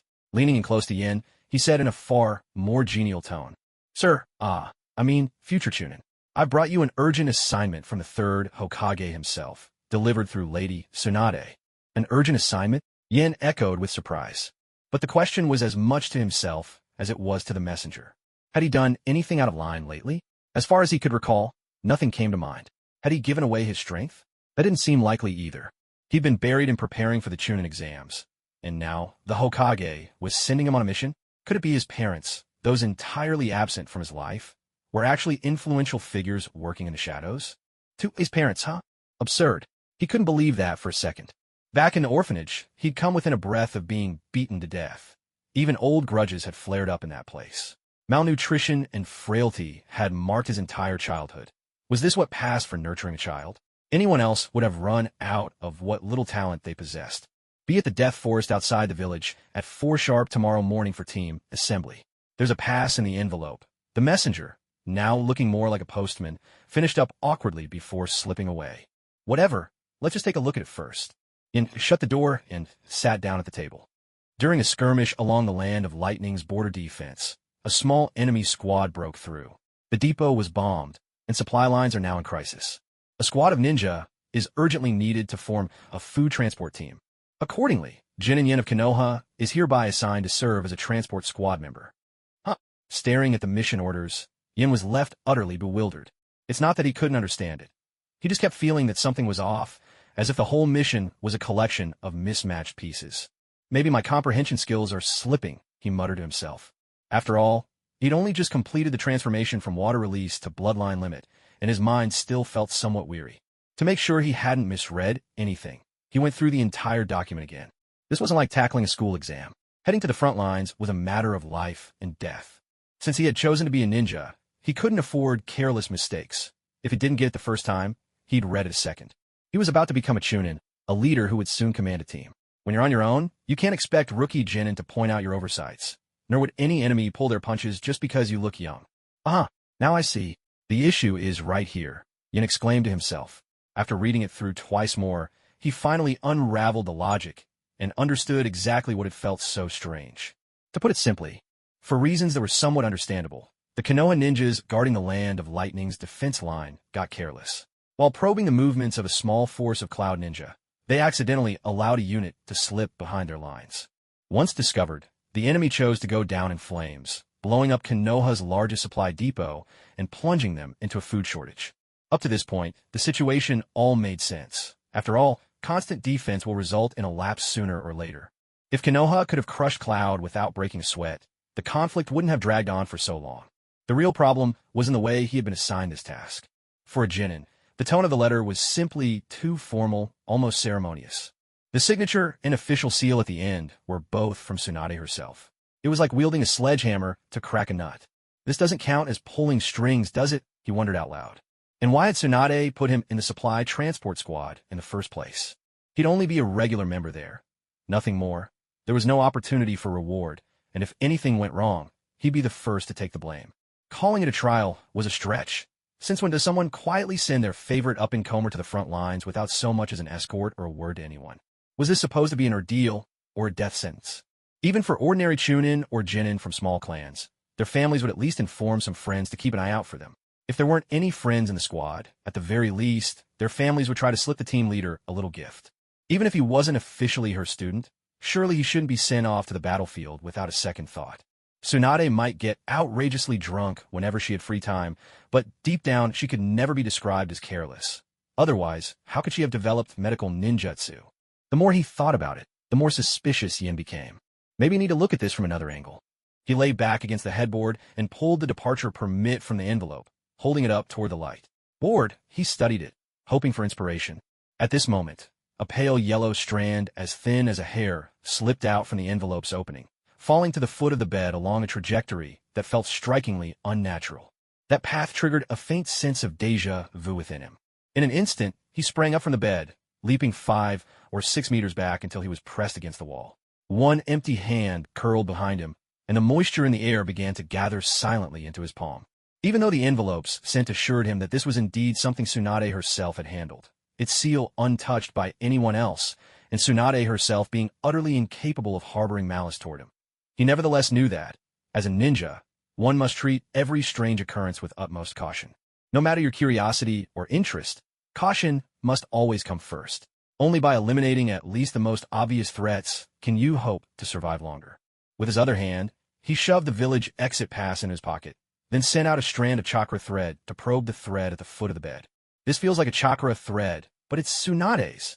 Astonished, his thoughts flashed back to the day of the second test, recalling how Hyuga Tsugi's wounds were bandaged after treatment. Could Tsunade use chakra threads to heal? Before Yin could ponder further, a surge of information rushed through the chakra thread toward him. What is this? Startled, he nearly unleashed a water-style jutsu on reflex. But with his sensory perception finding no sign of danger, his heartbeat slowed and calm returned. Then, moving with a speed barely perceivable to the average person, he drew his ninja blade, Samahata, and connected it to his own chakra line. Just to be safe, he decided to employ the sword's temporary information storage ability, creating a filter for his consciousness. Chakra could carry information, a property he had previously overlooked. Just as Sasuke and Naruto were the reincarnations of the Sage of Six Paths' two sons, or as Minato Namikaze sealed a fragment of his own consciousness within Naruto, or as the Nine-Tails chakra carried malice potent enough to infect another's will. He never expected that Tsunade would store information within that tiny strand of chakra thread, disguising it as nothing more than a hair. There could only be one reason. She had something secret to tell him, something meant for him alone. Yin checked the envelope once more, this time scanning even the inner lining with mental precision. Confirming that aside from the mission brief, the mission appointment, the village exit permit, and that single hair, there was nothing else within, he finally allowed himself to relax. He then infused a ball of water-release chakra into the sword, ensuring that the information embedded in the chakra line could be safely transferred into his own. Only then did he set his alarm and finally let himself drift to sleep at ease. He was utterly exhausted. Transforming water release into a single attribute, Kekiai, Genkai moments ago, had consumed much of his mental energy. His body might not have felt drained, but that gnawing emptiness still roamed inside him. Just when he'd wanted a break, this letter had arrived. He had no choice but to push himself to finish reading it. Considering that whatever Tsunade had told him must be important, he decided to rest well before looking at it. The next day, so hungry, I'm starving. At 3:30 in the morning, Yin sat up in bed, clutching his stomach. Despite the hunger, having slept from 7:30 the previous night until now meant he was well rested, feeling renewed both in spirit and body. There was even a smoothness to his movements, every joint fluid and agile, as if both blood and muscle were gently and continuously absorbing natural energy. Even his mental strength seemed wrapped in a delicate film. He opened the panel. Body refinement technique? Secret art +++, perfected, water. Sensory skill secret art ++, mastered, water, 34%. My goodness, who would believe this? Fall asleep, and your skills level up on their own, with an extra attribute thrown in for good measure. Yin felt his body growing emptier by the second. It was as if his stomach was trying to digest itself. The trace of natural energy his flesh and blood absorbed on their own was nowhere near enough to solve this urgent need. I really wasn't prepared. I can't let this happen again. Next time, I got to save some money and get a scroll dedicated to storing food, so I can carry it around. As he thought, he emptied all his remaining food from the scroll in one go and began to wolf down his meal. At the same time, he assumed a stance of body refinement, actively drawing in natural energy. As he replenished his strength, he picked up the ninja blade beside his pillow and began extracting chakra that had already been inscribed with information. With the chakra and information temporarily stored in the blade, now flowing into him, Yan's brows knit together, his expression turning increasingly grave. The information wasn't voluminous, but it was utterly unexpected. The third Hokage, Hiruzen Tsurutobi, actually intended to offer him as a token of apology to Kirigakure in hopes of avoiding simultaneous war with the four great nations. The reason was that Yin, while protecting Kakashi, had clashed with Yagura Karatachi. The Hokage saw it as an insult to the Kirigakure delegation. How could this be? It was clearly an act that benefited the village, and he had never asked for any reward. He acted solely out of the bond he'd formed with Kakashi. And yet, now he was on the verge of being betrayed by the village leadership. Frankly, Yin had never imagined he could be betrayed by the third Hokage. This was humiliating, an act of diplomatic humiliation. Even if Konoha couldn't take on all four great villages at once, it wasn't as if any one of them could best Konoha single-handedly. At the very least, Yin believed that even if the third Hokage was a clumsy politician, he would never do something like this. Not while his mind was still intact. Because something like this couldn't even be chalked up to political faction fighting. The only person he knew who had any real sway with the leadership was Teacher Anoki. As everyone knows, although Master Oki has many disciples, they're scattered across different departments of Konoha, and few hold positions at the core.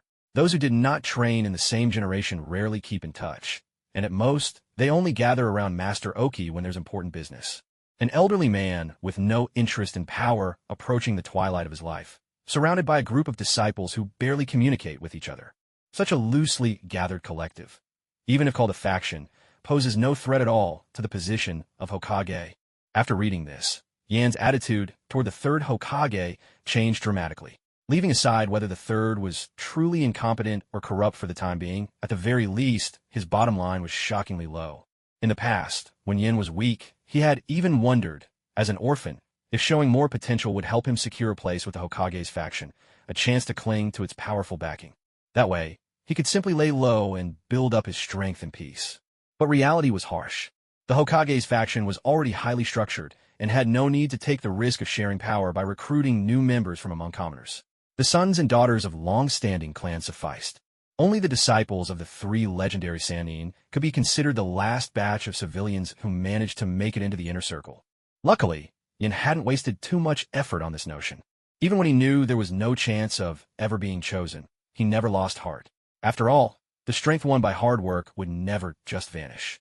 Meeting Master Oki, a teacher who treated every disciple like a person and as an equal, could only be called a stroke of luck.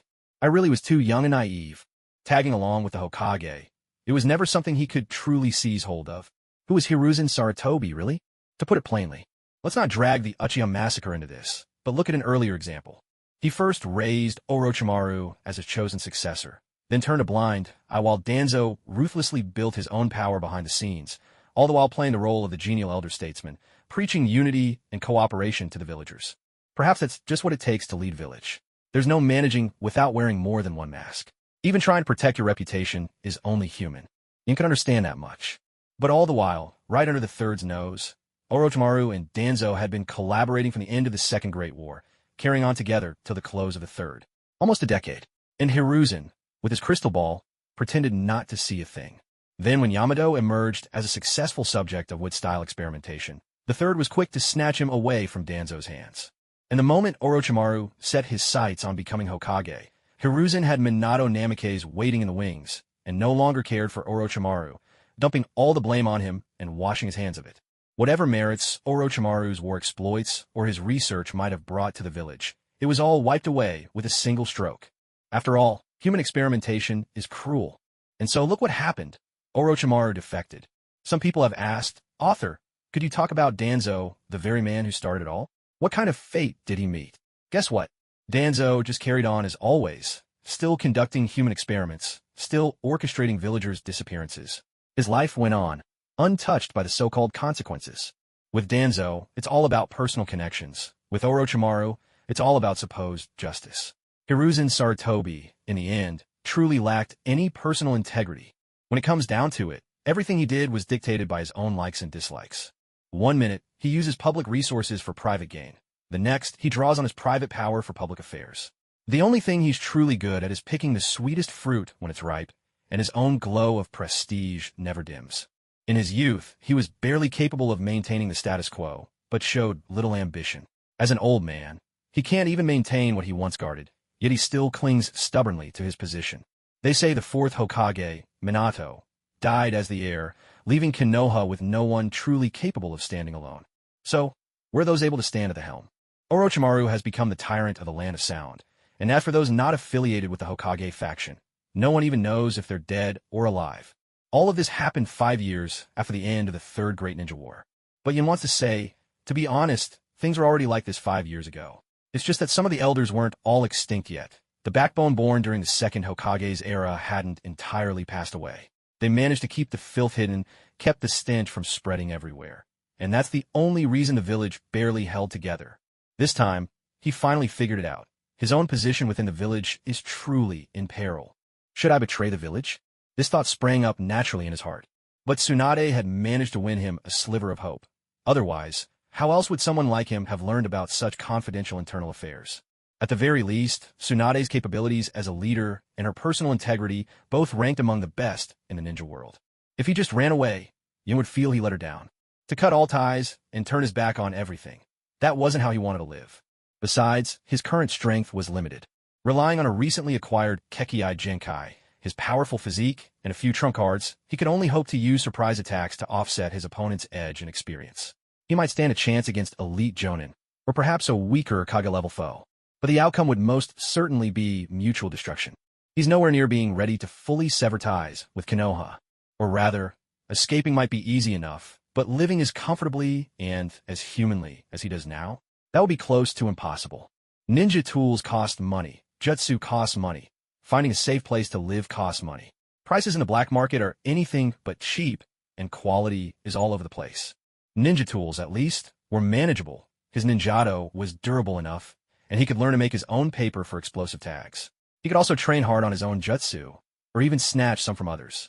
But to be honest, were black market hideouts ever truly safe? Could they ever compare to Konoha's protective barriers and patrolling shinobi? Even if he were to leave civilization behind and live deep in the woods, guarding against mosquito bites and prowling wolves and tigers, he'd still have to deal with rogue shinobi and missing nin wandering all over the land. Sneak attacks and tense standoffs would be a constant threat. Could that really be called safety? Would he really be able to train properly in such circumstances? Without a single truly secure place to stay, he could never let down his guard or fully devote himself to cultivation. If his nerves were stretched taut every hour of every day, with no chance to relax, his growth, in speed and quality, would surely fall far short of what a balanced life could offer. Even the protagonists in novels, hounded day and night by pursuers, still found chances to hide away in secret realms for training. Otherwise, what use was a lucky opportunity if you never had time to use it? How could you grow? Staying in the village was out of the question. Defecting wasn't a good solution, either. Yin studied the exit permit in his hand. Thankfully, Tsunade had planned everything for him. He could go to the front lines. Once a general is in the field, he need not heed every word from his lord. As long as Sarutobi Hiruzen wasn't a control freak, then lying low at the front, where talent was scarce, would actually be safe. After all, field commanders weren't idiots. Usually, they knew how to make use of people. And as long as he kept his mouth shut, the Third's plan to use him as a sacrificial pawn would never reach the front lines. Sigh. I'd better keep a respectful distance from the Third Hokage, he thought. After this grain transport mission, maybe I'll just stay at the front. In fact, that's probably the path Tsunade had in mind for me. Yen considered his options. Compared to playing endless games with the bloated ruling clique of Konoha, piecing together guesses from limited information that made his head spin. Perhaps racking up military achievements at the front was more suited to him. There, everyone's busy repelling the enemy. There's no time for intricate power plays, anyway. Better not become the butt of jokes for outsiders. After all, field commanders weren't fools, and slackers couldn't camp on key positions like they did inside the village. Besides, once he gained some military merit, acquiring new jutsu would naturally become much easier. It wasn't like now, when he was stuck relying on his teacher and senior disciple, with no access to jutsu shops of his own. The tool shops had some things, sure, but they were all common fare like the clone technique. The highest level was a C-rank summoning technique. C-rank elemental jutsu were nowhere to be found. Even when they occasionally had stock, it was just introductory tricks for children, like the little water ball technique and the tiny flame jutsu. The front sounds pretty good, though my Chunin rank might be a hassle. Thankfully, promotions come faster on the front than in the village, where everything's slow and stingy, Yen mused. Well then, let's get going. He checked the time. The sun showed no sign of rising, and the sky was still pitch black, likely not even 4 in the morning. Maybe it was still too early to head out. What should I do now? Go back to sleep or... After a brief moment of reflection, he gathered all the money he had on him and did a quick count. He had about 400,000 taels, which was roughly equivalent to the reward from 2 or 3 B-rank missions. I'll keep 100,000 taels on hand for emergencies and spend the rest till it's gone. On the front lines, military merits were the main currency. Unless you had a vice for gambling, chasing women, or drinking, there weren't many occasions you could actually use paper money. He decided to exchange 200,000 taels for meat and preserved rations, something to restore his strength and guard against an energy shortage if he happened to break through unexpectedly. Most of the food available was unprocessed, which made it cheaper and meant he could buy in bulk. He wasn't worried, since he could use his fire release to cook food himself when there was time, and storing it in a sealing scroll meant spoilage wouldn't be an issue. As for those soldier pills, he'd actually never tried one. Ever since he started taking missions, he'd never run short on chakra. People said they tasted awful. Still, just to be safe, he bought 2 packs, about 50 pills in total. He took out another 100,000 taels and headed to the ninja tool shop, picking up a bundle of sealing papers as well as shuriken, kunai, and other consumables. And so it was. Apart from the ninjas prepping for the 3rd round of the Chunin exams, as well as the ANBU and Foundation operatives, a new figure was darting through the streets. Yen clutched a storage scroll in one hand, knocking on the doors of butcher shops, grain stores, and ninja supply shops with the other. Before long, grains, beans, and ninja supplies were all ready for him. After all, unless it was a clan making a massive purchase, it was rare for a lone customer like Yen to buy so much at once. The shopkeepers weren't annoyed by having their early morning slumber interrupted. On the contrary, they were thrilled. Since it was so early, the butcher shops didn't have fresh meat, only some cooked meat left over from the night before. Yen didn't mind. He bought up all the leftover cooked meat at a discounted price. It would serve as both breakfast and a backup ration on the road. He got directions to the livestock farm. Checking the time, he noted that for a mission starting at 6 a.m., it would be best to be at the designated spot by 5:30. But there was no way to slaughter fresh livestock at this hour, so he asked the butcher to tally the price by head count. Then he drew his ninja blade, Samahata, and went inside to do the skinning and butchering himself. By 5:10, he had settled the bill and still had 70,000 taels left. He also asked for a large bag, sealed all the meat inside his scroll. It's getting a bit cramped now, he thought, feeling clearly how much resistance there was when sealing up the meat. His was a small-sized scroll, and the fact it could hold this much food was already impressive. Pushing it further would seriously cut down its lifespan.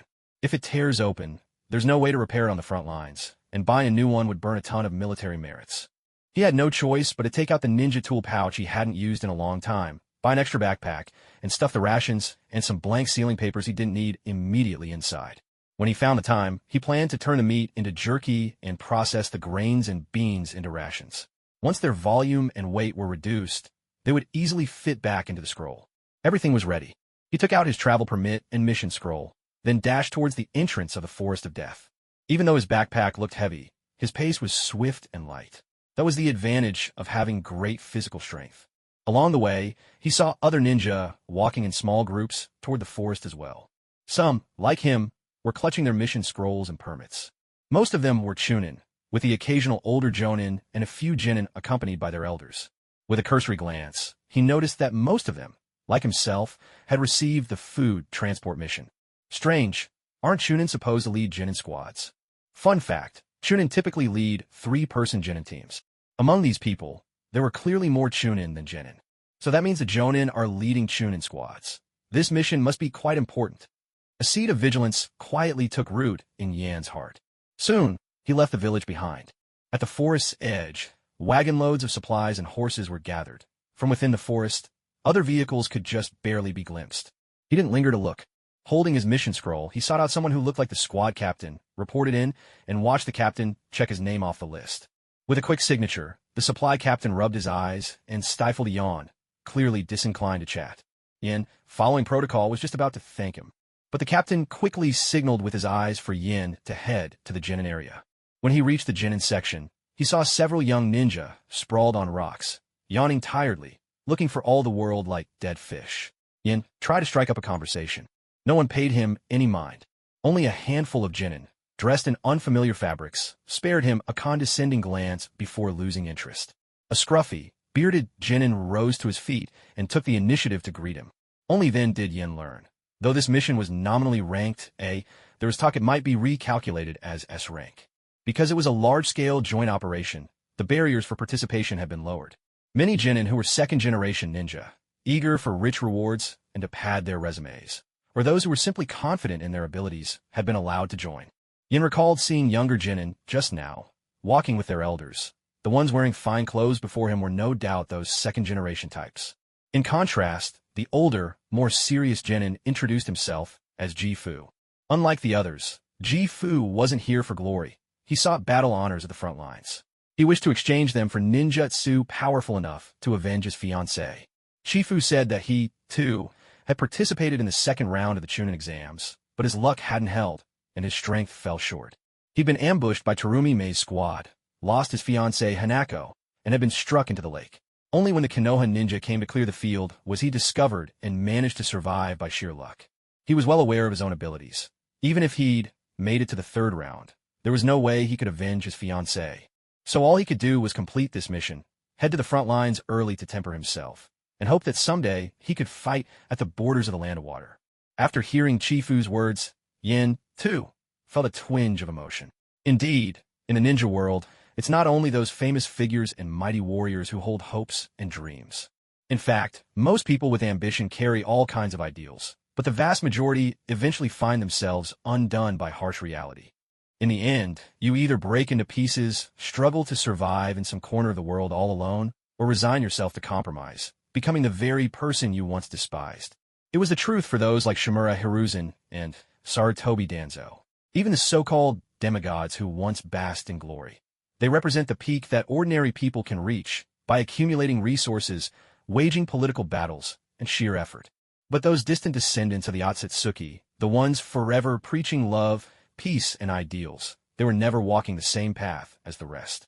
They just happened to be born on the same planet, nothing more. Of course, Yin wasn't pondering these things to excuse anyone's actions. Look at Jiraiya, Minato Namikaze, Kakashi, and the Might Guy family. Weren't they too the pinnacle of what ordinary striving could achieve? They hadn't become anything like Danzo, wallowing all day in sordid schemes. If Sarutobi Hiruzen was plotting against him, Yin could understand it, but that didn't mean he could ever accept it. Even if nothing had happened yet, those debts would one day have to be repaid. Right now, he simply felt fortunate that he still had his own panel. As long as he found the right way forward, his path to improvement would never close. He would never get stuck, which meant he was far less likely to become the sort of person he loathed. He stepped over to join another group of Chunin, eager to strike up a conversation. Gathering intel was crucial for any ninja. After all, his mission briefing was already 2 days old, and there was no way its information could compare to what those about to leave for a mission knew. Especially since the situation on the front lines changed in a heartbeat.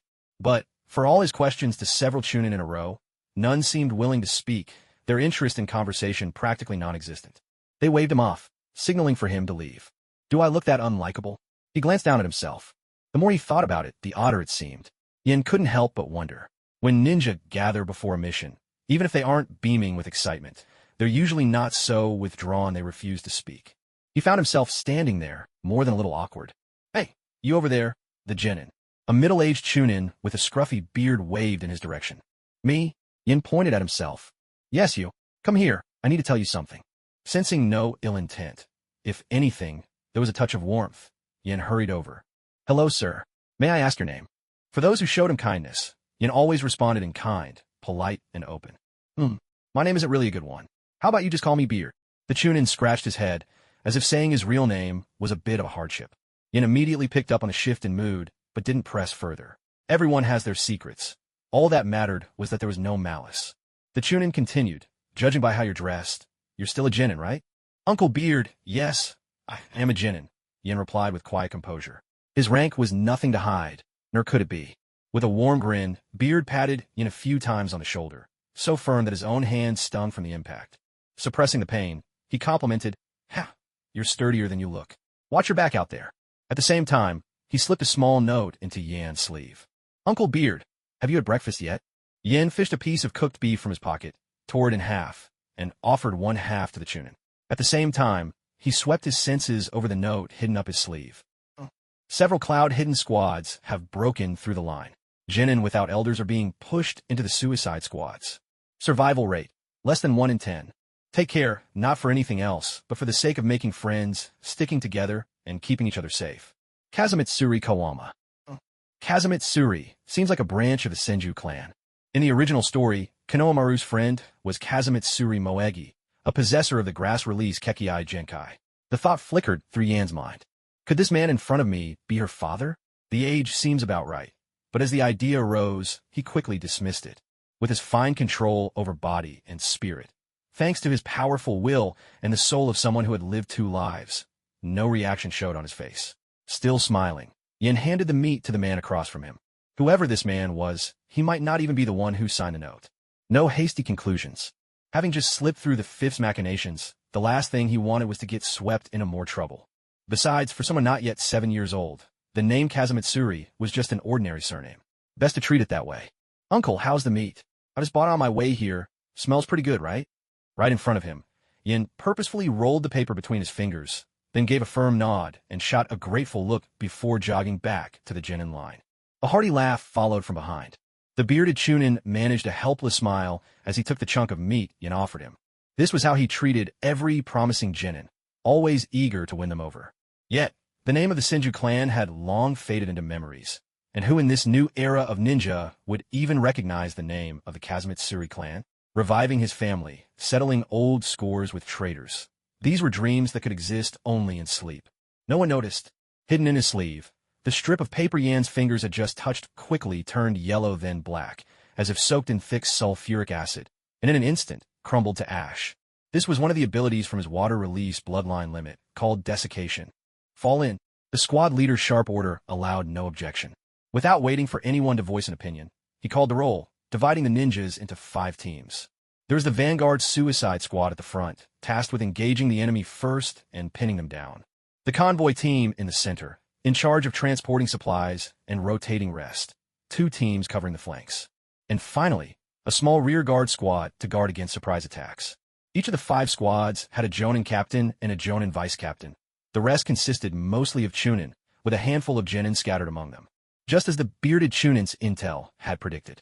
Genin like Yin and Jifu, with no influential connections, were tossed straight into the Suicide Squad, left to be led by a pockmarked Chunin. The pockmarked Chunin strutted over, sizing the 2 up with barely disguised contempt. Apparently full of self-confidence, he launched right into his attempt to intimidate them. You 2 listen here. However pampered you were at home, out here you follow my lead. Otherwise, the only road ahead is death. Yes, Jifu answered coolly, and Yin simply nodded ever so slightly. Seeing no reaction from the pair, the Chunin pulled out a kunai, stabbing the air with what he must have thought was a menacing glare. Slash, slash, slash. Ah, oh, ae. Wielding his kunai, the pockmarked Chunin took a few lazy swipes at the air, even providing his own dramatic sound effects. Yet his movements were completely disorganized. To Yin, even a crawling snail would seem faster. There was not a hint of real skill to be seen. In such cases, either the person hiding behind such antics was a master at reverting to basics, or, much more likely, was simply nothing at all. Clearly, this Chunin was in the latter category. Well, are you impressed? Jifu remained silent, having seen plenty of Chunin just like this. Officially, there was a Chunin exam in Konoha, but in practice, many managed to polish up their credentials and worm their way into the rank. No small thanks to the connections and resources of their families. It was just one more way for the elders to raise funds. Those without family wealth or ties simply had no such access. Excuse me, Sir Chunin-senpai, how should we address you? And are there any ninjutsu you specialize in, so we can work together better? Yin scratched his head, trying hard to keep a straight face as he asked. The likes of you pampered weaklings are not worthy of knowing the name of your master. Squad, assemble. Before long, the jonin in charge of leading the team gave a decisive order. As the saying goes, the king of hell is easy to meet. It's his little demons that are truly troublesome. The Chunin standing in front was clearly someone who had been promoted through some special channel, one of those types who make a lot of noise but lacks real substance. His heart brimmed with an unfulfilled hunger to dominate others. No wonder he was a product of the two elders' revenue-generating project. It perfectly proved that old proverb from the land of Clash. Birds of a feather flock together, like a track's like. Upon hearing the leader's command, Yin and Jifu no longer bothered with the brash, pockmarked faced Chunin before them. They exchanged a look and then moved towards their places in the lineup. Hey, you'd better. The pockmarked Chunin's face flushed with anger. The vice captain fixed him with a steely glare. You're a Chunin already. How can you still not keep your cool and lose your temper at mere genin? That harsh look deflated the pockmarked Chunin in an instant, leaving him looking like a balloon gone limp. And so the squad set off. Now, Yin finally understood why those Chunin before him had shown so little enthusiasm. They had all been conscripted in advance into this suicide squad, with no extra compensation. Just making it to the front lines without mutiny was already a testament to the so-called will of fire education. Surviving is good enough. Who in their right mind would be brimming with excitement? This is the reality of the shinobi world. There are no dreams here, no bonds, no love or peace, and not even a whiff of that so-called Hokage spirit. The more a place lacks something, the more people yearn for it. Even those mighty shinobi crave better things, but most simply can't afford that luxury. For the vast majority, a lifetime's worth of struggle leaves them with nothing but a battered body and heaps of enemy corpses. Such beautiful things, even the so-called noble clan shinobi can scarcely afford. Perhaps only that group holding offices back in the village and the reincarnated sages can occasionally indulge in a bit of extravagance. Yet these people demand that everyone else be as extravagant as they are, believing that making everyone live like them will somehow create a more beautiful world. Is that even possible? The Chunin gasping for air in the mire of war would reply. Of course it's possible, but first, let's try to make it to tomorrow in one piece. And then, with one careless moment, off goes their head. Ironically, it is the fresh-faced graduates from the Ninja Academy who truly try to live out those lofty words, driven by their ideals, quietly perishing, crushed by a stray boulder in some forgotten corner. This is why Konoha, and every other shinobi village, values young, untested ninja. Adversity makes people mature. But those who haven't tasted adversity see only one side of the world, making them better suited as tools for war. The so-called heroic narrative of the shinobi world is built upon a mountain of bones, because the great ones need only show up at the right moment, in the right place, and make the right decision. Or, in a pinch, wield enough power to make anything look right. To act in such a way. That is what it means to be called a hero. As for the course of history, such matters are never really on their minds. They are content to lose themselves in their own worlds, pursuing only the ambitions they have set for themselves. So it was with the Sage of Six Paths and his shinobi creed. He cultivated no thought, left power unchecked, and heralded the age of ninjutsu as a tool for war. So it was with Madara Uchiha's Eye of the Moon plan. Even if the infinite Tsukumi were real, its effect would be no more than an endless narcotic haze. Who knows, did the ninja world ever have such a plant? If there was, Yin thought, he'd want to stash away some, to give the enemy the bitterest suffering imaginable. And Naruto's Talk no Jutsu was no different. Relying on the foundations laid during the Fourth Great War, he managed to piece together a so-called unbreakable five-nation alliance. Yet what he didn't realize was that the leaders of the other four nations were not persuaded by his words, but by the terrifying power he and Sasuke commanded. And when that power was gone, they would be nothing. Even when the Otsutsuki from beyond descended upon them, they kept bickering and scheming, each indulging in their own grand dreams of becoming the greatest village, the greatest nation. So-called strong ones, it seems, have never truly cared about the state of the real world. Nor have they, like Nagato, learned from their own bitter experiences to develop solutions usable by ordinary people. At best, they dispense their gifts from on high, idealistic and entirely self-serving. They hand out solutions dreamed up in their own fantasies. And so, The chance of the world truly advancing thanks to these great men is probably no better than the odds of monkeys producing the complete works of Shakespeare by chance. Sigh. No point in expecting too much. Yin let out a long, resigned breath. He finally understood. On the front lines, he had just two goals. One, to earn military merit he could exchange for techniques to strengthen himself. And two, to get away from the tangled disputes within the Hidden Leaf, so he could quietly improve his own skills. That was it. Nothing more, nothing less. Dawn had already broken. It was only mid-February, and the ground beyond the village was still blanketed in snow, the river dotted with floating shards of thawed ice. From time to time, a biting wind would whip through the air. The group used the transformation jutsu to cloak themselves in thick white robes, guarding against the cold and doubling as camouflage. They carved out a narrow path in the snow, just wide enough for a single wagon to pass. The logistics team cleared the way, opening the path for the food wagons to advance. Two flanking teams conserved their energy, prepared for any ambushes along the way. The rear guard restored the snow, erasing traces of their passage. Yan's suicide squad was scattered at the very front, fanning out wide to search for threats, clearing traps, and dealing with enemies before the main force arrived. Save for the squad leader, vice captain, and a few veteran Chunin they knew well, everyone else kept their positions loose. There was no strict formation. Each simply searched an open patch of ground, steadily advancing behind the captain at the forefront. Yin glanced at the other ninja, and, following suit, began to dig holes in the snow with theatrical effort. In truth, he was secretly practicing his newfound water release bloodline limit with his fingertips. My water release bloodline, he mused, makes it extremely easy to turn water into ice, but it seems that actually freezing water is a real challenge. So, at the bloodline level, what is the essential difference between water release and ice release? Is it simply the addition of wind release? That brings up another question. What's the underlying principle of wind release? Is it about reverse entropy? If that's the case, then wind release is simply too overpowered. Yin couldn't help but chuckle inwardly at his own thoughts and unleashed his sensory ability, probing the ninjutsu scrolls tucked in his ninja tool pouch. He had brought those scrolls from Shi the day before departure. Among them, wind release, pressure damage. Once settled at the front line, he would find time to practice it. I wonder if the note I left for teacher Oki before I left ever reached his hands. He pushed such daydreams aside, and from time to time, let his senses sweep out in a radial scan, covering a 10-kilometer radius. No enemies turned up. Instead, the pockmarked-faced Chunin who had previously tried, unsuccessfully, to intimidate him with sheer strength was now furtively trailing him. From time to time, the Chunin would steal glances at Yan's bulging backpack full of grain, or cast envious looks at the elegant woman's ninja blade in Jifu's hand. What's he up to? Coveting things from a genin? Or is he just unwilling to let go of the grudge from before? Yin frowned inwardly. If this Chunin weren't from the village, he would have pounded him right then and there. But whatever else one could say, the pockmarked-faced Chunin was still a leaf ninja, for now at least. Officially, he was Yan's superior. There was absolutely no reason for Yan to take action without cause. Otherwise, he would risk a severe punishment for insubordination. Even though the shinobi world was a place where the strong could overturn the weak, lines still existed. If that happened, Yin would lose legal access to advanced jutsu, and any further progress could only come by treading the path of a rogue ninja.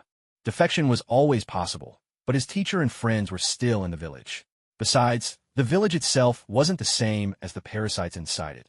The two just happened to grow together. Unless absolutely necessary, Yin would never choose that route. Their journey continued. Waiting for the caravan meant the ninja slowed their pace, and by nightfall, they had covered less than a third of the distance to the front lines. Still, many ninja were utterly exhausted.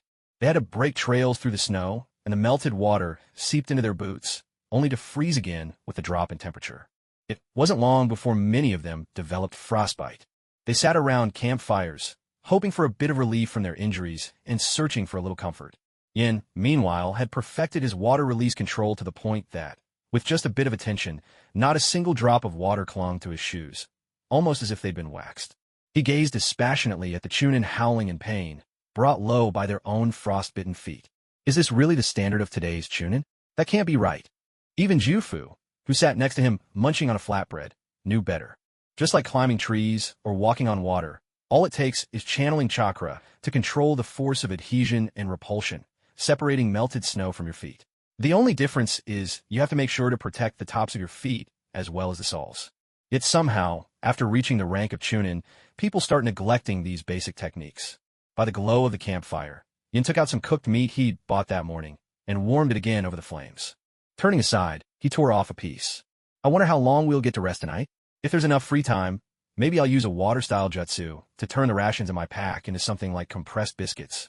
He finished the roasted meat in a few quick bites, then got to his feet, planning to go ask the squad captain, when Yin, a fellow Chunin, walked up to ask about the time.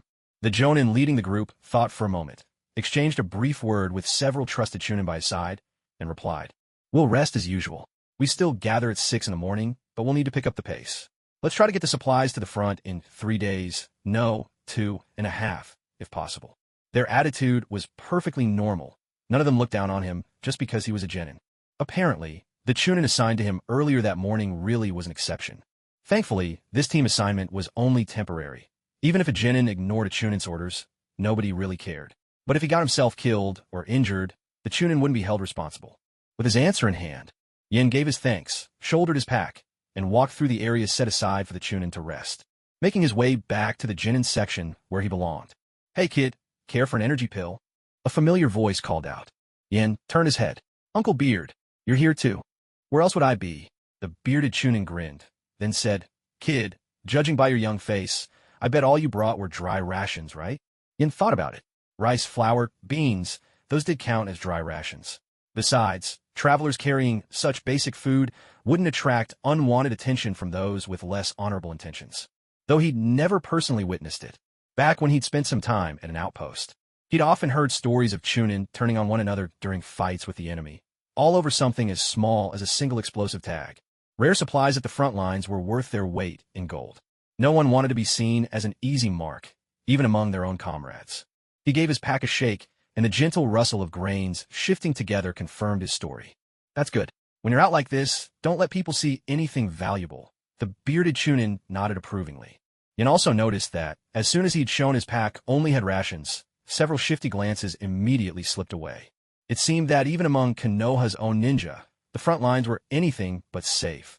There was always the risk of betrayal close at hand. Fortunately, as the saying goes, it's easy to dodge a spear in the light, but difficult to guard against an arrow in the dark.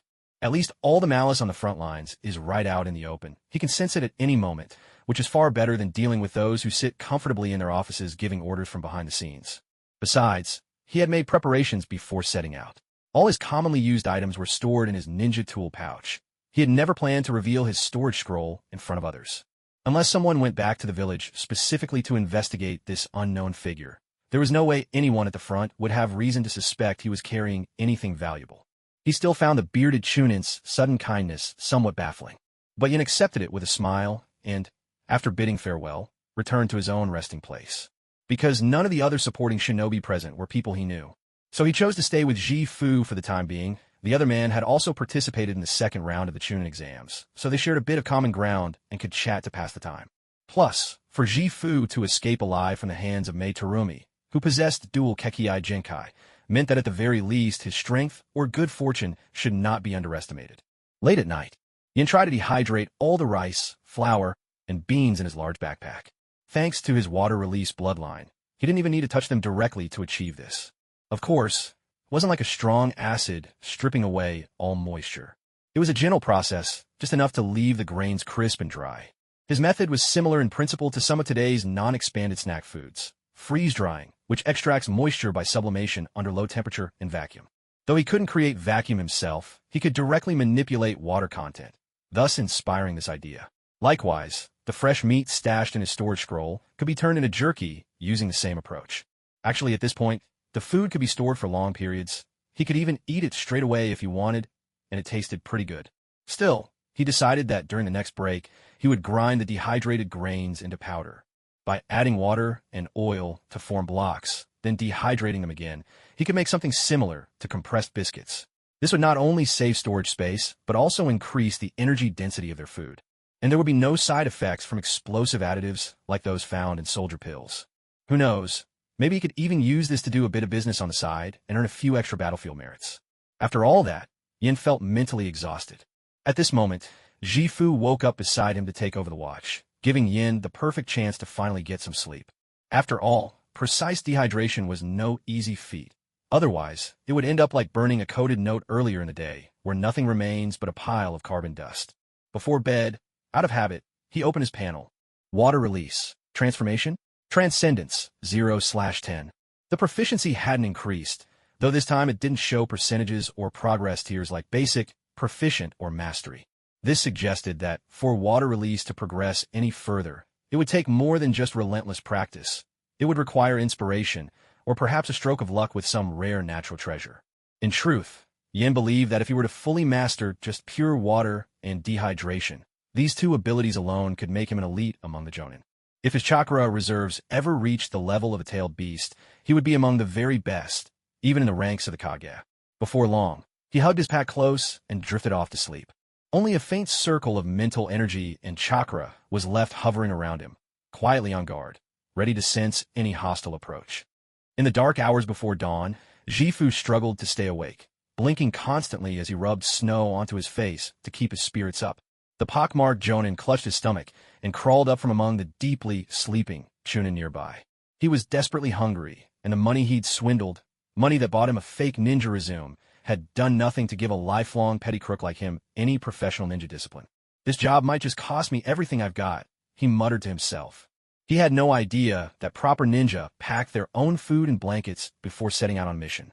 Earlier, he'd managed to bum a soldier's ration pill from a fellow Chunin, and while it left him feeling sharp as ever, it did nothing to dull the gnawing hunger in his gut. He couldn't sleep a wink. Shivering, he rolled over and flattened himself to the ground, staring hungrily at the convoy of supply wagons in the distance. 2 Jonin, each commanding 5 Chunin, wandered near the wagons, trying to keep alert by smoking. TCH, all this food guarded so tightly. Couldn't they spare me even a little? What if something happens to me? Who'll take responsibility for that? He glanced at the Chunin sleeping around him, eyes roving over their ninja pouches. Some even carried packs the size of a school bag. Surely, there was food and warm clothing in those bags. Must be worth a fortune. If only I could have it all, he thought greedily. With that wish in mind, he stretched out his right hand, missing the little finger lost to someone else's blade, toward one of the slumbering Chunin. Originally, the pockmarked Jonin had planned to use this mission to pad his credentials, maybe even ambush a few teammates, and make off with their gear.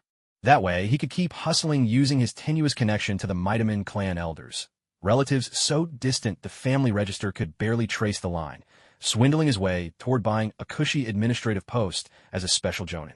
Marry the daughter of a wealthy merchant or a minor noble, and live life large. That was his dream. To him, being a ninja was all about lording it over others, drinking, eating meat, and chasing women. To be honest, if it weren't for those perks, what was the point? Luck had finally favored him.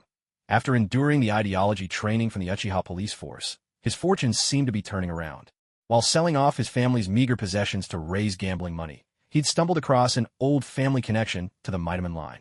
With that, he could bluff his way through most doors, intimidating others with borrowed influence, enjoying every shortcut it brought.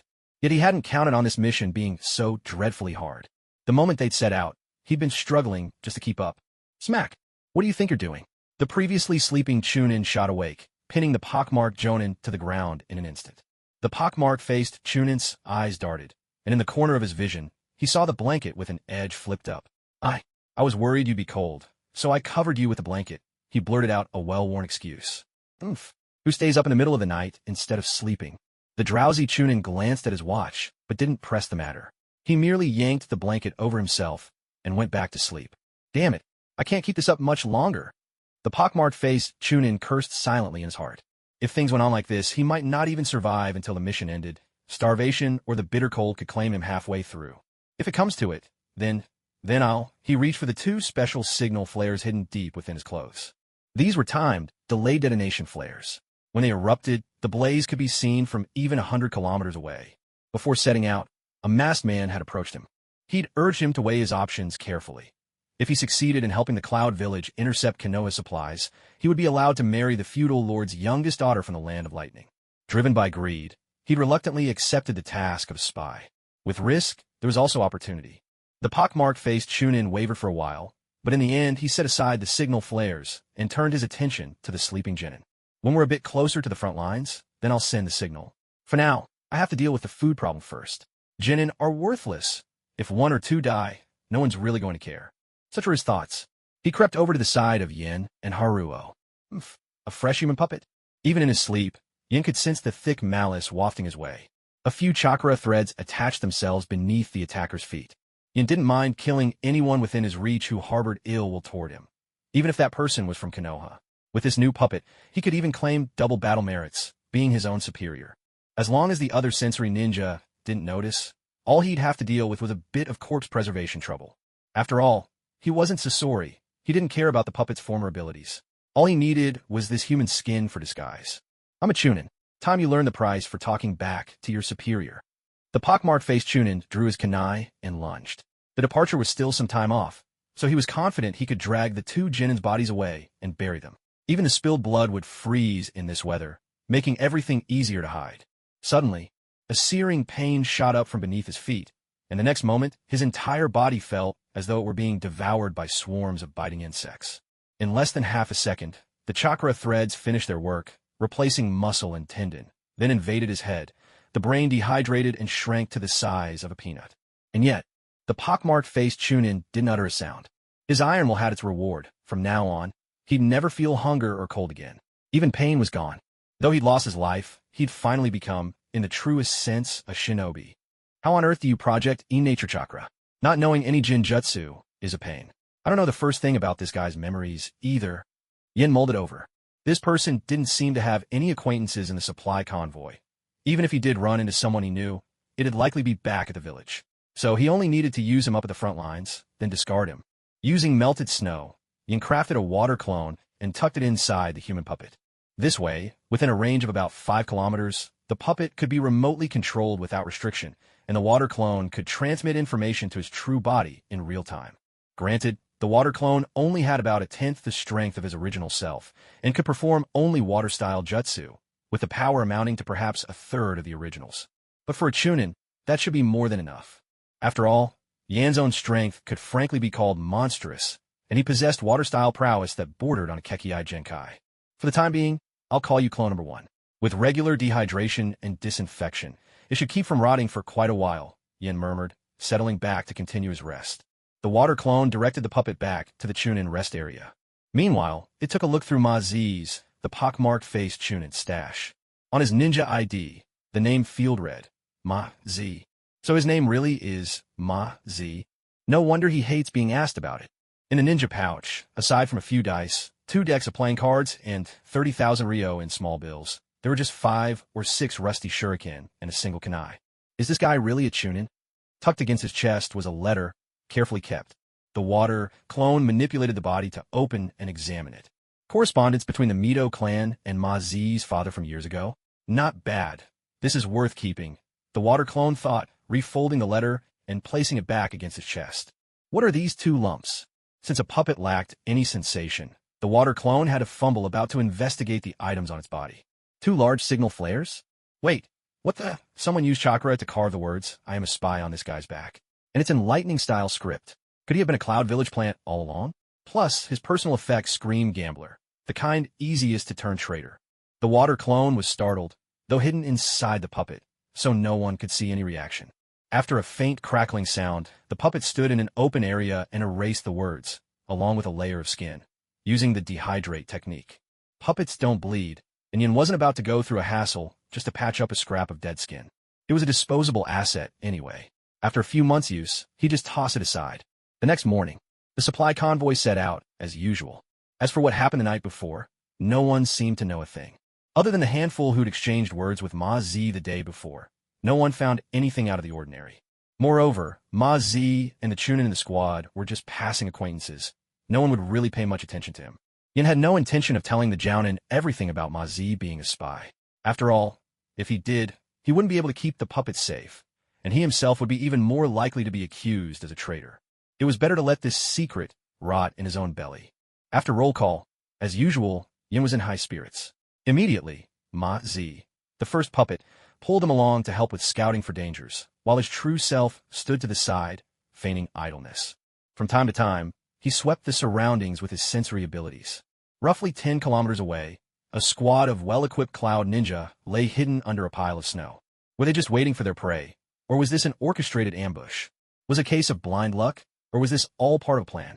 He knew that having a sensory range spanning 10 kilometers wasn't something just anyone could achieve.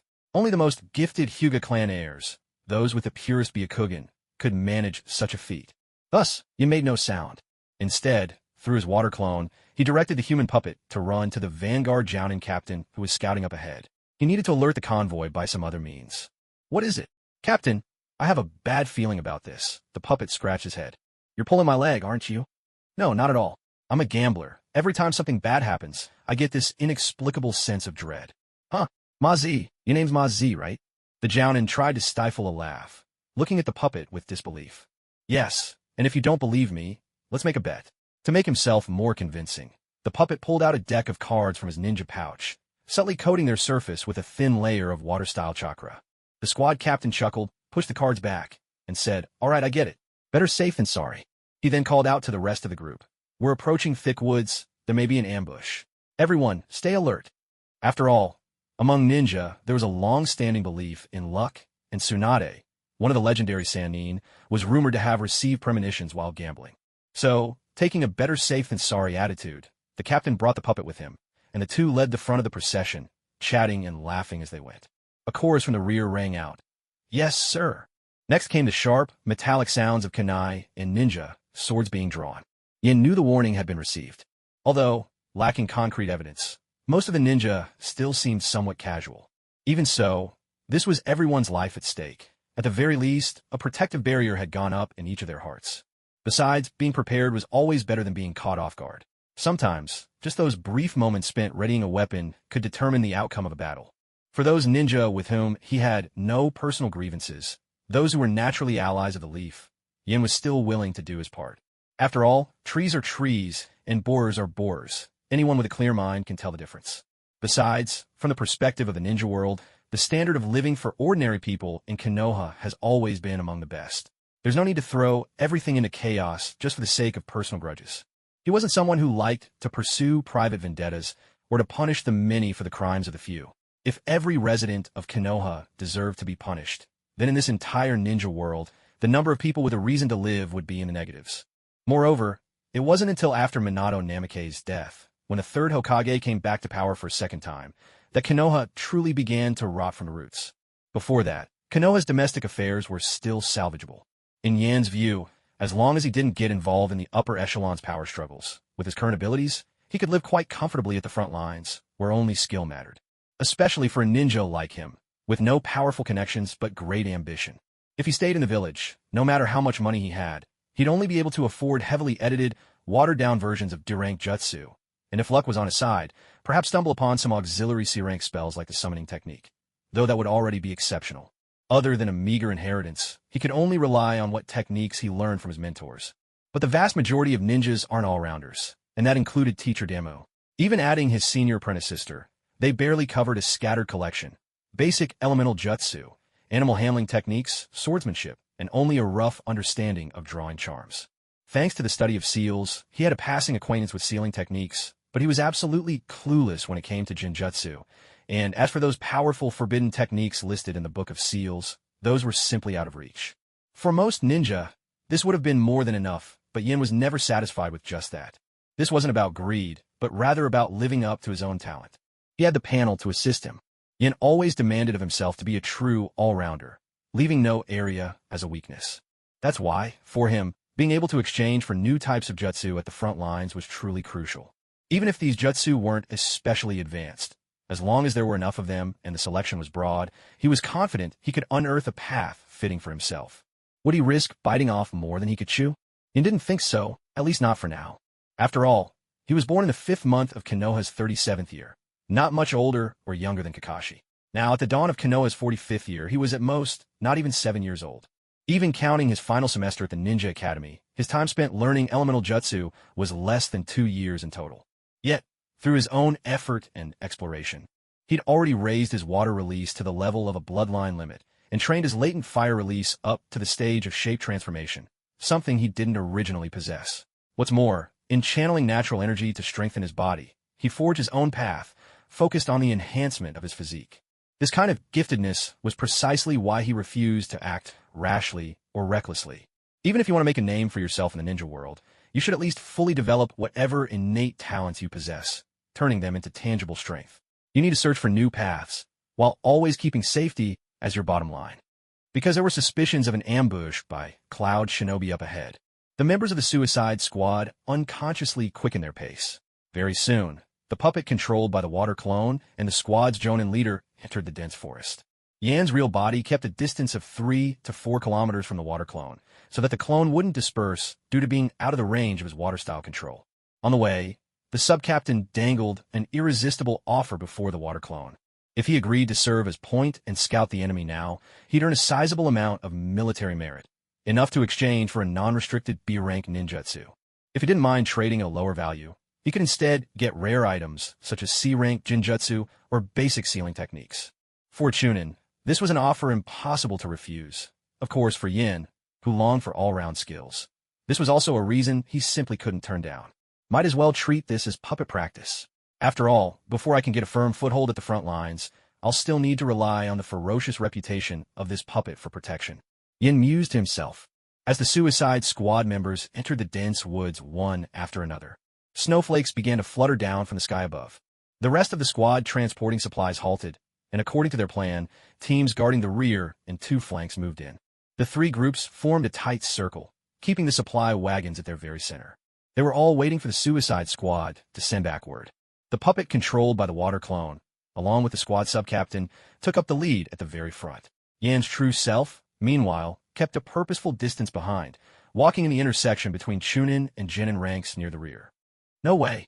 If there really are enemies hiding under this snow, dragging them out means I'll be risking my life. You gotta give me double the military merit, plus a credit for completing an A-rank mission. The water clone, manipulating the puppet, opened negotiations with the Jonin leader, driving a hard bargain. At the same time, he pointed at the puppet's face, ravaged by years of wine and debauchery, now old and withered. After all, quoting a higher price fit the puppet's natural gambler persona perfectly. And it also meant more benefits for himself. Yin understood well.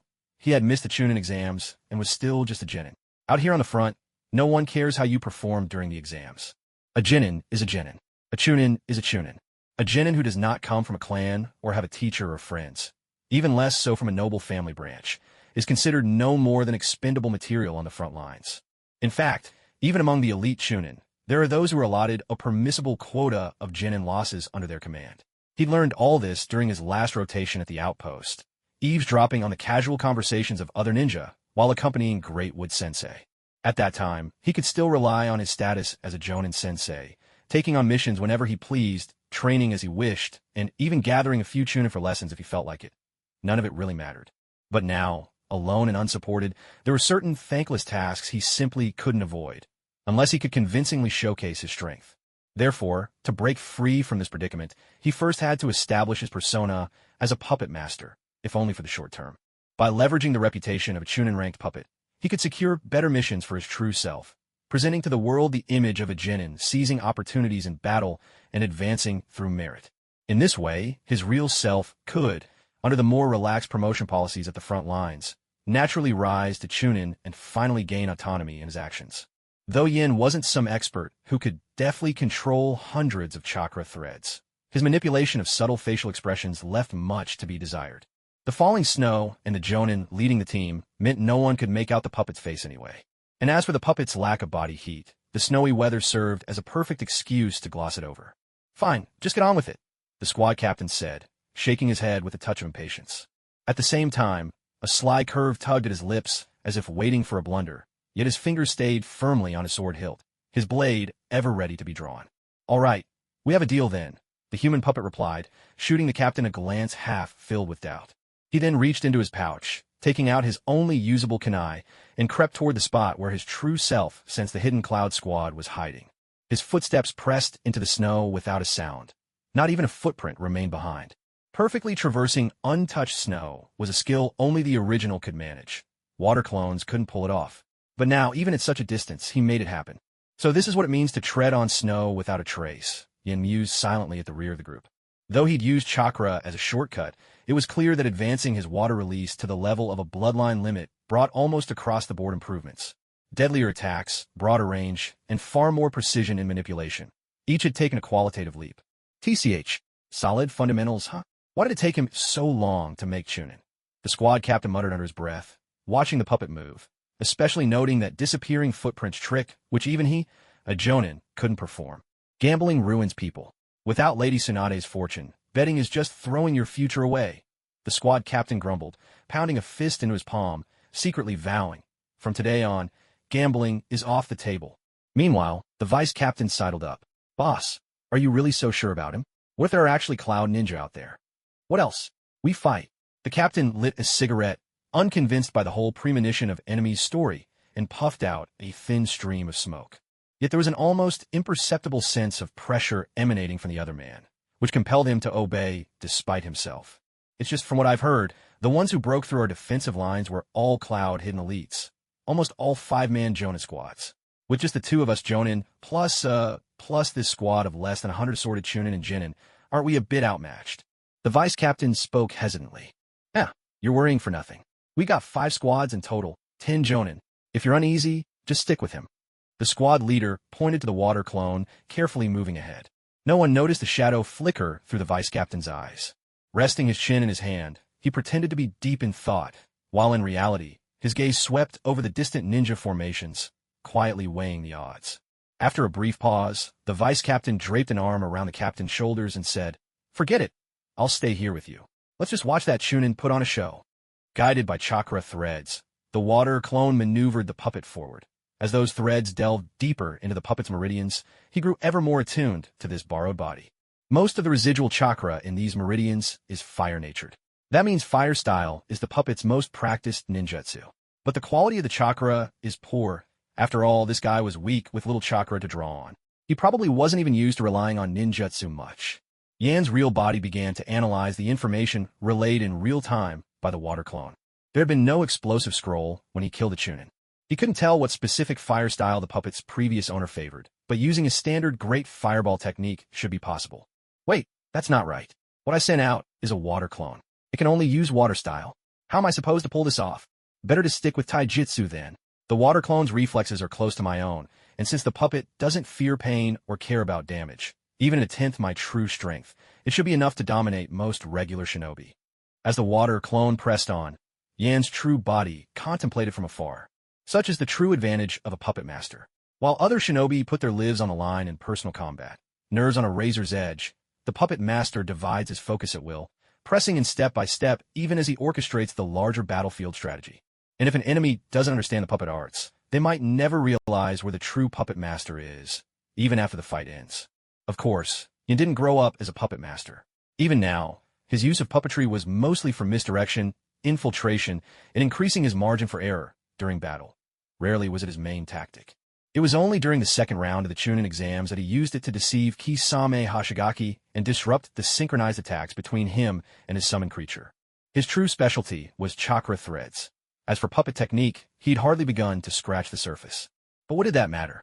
Even Sasori, who devoted his whole life to perfecting puppetry, would never be a match for Nagato, whose skill as a puppet master was born a necessity, not tradition. The real body is what matters most. This time, Yan's ability to remotely control the puppet came from his improved water style, which allowed his water clone to remain connected to his real self, even at a distance. The water clone manipulated the human puppet, moving stealthily along the way until it reached the place where the hidden cloud ninja was concealing himself. Beneath the snow here, a hidden cavity lay in wait. Through the vision and hearing of the water clone, Yin could perceive everything with greater clarity than when he had scanned the area from 10 kilometers away. The cavity spanned around 30 square meters. Rather than being carved from above and then covered by snow, it seemed more like a tunnel dug upwards from underground. Beneath this space, there was also a tunnel leading in the direction of the Land of Lightning. Even with his sensory powers unleashed at full capacity, Yin couldn't see its end. This seemed to confirm the theory that the space had been excavated from below. The hidden cloud aren't from the hidden stone. Since when did they resort to digging tunnels for ambushes? And it's such a long tunnel, too. From here to the leaf. A quick march would get you there in half a day, and yet the village hasn't detected a thing. They even sent people to deliver supplies. Yin speculated in silence, his mind racing much faster than most, thanks to his extraordinary mental powers. He pressed deeper into the shadows to investigate further. Inside the tunnel stood 15 dark-skinned, muscular men. Their attire left no doubt. They were hidden cloud Jonin. They had arranged themselves in 2 concentric circles, one large and one small, inscribing a formation on the ground reminiscent of a summoning ritual. It looked like they were conducting some sort of ceremony. Maybe I should just break up this ritual right now. After all, I'm still on the leaf, aren't I? The idea flashed through Yan's mind. and in the next moment, he devoted half his attention to controlling the water clone. In doing so, Yin took complete command of the clone's actions. The puppet produced a stack of explosive tags, a generous donation from his real body. Being a penniless gambler whose only asset was his own flesh and bones, a Chunin like him had nothing else to contribute. After a moment's thought, he fished out a rusty shuriken, using it as a stone to wrap within an explosive tag for extra weight, a solution as inventive as it was desperate. With that done, the puppet lay flat beside the snow above the cavity, wrapping all 6 kunai on its person in explosive tags. This would help him throw them farther when the time came. The water clone weighed its and the puppet's strength. It should be feasible to hurl the stone-weighted explosive tags through the snow straight down into the cavity. He felt his way along the top of the cavity, considering how best to maximize the explosive impact. As Yin immersed himself fully in controlling the puppet, something changed. Far away, the vice captain, who had been chatting with the suicide squad's leader, let a barely perceptible wariness flicker through his eyes. But his vigilance wasn't directed at potential enemies hiding beneath the snow, but rather at his brother-in-arms of many years standing right beside him. Forgive me. You treated me like a brother, but I've been from the land of lightning since childhood. My parents are still there. I have to go back. With that thought, the vice captain slowly reached a hand toward his ninja tools pouch behind his back. A sharp, urgent slicing sound cut through the air. All the scouts watched intently as the water clone used the puppet to throw the explosive tags. Whether there was an ambush waiting ahead would be revealed in that very moment. A surge of excitement coursed through the group, and everyone instinctively tightened their grip on their weapons. Most of them were only Chunin, some even mere genin, while the enemy from the cloud, having broken through the defensive line, were likely among the elite jonin. Yet discovering the enemy first was undeniably better than letting themselves be discovered. Besides, they had 2 trustworthy captains leading them, and a large supporting force ready in the rear. The chance to test their strength in real combat made them restless with anticipation. After all, the mission was already accepted. There was no question of turning back. Rather than clinging to their earlier reluctance, why not throw themselves into this fight with everything they had? Who knows? Perhaps this could earn them a coveted jonin promotion and even provide for their families with a compensation some bigger than anything they could earn in 20 years.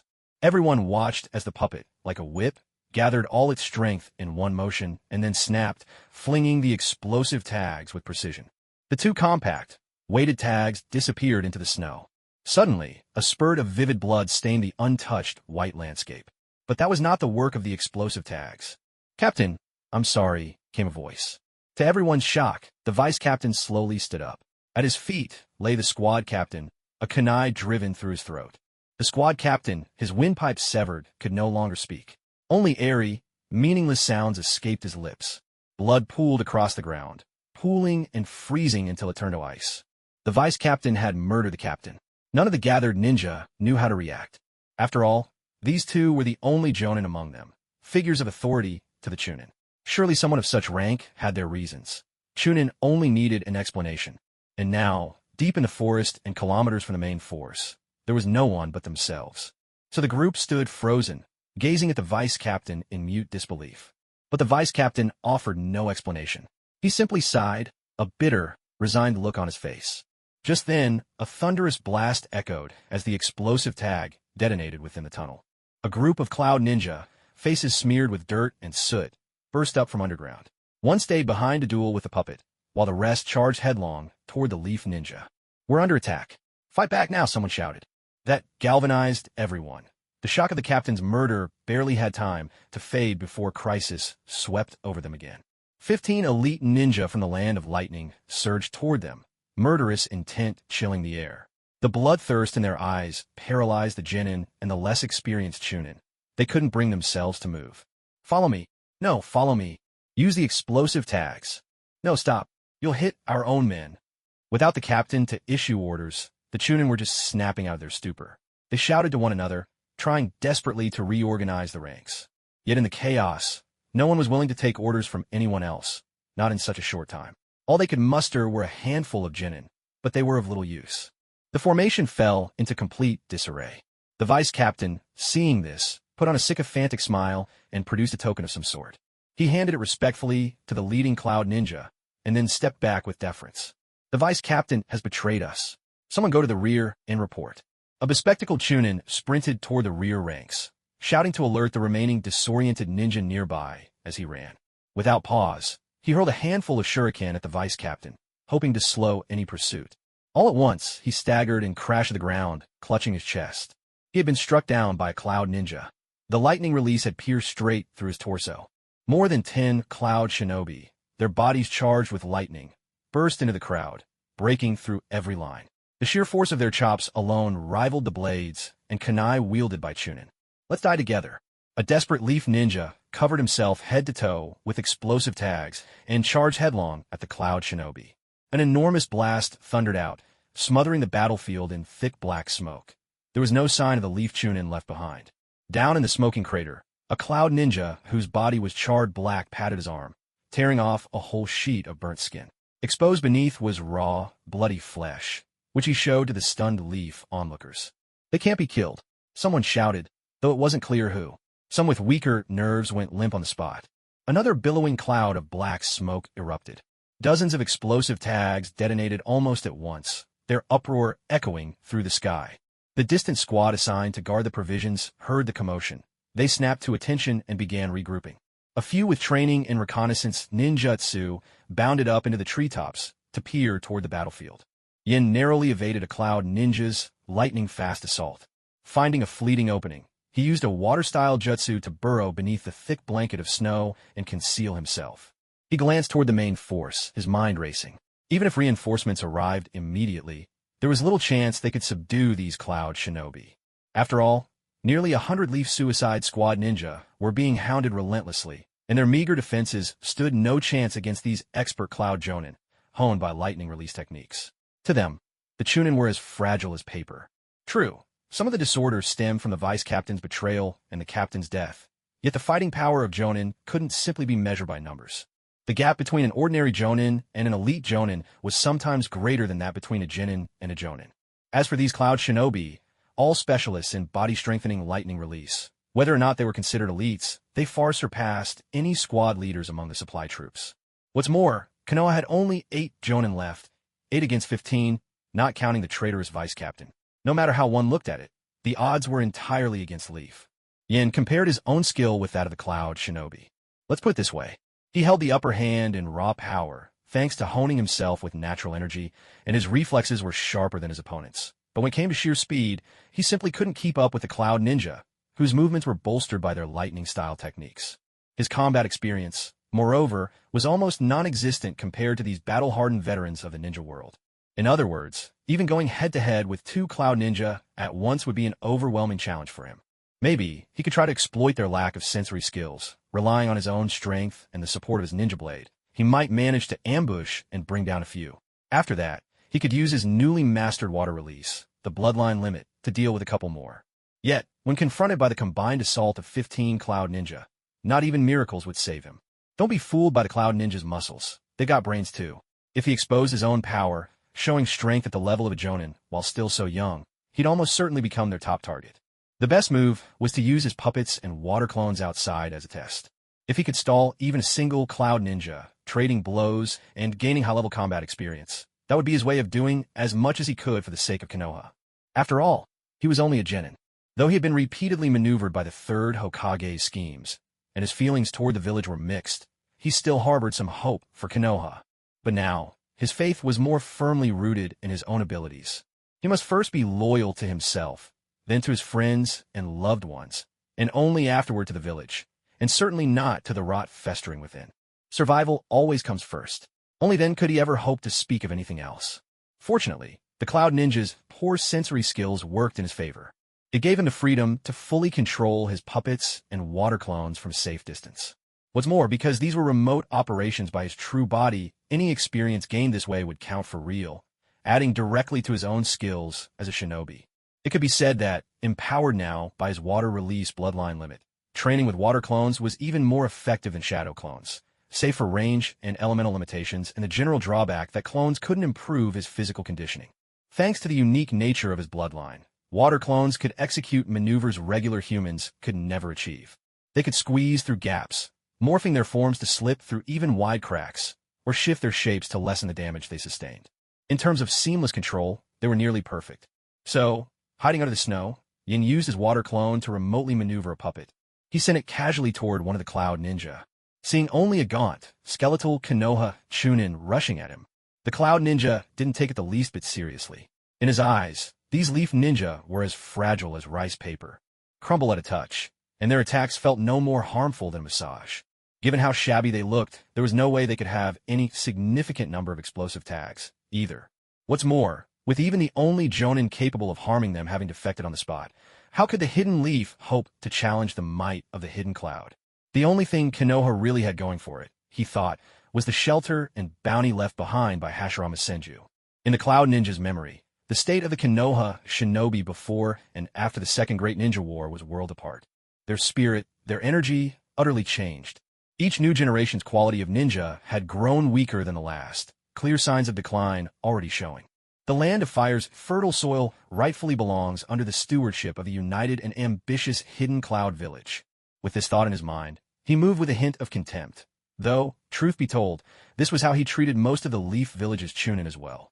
He relished the sensation of those helpless, unending flurries of attacks pattering against him, like a gentle rain, all while his formidable physique remained unyielding. To savor the despair in an enemy's eyes when they realized they could not break his defense, that was a delight in its own right. Facing Chunin in battle, he felt, was little more than getting a free massage. "I can't wait to enjoy this massage," he exclaimed. The Cloud Ninja crouched low and dashed forward, barreling straight into the puppet. A metallic clang rang out. A broken kunai tumbled from his grip and spun through the air. The two figures swept past each other. The puppet's face remained expressionless. With its right hand hidden behind its back, it attempted to conceal the hand, now warped and twisted by the immense collision. Inside, the water clone working the strings sent several lines of chakra probing, already seeking to repair the damage. The force of the blow this time was nearly half that of Yan's true body. Even with reinforcement from the water clone and chakra fortification, the puppet could barely hold together. He concluded, better steer clear of hand-to-hand combat for now. I'll have to buy time until the puppet's right hand recovers. Can't let the Cloud Ninja realize I've lost the upper hand. Such were Yan's thoughts. Thankfully, the puppet was expressionless and felt no pain, so even with the arm badly bent and broken, as long as no one saw it, then nothing was amiss. Standing there, it radiated a calm and unfazed air, a true master's poise in the midst of crisis. Meanwhile, with his back to the puppet, the Cloud Ninja dug into his chest muscles and withdrew a sliver of iron, a shard from the kunai blade that had snapped moments before. "Impossible," he muttered under his breath. His defense had been breached. The body he took so much pride in, honed for years by relentless lightning release training, had been cut by a single strike from a scrawny, haggard Chunin whose very frame looked hollowed out from drink and indulgence. Granted, his taijutsu skills could never compare to those of the Raikage or the elite guardians, but even so, no outside ninja should have been able to force him to such a point. Unbidden, he recalled the infamous Konoha shinobi. The tale of the Leaf Genin resurfaced in his mind. A middle-aged man, iron pot and fishing rod slung over his shoulders, a prosthetic leg, hair half-turned silver. Is this Chunin before me, just like that? A hidden master, merely pretending to be weak? A wave of caution swept over him. Muscles tensed, he stilled his thoughts and ran rapidly through several lightning release techniques in his mind. Should the next exchange be fought at range, or close up? A similar question flickered through Yan's thoughts. The puppet had no more standard ninja tools left. Its original controller was a fire release user, but his current operator was a water clone, incapable of wielding fire techniques. The chakra strings were also tethered far too closely to his main self, rendering them unusable for other purposes. After all, even Lady Tsunade herself once admitted her technique of healing with chakra strings was an inspiration she took from Yen. No matter if it was coaxing children or whatever else people said, his skill with chakra threads was certainly among the best in the Leaf, and he had already shown flashes of it during the assessment. No one must ever discover that he had crafted fellow villagers into puppets. Looking at the situation now, whatever it takes, if he wants to defeat this genuine Jonin standing before him, he can't afford to hide his Suedun techniques any longer. The water techniques used by the water clone are weaker than those of the real body. That shouldn't draw too much attention. Besides, what's so strange about a Chunin picking up a Jutsu to compensate for his own elemental weakness? Who knows? It might even count as a plus for being promoted to Jonin. Let these tireless puppets absorb battle experience for him, without fear of injury. At the same time, it's a chance to showcase the puppet's Jonin-level abilities. After thinking it through, Yen decided not to set further restrictions on the water clone. This was his first battle with a Jonin. The outcome had to be impressive. This was the first time since learning ninjutsu that Yin was facing a jonin fighting at full strength. He did not dare be careless for even a moment. The puppet lowered its stance, left hand forming a blade of water about as long as 2 arms, right hand tucked behind its back in a martial arts pose. The chill wind tousled blonde hair that had clearly suffered from malnutrition, revealing a face with deep-set, shadowed eyes, a dull and lifeless expression. But there was no emotion at all on that face. What remained seemed only a mocking disregard for life itself. Oh, you can use ninjutsu without hand signs? Even if it's Suiton, I can't underestimate you. The cloud ninja eyed the puppet, then glanced over at the main body of the leaf reinforcements. The main transport force from the leaf clearly realized what was happening and was already rushing over, led by 5 jonin. If he got caught up fighting these leaf jonin, there'd soon be little time left to eliminate Chunin and diminish their fighting numbers. The cloud ninja tensed his muscles, doing his best to keep any sign of his wounds hidden. He turned, hands shifting, one forward, one behind, caught between pressing the attack or beginning a hand sign. A warm breath billowed from his chest, condensing into a cloud of white mist in the air. Using the mist as cover, he tried to hide the look in his eyes. At the same time, he wielded that sharp, eagle-trained gaze, honed in the canyons, to pierce through the water vapor, searching the puppet's gaze for the slightest emotion. In response, Yin, controlling the water clone, guided the puppet forward, both hands gripping the blade, its head twisting mechanically, those empty eyes staring straight at the cloud ninja. Their eyes locked. Is this person actually dead? To the cloud ninja, the puppet's expression hadn't changed, not even once from start to finish. Of course, that was the truth. A real ninja, no matter how strong, would show some flicker of emotion. A puppet, never. And yet, the puppet's movements were uncannily fluid, indistinguishable from a living human, making it hard to associate it with the typical puppets used by Sunagakure. Besides, the land of lightning and the land of wind rarely interacted, so to this jonin from the hidden cloud, whatever he faced was utterly beyond imagination. Imagine for a moment, you possess the renowned lightning release Chakra mode, famed for its speed and defense. Once activated, even a typical jonin's attack would leave you with nothing more than a scratch. Yet your opponent is a humanoid creature, one that can think just like a human, one that can shatter your defense with a simple kunai, and one that betrays no hint of emotion. Without emotion, there is no room for mistakes. The uncanny valley effect surged forth, an instinctive dread. The cloud ninja felt his skin crawl. Mental resilience is as decisive in a ninja's battle as any jutsu or weapon. Sensing the cloud ninja's agitation, Yin controlled the puppet to stride fearlessly toward him. The footsteps quickened, growing ever more urgent, and in a flash, the blade of flowing water seemed poised to slice across his throat. The cloud ninja snapped back to his senses, hands flashing through a series of seals. Once again, he unleashed the lightning release Chakra mode. Its duration depended on the user's physical fortitude. A prolonged activation would place a tremendous burden on the body. For this reason, most ninja couldn't sustain it as long as the Reikage. They had to activate it on the spot or make preparations in advance. A sharp sound sliced through the tension as the blade struck. The cloud ninja raised his hands, crackling with lightning, to parry the attack. Thunder overcomes earth release, and it counters water release as well. This was the cloud ninja's conviction, one echoed throughout the ninja world. With a fierce shout, he crossed his arms, determined to pin down the water user while hurling a powerful kick at the puppet. A heavy impact ruptured the torrent. The water blade dissipated. The puppet's body flew backward as if it were tattered cloth. It tumbled over the snowy ground, rolling again and again, until it finally crashed into a tree, so massive it would take 2 people to encircle it. Limbs twisted at impossible angles, the spine bending in reverse. Were it a living person, such a sight would mean certain death. This is the strength of a jonin. Yet beneath the snow, Yin allowed himself the faintest, most imperceptible smile. A low, chilling chuckle echoed forth. Breathing heavily, the cloud ninja kept his arms crossed in an X, refusing to lower them. Gazing closely at his arms, he saw that the menacing water blade hadn't left even the slightest mark. To think I lost my composure to an opponent like this. How utterly disgraceful, he thought, maintaining his lightning release, slowly forcing himself to relax his muscles. To him, finally acquiring this long-coveted secret technique just months before the war had been a wish come true. Being able to hold it this long was an achievement in itself.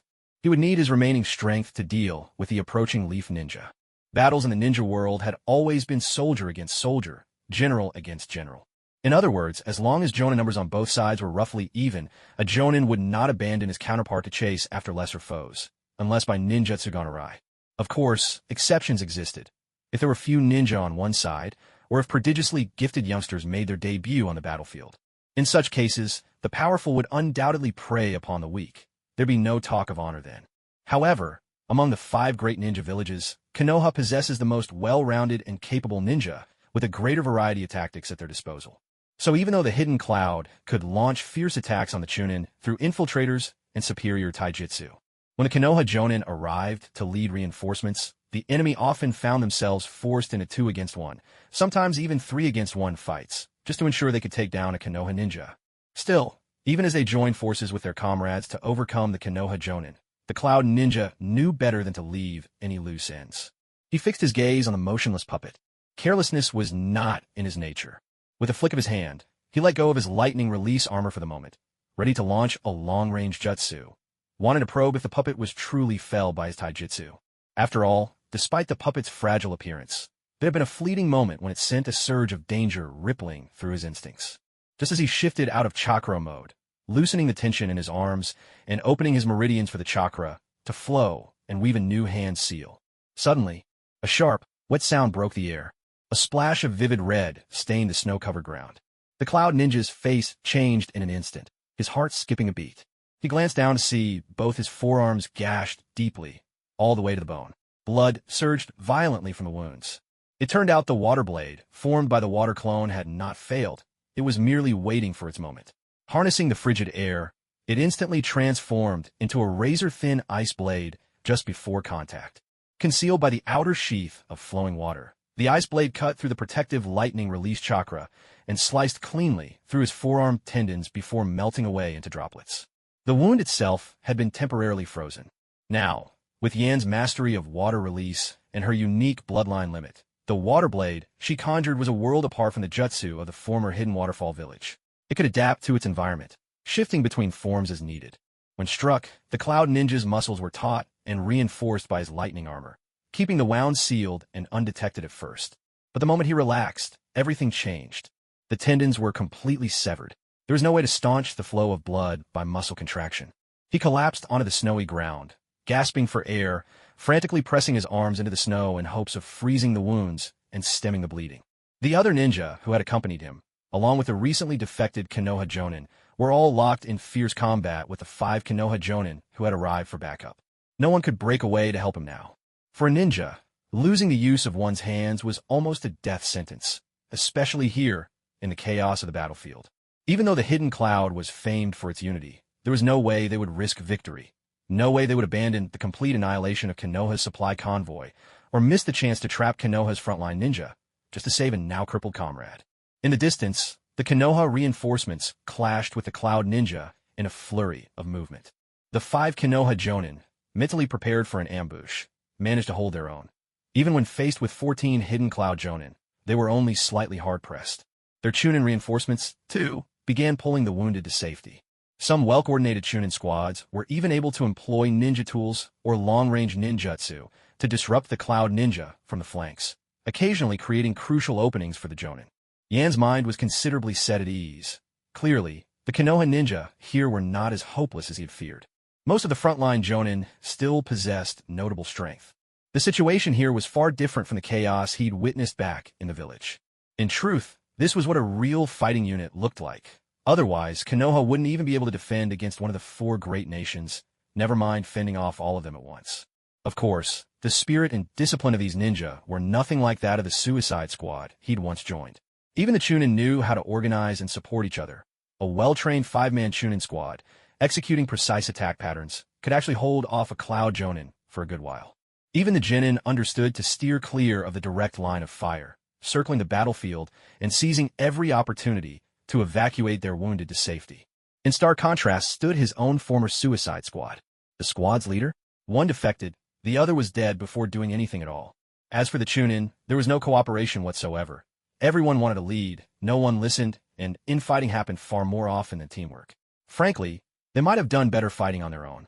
And the Genin? That was a whole new level of disaster. One even wet himself right there on the spot. So basically, they sent me straight into what amounts to a cannon fodder squad dressed up as a suicide unit.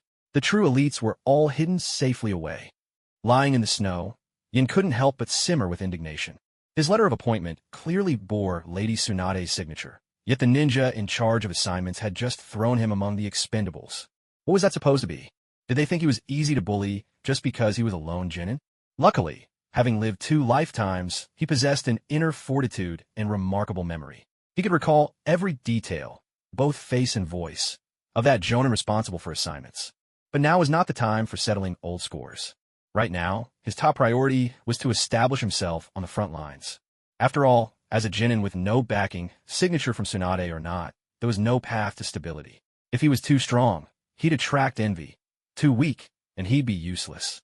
Yet, if he just had a Chunin patron, especially one whose status was tied to the Council of Elders, someone who could publicly slay an enemy jonin, then everything would fall into place. It's time to finish off the defeated one. Yin let his gaze drift through the snow, its chill focused on the cloud ninja who clung to life by a thread. Once my puppet Chunin kills this jonin from the hidden cloud and achieves promotion, it'll finally give me some room to breathe. He reached his left hand out toward the battered, barely functioning puppet. His fingers curled as if grasping something unseen. At the same time, inside the puppet, clusters of dispersed water chakra began converging toward its core. The water clone, shattered by the heavy blow, reformed itself in an instant. In fact, it seemed as if the water clone was back at its full strength. After all, an attack of this level, merely breaking it apart, was far from enough to disperse its chakra and return it to nature. Next, countless threads of chakra split out from the core of the water clone, stitching the fractured limbs back together piece by piece, much like Kakuzu's Earth Grudge Fear technique. The puppet, in a bizarre fashion, wriggled along the ground, inching forward.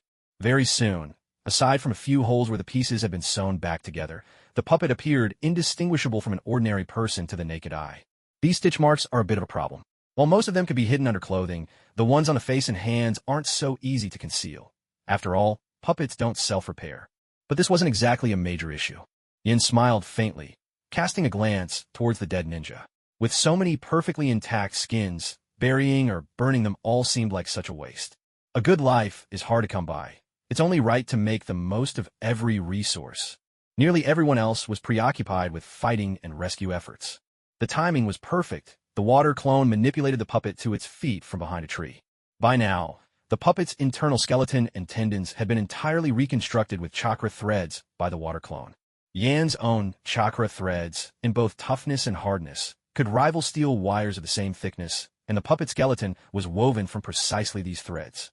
Its strength was on par with the cables supporting mighty bridges. In fact, he had the distinct feeling the puppet's bones now surpassed even his own body's reinforced strength. Even if it faced another such attack, no matter how much the flesh was destroyed, the skeletal structure would remain unscathed. Slip on a new skin, and it could be used again. Only with such formidable construction could a puppet reach the baseline stats to rival a jonin. Soft, steady steps crunched through the snow. With each measured tread, the cloud ninja, whose hands hung uselessly, felt his heartbeat slow. I killed him with my own taijutsu, so why? Why isn't there a single wound on him? What kind of creature am I even fighting? Panic-stricken, the cloud shinobi scrambled to his feet. There was a sharp snap. His previously frozen wound burst open again, and blood trickled freely, leaving 2 trails on the ground like a leaky faucet. He staggered a few steps toward the ongoing battle. Looking back, the puppet was still advancing, neither fast nor slow, relentless in its approach. Escape was futile. Even if he made it to the thick of the fight, he'd only be caught in the crossfire of stray jutsu. Steeling himself, he resolved to fight with everything he had. He had to kill this monster. Failing that, he'd use the chaos of combat to alert his allies. The cloud ninja unleashed his full power, igniting the lightning release chakra mode without regard for personal injury. Purple lightning surged across his skin and coursed through his body. Tendons, bones, and muscles began to break down, a faint burnt smell drifting in the air. He was burning his own life for this attack. This is also the perfect chance to make the puppet's name echo far and wide. Yin exclaimed with excitement. A thin, pristine layer of water coated the puppet's body. The skeletal chakra threads tightened, exposing sharp, pointed edges at both ends. A deafening boom erupted. In a heartbeat, purple lightning exploded outwards, toppling all the trees in a 10-meter radius. On the battlefield, both sides seemed to move a split second slower, caught off guard by the shock. When the lightning faded away, the cloud ninja was left blackened as if charred. His limbs hung limp and powerless, while his chest was pierced clean through by the exposed chakra bone of the puppet. He was already lifeless. The puppet hadn't escaped unharmed either. Apart from the overly sturdy chakra skeleton, half of its body had been utterly destroyed. Its skull was exposed, and its eyes blazed crimson. Though the power was beyond expectations, and this body's exterior is now all but ruined, it finally cements the puppet's true strength. The water clone's gaze landed on the intact envelope that had been preserved throughout. He knew the letter inside concerned the relationship between the puppet's former self and Mido Minion. Though it was the bond of forebears, it was more than enough. Even if the puppet underwent so many human modifications that it became completely unrelated to humanity, one could still ascribe it all to a secret family technique. If anyone dared ask, he would say, "I'm the sole heir of Elder Mido Minion's war comrade. So what if there's a secret technique in my family?" Would anyone on the front lines really dare investigate? Yin silently repeated those words in his heart, emboldened by the power of having such backing. Since no one dared look too closely, the news wouldn't possibly make it to the rear anytime soon. By the time it did, he'd have already grown, using the puppet's might to bolster his reputation. So this is the strength of a Jonin. After killing the elite of the Hidden Cloud, Yan's confidence soared. In truth, the reason he'd chosen to fight using the puppet wasn't just to mask his own abilities. Part of it was also rooted in his lack of confidence. Previously, he had only ever faced the very best of the Chunin. After his skills advanced even further, he'd never actually tested them in a real fight. He had no idea where he truly stood. He'd always believed that the ninja world was overflowing with the strong, and constantly felt he didn't measure up. But now, it seemed that going toe-to-toe with an average Jonin from another village was well within his reach. On the battlefield, he could finally call himself a force to be reckoned with. For a fleeting moment, he even wanted to rush off and find another Jonin from the Hidden Cloud to sharpen his skills further. Having power, but holding back, forever hiding in the shadows and grinding, was more than a little frustrating. Yet, remembering how many master strategists moved stealthily in the ninja world, he quickly forced his restless heart back down. He thought carefully, don't let it go to your head. If you do, you can't keep hiding. If you can't hide, you can't safely hone your skills, and if your strength stagnates, you'll never break out of this grand game. If that happens, the dream of a peaceful and secure life will simply burst like a bubble. After all, if a chess piece is small and insignificant, then the player will barely pay it any mind, and that is precisely what keeps it safe. But if the chess piece grows in power and influence, it will become nothing more than a tool in the player's elaborate schemes. Only by growing strong enough to leap off the board entirely can the piece escape this fate. Yin clenched his fists tightly. He couldn't allow himself to get excited just for defeating a Jonin, nor could he feel smug just for possessing a Kekii Genkai. That's the mindset of someone ignorant about the truth of the world. He knew more than ordinary shinobi, until his strength reached a level beyond even the shadows, until he could stand against a still-breathing Madara Uchiha. He had only one choice, and that was to advance step by step, the most reasonable way to accumulate battlefield merit and become an ordinary, unremarkable Jonin at peace with his lot in life. Not the kind of prodigy who skips grades with meteoric growth. Otherwise, his fate would mirror that of Minato Namikaze, targeted and eliminated by Madara's heir the moment Madara died, or worse yet, becoming the final kill before Madara's own demise. This has nothing to do with ideology. The problem lies in the ceiling of one's ability. Minato's reaction speed, combined with Flying Thunder God and the devastatingly powerful Rasengan, destined him to be a force who would, regardless of his allegiance, pose unimaginable difficulties for the Eye of the Moon plan, both in the present and beyond. Because he would become a suppressing force over the entire era. And if Yen were to reveal such monstrous potential, to show a rate of growth on par with Madara Uchiha himself, he would meet the same fate. Because Madara's heirs would never attempt to carry on their plan under the shadow of an era dominated by someone as terrifying as the Azura of the ninja world or the god of shinobi. Play it safe. He absolutely has to play it safe. Besides solving the long-term threats, keeping his head down could also deal with immediate dangers. Like drawing Danzo's attention. Maybe it had something to do with having been overlooked and eliminated at the orphanage once before, or perhaps it was because after graduating he stayed in the village for barely a month before teacher Oki began taking him out on missions. After returning, he spent a long stretch in the hospital, only to dive headlong into matters related to the Chunin exams. Nearly every moment, he had been under the villagers' watchful eyes. There was hardly ever a chance to walk alone through back alleys, so he'd had very few run-ins with Danzo or his root operatives, at least not yet. But this didn't mean Root wouldn't eventually send someone after him. Yen reviewed his growth trajectory carefully. Graduating at 6 was still a bit too conspicuous. Thinking back on it, during his time at the academy, he was almost always in Kakashi's company. Though he always harbored intentions of hiding his strengths to protect himself, in some ways he began to take Kakashi's record, joining at 4, graduating at 5, becoming a Chunin at 6, as the benchmark for a genius shinobi. He thought that by spending an extra year at school, he could downplay his potential in the eyes of others. So in the end, he still graduated at the age of 6, hoping that this near-genius yet not quite genius talent would open up a good path for him, while keeping him off the Foundation's radar. Looking back now, graduating at 6 could definitely qualify him as a prodigy. The fact that he never crossed paths with the Foundation, well, that was just good fortune.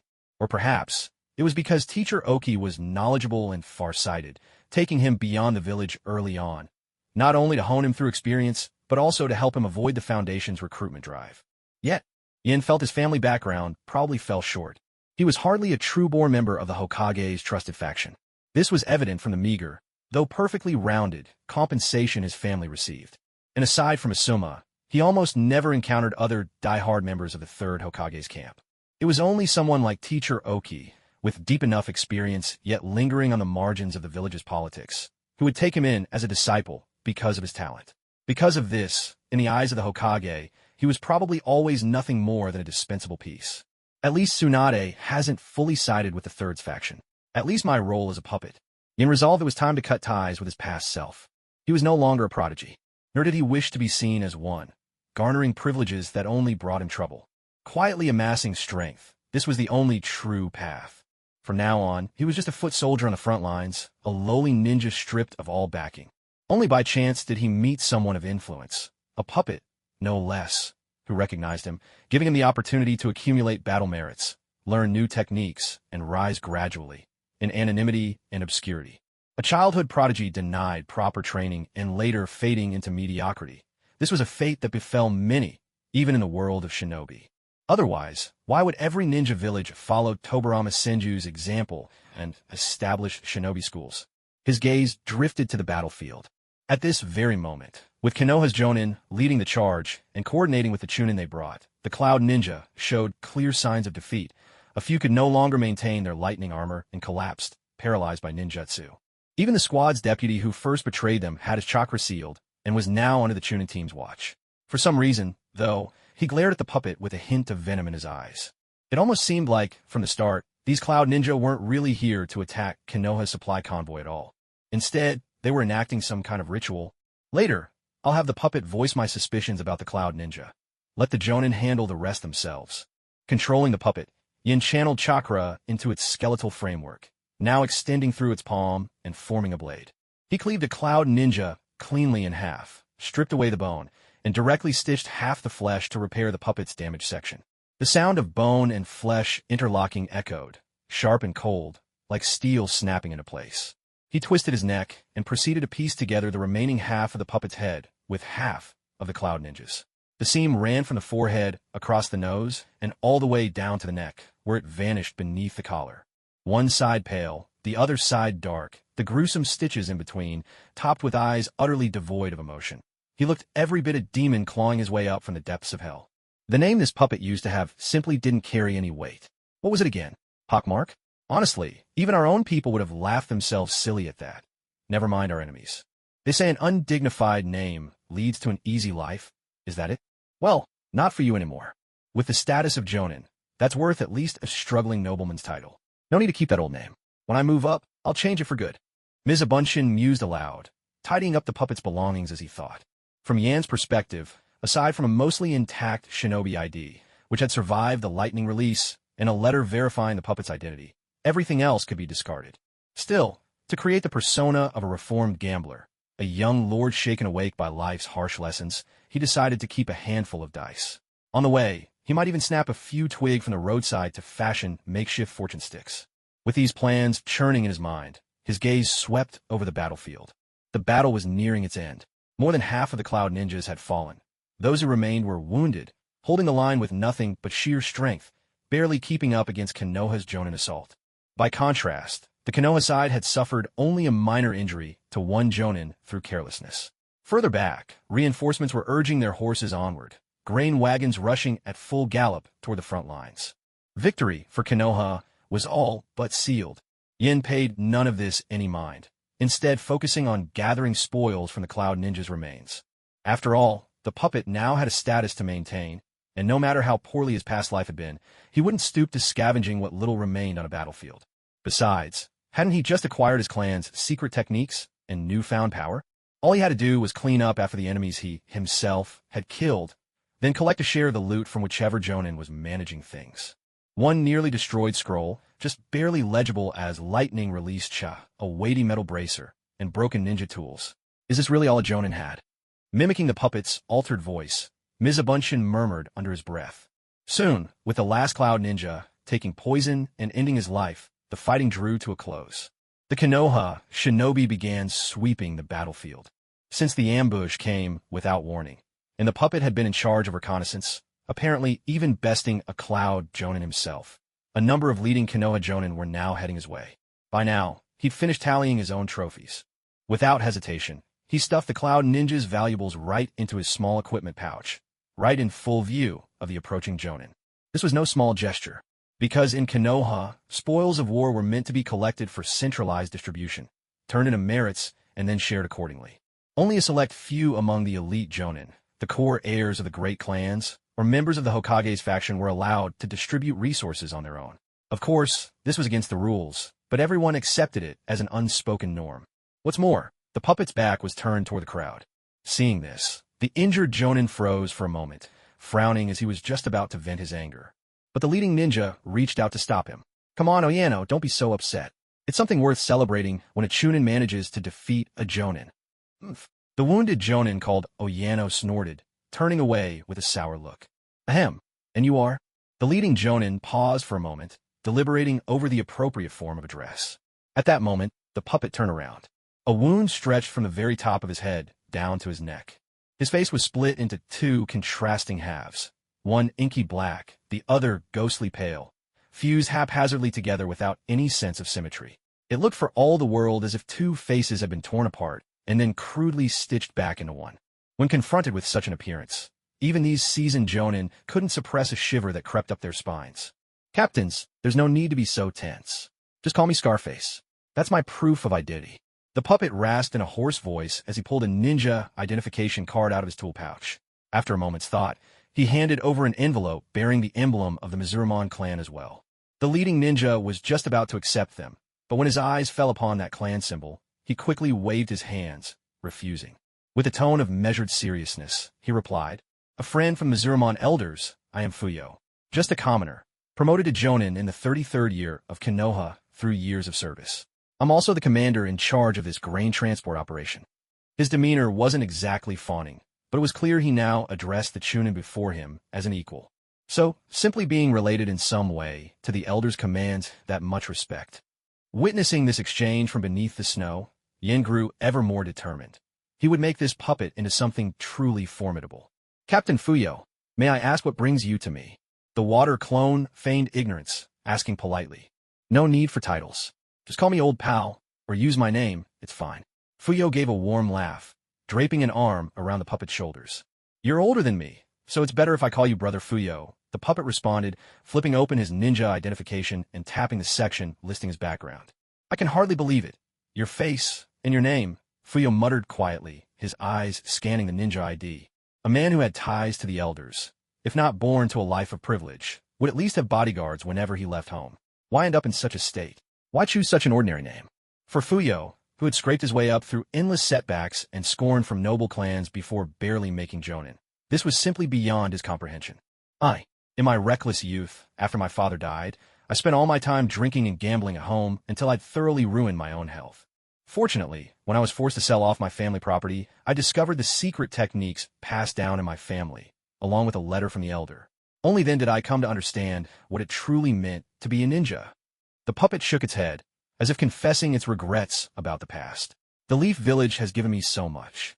Now all I want is to fight with everything I have for the village and repay my debt. In my eyes, Brother Ma, you're truly the pillar of Konoha." Fuyo flattered him, and the several ninjas standing behind joined in, nodding excitedly. This was a golden opportunity for the future. This Chunin standing before them, clearly linked to the elder, had obviously gone unrecognized. But that was only for the moment. Once his strength and status rose, with the fierce eagerness he showed to stake his life in battle, he would surely rise swiftly through the ranks. Now was the perfect time to invest in this relationship. Only one person seemed unimpressed, the youngest looking among them, the injured jonin named Ono, absent-mindedly kicking at pebbles with a blank expression. Yin, however, couldn't care less about their motivations or expectations. He began introducing himself on his own terms. He explained how he'd been coerced into reconnaissance by a traitorous vice-captain, and how difficult it was to slay a cloud jonin. In the fight, he lost half his body to a lightning release strike. If not for his family's secret techniques, which helped him steal half the enemy's strength and keep himself alive, he would never have survived. The underlying meaning was clear. He wanted some benefits. For instance, he hadn't reached out to the elder in some time, and wasn't in a position to ask about a promotion to jonin. What he needed was a joint letter of recommendation from other jonin. He added, half joking but serious underneath, that he'd wasted much of his youth chasing after women, picking up little but a handful of fire-release jutsu, and now needed these experienced jonin to help him gather more elemental ninjutsu. Once he improved his abilities, made great contributions, and earned the famed title of the fourth Sannin of Konoha, he would see to it that these jonin all became key officials in the village's core institutions. After all, his identity was a fabrication. He had nothing real to offer them. As soon as he got what he wanted, he would simply die on the battlefield, while his real self slipped away without a trace. Before long, the jonin present had struck up a friendship with the puppet. They even brought him along to meet the rest of the supply team's central members. When the conversation turned to their wild exploits, Yin drew upon the playful stories and tricks he'd picked up from his studies in his previous life, sharing ideas far ahead of their time. His tales made a number of the jonin laugh out loud on the spot. Then and there, they all signed a joint, eloquent letter of recommendation for him. Nearly a dozen jonin had put their names to this letter. It meant that as soon as he presented it to an average commander of the front line, he'd be promoted to jonin on the spot, without any need for exams. Except for the injured jonin, Ono, who hesitated, everyone else introduced themselves in turn. Only then did Yin realize they'd all just been recalled from the front, most of them from commoner backgrounds, with a few from smaller clans. But at the jonin level, minor clans were little help, sometimes even a liability. Most of these jonin were in their 30s, having risen to that rank during the last great ninja war.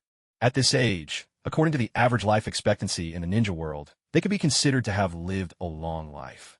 Putting aside those rare prodigies, these people represented the pinnacle reached through normal luck and hard work. Among the jonin, they were still considered young, with most harboring hopes to go further, or at least to secure an important village post for their families. They wanted to ensure that, after their deaths, their families could carry on. But, aiming for an important department, that was not something that hard work alone could achieve. Without connections or a powerful background, their future prospects had already been blocked. Becoming a jonin was possible, even voicing their opinions was allowed, but when it came to holding real authority above the squad level, well, we're sorry, we truly recognize your experience and abilities, but your ninja registration number doesn't meet the criteria for the position. They were already married, had families of their own, and children. They could no longer boost their family status by marrying a daughter or even a servant from a powerful clan. What's more, none of them really wished for their family to become a vassal to someone else. Because of this, they all regarded the puppet in front of them as a lifeline for both themselves and their families. They desperately wanted to seize this chance for advancement, hoping to find a foothold for themselves or their family within the village. As for Yin, what could he say? He could only offer an apology. Right now, there was no way he could help them. After all, if his puppet identity ever encountered the village higher-ups, it would be exposed in an instant. He couldn't make any sudden moves. If he slipped up, the consequences would be disastrous. However, once he grew strong enough, he definitely planned to clean up the village. Konoha's environment was actually pretty good. He'd gotten used to living there and wouldn't let it be ruined by parasites. And once those parasites were purged, plenty of vital positions would open up, urgently needing people to fill them. In that sense, he really would be doing the jonin a favor. Besides, these arrangements were, at best, alliances of mutual benefit. The jonin offered him money and jutsu for his development. After gaining power, a person without any real connections, would improve their standing in turn. This was a willing exchange of interests. There were no genuine feelings involved. He felt no guilt about it. So the puppet put on a knowing expression and motion for the group to come closer. After all, you always have to offer something in return when asking for a favor.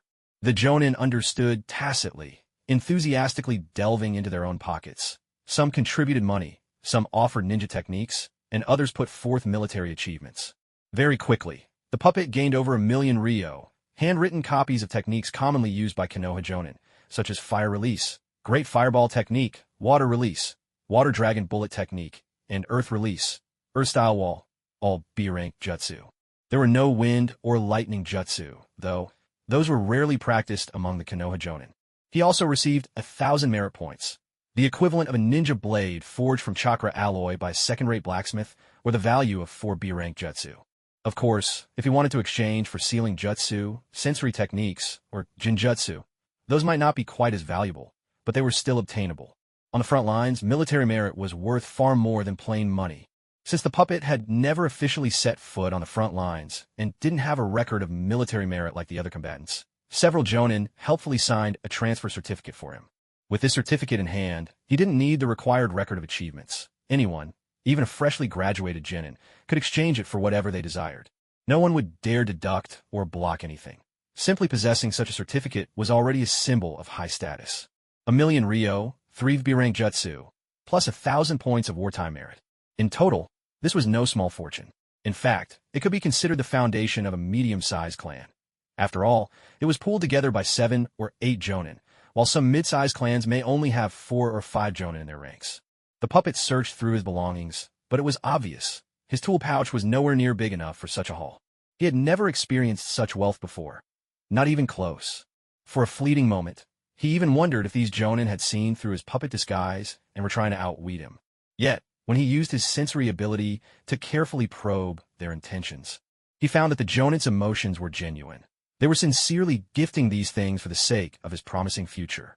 Besides, the puppet's counter-sensory techniques were far superior to those of ordinary sensory ninja, making them almost impossible to penetrate. Beneath his exterior, a dense chakra network sheathed his body. It wasn't just protection, but also served to blur and obstruct perception jutsu. In other words, as long as he avoided innate sensory experts like the Uchiha and Hyuga clans, no ordinary person could ever discover his true puppet nature. Moreover, all he needed to do to control the puppet was to communicate his will through a water clone, with his real body merely needing to stay within a 5-kilometer signal radius. As for minor flaws, like a cold touch, awkward expressions, or a lack of pain response, he could always blame them on an imaginary secret technique. This, in turn, would only further reduce suspicion, since prying into someone's family jutsu was extremely rude. By following this entire process, he ensured that as long as he didn't flaunt the puppet everywhere or resort to deceit and advance step by step, his cover would remain nearly impenetrable. A grin curved across the puppet's lips at a nearly impossible angle, while his water clone let out a quiet, knowing chuckle. He accepted each of the gifts from the Jonin without a hint of hesitation. Finding a ragged cloth, he bundled up the heavy pile of Ryo and slung it right over his shoulder. Simple and fearless. There was a distinct swagger in his stride as he walked back to join the ranks of Chunin. By this time, the original Suicide Squad had been disbanded and its members reassigned among the teams led by the remaining 4 Jonin. Those who had dealings with the puppet's original body felt a deep, instinctive dislike for him. Yet dislike as they might, he possessed far greater strength and backing, and had even won the respect of the captains. No matter how much they resented him, there was nothing they could do but swallow their discontent. Flame also found a chance to use water release to carve a path through the snow, hiding himself at the very bottom of the pile of bodies. He lay there until a rescue ninja eventually dug him out. The identity of the puppet is practically confirmed. The next step is for me to find an opportunity to promote myself. With a sly curl of his lips, a hint of smugness flashed across his heart. He trailed behind the main force as it set off again, falling in with the other lower-ranked Suicide Squad, ninjas far to the rear. According to previous intel, they should arrive at the front line at most in one more day. As for the tunnels dug by the Cloud Ninjas and whatever schemes they were working on, it was still all a mystery. But if it's unclear, so be it. The leading Jonin had already dispatched a squad of communication ninjas, traveling light, to return to the village and report to the Umbu. The food supply team's mission was simply to deliver rations on time. A ninja's duty is to fulfill the mission. This is the basic requirement. The journey after that remained relatively calm. They did not encounter any further ambushes. Flame took advantage of the night's rest to prepare food. Reaching through his backpack, he used his clan's unique water release technique to mix all his dry rations together evenly, then dehydrated the mass into solid blocks, which he sliced with chakra threads into finger-sized compressed biscuits. While slipping away to relieve himself, he took the chance to stash both the compressed biscuits and his backpack into a storage scroll. Thankfully, the compressed biscuits took up much less space than the original rations. Otherwise, with all the meat he already had stockpiled in the scroll, there would have been no room for anything else. Having experienced 2 transformations, he never wanted to endure the feeling of total energy depletion again. Now, his goal was to stockpile as much food as possible. More was always better. Besides boosting the energy density of his food, he also needed to increase his portable storage capacity. He had a lingering sense that every transformation would demand even more energy than the last. When we reach the front lines, I'll have the puppet exchange its battle merits for another storage scroll. That should be enough, right? After all, 1,000 battle merits are worth 4 B-rank Jutsu. Jutsu of that caliber aren't casually learned in any major clan, and no amount of money can buy them. Unless someone could buy the whole of Konoha outright. Flame quietly finalized his plan. With the Jonin's gift of a Jutsu yesterday, and a few more he collected during the special Chunin exam training from a senior, including some from Kakuzu, he hadn't even had time to peruse them all. Altogether, he now had 6 B-rank, or higher, Jutsu scrolls piling up. He always felt uneasy if he didn't master the techniques in his hands, and without that, he lacked motivation for anything else. When I reach the front line, I need to settle in and really focus. At the very least, I want to unlock another bloodline limit. He made up his mind. As for sealing and Jinjutsu scrolls, those weren't urgently needed, so he'd hold off exchanging for them. The puppet's false identity was useful, but every time he used it, he risked exposure. And who could say exactly when that truth might come out? Good steel should be used where it counts the most. The puppet's identity must first be used to apply for the rank of Chunin for his real self, then to protect him. And only lastly should he consider making a fortune from it. Should I take the meat out as well and make it into jerky? After a moment's thought, he decided against it. Meat isn't like rations. It has a smell that's hard to hide. If his bag suddenly started to smell like raw meat, how would he explain that? Was he supposed to claim he'd gone hunting in the barren, snowy wilderness? He couldn't very well admit that. As a mere genin, he owned a storage scroll. That would only invite trouble. He wasn't afraid of being robbed. What worried him was having people eyeing him from the shadows. I'll wait until we've settled somewhere safe before I think about it. Yin shrugged, relieved that he no longer had to carry that heavy sack of rations all the time. Even with his exceptional constitution, hauling a pack everywhere left him feeling restricted, as if he were constantly weighed down. Yen, where's your backpack? It was Jufu, the one with the injured leg, who asked. He'd been lucky. When the Cloud Ninja attacked, he was pinned beneath a fallen leaf comrade. His leg broke, but he survived. That's right. Where's my pack? The big one I always carry. Where did it go? At Jufu's words, Yin hurriedly started searching for his bag, but with everything stored in the scroll, there was no way he'd find it. He spun about in anxious circles, his face flushing with agitation. In the end, he could only squat down in defeat, his frustration and deft body control, honed over 2 lifetimes, turning the scene into a masterful performance. Haha, if it's lost, that's great. At least it's not weighing me down anymore. He suddenly burst out laughing and, digging into his bulging ninja pouch, fished out some cooked meat he'd bought 2 days earlier. Never mind, let's just eat. Meat, let's have some meat. He held out a chunk of frozen, rock-hard beef to Jufu's mouth. Jufu shook his head, pulling out a half-empty bottle of perfume. He held it to his nose and inhaled deeply, but would not press the spray. Lost in his own world, it was as if his departed fiancée had returned to his side, comforting him once again. Faced with this, Yin knew that nothing he said would help. The bond between them was only a shade deeper than that of passing acquaintances. He couldn't exactly punch the man to snap him out of it, then lecture him about letting go of the past and urging him to seize this chance to rise above Mei Terumi. It'd be nonsense anyway. It had taken Yin 2 whole years, grinding away at his abilities, just to unlock a bloodline limit class water release through his interface. He understood better than anyone the vast gulf between having a bloodline talent and having none. Even he had to admit that, relying solely on his bloodline and physique, he only had about a 50-50 chance of defeating Mei Terumi. Telling someone to just grit their teeth and try harder was empty talk. As for bizarre lines about forgiving one's wife's killer, filling your heart with love, and redeeming the world, well, that was pure fantasy. To truly be rid of hatred, short of creating new, greater hatred and spreading your resentment to others, there simply was no other way. At least, there was nothing that could be done for the shinobi world, which was splintered and constantly at war. This was the origin of the shinobi world's deep-seated distortion. Although the distance left on their journey was less than a day and the supply convoy was moving as quickly as it could, they were still limited by the speed of the horse-drawn wagons. So, 2 jonin were dispatched ahead, loading half a wagon's worth of supplies into storage scrolls. After agreeing on a meeting place and time, the 2 set off at full speed for the designated location. However, even as the supply convoy followed the map and arrived at the frontline shinobi outpost at midday on the third day, the Jonin they'd sent ahead were nowhere to be found. All that greeted them was a landscape of collapsed houses and utter ruin. A bad feeling rose up in the hearts of everyone present. The Chunin fanned out, instinctively searching the battlefield. Yan's true body gathered some firewood and found a hollow to start a fire, all the while keeping part of himself focused on sensing and controlling his puppet. The puppet, meanwhile, walked off toward the woods on its own. After confirming there wasn't an ambush, it called out, "Captain Fuyo, Jonin Koyano, come over here, quickly." Hearing this, the 6 Jonin hurried over, bringing their respective team members with them. What they saw at the edge of the woods was a heap of battered, headless corpses. Judging by their skin tones, every one of them was a Konoha shinobi. Jonin, Chunin, even fresh genin straight out of the academy. Old and young, male and female, their bodies stripped bare, all carelessly piled into a mound, frozen stiff in the snow. The Konoha border defense of a land of lightning. The rear stronghold had fallen. Everyone was consumed by rage. Even the Chunin, who had seen their share of warfare, clenched their jaws tight and fists tighter, swallowing hard as their bodies trembled with fury. The Jonin stood expressionless, their eyes fixed on the more than 100 dead bodies, lost in shock. Nobody knew if their own friends or family lay among them. At that moment, a shrill, obnoxious child's voice rang out, heedless and loud.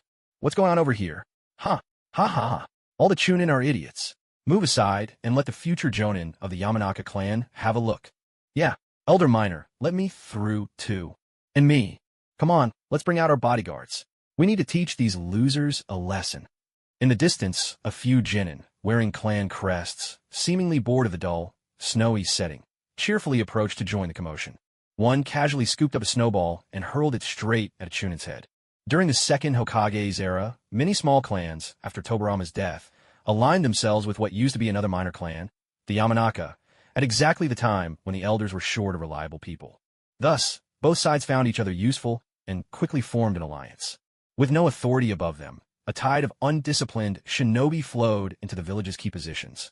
The Konoha village became a place where the elder's word was law. These small clans were spared from risking their lives at the front, but still went through the motions of letting their members take the ninja promotion exams. Naturally, the prominent clans headed by the Mito family and the Kurama family began to take on low-risk, high-reward missions such as grain transport, caring for the sick, and mission distribution.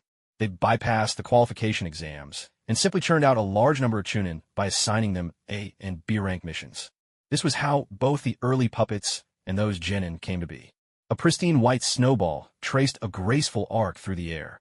With a dull thud, it landed squarely on the back of a Chunin's neck. The snowball burst apart, and some of it slipped down his collar. Clenching his fists, the Chunin thought that if he could, he'd love nothing more than to twist off the heads of these pampered young masters and young ladies who treated ninja training like child's play and punt them like footballs.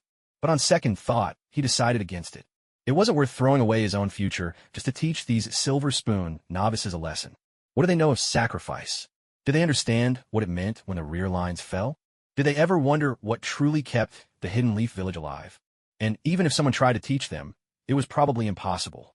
After all, these good-for-nothing genin were merely here for a ceremonial stint. Once the mission ended, they'd return and be immediately promoted to Chunin or even become special jonin in prestigious posts. It wasn't even the same world as his, a world where he'd survive hundreds of deadly missions, living on the edge, blade in hand, and only earned his Chunin rank in his 30s. No point in getting worked up. He let the snowballs sail at him from behind, without budging an inch. A snowball could hardly hurt anyone, after all. That's what the Chunin thought to himself. Fine, throw as much as you want. If all the Leaf Ninja are wiped out, you lot will still have to fight on the front lines, huh? However, the genin from the Kurama clan at the front wasn't having it. Aren't you Chunin always bowing and scraping to us in everyday life? What's this attitude now? How dare you put on airs in front of us? He pouted, trying to look dashing in the way he imagined. The hangers-on behind him copied his stance, folding their arms and puffing out their cheeks. With a breath-held shout, they called out, "Elder Young Master says you all need to get out of the way." Among them, a particularly rotund genin looked even fatter than any ninja from the Akimichi clan. It was hard to imagine he could even walk unassisted. Sitting in a wheelchair-like cart, he laboriously pushed the wheels, inching in their direction. Taking out some imported tea country chocolate from his pocket, he bit off half in full view of his companions, drawing envious looks from other second-generation elders. Casually, he wiped his nose. Then, from a storage box under his cart, he pulled out a yellow diaper to clean his hands. He grabbed a small spade, scooped up a chunk of muddy earth mixed with melting snow, and dumped it into the diaper. Patting this indescribable concoction, the pudgy Chunin shot the group of elder scions a knowing look. Watch closely. Here it comes. Together, they hurled the bundle with all their strength. A loud splat echoed through the air, as if a watermelon had exploded on the ground. Yellow, black, wet, dry lumps, strips, spheres, and irregular shapes. They scattered through the air like a shower of blossoms cast by an immortal. It looked almost like a uniquely shaped snowflake. In a frozen wilderness, it displayed its own bizarre charm. A stench so foul it was unbearable drifted outward, carried by indescribable clumps falling among the ranks of the Chunin. In an instant, the mischievous Chunin were ruthlessly beaten down by the furious Chunin. Ow! You're hitting us. Aren't you supposed to protect us? Immediately after, screams and cries followed one after another, filling the air. The blows from the Chunin were anything but gentle. At least for this group of privileged but untrained brats, there was no chance to fight back. Countless enraged Chunin pounded on them, fists and feet coming down like a torrential rain. Uncle Fuyo, why? Why are you just standing there watching? I'll tell the elders. I'll make sure you get sent to the Foundation. The Chunin being beaten screamed curses, hurling empty threats with words that carried no real weight. At the head of the group, Jonin Fuyo simply observed the scene. He neither called for a stop nor joined in, only casting a glance now and then at a handful of bewildered Chunin. These Chunin acted as the bodyguards for those Chunin. It was only the promise of generous pay that had brought them here. But now, confronted with this chaos, they didn't dare leap in to save their charges and stir up the crowd's wrath. Yet they also feared the consequences of inaction. The best they could do was pace anxiously nearby. A stifling heaviness hung in the air. The pot of hot water bubbled quietly, sending up wisps of steam that hissed as they splashed into the fire pit. Thin strands of black smoke curling upward. Yin stomped out the fire he'd been preparing for cooking. Children have no real sense of right and wrong. They blunder through the world, blindly exploring and imitating what they see in adults. It's clear what kind of people the tranquil sleep and Midogate clans are roping in, just to secure seats as elders. This is the difference between nouveau riche clans and old noble families. They think that leaning on their elders, they can do whatever they please. Konoha, he sighed to himself, even as his mind turned over strategies for manipulating his puppets to the greatest advantage. After a brief brainstorm, several possible paths opened before him. He could, first of all, rescue these Chunin. Perhaps this would win favor from their families, making it easier to access knowledge, ninjutsu, tools, and information in the future. But goodwill was just that, goodwill. Turning it into tangible benefit would be difficult, especially when he lacked the original puppet's memories. Contact with those families risked exposing himself as an imposter. And besides, such an act would go against the memories of his previous life, making him uncomfortable at heart. The second option was to do nothing and let the situation unfold on its own. In that case, the matter would have little to do with his puppet, but since it was through similar family connections that the puppet had gained his current rank in the first place, it might still draw their attention and questions. No gain, and the risk of being suppressed. Yin hated having his fate controlled by others, even if it was only the destiny of a puppet belonging to him. That was why he made his final choice. A pledge of allegiance. Right in front of the gathered shinobi, he would kill all these Chunin and their hired guards. Leave no trace behind. He would swear an oath. Tie everyone together onto the same boat. He would declare that, although he had some connection with the Elder Council, his heart was with the rank-and-file shinobi, and that he would use his position to fight for their interests. In this way, he would win the complete trust of these 6 Chunin, as well as the Chunin present. Then, even if his identity were one day called into question, a strong group would stand up for him. Coupled with the reputation he had already forged on the battlefield, it wouldn't matter if the tales were all true. If he portrayed them as true, they would be accepted as such. A puppet has none of the frailty of the white fang of Konoha, who chose death over malicious rumors. Devoid of emotion, the puppet would stand out like a nail, or like an indifferent god, impervious and unyielding in the eyes of Konoha's upper echelons. He would persist until the Konoha shinobi finally received what they truly deserved. Am I really this talented?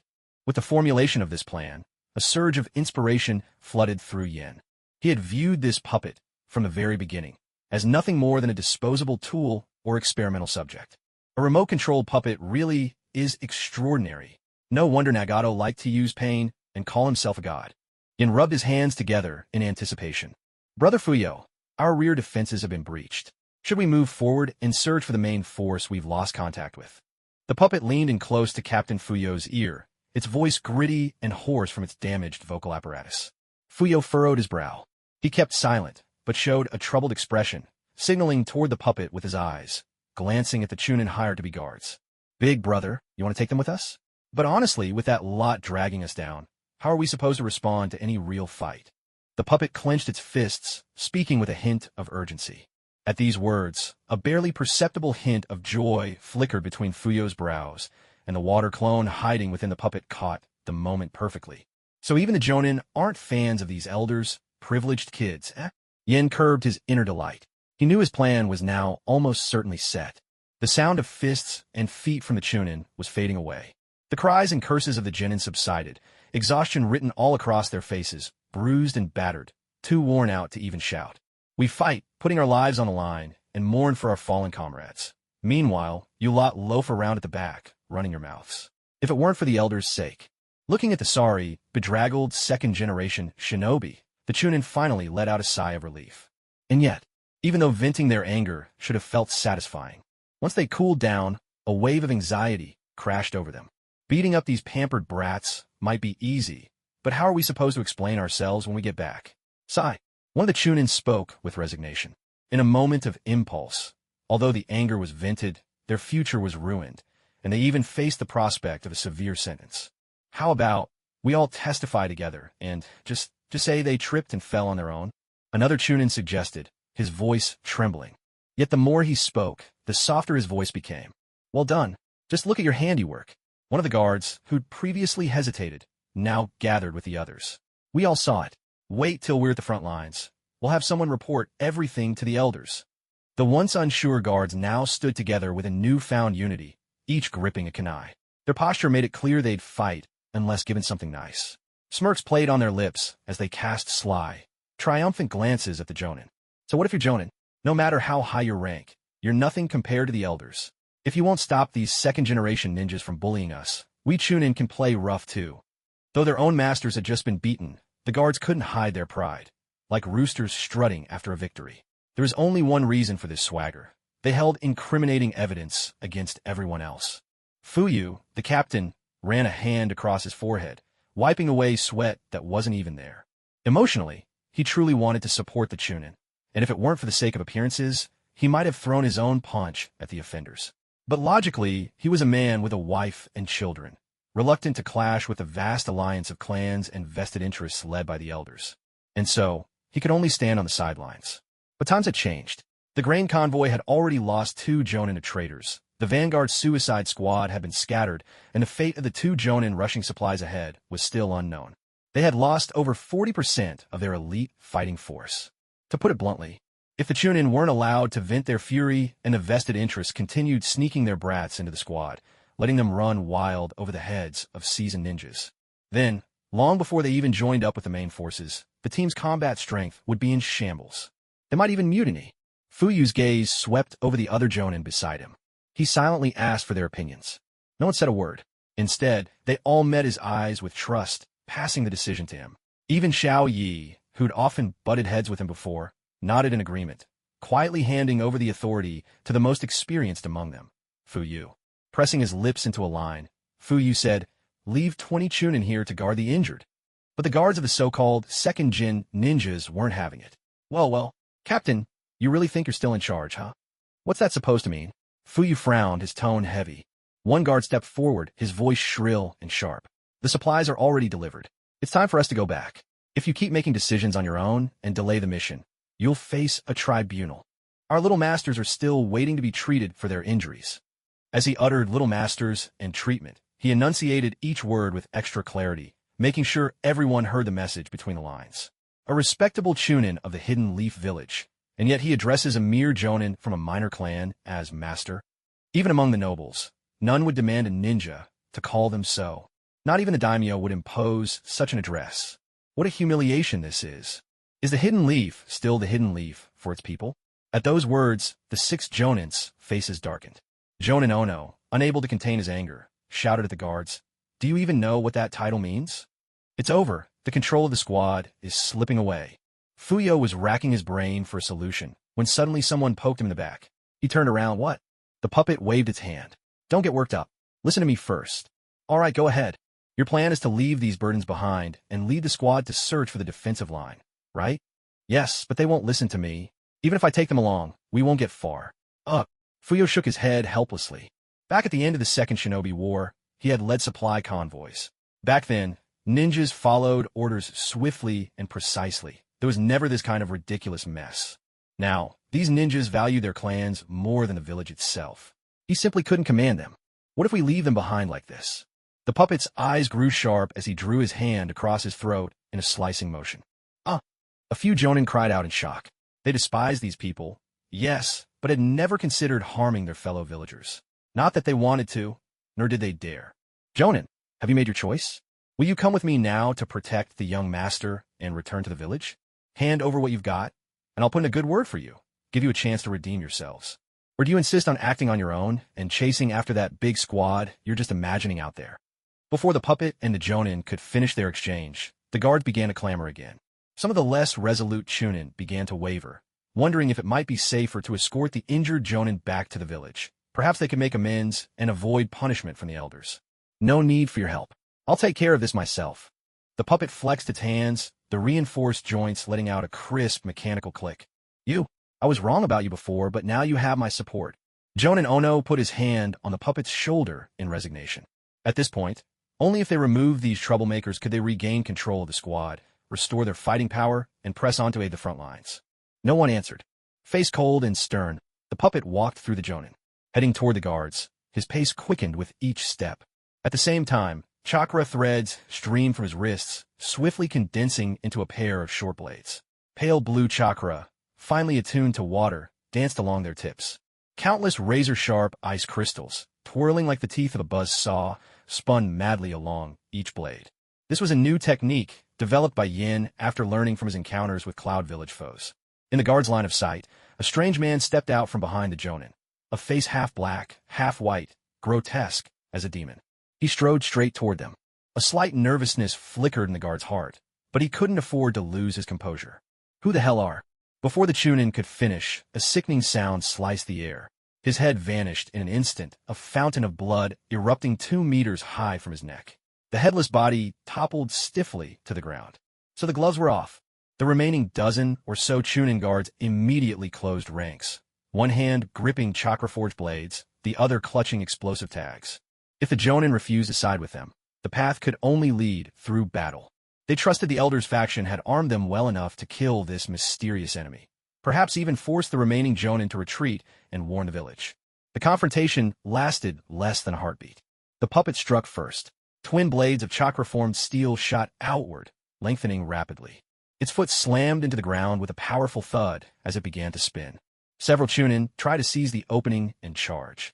But even as the puppet had just begun its rotation, its speed defied their reflexes. Metal clashed with a ringing note, sharp and clear. A force like a hammer blow wrenched their weapons from their grip, sending the chakra-forged blades skittering away. The Chunin all sprang back, narrowly escaping the sweep of the puppet's blades. "Help me!" shouted one, too slow to react. In a flash, both his hands were sliced off at the wrists by the spinning swords. There was no time to even scream. The whirling puppet shredded him to pieces in the blink of an eye, blood splattering the ground. "That's 2. Yin counted silently.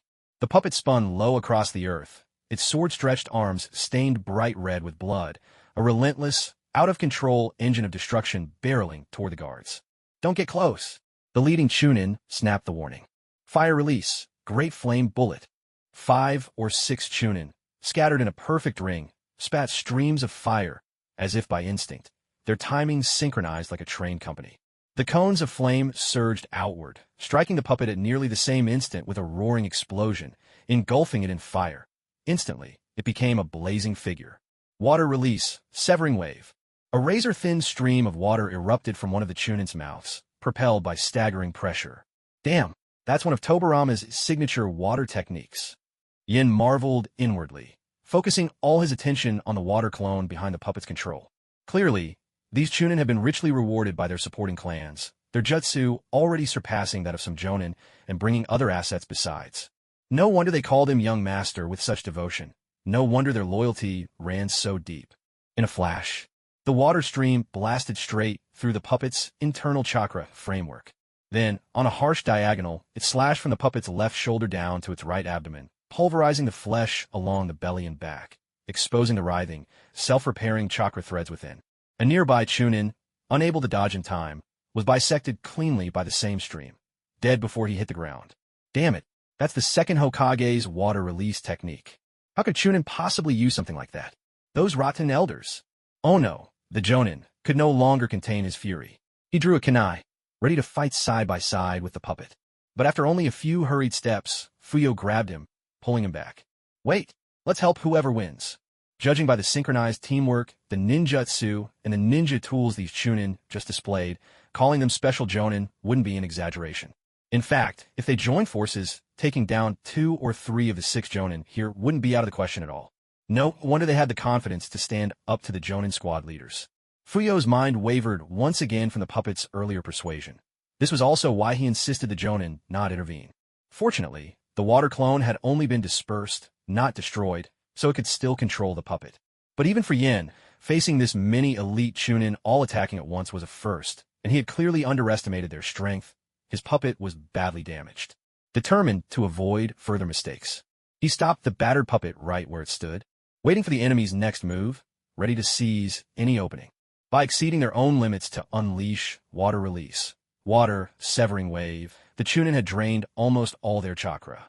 By conventional wisdom, the puppet shouldn't have survived that, and Yin quietly counted his blessings as he retreated to the back of his squad to recover.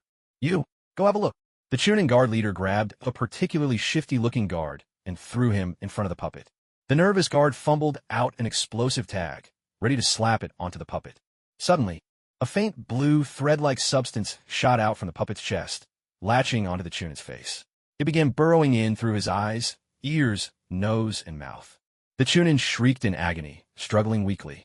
This was Yan's technique for turning a living person directly into a puppet. He called it ninja art, puppet transmutation. 3. Yen calmly tallied another victim. He's still alive. What is this monster? The lead Chunin took 2 steps back in alarm. Barrier. Now use the barrier. But, Captain, our men are still in there. With a sickening sound. 4. Even though this one wasn't by my own hand, Yen marked another point to his tally.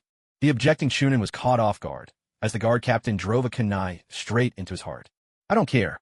Put up the barrier. Anyone who refuses, this is what they get. The captain roared at the remaining guards. Earth release barrier. Earth prison hall. Once again, 5 or 6 of them worked together as a trembling mound of dirt and scattered stones surged up from beneath the snow, swiftly encasing both the puppet and the ninja being transformed. Yan's water clone could feel chakra draining away, so he hastened to reinforce his control, stalling the chakra loss to almost nothing. The puppet, heedless of further damage, battered relentlessly against the enclosing earth barrier. With a thunderous crash, a single powerful punch sent the puppet's water clone's right arm shattering, blasting open a gaping hole too big to repair quickly. The half-transformed ninja flew out from the cave, his entire body plastered with his own explosive tags. It had to be said this squad of Chunin bodyguards was surprisingly well equipped. A-rank jutsu, explosive tags, chakra forge blades, you name it, they had it all. A deafening explosion erupted. A black mushroom cloud billowed into the sky, charred flesh scattering across the ground. The so-called head guard was blown apart, losing an arm and a leg in the blast. That's 11 down, 6 to go. No matter how many jutsu a Chunin possessed, he was still just a Chunin. Neither his taijutsu skills nor combat instincts would change because of it. He could unleash attacks on par with a Jonin's coordinated assault, but he could never dodge the area devastation of a Jonin-level technique. Now that's going to make things a whole lot easier. Yin exhaled, relief in his voice. He controlled his puppet to crawl out from the range of the earth release barrier, dungeon chamber. Bereft of its ninja controller, the barrier's defensive power was practically nil. Even with the puppet's skeletal frame damaged, and now missing an arm, it was still a trivial matter to break through. Toss the explosive tags. The gravely injured head guard, somehow staunching the blood from his stumps, barked out an order to the remaining bodyguards. Several small bundles of explosive tags went soaring towards the puppet. So many explosive tags, enough to shatter even a Susanoo with ease. Even if the puppet's inner frame was strong as steel cables, facing volleys of these tags would be a desperate gamble. Had it remained unscathed, perhaps it could have barely withstood the chain detonations and stumbled on, battered but usable. As it stood now, the puppet's internal skeleton had already been severed and pieced back together in haste. Evading an explosion was simply impossible. Afterward, movement would be out of the question. At most, some blackened scraps might remain. Yin made his decision in an instant. A transparent arm burst out from the puppet's chest, snatching down half of its original owner's face along with several threads of chakra. In a flash of water release, Yin dove into the snow, burrowing several meters beneath the surface to hide. The sequence unfolded in a blur. Those attacking Chunin saw only a flicker of a transparent arm before the barrage of explosive tags detonated almost in unison. A barrage of thunderous explosions shook the ground. Dense smoke swallowed the field of vision. Yan's water clone channeled the last reserves of chakra into the chakra threads. Countless threads, fine as needles, lay buried amidst the surrounding snow, waiting for one misstep from these Chunin, ready to ensnare them all in a deadly net. Before long, the smoke cleared. From the bottom of a 5-meter pit rose the stench of burnt flesh, nauseating and thick. The 5 remaining Chunin peered into the pit. Inside, all that was left were a few charred limbs and some black, cable-like, unidentified strands. It's over.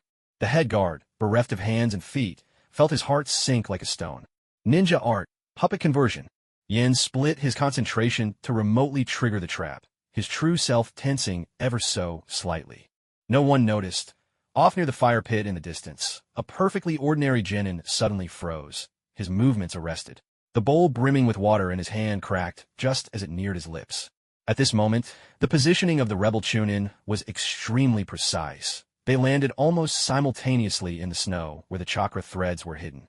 With just a single activation, these pre-laid traps would ensnare them all in less than half a second. This was a chance not to be missed. The water clone, battered from repeated fierce battles and scattered time and again, was now running dangerously low on chakra reserves. Whether or not he could eliminate all the Chunin who had become private military forces before his chakra ran dry, all hinged on this desperate gamble. So much depended on this. Whether the puppets could win hearts and minds, whether Yin could build a reliable supporting network in the shadows. It was also about his chance to obtain high-level secret techniques, and, not least, a relatively safe environment to train, a stable pace for taking on missions, and teammates who could still think straight. After all, he had already lost his once peaceful, growing environment. Master Oki was staying in the village to recover from injuries, Hokage was still in a coma, and she had just become a jonin. Her new responsibilities kept her away from everything else. The teachers and companions he used to rely on were unable to help. He had once thought that the third Hokage, at least, would offer some protection to someone of civilian birth. But in the end, he almost became a pawn, traded away for a fleeting peace.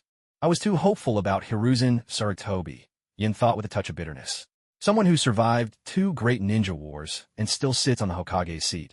How could he possibly be just a kindly old man? Did I really think he was like Hashirama Senju? If he possessed that kind of power, the shinobi wars would never have broken out in the first place. Does anyone really believe the third doesn't know about Danzo's deeds? Or the elder's gluttony for village resources? If he were that oblivious, the Hokage would be nothing more than a deaf and blind mascot. Yin took in the sight. These Chunin, unleashing B-rank Jutsu at will, hurling bundles of explosive tags with abandon, equipped with chakra-infused ninja blades, even wielding A-rank water-style techniques reminiscent of Tobirama's legacy. Their gear put most jonin to shame. It infuriated him. All of these weapons and resources just for serving as bodyguard for the sycophantic families allied with the elders. Now it was clear where all the village funds had gone. He ruthlessly snuffed out the last glimmer of hope he'd harbored for the third Hokage. If not for Tsunade's interest in taking him as a student, and her open disagreements with the third, he would never have escaped the schemes closing in around him. Yet Tsunade was plagued by hemophobia and was unlikely to leave the village for the foreseeable future. At the front lines, Yin remained completely on his own. Everything depended only on his own strength and determination. I'm doing all of this for Konoha, he intoned silently to himself. Other than the bare minimum devoted to sustaining his sensory abilities, Yin focused nearly 99% of his mental energy into the water clone, down to the very last surge of chakra, flowing into every thread. Not a single particle could be wasted, even if it was only a clone.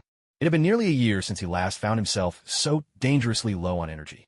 I let myself get complacent, thinking a few small victories made me infallible. His fist clenched instinctively. Thump! In the next instant, with a sudden crash, the bowl in his hands cracked open, water spilling down over him. Fortunately, no one else seemed to notice. All the Chunin and Jonin could not tear their eyes away from the shifting tides of the battlefield, for the outcome would determine their very fates. Should they side with the elders, swallowing their pride for the sake of their clans and their own safety? Or should they follow the puppet master and fight for an independent path, free from the elders' control? Everything hinged on this single moment. With a swift, slicing motion, like the whistle of a loosed arrow, hidden chakra threads shot out across the field. In that very instant, 5 Chunin all fell victim, struck precisely at their joints and vital points.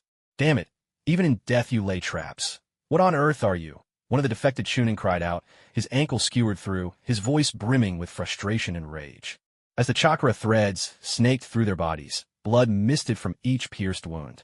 Nerves shredded in a blink, and the threads that wormed up the spine tore their brains to tatters. Their awareness faded, and their bodies swiftly began to transform, becoming puppets in every sense. In a short breath, all sounds from them ceased. Lifelessly, they toppled one by one onto the ravaged, snow-covered ground. Did it work? A watcher's heart pounded wildly. Though this battle would seal their future, they were powerless to intervene, such as the pain of the weak. Even though none of them could spot the location of the puppet master, deep in their hearts, they yearned for victory, for the puppet, the one who dared to stand against the clan elders. If the puppet did not lose, then, by default, they had won. The contest between the two sides ended with defeat for the clan's guards. At last, the tension in everyone's chest eased. Now it was clear in each heart whose side deserved their support. Having done all this, the water clone had nearly exhausted its chakra. A single move more, and it would certainly dissipate. The onslaught of chakra threads on the field faltered, just for a moment. In that instant, Yin pressed a hand swiftly to the ground. The spilled water flowed into the heavy snow, and an amorphous water clone quietly glided toward the exhausted duplicate. Suddenly, Fuyu shouted, his voice ringing out. Hurry! The leader's trying to escape. Catch him! Before the others could react, Jonin Koyeno, blades gripped in both hands, surged forward without hesitation. 5 more Jonin followed at his heels. Shadow Clone Jutsu. Earth-style, subterranean voyage. The man addressed as captain of the guards formed hand seals with one hand at a speed far beyond an ordinary Chunin. More like a veteran Jonin of many battles. A burst of smoke billowed out, and where the captain had lain before, he was now gone. A shadow clone, wielding a ninja blade, met Koyeno head-on. In a blur, consuming barely 3 seconds, blade and knives clashed through a dozen lightning-fast exchanges. Unexpectedly, though Koyeno was a seasoned Jonin, he found himself at a disadvantage. Several cuts sliced open his skin. The shadow clone, almost stabbed at first, had only a few slashes across its tunic. The Jonin in the rear leapt in to join Koyeno, and together the three forced the shadow clone to retreat in haste. Keep your distance. I'll deal with him using ninjutsu. My shadow clone doesn't have much chakra left. Fuyu started forming hand seals. The two remaining Jonin exchanged glances, instantly understanding each other. They formed hand seals and used the Earth-style jutsu, breaking through the snowy layers to follow the trail left by the captain's Earth-style technique. Deep underground, the captain pushed forward at top speed with Earth-style. Even with one hand and one foot missing, his face remained calm. Yet Yin could keenly sense the turmoil raging within the man's heart. After quickly sizing up the captain's and the Jonin's speeds, Yin concluded that the Jonin simply wouldn't be able to catch up. The captain, in terms of ability, clearly stood above ordinary Jonin, but fell just shy of the elite Jonin tier. This was not a level that a Chunin could reach just by learning a handful of high-level jutsu. He was nothing like the Chunin lackeys tied to clans, a completely different sort of figure, with another identity concealed beneath the surface. Most likely, it was only the limitations of his puppet body that kept him from joining the battle directly. Instead, he stuck to commanding others, probing for weaknesses. Had Yin not suffered a surprise attack with that human bomb trick, this man would have been even more difficult to handle. As for this so-called captain, he carries none of the air of a clan's sacrificial pawn.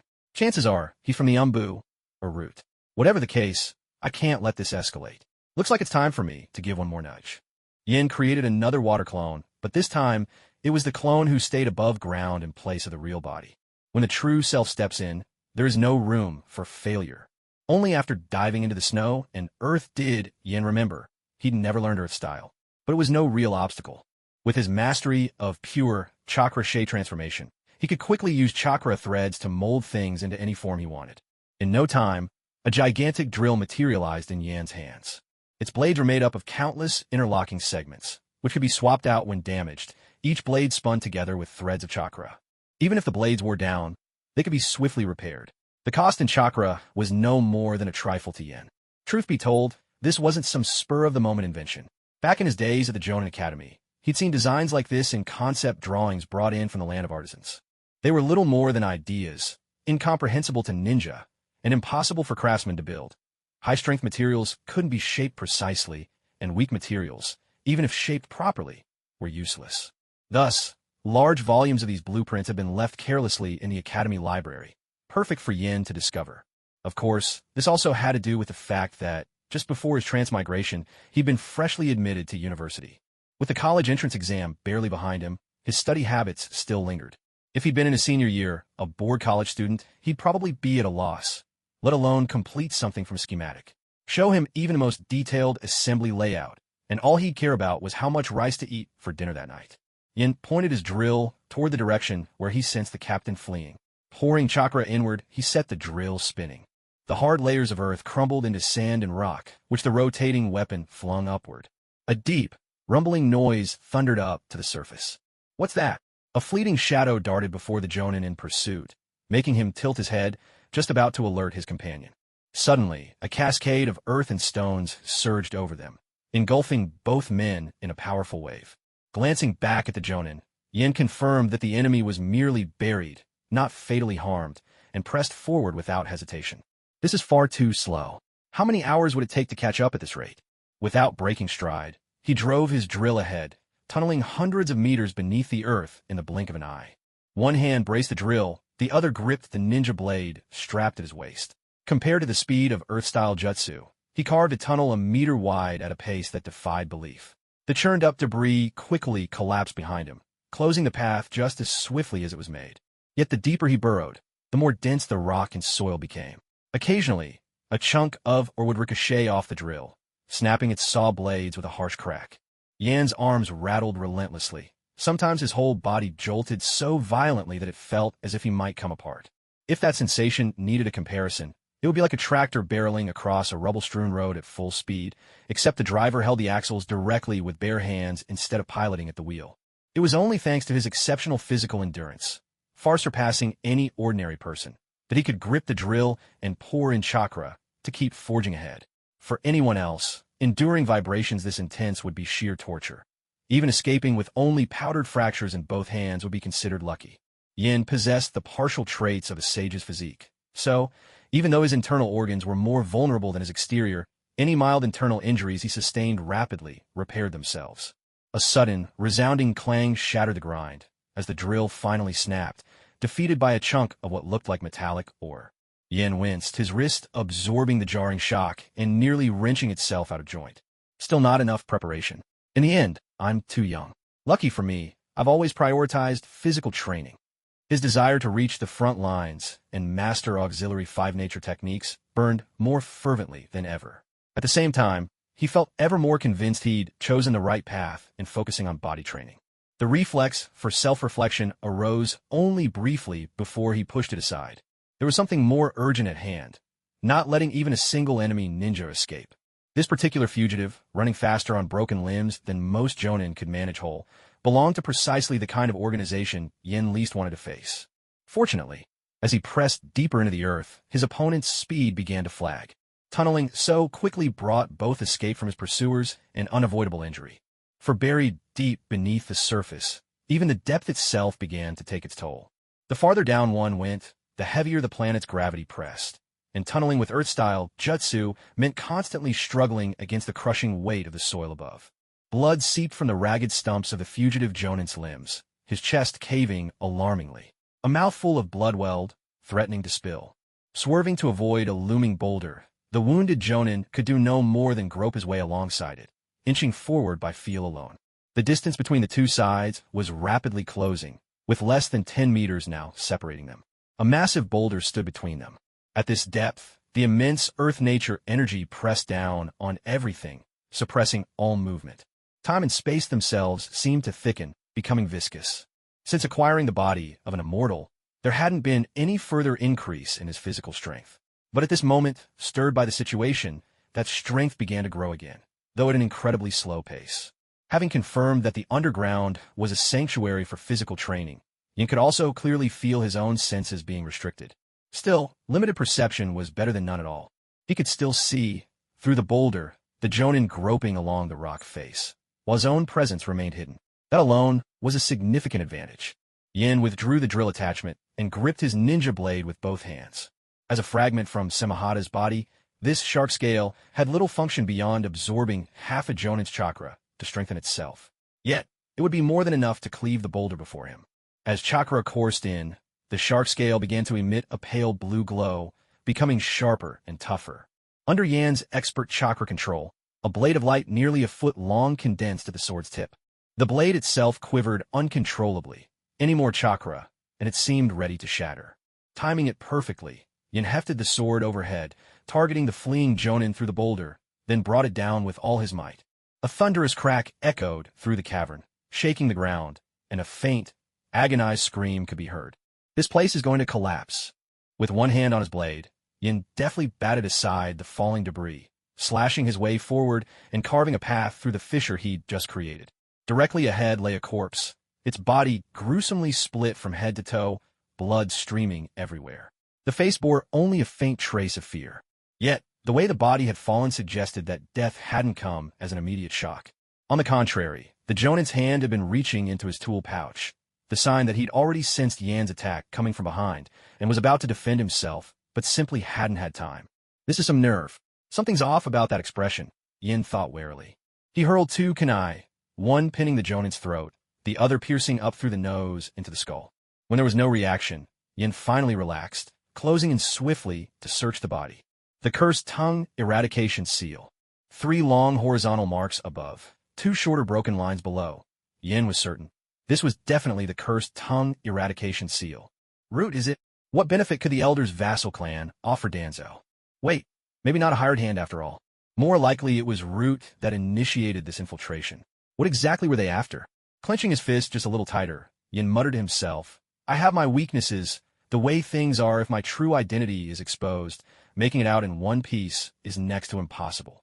However, by taking advantage of the wireless puppet and staging a fake death, perhaps I can find a way to maneuver out of this situation.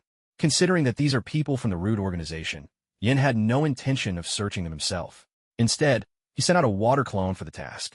Soon enough, the water clone had collected all the scrolls and ninja tools from the Root ninja's body. Yet, he deliberately left some strange sealed objects and scrolls untouched, allowing them to remain with the corpse. Since the target is already dead, it's enough to destroy the body and wipe out all traces. First, he cast a water release technique, draining the corpse until it was dried out and carbonized. Then, using fire release, he not only concealed any trace left by his Kekiai Genkai, but also incinerated any suspicious seals and scrolls along with the body. We're probably about 500 meters underground now. The messages from the water clone are patchy and unclear, probably due to the Earth's interference. Yin glanced back at the few items the fire technique hadn't completely destroyed. There were 2 uniquely designed Chakra metal ninja tools, each with intricate mechanisms inside. Their surfaces only showed slight signs of melting. There was also a large storage scroll among them. When subjected to the thousands of degrees of his fire release, this scroll flickered with a layer of barrier-like light. After the flame subsided, the surface was only slightly charred. For a moment, he felt an urge to take it. But in the blink of an eye, he came to his senses. Unless it's a tailed beast, anything entrusted to a member of Root can be nothing but intelligence. The reverse 4 symbols sealing technique is rumored to be a powerful means to protect secrets. Yin didn't dare risk triggering any consequences by opening the scroll incorrectly. Even if it wasn't protected by the reverse 4 symbol seal, it might still be rigged for self-destruction or even tracking. Knowing the nature of Root, that was entirely possible. Might as well let it rest here forever, he resolved, tossing out a stack of homemade explosive tags and recalling the water clone. Drawing his ninja blade, he began to carve out a path. He made it out of the hollowed tunnel just before the explosion's shockwave could catch up to him. Along the way, as he carved his escape route, he deliberately damaged the supporting rock layers and pillars, causing the loose rocks to collapse and bury the place completely. Even if someone tried to use Earth Release to dig their way in again, it would be 100 times harder than before. I've reconnected with the water clone. The ground above shook, sinking more than 2 meters. Fortunately, the ninja standing above were all well trained. With a leap or a quick surge of chakra to their feet, they managed to keep their balance. Soon, the minor tremor subsided. Under the guidance of their Jonin leader, they began cleaning up the scene. After all, everyone present had witnessed the puppet take down the clan's bodyguard. And whether it was the puppet's terrifying strength, its near indestructibility even after facing explosive tags, or their innate fear and loathing of the Elder Clan's faction. Whatever their individual reasons, be it awe, terror, or hatred, they all took it upon themselves to clean up the aftermath, destroy evidence at the scene, and eliminate all traces of the dead, which made them work with exceptional diligence, not daring to neglect even the smallest detail. A few lower-ranking ninja from the elder-affiliated vassal families were tightly bound with straw rope and iron chains, their mouths stuffed with filthy rags torn from dead bodies. Hollow-eyed and desolate, they were tossed onto an empty cart. Among the supplies left behind by the root ninja's shadow clone, Onoya found an unusual talisman, its design strange and intricate. It was the last thing the shadow clone pulled out before dissipating, seemingly meant as a threat or for negotiation. However, before the clone could so much as speak, it vanished with the tremors in the earth. Not recognizing the talisman, Onoya decided to take it to Captain Fuyu, someone older and more experienced. After making sure that the shadow clone hadn't left behind anything else, Onoya straightened up and issued orders to his team of Chunin. You lot, gather the bodies together. And you, go round up everyone who can use fire release. Let's burn these corpses to ashes in one go. The Chunin received their orders and rushed toward the wreckage left by the explosion. But barely had they sprinted a dozen meters before they came stumbling back in a panic. Vice Captain, something underground is dragging away the bodies. Onoya looked up, frowning as he gazed out toward the distant, ruined battlefield. With a wave of his hand, he signaled for the Chunin to go attend to other tasks, head counts, inventorying provisions, or improving the rations. Following this guy, who knows whether it's right or wrong, Onoya muttered, shaking his head. After all, he was just a civilian ninja who'd become a jonin by sheer luck. He possessed neither overwhelming strength nor absolute authority. He tried to go it alone, but there was still no escaping being swept up by the power struggles between Konoha's many factions. Out on the ground, the bodies of fallen guards were being dragged into the snow. The two reconnaissance ninja with the team simultaneously channeled chakra to their eyes, using basic sensory techniques that gave them a bit of farsight and the roughest outline of X-ray vision. A blurry humanoid figure, glowing faintly blue, appeared beneath the snow layer. It was a puppet skeleton, tightly woven together with Yan's chakra threads, with a water clone hidden within. The chakra threads, delicate as branching tendrils, harvested the toughest parts from each corpse, sometimes muscle, sometimes bone. What's the situation? Captain Fuyu demanded, watching the reconnaissance ninja closely. Captain, that mysterious adult is still alive. It's just, well, I don't dare say. In the ninja's chakra-augmented vision, he saw the bodies of dead guards slowly being stripped of their flesh and blood, then grafted onto the blurred blue silhouette. He couldn't tell exactly what it was, but one glance confirmed this was unmistakably some forbidden, evil technique, the kind that the third Hokage himself had definitively outlawed. Well, just what? Out with it, or will speaking kill you? Fuyu barked back. The reconnaissance ninja nodded gravely and replied, Yes. Forget it. I'll look into it myself. You go stand guard on the perimeter. Fuyu waved dismissively, sending this irritating ninja away, then planted his hands on his hips and stared intently at the tracks where the corpse had been dragged beneath the snow. He was genuinely curious to see just how many surprises this mysterious ninja, known as Ma Zi and rumored to possess an undying technique, could possibly have in store. The more surprises there were, the more he, as one of the original backers, stood to gain as well. If, by chance, Ma Zi ever became the Hokage, perhaps he could even secure a position as an elder. And if Ma Zi only made it to the rank of elder himself, well, being the head of interrogation or logistics wouldn't be such a bad deal either. Indeed, after so many years navigating the world of elite ninja, Fuyu was long past chasing ideals of justice and fairness. What he valued now were power, wealth, and his family's influence. His abilities may have been unremarkable among his fellow jounin, but his thirst for power had grown into a towering tree, one, alas, lacking its own soil in which to take root. As the corpse's flesh and blood were transferred, Yin gradually constructed a body 4 meters tall, its physique 8 times stronger than that of an average person. Under the permeation of chakra, muscles and bones were revived, thrumming with new life. Furthermore, this body's skin and tendons had been reinforced with a mesh of chakra for added strength. Both arms were designed with special compartments for close combat weapons. For now, they were loaded with chakra-forged ninja swords taken from fallen Chunin. 8 swords in total, 4 per arm, 3 positioned at the front, ready to snap forward like claws or spring out after clenched fist. 1 at the back, able to eject from the elbow, perfect for side attacks and rear defense. Though its mobility was slightly hindered, what it gained was immense power and remarkable defensive capabilities. No explosive tag barrage could phase it in the slightest. Given the emphasis on defense, no ranged weapons have been installed yet. After all, water clones could easily fulfill the role of projectile weapons. In a ninja world where offense so often outstripped defense, unleashing this puppet into a crowd of Chunin was akin to setting a meat grinder loose. Even against Jounin, it could absorb attacks with its heavy defenses, then strike back suddenly with a water clone sneak assault. If you don't have a Gundam, you just build one yourself. Drawing on the bitter lesson of his last puppet being blown to bits, as well as inspiration from Susanoo and snippets from movies in his previous life, Yan's Human Puppet 2.0 was finally born. As expected, there are no useless jutsu. Only useless ninja. Traditional puppet techniques are all about innovation. With the right bloodline, and with 2 generations of ninja scientists, Tobarama Senju and Orochimaru, having spent over 60 years researching forbidden arts, not even they could surpass Sasori's 3rd Kazekage puppet. Traditional puppet mastery is all about using minimal force to achieve great effect. Yin, however, took a different approach. He increased the density of his chakra threads, finding his own unique path. With a pile of Chunin corpses, he cobbled together a puppet force with strength that surpassed even Jonin. Even on the moon, the true Hyuga main house, claiming descent from the Otsutsuki, makes use of puppet techniques. Clearly, it's not the art of puppetry that's fallen behind. It's Kankuro himself. He's the son of the 4th Kazekage and stood among the last outstanding puppet masters, lacking neither resources nor pedigree. But because he had no creativity and never tried to overwhelm with numbers, all he managed was to repeat what others had already done. Staring at the puppets before him, Yin couldn't help but sigh. By the way, is the 4th Kazekage already dead?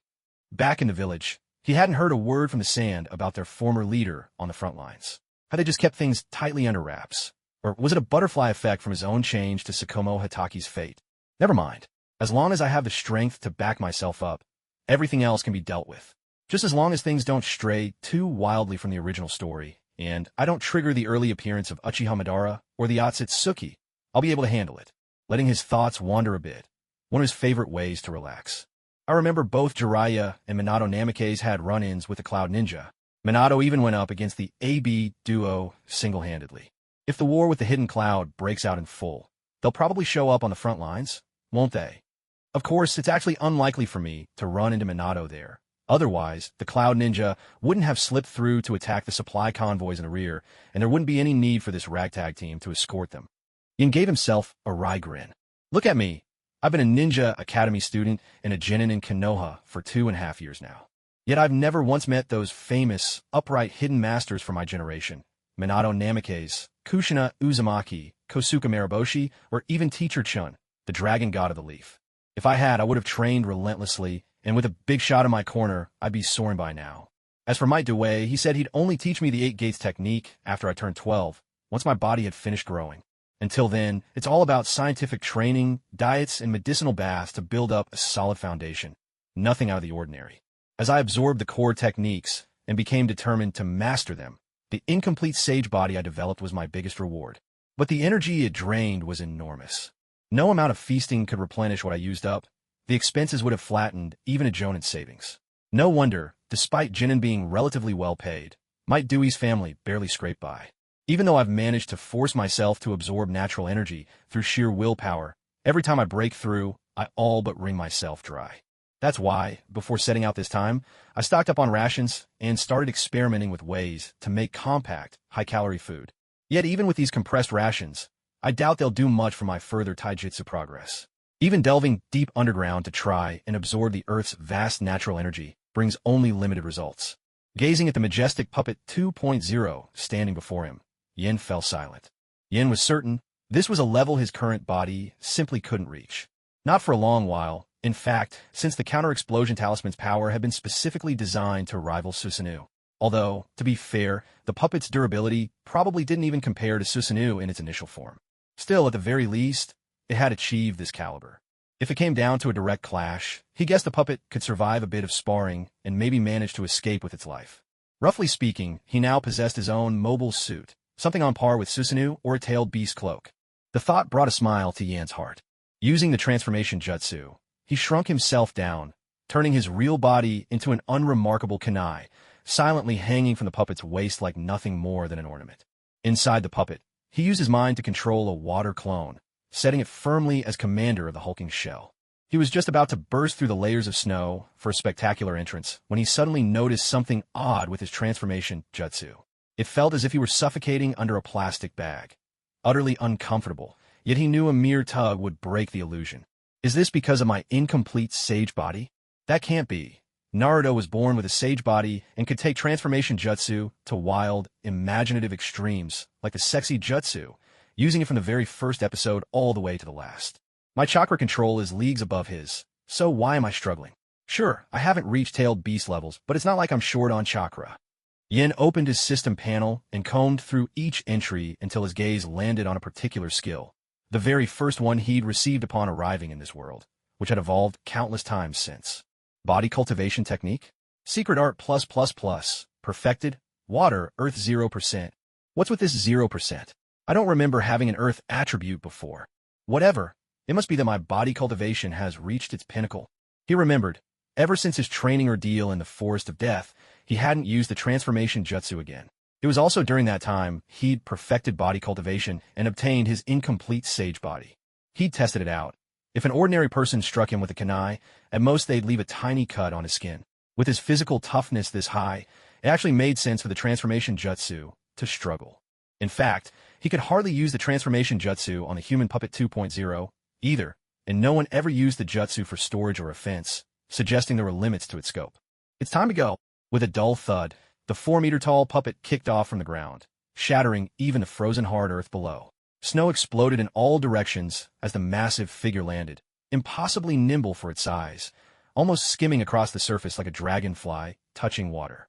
Yet, behind it, the enormous crater in the snow testified to the puppet's tremendous destructive force. The gathered ninja all stepped back, shock written on their faces as they took in the puppet's overwhelming presence. A collective swallow. The tension was so thick, even the elite Chunin among them struggled to suppress the primal fear welling up inside. But then a new thought sprang to mind. The puppet standing before them was not an enemy, but a trustworthy companion. No, it was the enigmatic master, unknown by name, who ought to lead them, protect them, and help them gain the recognition and rewards they deserved. With that realization came a swell of security and reassurance in his heart. This body, it looks even stronger than the Reikage. A Chunin murmured, placing his hand on his comrade's shoulder in quiet awe. Catch! Jonin Onoya was the first to recover from his shock, pulling a mask from his ninja tools pouch and tossing it to the puppet. With a crisp snap, the puppet caught the mask between two fingers. A mask large enough to cover a human face looked laughably small in his hand, as if it were a little sauce dish used for dipping dumplings. Thanks. I'll remember you for this. The puppet gave a nod, and although half his face was lipless and glistening with exposed sinew, a chilling smile somehow formed. With a simple flick, the mask split evenly in two. He used it to shroud the half of his face stripped of skin, leaving only the part that would confirm his original identity exposed. Throw all the bodies and wreckage in there, into the big pit. Pointing to the deep furrows left by his own leap, the puppet's thunderous voice sent the nearby birds exploding skyward in a flurry. You go on ahead. He gestured with a great sweep of his hand for all the other ninja to set out first. Before him lay a pit, near bursting from the bodies of ninja, and beside it, several clan genin, black and blue, trussed up like stuffed dumplings. Were it not for the shallow rise of breath and faint beats of their hearts, they could hardly be distinguished from the decapitated Konoha ninja on the pile. The puppet waved the others on, signaling for them to leave first. He needed to wring some answers from these freshly graduated genin, just how many people in the Elders faction recognized his current identity, the general scope of his associates, whether he held any weight among them. These were answers that would shape his next move. The last shred of caution remained. For all the puppet's appearance as a degenerate gambler in life, a ninja must be thorough in all things. Yin placed utmost importance on confirming the puppet's true identity time and again. After all, this was his second persona. It better fit the psychological age of someone pushing 20. And there were so many things he could do now that were impossible for an ordinary genin. Things no 6- or 7-year-old ninja ought ever to attempt. At last, I don't have to pretend to be a child anymore. Relief surged through Yan's true self, as if the mask he'd carried in his heart for nearly 3 years was finally cast off. Through the fissures in the puppet's chest, the watery clone turned its attention to the bound clan genin. Though still children, these genin were fated to stand against the living members of this grain convoy. No matter how one considered it, death was inevitable. A swift execution after interrogation. This was the final mercy left to them. Besides, he couldn't allow the supply convoy to witness something as grisly or violent as that. Such scenes would only become obstacles to his hopes of building up his own power and influence. For a leader, being decisive and ruthless is a virtue, and tormenting corpses due to practicing forbidden techniques can also be understood, but a taste for torture can never be tolerated. Granted, among shinobi, there are hardly any bleeding hearts. Even the one nicknamed Little Sun, Minato Namikaze, never showed mercy to his enemies. But what if there's an exception? Besides, the supply convoy included several newly graduated civilian genin, barely 11 or 12 years old. In Yan's eyes for his previous life, they were still just kids. Above all, he wasn't the real body behind this puppet. That, for the puppet, was the greatest secret of all, a truth that no living soul could ever be allowed to discover. So, taking advantage of the intimidating authority he had just established, Yan ordered the supply team to disperse. Sir, which direction should we take? A Chunin approached him timidly, looking up at the puppet's face. Weren't you heading off to find the main force? The puppet glanced at the clan ninja, who was still tied up. The recent clash had largely broken out because of a disagreement between rigidly completing the mission and trying to rescue missing comrades. The clan ninja's identity only intensified the conflict and ultimately became the spark that set off. Which way were you originally planning to go? Didn't the scouting ninja or a jonin make a decision? Controlling the puppet, the water clone tried not to let his voice boom too loudly, which was tricky for someone in a giant's body. Upon hearing this, the Chunin pretended to ponder, but actually signaled to the people behind him. The water clone caught it, a secret gesture from the convoy captain, the jonin named Fuyo, in return. It was a sign even he couldn't decipher. Must be something they arranged among themselves. What trick is this Fuyo up to? The water clone mused. At that moment, the Chunin replied, Sir, our team, well, no one can really pick a direction. Perhaps you should choose for us. Yin was skeptical Fuyo truly had no way to contact the main force. If he hadn't, he'd have sided with the clan ninja from the very start, instead of talking about seeking Konoha's main troops. Besides, the front lines are ever-changing, even without attacks happening. Surely they wouldn't keep sending signals back and forth to the supply train. Wouldn't that be just asking to be exposed? So that's what this is, trying to regain your authority, Fuyo. Playing both sides, are you? Well, then, I'd be remiss not to accept your invitation. A sly grin curled on the water clone's lips. He manipulated the puppet, rummaged in his ninja tool pouch with one hand, and with the other, slid the main body's ornamental kunai into his pocket. To onlookers, it was just a casual little gesture. After all, the custom kunai, his true form, looked special, almost like a keepsake. Occasionally fiddling with it seemed perfectly natural. It was no different from someone idly rolling a walnut in their palm. The kunai transformed into a single eye, a subtle flow of chakra enveloping Yan's mental energy. It gathered into a fine thread that moved with the rotation of the eyeball, beginning to scan for any traces within a 25-kilometer radius. This was the farthest range he could sense, and it required an intense focus of his mind to reach such a distance. On the other side, under the astonished gazes of the crowd, the puppet drew a handful of shuriken from its ninja tool pouch. Some of you might know that I used to be a habitual gambler before I discovered my family's secret technique. He patted the sturdy new body he had acquired and wore a proud grin. Then he continued, To be honest, without the secret technique, luck was all I had. I couldn't do much else. Since you all chose to let me decide, I'll just pick a direction based on luck. So, let's get moving. Wait, what? Deciding by chance? Who? Who on earth suggested he take the lead? Oh no. On one hand, his strength was recognized by all. On the other, his unreliable reliance on luck was infuriating. Even if the Chunin wanted to object, all they could do was grumble and protest. Even the Jonin, Fuyu, was left speechless. Don't tell me, sir, that fighting is all you're good at, so why did you argue over being the leader? Most of these people are my trusted allies. He could only reply, Fine then. At this point, he knew arguing was pointless. Doing so would only further undermine his authority. Maybe if the team took some losses, painful as that thought was, it would help him regain some control over the supply convoy. Just then, the puppet bellowed in his thunderous voice, I have 10 shuriken in my hand. In a moment, I'll draw a circle on the ground and stand in the center. I'll toss the shuriken into the air. In the end, whichever side of the circle has the most shuriken fallen, that's the direction we'll go. Of course, Yin had no intention of leaving things to chance. He had already sensed, at a bearing of 39 degrees northeast, the bloodstains and footprints left by hurriedly retreating Konoha ninja, as well as a few still warm cloud ninja corpses. As for the landing of the kunai, he could precisely control their positions using fine, thread-like chakra lines, almost impossible for anyone to notice. He had been troubled by how to find a suitable excuse to employ his sensory abilities, but fortune was on his side. The puppet's weird antics sparked just the right amount of curiosity among the group. Curiosity easily builds trust, and superstition is often born in such ways. A Chunin stepped forward and drew a circle on the ground with his kunai. Sir, I don't quite know your name. Will this circle do? The puppet smacked his lips thoughtfully, paced a lap around the circle, and eyed the Chunin up and down with a scrutinizing gaze. He muttered some incantations. What exactly those words meant, Yin himself had no idea. But as long as most people present believed in the act, that was all that mattered. Well done, you did a great job. Here, this is for you. With that, the puppet pulled out a stack of captured explosive tags from its ninja tool pouch and tossed them toward the Chunin. At the same time, several shuriken flew high into the sky. Except for those with supernatural strength, not even the Jonin could see any sign of trained movement in the puppet's actions. It's real. This is absurd. I have to try my luck one of these days. Looks like it's just east of north. Everyone move aside. I can't squeeze in.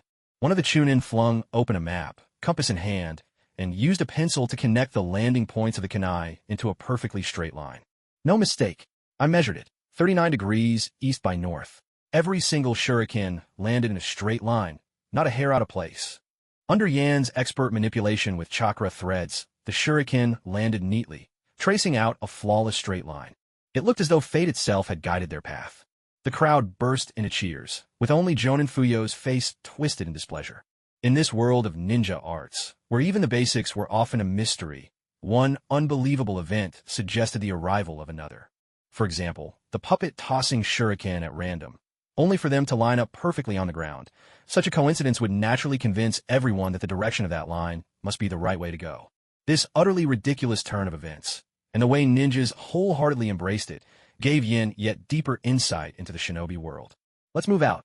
No need to wait for me, the puppet called loudly. Suddenly, as if struck by inspiration, he clapped his head and said, "Oh, right. Remember to listen to your captain, Fuyo. He's been a Jonin for quite some time and has plenty of experience worth learning from."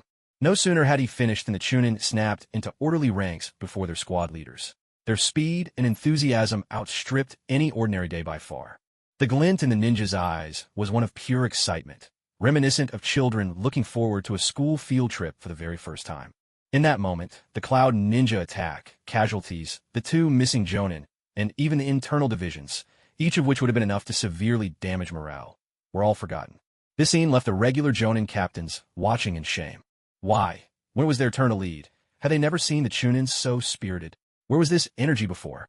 If their subordinates had always been this motivated, would they still be stuck at this middling Jonin rank? They may not become department heads, but at least they'd have a real shot at being a team leader in one of the actual power divisions. That's just the way it is. In a place like the ninja world, having a truly powerful leader was far better than any reward. After all, a reward is only a promise, but a leader with real strength gives you a sense of security you can actually feel. Moreover, powerful ninja have different pursuit from ordinary folks. They won't squabble over food with Chunin or Genin. Their subordinates, too, enjoy better treatment. Let's move out. The squad leader, Jonin Fuyo, allowed a hint of disappointment to cross his face, a fleeting trace, barely discernible. Yet it was just disappointment, nothing tinged with resentment. To be fair, it was impossible for him to stand up to that band of clan enforcers. But the puppet managed it. In the end, true strength had earned his respect. Besides, Fuyo realized that, while the puppet's methods bordered on the incredible, the direction it pointed was not all that far off. Clearly, this wasn't some brute whose head was filled with nothing but muscles and battle lust. If that's the case, let me follow you a little further. I want to see, what sort of landscapes will we behold at Journey's End? Yan's real body remained concealed in his pocket. Only when he saw the water clone, disguised as himself, march off with the main group for a good kilometer, did he prepare to begin the interrogation. They're all unconscious? Perfect. The real body darted out from the pocket, unleashing a transformation Jutsu midair. Landing softly, he'd already taken on the exact appearance of the puppet's original form. Carefully mimicking the seals for fire style, grand flame bullet from the scroll, he summoned all his chakra and spewed forth a massive fireball, engulfing the entire pit where the bodies were heaped. The blast, hotter than 2,000 degrees, incinerated human tissue instantly, leaving nothing but bones, which smoldered in the fiery crater. In 10 more minutes, even those would crumble to ash. Then, with water style, he churned the mix of ashes and mud into a cement-like sludge, bury it deep in the earth, ensuring that, even if someone tried the impure world reincarnation, Not a soul from this group would ever rise again. With that done, his true body bound itself up and lay among the unconscious genin, blending in seamlessly. He drew his presence inward, masking every sign of life. A restless wind moaned through the clearing. The crack of a blood-stained whip rang out, lashing across the tender skin of the young genin. Cries of anguish and wails swept the pit, one after another. The clan genin, broken and battered, began to spill secrets under the strain. For example, the higher-ups in Konoha, the elders, even a few core heads, had all begun cultivating their own secret ninja retinues. Nearly every clan secretly commanded a private force of at least 20 Chunin-level fighters, none of whom were registered with the village. Even the third Hokage, Hiruzen Sarutobi, had started this practice himself. The Sarutobi clan had even falsified its population numbers. Yet when the puppet, disguised as his former self, pointed at someone on the ground, these young clan genin fell silent, refusing to say another word. He grabbed one at random, making as if to toss him straight into the blazing pit. "I'll talk. It's Mito's gate." The genin wet himself on the spot. He squeezed out a few words, then clamped his mouth shut again. "What is it? Who is that? Answer me." The puppet howled, all fury and frustration, painting himself as violent but impotent. And then, there was a burst of laughter. A chubby little genin, unable to hold it in, suddenly snickered. His wounds from the whip still burned, but watching the interrogator stumble gave him some measure of satisfaction. Watching a once mighty figure fly into a powerless rage before his own clan is truly a pleasure. "What are you laughing at?" The puppet was practically beside himself with fury. "I'm laughing at the fact that you don't dare go all the way. What's the point of being strong if you can't use it? These days, background is everything. I bet you'll end up begging to send me back to my clan." The chubby boy stood tall, chest out, as if victory were already his simply by proclaiming these words. The water clone mused. "That may be true, but this is the ninja world, where strength reigns supreme, my precious little princesses." With a thunderous impact, the chubby boy's skull burst open, blood and brain matter spilling across the ground. "Can we talk now? Whoever speaks first. I'll make their end quick and merciful." As he spoke, the puppet's hands tightened. The genin he gripped was as helpless as a chicken about to be torn apart. In an instant, powerful hands wrenched the limbs clean off. Screams of agony cut jaggedly through the air. The water clone, maintaining just enough chakra, kept the armless genin trapped in a haze between life and death. Witnessing this, everyone felt a chill as if it were their own pain. "I'll talk. I'll talk. That man is the love child of Elder Mito Minion's illegitimate son. The first genin to speak suddenly stammered and fell silent. Immediately, another genin, his collar embroidered with the characters for Mito Men, hastily chimed in. "He's always gambling, hanging out with thugs. Just recently, after selling off his property, he suddenly returned home and demanded a Chunin post from the clan, saying he wanted to straighten out his life." A third genin quickly added, "That's right. The clan barely knows him. They only gave him the position because of his family ties. Between us, we can't stand him. Sir, if you kill him, please spare us. My family has businesses, and there are ways for you to learn from the Scroll of Seals. And I can offer even more." "Enough." The puppet stomped hard. Everyone instantly fell silent. It was clear that after witnessing the shocking spectacle of the skull cracked open, the entire group had become eager to cooperate. Yin silently took note, realizing this was a priceless lesson for a common-born ninja navigating the shinobi world, one that might prove useful in the future. Illegitimate child of an elder's illegitimate son? Grand illegitimate child, then? Is that even a thing? What a ridiculous melodramatic plot twist. Yin mouthed the words slowly, a look of astonishment dawning on his face. No wonder this was a Konoha elder. The schemes were as convoluted as they come. Yet this convoluted relationship also made it easier for him to keep his real identity concealed. Except for asking the clan for a Chunin title, Mazi hadn't made many contacts with the elder's faction. Even if he slipped up and acted oddly on the front lines, he could always blame unforeseen encounters along the way. After all, experiencing high-stakes battles on a first deployment would reasonably change anyone's personality or behavior. In the first half of his life, he was addicted to gambling, unable to pull himself away. When he finally awakened, he was swayed by a spy within the village, and, driven by personal vendetta, launched a failed attack against a lower-ranked ninja, losing his life in the process. To make matters worse, I ended up turning him into a substitute puppet. Matsi, what a legend you are. Perhaps even in death, your name will be etched into the annals of history. In an instant, Yin pictured a 2-million-word epic novel unfolding in his mind.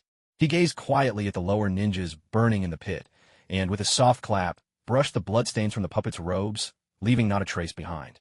Ashes to ashes, dust to dust.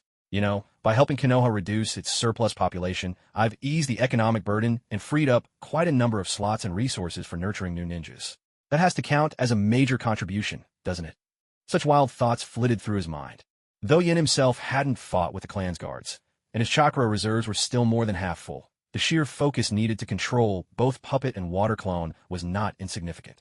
In less than half a day, he had unleashed a torrent of jutsu, reassembled the human puppet 2.0 with chakra threads, and even explored the underground lair. All told, even with Yan's robust body and mind, exhaustion was beginning to set in. The grain convoy can't move quickly with those horse-drawn carts. I might as well eat something right here and do a bit of meditation to recover, he decided. With both puppet and water clone standing guard, Yan felt perfectly safe, resting even out in the wild. He knew it was almost inevitable that he'd run into Cloud Ninja on the way to rejoin the main force, and there would surely be fierce battles ahead. Now that the puppet was ready to play its backstage role, it was finally time for his true self to earn some battlefield merit. Yin simply sat cross-legged on the spot, took out the cooked beef he'd prepared the day before from scroll, along with his homemade rations, and ate them with melted snow. He had to admit, compressed rations were genuinely effective at restoring his body's energy, even if only a little. Yet when taken in quantity, the effect accumulated. By the time he was finished, the energy renewed in his body rivaled the efficiency of his best efforts at gathering natural energy. To Yin, this vitality, the life force, was the universal key to boosting every stat on his skill panels.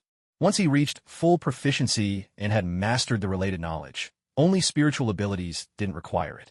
For all other attributes, advancing any ninja technique's rank demanded massive amounts of vitality, especially with body refinement techniques, which devoured energy like a bottomless pit. One careless breakthrough attempt, and he risked being drained dry. That's why he always prepared plenty of food before each breakthrough. Sometimes, he didn't even dare to make a bold attempt. After a brief rest, Yin slipped into meditation, slowly digesting the food in his belly until his whole being brimmed with replenished strength. It's been so long since I felt this comfortable, almost like taking a hot shower right before bed after a whole day of exercise. Clenching his fists experimentally, Yin saw no change on his status panel, but after dispatching that group of guards, he could clearly sense a subtle yet real growth in his strength. Or perhaps, it would be more accurate to call it the confidence that comes from knowing one's true strength. He connected to the water clone that was following the supply convoy. What? The team has only advanced less than 3 kilometers? There are still temporary marks left by Konoha Ninja on the trees. Remember to remind those around you to double-check. Don't fall into a trap set by the Cloud Shinobi. Yin cut off the temporary communication. The relationship between himself and the water clone was much like that between a subroutine and the main program, with the ability to exchange messages back and forth. If the main program issued no specific instructions, the subroutine would act according to the logic of the main process. No extra emotions, simply gathering information and relaying it swiftly. All the same, the main program held absolute authority. It could choose whether or not to accept this information, while anything sent from the main program had to be executed by the subroutine, even allowing the main process to temporarily seize full control. Although the water clone had a range of only 5 kilometers, it was vastly superior to the shadow clone in terms of both flexibility and safety. Furthermore, after he acquired the water nature bloodline limit, the water clone's resistance to physical attacks was unmatched. Even if it were shredded by explosive tags, it could reform by liquefying itself. That was precisely why he didn't use shadow clones for puppet control. Yin estimated the marching speed of the Konoha Shinobi and found he still had some time. He took out a storage scroll, spread it open, and laid out the fresh meat that hadn't been dehydrated yet across the snow. Next, he drew the ninja blade stashed beneath his clothing sash. With one hand, he deftly stripped the meat from the bone. With the other, he grasped the flesh and invoked the power of his bloodline, drawing the water out. The bones he scraped off went straight into the fire pit, to be burned alongside a shinobi's corpse. Once the dehydration process was complete, the meat looked for all the world like jerky, less than a third its original bulk. If one could stomach the taste, it could even be eaten raw in a pinch. Soon enough, the upper side of the unfurled scroll was stacked neatly with over a cubic meter of uniformly cut dried meat. Now I've got all the energy I need for my next breakthrough. Even in a crisis, I've got something better than ration pills. At least these won't leave me with damage from chemical stimulants, Yin thought with clear satisfaction. He tidied up the storage scroll. Compressed biscuits took up 2 cubic meters, jerky took up 1, then came stacks of explosive tags, mouse control charms, blank talisman paper, along with summoning beast blood and ink for drawing bird control charms. Of the 5 cubic meter capacity of his compact storage scroll, nearly 1.5 were still free. Maybe when I reach the front lines, I can showcase my true strength through these tags and charms. Yin grabbed a stack of explosive tags and a few mouse control charms, tucking them into his ninja tools pouch. With any luck, my skill at making talismans might even earn me a spot with the ceiling team, or a pass to the barrier team's inner circle and their exclusive intel. He still hadn't forgotten the ambition he'd had when he first entered the Ninja Academy, to become a true technical expert. But fate clearly had other plans for him. These technical departments paid far less attention to academy students and newly appointed genin than he had once imagined. After all, with the inheritance of the Uzumaki clan at their disposal, so long as the legacy lasted, stable sources of new jutsu could be found simply through archaeology and deciphering old texts. What they cared about wasn't technological breakthroughs, but rather peaceful, stable positions of high status. Why bother recruiting unknown but talented civilian ninjas from the academy, when eager clan members could be allowed in to pad their resumes? After all, as long as they went through the training, there'd be no problem completing basic tasks. Even though Yin had gone through tremendous effort and seized the rare chance to enter the medical corps under Tsunade's appreciation, he was still unfathomably sidelined by the third Hokage. But now, with Matsi, the scarred puppet, as his backing and being stationed on the front lines, Yin was convinced he could finally get into the ceiling and barrier squads. "It's time to go," Yin muttered, activating his sensory abilities and using his mental power to carefully scan the area around the fire pit. He made sure to remove every trace that had been stained with blood, tissue, ninja tool fragments, and fibers of clothing, scraping it all up and tossing it into the pit. Then he channeled Chakra into both arms and, following the principles of Iron Fist style, used his raw strength to disperse every lingering trace of Family Guard's battle chakra signatures. He didn't stop until all that was left were the old scars from earlier battles between Cloud Ninjas and the original Leaf Garrison. Only then did he pause his movements. Afterward, Yin exhaled a burst of fire style at the pit, pouring nearly half of his chakra into the process. A thick torrent of oily chakra splashed into the pit, instantly saturating every last shadowed corner. Even the hardest bones were thoroughly incinerated into oxides, stripped of any trace of their former life. On his status panel, the fire style entry flickered a few times. Fire release, shape transformation, secret art, novice adept, 50%. Mastery rose straight from beginner to adept. As for the Great Fireball, a technique he'd barely used, Yin now committed it to memory with ease. So oily chakra really does count as one of the shape transformations of fire style? If Great Fireball represents the basic form of flame, then does Phoenix Fire demonstrate how fire can spread? Would ash pile burning then cover smoke and dust explosions? And what about Hidden Mist or the head engraving technique? So this is what fire style truly is? Now I understand. A hint of realization dawned on Yan's face, and fresh ideas for learning fire style began to form in his mind, much like when he first practiced water release. As expected, with inspiration and the courage to experiment, one he still hadn't forgotten the ambition he held when he first entered the Ninja Academy, his determination to become a true technical expert. Yet fate had other ideas. Compared to what he'd imagined, these technical divisions paid far less attention to academy students and lower-ranked ninja.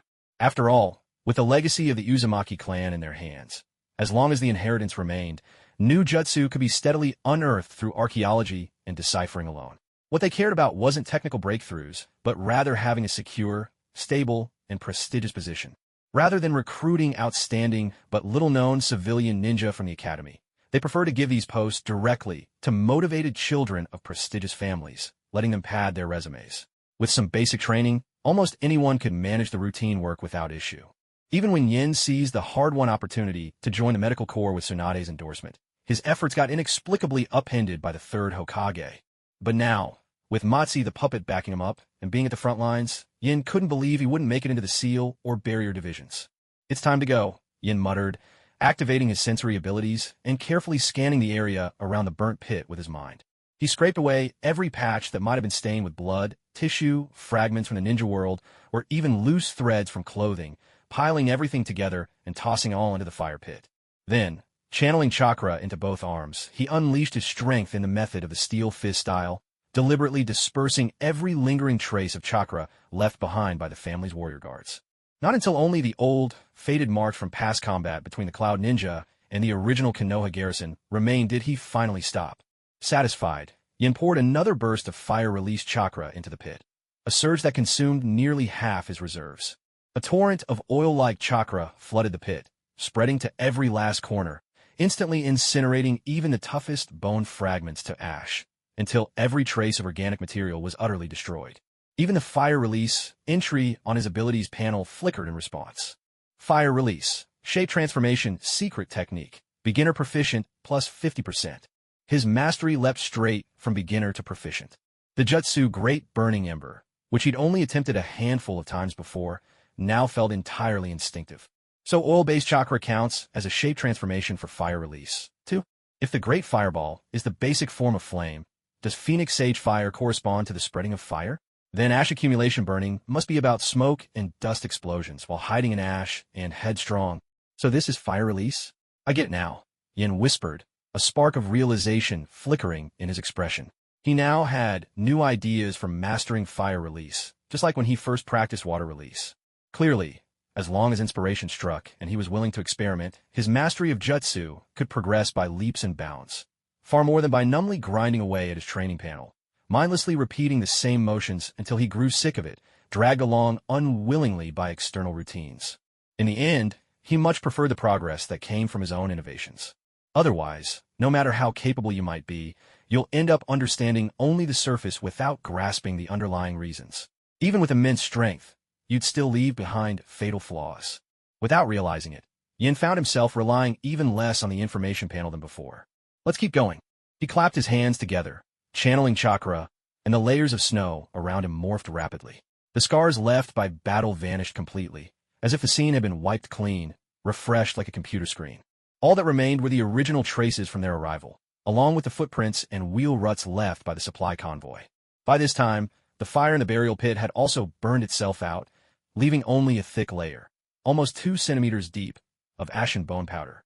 A group of water clones leapt into the pit, transforming the kunai in their hands into makeshift shovels. They mixed the bone ash with the soil at the bottom, stirring it together with melted snow. With deft control over water-style jutsu, they dehydrated the mixture, condensing it into ordinary sand and stone. This was then re-buried underground and topped with a fresh layer of snow. Once finished, Yin used his keen senses and chakra control to sweep away any lingering scent or traces of chakra from himself with a cleansing jutsu. He even made sure that whatever remained, be it organic matter or stray chakra, was wiped out completely. Human bones were mixed indistinguishably with animal bones. Not even the forbidden reanimation jutsu could bring these victims back. The thoroughness of this battlefield cleanup left nothing behind. Erasing every trace would hardly be an exaggeration. If I had earth-style and wind-style jutsu as well, this would be much easier. Just bury it with earth, scatter with wind, and that'd be that. Yin wiped the sweat from his brow. Suddenly, an idea struck him. He took out a small vial, carefully collecting the sweat he'd wiped off, then tucked it away inside a scroll for later disposal. All right, and these melted ninja tools. After the tools had melted, the glowing hot metal pooled into small, irregular puddles. Using water style, the water clones quickly cooled them into uneven iron lumps, which were then stacked casually atop the storage scroll. Yin coated the soles of his feet in water chakra to avoid leaving any tracks in the snow as he moved swiftly toward the scroll. He bent down and picked up a misshapen, cooled piece of metal, a former ninja tool, testing its strength with a gentle twist. A sharp crack rang out as the tool split in two, fragments raining down from the break. Fortunately, the nearby water clone reacted instantly, forming a water orb to catch the falling pieces, sparing Yin from yet another bout of cleanup. Yin frowned slightly. In his hands, the ninja tool felt as brittle and weak as a biscuit, utterly useless even as someone who didn't rely on physical combat. There was no way he could sell these, unless he managed to refine and purify the metal and had the skills of a blacksmith. Throwing them away was out of the question. That would only leave evidence and clues for anyone searching for missing clan members, an obvious risk. Metal, unlike flesh and bone, couldn't be erased with fire. He had no means of destroying it completely. So, what should he do with so many ruined ninja tools?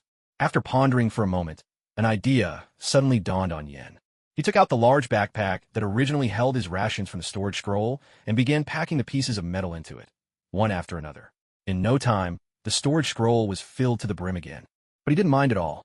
Compared to the materials needed to practice fire release, a storage scroll, while precious, was merely an external possession, something easily replaced with enough strength and status. If he truly desired, he could have as many as he wanted. He remembered that Shi's fire release technique involved channeling chakra into metal. She had even developed two techniques, the fire release, shuriken, and Konoha style, Crimson Lotus, both of which involve coating weapons with fire chakra, allowing fire to adhere to the surface of physical objects. Among these, the application of fire release to swordsmanship was worthy of the Konoha style prefix, marking it as a technique with A rank power. It could easily pierce through earth-style walls, making it a devastating counter to defensive techniques, and particularly effective against close combat specialists. If necessary, one could even sacrifice their own weapons to create a flowing sea of molten, burning metal, a deadly tide that could be manipulated to incinerate foes. Powerful, versatile, and utterly destructive. The very concept of such a technique had propelled his senior sister from a newly promoted Chunin to a special Jonin almost overnight. To coat metal with fire release, and perhaps even control the melted metal. Could that, to some extent, rival lava release? A spark of excitement flickered in his heart. After all, lava release was a Kekii Jinkai born from combining fire and earth natures, producing lava with both offensive and defensive capabilities. Kekii Jinkai, as everyone knew, far surpassed elemental jutsu in both power and rarity, and were notoriously difficult to counter. If fire release could control metal to achieve similar effects, it would be akin to possessing a secret technique on par with a bloodline limit. And the only requirements for the user would be fire chakra, fine chakra control, and a carefully prepared batch of metal. So much simpler than what it took to develop a true lava release. In other words, if this approach to controlling metal with fire release proved feasible, he could wield it as his main combat style. Its might would rival any Kekii Jinkai, all without being one. He could make a name for himself, potentially even reach the heights of a Kaga-level powerhouse. And best of all, he wouldn't have to worry about the kind of attention one would draw from mastering Kekii Jinkai as easily as breathing, attention from the ninja world's most powerful players. After all, a bloodline limit was no small thing. It was the baseline qualification for elite Jonin and a surefire ticket to Super Kage potential. Sure, it wouldn't be on the same level as abilities like the Sharingan, Sage Body, Byakugan, or Shikatsumiyaku, but if a single person possessed 7 or 8 such powers, who could possibly withstand them? And these wouldn't even be inborn gifts, but hard-won through his own efforts. Even if Uchiha Madara managed to ignore it, Black Zetsu, the ever-watchful manipulator, would surely take an interest. One wrong step, one night's sleep, and he could wake up as nothing more than a test subject before the monstrous Geto statue. White Zetsu's intelligence network spanned every corner of the ninja world, yet with all his current perception skills, he hadn't uncovered the slightest trace of it. This is also why, despite possessing chakra reserves far beyond ordinary shinobi and having mastery of advanced water release with a bloodline limit, he chose to appear with a puppet and utilize taijutsu, rather than unleashing gigantic water techniques like Tobarama. It wasn't that he couldn't do it. There was only one reason: fear. The water clone dissipated on the spot, dissolving into chakra and flowing back into his body. "It's time to go," said Yan's true body, which transformed once again into a kunai and hung quietly from the puppet's waist. Remaining motionless like this was also, in his own way, a means of restoring both energy and focus. The puppet strode forward, its bare feet pounding the ground in powerful strides, covering nearly 100 meters in the blink of an eye. Deep footprints trailed behind in the snow, a bold message to any shinobi who came to investigate afterward. "It was I who killed your comrades. If you're looking for trouble, come find me." Soon, he passed through a grove of snow-clad pines, and the rear guard of the supply convoy came into view. "Captain Fuyo, that man has caught up," one of the scouts called out. "I see him. Keep the convoy moving. Don't stop," Fuyo ordered, then broke into a sprint toward the rear of the column. As he approached the puppet, Fuyo seemed a bit shy, rubbing his hands together and saying, "So, how did I do, sir? Was it all right?" The water clone was somewhat surprised. He had assumed that, after losing his real authority as leader, Fuyo might be unwilling to accept it, possibly even grow resentful and try to turn on the puppet. The puppet himself wasn't worried about betrayal, but such instability remained a concern. He had been planning to find an excuse to teach Fuyo a lesson, see if he could win him over. After all, a Jonin's experience was still worth learning from. Killing a former leader rashly would not be wise. He hadn't expected the change in attitude to come so quickly. But on reflection, it made sense. For a puppet to take on so many well-equipped, elite Chunin single-handedly and display such overwhelming power, even a seasoned Jonin would recognize and respect that. This was true Jonin wisdom. Did any of you send scouts ahead to recon the route? The puppet's face was expressionless as he looked at several Jonin who had gathered. Well, the commando squad was scattered by the Cloud Ninja, the eldest of the Jonin, tried to gloss over the matter. No, we haven't had the chance yet, Fuyo admitted honestly, though the apologetic look on his face betrayed his feelings. At these words, Jonin Oyano immediately drew his tools, focusing chakra into his legs. I'll go at once, sir. With that, he activated body flicker and darted off in a blur. Recalling Oyano's initiative in previous actions, Yin silently made note of the wiry man. Whatever his motives, this was someone who got things done. The puppet thought about giving a reward, but when he felt around his equipment pouch, there was nothing but a few talismans and the meager startup fund Jonin had pulled together for him. There really wasn't anything suitable to hand out. As for taking someone's gift and giving it back to that same person as a reward, that's just tasteless. Yin couldn't bring himself to do such a thing. What's more, if a leader were to stoop to such behavior, it might not immediately cause their followers to splinter, but the collapse wouldn't be far behind. What Yin truly hoped for was that even after the puppet was gone, these ninja would remember the good times under his leadership, and that at least some among them would stand on their own, keeping his ideals alive. Not by relying on the puppet's intimidation any longer, but by growing strong together through inner cooperation, fairness, and justice, producing individuals powerful enough to protect the whole group. Of course, in a world where personal strength reigns supreme, this would never reach the earth-shaking heights of change he'd once known.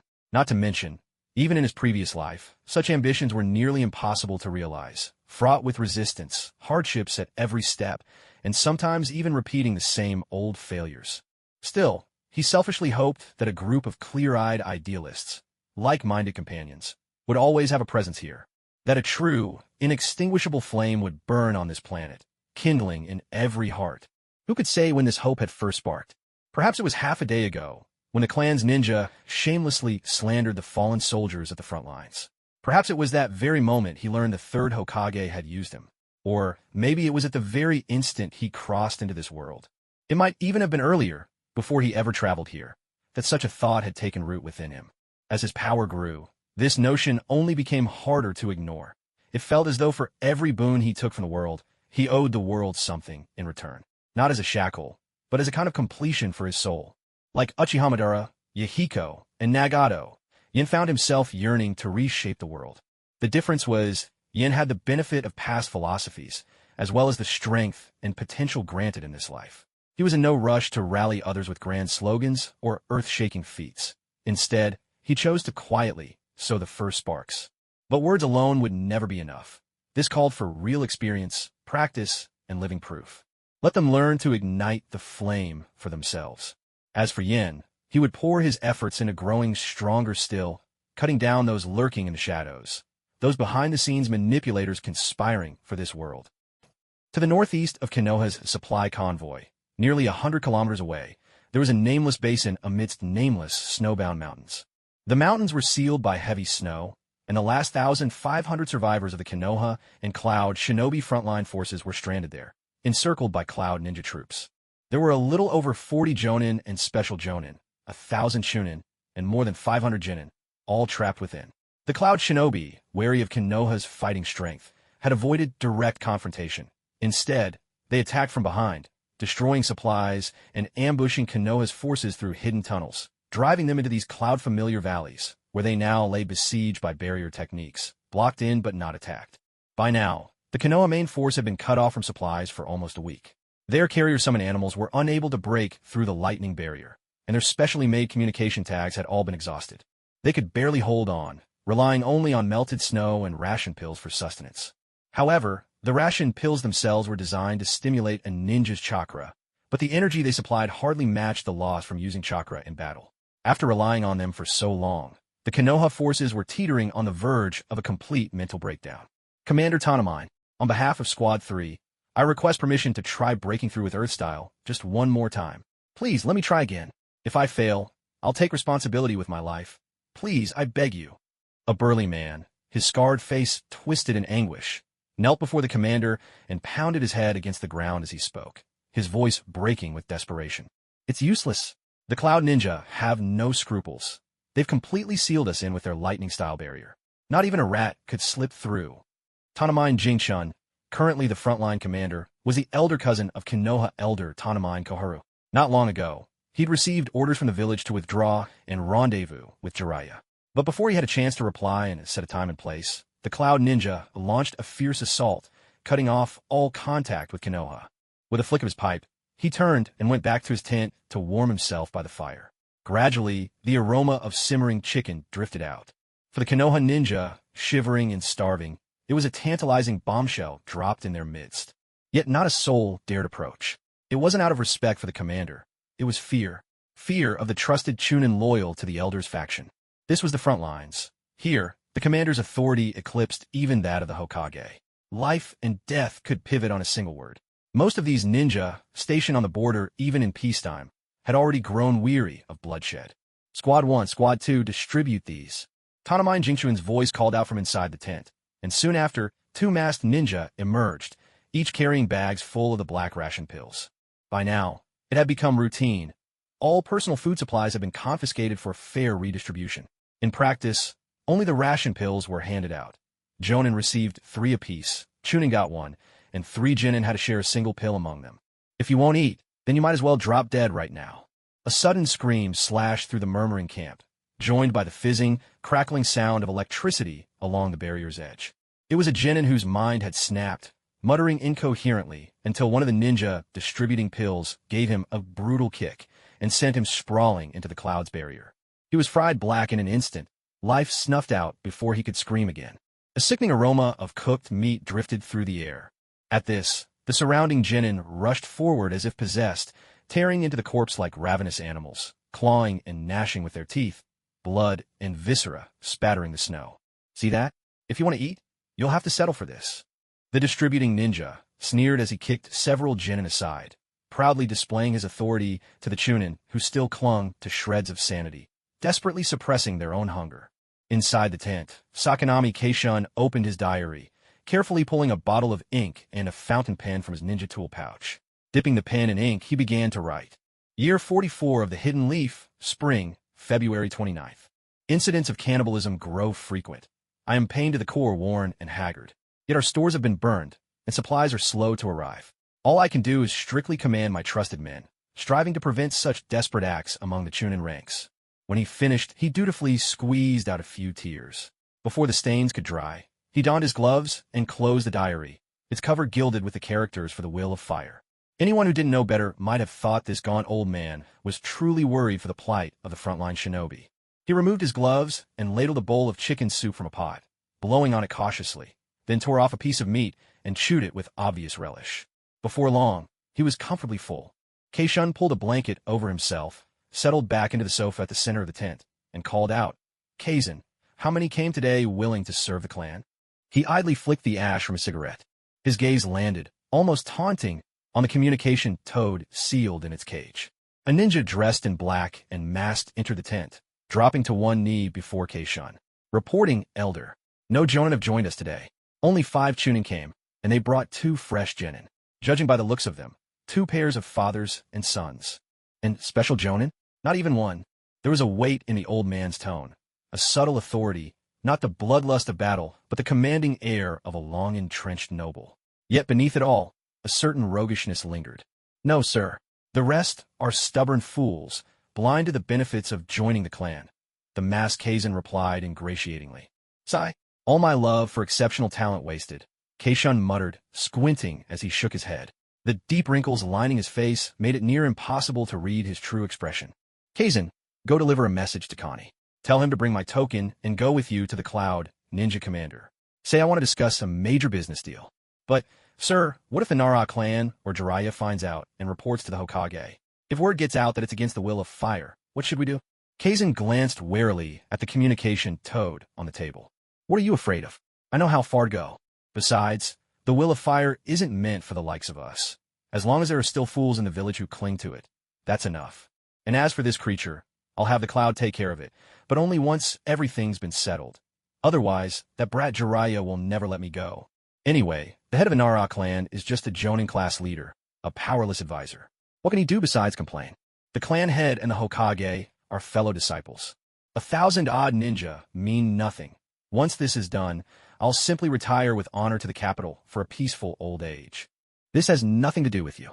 Forgive me, I spoke out of turn. Go now. Yes, sir.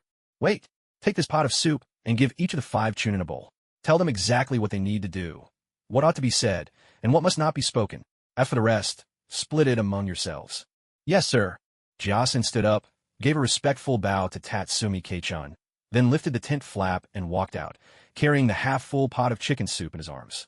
Chaos erupted outside, once again, shouting, struggling, the clamor of disorder. Some resisted, while others chose to submit. But after 7 days of hunger, how could the starving jonin possibly stand against these well-armed retainers?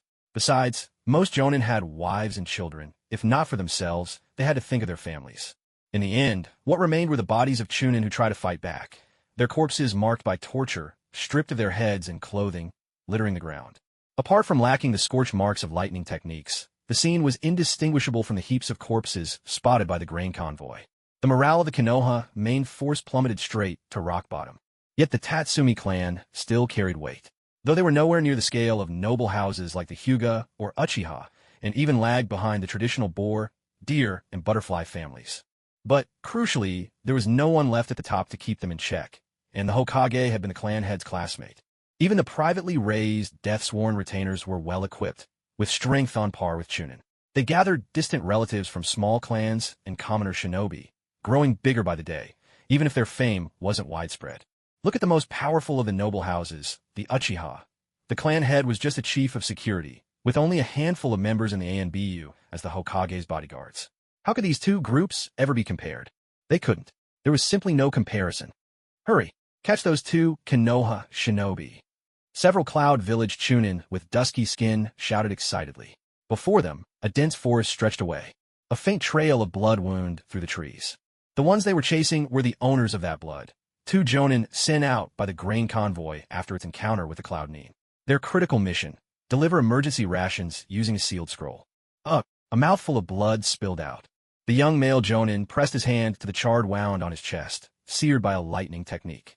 His knees buckled, but with sheer willpower, he forced himself upright, shifting his hand from his chest to his severed right arm. Chico, I can't go on. This is all my savings, no more family left. Make it your dowry, or donate it to an orphanage. Spend it however you like. He managed a relieved smile. Chang-ichi, don't say things like that. I'll carry you. The kunoichi named Chico fought back tears, and, struggling mightily, hoisted the jonin on her back, despite him weighing twice as much as she did. Put me down, the enemy's coming. I know, I'm so cold now. Let me distract them, Chang-ichi said, breaking free from Chico's arms with trembling hands. Loss of blood had left him with a deep, certain sense that his life was coming to an end. I say, what's the point? You should just surrender. Even your commander has given up. He's up there on a mountain, sipping tea. Laughter and jeering broke out as several hidden Cloud Chunin stepped out from behind the trees. With a fierce expression and a single tear sliding down her cheek, Tomoko hurled a handful of kunai with deadly force. A hidden Cloud Ninja, caught off guard, was struck through the heart and collapsed lifelessly to the ground. Signal now. The remaining Chunin instantly realized that, even gravely wounded, a jonin was no easy prey. They needed to call for jonin reinforcements. Hurry, leave no one behind. Clenching his teeth, Shoichi struggled to weave hand signs with only one hand, a skill he'd never used before, but now his only way to fight back. Tomoko darted forward, her movements swift and fluid. With a burst of Jinjutsu, she froze the Cloud Ninja in place just long enough. Her kunai, slashing throats and piercing chests, felling two more. The signal flare, still unlit, was sliced neatly in half. In a flash, 3 Chunin lay dead. The 2 survivors, realizing escape was futile, made a desperate choice. One pressed an explosive tag to his chest, ready to detonate on the spot. A thunderous explosion rocked the woods. Tomoko dove behind a tree, dodging the worst of the blast, but missing her chance to intervene. A kunai plunged into Shoichi's chest. Water style, great waterfall jutsu. The victorious hidden Cloud Chunin barely had time to react before a torrent of water swept him up, flinging him through the air. He crashed through several thick trees, his life ending as abruptly as it began. Shoichi placed his hand on Tomoko's, using her support to form the signs for the Shadow Clone Jutsu. The hidden Cloud are on alert. Give me all your explosive tags. Go, get out of here. A perfectly healthy clone appeared, taking hold of Tomoko tightly. Take care. You too, Shoichi. Stay alive. Tomoko trembled from head to toe, struggling to hold back tears. She grabbed all the explosive tags from her tool pouch, stuffing them into the clone's hands, and turned away without a backward glance, heading for the mountain's summit. No longer in a headlong retreat, Tomoko now moved with utmost caution, slipping silently through the undergrowth, the art of stealth at its finest, her true expertise. After all, Shoichi's sacrifice could not be in vain. She recalled the first hidden cloud, Chunin, she killed had spoken of the Leaf Commander, drinking tea atop the mountain. Though she found it impossible to believe, whether or not the main force had truly fallen, Tomoko had to see it for herself. And if it was true, she'd stop at nothing, even at the cost of her own life, to strike down this heartless leader who'd abandoned his comrades. If nothing else, she would at least send a signal to the supply convoy. Before long, a series of earth-shaking explosions echoed through the mountains. Even miles away, Jonin Koizono felt the ground tremble beneath his feet. He glanced up at a nameless, snow-capped peak. An avalanche? No, the signal. Someone has fallen. Shoichi, or Tomoko. He forced himself to think no further, afraid that sorrow and anger might cloud his judgment. A muffled boom reverberated in the distance. 2 shadow clones appeared. One instructed, go back and report. Scout ahead. Remember, don't let yourself be discovered. If anyone sees you, eliminate them immediately. And if you can't, then self-destruct. Before the shadow clone could make it back to the supply convoy with the message, Yin sensed what was happening. Sounds like an explosive tag detonating. In the snow mountains? Is it a skirmish between Konoha's forces and the Cloud Ninja? Or perhaps? He quickly manipulated his puppet, gave orders for the supply convoy to slow its pace, and distributed signal flares. Several of the ninja were sent out to scout and deliver reports. After all, the convoy's mission wasn't combat, but to protect the supplies. Besides, the convoy only had 5 jonin in its ranks. There was no way they could meaningfully join the main conflict between Konoha and the Cloud Ninja. Forget making a difference. They might just end up losing their own lives in the chaos. Once he'd finished assigning tasks and explained that they could confirm details with the shadow clone dispatched by Koya, Yan's puppet strode off toward the snow-capped mountains. Yes, Yan had made up his mind to enter the fray personally by controlling his puppet. For one, it was a chance to test the capabilities of his new generation puppet in real combat. For another, it was time to make the puppet's fake identity known on the battlefield. It wasn't about showing off, though to outsiders it might have looked that way. But to Yin, it was different. The puppet boasted the agility and reaction speed of a jonin, the strength of a taijutsu specialist on the jonin level, defense that nearly reached Kage class, not to mention his own water release techniques and self-repair capabilities. That was Yan's own assessment of puppet version 2.0. As for the specifics, those would have to be gauged in actual battle. Sir, the puppet turned. It was Koya, who'd gone out earlier to scout. After exchanging information, Yin became even more certain. The jonin sent out by the supply team had spotted the Cloud Ninja, or perhaps more likely, realized that Konoha's main force was at a disadvantage. Otherwise, they wouldn't have generated such a powerful explosion to send a signal. Among you 6 jonin, whose word carries the most authority in the village, have them send a shadow clone back with the message. With that, the water clone operated the puppet and continued on its way. Boss, a Konoha ninja just broke in. A Cloud Jonin picked up the broken half of a Konoha forehead protector from the debris of the explosion. It was a Jonin. One of them got away. The Cloud Ninja, known as Big Brother, squatted beside a fallen Chunin, inspecting 2 very different wounds. He analyzed, the mountain's been sealed tight. Not even a mosquito could slip through. Judging from how this one self-destructed, I'd wager he was sending a message out, not attacking. We'll go the other way. It probably came from there. There might be more of them hiding nearby. Soon, this team of Cloud Ninja came upon the bodies of a patrol unit, all with slit throats. Their leader, a Jonin, bore traces of the activated lightning release, Chakra armor, while on the ground nearby was a charred right hand. This is the place. You 2, go back and report. I'll press on ahead to scout. The lead Cloud Ninja gave an order and descended the hillside with 2 special Jonin. Below them lay a broad, open snowy plain. What is that thing? A bear. One of them asked, as they saw an unusually burly ninja making his way at the foot of the hill. Suddenly, the massive puppet leapt up, vaulting 10 meters straight onto the cliff, and landed beside the group of Cloud Ninjas. Password. Luckily, Yin had sensed the Cloud team from afar and had already swapped in his mask to conceal his stitched face, donning a Cloud forehead protector as well. With his towering build, even the Cloud Ninjas instinctively mistook the puppet for one of their own. Something's not right, Captain. In a flash, the puppet lunged like a famished tiger, striding forward to attack the ninjas without warning.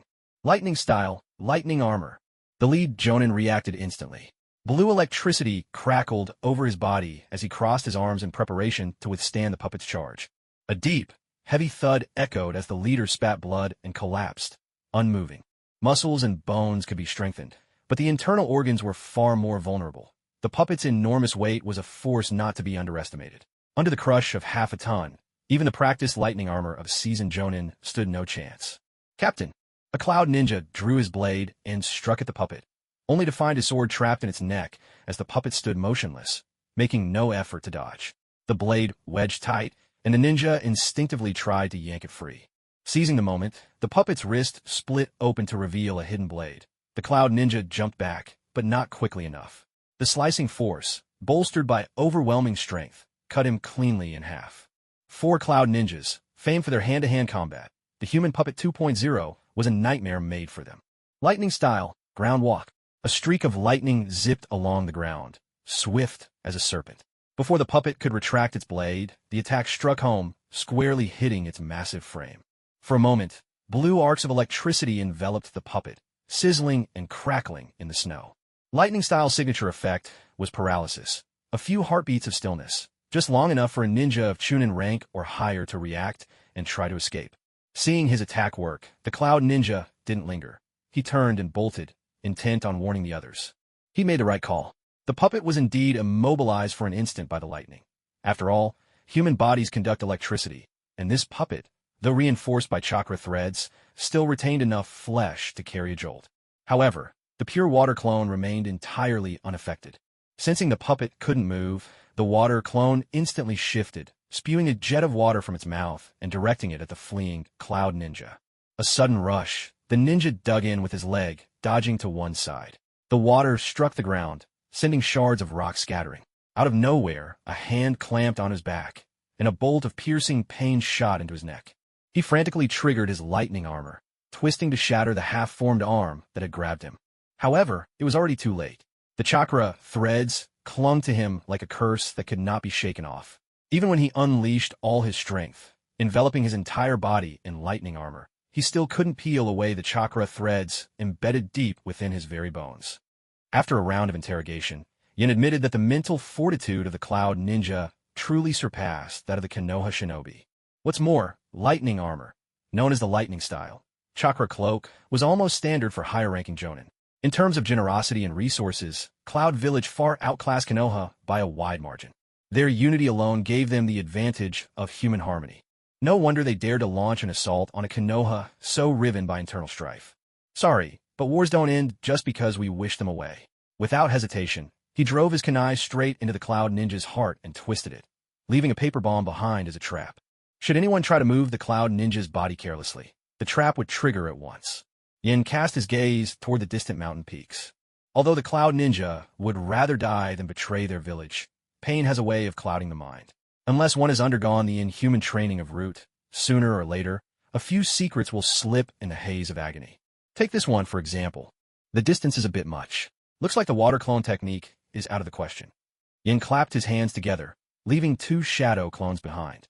Then, he maneuvered his puppet swiftly up the mountainside. After all, given the puppet's size, stealth was out of the question. Barreling ahead at full speed would leave the enemy with no time to react. Sometimes, boldness is the best cover. Meanwhile, the shadow clones used transformation jutsu to stay hidden, ready to make noise at the foot of the mountain, drawing attention away from Yan's true movements and hopefully throwing the cloud's defenses into disarray. However, unlike with water clones, shadow clones have no immunity to physical attacks and can't be controlled by the user. Yin didn't expect them to hold off the enemy for long, only to buy himself enough time to locate the cloud's main encampment. On the mountaintop, Lord Dodai, what do you think of this deal? Keishun of the Transfer Sleeping Clan gazed intently at the one-eyed ninja across from him. Dodai, a trusted aide to the Third Reikage and one of the few in possession of the lava release Kekkei Genkai.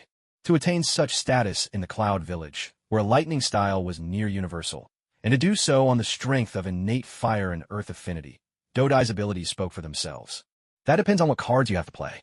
A glint of shrewd calculation flashed in Dodai's eye, his expression hard to read. Oh, how so?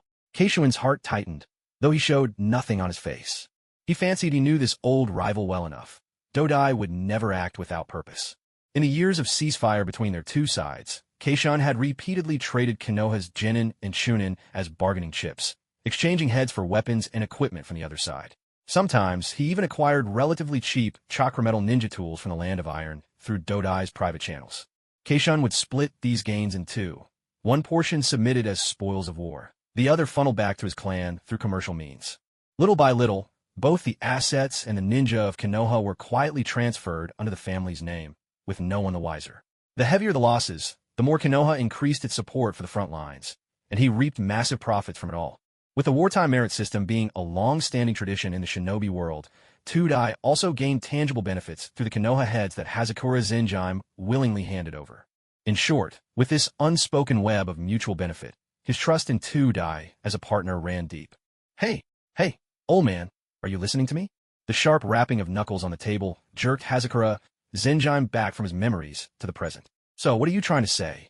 3 years ago, when our Jinchuriki went on a rampage, we sent the former Raikage's aide and an elite squad to Konoha to negotiate for sealing techniques.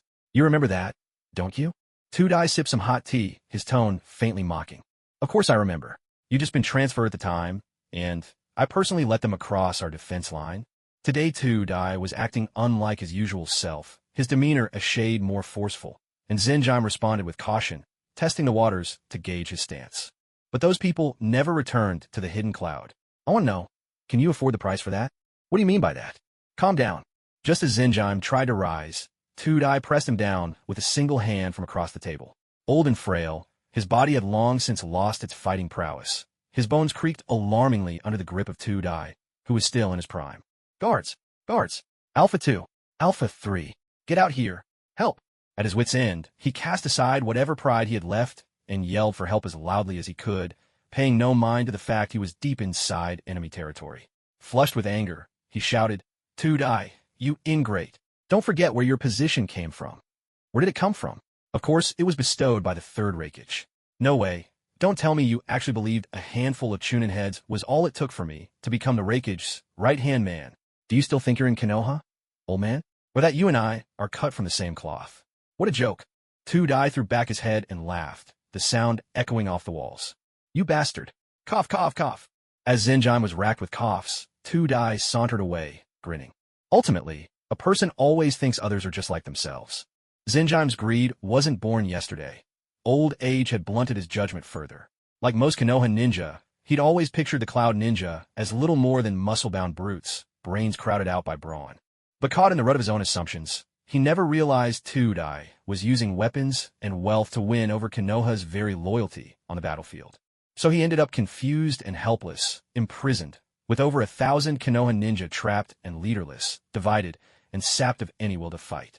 As for Jair and Jiasan, who followed Korone Jingshun when she switched quarters, someone who is betrayed once will have no qualms betraying a second time. For the sake of survival, they were even willing to abandon their wives back in the Hidden Leaf. With almost no effort, Tuchai won the allegiance of these two jonin. And with Korone Jingshun rarely venturing out of her tent, having these two on his side made controlling the besieged Leaf Ninja at the foot of the mountain an effortless task. Ordering them to their deaths one after another would be deceptively simple. Just then, the camp was rocked by the sudden sound of an explosion outside.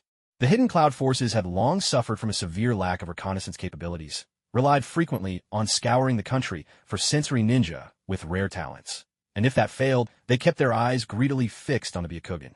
As it happened, Chico's greatest talents lay in disguise and covert scouting, followed by Jinjutsu and assassination. Using the information she'd gathered, Chico, by way of both intent and pure chance, managed to sneak her way to the outskirts of the Cloud encampment before finally being discovered. But once confronted head-on by the Cloud Ninja, renowned for their taijutsu prowess, her advantage vanished, especially when facing jonin of equal rank. Sure enough, after a chaotic chase through the camp, Chico found herself surrounded by several Cloud Ninja. With no time to take her own life, she was knocked out by a single powerful blow. Report, Lord Tuchai. The intruder has been apprehended, a female jonin from a leaf. No sooner had the words been spoken than a woman, hair wild and disheveled, was dragged before Tuchai, lashed to a wooden post, dark bruises blooming on her neck where she had been struck. My lord, shall we interrogate her? No need, Tuchai dismissed the suggestion. Judging by what's in the scroll, this must be that old man's so-called supply convoy. Can't believe they arrived this quickly. If the supply team discovers what's happened here and word gets back to the Leaf, we might draw the attention of the 3 legendary Sannin. Then we really would be in trouble. Seal her chakra, then lock her up with the old man. Tuchai issued his commands in quick succession. First, recall the patrol ninjas. Next, have everyone change into leaf uniforms, marked only by a strip of cloth around the wrist for identification. Then stage a fake skirmish on the mountain. Then, crack open a portion of the lightning release barrier, pretending to escort the supply team down the hill. Under Jiao Er and Jiao San's arrangements, send them off in small groups, mixed among the Leaf's own ninja. Finally, after dealing a devastating blow to the main Leaf force, retreat swiftly back to the land of lightning, using the high mountain valleys to shake off any pursuit and reach out to their former allies in the land of water to keep the Leaf entangled. The plan was clear. Devour nearly a quarter of the hidden Leaf's forces stationed outside the village in one fell swoop. The gears of fate had begun to turn. The powder keg of the third great ninja war was now just inches from the kindling. Although Yin had never done anything to make a name for himself in the ninja world, his actions had already begun to shift the tides of history.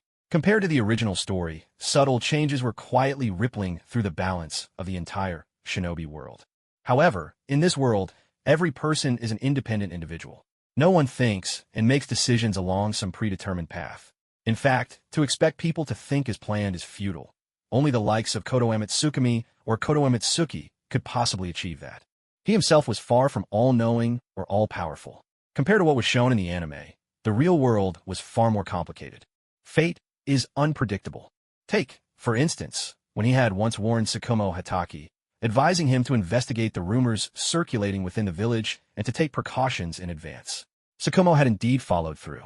Yet Danzo became involved as well, and how Danzo decided to act was beyond his knowledge or influence. It was always the people at the heart of the matter, Tsukumo and Danzo, who shaped the outcome. At most, Yin was only able to lend Tsukumo a helping hand.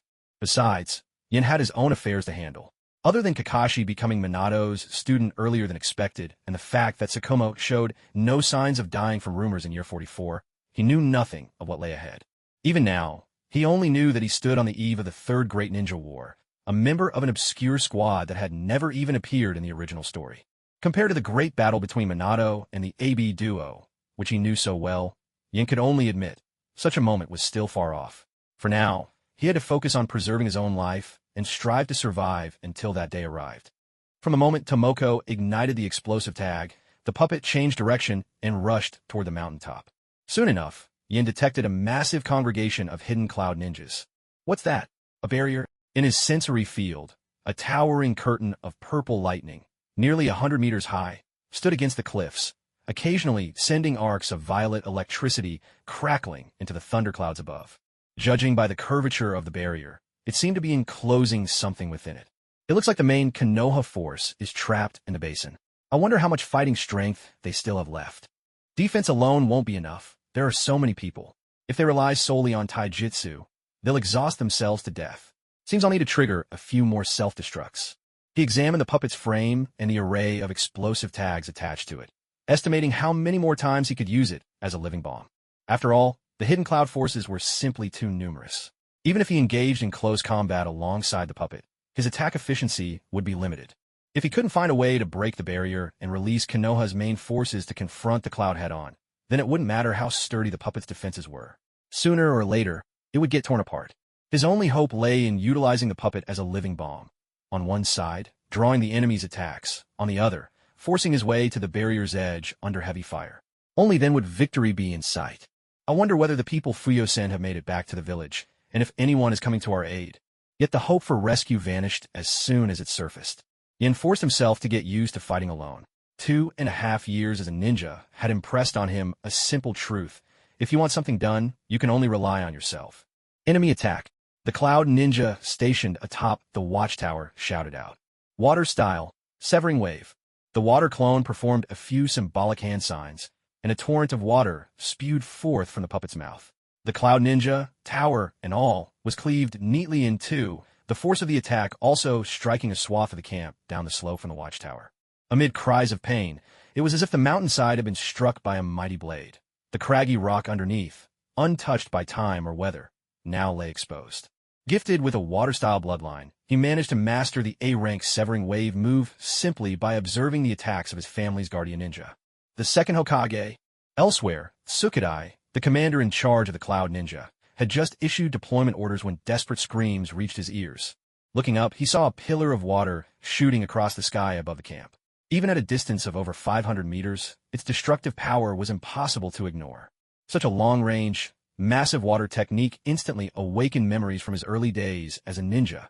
Tobirama Senju, the man who could rival the second Raikage himself. But Tsukadai was a strategist at heart, and even now, he managed to regain his composure. Once a reporting ninja confirmed that there was only one enemy, he issued his orders decisively. Everyone else, get inside the barrier. Use this time to wipe out the Leaf's main forces. Barrier squad, take cover inside the barrier. Guards with me. Bring the 2 prisoners. Help me hold this one off. A wielder of the lava style, Tsukadai's power far surpassed that of an average jonin, and he was confident that he could face off against the puppet's water-style attacks. Though the puppet bore no famous name, all true warriors shared an unfailing love for battle. As long as he could stall the puppet, the Cloud Ninja, trapped inside the barrier, could obliterate the Leaf's main force without a trace, then open up the barrier's opposite side and slip away unnoticed. Guards, use every ranged attack you have. Now. Yes, sir. In an instant, flashes of lightning and explosive tags filled the air, hurtling straight for the puppet. Behind them, a river of molten lava began to surge down the mountainside. Water-style, water formation wall. With a thunderous crash, a surge of water tore through the ground, ripping up rock, and rising nearly 10 meters high, a flowing wall of water. The wall collided with the incoming lightning jutsu and explosion tags. Violent explosions sent thick smoke and sprays of water everywhere. At the same time, a wave of lava cascaded from the mountaintop, bearing down on the puppet with unstoppable momentum, roaring into a 10-meter wall of its own. Scarlet-hot lava smashed into the wall of water. Clouds of steam billowed outwards, solidifying rock broke away at the edges, bubbles rising and frequently popping into bursts of flying magma. The 2 sides were evenly matched. For the moment, neither could seize the upper hand. Lava style. Yan's heart jolted. Does the village hidden in the clouds truly have someone skilled with lava style? Tsukadai, he remembered, only made a few appearances in the Great Ninja War arc when they confronted the reanimated Third Raikage. Yan's face was vaguely familiar, but he couldn't quite place him. Can't remember. Not worth bothering. Just fight, and that's that. The opponent possessed a bloodline limit, held a respectable rank, and was nearing 30 years old. Judging from his overall strength, he likely ranked above a jonin, yet still short of Kage level. This looked to be a worthy challenge. His hands never stopped moving, continuously channeling chakra into the water clone to keep the water formation wall in motion. Yin hadn't forgotten about the plan to break the barrier and release Konoha's main force to aid in battle. However, seeing the Cloud Ninja willingly enter the barrier, he reasoned they would soon be facing attacks from Konoha's elites as well. He himself wouldn't be swarmed by the entire enemy force. He felt his concerns dissipate. What mattered was seizing the right moment while battling Tsukadai to shatter the barrier. He trusted that the Konoha ninja inside would seize upon the opening to signal for help, perhaps through summoning beast or some other method. As both sides exchanged ninjutsu in a fierce clash, a sudden surge of electricity shot from all directions toward the puppet. Lightning style, grateful wave.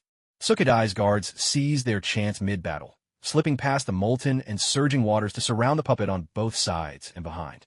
Together, they unleashed a lightning and water-style combination jutsu. Jets of water burst from the guards' mouths, occasionally flashing with arcs of lightning.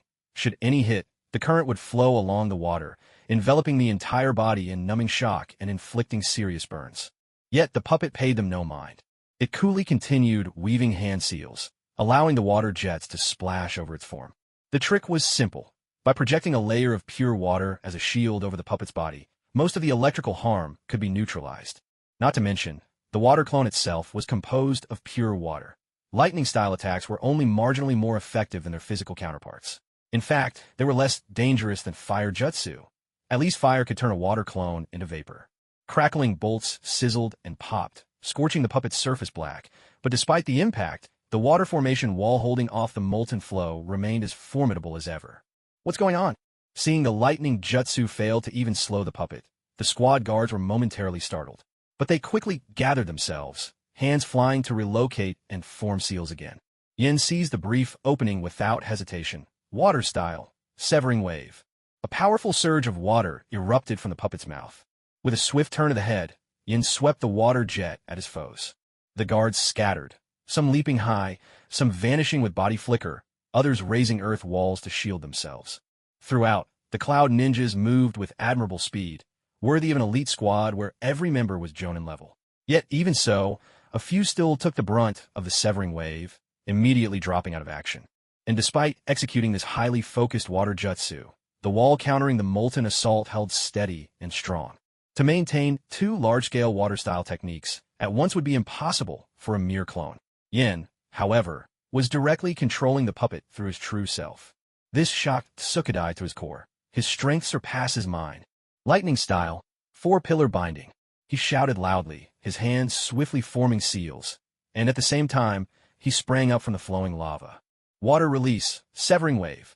Once again, a jet of water shot forth, weaving a dense, serpentine path as it surged towards the earthen platform suspended in midair. Lava release, protective jade. The user atop the platform hastily changed hand signs, spitting out a glob of rubbery lava from his mouth. It quickly molded itself into a massive ball, completely enveloping him. The wave from Yan's water release struck the ball, but only managed to leave a few shallow scratches on its surface. If ninjutsu won't work, then taijutsu it is. With a powerful stomp, the puppet sent rocks shaking and tumbling. Its massive body surged forward with a burst of speed that belied its bulk, lunging toward the spot where the platform would land. Noticing this, the guards reacted instantly. The remaining members gathered close, crackling with arcs of lightning across their bodies. Unlike the Jonin Yen had faced before, these shinobi had clearly mastered lightning armor to an even higher degree. Lightning release. Lightning armor. The Cloud Ninja guards transformed into bolts of lightning, racing straight at the puppet. Explosions echoed in rapid succession. Explosions burst forth, and thick clouds of dust scattered in all directions. Now and then, a brilliant flash of lightning erupted, sending burly figures hurtling through the air as they collided with the puppet. Although the puppet tore forward relentlessly, the counterattacks from the Cloud Ninja Guard began to take their toll. They actually broke through the defense. Fortunately, it's only the surface. Yin examined the puppet. The chakra web reinforcing the puppet's skin and shallow musculature had been warped and burned by the continuous impacts and electrical assaults. In several places, the mesh had been singed to charred fragments. Ultimately, although the puppet's interior remained intact, the relentless blows knocked it off course. With such tremendous weight and momentum, it would never reach the landing point before the platform came down, unless Yen abandoned speed altogether and advanced in a slow, deliberate stride. Or unless he released his transformation and took direct control himself. But Konoha was rife with internal power struggles, and the great powers of the shinobi world watched like hawks. Yen had long resolved that until his position was secure, he would never risk exposing himself, unless it was a matter of life or death. Even if the puppet was destroyed, so be it. Since I can't get to my real target, I'll deal with you instead. The ceaseless interference from Cloud Ninja, buzzing with lightning armor, left Yen more than a little irritated. The puppet braced itself, clenched its fist, and delivered a heavy blow to the chest of a Cloud Ninja, barreling toward him, lightning armor blazing. A thunderous impact rocked the air, lightning scattering in every direction as the Cloud Ninja was hurled back, coughing blood, lightning armor dissipating instantly. With a sharp metallic ring, 2 chakra-forged blades shot forth from the puppet's fists, piercing through its own skin. Water release. Water blade. Blue chakra coated the blades, spinning rapidly like the fine teeth of a chainsaw. Casting caution aside, Yin seized full control of the puppet and leapt straight into the midst of the Cloud Ninja guards, catching many in the middle of performing hand seals for new jutsu. 2 Cloud Ninja, lightning armor active, charged forward to block his path. With a flurry of movement, the blades swept through the air. Blades flashed, blood sprayed, and in an instant, both adversaries lost their arms while the kunai knife was left with a deep notch. As soon as the enemy breached their defenses, the puppet moved as if it were in an empty field, letting attacks rain down on its body as flashes of steel and lightning danced relentlessly. In every clash with Raikage's aura, the kunai knife wore down at breakneck speed. But inside the puppet's arms, 10 blades were hidden in total. For every blade broken, a new one would grow in its place, seemingly without end. Faced with a host of enemy ninja, regardless of rank, whether Chunin or Jonin, the puppet showed no mercy. As the puppet tore through the ranks unhindered, the morale of the Cloud Ninja plummeted. Scatter! Came a thunderous shout from Tudai. Scatter! Tudai bellowed again, commanding his men. Behind him, 5 ninja took their places in a line, palms pressed against the earth. In unison they shouted, Earth-style, 10-mile mud wall. A colossal barrier of earth surged from the ground, expanding rapidly. The wall stretched for 10 miles, sealing off every path through the barrier of blazing attacks. So, you're trying to buy time? The cloud has reinforcements. Do you think the leaf does not? Let's see how long you can stall. A heavy thud resounded. The puppet hurled its massive frame against the wall, cracks webbing instantly across the surface. The earth barrier shook a couple of times, sending stones and sand tumbling down. Lava style, protective coating. Tudai exhaled a molten stream, forming a flexible, shield-like membrane that fused with the mud wall. The puppet crashed into it again with another muffled boom. Reinforced, is it? To his surprise, this time the earth wall held firm, unmoving. Yin drove both his kunai deep into the wall. They didn't pierce through, he thought, startled. After all, the puppet's kunai were modeled after broadswords, each blade nearly 2 meters long. Even accounting for the angle at which they entered, it spoke volumes about the wall's thickness. What's more, he could feel the earth wall's strength continuing to increase. The blades wouldn't come out. I still need to break the barrier, to let our people send messages through from within. I mustn't get trapped here. With a sharp clang, Yin made a split-second decision. He forced the puppet's hand sideways, snapping the embedded blades right off. These blades were spoils of war. After all, breaking them didn't cost him a thing. A sound of surprise escaped him. As he prepared to use chakra to stick the puppet to the wall and climb like a tree, his foothold suddenly slipped. So that's how it is, a trick to the wall's design. The surface flows like sand itself. No wonder it's called the mud flow wall. There's just so much I've yet to learn. He looked at the broken stubs of blades remaining in his hands. They were short, yet easier to handle and maneuver. Perfect. Now at least they wouldn't get stuck if he needed to pull them free. He braced both blade stubs into the earthen wall, anchoring himself with one hand while climbing with the other, just like a mountaineer wielding ice axes. As for why he wasn't breaking through the earth wall with ninjutsu, Yin admitted he couldn't do it. The results from earlier, when he stabbed with his ninja blade and crashed puppets into the barrier, made him seriously suspect that this was a miniature version of the ninjutsu used during the last great ninja war to defend against the Third Reikage's dreaded hell stab. Even lightning release, which restrains earth release, struggled to penetrate it, let alone water release, which is weak against earth. Even though this was just a miniature version, Yin had no desire to try and crack it with water release ninjutsu. It would only be a waste of time. He'd be better off just scaling the wall directly, far faster than taking a long detour. From a distance, nestled halfway up the snowy mountain, a thick wall towered as high as the peak itself, reaching higher and higher. To call it a wall hardly seemed enough. It was more like a sheer cliff face. And, at the top of that cliff, a figure could be seen climbing steadily upward. At last, using his puppet's vantage, Yin glimpsed the very top of the earth flow wall. A straight shot, 300 meters. That should be plenty. Yin measured the distance to the lightning release barrier with his eyes. He hadn't come to fight it out on the earthen platform or to clash with the elite Cloud Ninja Squad. The skirmish was merely because they blocked his way, and it let him test his puppet's abilities and get more familiar with water release. Now his goal was achieved. Yin ignored the ninja below, who kept pouring chakra into the earth wall to reinforce it.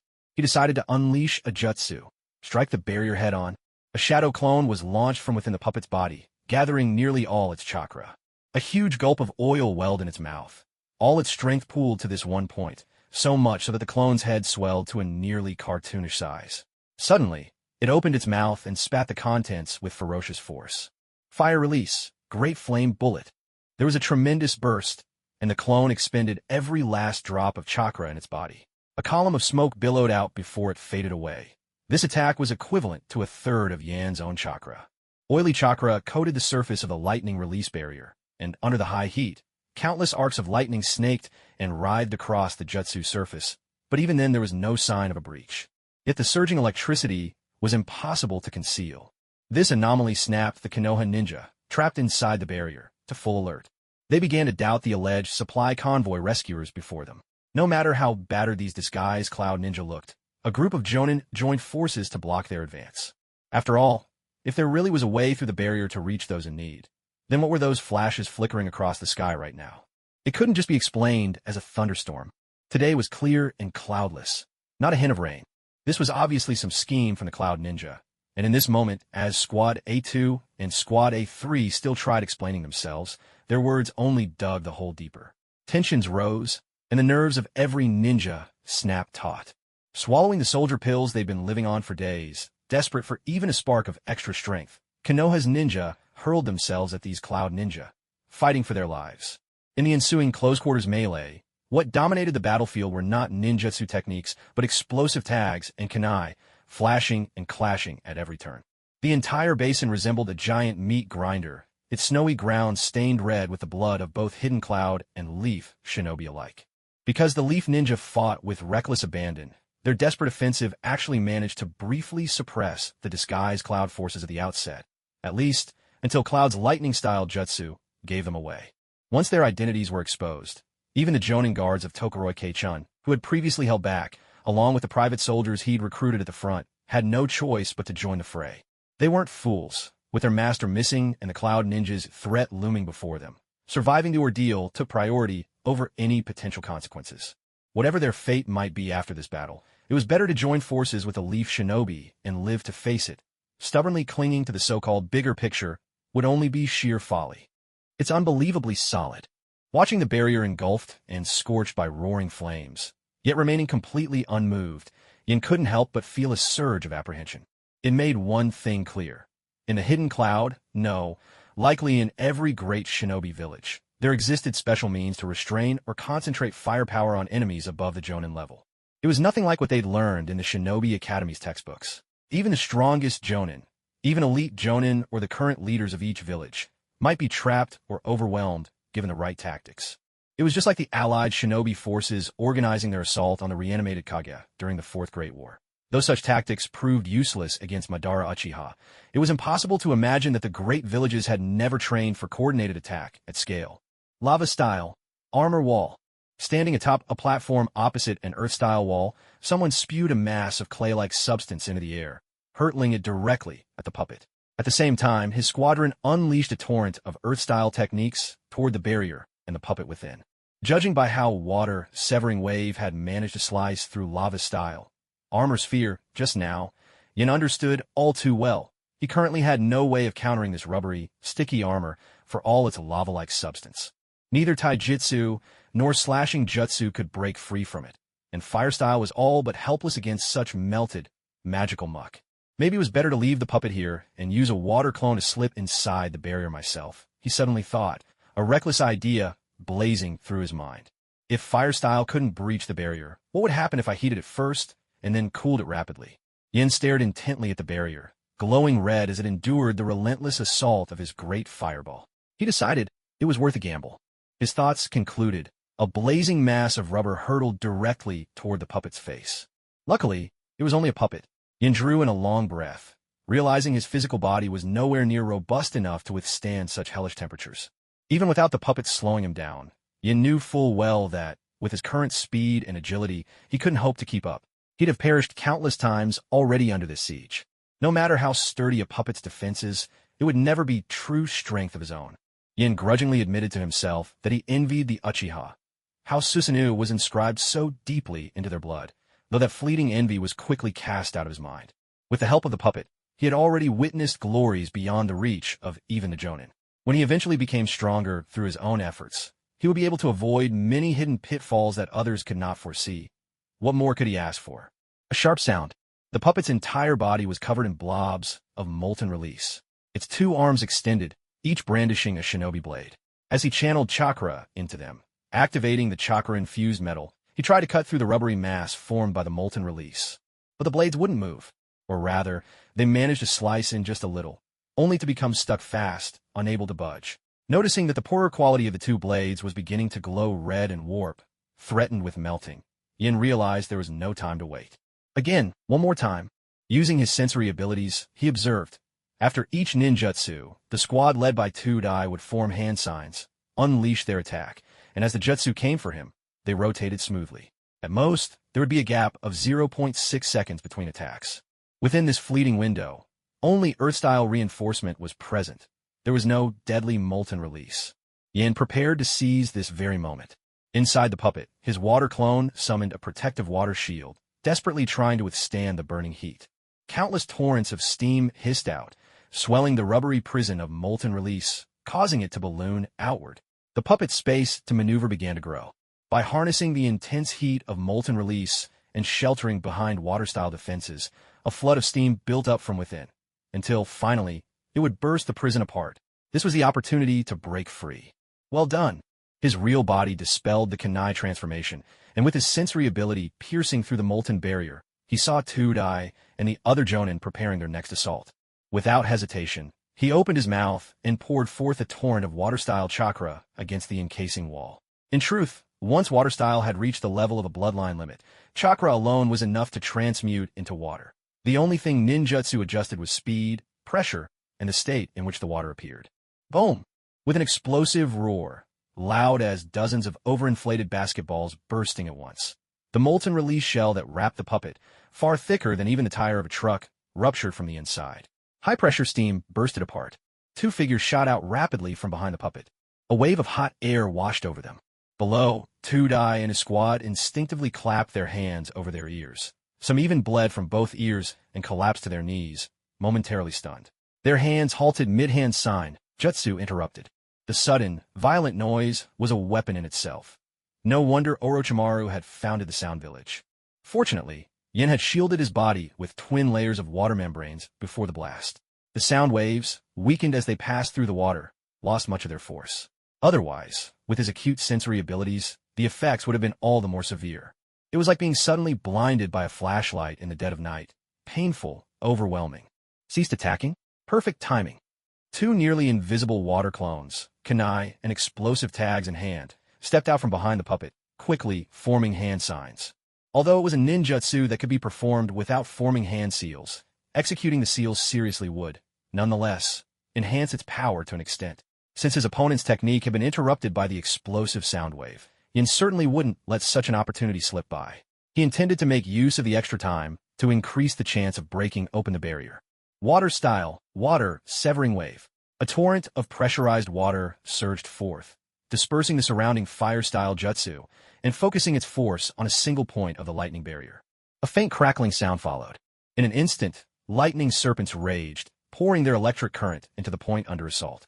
The entire outline of the barrier shone in violet, exposed to everyone's view.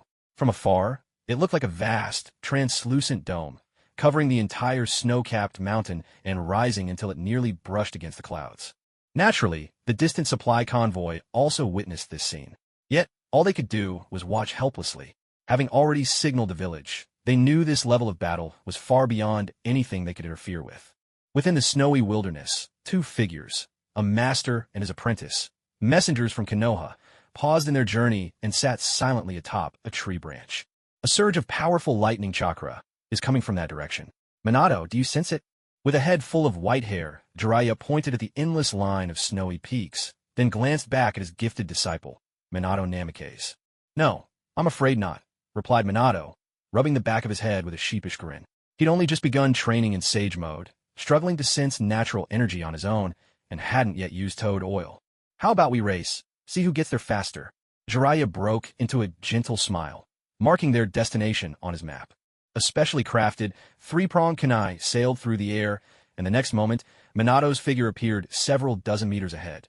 Then, in the blink of an eye, 100 meters further away. With a resigned but cheerful laugh, Jiraiya took off on foot, maintaining his own high-speed movement technique.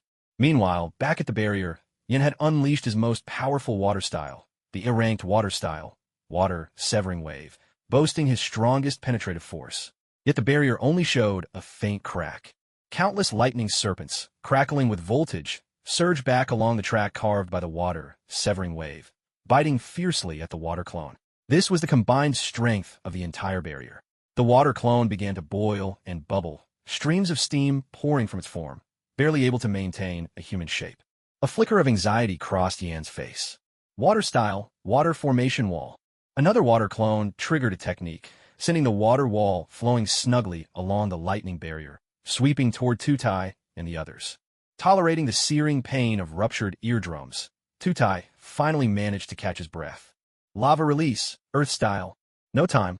The barrier, overheating from the flames moments before, now met a sudden chill. As water and fire clashed in rapid succession, the cracks spiderwebbed outward from the hole gouged by the water-severing wave. A sharp, resounding crack split the air. An enormous fissure ripped from the base of the barrier all the way to its summit, and a network of fine cracks branched out along its length. Get back. The barrier's about to collapse. Inside the dome, the embattled Cloud Ninja could no longer spare anyone to keep the barrier intact. There was the sound of a great crash. In one corner of the barrier, it shattered. Countless shards of violet crystal toppled like broken glass, and as they scattered through the air, The fragments dissolved into lightning and vanished without a trace. Deep within the mountainside, it felt as if something had snapped. A dull, resounding thud echoed out, and even the ground trembled beneath, rumbling ominously as though an earthquake were about to strike. Bang! Bang! Two sharp sounds rang out in quick succession. The water clone collapsed instantly, its chakra utterly depleted. Taking advantage of the thick mist that filled the air, a dark figure darted through the shattered barrier. This was Yan's true form. After the fierce battle, his chakra was almost spent. Less than a fifth remained. At best, he could manage one more water-severing wave with the strength he'd shown before, perhaps with just a little extra. Save for the water clone concealed within the puppet and remotely controlling it, there was no chakra left to create any clones fit for combat. If he forced another ninjutsu now, it would be at the risk of his own life. Lightning release, 4-pillar bind. Several jonin flanked the puppet from both sides behind their earthen flow walls, chanting in unison. Lightning release, 4-pillar bind. Gigantic stone pillars erupted from the ground, arcs of thunder flickering and converging between them, weaving a dense electrical net so tight that even a mosquito could not break through. Earth release, Earth flow fortress. Led by Tutai, a number of jonin combined their efforts, raising an immense, solid earthen wall from the ground, encasing the puppet and the surrounding earthworks completely. From afar, it looked as if a new mountain had sprung up. The broken gap in the original barrier was now entirely sealed by this man-made peak, so tightly and precisely constructed that not a single seam showed through. For lofty stone columns stood like sentinels around it, while arcs of lightning danced and flickered atop the newborn mountain. Thus, the puppet and the water clone were sealed within. The puppet remained perfectly still, accepting the crushing restraints of lightning jutsu and earthen wall, allowing them to compress and seal it in place. While this limited movement, it was not enough to sever Yan's control over the water clone inside. Still, he had no intention of forcing the puppet to break free. Instead, he manipulated the water clone remotely, commanding it to shrink itself into a compact sphere, contracting, minimizing every unnecessary surface, so as to surround the triple-layered explosive tags at its core. This was the very limit for the puppet's self-destruction mechanism. He was simply waiting for reinforcements to arrive. Staring at the sturdy seal, Tutai still felt a lingering unease. He pressed his palms together, weaving another hand sign. Lava release, guardian wall. Once more, rubbery lava oozed out, thick, viscous, and burning hot, like a tide of tar seeping into the gaps of the earthen wall, reinforcing the seal as a solid whole. When he saw that the barrier held firm and nothing struggled within, the tension finally left his shoulders. After all, human strength could never quite compare to the terrifying power of the rampaging tailed beast he'd witnessed a few years ago. Reform the formation, Tutai called out. Lightning release, 64-pillar binding barrier. The scattered guards rallied together, lining up along the shattered perimeter of the original barrier. Lightning flared from the top of the 4-pillar bind, spreading outward to either side, linking up with the sections of the barrier that had yet to break. Soon, the two forces merged into one. The violet lightning of the lightning release, 64 pillars binding barrier, faded away, not because the barrier had failed, but because the current was flowing smoothly again. With no energy leaking out, the entire barrier became as if invisible. Only when triggered would its form appear, unleashing a shock of electrical power. For now, the enemy had been vanquished. All that remained were the abrupt mountain peaks and traces of fleeting sparks atop them, silent witnesses to the recent repairs. Everyone, rest here for now. Eat some rations and soldier pills. We'll stay outside and guard the barrier. The enemy could arrive any moment. Sukadai, leaning back against a tree to catch his breath, spoke with lingering dread. After all, the foe they had just faced was strong enough to shatter the barrier. Fortunately, the puppet had the drawback of slow movement. Otherwise, things could have ended very differently. This lightning release, 64 pillars binding barrier, was a product born from painful trial and error during the last rampage of a tailed beast in the hidden cloud village, a cost measured in many lives.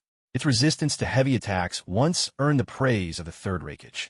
The technique weaves 16 lightning release, 4 pillars sealing jutsu, into a large hexadecagon, after which the jutsu users step inside to interlink the seals in reverse, forming the greater barrier.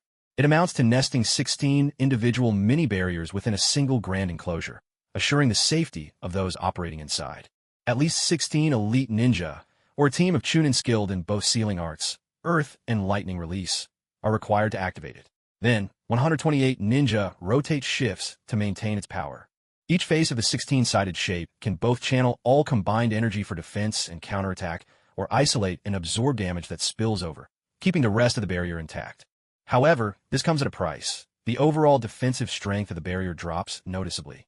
Even so, it is strong enough to withstand a directly detonated, not fully formed tailed beast bomb.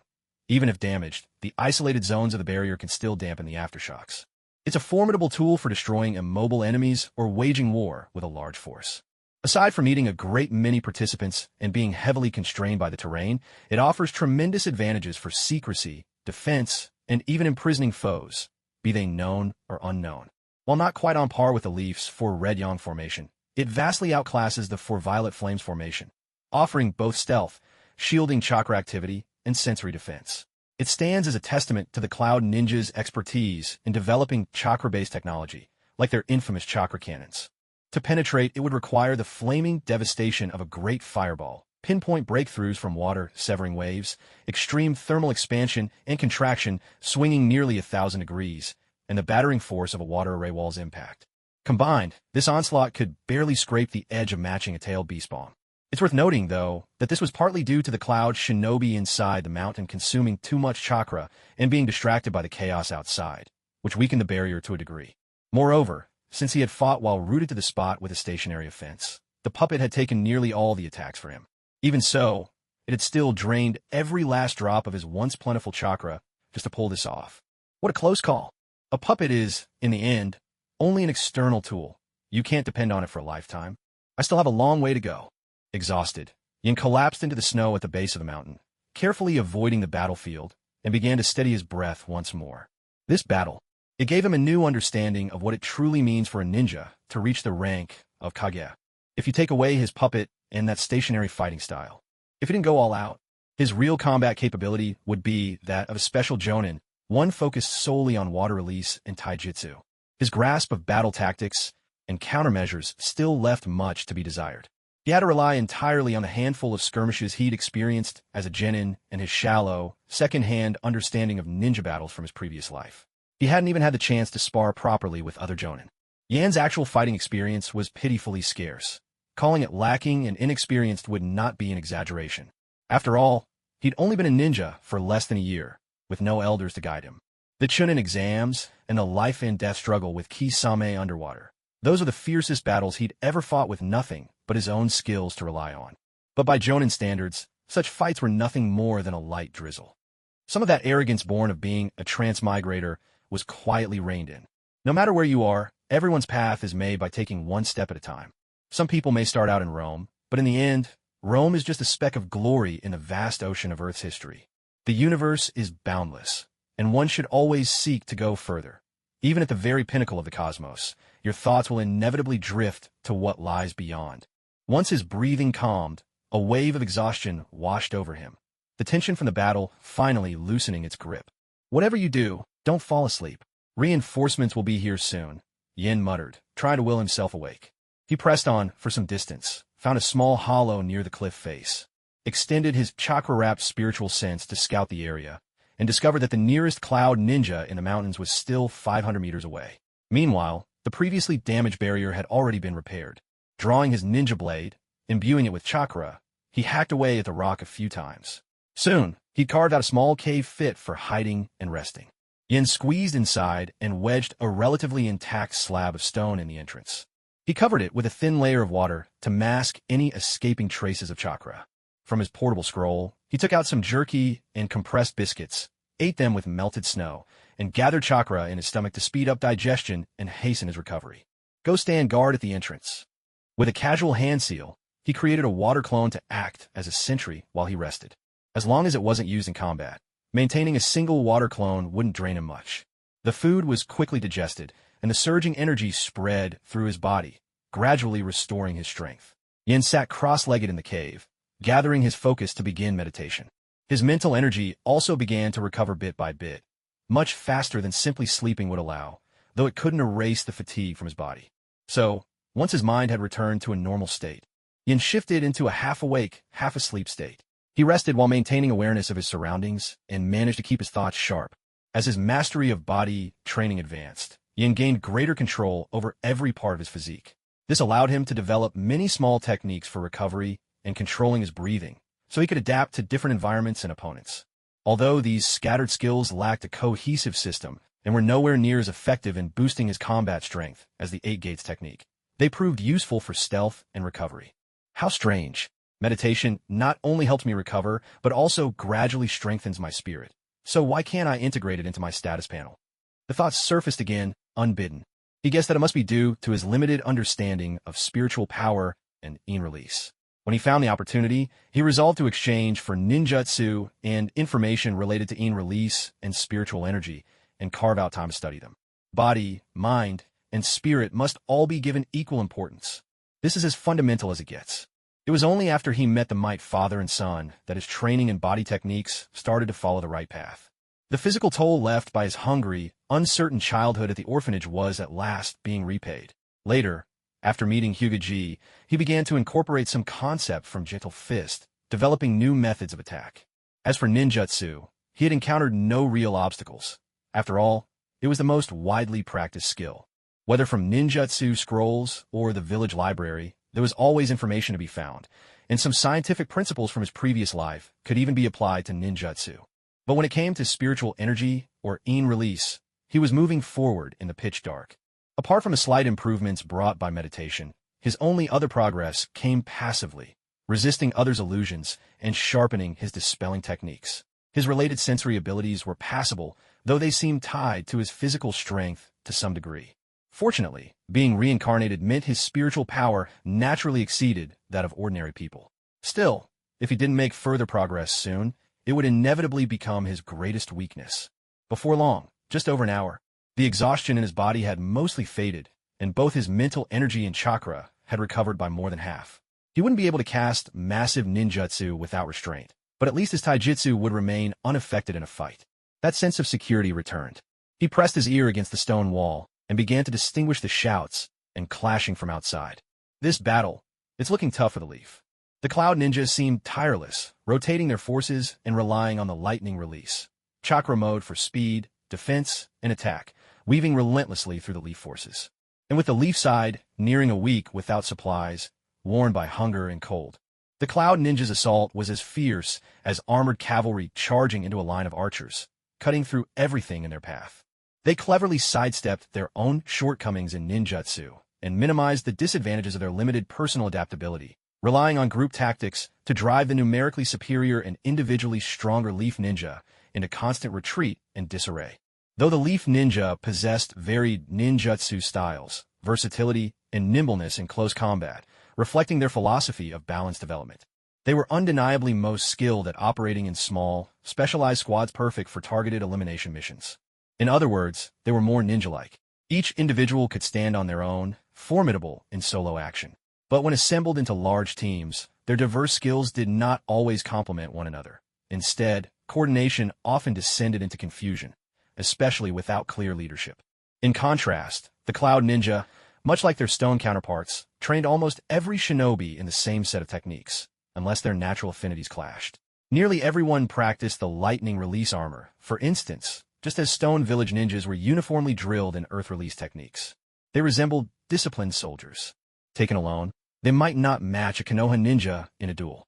But when banded together and fighting in formation, their unified tactics gave them overwhelming power that small units simply couldn't compete with. These different cultivation methods meant Konoha frequently produced prodigies, often relying on a single breakout genius to decide the tides of war, leaving victory to a stroke of luck. Yet in large-scale battles that lacked elite Jonin-level command, it was undeniably Cloud's method that consistently secured victory. Massed ranks could even hold their own against a lone Kage-level fighter. In time, the third Reikage would prove this to the stone village with his very life. So should I step in? Watching the ebb and flow of battle outside, Yin clenched his fists. Should I sneak through the snow and strike from the shadows, or boldly unleash a ninjutsu barrage? He shook his head. No matter how he weighed it, neither option seemed right. He was supposed to remain with the supply convoy and recuperate, not join the front lines. The name fighting at the front belonged to Matsu's puppet, Yan's own future superior, the soon-to-be celebrated bastard son of the elder. For an unknown genin to appear out of nowhere as reinforcements, it was far too suspicious. Had he been an Uchiha, perhaps he might have taken a risk. But as a civilian ninja with little backing, nothing good could come from it. It would attract the enemy's ire and spark jealousy among fellow villagers, a threat from all sides. Sometimes, keeping a low profile leads to a smoother path, and Yin had no desire to complicate his already precarious environment. Besides, the sun had already set. Judging by the time, he had fought a vicious battle in the morning with the family guards who tried to seize the convoy, emerging victorious and wiping them out entirely. At noon, the supply convoy set out, spotted Cloud Ninja, and sent a messenger back to the village to report, while Yin hurried onward at maximum speed. And in the afternoon, he'd clashed with Two Tai, shattering the barrier and leaving his puppet behind as an ace to break it again if needed. To be honest, he felt a bit weary. He wouldn't even consider fighting for at least a week. As for the scattered Konoha ninja, most of them were well practiced at survival. He decided it was best to let them fend for themselves a little longer. If the reinforcements traveled light, carrying no heavy supplies, they could probably arrive at this basin by midnight. So, they wouldn't have to hold out for too long after all. Yin continued to recover his strength, taking the opportunity to reach out to the water clone that had been sealed away along with the puppet. What? You can hear sounds? Try moving whatever parts of the puppet you can. See if you can open a small hole in the earthen wall. The ball-shaped water clone extended a tentacle and rested it on the chakra wire used for control. What's happening? The chakra threads on the surface are out of control, but the ones inside the body still work just fine. The dense chakra threads seem to offer some resistance, partially shielding the water clone from the suppression of the seal. The lightning release, 64-pillar binding barrier blocked off any sensory abilities, so Yin couldn't tell what was happening outside. Night was falling. At the usual pace for ninja, it would take about 3 more hours for reinforcements to arrive from Konoha. If they were summoned from a nearby town, it might be even quicker. It would take about the same amount of time for his stamina, chakra, and mental energy to fully recover. So, with nothing better to do, he reached out to the water clone outside and carefully manipulated the puppet, slowly drawing a ninja blade.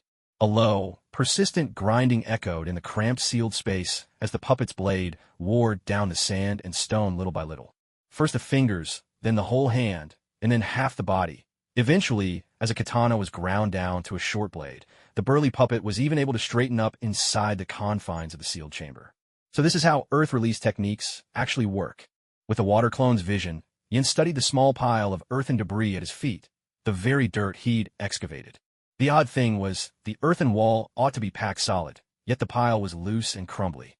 In theory, the pile should be larger than, or at least equal to, the space he'd carved out. That was exactly what he had expected. To be buried in earth, forced to keep pushing dirt behind him as he dug forward, squeezing through ever tighter spaces. But in reality, his working space was steadily expanding. So, earth release must use chakra to enlarge and thicken a small amount of soil and stone, temporarily altering the volume and weight of matter. That does make sense. Isn't that what the weighting rock and lightened boulder techniques do? Otherwise, if vast quantities of matter were conjured from nowhere, the Jonin would be utterly drained in no time. Besides, when ninja used techniques like earth style, mud wall, it wasn't as if they left behind massive holes in the ground. Yin felt his theory was pretty sound. From his familiarity with using water release, it was clear water release didn't have the power to alter the size or mass of materials. Most ninja didn't possess vast reserves of chakra, so they had to draw on water from their surroundings to compensate for the technique's power. This, inevitably, led to water release's vulnerability to electricity. His water clone had only so much chakra to work with. To conserve strength, he didn't let the puppet wander about for long, but kept it low to the ground, inching forward slowly as it dug in a single direction with the smallest possible movements. Every so often, after advancing a short distance, he would press his ear against the earthen wall, straining to catch any sound from outside. Unfortunately, this water clone wasn't the original body and lacked sensory abilities. All it could hear was the faint buzzing and crackling of electric currents beyond. The puppet gradually drew near to the outside world, and the suppressive effects of lightning release became increasingly pronounced. The earth walls here were visibly scorched and hardened, even tougher than the compacted soil below ground, radiating leftover heat as occasional arcs of lightning snapped out, striking the puppet as it crawled. Even a ninja blade didn't escape. After only a handful of uses, it was struck and instantly shattered into 3 pieces. No wonder sealing techniques are considered a game-breaking advantage among Hokage. There was no way Yan's real body could have withstood this. Only thick-skinned, tough creatures like summoned beasts, or even the tailed beasts themselves could take such punishment and remain standing. The puppet, once looking about 70% new, was quickly battered into a hopeless wreck. If not for the fact that its inner mechanisms were still running, Even a scavenger like Kankuro wouldn't have taken it for free, not even if paid. It's just a consumable after all. During the coming battle, I'll find a spot to swap out the broken parts, he thought, continuing his digging. The sounds of grinding and scraping filled the silence as he pressed onward, almost without noticing how far he'd come. Now, except for the distinct head, torso, and limbs, the puppet had been so ravaged by lightning that nothing about it resembled a human anymore. Suddenly, a shout rang out in his ears, a warning from a cloud ninja. Enemy attack. Through the persistent buzz and crackle of electricity, Yin could barely decipher snatches of voices saying things like, "There's only one of them. Protect the barrier. The one with yellow hair is the enemy. Draw him away. Lava release. How did he just appear behind me? The one with blue eyes is the enemy. Wind release," and more. Yellow hair, blue eyes, moves behind his enemies in a flash. So that means the intruder is Minato Namikaze? He's already mastered the Flying Thunder God technique at this point in time. What a genius. If Yin recalled correctly, back when he entered the academy, Minato had graduated just 2 or 3 years earlier, still very much a teenager, but already a jonin. He'd even given a speech at the opening ceremony. The occasion, as Yin remembered, was to commend Minato's valor in battle, or perhaps his efforts in rescuing comrades. It was something along those lines.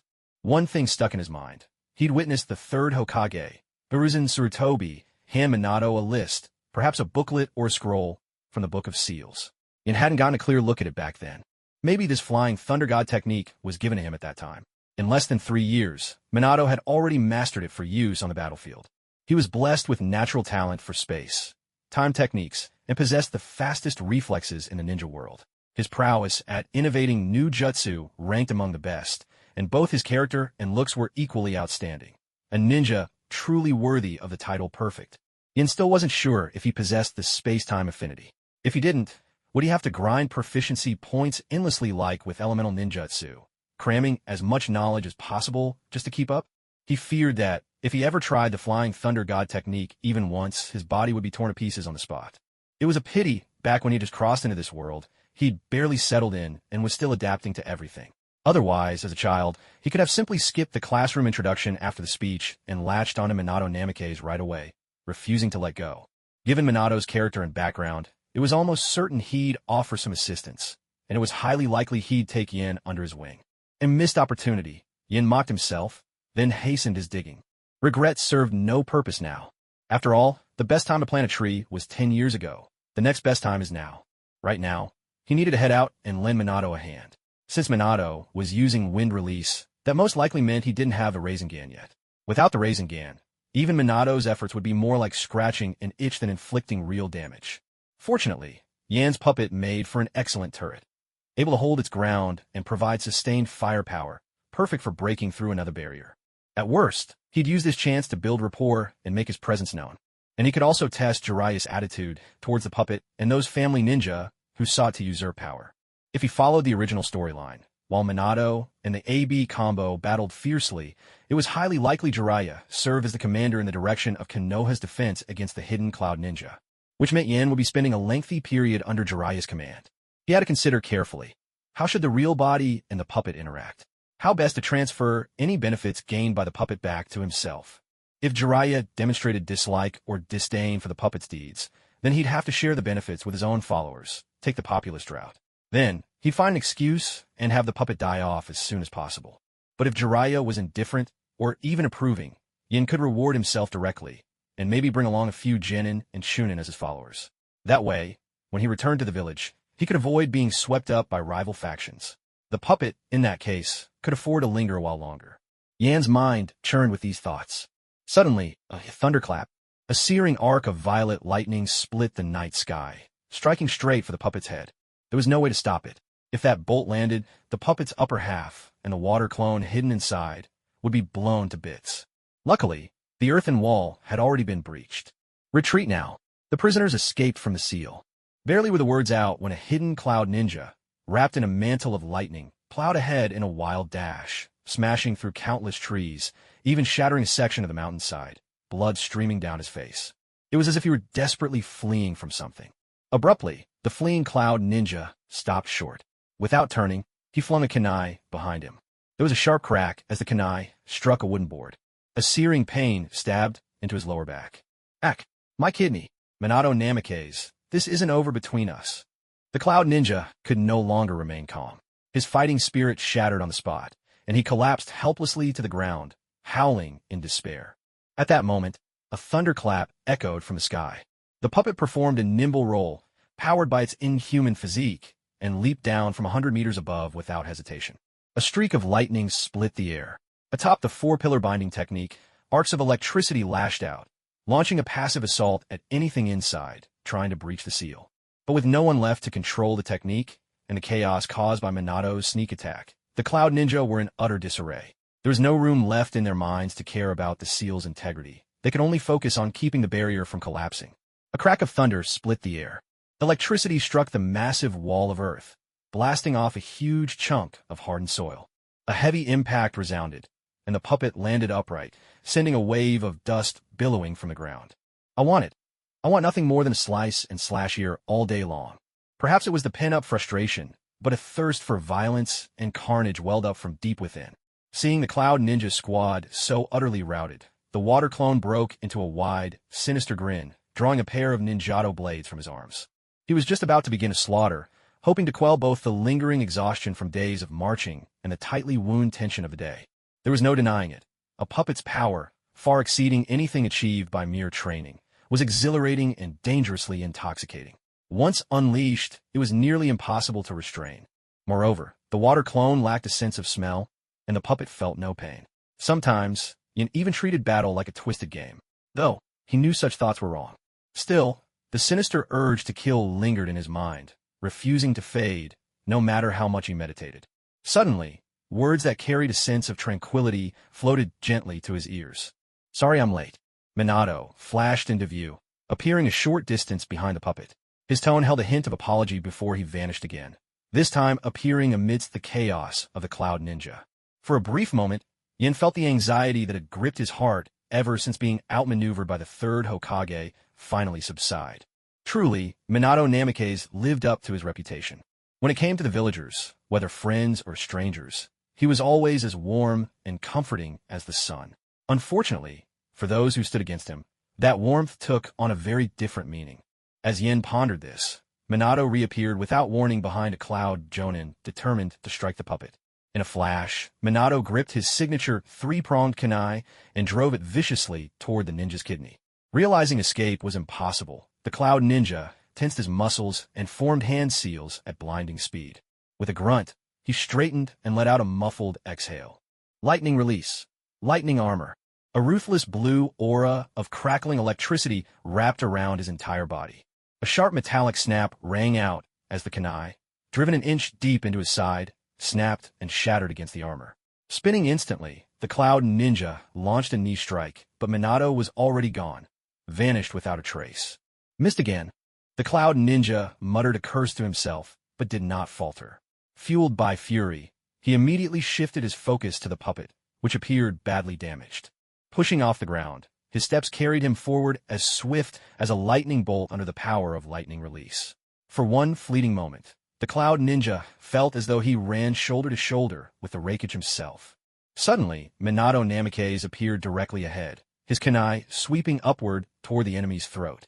With a wet, slicing sound, the kunai, borrowing the momentum from the charging Cloud Ninja, punched through the lightning armor, sinking half an inch deep. But for a Cloud Ninja with muscles like iron, this was hardly enough to cause alarm. With a swift, precise chop of his hand, the ninja struck down, but Minato vanished once more. In the distance, a cry of agony rose from the Chunin in charge of guarding the prisoners. Wind style, vacuum wave. A blade of wind slashed down from the treetops. With a sharp hiss, the lightning armor split open. A bloody gash appeared along the Cloud Ninja's back. Twin bolts of lightning shot from the ninja, zeroing in on Minato's hiding place in the branches, where they exploded in ear-piercing bursts. Minato frowned, relocating to another perch among the trees. "Huh, young man, this is not how you use ninjutsu. Watch and learn." Yin, manipulating his puppet, spoke with the tone of a seasoned instructor. The puppet's voice, made hoarse by repeated lightning strikes, gave him the air of an old, battle-hardened ninja. Though their actual meetings had been few and their impressions shaped by memories from a past life, Minato had left a good impression on him, especially considering he himself had nearly lost control, falling into a murderous frenzy just moments before. It was thanks to Minato's timely warning that he snapped out of it. If he could help Minato develop the Rasengan ahead of schedule, who knows, the entire course of the war might shift. Returning to the village to retire early and train was a tempting prospect for Yen. He had to admit, teaching others brought a real sense of joy. And to know that this young man would one day rise as a pillar of the shinobi world, Yen couldn't help but feel a swell of pride, as if Minato's future glory would be, in some measure, his own handiwork.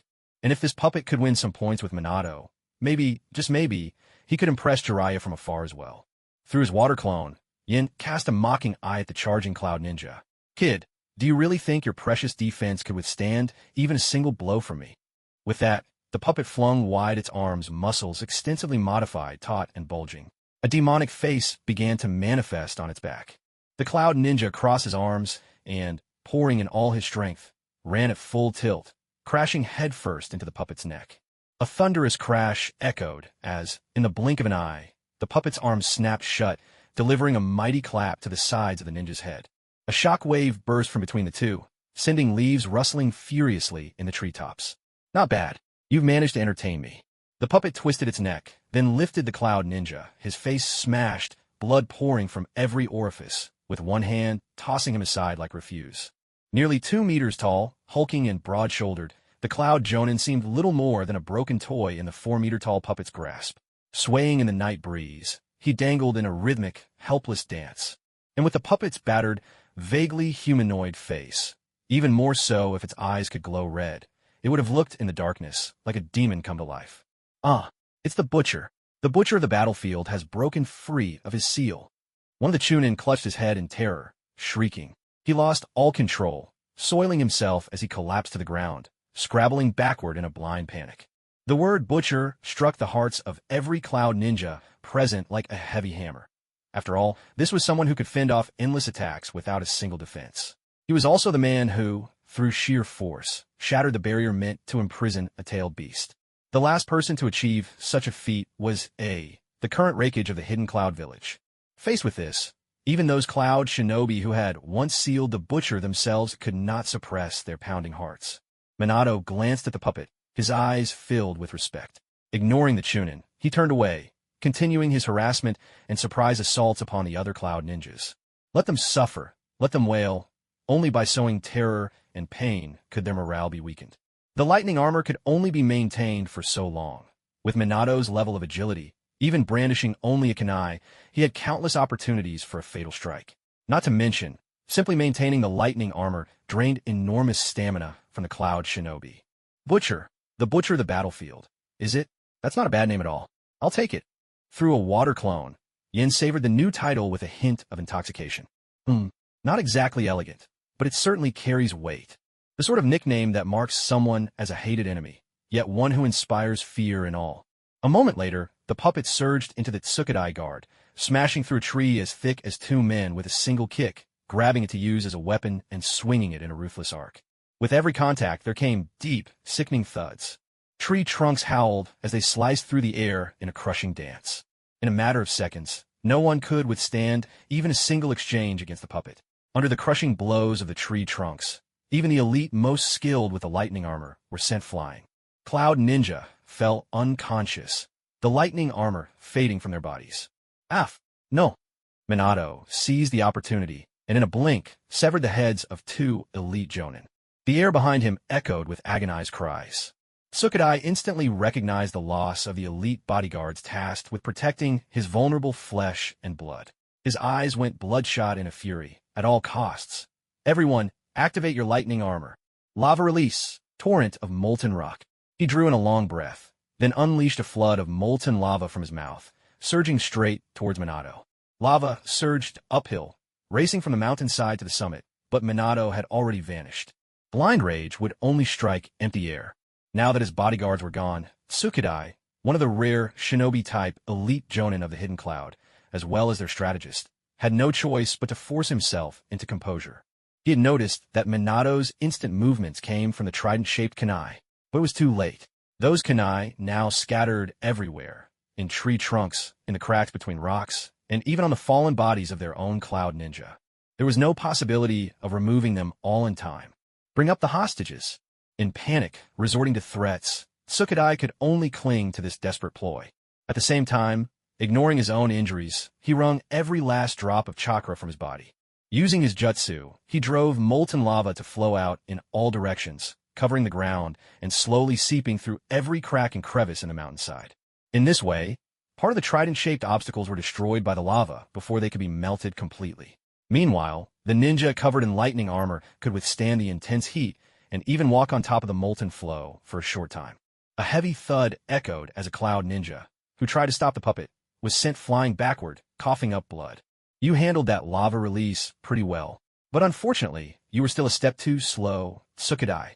Treading atop surging lava, the puppet suddenly appeared behind Tsukadai and placed a hand lightly on his shoulder.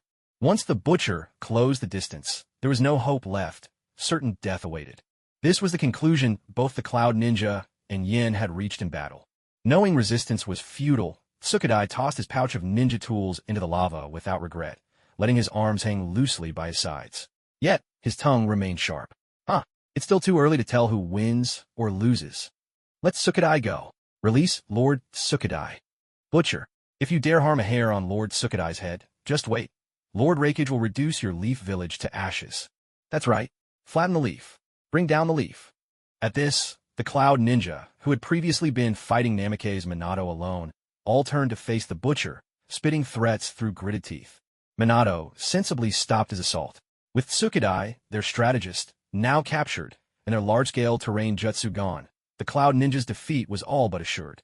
A few more Flying Thunder God strikes, and he could render all the Cloud Ninja present incapable of fighting back, especially with the enigmatic butcher on his side. Now came the crucial negotiation, a key to either unlocking the barrier or being forced to break it by force to rescue the Leaf's main forces trapped inside. This was the task Jiraiya had assigned Minato. Negotiations, an essential skill for any leader. Seems you're quite respected. The butcher quipped, his tone full of mockery. He was genuinely curious. Among the captured Leaf Ninja, would there be any of the veteran Jonin from the supply convoy? They would be vital for his future. Soon, several relatively unharmed Chunin dragged out an old man and a young kunoichi from their hiding place. With a metallic clang, Minato vanished and reappeared instantly by the captured Leaf prisoners, having swept away the kunai around them. His attack was parried by the Cloud Ninja. Namake's Minato, please save your grandpa Keishun. I used to hold you in my arms when you were little, you know, spoke the old man, hair and beard all white, his face creased with deep wrinkles, trying to sound as gentle as he could. Quiet. A Chunin pressed a kunai to Keishun's throat and delivered a hard kick to his abdomen. Grandpa, you must have the wrong person. But don't worry. Even if I don't know who you are, I promise I'll get you out of here. Minato replied, a bit confused, but his natural kindness shone through, doing his best to reassure the old man. The Raikage is already on his way. I'm willing to exchange your current commander, this old Keishun, and even myself for the lives of all the Cloud Ninja inside that barrier. So what do you say? My dear butcher, this old fellow and I have done many secret things behind Konoha's back. Aren't you curious to know what they are? Tudai suddenly shouted toward Minato. Tudai, what are you talking about? I don't even know you. Hurry, kill me. A heavy, dull thud interrupted him. Turning Keishun was knocked unconscious by a Cloud Ninja. Turning Keishun? Turning? I wonder if he's related to those utterly useless clan ninja from the supply corps. Yin muttered to himself. Perhaps it wouldn't be a bad idea to accept Tudai's offer, put Tudai and Turning Keishun together, and interrogate them thoroughly. If they did that, maybe they could pull Minato Namake's, the chosen inheritor of the Hokage name, the prophesied child, over to their side. Then he considered Jiraiya's attitude toward Konoha's upper echelon, the interest group outside of the Hokage's faction. Thus, through the butcher, he sent Minato a look, signaling him to agree. However, the final decision should still be left to Minato Namake's. Even separated by the barrier, Yin could sense the unnatural surges of natural energy in the air. Jiraiya was watching from the shadows. But with the barrier in place, it was impossible to pinpoint his exact location. After sealing Tudai's chakra, Turning Keishun and the unconscious Chico were handed over to Minato. During this time, several Cloud Ninja tried to resist, but Minato instantly flashed behind them and took them out without hesitation. After this show of force, the remaining Cloud Ninja understood. The reason a handful of Jonin were still kept alive was to ensure the barrier could be opened. It seemed Minato had practiced negotiating in advance, for he swiftly drafted a written agreement and had both himself and Tudai leave their seals upon it. Still, the final decision would rest with Jiraiya as well as the Raikage, who was already on his way, for it would only be settled when both agreed. Right now, Konoha was not yet ready for all-out war. Nor did the Cloud Ninja wish to sacrifice all their elite shinobi in a single stroke. After all, training a Jonin was a costly endeavor, and this reckless blunder had taught the Cloud Village a bitter lesson. Even without the driven first and second Hokage, even when the commanders at the front faltered, Konoha's backbone still stood unbroken. Their sole luxury now: open a barrier, free their own encircled allies and the Konoha ninja inside, wait for the Raikage to arrive and negotiate, and, above all, just try to survive. Not long after, under Minato's steady persuasion, the Cloud Barrier team obediently released the 64-pillar confinement barrier, not daring to utter a single word of protest. Yet within the barrier, the Cloud Ninja who'd gained the upper hand had no intention of letting up. No matter how Tudai yelled, the Cloud forces below, bloodlust in their eyes, slaughtered the Konoha ninja who'd already lost the will to fight, showing no sign of stopping. Seeing this, Minato pressed his lips together, pulled a 3-pronged kunai from his pouch, and prepared to throw it down. But the puppet raised a hand and stopped him. "There's a brighter future waiting for you. Let me handle this." The butcher glanced at Minato, arms sprouting blades, his gaze turning blood-red and hungry for slaughter. With that, he leapt from the cliff, landing directly atop a Cloud shinobi. The sheer weight of the impact, combined with the momentum from above, drove the shinobi's neck down into his chest cavity in an instant. Before the other Cloud shinobi could react, the butcher drew his twin blades. Using his massive frame and brutal close-quarters combat, he broke their taijutsu formation. It wasn't long before the remaining core Lee forces caught their breath, widened the distance, and regrouped to launch a coordinated barrage of ninjutsu attacks. Suddenly, the Cloud shinobi, who once held the upper hand, lost their advantage. Their lightning armor had run its course, and there was no time to swap out the front line. Before long, they were herded into a corner of the basin by the combined onslaught. Meanwhile, the barrier had failed, and Yan's sensory prowess easily pierced through the thick, snow-covered mountain. Has the supply detachment arrived? It took little effort to control the puppet, especially since only taijutsu was needed, leaving Yin free to focus on key targets as necessary. Splitting his attention, he wrapped his mental energy in chakra, attempting to project it through the mountain wall. The supply group is here. It seems no one's been lost. Wait, is that Jiraiya? Behind a wagon, a white-haired man could be seen peeking out as he chatted repeatedly with the two Jonin, Fuyu and Koyano. Inside the mountain wall, the stagnant air carried no breeze or sound. The only reminders of the ongoing battle outside were the distant, muffled shouts of Cloud and Leaf shinobi filtered through layers of snow and rock.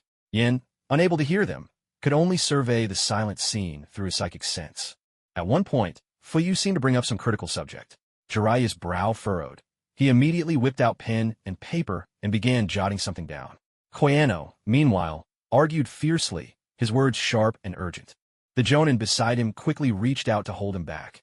The distance was too great, and with an entire mountain in between, even a psychic link was faint and spotty.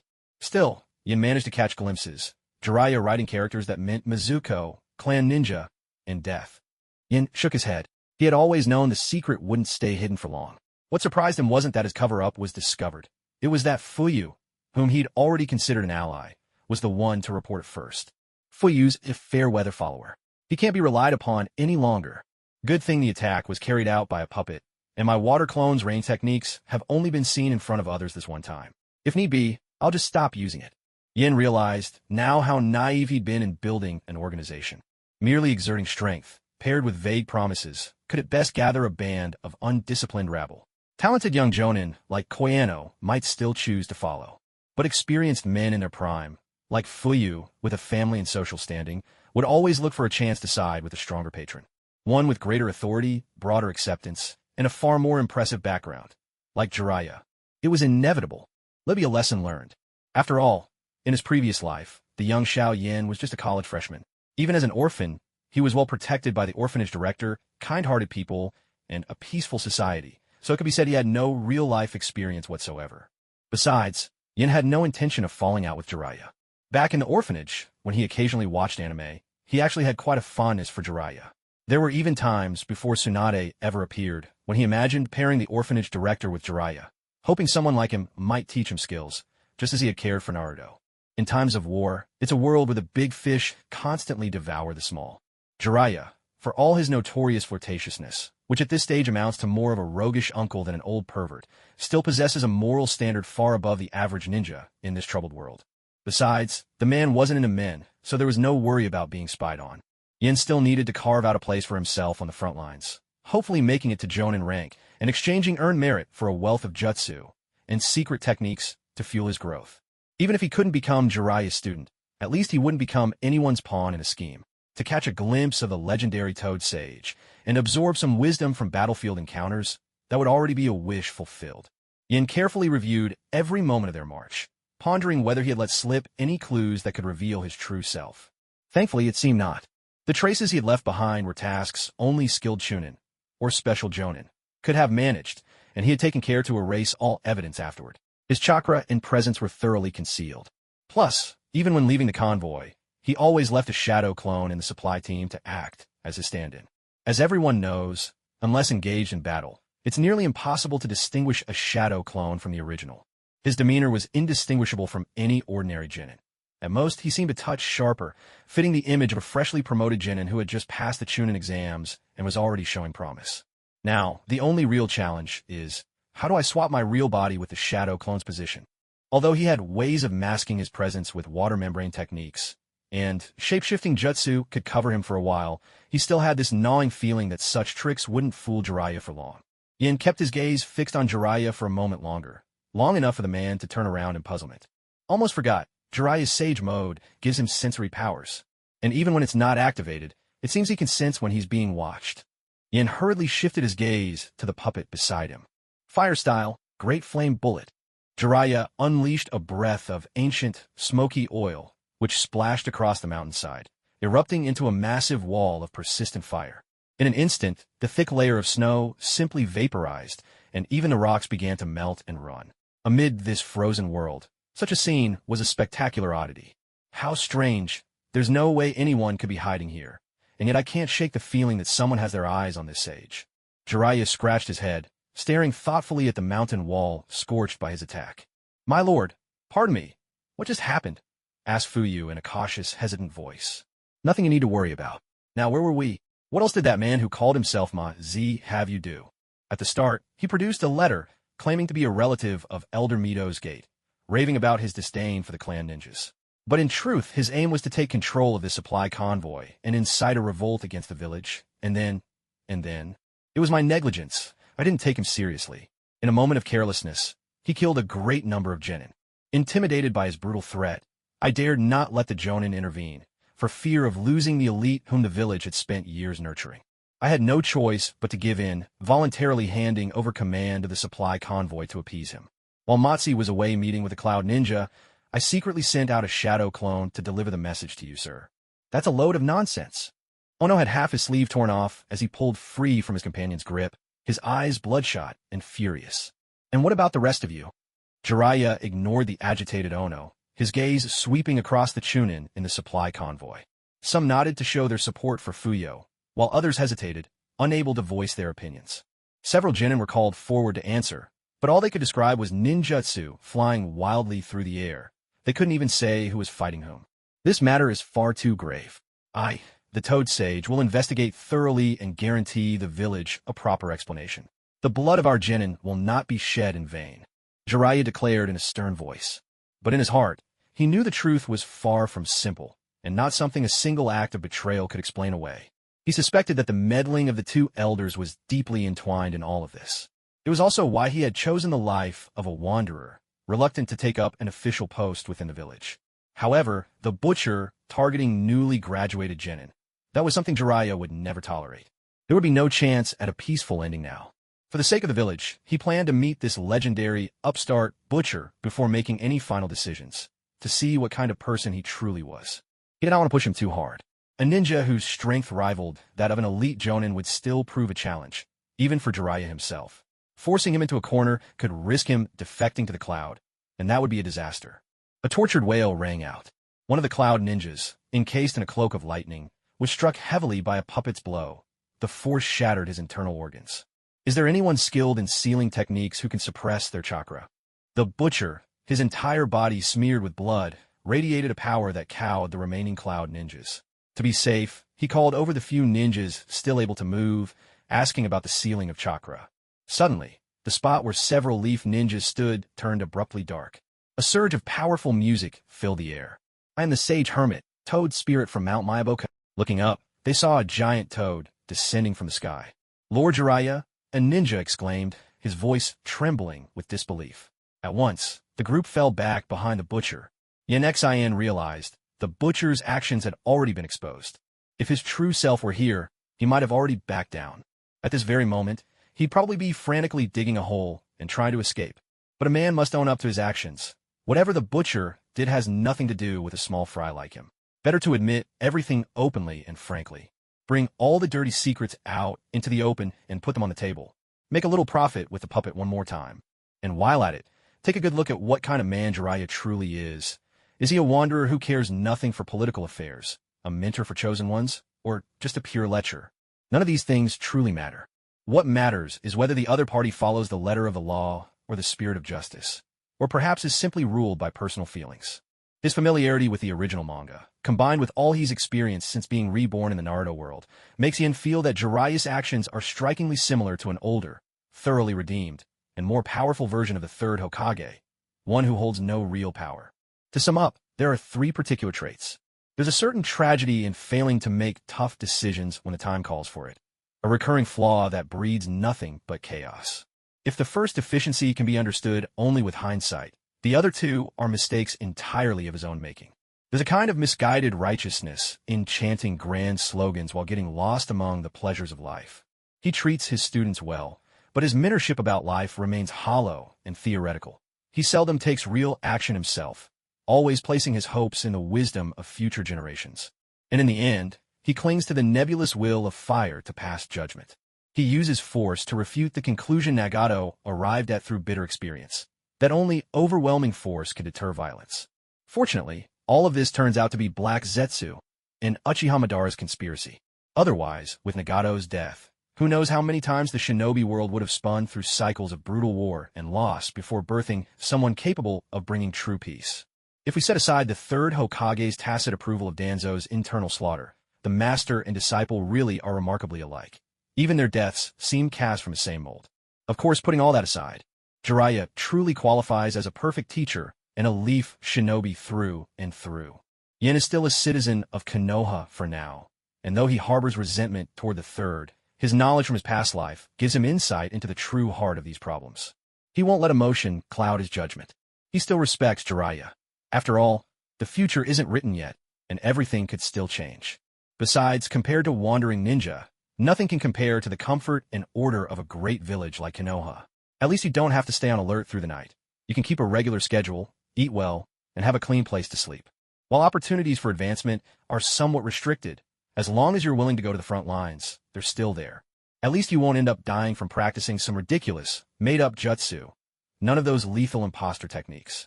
These are the subtle, yet invaluable advantages of a great shinobi village. Because of his upbringing in his previous life, Yen would never bite the hand that feeds him just because of a few rotten apples. Even Uchiha Itachi followed the order to wipe out his entire clan and didn't turn against the leaf.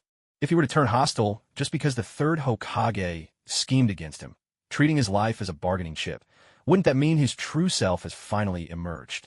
Thoughts spun in his mind. Snapping back to reality, he looked up and saw the belly of the giant toad hovering just above the butcher's head, no more than a hair's breadth away. The puppet stood motionless, as if it were slow to react, but in truth, it didn't respond because Yen was lost in thought. He spoke absent-mindedly. A toad? It's enormous. I wonder what it feels like to touch. With that, he reached out and pressed his hand to the giant toad's smooth, pale belly. Despite having spent some time learning from the great summoner master Yamaki, this was the first time he had ever seen such a colossal, plump, and round toad, its warty skin gleaming. It was like a small mountain. A few casual jumps from the beast would have weighed thousands, even tens of thousands of pounds. Summon creatures are best when they roam free. He mused. Xiao Chong was quite good. After all, where's my toad? The butcher reached out, but only a puff of smoke greeted his hand. He turned, only to see Jiraiya glaring at the puppet, his tone harsh. Your chakra's a mess. Wash the blood off yourself now. Okay. Without another word, he conjured a ball of water in his hands and began rinsing himself, tearing off the ragged scraps of his clothing. Beneath the bulging veins, slabs of flesh and muscle lay twisted in patchwork, exuding an unsettling mix of scents belonging to different ninja. The half-finished product of forbidden experiments, truly an affront to every one of Jiraiya's aesthetic senses. Young man, who are you? There's no one like you in the supply convoy. What happened to those missing Chunin and Jinin? Where did they go? Jiraiya's face darkened. Wanton slaughter of villagers, especially fresh Jinin straight out of the academy, trampled all over his bottom line. The puppet-stitched flesh was obvious. Other people's blood and flesh had been used. This could only mean the butcher was practicing the most brutal of those secret jutsu, banned long ago by the third Hokage. Every time an innocent Jinin died, Jiraiya would remember the orphans he once took in, Nagato and the others. But this butcher didn't even allow the seedlings of the village their chance to grow. This is my family's secret jutsu, the puppet said, spreading its hands, voice dripping with innocence. It seems, Lord Jiraiya, you have quite a problem with me. Yin wasn't provoking Jiraiya for no reason. He was stalling, waiting for the supply convoy to enter the basin through the pass. His real body had been waiting there for some time, hidden and shrouded in a film of water that masked his presence, regulating his breathing with his own body-tempering technique until his life signs were almost undetectable, poised to swap places with the shadow clone connected to the convoy.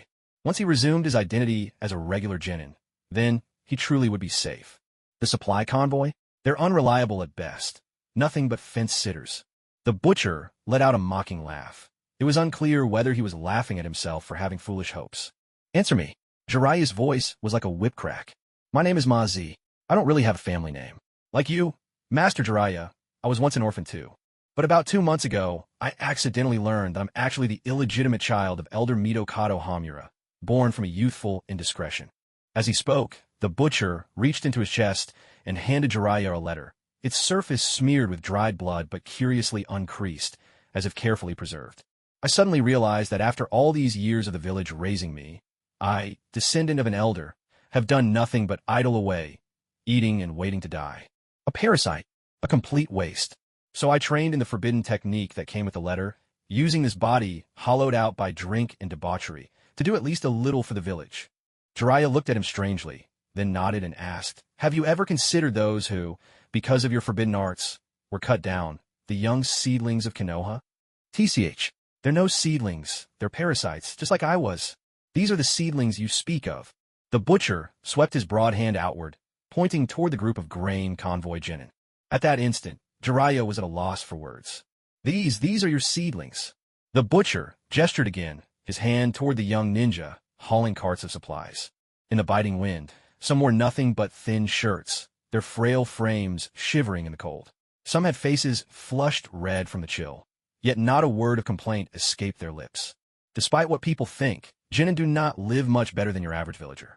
Once you factor in the cost of weapons, supplements, and medicine, most are left with little to save at year's end. Those who can't keep up might even go into debt. Ambitious civilian ninja often choose to live frugally, scrimping and saving for 2, even 3 years just to buy a limited edition C-rank jutsu. The kind clan ninja get with ease. Then, they'll practice it for another 2 or 3 years, or longer if unlucky, just to chase the slimmest chance of being promoted to Chunin. For most, becoming a Chunin doesn't happen until around age 20, if they live that long. Behind them, wagons brim with grain, and yet not a single one of them turns to pilfer from the stores. Endurance. It's supposed to be a basic virtue for a ninja, and yet now it felt so rare, so precious. Some ninja, given enough time, begin to live like nobles. And with every flattery, every my lord, they lose themselves a little more, squandering resources as if they were limitless. In that moment, Jiraiya was left speechless once again. He could not decide what judgment to pass on the butcher, especially when his sins were made on behalf of the countless civilian ninja of Konoha. After all, Jiraiya himself had been a civilian ninja too. He'd just been fortunate to be taken on as a student by the third Hokage. What was wrong with Konoha? Why did he truly hesitate to return to the village? Was it really just incompetence or an aversion to paperwork? Perhaps, if he were honest, it was because some things in Konoha ran counter to everything he believed, things he simply could not bear to face. What am I really running from? Jiraiya murmured to himself. I'm out of steam. I'm applying to defect from the village. Lord Jiraiya, what do you think? The butcher said with a careless air. The battered, warped half of his face, bearing the marks of Yan's handiwork, twisted into an expression so grotesque that, compared with his tone just now, he almost seemed normal. What do you mean by that? This time, Jiraiya abandoned the interrogator's tone. Instead, he spoke calmly, albeit with a hint of surprise. I hear the Reikage is on the way. The third Reikage, no less. The man famed for possessing the strongest spear and the strongest shield. I want to see for myself whether I have what it takes to take him down. Just as the Cloud Shinobi once used a rogue ninja to slay the second Hokage. Even if I fail, at worst, they'll have no choice but to eat that humiliation in silence. But if by some stroke of luck I manage it, then even if Konoha and the Hidden Cloud can't become allies, Cloud won't have the strength to march against Konoha for at least the next 3 years. And as for you, Lord Jiraiya, you wouldn't want to fall out with the village elders on account of someone like me, would you? After all, I'm just a disposable pawn, a wretch who eliminated a whole generation of the elders' future prospects. All that's left for me is to return to the village in this state. Or perhaps, more accurately, to return as a name etched on the memorial stone. You'll grant me this, won't you, Lord Jiraiya? As the words faded, Jiraiya felt all clarity desert him. To agree, wouldn't that be sheer hypocrisy? Yet to refuse. If he refused, what could he do? With the way he'd always dodged responsibility, he suspected there was nothing he could do at all. So all he could do was nod mutely at the puppet before him, summoning Minato to tend the wounded, distribute food, and oversee the rebuilding of the defenses, while he himself sat alone atop a boulder, deep in thought. Chin propped on his hand, he watched as the last of the ninja filled their bellies and drifted into sleep. I hope this sparks something in Jiraiya. After all, the mentor of the child of prophecy can't remain a self-pitying, idle dreamer. At the very least, he must learn to think, to look at things from the broadest possible perspective, to see from every individual's point of view. As night deepened, Yin pulled a cover over himself, watching Jiraiya from a short distance away and pondering in silence. If a man does not plan for the distant future, he'll be plagued by worries close at hand. And time was running short. Less than 30 years until the Fourth Great Ninja War. Less than 50 until the arrival of the Otsutsuki. His strength was nearing Kage level, but he'd already hit a bottleneck with his water style.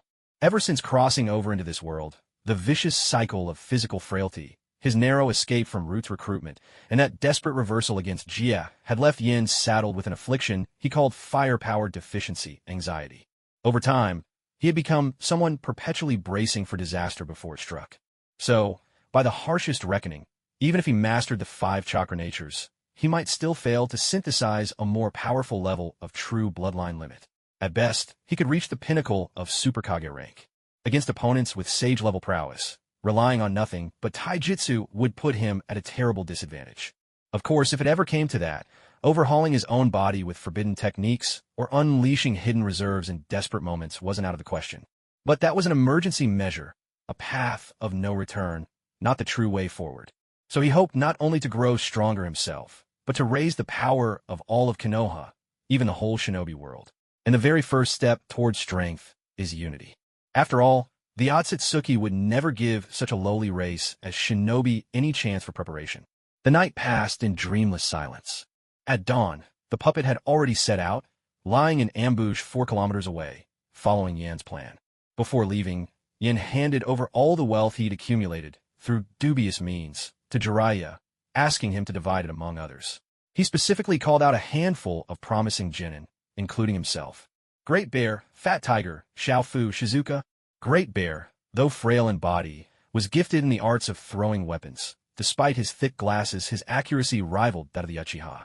Fat Tiger was blessed with tremendous strength, able to punch through a giant tree with a single blow. His only shortcoming was his enormous appetite. The standard genin's wages barely covered his daily meals. Xiaofu, while not especially talented as a ninja, was the son of a wealthy fire country merchant, blessed with unlimited resources and information channels of his own. As for Shizuka, she was the object of all 3 boys' affections, and at the same time, an aspiring medical ninja. Yin himself was a failed candidate who'd flunked the Chunin exams, but with his experience on B-rank missions, he could pass for a modest prodigy. Put together, such a squad would be more than capable. Why not assign them to Minato Namikaze? And with these members, no one could accuse him of playing favorites. The few fire release, lightning release, and earth release scrolls in the puppet's possession could be smoothly handed over as well, neatly drawing attention away from his exposed water release abilities. Additionally, Yin, again via the puppet, praised several other ambitious and strong-willed shinobi, Jufu, Fumitsukuma, and young Ono. Determination may not fill one's stomach, but under the same training, a ninja with true resolve was always more powerful than one without. Let's hope this ragtag troop can bring some spark of life back to this stagnant Konoha. Lord Jiraiya, would you agree that Konoha needs some fresh blood? Your mentor, the third Hokage, has seen many years, and the Council of Elders has held the reins long enough. Please, don't let down the final wish of a dying man. As Jiraiya's eyes flickered with anxiety, the butcher moved without warning. Suddenly, as Jiraiya hesitated, the butcher lashed out, driving his palm into Jiraiya's chest. A burst of blood erupted from Jiraiya's mouth. Staggering backward, clutching his chest in disbelief, he was knocked away. Never underestimate the will of a dying man. It wasn't until this very moment that he fully understood. The butcher's warning was no child's game. Though the water clone possessed only a tenth of the original strength, the puppet's muscles had been reforged and enhanced, allowing their combined might to exceed that of the original body by twice as much. Fortunately, Jiraiya had developed a kind of physical resilience from years of enduring Tsunade's punches, and the puppet's slap had not landed squarely. Leaning against the mountainside, he forced himself to calm down, slowly absorbing small threads of natural energy to suppress his injuries and help them heal. The commotion from their clash had awakened the sleeping shinobi. Exhausted from the tense standoff with the Cloud Ninja just the day before, the shinobi roused themselves and launched a barrage of attacks against the puppet. Minato reacted at once, flinging two kunai, one landing at the butcher's feet, the other before Jiraiya. With an explosive crash, the butcher ignored Minato and charged forward in great strides, stirring up a gust of wind. Don't chase. Minato, fall back. Cough, cough. Jiraiya's voice shouted from a distance. Moments later, the chaos subsided. Some Konoha shinobi looked on in shock. The butcher was officially branded a missing nin harboring deep resentment against the village.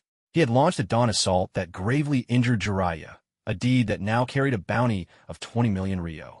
The messenger toad was promptly sent to alert the village. Still, it was early. Some shinobi chose to return to sleep. Enya lay down again, closing his eyes. Because of his proximity, he didn't risk sending out his mental energy to scout, too easily detected. Instead, he gathered his mind's power into his eyes, observing the natural energy particles drifting through the air. Viewed this way, Jiraiya, deep in healing meditation, was ringed by a faint halo, the natural energy being pulled toward him. It appeared that, at the surface of his body, these particles merged seamlessly with his spiritual and physical energies, transforming directly into sage chakra that flowed to his wounds. So that's how it works? Is this the way natural energy is converted into sage chakra? It was a stark contrast to his own method, snaring the energy with sheer force of will, then forcing it into his body for refinement. If I can absorb natural energy directly through sheer physical might, then perhaps I can find a way to merge it with my spiritual power to make up for the limitations of my mind. Maybe the answer lies within this so-called sage art. By noon, the third Raikage had indeed arrived, presenting himself alone to conduct an exchange with Jiraiya.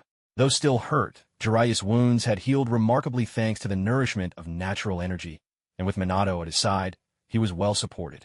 Both sides probed each other's intentions, but none of the Konoha ninja were harmed. Only, in the end, AI forced the return of the captive Tutai. This outcome, as negotiations went, was acceptable. Tutai, after a night of rigorous interrogation at the hands of Jonin Oya, had confessed to working with Tokun Keishan. His body was riddled with wounds, leaving him little more than a shell of a man. Adding to the tension was the menacing presence of the Toad Boss nearby. While the third Raikage himself had nothing to fear, the dozens of captured Cloud Village elite shinobi were another matter entirely. In order to preserve the vital forces of the Cloud Ninja, and Jiraiya stared each other down for a while, but ultimately, both sides withdrew. There was no fierce confrontation. As they parted, Jiraiya made a point of publicly revealing the intelligence, that the butcher had defected and even wounded him. They appeared unconcerned on the surface. However, once they left the gorge where the negotiation had taken place, he ordered Tutai to lead the Cloud shinobi away first. He himself stayed behind to cover the retreat. The strongest spear and the strongest shield, is it? From a snowbank nearby, a water clone poked a hole for observation, borrowing the butcher's elevated vantage point to look down below. Sure enough, the third Raikage was a leader with a deep sense of loyalty, always bringing up the rear of the injured convoy. If he could, he would have liked to be born in the Cloud Village. But that was simply not possible. He was born in the Leaf, and so he was destined to work tirelessly for the village until his strength was enough to overturn the very table. But then again, once he reached that level of power, he could reshape the Leaf to his liking. So where would be the need to defect? This world truly is full of strange ironies. With a silent apology to the third Reikage, Yin made his wish. It would be best if the cloud and leaf never came to blows. If they had to, let it at least be delayed. With time, perhaps the war would never find its opportunity. That way, both sides could preserve as much of their strength as possible. Whether for later gathering manpower to resist the Otsutsuki or to throw off Madara Uchiha's hand from manipulating the shinobi world. In short, as long as the two greatest villages avoided a direct clash on the border and kept to this delicate truce, Yin could train in peace under Jiraiya's and Minato's protection. No need to dash around on missions night and day, and no risk of exposing his combat abilities too soon. Therefore, his puppet had to attack the Reikage under the guise of a rogue ninja. For the glory of the leaf. With a thunderous roar, Butcher sprang out from A's side, drawing his shinobi blade and lunging forward. The third Reikage sidestepped gracefully, dodging the puppet's assault with ease. A resounding clang followed as A countered. Two chakra-forged blades snapped under the edge of his hand. The sheer smoothness of the cut would have fooled anyone into thinking he'd sliced tofu instead of steel. A spear worthy of legend, Butcher exclaimed in admiration, quickly swinging his fist to exchange blows with the Reikage. The water clone threw caution to the wind, pushing its modified muscles to the limit. Countless phantom fists flickered between the two. A barrage of attacks, relentless and overwhelming. The smell of flesh, scorched and singed by lightning, drifted through the icy air. Lightning release, hell stab, four-fingered strike. With a sickening crack, both of Butcher's arms snapped, pierced with ease by A's single hand. Not a bad punching bag. A thunderous explosion shook the mountain pass. The explosive tags pre-installed inside the puppet were deliberately ignited. In an instant, the water clone vaporized alongside the puppet's flesh and blood. A thick red mist of blood billowed forth. Madman! Cough, cough! Cough, cough! Ugh! The third Reikage emerged from the fog, grumbling under his breath and clutching his scorched arm. As he spat out detestable bits from his mouth, he examined the burns along his darkened limb. Konoha had openly launched this suicide attack under the guise of rogue ninja, an undisguised conspiracy, plain for all to see. Though the assault hadn't inflicted serious damage, it made one thing clear. Kumogakure, for the foreseeable future, neither had reason nor enough capable soldiers to declare war on Konoha. One incredible physique, truly deserving of being called the strongest in the ninja world. If Might Guy possessed this kind of body, opening the 8 gates would probably let him shatter even the Sage of 6 Paths. He might even take a stroll with the Death Gate wide open. As expected, the body really is the foundation of all things. My training still has a long road ahead. Yin dismissed his water clone used for reconnaissance, leaving only a pool of half-melted snow as evidence. He then started his daily training regimen. The next morning, Yin rose before dawn. While most ninja in the camp were still preparing breakfast, he had already finished running 200 laps around the makeshift perimeter walls. His breath, drawn heavy and deep, condensed in the cold morning air to form puffs of white mist, crystallizing into frost that clung to the ninjas warming up nearby. Though the camp was small compared to Konoha, it was more than sufficient for a warm-up. He found a clear patch of ground, shrugged off his jacket, and stood in a thin shirt. For Yin, gifted with water-nature bloodline, the cold brought a refreshing clarity, like the brisk chill of early autumn. He moved through his punches and kicks clumsily and with deliberate slowness, yet each motion seemed to carry immense weight. He was practicing a body-strengthening art he hadn't touched in some time. This technique, combining theories from his past life's physical training, the teachings of Might Due, and insights from Gentle Fist, offered a method to speed up the absorption of natural energy into the flesh. He glanced at his attribute panel. Body training art? Secret technique +++. Perfected. Water, earth 0%. He still did not know what the next step in body training might be. But this was fundamentally different from ninjutsu. In taijutsu, technique is technique, and physical strength is physical strength. Failing to master a certain move does not mean you cannot make progress.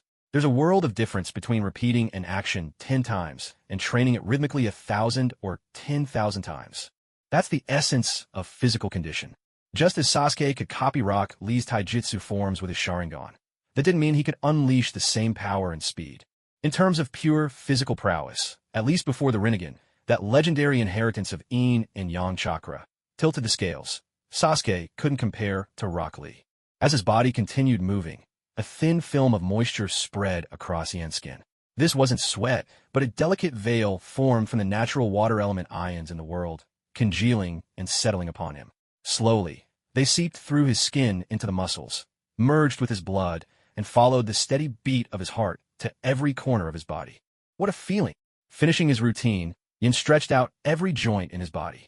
He could almost hear the satisfying pops echoing through him, each sound a crisp release. The nurturing flow of water element energy left his whole body relaxed, as if he had just soaked in a steaming bath on a cold winter's day. Lifting one leg, he found he could effortlessly drape it across the back of his neck. Balancing on one foot, he leapt straight up, much higher than before, clearing over 5 meters without even channeling chakra. In his previous life, this would have been a monstrous feat, enough to consign him to a laboratory for lifelong study. My body feels more supple than ever. Even my skin has grown smooth and refined. That's odd. I never saw results this dramatic from training before, Yin mused, a bit perplexed. Yet as he surveyed his surroundings, the answer soon became clear. First, the snowbound environment around him was thick with water element energy. Though the concentration was a little thin, compared to other places flush with but chaotic in energy, here, what he drew in was easier for the body to absorb. Second, it was a matter of state of mind. Back in Konoha, he had never spent a single day wholly immersed in his cultivation. There were always scheduled missions to complete, or the constant vigilance required to avoid the stealth watchmen patrolling as root agents. He had to keep his senses heightened, his presence withdrawn, always alert. But here, in the forward encampment managed by Jiraiya and Minato, there were no secret agents prowling the shadows, no cloud ninja to harass him. Those who tried had already been beaten and sent limping back to the land of lightning, and certainly no politicians whose minds had been corroded by power. What stood out most was last night, the night of the surprise assault on the third rakeage, when the butcher self-destructed. As the night fell, a ninja arrived from the village at the temporary camp. He brought with him the orders of the two-man council of elders, demanding that Jiraiya hand over Tonari Jingshan. Yet, members of Root had also appeared. In the ensuing negotiation between the three parties, Jiraiya, surprisingly, sided with Root. That moment overturned Yan's understanding of the world. He had always regarded Jiraiya as somewhat foolishly loyal, but in the face of right and wrong, he had displayed keen adaptability. Tonari Jingshan was executed in secret. The elder's envoy left with nothing but a headless corpse. Root agents took the testimony of Daitai and Tonari Jingshan's severed head. And Jiraiya? He walked away with emergency reconstruction supplies that Root had gathered on the side. This time, Yin supported Danzo's faction. For all his madness, Danzo's lack of personal ambition made him steadfast and unyielding. He had no interest in becoming Hokage, nor did he meddle in the growth of his own clan. In fact, members of the Shimura clan were forbidden from opening businesses outside their family. They had only two paths: settle down as civilians or become professional ninja. Advancement was possible only within Root, yet no right-hand man of Danzo's had ever come from the Shimura clan. It was telling, a glimpse into just how resolute this man truly was. Other than being completely out of his mind, he truly had no other flaws. Among Konoha's F4, Shimura had originally been second only to Yuan Fei, a clan on par with the great Inoshikacho families. Yet now, his family's decline was so rapid that even the two minor clans, the Mito Gate and the Sleeping Turn, each barely 5 or 6 members strong, had surpassed him. Without Danzo, and given how indecisive the third Hokage was when dealing with internal affairs, this matter would just keep dragging on until everyone forgot, ending in obscurity. After this incident, Yan's trust in Jiraiya grew significantly. No more walking on eggshells, no need to look over his shoulder, and he no longer had to steel his nerves at every turn. He even absorbed natural energy right out in the open, unafraid of being watched. In fact, he hoped these two might view him as possessing a rare sage body and be eager to take him as an apprentice. Yin, what are you doing over here? Hurry and put your jacket on or you'll catch cold. Lord Minato Namikaze has called us to assemble. Gifu hobbled past with his crutch from the side of the road. Oh, right. Time to claim the ninjutsu scrolls. Yin smacked his forehead as it finally dawned on him. He grabbed his coat and brushed off the frost that had formed on it, yanked the sharkskin blade from where it was plunged into the snow, and hurried to the center of the camp. Things turned out much smoother than he'd imagined. There were no pointless conversations, no obstacles, and no tests of strength awaiting him. Perhaps it was out of respect for the wishes of the deceased, or maybe that was just Jiraiya and Minato's nature, or perhaps a blend of both. In any case, all the ninjutsu scrolls from the Butcher's legacy were made available, at the complete discretion of the very few present whom the Butcher had favored during his life. Fire style, Great Flame Bullet, Water style, Water Dragon Bullet, Earth style, Earth Flow Wall, and even the simplified version of Lightning style, Lightning Armor, cobbled together from fragments reclaimed from the Cloud Ninja. There was even a questionable Water style scroll, the water-severing wave, handwritten by the butcher the night before his death. It wasn't the original version. Yin had patched it together based on how several clan bodyguards had used it and his own understanding of water style. It didn't look very formal, but it was usable, even if the accuracy of the recreation was anyone's guess. 4 B-rank Jutsu and 1 A-rank technique. Anyone could see the selected genin, or even a Chunin, could soar to new heights with such treasures. Yet none of them showed a hint of greed. On the contrary, more than a few Chunin hovered outside the door, hoping to take on future apprentices and get a share of the credit. Deep down, they knew that, once these genin gained experience, they wouldn't look back at them again. When everyone was done copying, Minato was ready to hand out Chakra metal ninja blades. Tokens of merit the butcher had promised the genin for their wartime deeds. But since he already had the shark skin, he inquired about the price of illusory arts and sealing techniques. Unfortunately, these were always in short supply. Even the lowest tier Jinjutsu and sealing jutsu cost at least 300 battle merits. So, in the end, he exchanged his reward for a large chest of talisman paper. One could imagine that, selling explosive tags on the front lines, he stood to make quite a profit. Seeing that Minato Namikaze treated him kindly, Yin decided to seize the opportunity and tried to formally request Minato as his master, a proposal that, as he expected, was politely declined. After all, he already had a teacher of great standing, Mu Chung, whose generation spanned well beyond even that of the 3rd Hokage. If one didn't mind the awkwardness, he could even refer to Jiraiya as Little Jiraiya. Of course, in the current Konoha, master-disciple relationships and generational hierarchy still carried significant weight. His talents, while remarkable and only a notch below Kakashi's, weren't sufficient to overturn tradition and become a disciple by exception. But truthfully, he didn't feel a burning need to become someone's disciple, either. Though he had missed his chance with Sage Jutsu at Mount Maiboku, there were still possibilities on Tsunade's side, and besides, Yin sensed that his own approach to modifying puppets, the way he regarded life as a set of components, seemed rather apt for human experimentation. Perhaps following Orochimaru wouldn't be so bad. Maintaining a good relationship with Jiraiya's group would suffice. Yin was always someone who valued freedom above all. As long as no one came looking for trouble, he preferred to keep his autonomy. With Minato present and a few jonin organizing documents nearby, he took out a storage scroll from the hidden compartment of his ninja tool pouch without hesitation. He spread it open on the ground with deliberate flair, then brought over a stack of blank talisman papers he'd traded for with a ninja blade, forming a quick hand seal. With a sharp sound, the talisman papers vanished into the scroll. Yin, are you planning to study sealing techniques on your own? Minato's voice reached him. Yes, but I've already picked up the basics. With no missions lately, I thought I might as well make some exploding tags on the side for extra income. By the way, is it alright to sell homemade tags around here? Yin smiled deeply from the heart. It had been so long since he'd smiled like this since arriving in this world. Having kept a low profile for so long, he felt as if he were on the verge of developing psychological issues. Thankfully, his efforts had not been in vain.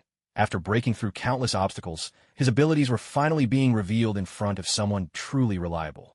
Standing before a genius like Minato, who had no ulterior motives toward him, Yin held nothing back, speaking candidly of his ambitions. Only by showing what he could do could he secure the best support and, with it, greater peace of mind. So, under Minato's astonished gaze, Yin calmly released Chakra through his fingertips and traced out the precise structure of an exploding tag onto a blank talisman paper.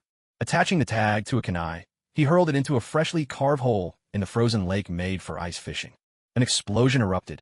The lake's surface burst into a scorching wave, shattering the half-meter thick ice and sending slabs spinning into the air. All 10 fingers released Chakra threads, swiftly lashing out to snatch up the fish thrown skyward and deposit them neatly into a bamboo basket nearby. The entire process was smooth and unhurried, rivaling even the puppet masters raised among the sands of Sunagakure. A crisp beep sounded. Yin calmly silenced the alarm on his wristwatch. Time for lunch, he said simply. He crouched down, conjured a small fireball, and started roasting fish on the spot, completely ignoring Minato as he stood there stunned in the cold wind. Yet in his heart, Yin quietly exulted. He'd really put on a dazzling display in front of Minato, saying it wasn't satisfying would be a lie. That tingling rush seemed to rise straight from his soul, washing over his body from the inside out, as if all the negative dregs were cleansed away. Even his mental fortitude felt subtly enhanced. Exhilarating. After showing off once, he couldn't help but crave a second opportunity. If he went a whole day without it, he felt itchy all over, like tiny ants were crawling inside his heart. No wonder some transmigrators before him loved flaunting their skills day after day, even at the risk of their own safety, They just couldn't help themselves. It was an addiction. He stared at the grilled fish skewers in Yan's hand for quite some time, until his stomach made a loud, grumbling protest. Want some? A skewer of grilled fish was offered right to his mouth. Minato accepted it instinctively, drawing in a sharp, cool breath. One more small act to warm the hidden world of the ninja. Yin, I remember. Aren't you just 10 years old? Or is it 9? He wasn't arrogant by nature, but geniuses come with their own pride. Still, back when he was 10, or wait, wasn't he just graduating from ninja school at that age? Apart from the body flicker and his innate reflexes, he was about as remarkable as any regular shinobi. Recalling Kakashi, who not long ago had become his apprentice, starting school at 4, Chunin at 5, Chunin by 6, suddenly, Minato could accept it a bit more. So many prodigies bloom in the village hidden in the leaves. What a pity Kushina was a Jinchuriki, her movements strictly limited. Still, it'd be good to recommend Yin to the Sealing Core and Barrier Unit too. He had deft hands for creating talismans, and his control over Chakra was exceptionally precise. If he were nurtured correctly, Yin could be the future's #1 master of sealing techniques in the entire village. Minato wasn't greedy for power, but growing up an orphan, he'd always dreamed of reforming the village someday. Yan's arrival was just in time. For someone as ambitious as Minato, eager to strengthen Konoha, desperate to break the village's increasingly rigid status quo, it couldn't have been more perfect. He turned and walked into the records tent, retrieving a freshly compiled list of frontline shinobi from a Chunin handling administration. He flipped to the page for Genin. 6. Just 6 years old. He only turned 7 this May. Same class as Kakashi.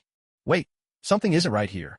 Puzzled, Minato poked his head out of the tent, sizing up Yin again. Something definitely seemed off. Height. It was the height. What kind of child isn't even 7 and already stands 1.50 m tall? He was nearly up to Minato's chin. Suppressing his excitement, Minato made his way to the back of the tent, where Jiraiya was still engrossed in a mountain of paperwork. I'd say I've pretty much shown them what I can do. This time, I should be able to rest easy for a while. Spying was hardly ideal, so Yin withdrew his outward-reaching senses. With the focus of both Minato and Jiraiya now squarely on him, all he needed to do was concentrate on his training. As long as he kept out of Madara Uchiha's shadowy path, there was nobody left in this era who could truly catch him off guard. At noon, Yin did not return to the crowded dormitory reserved for Genin to rest. He still preferred being alone. It helped him steady his emotions and made it easier to train his chakra control skills. Just after lunch, the kitchen was deserted. Yin planned to spend some uninterrupted time here. He glanced at his progress panel. Pure chakra transformation secret technique, mastered 60%. He then tried channeling a thread of chakra to manipulate his ninja blade, Sharkskin, but it was futile. This kind of exercise no longer improved his control over chakra at all. After all, even building a life-size human puppet with chakra threads did nothing for him now. For Yin, the difficulty was simply too low. Could it be that only by absorbing another person's chakra can I keep improving my mastery? But this was the heart of the Leaf Village's encampment. He couldn't very well walk up to someone and say, "Let me stick this blade into you for a moment to absorb a little of your chakra." Staring at the ninja blade in his hand, an idea dawned on him. Isn't the answer just to increase the challenge? That's easy enough. Yin strung himself upside down from the tent's rafter with a single chakra thread, controlling it with his left pinky. Remotely, he manipulated the ninja blade to carve symbols on a ceiling tag. Balancing his body, using his least dexterous finger to guide the blade and etch the symbols, all the while keeping chakra flow steady. If he slipped for even a moment, the explosive tag would detonate in his face. Perseverance paid off. At last, the progress numbers on his panel began to climb. 61%, 62%, 90%, 91%. He kept at it until just before dinner. Perhaps one more intense, focus session would push his chakra control to a whole new level. Yet, even training required a balance of exertion and rest. With his chakra reserves fully depleted, Yin felt a profound fatigue. Though he could force himself to extract more physical energy to mix with spiritual force, converting them into additional chakra for more training. That would be putting the cart before the horse, weakening his physical condition and damaging his spirit. Then everything he'd worked for in his body-strengthening practices that morning would go to waste. Days of relentless meditation to build up his mental strength would be lost in a single burst. With his level of control, Yin was coming to an important realization. A ninja's chakra, he understood, could broadly be divided into 3 parts. First, there's the portion produced and consumed naturally during life's activities, the essential vitality circulating throughout the body, which he used up in battles and during training. This type could be refined in advance for high-power jutsu, but would inevitably lead to fatigue. That's why the strongest ninja, those with the most chakra, were also typically robust in body and brimming with energy. This chakra could be increased through physical and mental training, and with proper rest, diet, and time, would replenish naturally without harming the body. Second, there's chakra buried deep within the body, directly tied to physical and spiritual energy. Once the first type of chakra is depleted, one must forcefully extract this deeper reserve or ignite it using medicinal aids like soldier pills. After using this reserve, a period of rest is necessary before returning to normal. Excessive or repeated use can cause irreversible harm. Yet many people rely on this very chakra, burning through their own lifespan to elevate themselves to the ranks of Chunin or Jonin. If Yen had no special talents or bloodline, as an ordinary person, this might well have been his only path to distinction. After all, ninjas are not scions. Overextending themselves makes them weaker and weaker, leading only to forced retirement or sudden death. This is one of the reasons why the average lifespan of a ninja rarely reaches 40. The third type is the last-ditch chakra, the kind you use up and then die. A vivid example lies in the original story, when Kakashi uses his Kemui Sharingan to absorb the missile's Pain's Azura Path launched at Choji Akimichi. If not for the resurrection jutsu, even a life-saving rescue from Katsuyu would have left him crippled for life. Maybe it was the frequent all-nighters in his previous life that led to his untimely end, or perhaps the lingering weakness he felt in this new body from the start. But ever since Yen began training, he has paid special attention to his health. That's why he has always used only the first type of chakra.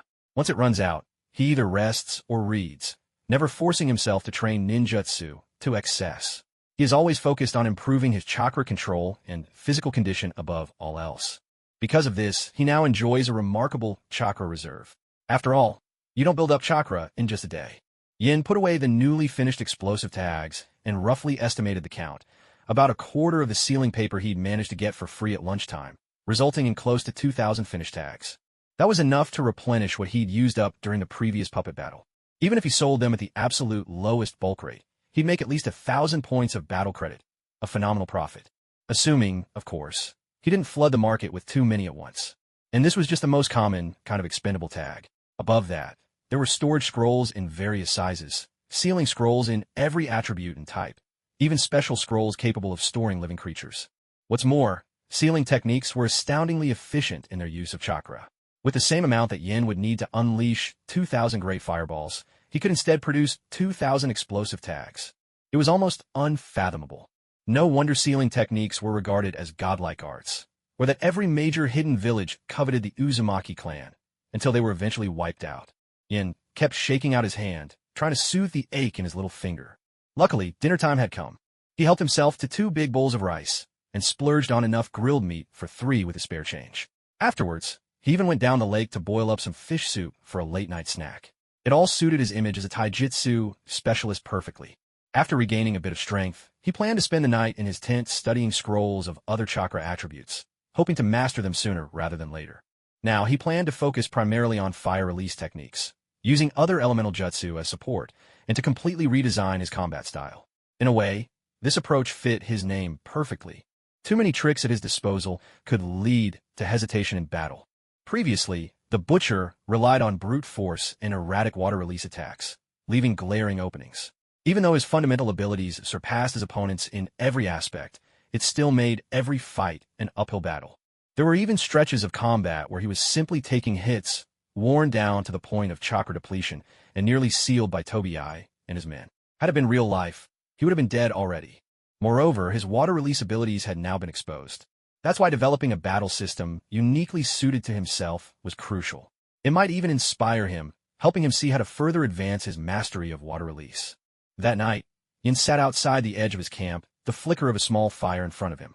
He continually formed hand seals, releasing streams of fireballs in varying sizes from his mouth. From time to time, he would glance at the fire release scrolls by his side. Great Fireball, Grand Fireball, Phoenix Fire, and even some of his own notes on explosive tag crafting. He flipped through each one, pondering his next steps for refining his fire techniques. Back in Konoha, he had already awakened a fire affinity. Yet, compared to water, the opportunities to study fire were fewer and far less forgiving. Constant trial and error simply posed too much risk. As a result, he had far fewer chances to observe how fire forms and changes. The great fireball starts by condensing chakra into oil, then igniting it to burn fiercely upon contact.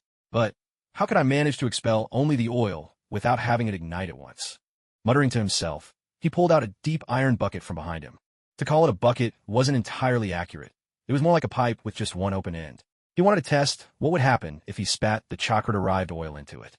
Would only the surface ignite upon contact, or would the liquid inside, even deprived of air, still spontaneously combust? Fire release, great fireball. A surge of blazing hot oil shot into the iron bucket. Instantly, it sputtered and burned right through the bucket's wall.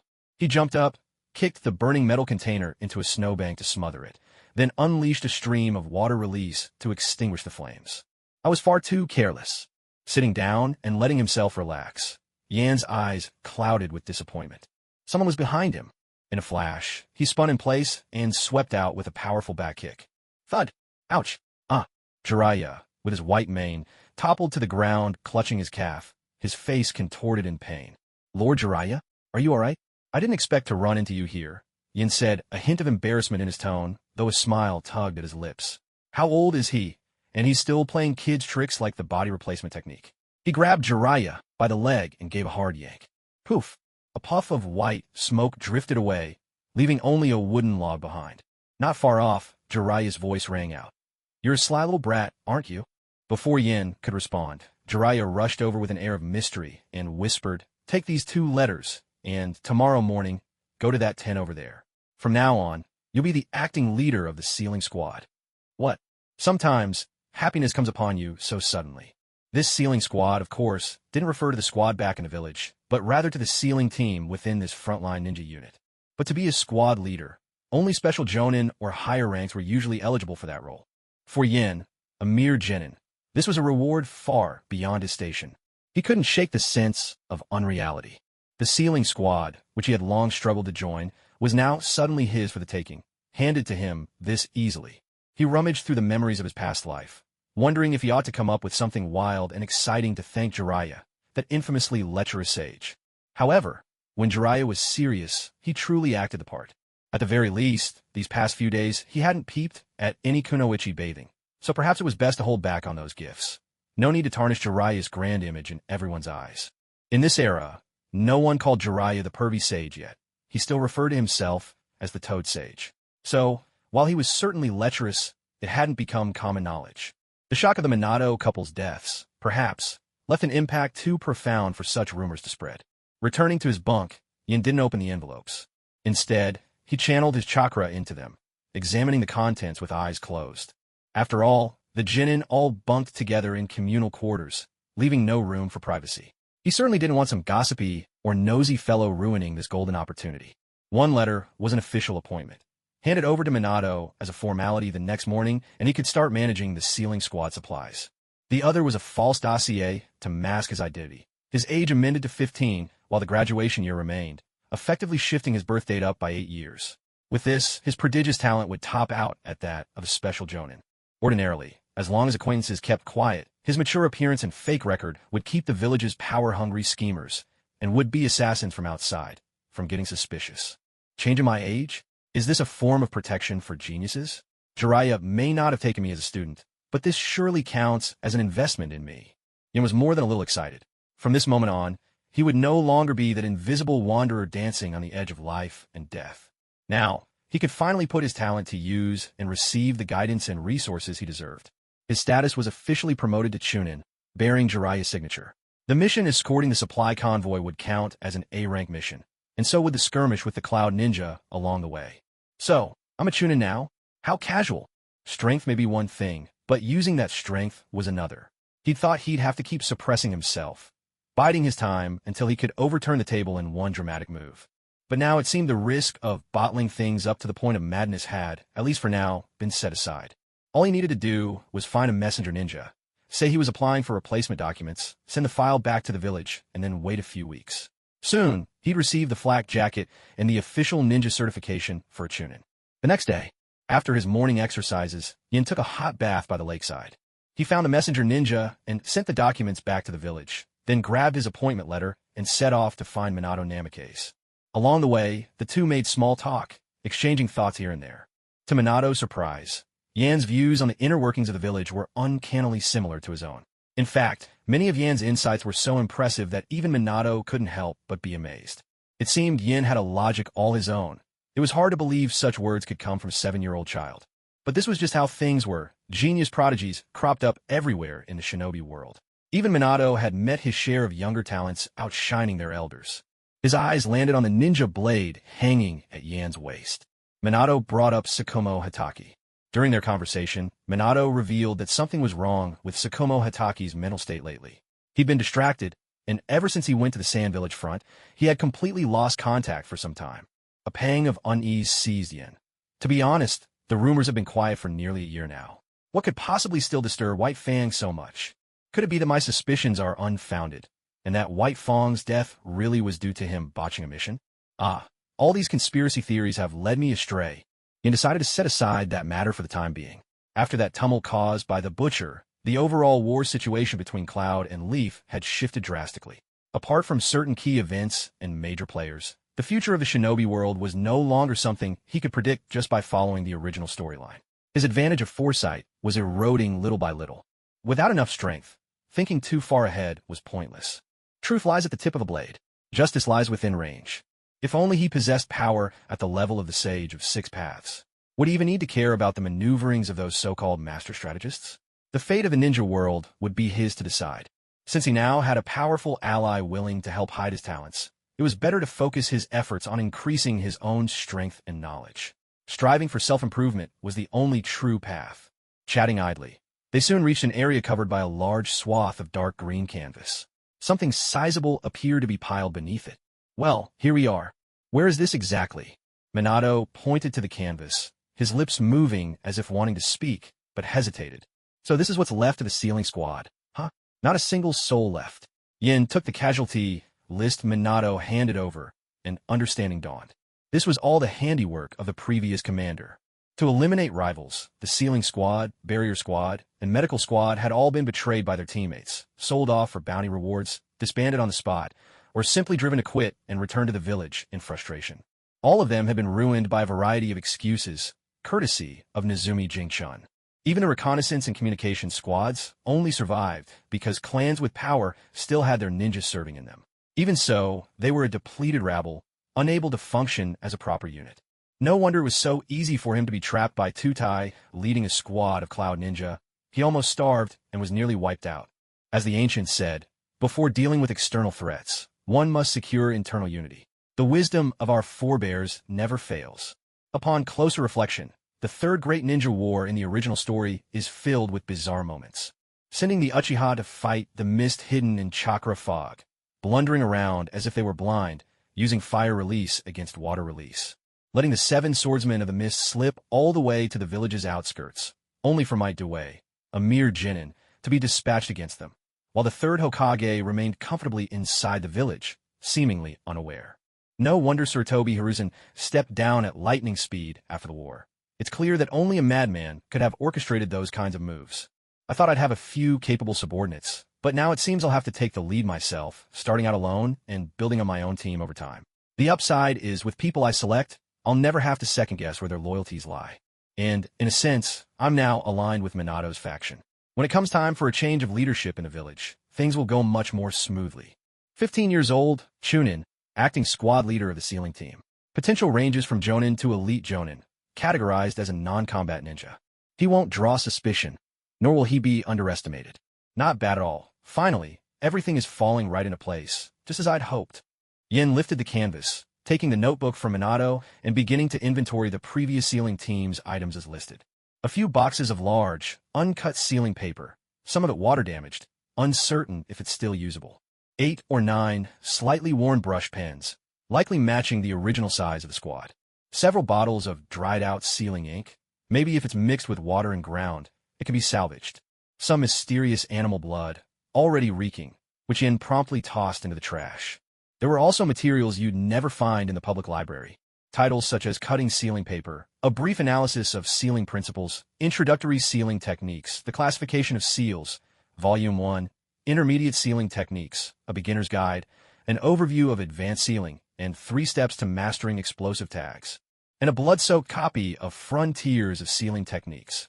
Konoha, year 20, clearly old, with an aura that hinted at its Uzumaki clan origins. Even if these were all basics, with not a single complete sealing jutsu among them, Yin knew that systematic knowledge is far more precious than just a few techniques you could trade for. It's the difference between knowing how and understanding why. He wasn't in any rush. Building strong foundations now would make mastering advanced skills and creating new ones that much faster in the future. 106, 107, 108. All accounted for. The standard set of sealing team books is complete. Yin stepped out from a makeshift shelter cobbled together from a few sticks, dusted himself off, and spoke to Minato. According to the previous squad leader's task records, the sealing squad once borrowed a book from the Foundation called Speculations on Simplifying the Four-Symbol Seal. It still hasn't been returned. They also bought 30 large sealing scrolls from the village, but never paid. Minato checked the inventory list, and the more he went through it, the deeper the furrow between his brows became. 30. And they're large sealing scrolls. Each one is worth 10,000 battle credits, which adds up to... There wasn't even a need to finish the calculation. This amount could bankrupt Jiraiya. Not even Tsunade would need a bad gambling streak to lose that much. What's worse, none of these 30 scrolls appeared among the squad's current assets. In fact, no one had any idea where they were now. He felt overwhelmed. Would he have to shoulder all this debt? For a split second, Yin even considered deserting then and there. All he had done was inherit responsibility for a small team, only to find himself buried under a mountain of unpaid debts, a true second-generation loser. Maybe being an invisible orphan really was his best option after all. Thankfully, aside from the missing key book and those 30 unaccounted for sealing scrolls, the rest of the sealing squad's assets were still intact. On the way back, ninjas kept greeting Minato as they passed. With Yin at his side, more and more curious looks followed them. Inside the administrative tent, after hearing their report, Jiraiya's expression grew solemn. Don't worry about the sealing scrolls. I'll transfer that issue to the Foundation for follow-up. Yin, I have a mission for you. A mission? What is it? The original manuscript by Uzumaki Ashina. The very book, Speculations on Simplifying the Four-Symbol Seal. The village's future research on sealing arts depends on it. We can't allow it to fall into the wrong hands. It's a unique volume, impossible to reproduce. A unique copy? The village never made a transcription. It's not that we didn't, it's that we can't. There's a soul-based technique hidden within its pages. As he spoke the word soul, Jiraiya's tone sharpened with gravity. So why choose me? I mean, I'm just a genin with barely any combat experience. Yin rubbed his tired eyes and spread his hands, as if to say his lack of experience spoke for itself. After all, he had only graduated less than a year ago. Even if you checked his falsified records, the same would be true. I watched the recording from the Chunin exams. By my standards, your abilities are on par with a special jonin. This mission isn't high risk. It's actually a good opportunity for a ninja to gain field experience. You need to learn how to respond to all kinds of situations and grow stronger as fast as you can. And exactly because you're a genin, you won't draw suspicion from whoever took the book, nor will they take you seriously. As he spoke, Jiraiya no longer addressed Yin like a child, but treated him with the equality reserved for peers. And yet, despite all of this, even with detailed plans for nurturing his growth, Jiraiya never seemed to entertain the idea of taking Yin on as a student. Was it truly possible that he would only ever accept the child of prophecy? Yin tucked his doubts away and replied, "Be vigilant? Do you mean there's something in the village?" Minato shot him a look that said, "You know what I mean?" "Exactly. That's why Minato, I, and the other Jonin here can't get involved in this operation. Only the Root can assist you." "The Root? Are you sure it's not Umbu?" Yin stared in disbelief. "You don't need to act like Root is a dirty word. In Konoha, the only department that absolutely safeguards secrets is the Root. Umbu reports directly to the Hokage, but it also serves as each clan's information pipeline. The secrecy isn't nearly as airtight as the textbooks would have you believe." For once, Jiraiya wore a solemn expression. Minato added with equal gravity, "With a great war looming, we can't allow Konoha's clans to run wild within the village. Some things have to be dealt with ahead of time." To think Jiraiya-sama had this side to him. "Do you both really trust me this much? I accept the mission. Could you tell me at least a little about the intel?" This conversation made Yin reevaluate his perception once again. Jiraiya, though sometimes lost in pleasure in his youth, spent most of his time on serious matters, carrying a genuine wish to reform the village. He wasn't just a dreamer burdened with prophecy. He lived his convictions, acting on them in his own way. A wandering dragon must return to the sea, even if the sea never welcomes me. Jiraiya, I hope your story ends well. With these thoughts, he gripped a letter and stepped out of the tent. The mission to recover classified materials was to be kept absolutely secret. According to root intelligence, the manuscripts were likely stored either in the Fire Nation's capital or at Kikyo Castle, with the sleeping clan somehow involved as well. Based on word from the village, the sealing jutsu in the book hadn't been triggered, meaning the thief only stashed the manuscripts without trying to break the seal or read them yet. The deadline was half a year, and as the front lines were relatively calm, he could act whenever he chose. Back at the temporary base of the sealing squad, though for now, it was just him, he had the place all to himself. To call it a base would be generous. It was just two rickety sheds, one big and one small, thrown together from pine trees chopped nearby. He grabbed a crate for a seat, opened the envelope, and found an A-rank mission briefing, along with a small iron token for proving his identity to the root. He let out a deep yawn. Ugh, don't feel like moving.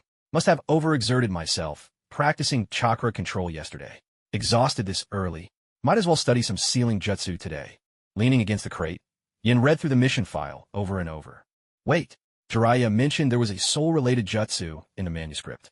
But the mission file says nothing about that. It only mentions seals against forced entry and copying. And when I talked with Minato about exchanging for release, he didn't try to hide his reaction at all, which means this mission might also be a test of my loyalty. But then again, maybe not. Jiraiya, the root organization, forbidden jutsu involving souls, and a top-secret sealing technique manual. Yin had no idea what any of it truly meant. He simply sensed, inexplicably, that he was about to be swept up in a coming storm. Could it be that the clues he left behind after killing those clan ninjas had aroused suspicion? Or had Root developed an interest in him? Perhaps Jiraiya genuinely wanted to take him as a student, and this was all part of some test or training. Or maybe it was nothing more than another ordinary covert mission. Perhaps he was just overthinking, troubling himself for no reason. When the information is uneven, unless one side is vastly superior in wit, those who are caught up in the scheme can only move according to the plans of the one pulling the strings. If someone truly was orchestrating all this, they'd hardly be a fool. If only I were stronger. Just grant me a safe place to train and get stronger. Yin never saw himself as a prodigy. All he knew was how to work hard. No matter what schemes or plots surfaced, he would break them all with sheer strength. He opened the meticulously organized beginner's sealing technique manual, pen in hand. It had been 3 years since he left university in his previous life and began his rest. His body was no longer frail. Now was the time to revive that fierce energy to study through the night. A week later, Yin stared blankly, sprawled out like a starfish in his empty tent. Some things, once you experience them, you never want to go through again, like cramming sealing terminology and theory. Even with his improved stamina and mental fortitude, running at full throttle 24 hours a day for a week was too much. Mastering sealing techniques wasn't like simply reading a book or memorizing a few passages. That would only give him a superficial grasp, not a deep understanding of the true principles at play. He could wield the techniques, sure, but without knowing why, he'd never advance. Being able to answer questions didn't mean you could improvise or invent something new. Luckily, everything the book had to offer he'd already fully absorbed, thanks to both the system panel and his unrelenting effort. After connecting all the dots of knowledge, the various chaotic fragments about sealing jutsu on his panel merged into a single complete discipline. Elementary sealing technique secret art, mastered 0%. To make further progress, he'd either have to innovate based on underlying principles or learn more advanced sealing techniques in theory, like the 4-symbol seal or the 5-element seal. Only then could he build a knowledge system unique to himself. After all, these materials came from a frontline sealing squad, not directly from the village headquarters. The beginner books were complete, but information for higher levels was painfully scarce. Even so, most of the squad's ninja never managed to master it all, even before retiring. In other words, if it weren't for the layers of intrigue hidden throughout the ninja world. Ever since Otsutsuki Hagoromo taught chakra to humanity and spread it far and wide, this world had all but become the Otsutsuki clans, Kagai's descendants, private garden. There was no choice but to keep a trump card in reserve, always. With his current mastery of sealing techniques, he was more than qualified to serve as a technical specialist among elite ninja. Relying on a foundation that was basic yet fairly complete, Yin had managed to fully piece together the fire sealing method that he had once gleaned from Tsukumo Hatake, albeit in fragments. This was a technique with incredible potential, so formidable that Jiraiya himself had used it to seal the black flames of Amaterasu. It came with 2 key drawbacks. First, the symbols and shapes required for the seal were exceedingly complex, making it near impossible to draw them out in the heat of battle. Second, the material used as the seal's carrier determined both the strength and the duration of the fire it could contain. For example, Yin had once drawn the fire sealing method onto a slip of sealing paper about the size of an explosive tag. At most, it could trap a small burst of flame from a gas burner. What's more, it could only be used once, and, after tearing the tag, it would act as a substitute for fire release techniques. For most ninja, this made it more of a novelty than a genuine asset. However, when drawn across a large sealing scroll, as Jiraiya had done, the fire sealing method could be deployed or withdrawn at will. Even devastating flames like those of Amaterasu could be tied down for as long as one wished. What's more, the seal could even be reversed, turning an enemy's strength against them in the heat of battle. Of course, the price was high. The complexity of the required materials, a cumbersome crafting process, and significant time investment. But in truth, these were challenges common to many sealing techniques. Besides the fire sealing method, Yin had also formalized his own improvised technique, which used chakra threads and his fingers to inscribe seals directly, a method he dubbed finger-inscribed sealing. While its level didn't quite match that of properly etched seals, it had flexibility on its side. It could be performed anywhere, anytime. This was a technique whose potential varied wildly depending on the user. Those with slow hands might only see it as a replacement for pen and paper, useful from time to time. But someone with enough speed could rival the hand signs of ninjutsu with their sealing skills, especially when, like Yin, one could multitask, using chakra threads as a substitute for direct drawing, exponentially increasing the speed. Then there were two relatively simple sealing techniques, the binding array and the triad seal. The binding array relied on 4 pre-drawn talismans, one for each corner, to immobilize a given square-shaped space, trapping any enemy within and keeping them from moving. The triad seal, by contrast, was performed by encircling an enemy with 3 shadow clones. When the technique was activated, a prism-shaped barrier formed, entrapping the target within. Each had its merits. The triad seal offered greater strength than the binding array, making it better suited for active combat. The price was a much higher chakra cost, unlike the low-effort binding array with its pre-made tags. Meanwhile, the binding array could be set up in advance, typically in combination with delayed action traps. Even a second or two of immobilization was enough to inflict significant damage. Exhaling softly, Yin thought, now I've truly stepped into the art. With this theoretical foundation in place, perhaps I can master even the more straightforward sealing techniques at a glance. Maybe it's time to try sealing techniques against a living target. After all this study, I could use some exercise. Rolling his wrists to limber up, Yin made his way toward the open field just outside the camp. For threads of chakra, thin as strands of hair, delved into the ninja tool pouch, etching patterns onto 4 blank talisman papers, precisely the style of sealing charms. The whole process took less than 3 seconds.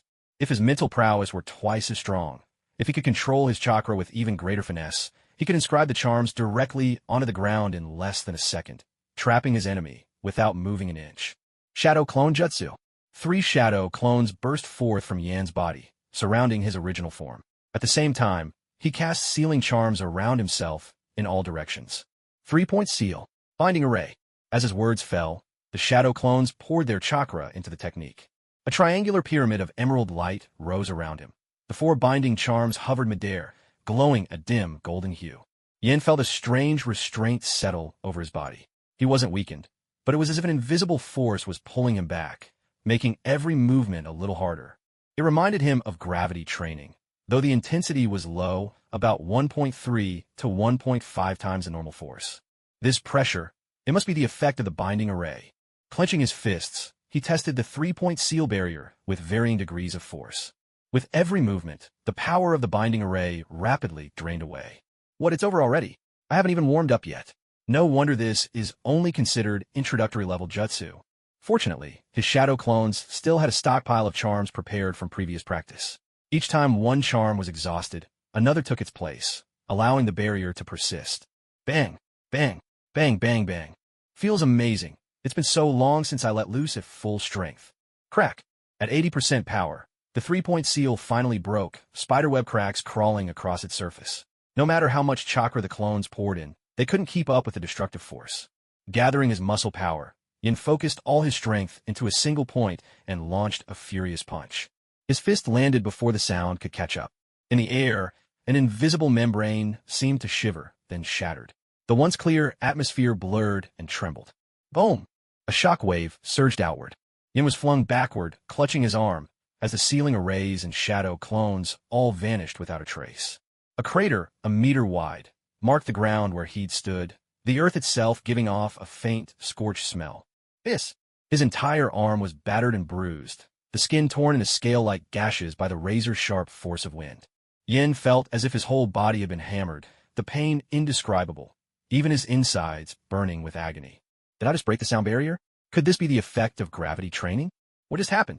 I think, maybe, yes, I must have shattered the sound barrier. Let's call it the sonic boom fist. In disbelief, Yin gazed at the marks left by the explosion. For a moment, even the searing pain coursing through his body was forgotten. Unfortunately, the burden on the body is too great. Once I use it, I'm immediately out of commission. What's more, it relies heavily on gravity's force and requires the concerted effort of every muscle in my body. Even then, success comes only by chance.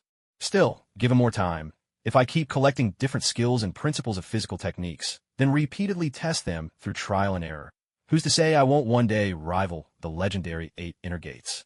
No need for a special bloodline or an esteemed teacher. Anyone can train in this. All it takes is grit and understanding. The path of martial artistry truly knows no end, yet those who can see it through to the end are precious few. With newfound confidence in his determination to master physical techniques, it was time to clean up the mess. It was fine if others knew of his physical prowess, but it had to be a strength they could comprehend. At 15, to invent an explosive secret technique was simply too shocking. If word got out, he would face endless assassination attempts from rival villages, not to mention constant pestering from underachieving ninja of the Leaf who could no longer advance. He might also draw the attention of the village's shadowy leader. Although Jiraiya had altered his ninja file to make him appear older, there was no way this could fool anyone truly determined to investigate, especially not Root, which practically monopolized all village intelligence. Bang! Bang! 2 detonating tags exploded on the spot, erasing all traces of his training and burning away his own blood in the process. Clenching his teeth through the searing pain within, pale as a ghost, he made his way back to the ceiling squad's quarters. This wasn't just paranoia. The ninja world was teeming with oddballs. Who knew when someone like Hiding might pop up and give him a taste of his own medicine?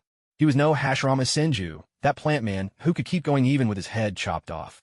While he did possess remarkable regenerative abilities and physical strength, he was still a far cry from the first Hokage's passive healing.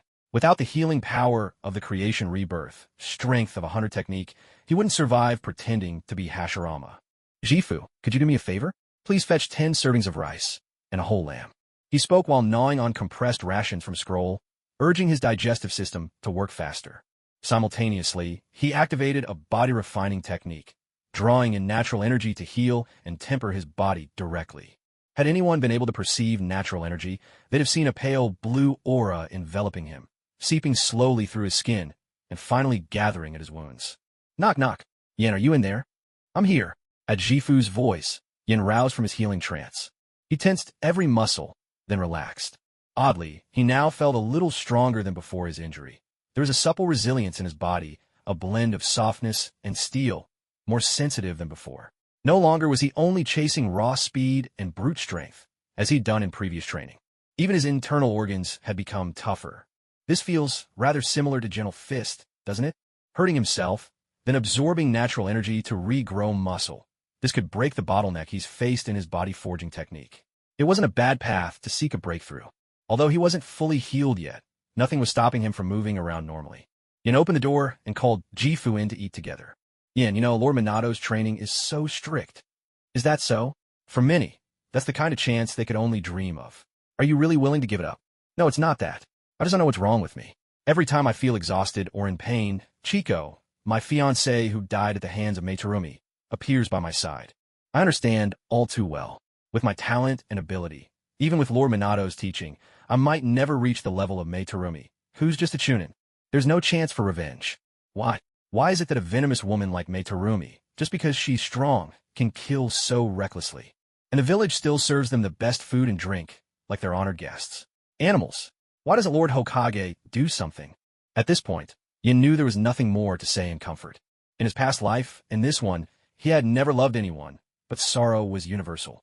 Try to lecture on the bigger picture only breeds resentment in moments like this. Some things can never be reasoned out. They can only be worked through by the one suffering. Besides, he himself had nearly been discarded for the sake of the so-called greater good by the third Hokage's muddled sense of priorities. A life as cheap as grass. That's the fate of shinobi at the bottom. Even in the apparent peace of Konoha, it has never really changed. Yin could only give Jifu's back a gentle pat, hoping the gesture might offer some comfort. We're all just fellow wanderers with bitter fates. Damn it, damn it, damn it. Jifu beat his chest in anguish, stomping his feet. Yin sympathized, but endless outbursts would help nothing. What he really wanted to shout was, if you have an issue, why not talk to Minato? Complaining to me won't solve anything. But he held his tongue. He couldn't break character. He had to keep up the image of a good young man. A meal and a delivery fee would be enough to settle things. After all, Jifu had been bringing him food all this while. Taking without returning is never right. Yin patted down his pockets. They were empty. Lately, after every training session, he'd feast ravenously, and the 70,000 ryo he'd brought at the start of this journey had dwindled to just a few ragged bills. Out of money, but at least he still had a whole ceiling scroll full of talismans. He pulled out a stack of practice explosive tags and handed them over to Jifu as payment for the meal. That many tags could flatten a small mountain, or were worth what an ordinary Chunin might amass in cash if he fought barehanded, never ate or drank, and spent a lifetime in battle. As for whether Jifu would keep them for himself, becoming a bomber as some grand gesture, or sell them for cash, Yin didn't care. He just wanted to see, when someone consumed by hatred gains real power, what kind of change will it bring? As the child of prophecy himself, the senior disciple of the child of prophecy, and the father of the child of prophecy, how would Minato Namikaze, bearing this trinity within him, guide such a person? Born a true commoner and even an orphan, could Minato Namikaze break the cycle of bloodline and destiny that has haunted the ninja world for so long? I think I've been overthinking things. Yin shook his head, shut his eyes, and gathered his focus once more to absorb natural energy and heal his wounds. Something's off. Ever since the explosion, he'd felt a strange disconnect. His taijutsu felt more off than ever before. He was absorbing natural energy at an extraordinary rate. His physical body was improving at an astonishing speed, nearly rivaling the surge he'd experienced when his body refining technique had first leveled up. Show me the panel, he murmured inwardly. Body refinement technique? Secret art +++/ sage. Perfect? Water / sage. Earth 0%. Sage? Is that referring to natural energy? Maybe by directly using natural energy to heal my wounds, the newly regenerated flesh has become far more attuned to natural energy than before. It works better than blending it with chakra, or simply tempering it with blood and chi, and I can't even sense a bottleneck this way. Yin was secretly elated. If that was the case, perhaps he could gradually reshape his body by intentionally injuring himself to erase its affinity with chakra. He could then let his own training system, pure taijutsu, and, more importantly, true sage arts capable of elevating life itself, take over completely. Not like Jiraiya's method, which only borrowed sage power temporarily. Having uncovered the true nature of chakra, he knew, in the end, all ninja training chakra were merely stockpiles for the Otsutsuki clan. It's impossible to defeat them by playing within the system they created. Only by carving out a new path, a new system, could victory be found. This accidental metamorphosis of his taijutsu had finally given him a direction worth striving for. Clang! Clang! Deep within the forest, a gigantic toad, wrinkled and orange like an old dried-up citrus fruit, stirred its enormous bulk. Beside the leafy bed, a heap of empty sake bottles toppled noisily to the ground. That old fool, drinking so much again, passed out like a sack of wet mud. Grumbling under her breath, Sage Shima, tasked with watching over the great sage, could not hide the tenderness and helpless affection in her eyes. One hand protected the fresh dew she'd just finished, while the other swept to catch an about-to-fall bottle midair. If one of these broke, and the great sage stepped on a shard, he'd get little sleep for sure. She remembered when she was just a tiny tadpole, training under the great sage alongside Fukasaku. Back then, Lord Gamamaru was full of spirit and drive, leading them as he founded the sanctuary of Mount Mayaboku with his own hands. How very different he'd become now.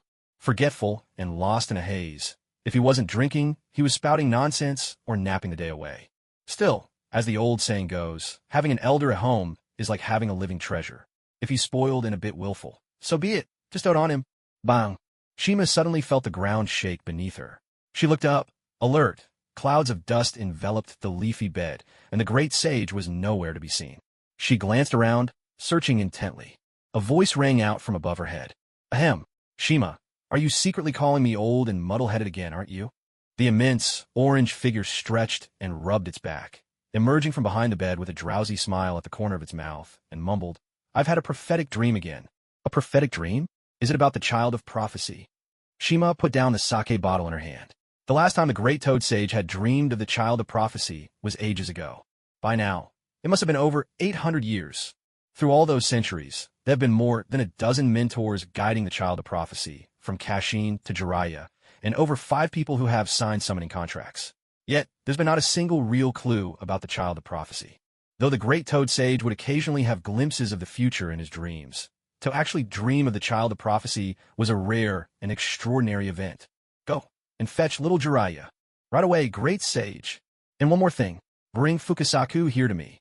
Dear, you're in for quite a treat. Shima cackled to herself, leaping onto an enormous mushroom, springing from one to another as she made her way toward the place where the toads were training. First, she'd send a message via the communication toad to contact Jiraiya. And why was she supposed to find Fukasaku again? Ah, yes, to feed him some special fruit. That's right, the great sage said so. Can't go wrong when it's the great sage's orders. Fukasaku, what's with your get-up? Jiraiya's face was full of curiosity as he looked at Fukasaku, who was dressed in unusually flamboyant attire. Oh, come on. Usually, you're so serious. Too bad my old white-haired boy only ever has eyes for women. There's no way this will tempt him. If you keep talking like that, you can forget about ever summoning a single toad again. A blush actually tinged Fukasaku's deep green cheeks. Ha ha, Master Fukasaku. Just kidding, just kidding. Jiraiya couldn't stop laughing, while Fukasaku wore a bitter expression. Together, they made their way toward the grand hall of the Toad Sage, one after another. Yon, who's there? State your name. It's the white-haired little one. Young Jiraiya, Shima called out, echoing from below the platform in a sing-song voice. Jirai what? Jiraiya. Jirai what now? Jiraiya. Jira who? It's the white-haired boy, Jiraiya. All right, great sage, you may rest at ease, Shima said, hopping cheerfully out the door. Under Fukasaku's resentful glance, she grabbed Jiraiya by the ear and flung him into the main hall. What are you up to? Fukasaku asked warily. What do you think I'm up to? Obviously I'm... Dear, now it's just the two of us left. Shima grinned mischievously, her laughter bubbling up in a series of giggles. As she strode toward him, Fukasaku stepped back, the flower atop his head wilting. Memories of that one episode, best left forgotten, came rushing back from years ago. Haven't you ever thought about having another child? One Wentai is more than enough. Any more, and it's going to be a disaster. Help! Somebody save me. Little Jiraiya? Gammaru bent down and looked below. It's me, great sage, Jiraiya replied, trembling and struggling to stifle the sharp pain shooting from his ear, trying his best not to cry out in front of such an august presence. He stealthily felt his ear. Thank goodness it wasn't torn. He couldn't let the most handsome man in Konoha have even the tiniest scar on his face. Otherwise, he'd have to endure the pain of having his ribs broken just for Tsunade to heal him. Great sage, Elder Fukasaku mentioned you received information regarding the child of prophecy? Let me think. Jiraiya leaned in with laser focus, afraid to miss even a shred of information. After all, the great toad sage was unimaginably old. His memory and his logic could be less than reliable, and prophecies about the future were even more enigmatic. Sometimes, the same lines spoken once or twice could point to entirely different destinies. On the dais, Gamamaru's expression was suddenly vacant. His mouth twisted, his eyes unfocused, but his tone brooked no argument as he spoke in a thunderous, resonant voice. In a future far beyond that of the child of prophecy, perhaps there will be not just one, but 2, 3, 1,000, even 10,000 children of prophecy. He has a head of black hair, or perhaps yellow, maybe even red. Of course, blue or white isn't out of the question either. Perhaps it's long or short, or somewhere perfectly in between. Eyes as dark as ink or possibly blue, amber, white, red, or even violet, never allowing anyone to truly see their pattern. Sometimes with a single eye, sometimes 2, sometimes even 3. He's lost half his body, has only one arm, no legs, or perhaps never suffered a wound. He's a person, yet not quite a person. With those words, the great toad sage promptly fell fast asleep, leaving Jiraiya standing in speechless shock, staring at his notebook, which was now filled with a string of baffling pronouncements. This prophecy, is it really describing a single person? Is this even something that could exist in reality? The great toad sage can't have finally lost his mind, can he? Jiraiya muttered inwardly. Yet, deep down, he felt these words were somehow immutable. He glanced back. The doors of the hall were still shut. Leaving without a word might not be polite, but waking up the great sage right in front of him seemed outright unthinkable. He decided to wait for Shima or Fukasaku to come and open the doors. Yet he waited all the way until afternoon, with neither of the guardian sages in sight. Instead, every now and then, the sounds of passionate affection drifted in from outside, leaving him, a lifelong bachelor, flustered and mortified, his cheeks burning. No one embodies manly virtue like Elder Fukasaku. No, I mustn't. I am Jiraiya the Pure. No, the great sage is right here. I can't listen to this anymore. This must be a trial from the great sage. Hang on, little Jiraiya, hang on. He covered his ears, forcing his hands to peel himself off the great hall's door. Phew, phew. He let out 2 heavy breaths. Just a little more, and he, Jiraiya, would have failed to become the Toad Sage, the white-haired boy. Little Jiraiya, did I fall asleep just now? On the platform, Fukasaku stirred awake in a slow daze. Yes, great sage. Remember, the prophecy says, a blue-eyed boy, laughing as he calls upon the names of the 9-tailed beasts, will bring change to the world. It's unclear whether this change will bring peace or destruction. Huh, great sage, that's not what you said just now. Jiraiya sprang up in surprise. Yes, little Jiraiya, when you meet him, you'll understand. Now I'll get back to sleep. Time drifted ahead to June. A puff of white breath slipped from his lips. Jiraiya, having finished his daily sage mode training as usual, gazed at the hourglass set atop a distant rock, feeling his abilities take yet another leap forward. At last, the time it takes to absorb natural energy is down to 1 hour. If I can get even faster, I might finally be able to use Sage Mode in a real fight. He'd been at Mount Myaboku, studying since before the Second Great Ninja War, and he could hardly wait to finally test Sage Mode's true power. Maybe I'll go spar with Orochimaru one of these days. Who knows what that guy's up to? Always so secretive, and he never replies to my letters. Jiraiya-sama, there's a letter for you. He turned and saw the messenger toad poking its head out of the pond. He took the scroll from the toad's mouth. So, it's a letter from Minato. Just as I suspected, the Cloud Ninjas have been remarkably restrained. Still, I suppose it's time to return. Haven't been to the front in 3 months. If I stay away any longer, the old man Hokage will start raising a fuss. And then there's the matter of the child of prophecy. The world of shinobi just keeps growing more complicated. With that lingering doubt, Jiraiya departed from Mount Myaboku. At the same time, Yin completed his plan training. Feeling the vast, surging power within, he whispered silently. Interface activate. Auxiliary training interface. Name in. Age, 7/180 years. Level, transmuting essence through movement, 8th layer, 56%. Bloodline, human/Otsutsuki, 0.001 per thousand. Kekii Genkai, water release, pseudo Kekii/non-inheritable. Innate talents reincarnated as human blue. Innate vitality blue. Mental barrier blue. Iron bones blue. Mind's eye blue. Sage body. Fragment blue +++. Attributes. Water, fire, earth not awakened. Lightning not awakened. Yin yang. Techniques. Body refinement art.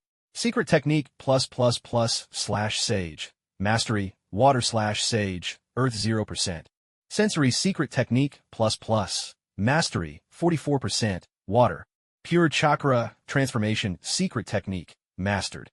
Water style transformation transcendence 0 out of 10. Fire style form manipulation secret technique mastered. Earth style earth flow wall regular ++ mastered. Earth style underground navigation regular + mastered. Lightning style lightning armor regular/incomplete + mastered. Elementary sealing technique secret technique mastered. Fire sealing hand signs plus basic talismans plus 3-point seal plus finger engraved seal plus binding array. Ninja art, bloodline manipulation. Secret technique, incomplete, great achievement, 99%. Mouse control talisman plus bird control talisman. Beast imitation technique, secret technique, incomplete, beginner --/. Illusion dispelling secret technique, great achievement, 13%. Throwing techniques, regular, mastered. Because he'd found the right path for physical training. Not only had his food and living expenses decreased, but he was making rapid progress. During this period, Yin often trained alone at the bottom of the lake, relying on the absorption of water-natured energy from the environment as sustenance, using both a binding barrier and the water pressure itself as rigorous training aids. Just 3 months of physical conditioning matched what he'd accomplished in the previous 3 years, and his strength had surged from refining 5 to 8. His maximum lifespan increased by 30 years in turn. Unleashing the sonic boom fist was no longer a matter of luck, though it still cost him some injury. It had become a controllable, powerful burst technique. He'd also mastered several earth and lightning-style ninjutsu, shoring up the prior weakness in his mobility. Notably, lightning armor made him almost impervious to ordinary ninjutsu and taijutsu attacks, and it contributed to his physical growth. Even now, he stood almost 5'7". Most days, he could only rely on transformation techniques to maintain his previous appearance. If there was one slight regret, it was that, while fire style was on the verge of another breakthrough, it had never granted him the same inspiration as water style. He still hadn't found a catalyst to push it into a true bloodline limit. But that was a minor concern. He'd only just turned 7, yet was already a Chunin.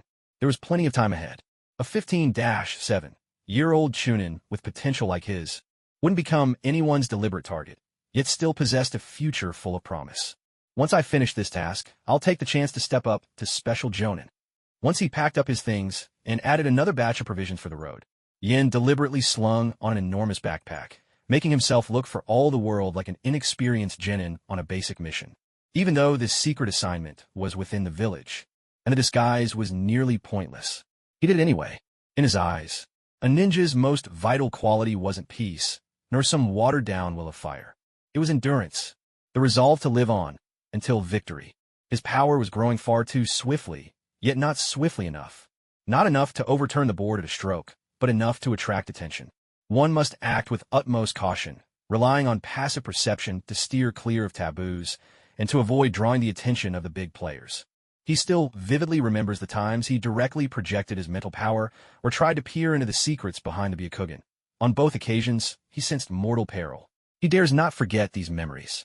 Figures like Uchiha Madara, Black Zetsu, the wills of Indra and Azura, the Sage Brothers, and even Otsutsuki Ishiki, hidden who knows where, all secretly manipulate some corner of this world. These titans are absolutely beyond the reach of a mere transmigrant like him. Mere prophetic foresight and knowledge of their weaknesses simply aren't enough to deal with them. The innate arrogance that often comes with being a transmigrant should have been tempered long ago. Apart from those transmigrators who exist solely for comic effect, the vast majority are helpless without a system to guide them. Useless in the real world, and just as useless after transmigration. Some can't even outmatch a native 3-year-old. Fortunately, Yan's system isn't very advanced. It's barely even responsive. All it can do is prompt him to train harder. It hasn't fostered any sense of self-importance, only a bit of foresight and the habit of planning ahead. For example, he's aware that Black Zetsu can only be sealed with yin-yang release, or techniques like Chibaku Tensei. Maybe the adamantine sealing chains would work too. But he can't use any of these techniques himself. He also knows Uchiha Madara is surviving thanks to the demonic statue of the Outer Path, and that his Rinnegan has long been transplanted to Nagato, drastically weakening him. But is he even 10% sure he could defeat Madara outright? The answer is no. With the demonic statue in play, he can't even muster 1% confidence. Not to mention, how could he defend against Jinryu? Kyufuin? No matter how strong he is, his soul is only as tough as a normal person's and could be extinguished in an instant. Even if he were lucky enough to win, his fate would fall entirely into the hands of the Sage of the Six Paths. After all, Madara is Indra's reincarnation. If he died suddenly, the Sage would surely take notice. Yin cannot allow himself to depend on the mercy of another for his life, least of all someone who holds dominion over the afterlife. The Sage of Six Paths, who appears to want nothing for himself, is simultaneously the world's foremost arms dealer, spreading chakra across the land, gathering in the harvest. Consider, even Kagaya Otsutsuki was merely drawing out chosen ones to feed the god tree. When those died, that was the end, clean and final. Yet the two dutiful sons who sealed her away, one ruling over slavery on the moon, the other flooding the shinobi world with chakra, reap living souls like crops while archiving the dead, preserving them in the pure land for future exploitation. They squeeze out every last drop of value. And Indra and Azura, those brothers, are little more than reapers, one a slave master, the other an arms merchant. Are such men truly as benevolent as the books portray, or as they claim to be?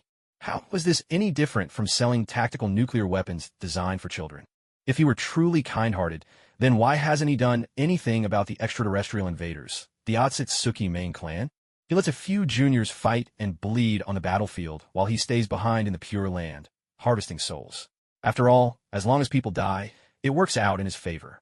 The more you know, the more you have to worry about. If Yin didn't keep a low profile and build up his strength, what could he possibly accomplish? Should he have recklessly jumped out and shown off in front of the village leaders, married a few beautiful wives, and drowned himself in sweet, idle pleasure, always trying to be seen by the protagonist group and villains of the original story? That certainly sounds fun, but he'd probably end up dying a miserable death. Since he's crossed into this world, the shinobi realm is as real to him as anything else. If he's to live here, he must abide by the rules of this world. At least for now, Yin is just a commoner, and he only wants to live out his days as a farmer, simply for his own enjoyment. He doesn't crave power to conquer others, nor does he seek fame or position. All he wants is to live a long life, a healthy life, a life with peace of mind, self-sufficient, and free. He doesn't wish to waste his days just for the sake of daily necessities, for a tiny room no bigger than a closet, or for a spoiled decorative pillow masquerading as a partner. If he can simply avoid doing things he doesn't want to do, that's more than enough. Sigh, I don't want to think about it anymore. Yin shook off the chaotic thoughts crowded in his mind. He needed to go find Minato and see how many of his talismans, left with Minato on consignment, had been sold. Time to collect some funds. Maybe he could even exchange them for a new ninjutsu. Are there actually shops even at the front lines? Yin gave Minato Namikaze a doubtful look. It wasn't that he distrusted Minato. He just hadn't expected that there would still be shops open in such a tense environment. Apparently, the Cloud Nin didn't really want to fight for the time, being, after all, these are your earnings from the consigned talismans. Sir, 5 million ryo. Here, take it. An elderly shinobi in charge of the shop pulled out a thick stack of bills from under the counter, his eyes revealing a fleeting reluctance to part with the money. Yin caught that subtle reaction instantly, but his face remained impassive as he drew out a matching contract from his bag. Disguised as the head of the sealing unit, he casually unrolled a storage scroll and tucked 1/7 of the money inside. With his talent for making talismans, financial freedom was already within his grasp. If he weren't worried about crashing the frontline economy, he could easily earn 1 million ryo a month, hitting a small personal goal in just 3 months. After all, who would ever say no to more explosive tags, the kind that could save your life in a pinch? The only thing he really lacked was battlefield merit. Without conflict, there's no way to earn merit. And without merit, high-level jutsu and ninja tools are simply out of reach. Excuse me, do you have any ninjutsu for sale, sir? Of course. There will always be ninjutsu for sale. How could there not? So, what could I get for 100 merit points? Anything you'd like. Ah, just 100? You're kidding, right? How about half of a B-rank technique? Bang! With a thump of the table, the elderly ninja with a head of white hair stood up, beard bristling, glaring fiercely as he blustered. Don't get ahead of yourself. I mean, what kind of jutsu can you buy for 1 million ryo? Not for sale, not for sale. Money can't buy jutsu. That's the rule. The shopkeeper ninja turned his head and strode off. But if, out of respect for my senior, I were simply to gift you 1 million ryo, in that case, could you perhaps recommend some genjutsu techniques to me? Yin produced a small chest and set it down on the table. Barely a glimpse of the 1 million ryo, and the shopkeeper clasped the box to his chest, the wrinkled lines of his face blooming into an open, radiant smile. Ah, well, now you're talking. Suddenly, I'm wide awake. Come on, follow me to the back. Creak. He opened the door to a small storeroom, warmly beckoning Yin inside to browse. They passed through a sloping, downward tunnel. Yin, curiosity piqued, glanced around at the steel plating lining the passage, vaguely sensing a protective barrier at work. He couldn't help but murmur in admiration. Who would have thought? This little shop actually has pretty impressive security measures. Of course, this place holds ninja tools and jutsu scrolls. The village would never be careless. My granddaughter even wants to join the sealing squad, but she's not too bright, so she's stuck doing errands for them instead. The old ninja led the way, puffed with a trace of pride as he explained. Perhaps Yin had been a bit too generous. The old man abruptly shifted the subject and began sharing his own experiences. Kid, I envy you. Come into the front lines. You ought to make the most of it and earn some money. Don't waste all your time worrying about achievements or jutsu. That's all just empty talk. When you're hurt or sick, in the end, it's money that matters most. When I was your age, I fought alongside the second Hokage, maybe not tens of millions in merits, but several thousands at least. But my son, what a disappointment, frail from birth, couldn't even make it to Chunin. Now I have to run this shop to feed the family. Think about it. The conversion rate from merits to money is 10 to 1. Apart from being a little more useful for getting ninja stuff, merits are basically useless once you're back in a village. If you don't spend them, they're nothing but waste paper. To keep a household going, raise the next generation, you need real cash. Ah, that's exactly right. The old ninja thumped Yin on the chest and asked, You're built solid, kid? How old are you? 15. 15? Not too young. You should be settling down, starting a family. My granddaughter is as lovely as a flower. Hold it, hold it. Sir, I'm just here for some jutsu exchanges. Sensing the conversation was about to go off track, Yin quickly cut him off. TCH, what's so great about jutsu anyway? Kid, you have no idea the joys of getting married. You should really take a stroll down the entertainment district every now and then. Helpless, Yin decided to pretend he hadn't heard a thing. So, which Jinjutsu scrolls do you have here? What? You're still a? Jinjutsu. Ah, so you're after Jinjutsu. Huh? You youngsters really do have interesting tastes. Maybe I'll give it a try when I get home, too. Phew, buying something is even more exhausting than a full day of underwater breath-hold training. At the entrance of the ninja tools shop, Yin wiped the sweat from his brow. The shopkeeper ninja was overly enthusiastic, insisting on introducing him to his own granddaughter, or the neighbor's older sister, or a friend's mother, or even a teacher from school. Even though Yan's mind was mature for his age, his body tall and well-built in all aspects, he was only just 7, after all. Was it really appropriate to talk about this sort of thing to a 7-year-old? Even Jiraiya would never go this far. He patted the 3 scrolls tucked inside his clothing. After a long session of haggling and persuasion, he had finally gotten his hands on some Jinjutsu.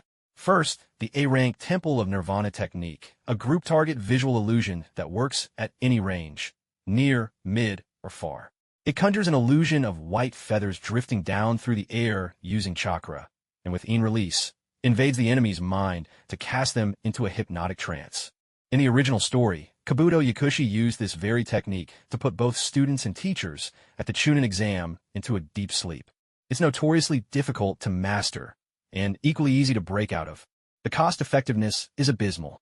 So abysmal, in fact, that it's almost criminal. Hardly anyone in the village bothers to learn it anymore. Otherwise, how could such an A-rank jutsu end up being sold on the front lines? Still, the Temple of Nirvana does have a silver lining. It's one of the rare Jinjutsu that can exert wide-area crowd control. Then there's the B-rank technique, demonic illusion, tree, binding death, a close-range single-target visual Jinjutsu. It's famous throughout Konoha. Legend has it Kurenai Yuhi excels at this one. Once mastered, it can be instantly cast, making the target hallucinate that they're bound by trees, unsettling their mind and restraining their movement. Because this illusion leaves the victim's reason intact, it's most often used for extracting information. With this technique, you no longer had to scramble for scraps of intelligence after capturing an enemy. No more fumbling through corpses or stitching together information through wild speculation.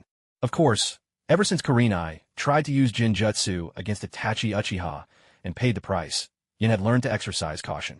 He'd make sure to cripple and seal his opponent first, plant a chakra-triggered explosive device tied to his own mental energy inside their body, and only then begin interrogation with Jinjutsu. Beyond these 2 practical combat Jinjutsu, he also obtained an entry-level scroll. This scroll contained the C-rank demonic illusion, false surroundings technique, and Fox's mind art. These aren't much use in direct confrontation, mostly serving to create fake terrain or fake items, perfect for setting traps or misleading enemies in battle. They were also ideal for beginners like him, who lacked any foundation in Jinjutsu, as a way to study the basics and get started. These 4 illusions were among the most frequently used Jinjutsu by Konoha's ninjas. They were loosely regulated and widely available, and truthfully, they represented pretty much the entire range of Jinjutsu that could be traded for on the front lines. Rumor had it that on the Kirigakure front line, thanks to the Uchiha clan's involvement and some loot from the last war, there was a greater variety of jutsu on offer. But not by much. If one wanted to obtain higher-level Jinjutsu, the only options were take on a master or write to the village and make a formal request.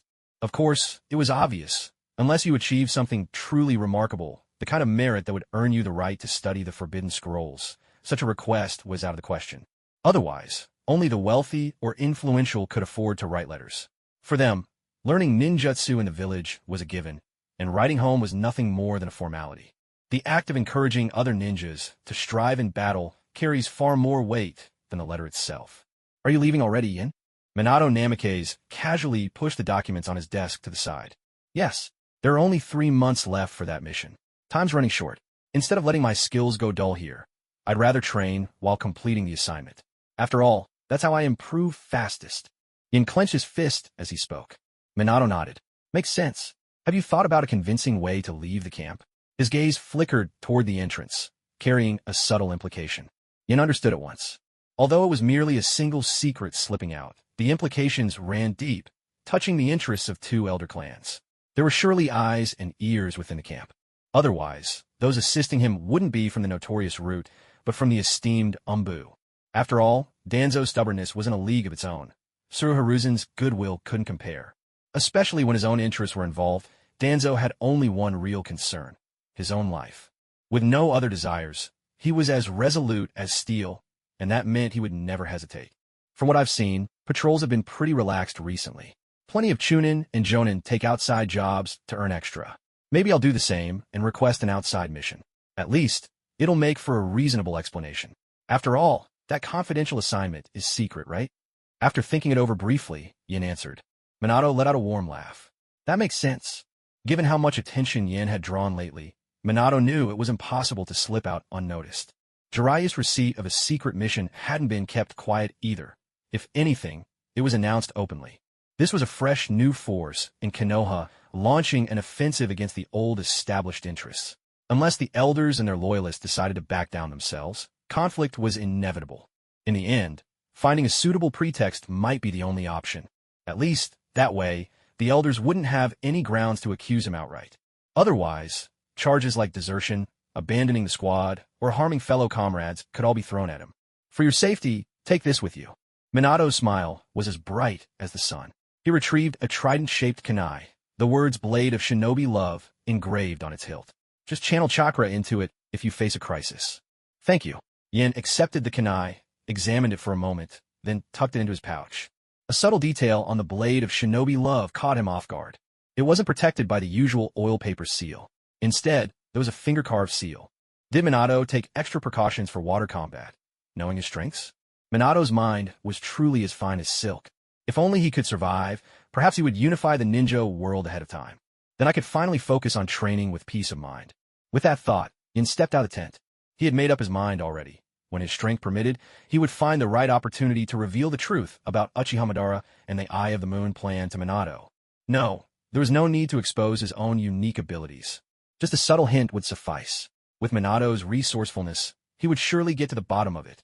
In the end, they would unite those who were trustworthy and truly powerful. There must be no loose ends left, a single decisive strike. With a swift motion, he reached up and pulled down the C-rank mission labeled Timber Transport from the task board. The task lasted a month, felling more than 10 wagon loads of trees thick enough from the forest that blocked the outpost line of sight, with extra pay for additional loads, and transporting them to the capital of the Land of Fire. This was a mission issued by the daimyo, apparently for some massive construction project. But no one in their right mind would dare attack ninja on a transport mission like this. It was almost a guarantee he could enter the capital to investigate without incident. Thud, thud, thud. The sound of axes echoed among the trees, and enveloped his hands with crackling, fractured lightning armor and kept hacking at tree trunks with the edge of his palm. His limbs were strapped with the latest chakra metal weights, items he'd ordered from the Land of Iron after achieving financial freedom. On his chest, back, and both sides of his torso, sealing talismans were affixed, forming a portable sealing array that maintained 1.3 times normal gravity around him as he moved or sat, constantly strengthening his internal organs. Clang. Sir, is this the last load? A group of cart drivers gathered behind Yin, watching as he single-handedly hefted a log so enormous it would take 2 grown men to embrace, and slid it onto the cart. Wow, if I had strength like that, I wouldn't bother being a cart driver at all. I'd move bricks instead, and I'd be the richest man in the Land of Fire within a year, someone exclaimed in awe. Yes, thank you, gentlemen. Let's get going. And took the lead, clearing the way, while the drivers followed behind, coaxing their horses onward. They rolled out of camp together. Every now and then, he'd run a lap around the convoy, part training, part patrol. The wind rustled, blending with the soft thuds of footsteps, sounds drifting from the distance into his sensory range. Here they come, just as I expected. Let's see who exactly you are. And if you're lucky, maybe you'll be carrying some equipment worth taking. A sly, lopsided grin crept across his face. With noon approaching, he gathered the drivers together to rest and eat lunch. He leaned against a wagon to rest his eyes, letting the wind carry him clues. I wonder how I'm rated in their intelligence network. Jinin, Chunin, or even Jonin. This could get interesting. Deeper in the forest, 3 ninja clad in Chunin vests lay low in the underbrush. That guy's just a lowly Jinin. If he's not chopping trees, he's holed up alone indoors. I haven't seen one exceptional skill from him yet. Why on earth does he get to hang around with Jiraiya and that Namikaze Minato? If you ask me, the so-called 3 legendary ninjas of the Leaf are just ordinary, They judge by appearances, nothing more. A Chunin wrapped in camouflage grumbled under his breath. The scrawny Chunin rolled his eyes. The adults of the Turnsleep clan are really looking out for us. We've only been with them for less than half a year, coasting through a few missions like it's nothing, and we're already Chunin now. Something like this. I'd never have dreamed of it before. Sure, we're nothing but dogs here, but honestly being their dog is a lot better than most people could ever hope for. He lifted his binoculars. Boss, that kid's resting now. He looks completely off guard. Boss, why don't we take him out now? Chimed in the camouflage Chunin. For what I can tell, the kid barely knows a bit of taijutsu. He can't protect those drivers. We could each take one, finish them off with a single strike. A woman ninja, her beauty fading into graceful maturity, spoke in a languid voice. You two fools. That boy is adept at both taijutsu and water style. He could have passed the Chunin exams with ease, just had a bit of bad luck, that's all. If you ask me, he's at least as strong as a fully qualified Chunin. But if you two useless layabouts want to get yourselves killed, go right ahead. And don't forget, that's the daimyo's convoy you're talking about. Smack, smack. The camouflaged Chunin slapped himself, quick and hard, twice across the face. He glanced at the older kunoichi, looking bashful, though whether from embarrassment or those stinging slaps, it was hard to tell. Boss, what do you say? Maybe we should just record the information and retreat. Idiot. The scrawny Chunin smacked him and snapped. Our boss here is a jonin of the clan. She's on a whole different level. Let's just watch and learn. Glad you finally caught on. Stick around tonight, and I'll teach you something new. Hand over those binoculars. With a self-satisfied sway, the boss shifted the enormous weight on her chest, took the binoculars, and raised them to her eyes. Through the lens, a single white feather drifted by. The figures in the distance loomed larger, closer, until a pure white feather floated across the lens. Before long, a flurry of feathers filled the scene, swirling like a snowstorm. Sleepiness seeped in, and the three ninjas' eyelids grew heavy, slowly drifting shut. Jinjutsu, when did this start? Even as a well-pampered jonin, the boss still had her basic instincts. Through sheer willpower, she broke free of the temple of nirvana illusion, straining to pry open her eyes. You're watching me, aren't you? Suddenly, Yan's shadow filled her vision. You? How did you? She reacted at once, but it was already too late. My arms and legs. What the hell? Damn it, I can't move. What kind of jinjutsu is this? Her body was paralyzed. She couldn't even control her chakra flow. Though illusionary arts were her specialty, now she couldn't even form a basic seal to break free. All she could do was attempt, over and over, to force chakra to jolt her brain back to clarity. But she would never realize the one binding her wasn't illusion at all, but chakra threads infiltrating her veins. Even if she struck herself with chakra 100 times, 1,000 times, the only outcome was turning her own mind to mush. The physical blockade could never be undone. Under such an intense struggle within, her spirit would gradually collapse until she completely lost herself. And this was exactly the result Yen sought. He had just learned this illusion technique through the panel and didn't feel that he could take on a jonin, clearly an illusion specialist, head-to-head. Even with the benefits of a past life's mental fortitude, he wasn't about to take reckless risks. So, after using his sensory abilities to sense that his opponent wasn't physically strong, he cast an illusion as camouflage. Naturally, the first to fall for it was the one watching through the binoculars. He wasn't aiming for an instant victory, only to delay the opponent, if just for a heartbeat. Then, channeling lightning armor through his legs, he reached his target in the blink of an eye, catching them off guard with a sudden movement. At the same time, he unleashed chakra threads, invading their bodies, achieving a second layer of immobilization. Fatty Skinny. In her panic, the boss lady abandoned all attempts at dignity and could only keep calling desperately for those two useless Chunin. But in response, there were only two dull, heavy thuds. Yin pinned down each Chunin with a hand and, with explosive force, shattered their rib cages. Then he immediately poured his chakra into them, forcing their bodies to hang onto life a moment longer. From detecting the enemy to ending the fight, the entire sequence took less than 5 seconds. Illusion, taijutsu, and chakra threads. This was the combat technique he had perfected during 3 months of SEAL practice and relentless experimentation. Silent, lethal, like a leopard striking from the forest shadows. The chakra threads were like snakes at his side, ready to finish the job in an instant. Those big, flashy elemental jutsu, on the other hand, only restrained him. Most were wasted clashing with enemy techniques, offering little in the way of real destruction. Ninjas, for all their attack power, have such flimsy defenses. Clearly, close-quarter decapitation suits me best. No wonder Minato Namikaze could cut through half the ninja world with just a flying thunder god and a kunai. Yin dispelled the lightning armor covering his body, crouched low, and pulled a camera from his ninja tools pouch. Snap, snap, snap. Photos of all three secured. Among them, the female leader corresponded to a wanted traitor in the dossiers from Root. Apparently, she was a key member. He set a tape recorder on the ground. Lifting the chin of the camouflaged Chunin, he demanded, "Speak. What's your mission?" "IPA. MMPH. Bang." Before he could spit, Yan's uppercut struck fast and hard. Wouldn't have guessed. A lackey with a stubborn mouth. Sparks crackled and hissed. Blue currents surged across half the Chunin's body, shocking him back to consciousness. "Talk. If you speak, your end will be easier. Your family won't be implicated. Of course, we'll confiscate your property regardless." Yen let the two charred corpses fall to the ground. There are scumbags like these everywhere, aren't there? Even in the nation where he had lived in his previous life, with its advanced institutions, all those predecessors who bled and sacrificed for their beliefs, and countless idealists who followed, corruption always found a way to thrive. All the more so here in the shinobi world, where slavery still existed.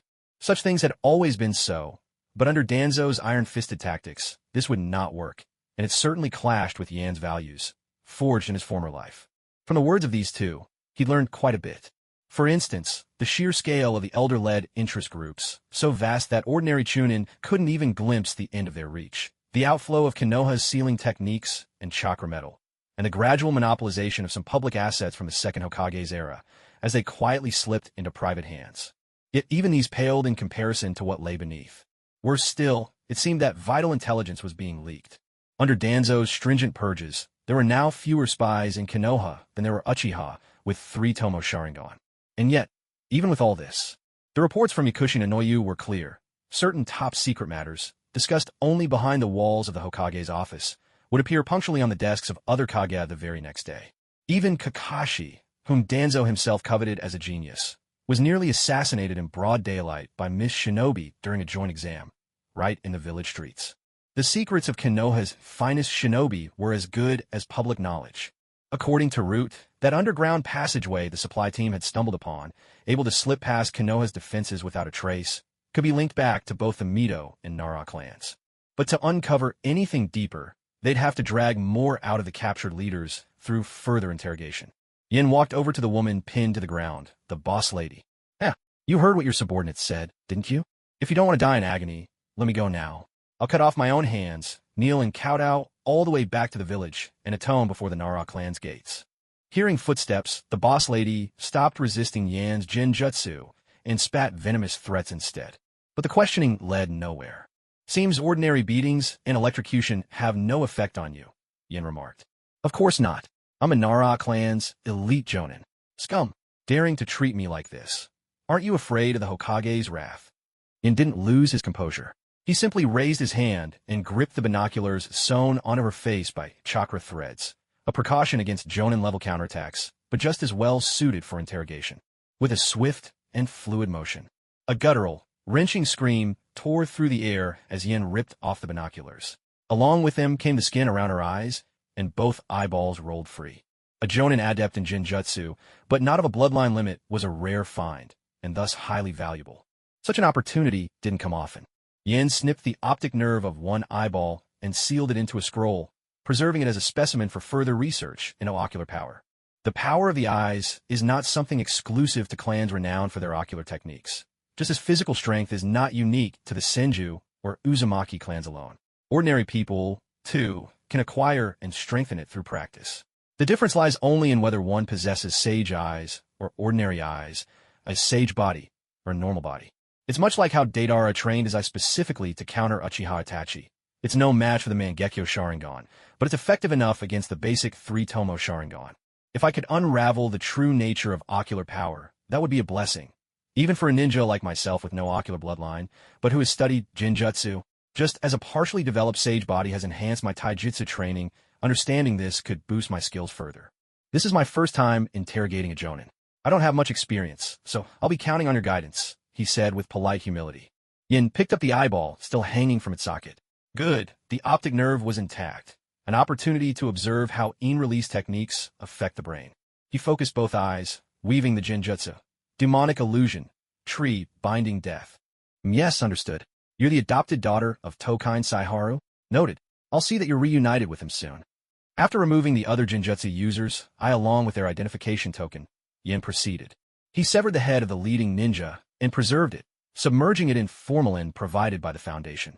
The man hadn't registered the details of Yan's chakra threads before being ensnared, so he could be safely delivered to the Foundation for deeper memory extraction, and the reward would be greater, too. After all, in the world of shinobi, speed triumphs above all else. Whether it's an imperfect lightning armor or his own abilities, power that can be displayed openly is power that is respected. Taijutsu, at the Jonin level, that can be demonstrated without hesitation. As long as no one investigates him, he's just a 15-year-old. A 15-year-old Jonin falls into the realm of mere genius. Nothing extraordinary, unlikely to arouse much curiosity, and thus remain uninvestigated. It's a neat, logical circle. Moreover, with Jonin-level skill, he'd earned the right to negotiate with any faction. Even the worst scenario, fleeing would always be an option. He piled the 3 bodies together, exhaled a stream of chakra oil, and set it ablaze with a great fireball. Half an hour later, only a scatter of brittle, gray bone fragments remained. At this pace, he figured the carriage drivers were probably still napping through their midday break. He had to admit, the gore of the ordeal lingered in his mind. The sight was still shocking. Coupled with his first time sustaining tree-binding death for half an hour straight, Yin felt a touch unwell, deciding a nap was in order upon his return. He made his way toward the caravan 5 kilometers away, reviewing witness statements as he walked. Rewards offered by other villages for Konoha's dissident ninja, assassins sent by clans to claim large bounties, lists of some of those who had fallen, hidden plans of Kumogakure's secret passageways, deployment charts of Konoha squads, information on graduates of the Ninja Academy from years 41, 42, and 43 of the Konoha timeline, a month-long dietary investigation of Tsukumo Hitaki, and defensive maps of Konoha's rear mountain for the coming 3 months. Tsunade's hemophobia remains untreatable. It's feared she may never recover for the rest of her life. The latest medical developments in the Hidden Leaf Village, a layout of the security defenses around the Jinchuriki's residence, a catalog of Orochimaru's summoned beasts, the earthen platform from the Hidden Cloud, Jinshuro from the Hidden Mist, and Eternal from the Hidden Sand. That must be a fake name. I'd bet it's Sasori of the Red Sand. How fascinating. This is truly fascinating. How could a regular Jonin possibly know these things? If it was just information about academy graduation results, that would still make sense. But to have details on future security layouts for the mountain's back entrance, secret underground routes, even Tsukumo Hitaki's eating habits, the whereabouts of the Jinchuriki, and medical progress, that's far beyond explanation. It's not just ordinary Jonin without any major responsibilities. Even the most senior leaf captains or division chiefs would only know perhaps 1 or 2 of these things at most. After all, in the world of shinobi, the greater your strength, the more sensitive intelligence you can access. Otherwise, you wouldn't be able to protect it. Yet this person knows so much, and in such depth. There's no way the Leaf doesn't have another intelligence network besides the Umbu and Root. Just hand this over to Root of the Land of Fire, and that would be enough to convict someone. Yin never expected that when he set out on a simple mission to investigate the leak of a rare document, he'd end up hooking such a big fish. Nor did Root's chief in the capital of the Land of Fire foresee what would happen. Acting on impulse halfway through, they'd unexpectedly killed the new chief sent from the transition family, right there, during his inspection. Staring at the intelligence Yin had submitted, he was so stunned he didn't react for 15 minutes. Would you like to join Root? We can offer you any ninjutsu and resources you need. A masked man, shrouded in darkness, extended both hands, his gentle tones strangely out of place for both the man and the surroundings. To be honest, Yin was a little tempted. Root is indeed the side that operates in the shadows, but it's also the largest organization in the Hidden Leaf in practice. But he was no longer the scrawny orphan of 3 years ago, desperate for a patron and barely able to protect himself. Now, his only intention was to stand with the 3 legendary Sannin of Konoha, not as an outsider, nor as an old guard of the Leaf, but as someone ready to transform the village for the better. Yin came straight to the point. Would I need to accept the cursed tongue eradication seal? Of course. Look, I have one too. It's really nothing. All for Danzo-sama. All for the village. The masked man was remarkably candid, sticking out his tongue and launching into a spirited burst of praise for Danzo. In that case, I'll pass. Yin shook his head, rejecting the offer on the spot. He'd grown too fond of his own freedom. Taking on the occasional mission for fun and a bit of profit was all he needed. Giving up his autonomy simply wasn't worth it. Oh, by the way, don't forget to settle my payment as stated on the mission scroll. Exchange all the Jutsu rewards for water and lightning release techniques. As he walked to the door, he turned back and said this. No problem. Looking forward to working with you. The masked man replied calmly. As long as Danzo didn't lose himself to obsession. Root wasn't necessarily a monstrous force, especially when you had the strength to stand your ground. It was perfectly fine for both sides to keep up a working relationship, making deals when needed. There was really no need to draw clear lines between superior and subordinate, or to let things turn hostile. Following Minato's instructions from before departure, Yin didn't need to disclose his exact whereabouts. As long as he stayed in the capital, early the next morning, Root would have their own way of delivering payment right to his door, leaving Root's branch in the city behind. Halfway to finding a place to stay, Yin loosened his sensory field to scan the passersby, subtly shifted his appearance several times using transformation jutsu to lose the tailing spies from various factions, and slipped into a deserted alleyway. He lifted the manhole cover and hid himself in the sewers below. Summoning Minato here will do. He infused chakra into the trident kunai. In truth, it was into the sword of shinobi love, engraved upon the kunai. There was no dramatic sound, no billowing smoke, no stirring at all. A sunny-looking young man, still toweling his hair, appeared in the sewer, as if out of thin air, kunai held at the ready. The two exchanged an awkward glance. It's fine, I just washed up anyway. I'll take another shower when I get back. You should look at this first. As Yin spoke, he handed over the intelligence he'd obtained from the interrogation. Minato, unbothered by the stench of the sewers, stood on the damp ground and began leafing through the pages. When he saw that the sentries near Kushina's residence had been stripped bare by traitors within, the anger that had slowly built up gave even his naturally sunny demeanor a heavy edge. And when he reached the page listing the victims, dense rows of names seemed like an inescapable cloud, hanging sorrowfully overhead. In the end, he composed himself and could only let out a single word: scum. After warning Yin to watch his back, avoid acting rashly unless absolutely necessary, and to use the kunai to call him if he had questions, Minato took the documents and left. He's probably gone to discuss things with Jiraiya. Yin thought to himself. Back in his own room, after washing off the grime, Yin spent the rest of the evening alone in the inn, resting. Outside, the crowd was abuzz with energy, the lively marketplace a scene of thriving, abundant life. But he found himself with no mind to enjoy it. Who could tell how many old bones and unquiet souls lay buried beneath this vibrant city? Though he was a transmigrant, having grown up in Konoha made it impossible for him to feel nothing at all. Compared to the slice depicted in anime and manga, the real shinobi world was far more complex. The people here weren't just rigid labels or flat illustrations. They were living, breathing beings with thoughts and feelings. This wasn't a game. It was reality, or at the very least, his reality.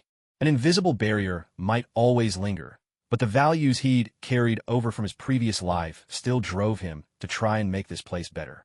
He simply hoped to become truly strong before taking on that task.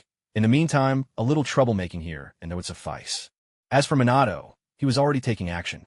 Although we have chosen different paths, if we succeed, we will eventually arrive at the same destination. Yin relaxed and smiled. He had never imagined that, after coming to the shinobi world, he would find someone who shared similar ambitions with him. My path is not a lonely one. He no longer needed to worry about burying himself in endless training or focusing solely on his own pursuits, only to be misunderstood and ultimately become a cold, emotionless killing machine. A living corpse bereft of vitality. To take and take from a world and others. If immortality meant such hollow existence, then what was the point? Better to die than live like that. Night fell.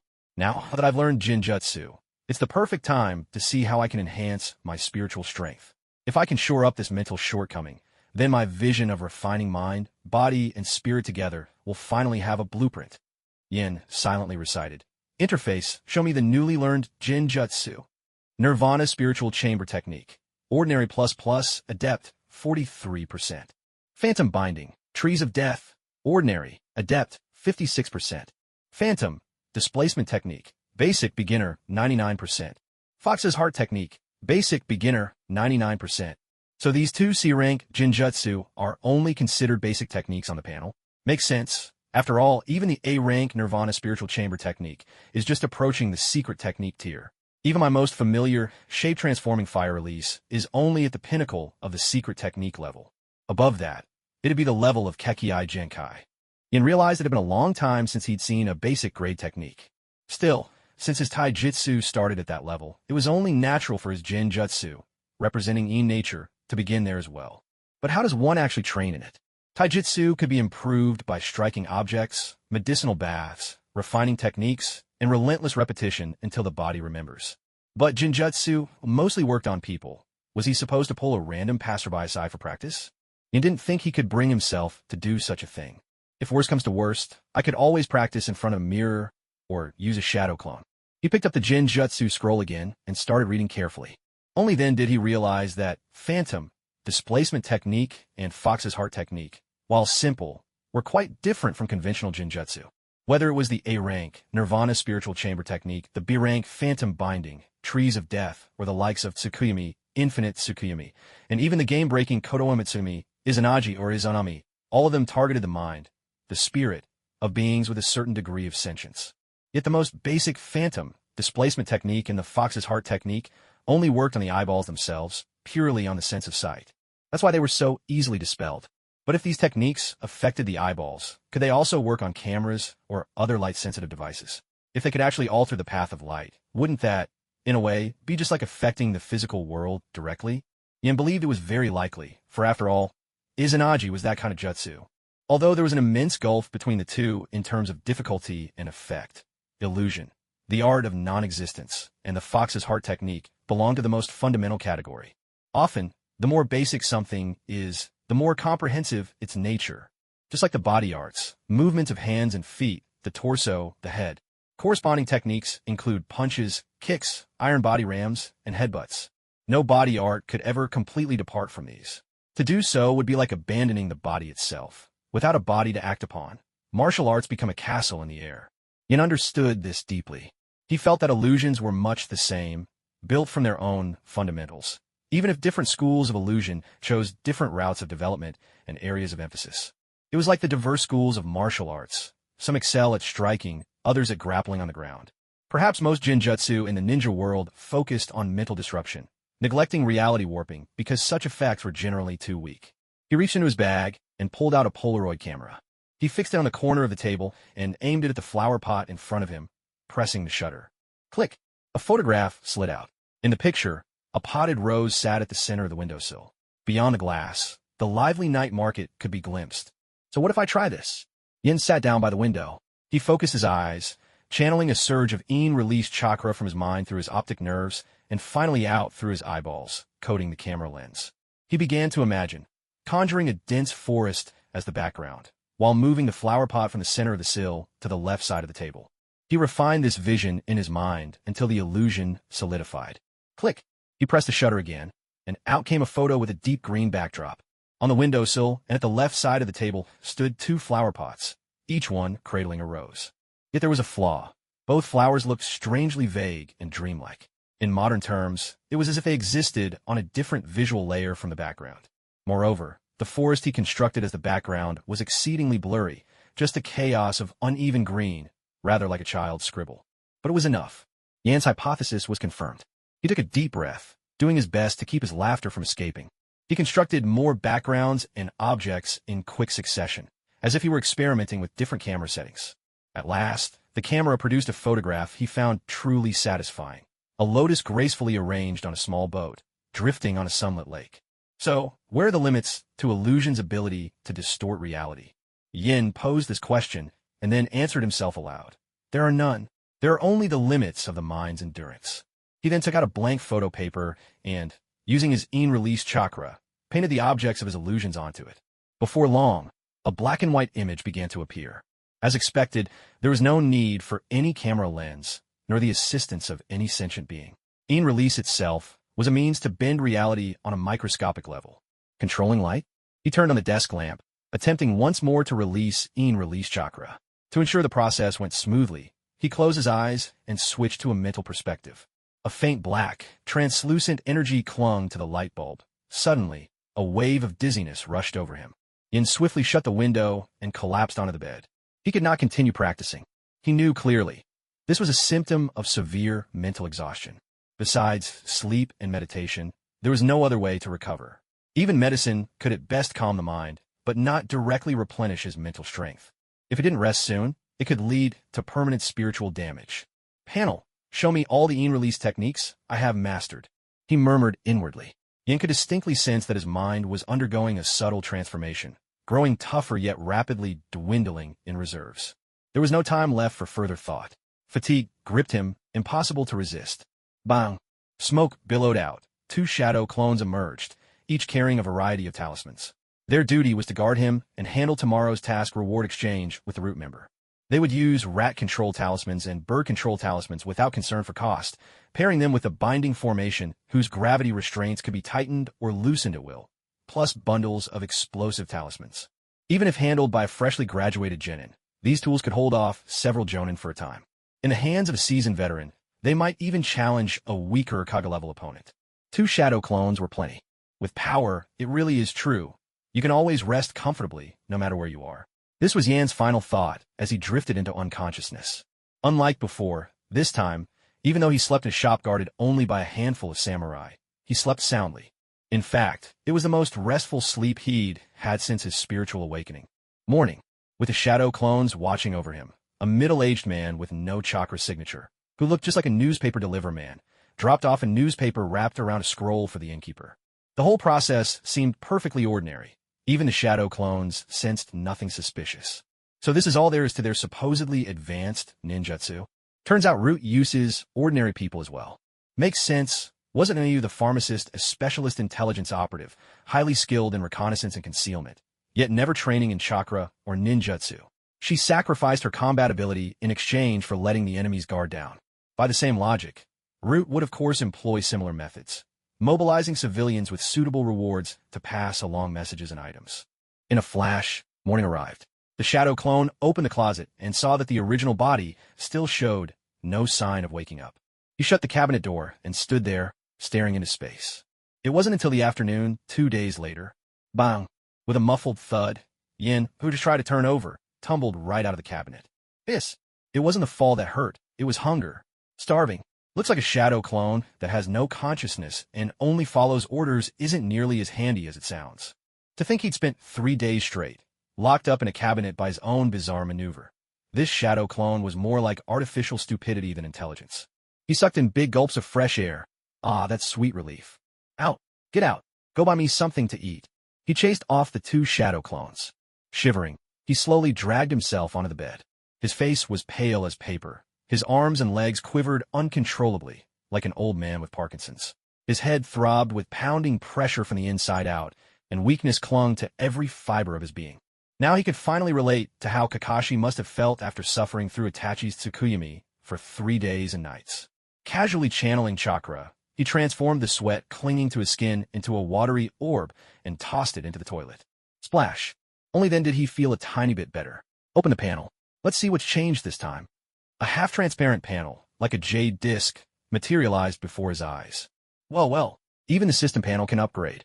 Ignoring his feeble state, he started devouring his emergency rations as he browsed the panel and tried to sense any changes within his body. Auxiliary cultivation panel, +1. Neighing in.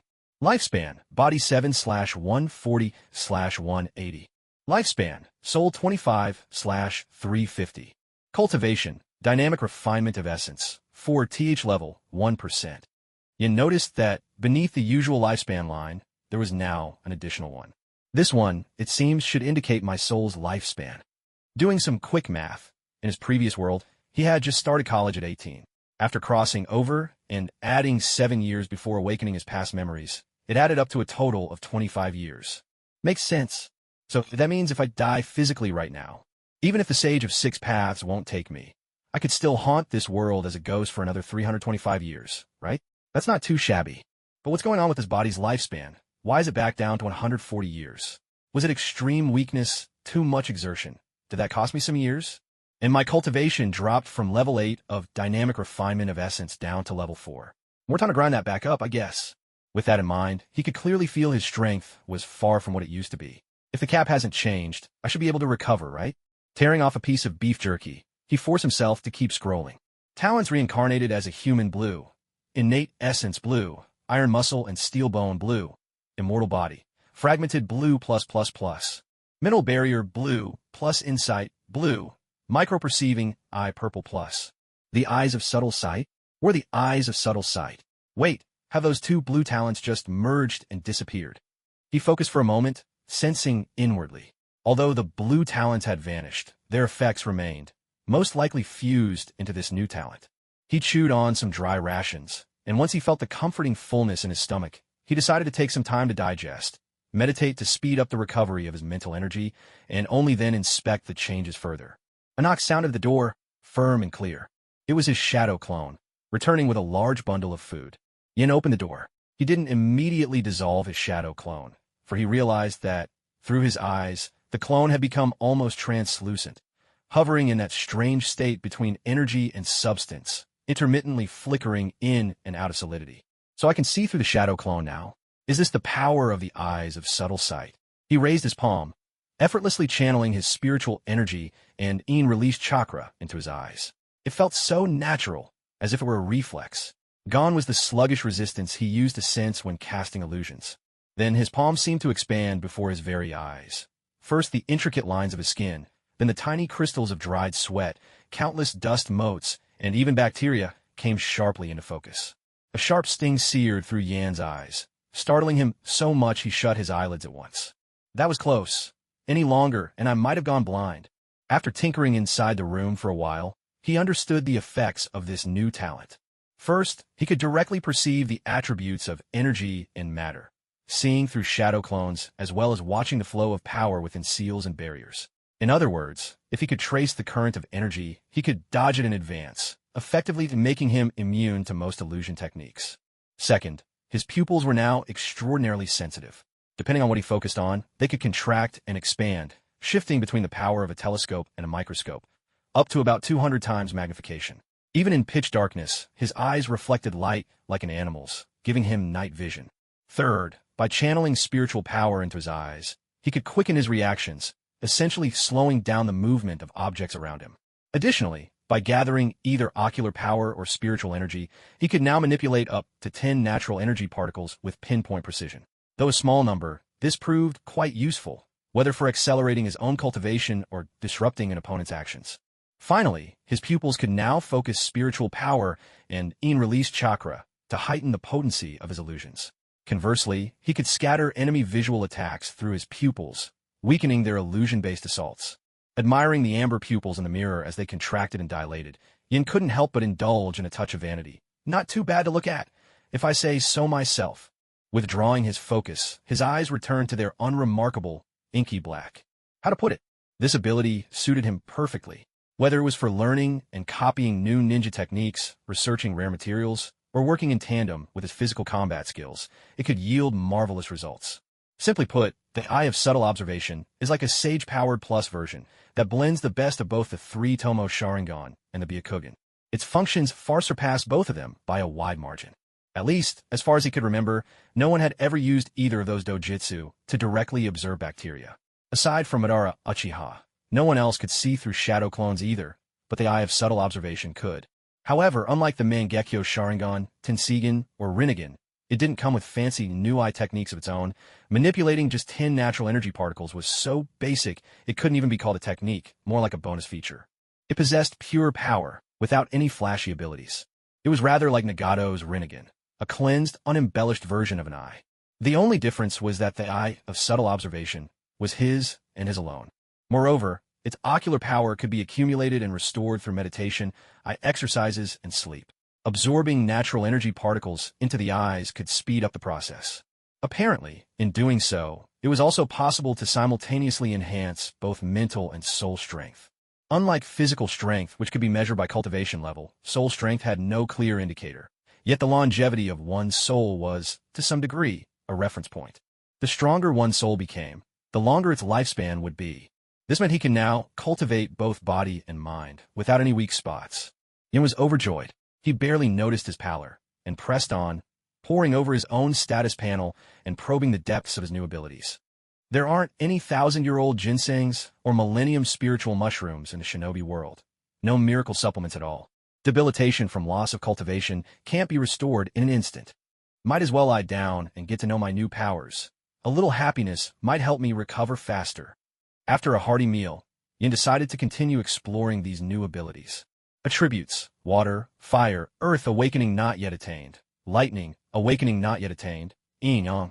Techniques: body refinement technique, Secret Art +++ / Sage. Mastery. Water / Sage. Earth 0%. Sensory Perception. Secret Art ++. Mental Training / Projection.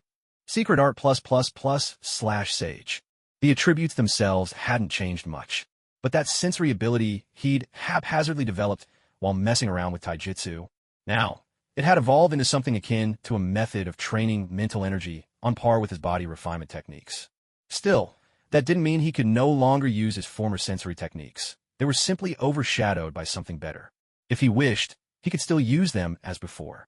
He skimmed quickly past the unchanged elemental jutsu and continued to examine the list. Beast Imitation Technique. Secret Art, Fragment, / Jinjutsu Release, Innate Bonus, / Nirvana Spirit Dwelling Technique Common ++, Proficient, 43%. Phantasmal Tree Bind Technique Common, Proficient, 56%. Illusionary Technique of Misplacement Basic, plus Fox's Hard Art Basic. In Release. Art of Twisted Light Secret Technique / Innate Ability. In Release. Art of Twisted Light? What is this? Does it twist the light? He closed the curtains, turned on his desk lamp, and brought over a mirror to assist with observation. He attempted to channel Chakra, just as he did earlier with the camera illusion. When his gaze converged on the light source, the world around him seemed to dim. His eyes locked onto something that defied direct description. It's the light. I've seized the light. A surge of golden particles flooded into his eyes, swirling and spiraling at the heart of his pupils. His in-released chakra began to drain away, and he felt heat build up in his eyes. Before long, the sensation became unbearable. He quickly relaxed his pupils, and a scorching beam shot from his eyes, striking the mirror before bouncing to the wall behind him. It's warm. Yin pressed his palm against the wall. It seemed this technique wasn't suited for lethal force. Rather, it was an auxiliary ability. It's somewhat like a solar flare, not enough to injure, but certainly enough to disrupt an enemy's actions, or even cause severe trouble for those with visual jutsu. And the attack moved at the speed of light. All it took was a moment of eye contact for the effect to manifest. Faster even than most illusion-based or visual techniques. The downside, however, was the need to charge in advance. Linger too long and the heat would scorch his own eyes.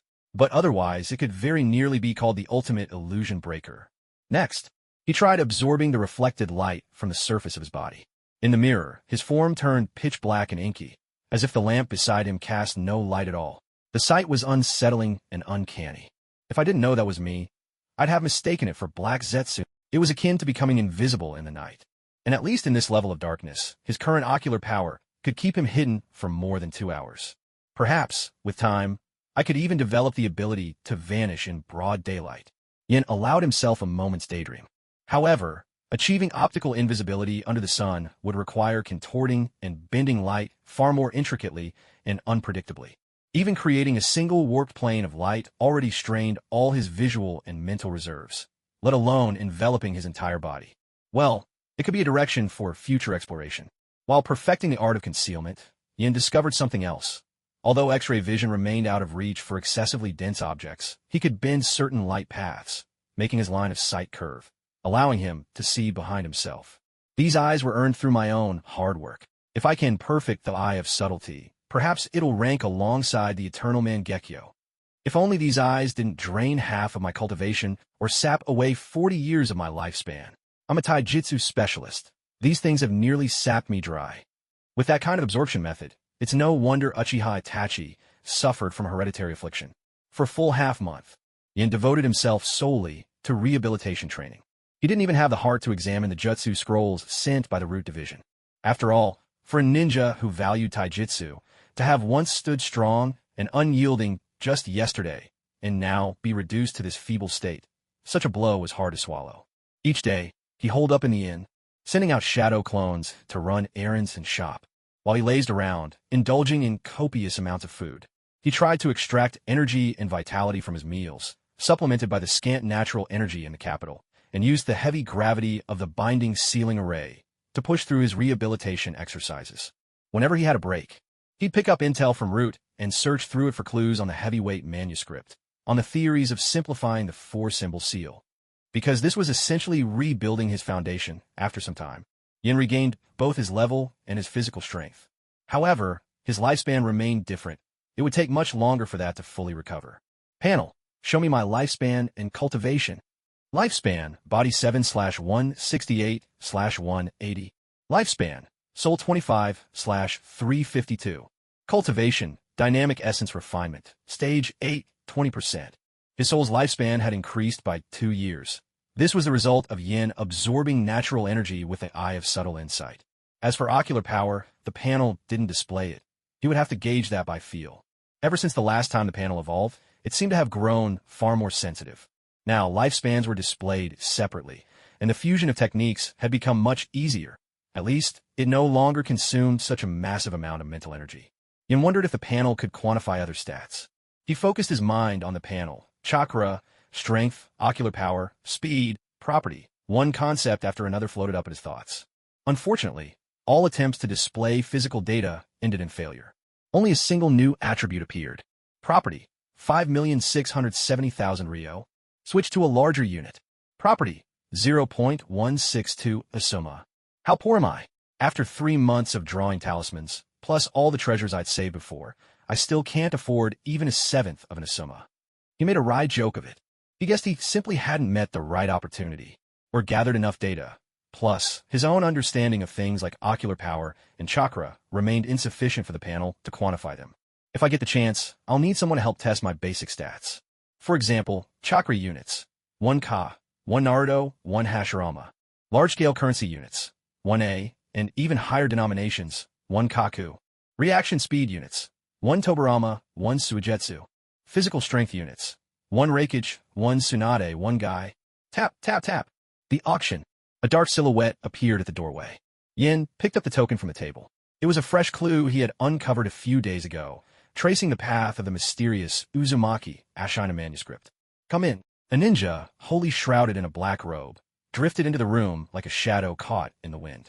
He raised an identical token in one hand, and with the other, swept aside the black cloth before him. Jinjutsu, Sharingan. The black-robed ninja pulled down his veil, revealing a single blood-red eye. Jinjutsu, Sharingan. Yin was entirely unprepared. In that fleeting instant, he froze where he stood, rendered immobile. With an eye this costly, it's no wonder it works so well. Your head will be my prize tonight. A rare stroke of luck to meet such a generous client. The black-robed ninja muttered to himself as he drew a kunai and thrust it toward Yan's exposed neck. Yin twisted his body to evade the kunai. In the blink of an eye, he kicked squarely between the ninja's legs. A heavy, sickening blow landed. The force shot upwards, shattering the pelvis, splintering bones, twisting the spine into a jagged Z, and sending the black-robed ninja to his death on the spot. Spatial fluctuations. Clutching the corpse's hair with one hand, Yin drew his shinobi blade with the other. The blade flashed, merciless and swift, and the ninja's body was split cleanly in two. A tremendous tug jolted Yan's hands. He gripped the upper half of the corpse, refusing to let go. As a swirl of smoky chakra faded, the severed legs vanished without a trace. Reverse summoning technique? This one has accomplices. With a gaze of subtle perception, Yin examined the corpse. Aside from residual chakra and a handful of explosive tags, nothing alive or volatile lingered. Once he had ensured his safety, Yin bent down for a closer look, preparing to uncover the ninja's true identity. Just then, hurried footsteps thundered from downstairs. Thump, thump, thump. With a subtle twist of light, Yin saw the shopkeeper and several waiters storming up the stairs, wielding clubs. That's odd. I wasn't noisy at all. There are only a handful of samurai on guard here, and with these thick walls, there's no way anyone should have heard. He paused, thinking swiftly, and gathered up anything important scattered from the body. Among these items was the very token he was supposed to exchange for gold at the auction, a transaction that should have been conducted in secret, using carrier pigeons. Yet someone had delivered it in person. From the start, he'd suspected a masked assailant. To be safe, he had used a transformation jutsu to make the half-corpse on the floor resemble himself. Meanwhile, Yin transformed his own appearance to match that of the masked ninja, relying on the details seared into his memory. If the shopkeeper and his men had simply come to investigate by coincidence, his transformation, or lack thereof, wouldn't matter.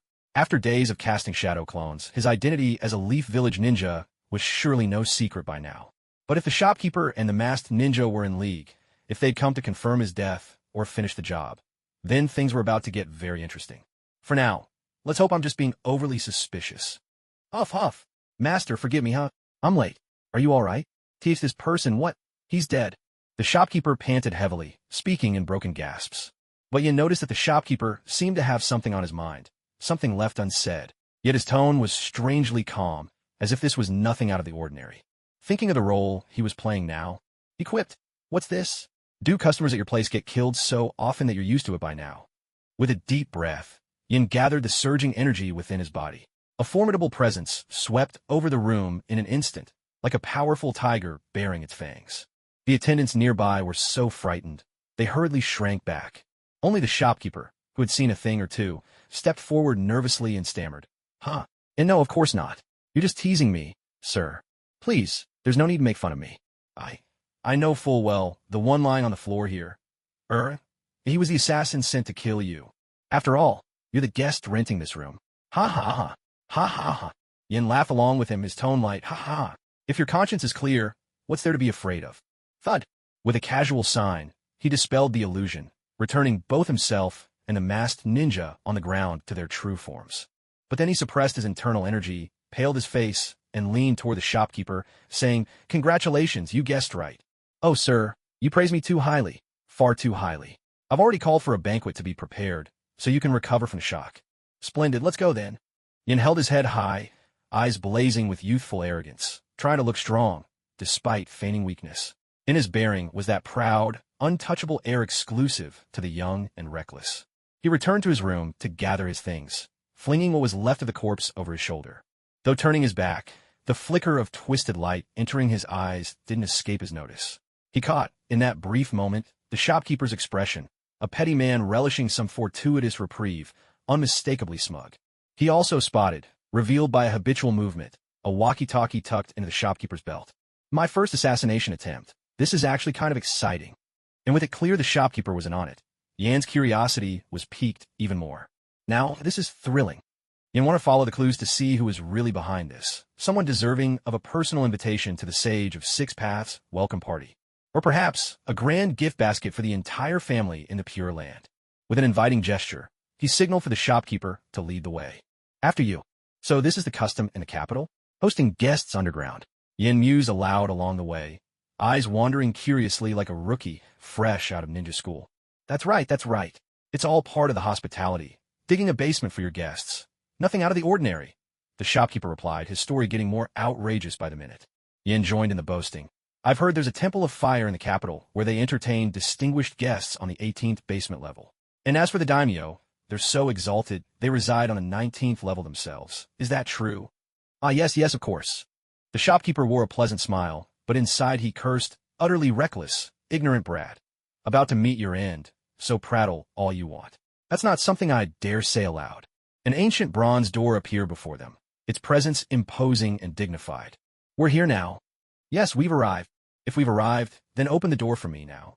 Yin gave the shopkeeper a forceful kick, shoving him right up to the doorway. Hurry, it'll just be a moment," the shopkeeper replied hastily, fumbling for keys. All the while, his fingers lingered, almost subconsciously, near his waist, brushing against the silent walkie-talkie that had yet to make a sound. With a tremendous crash, the bronze doors slowly creaked open. Inside, dragons and phoenixes were carved in splendid relief. The gilded, opulent interior sparkled in the lamplight. Who would have guessed? A restaurant so lavish, nearly rivaling a daimyo's palace. "You flatter me." "Absolutely not. I wouldn't dare." Ignoring him, Yin strode confidently to the head of the table and sat down. "Well then, when will you be serving the food?" "Just a moment, sir. I'll summon the staff right away." With that, the shopkeeper darted out of the cellar in a flash, and the heavy bronze doors swiftly closed behind him. Yin crossed his legs on the table, oozing with swagger. Drawing on all his knowledge from films, novels, and comics from before his journey to this world, he had a decent idea of what would happen next. Poisoned food, 100 axemen, a sword hidden in a fish, elaborate traps. Whatever the scheme, he was confident in his ability to handle it, and stand one step closer to uncovering the mastermind behind it all. Still, even when you know the outcome, the waiting always feels agonizingly long. With nothing better to do, Yin decided to inspect the half-masked corpse in his grasp. This man had called himself Shadow, a defector from the grass country's ninja ranks, an expert at picking off the weak, infamous for accepting assassination contracts for both lower and mid-ranking shinobi. His kill record was dazzling, if deceptive. In fact, even Shadow himself had started believing his own reputation. overestimating himself and meeting a miserable end at Yan's hands. It was obvious. This assassin had been hired to kill him. Even more interesting, a stray Sharingan, its origins murky, but definitely somehow connected to Konoha. It couldn't possibly be the work of the Foundation. Foundation always struck to kill in a single blow. Their personnel were all raised internally, soulless and emotionless, leaving no room for extraneous belongings or irrelevancies on their victims. At most, they might depict the aftermath as a contract killing, but would never actually hire outsiders to do their dirty work. Besides, there'd be no need to go to such trouble to eliminate a single Chunin. Why rent out the finest, most extravagant restaurant in the capital's busiest district? If the Foundation wanted him dead, there'd been plenty of easier opportunities, during his rehabilitation, for example. Back then, with his skills crippled, he wouldn't have stood a chance of escaping their grasp. Why wait for him to recover and go out on his own?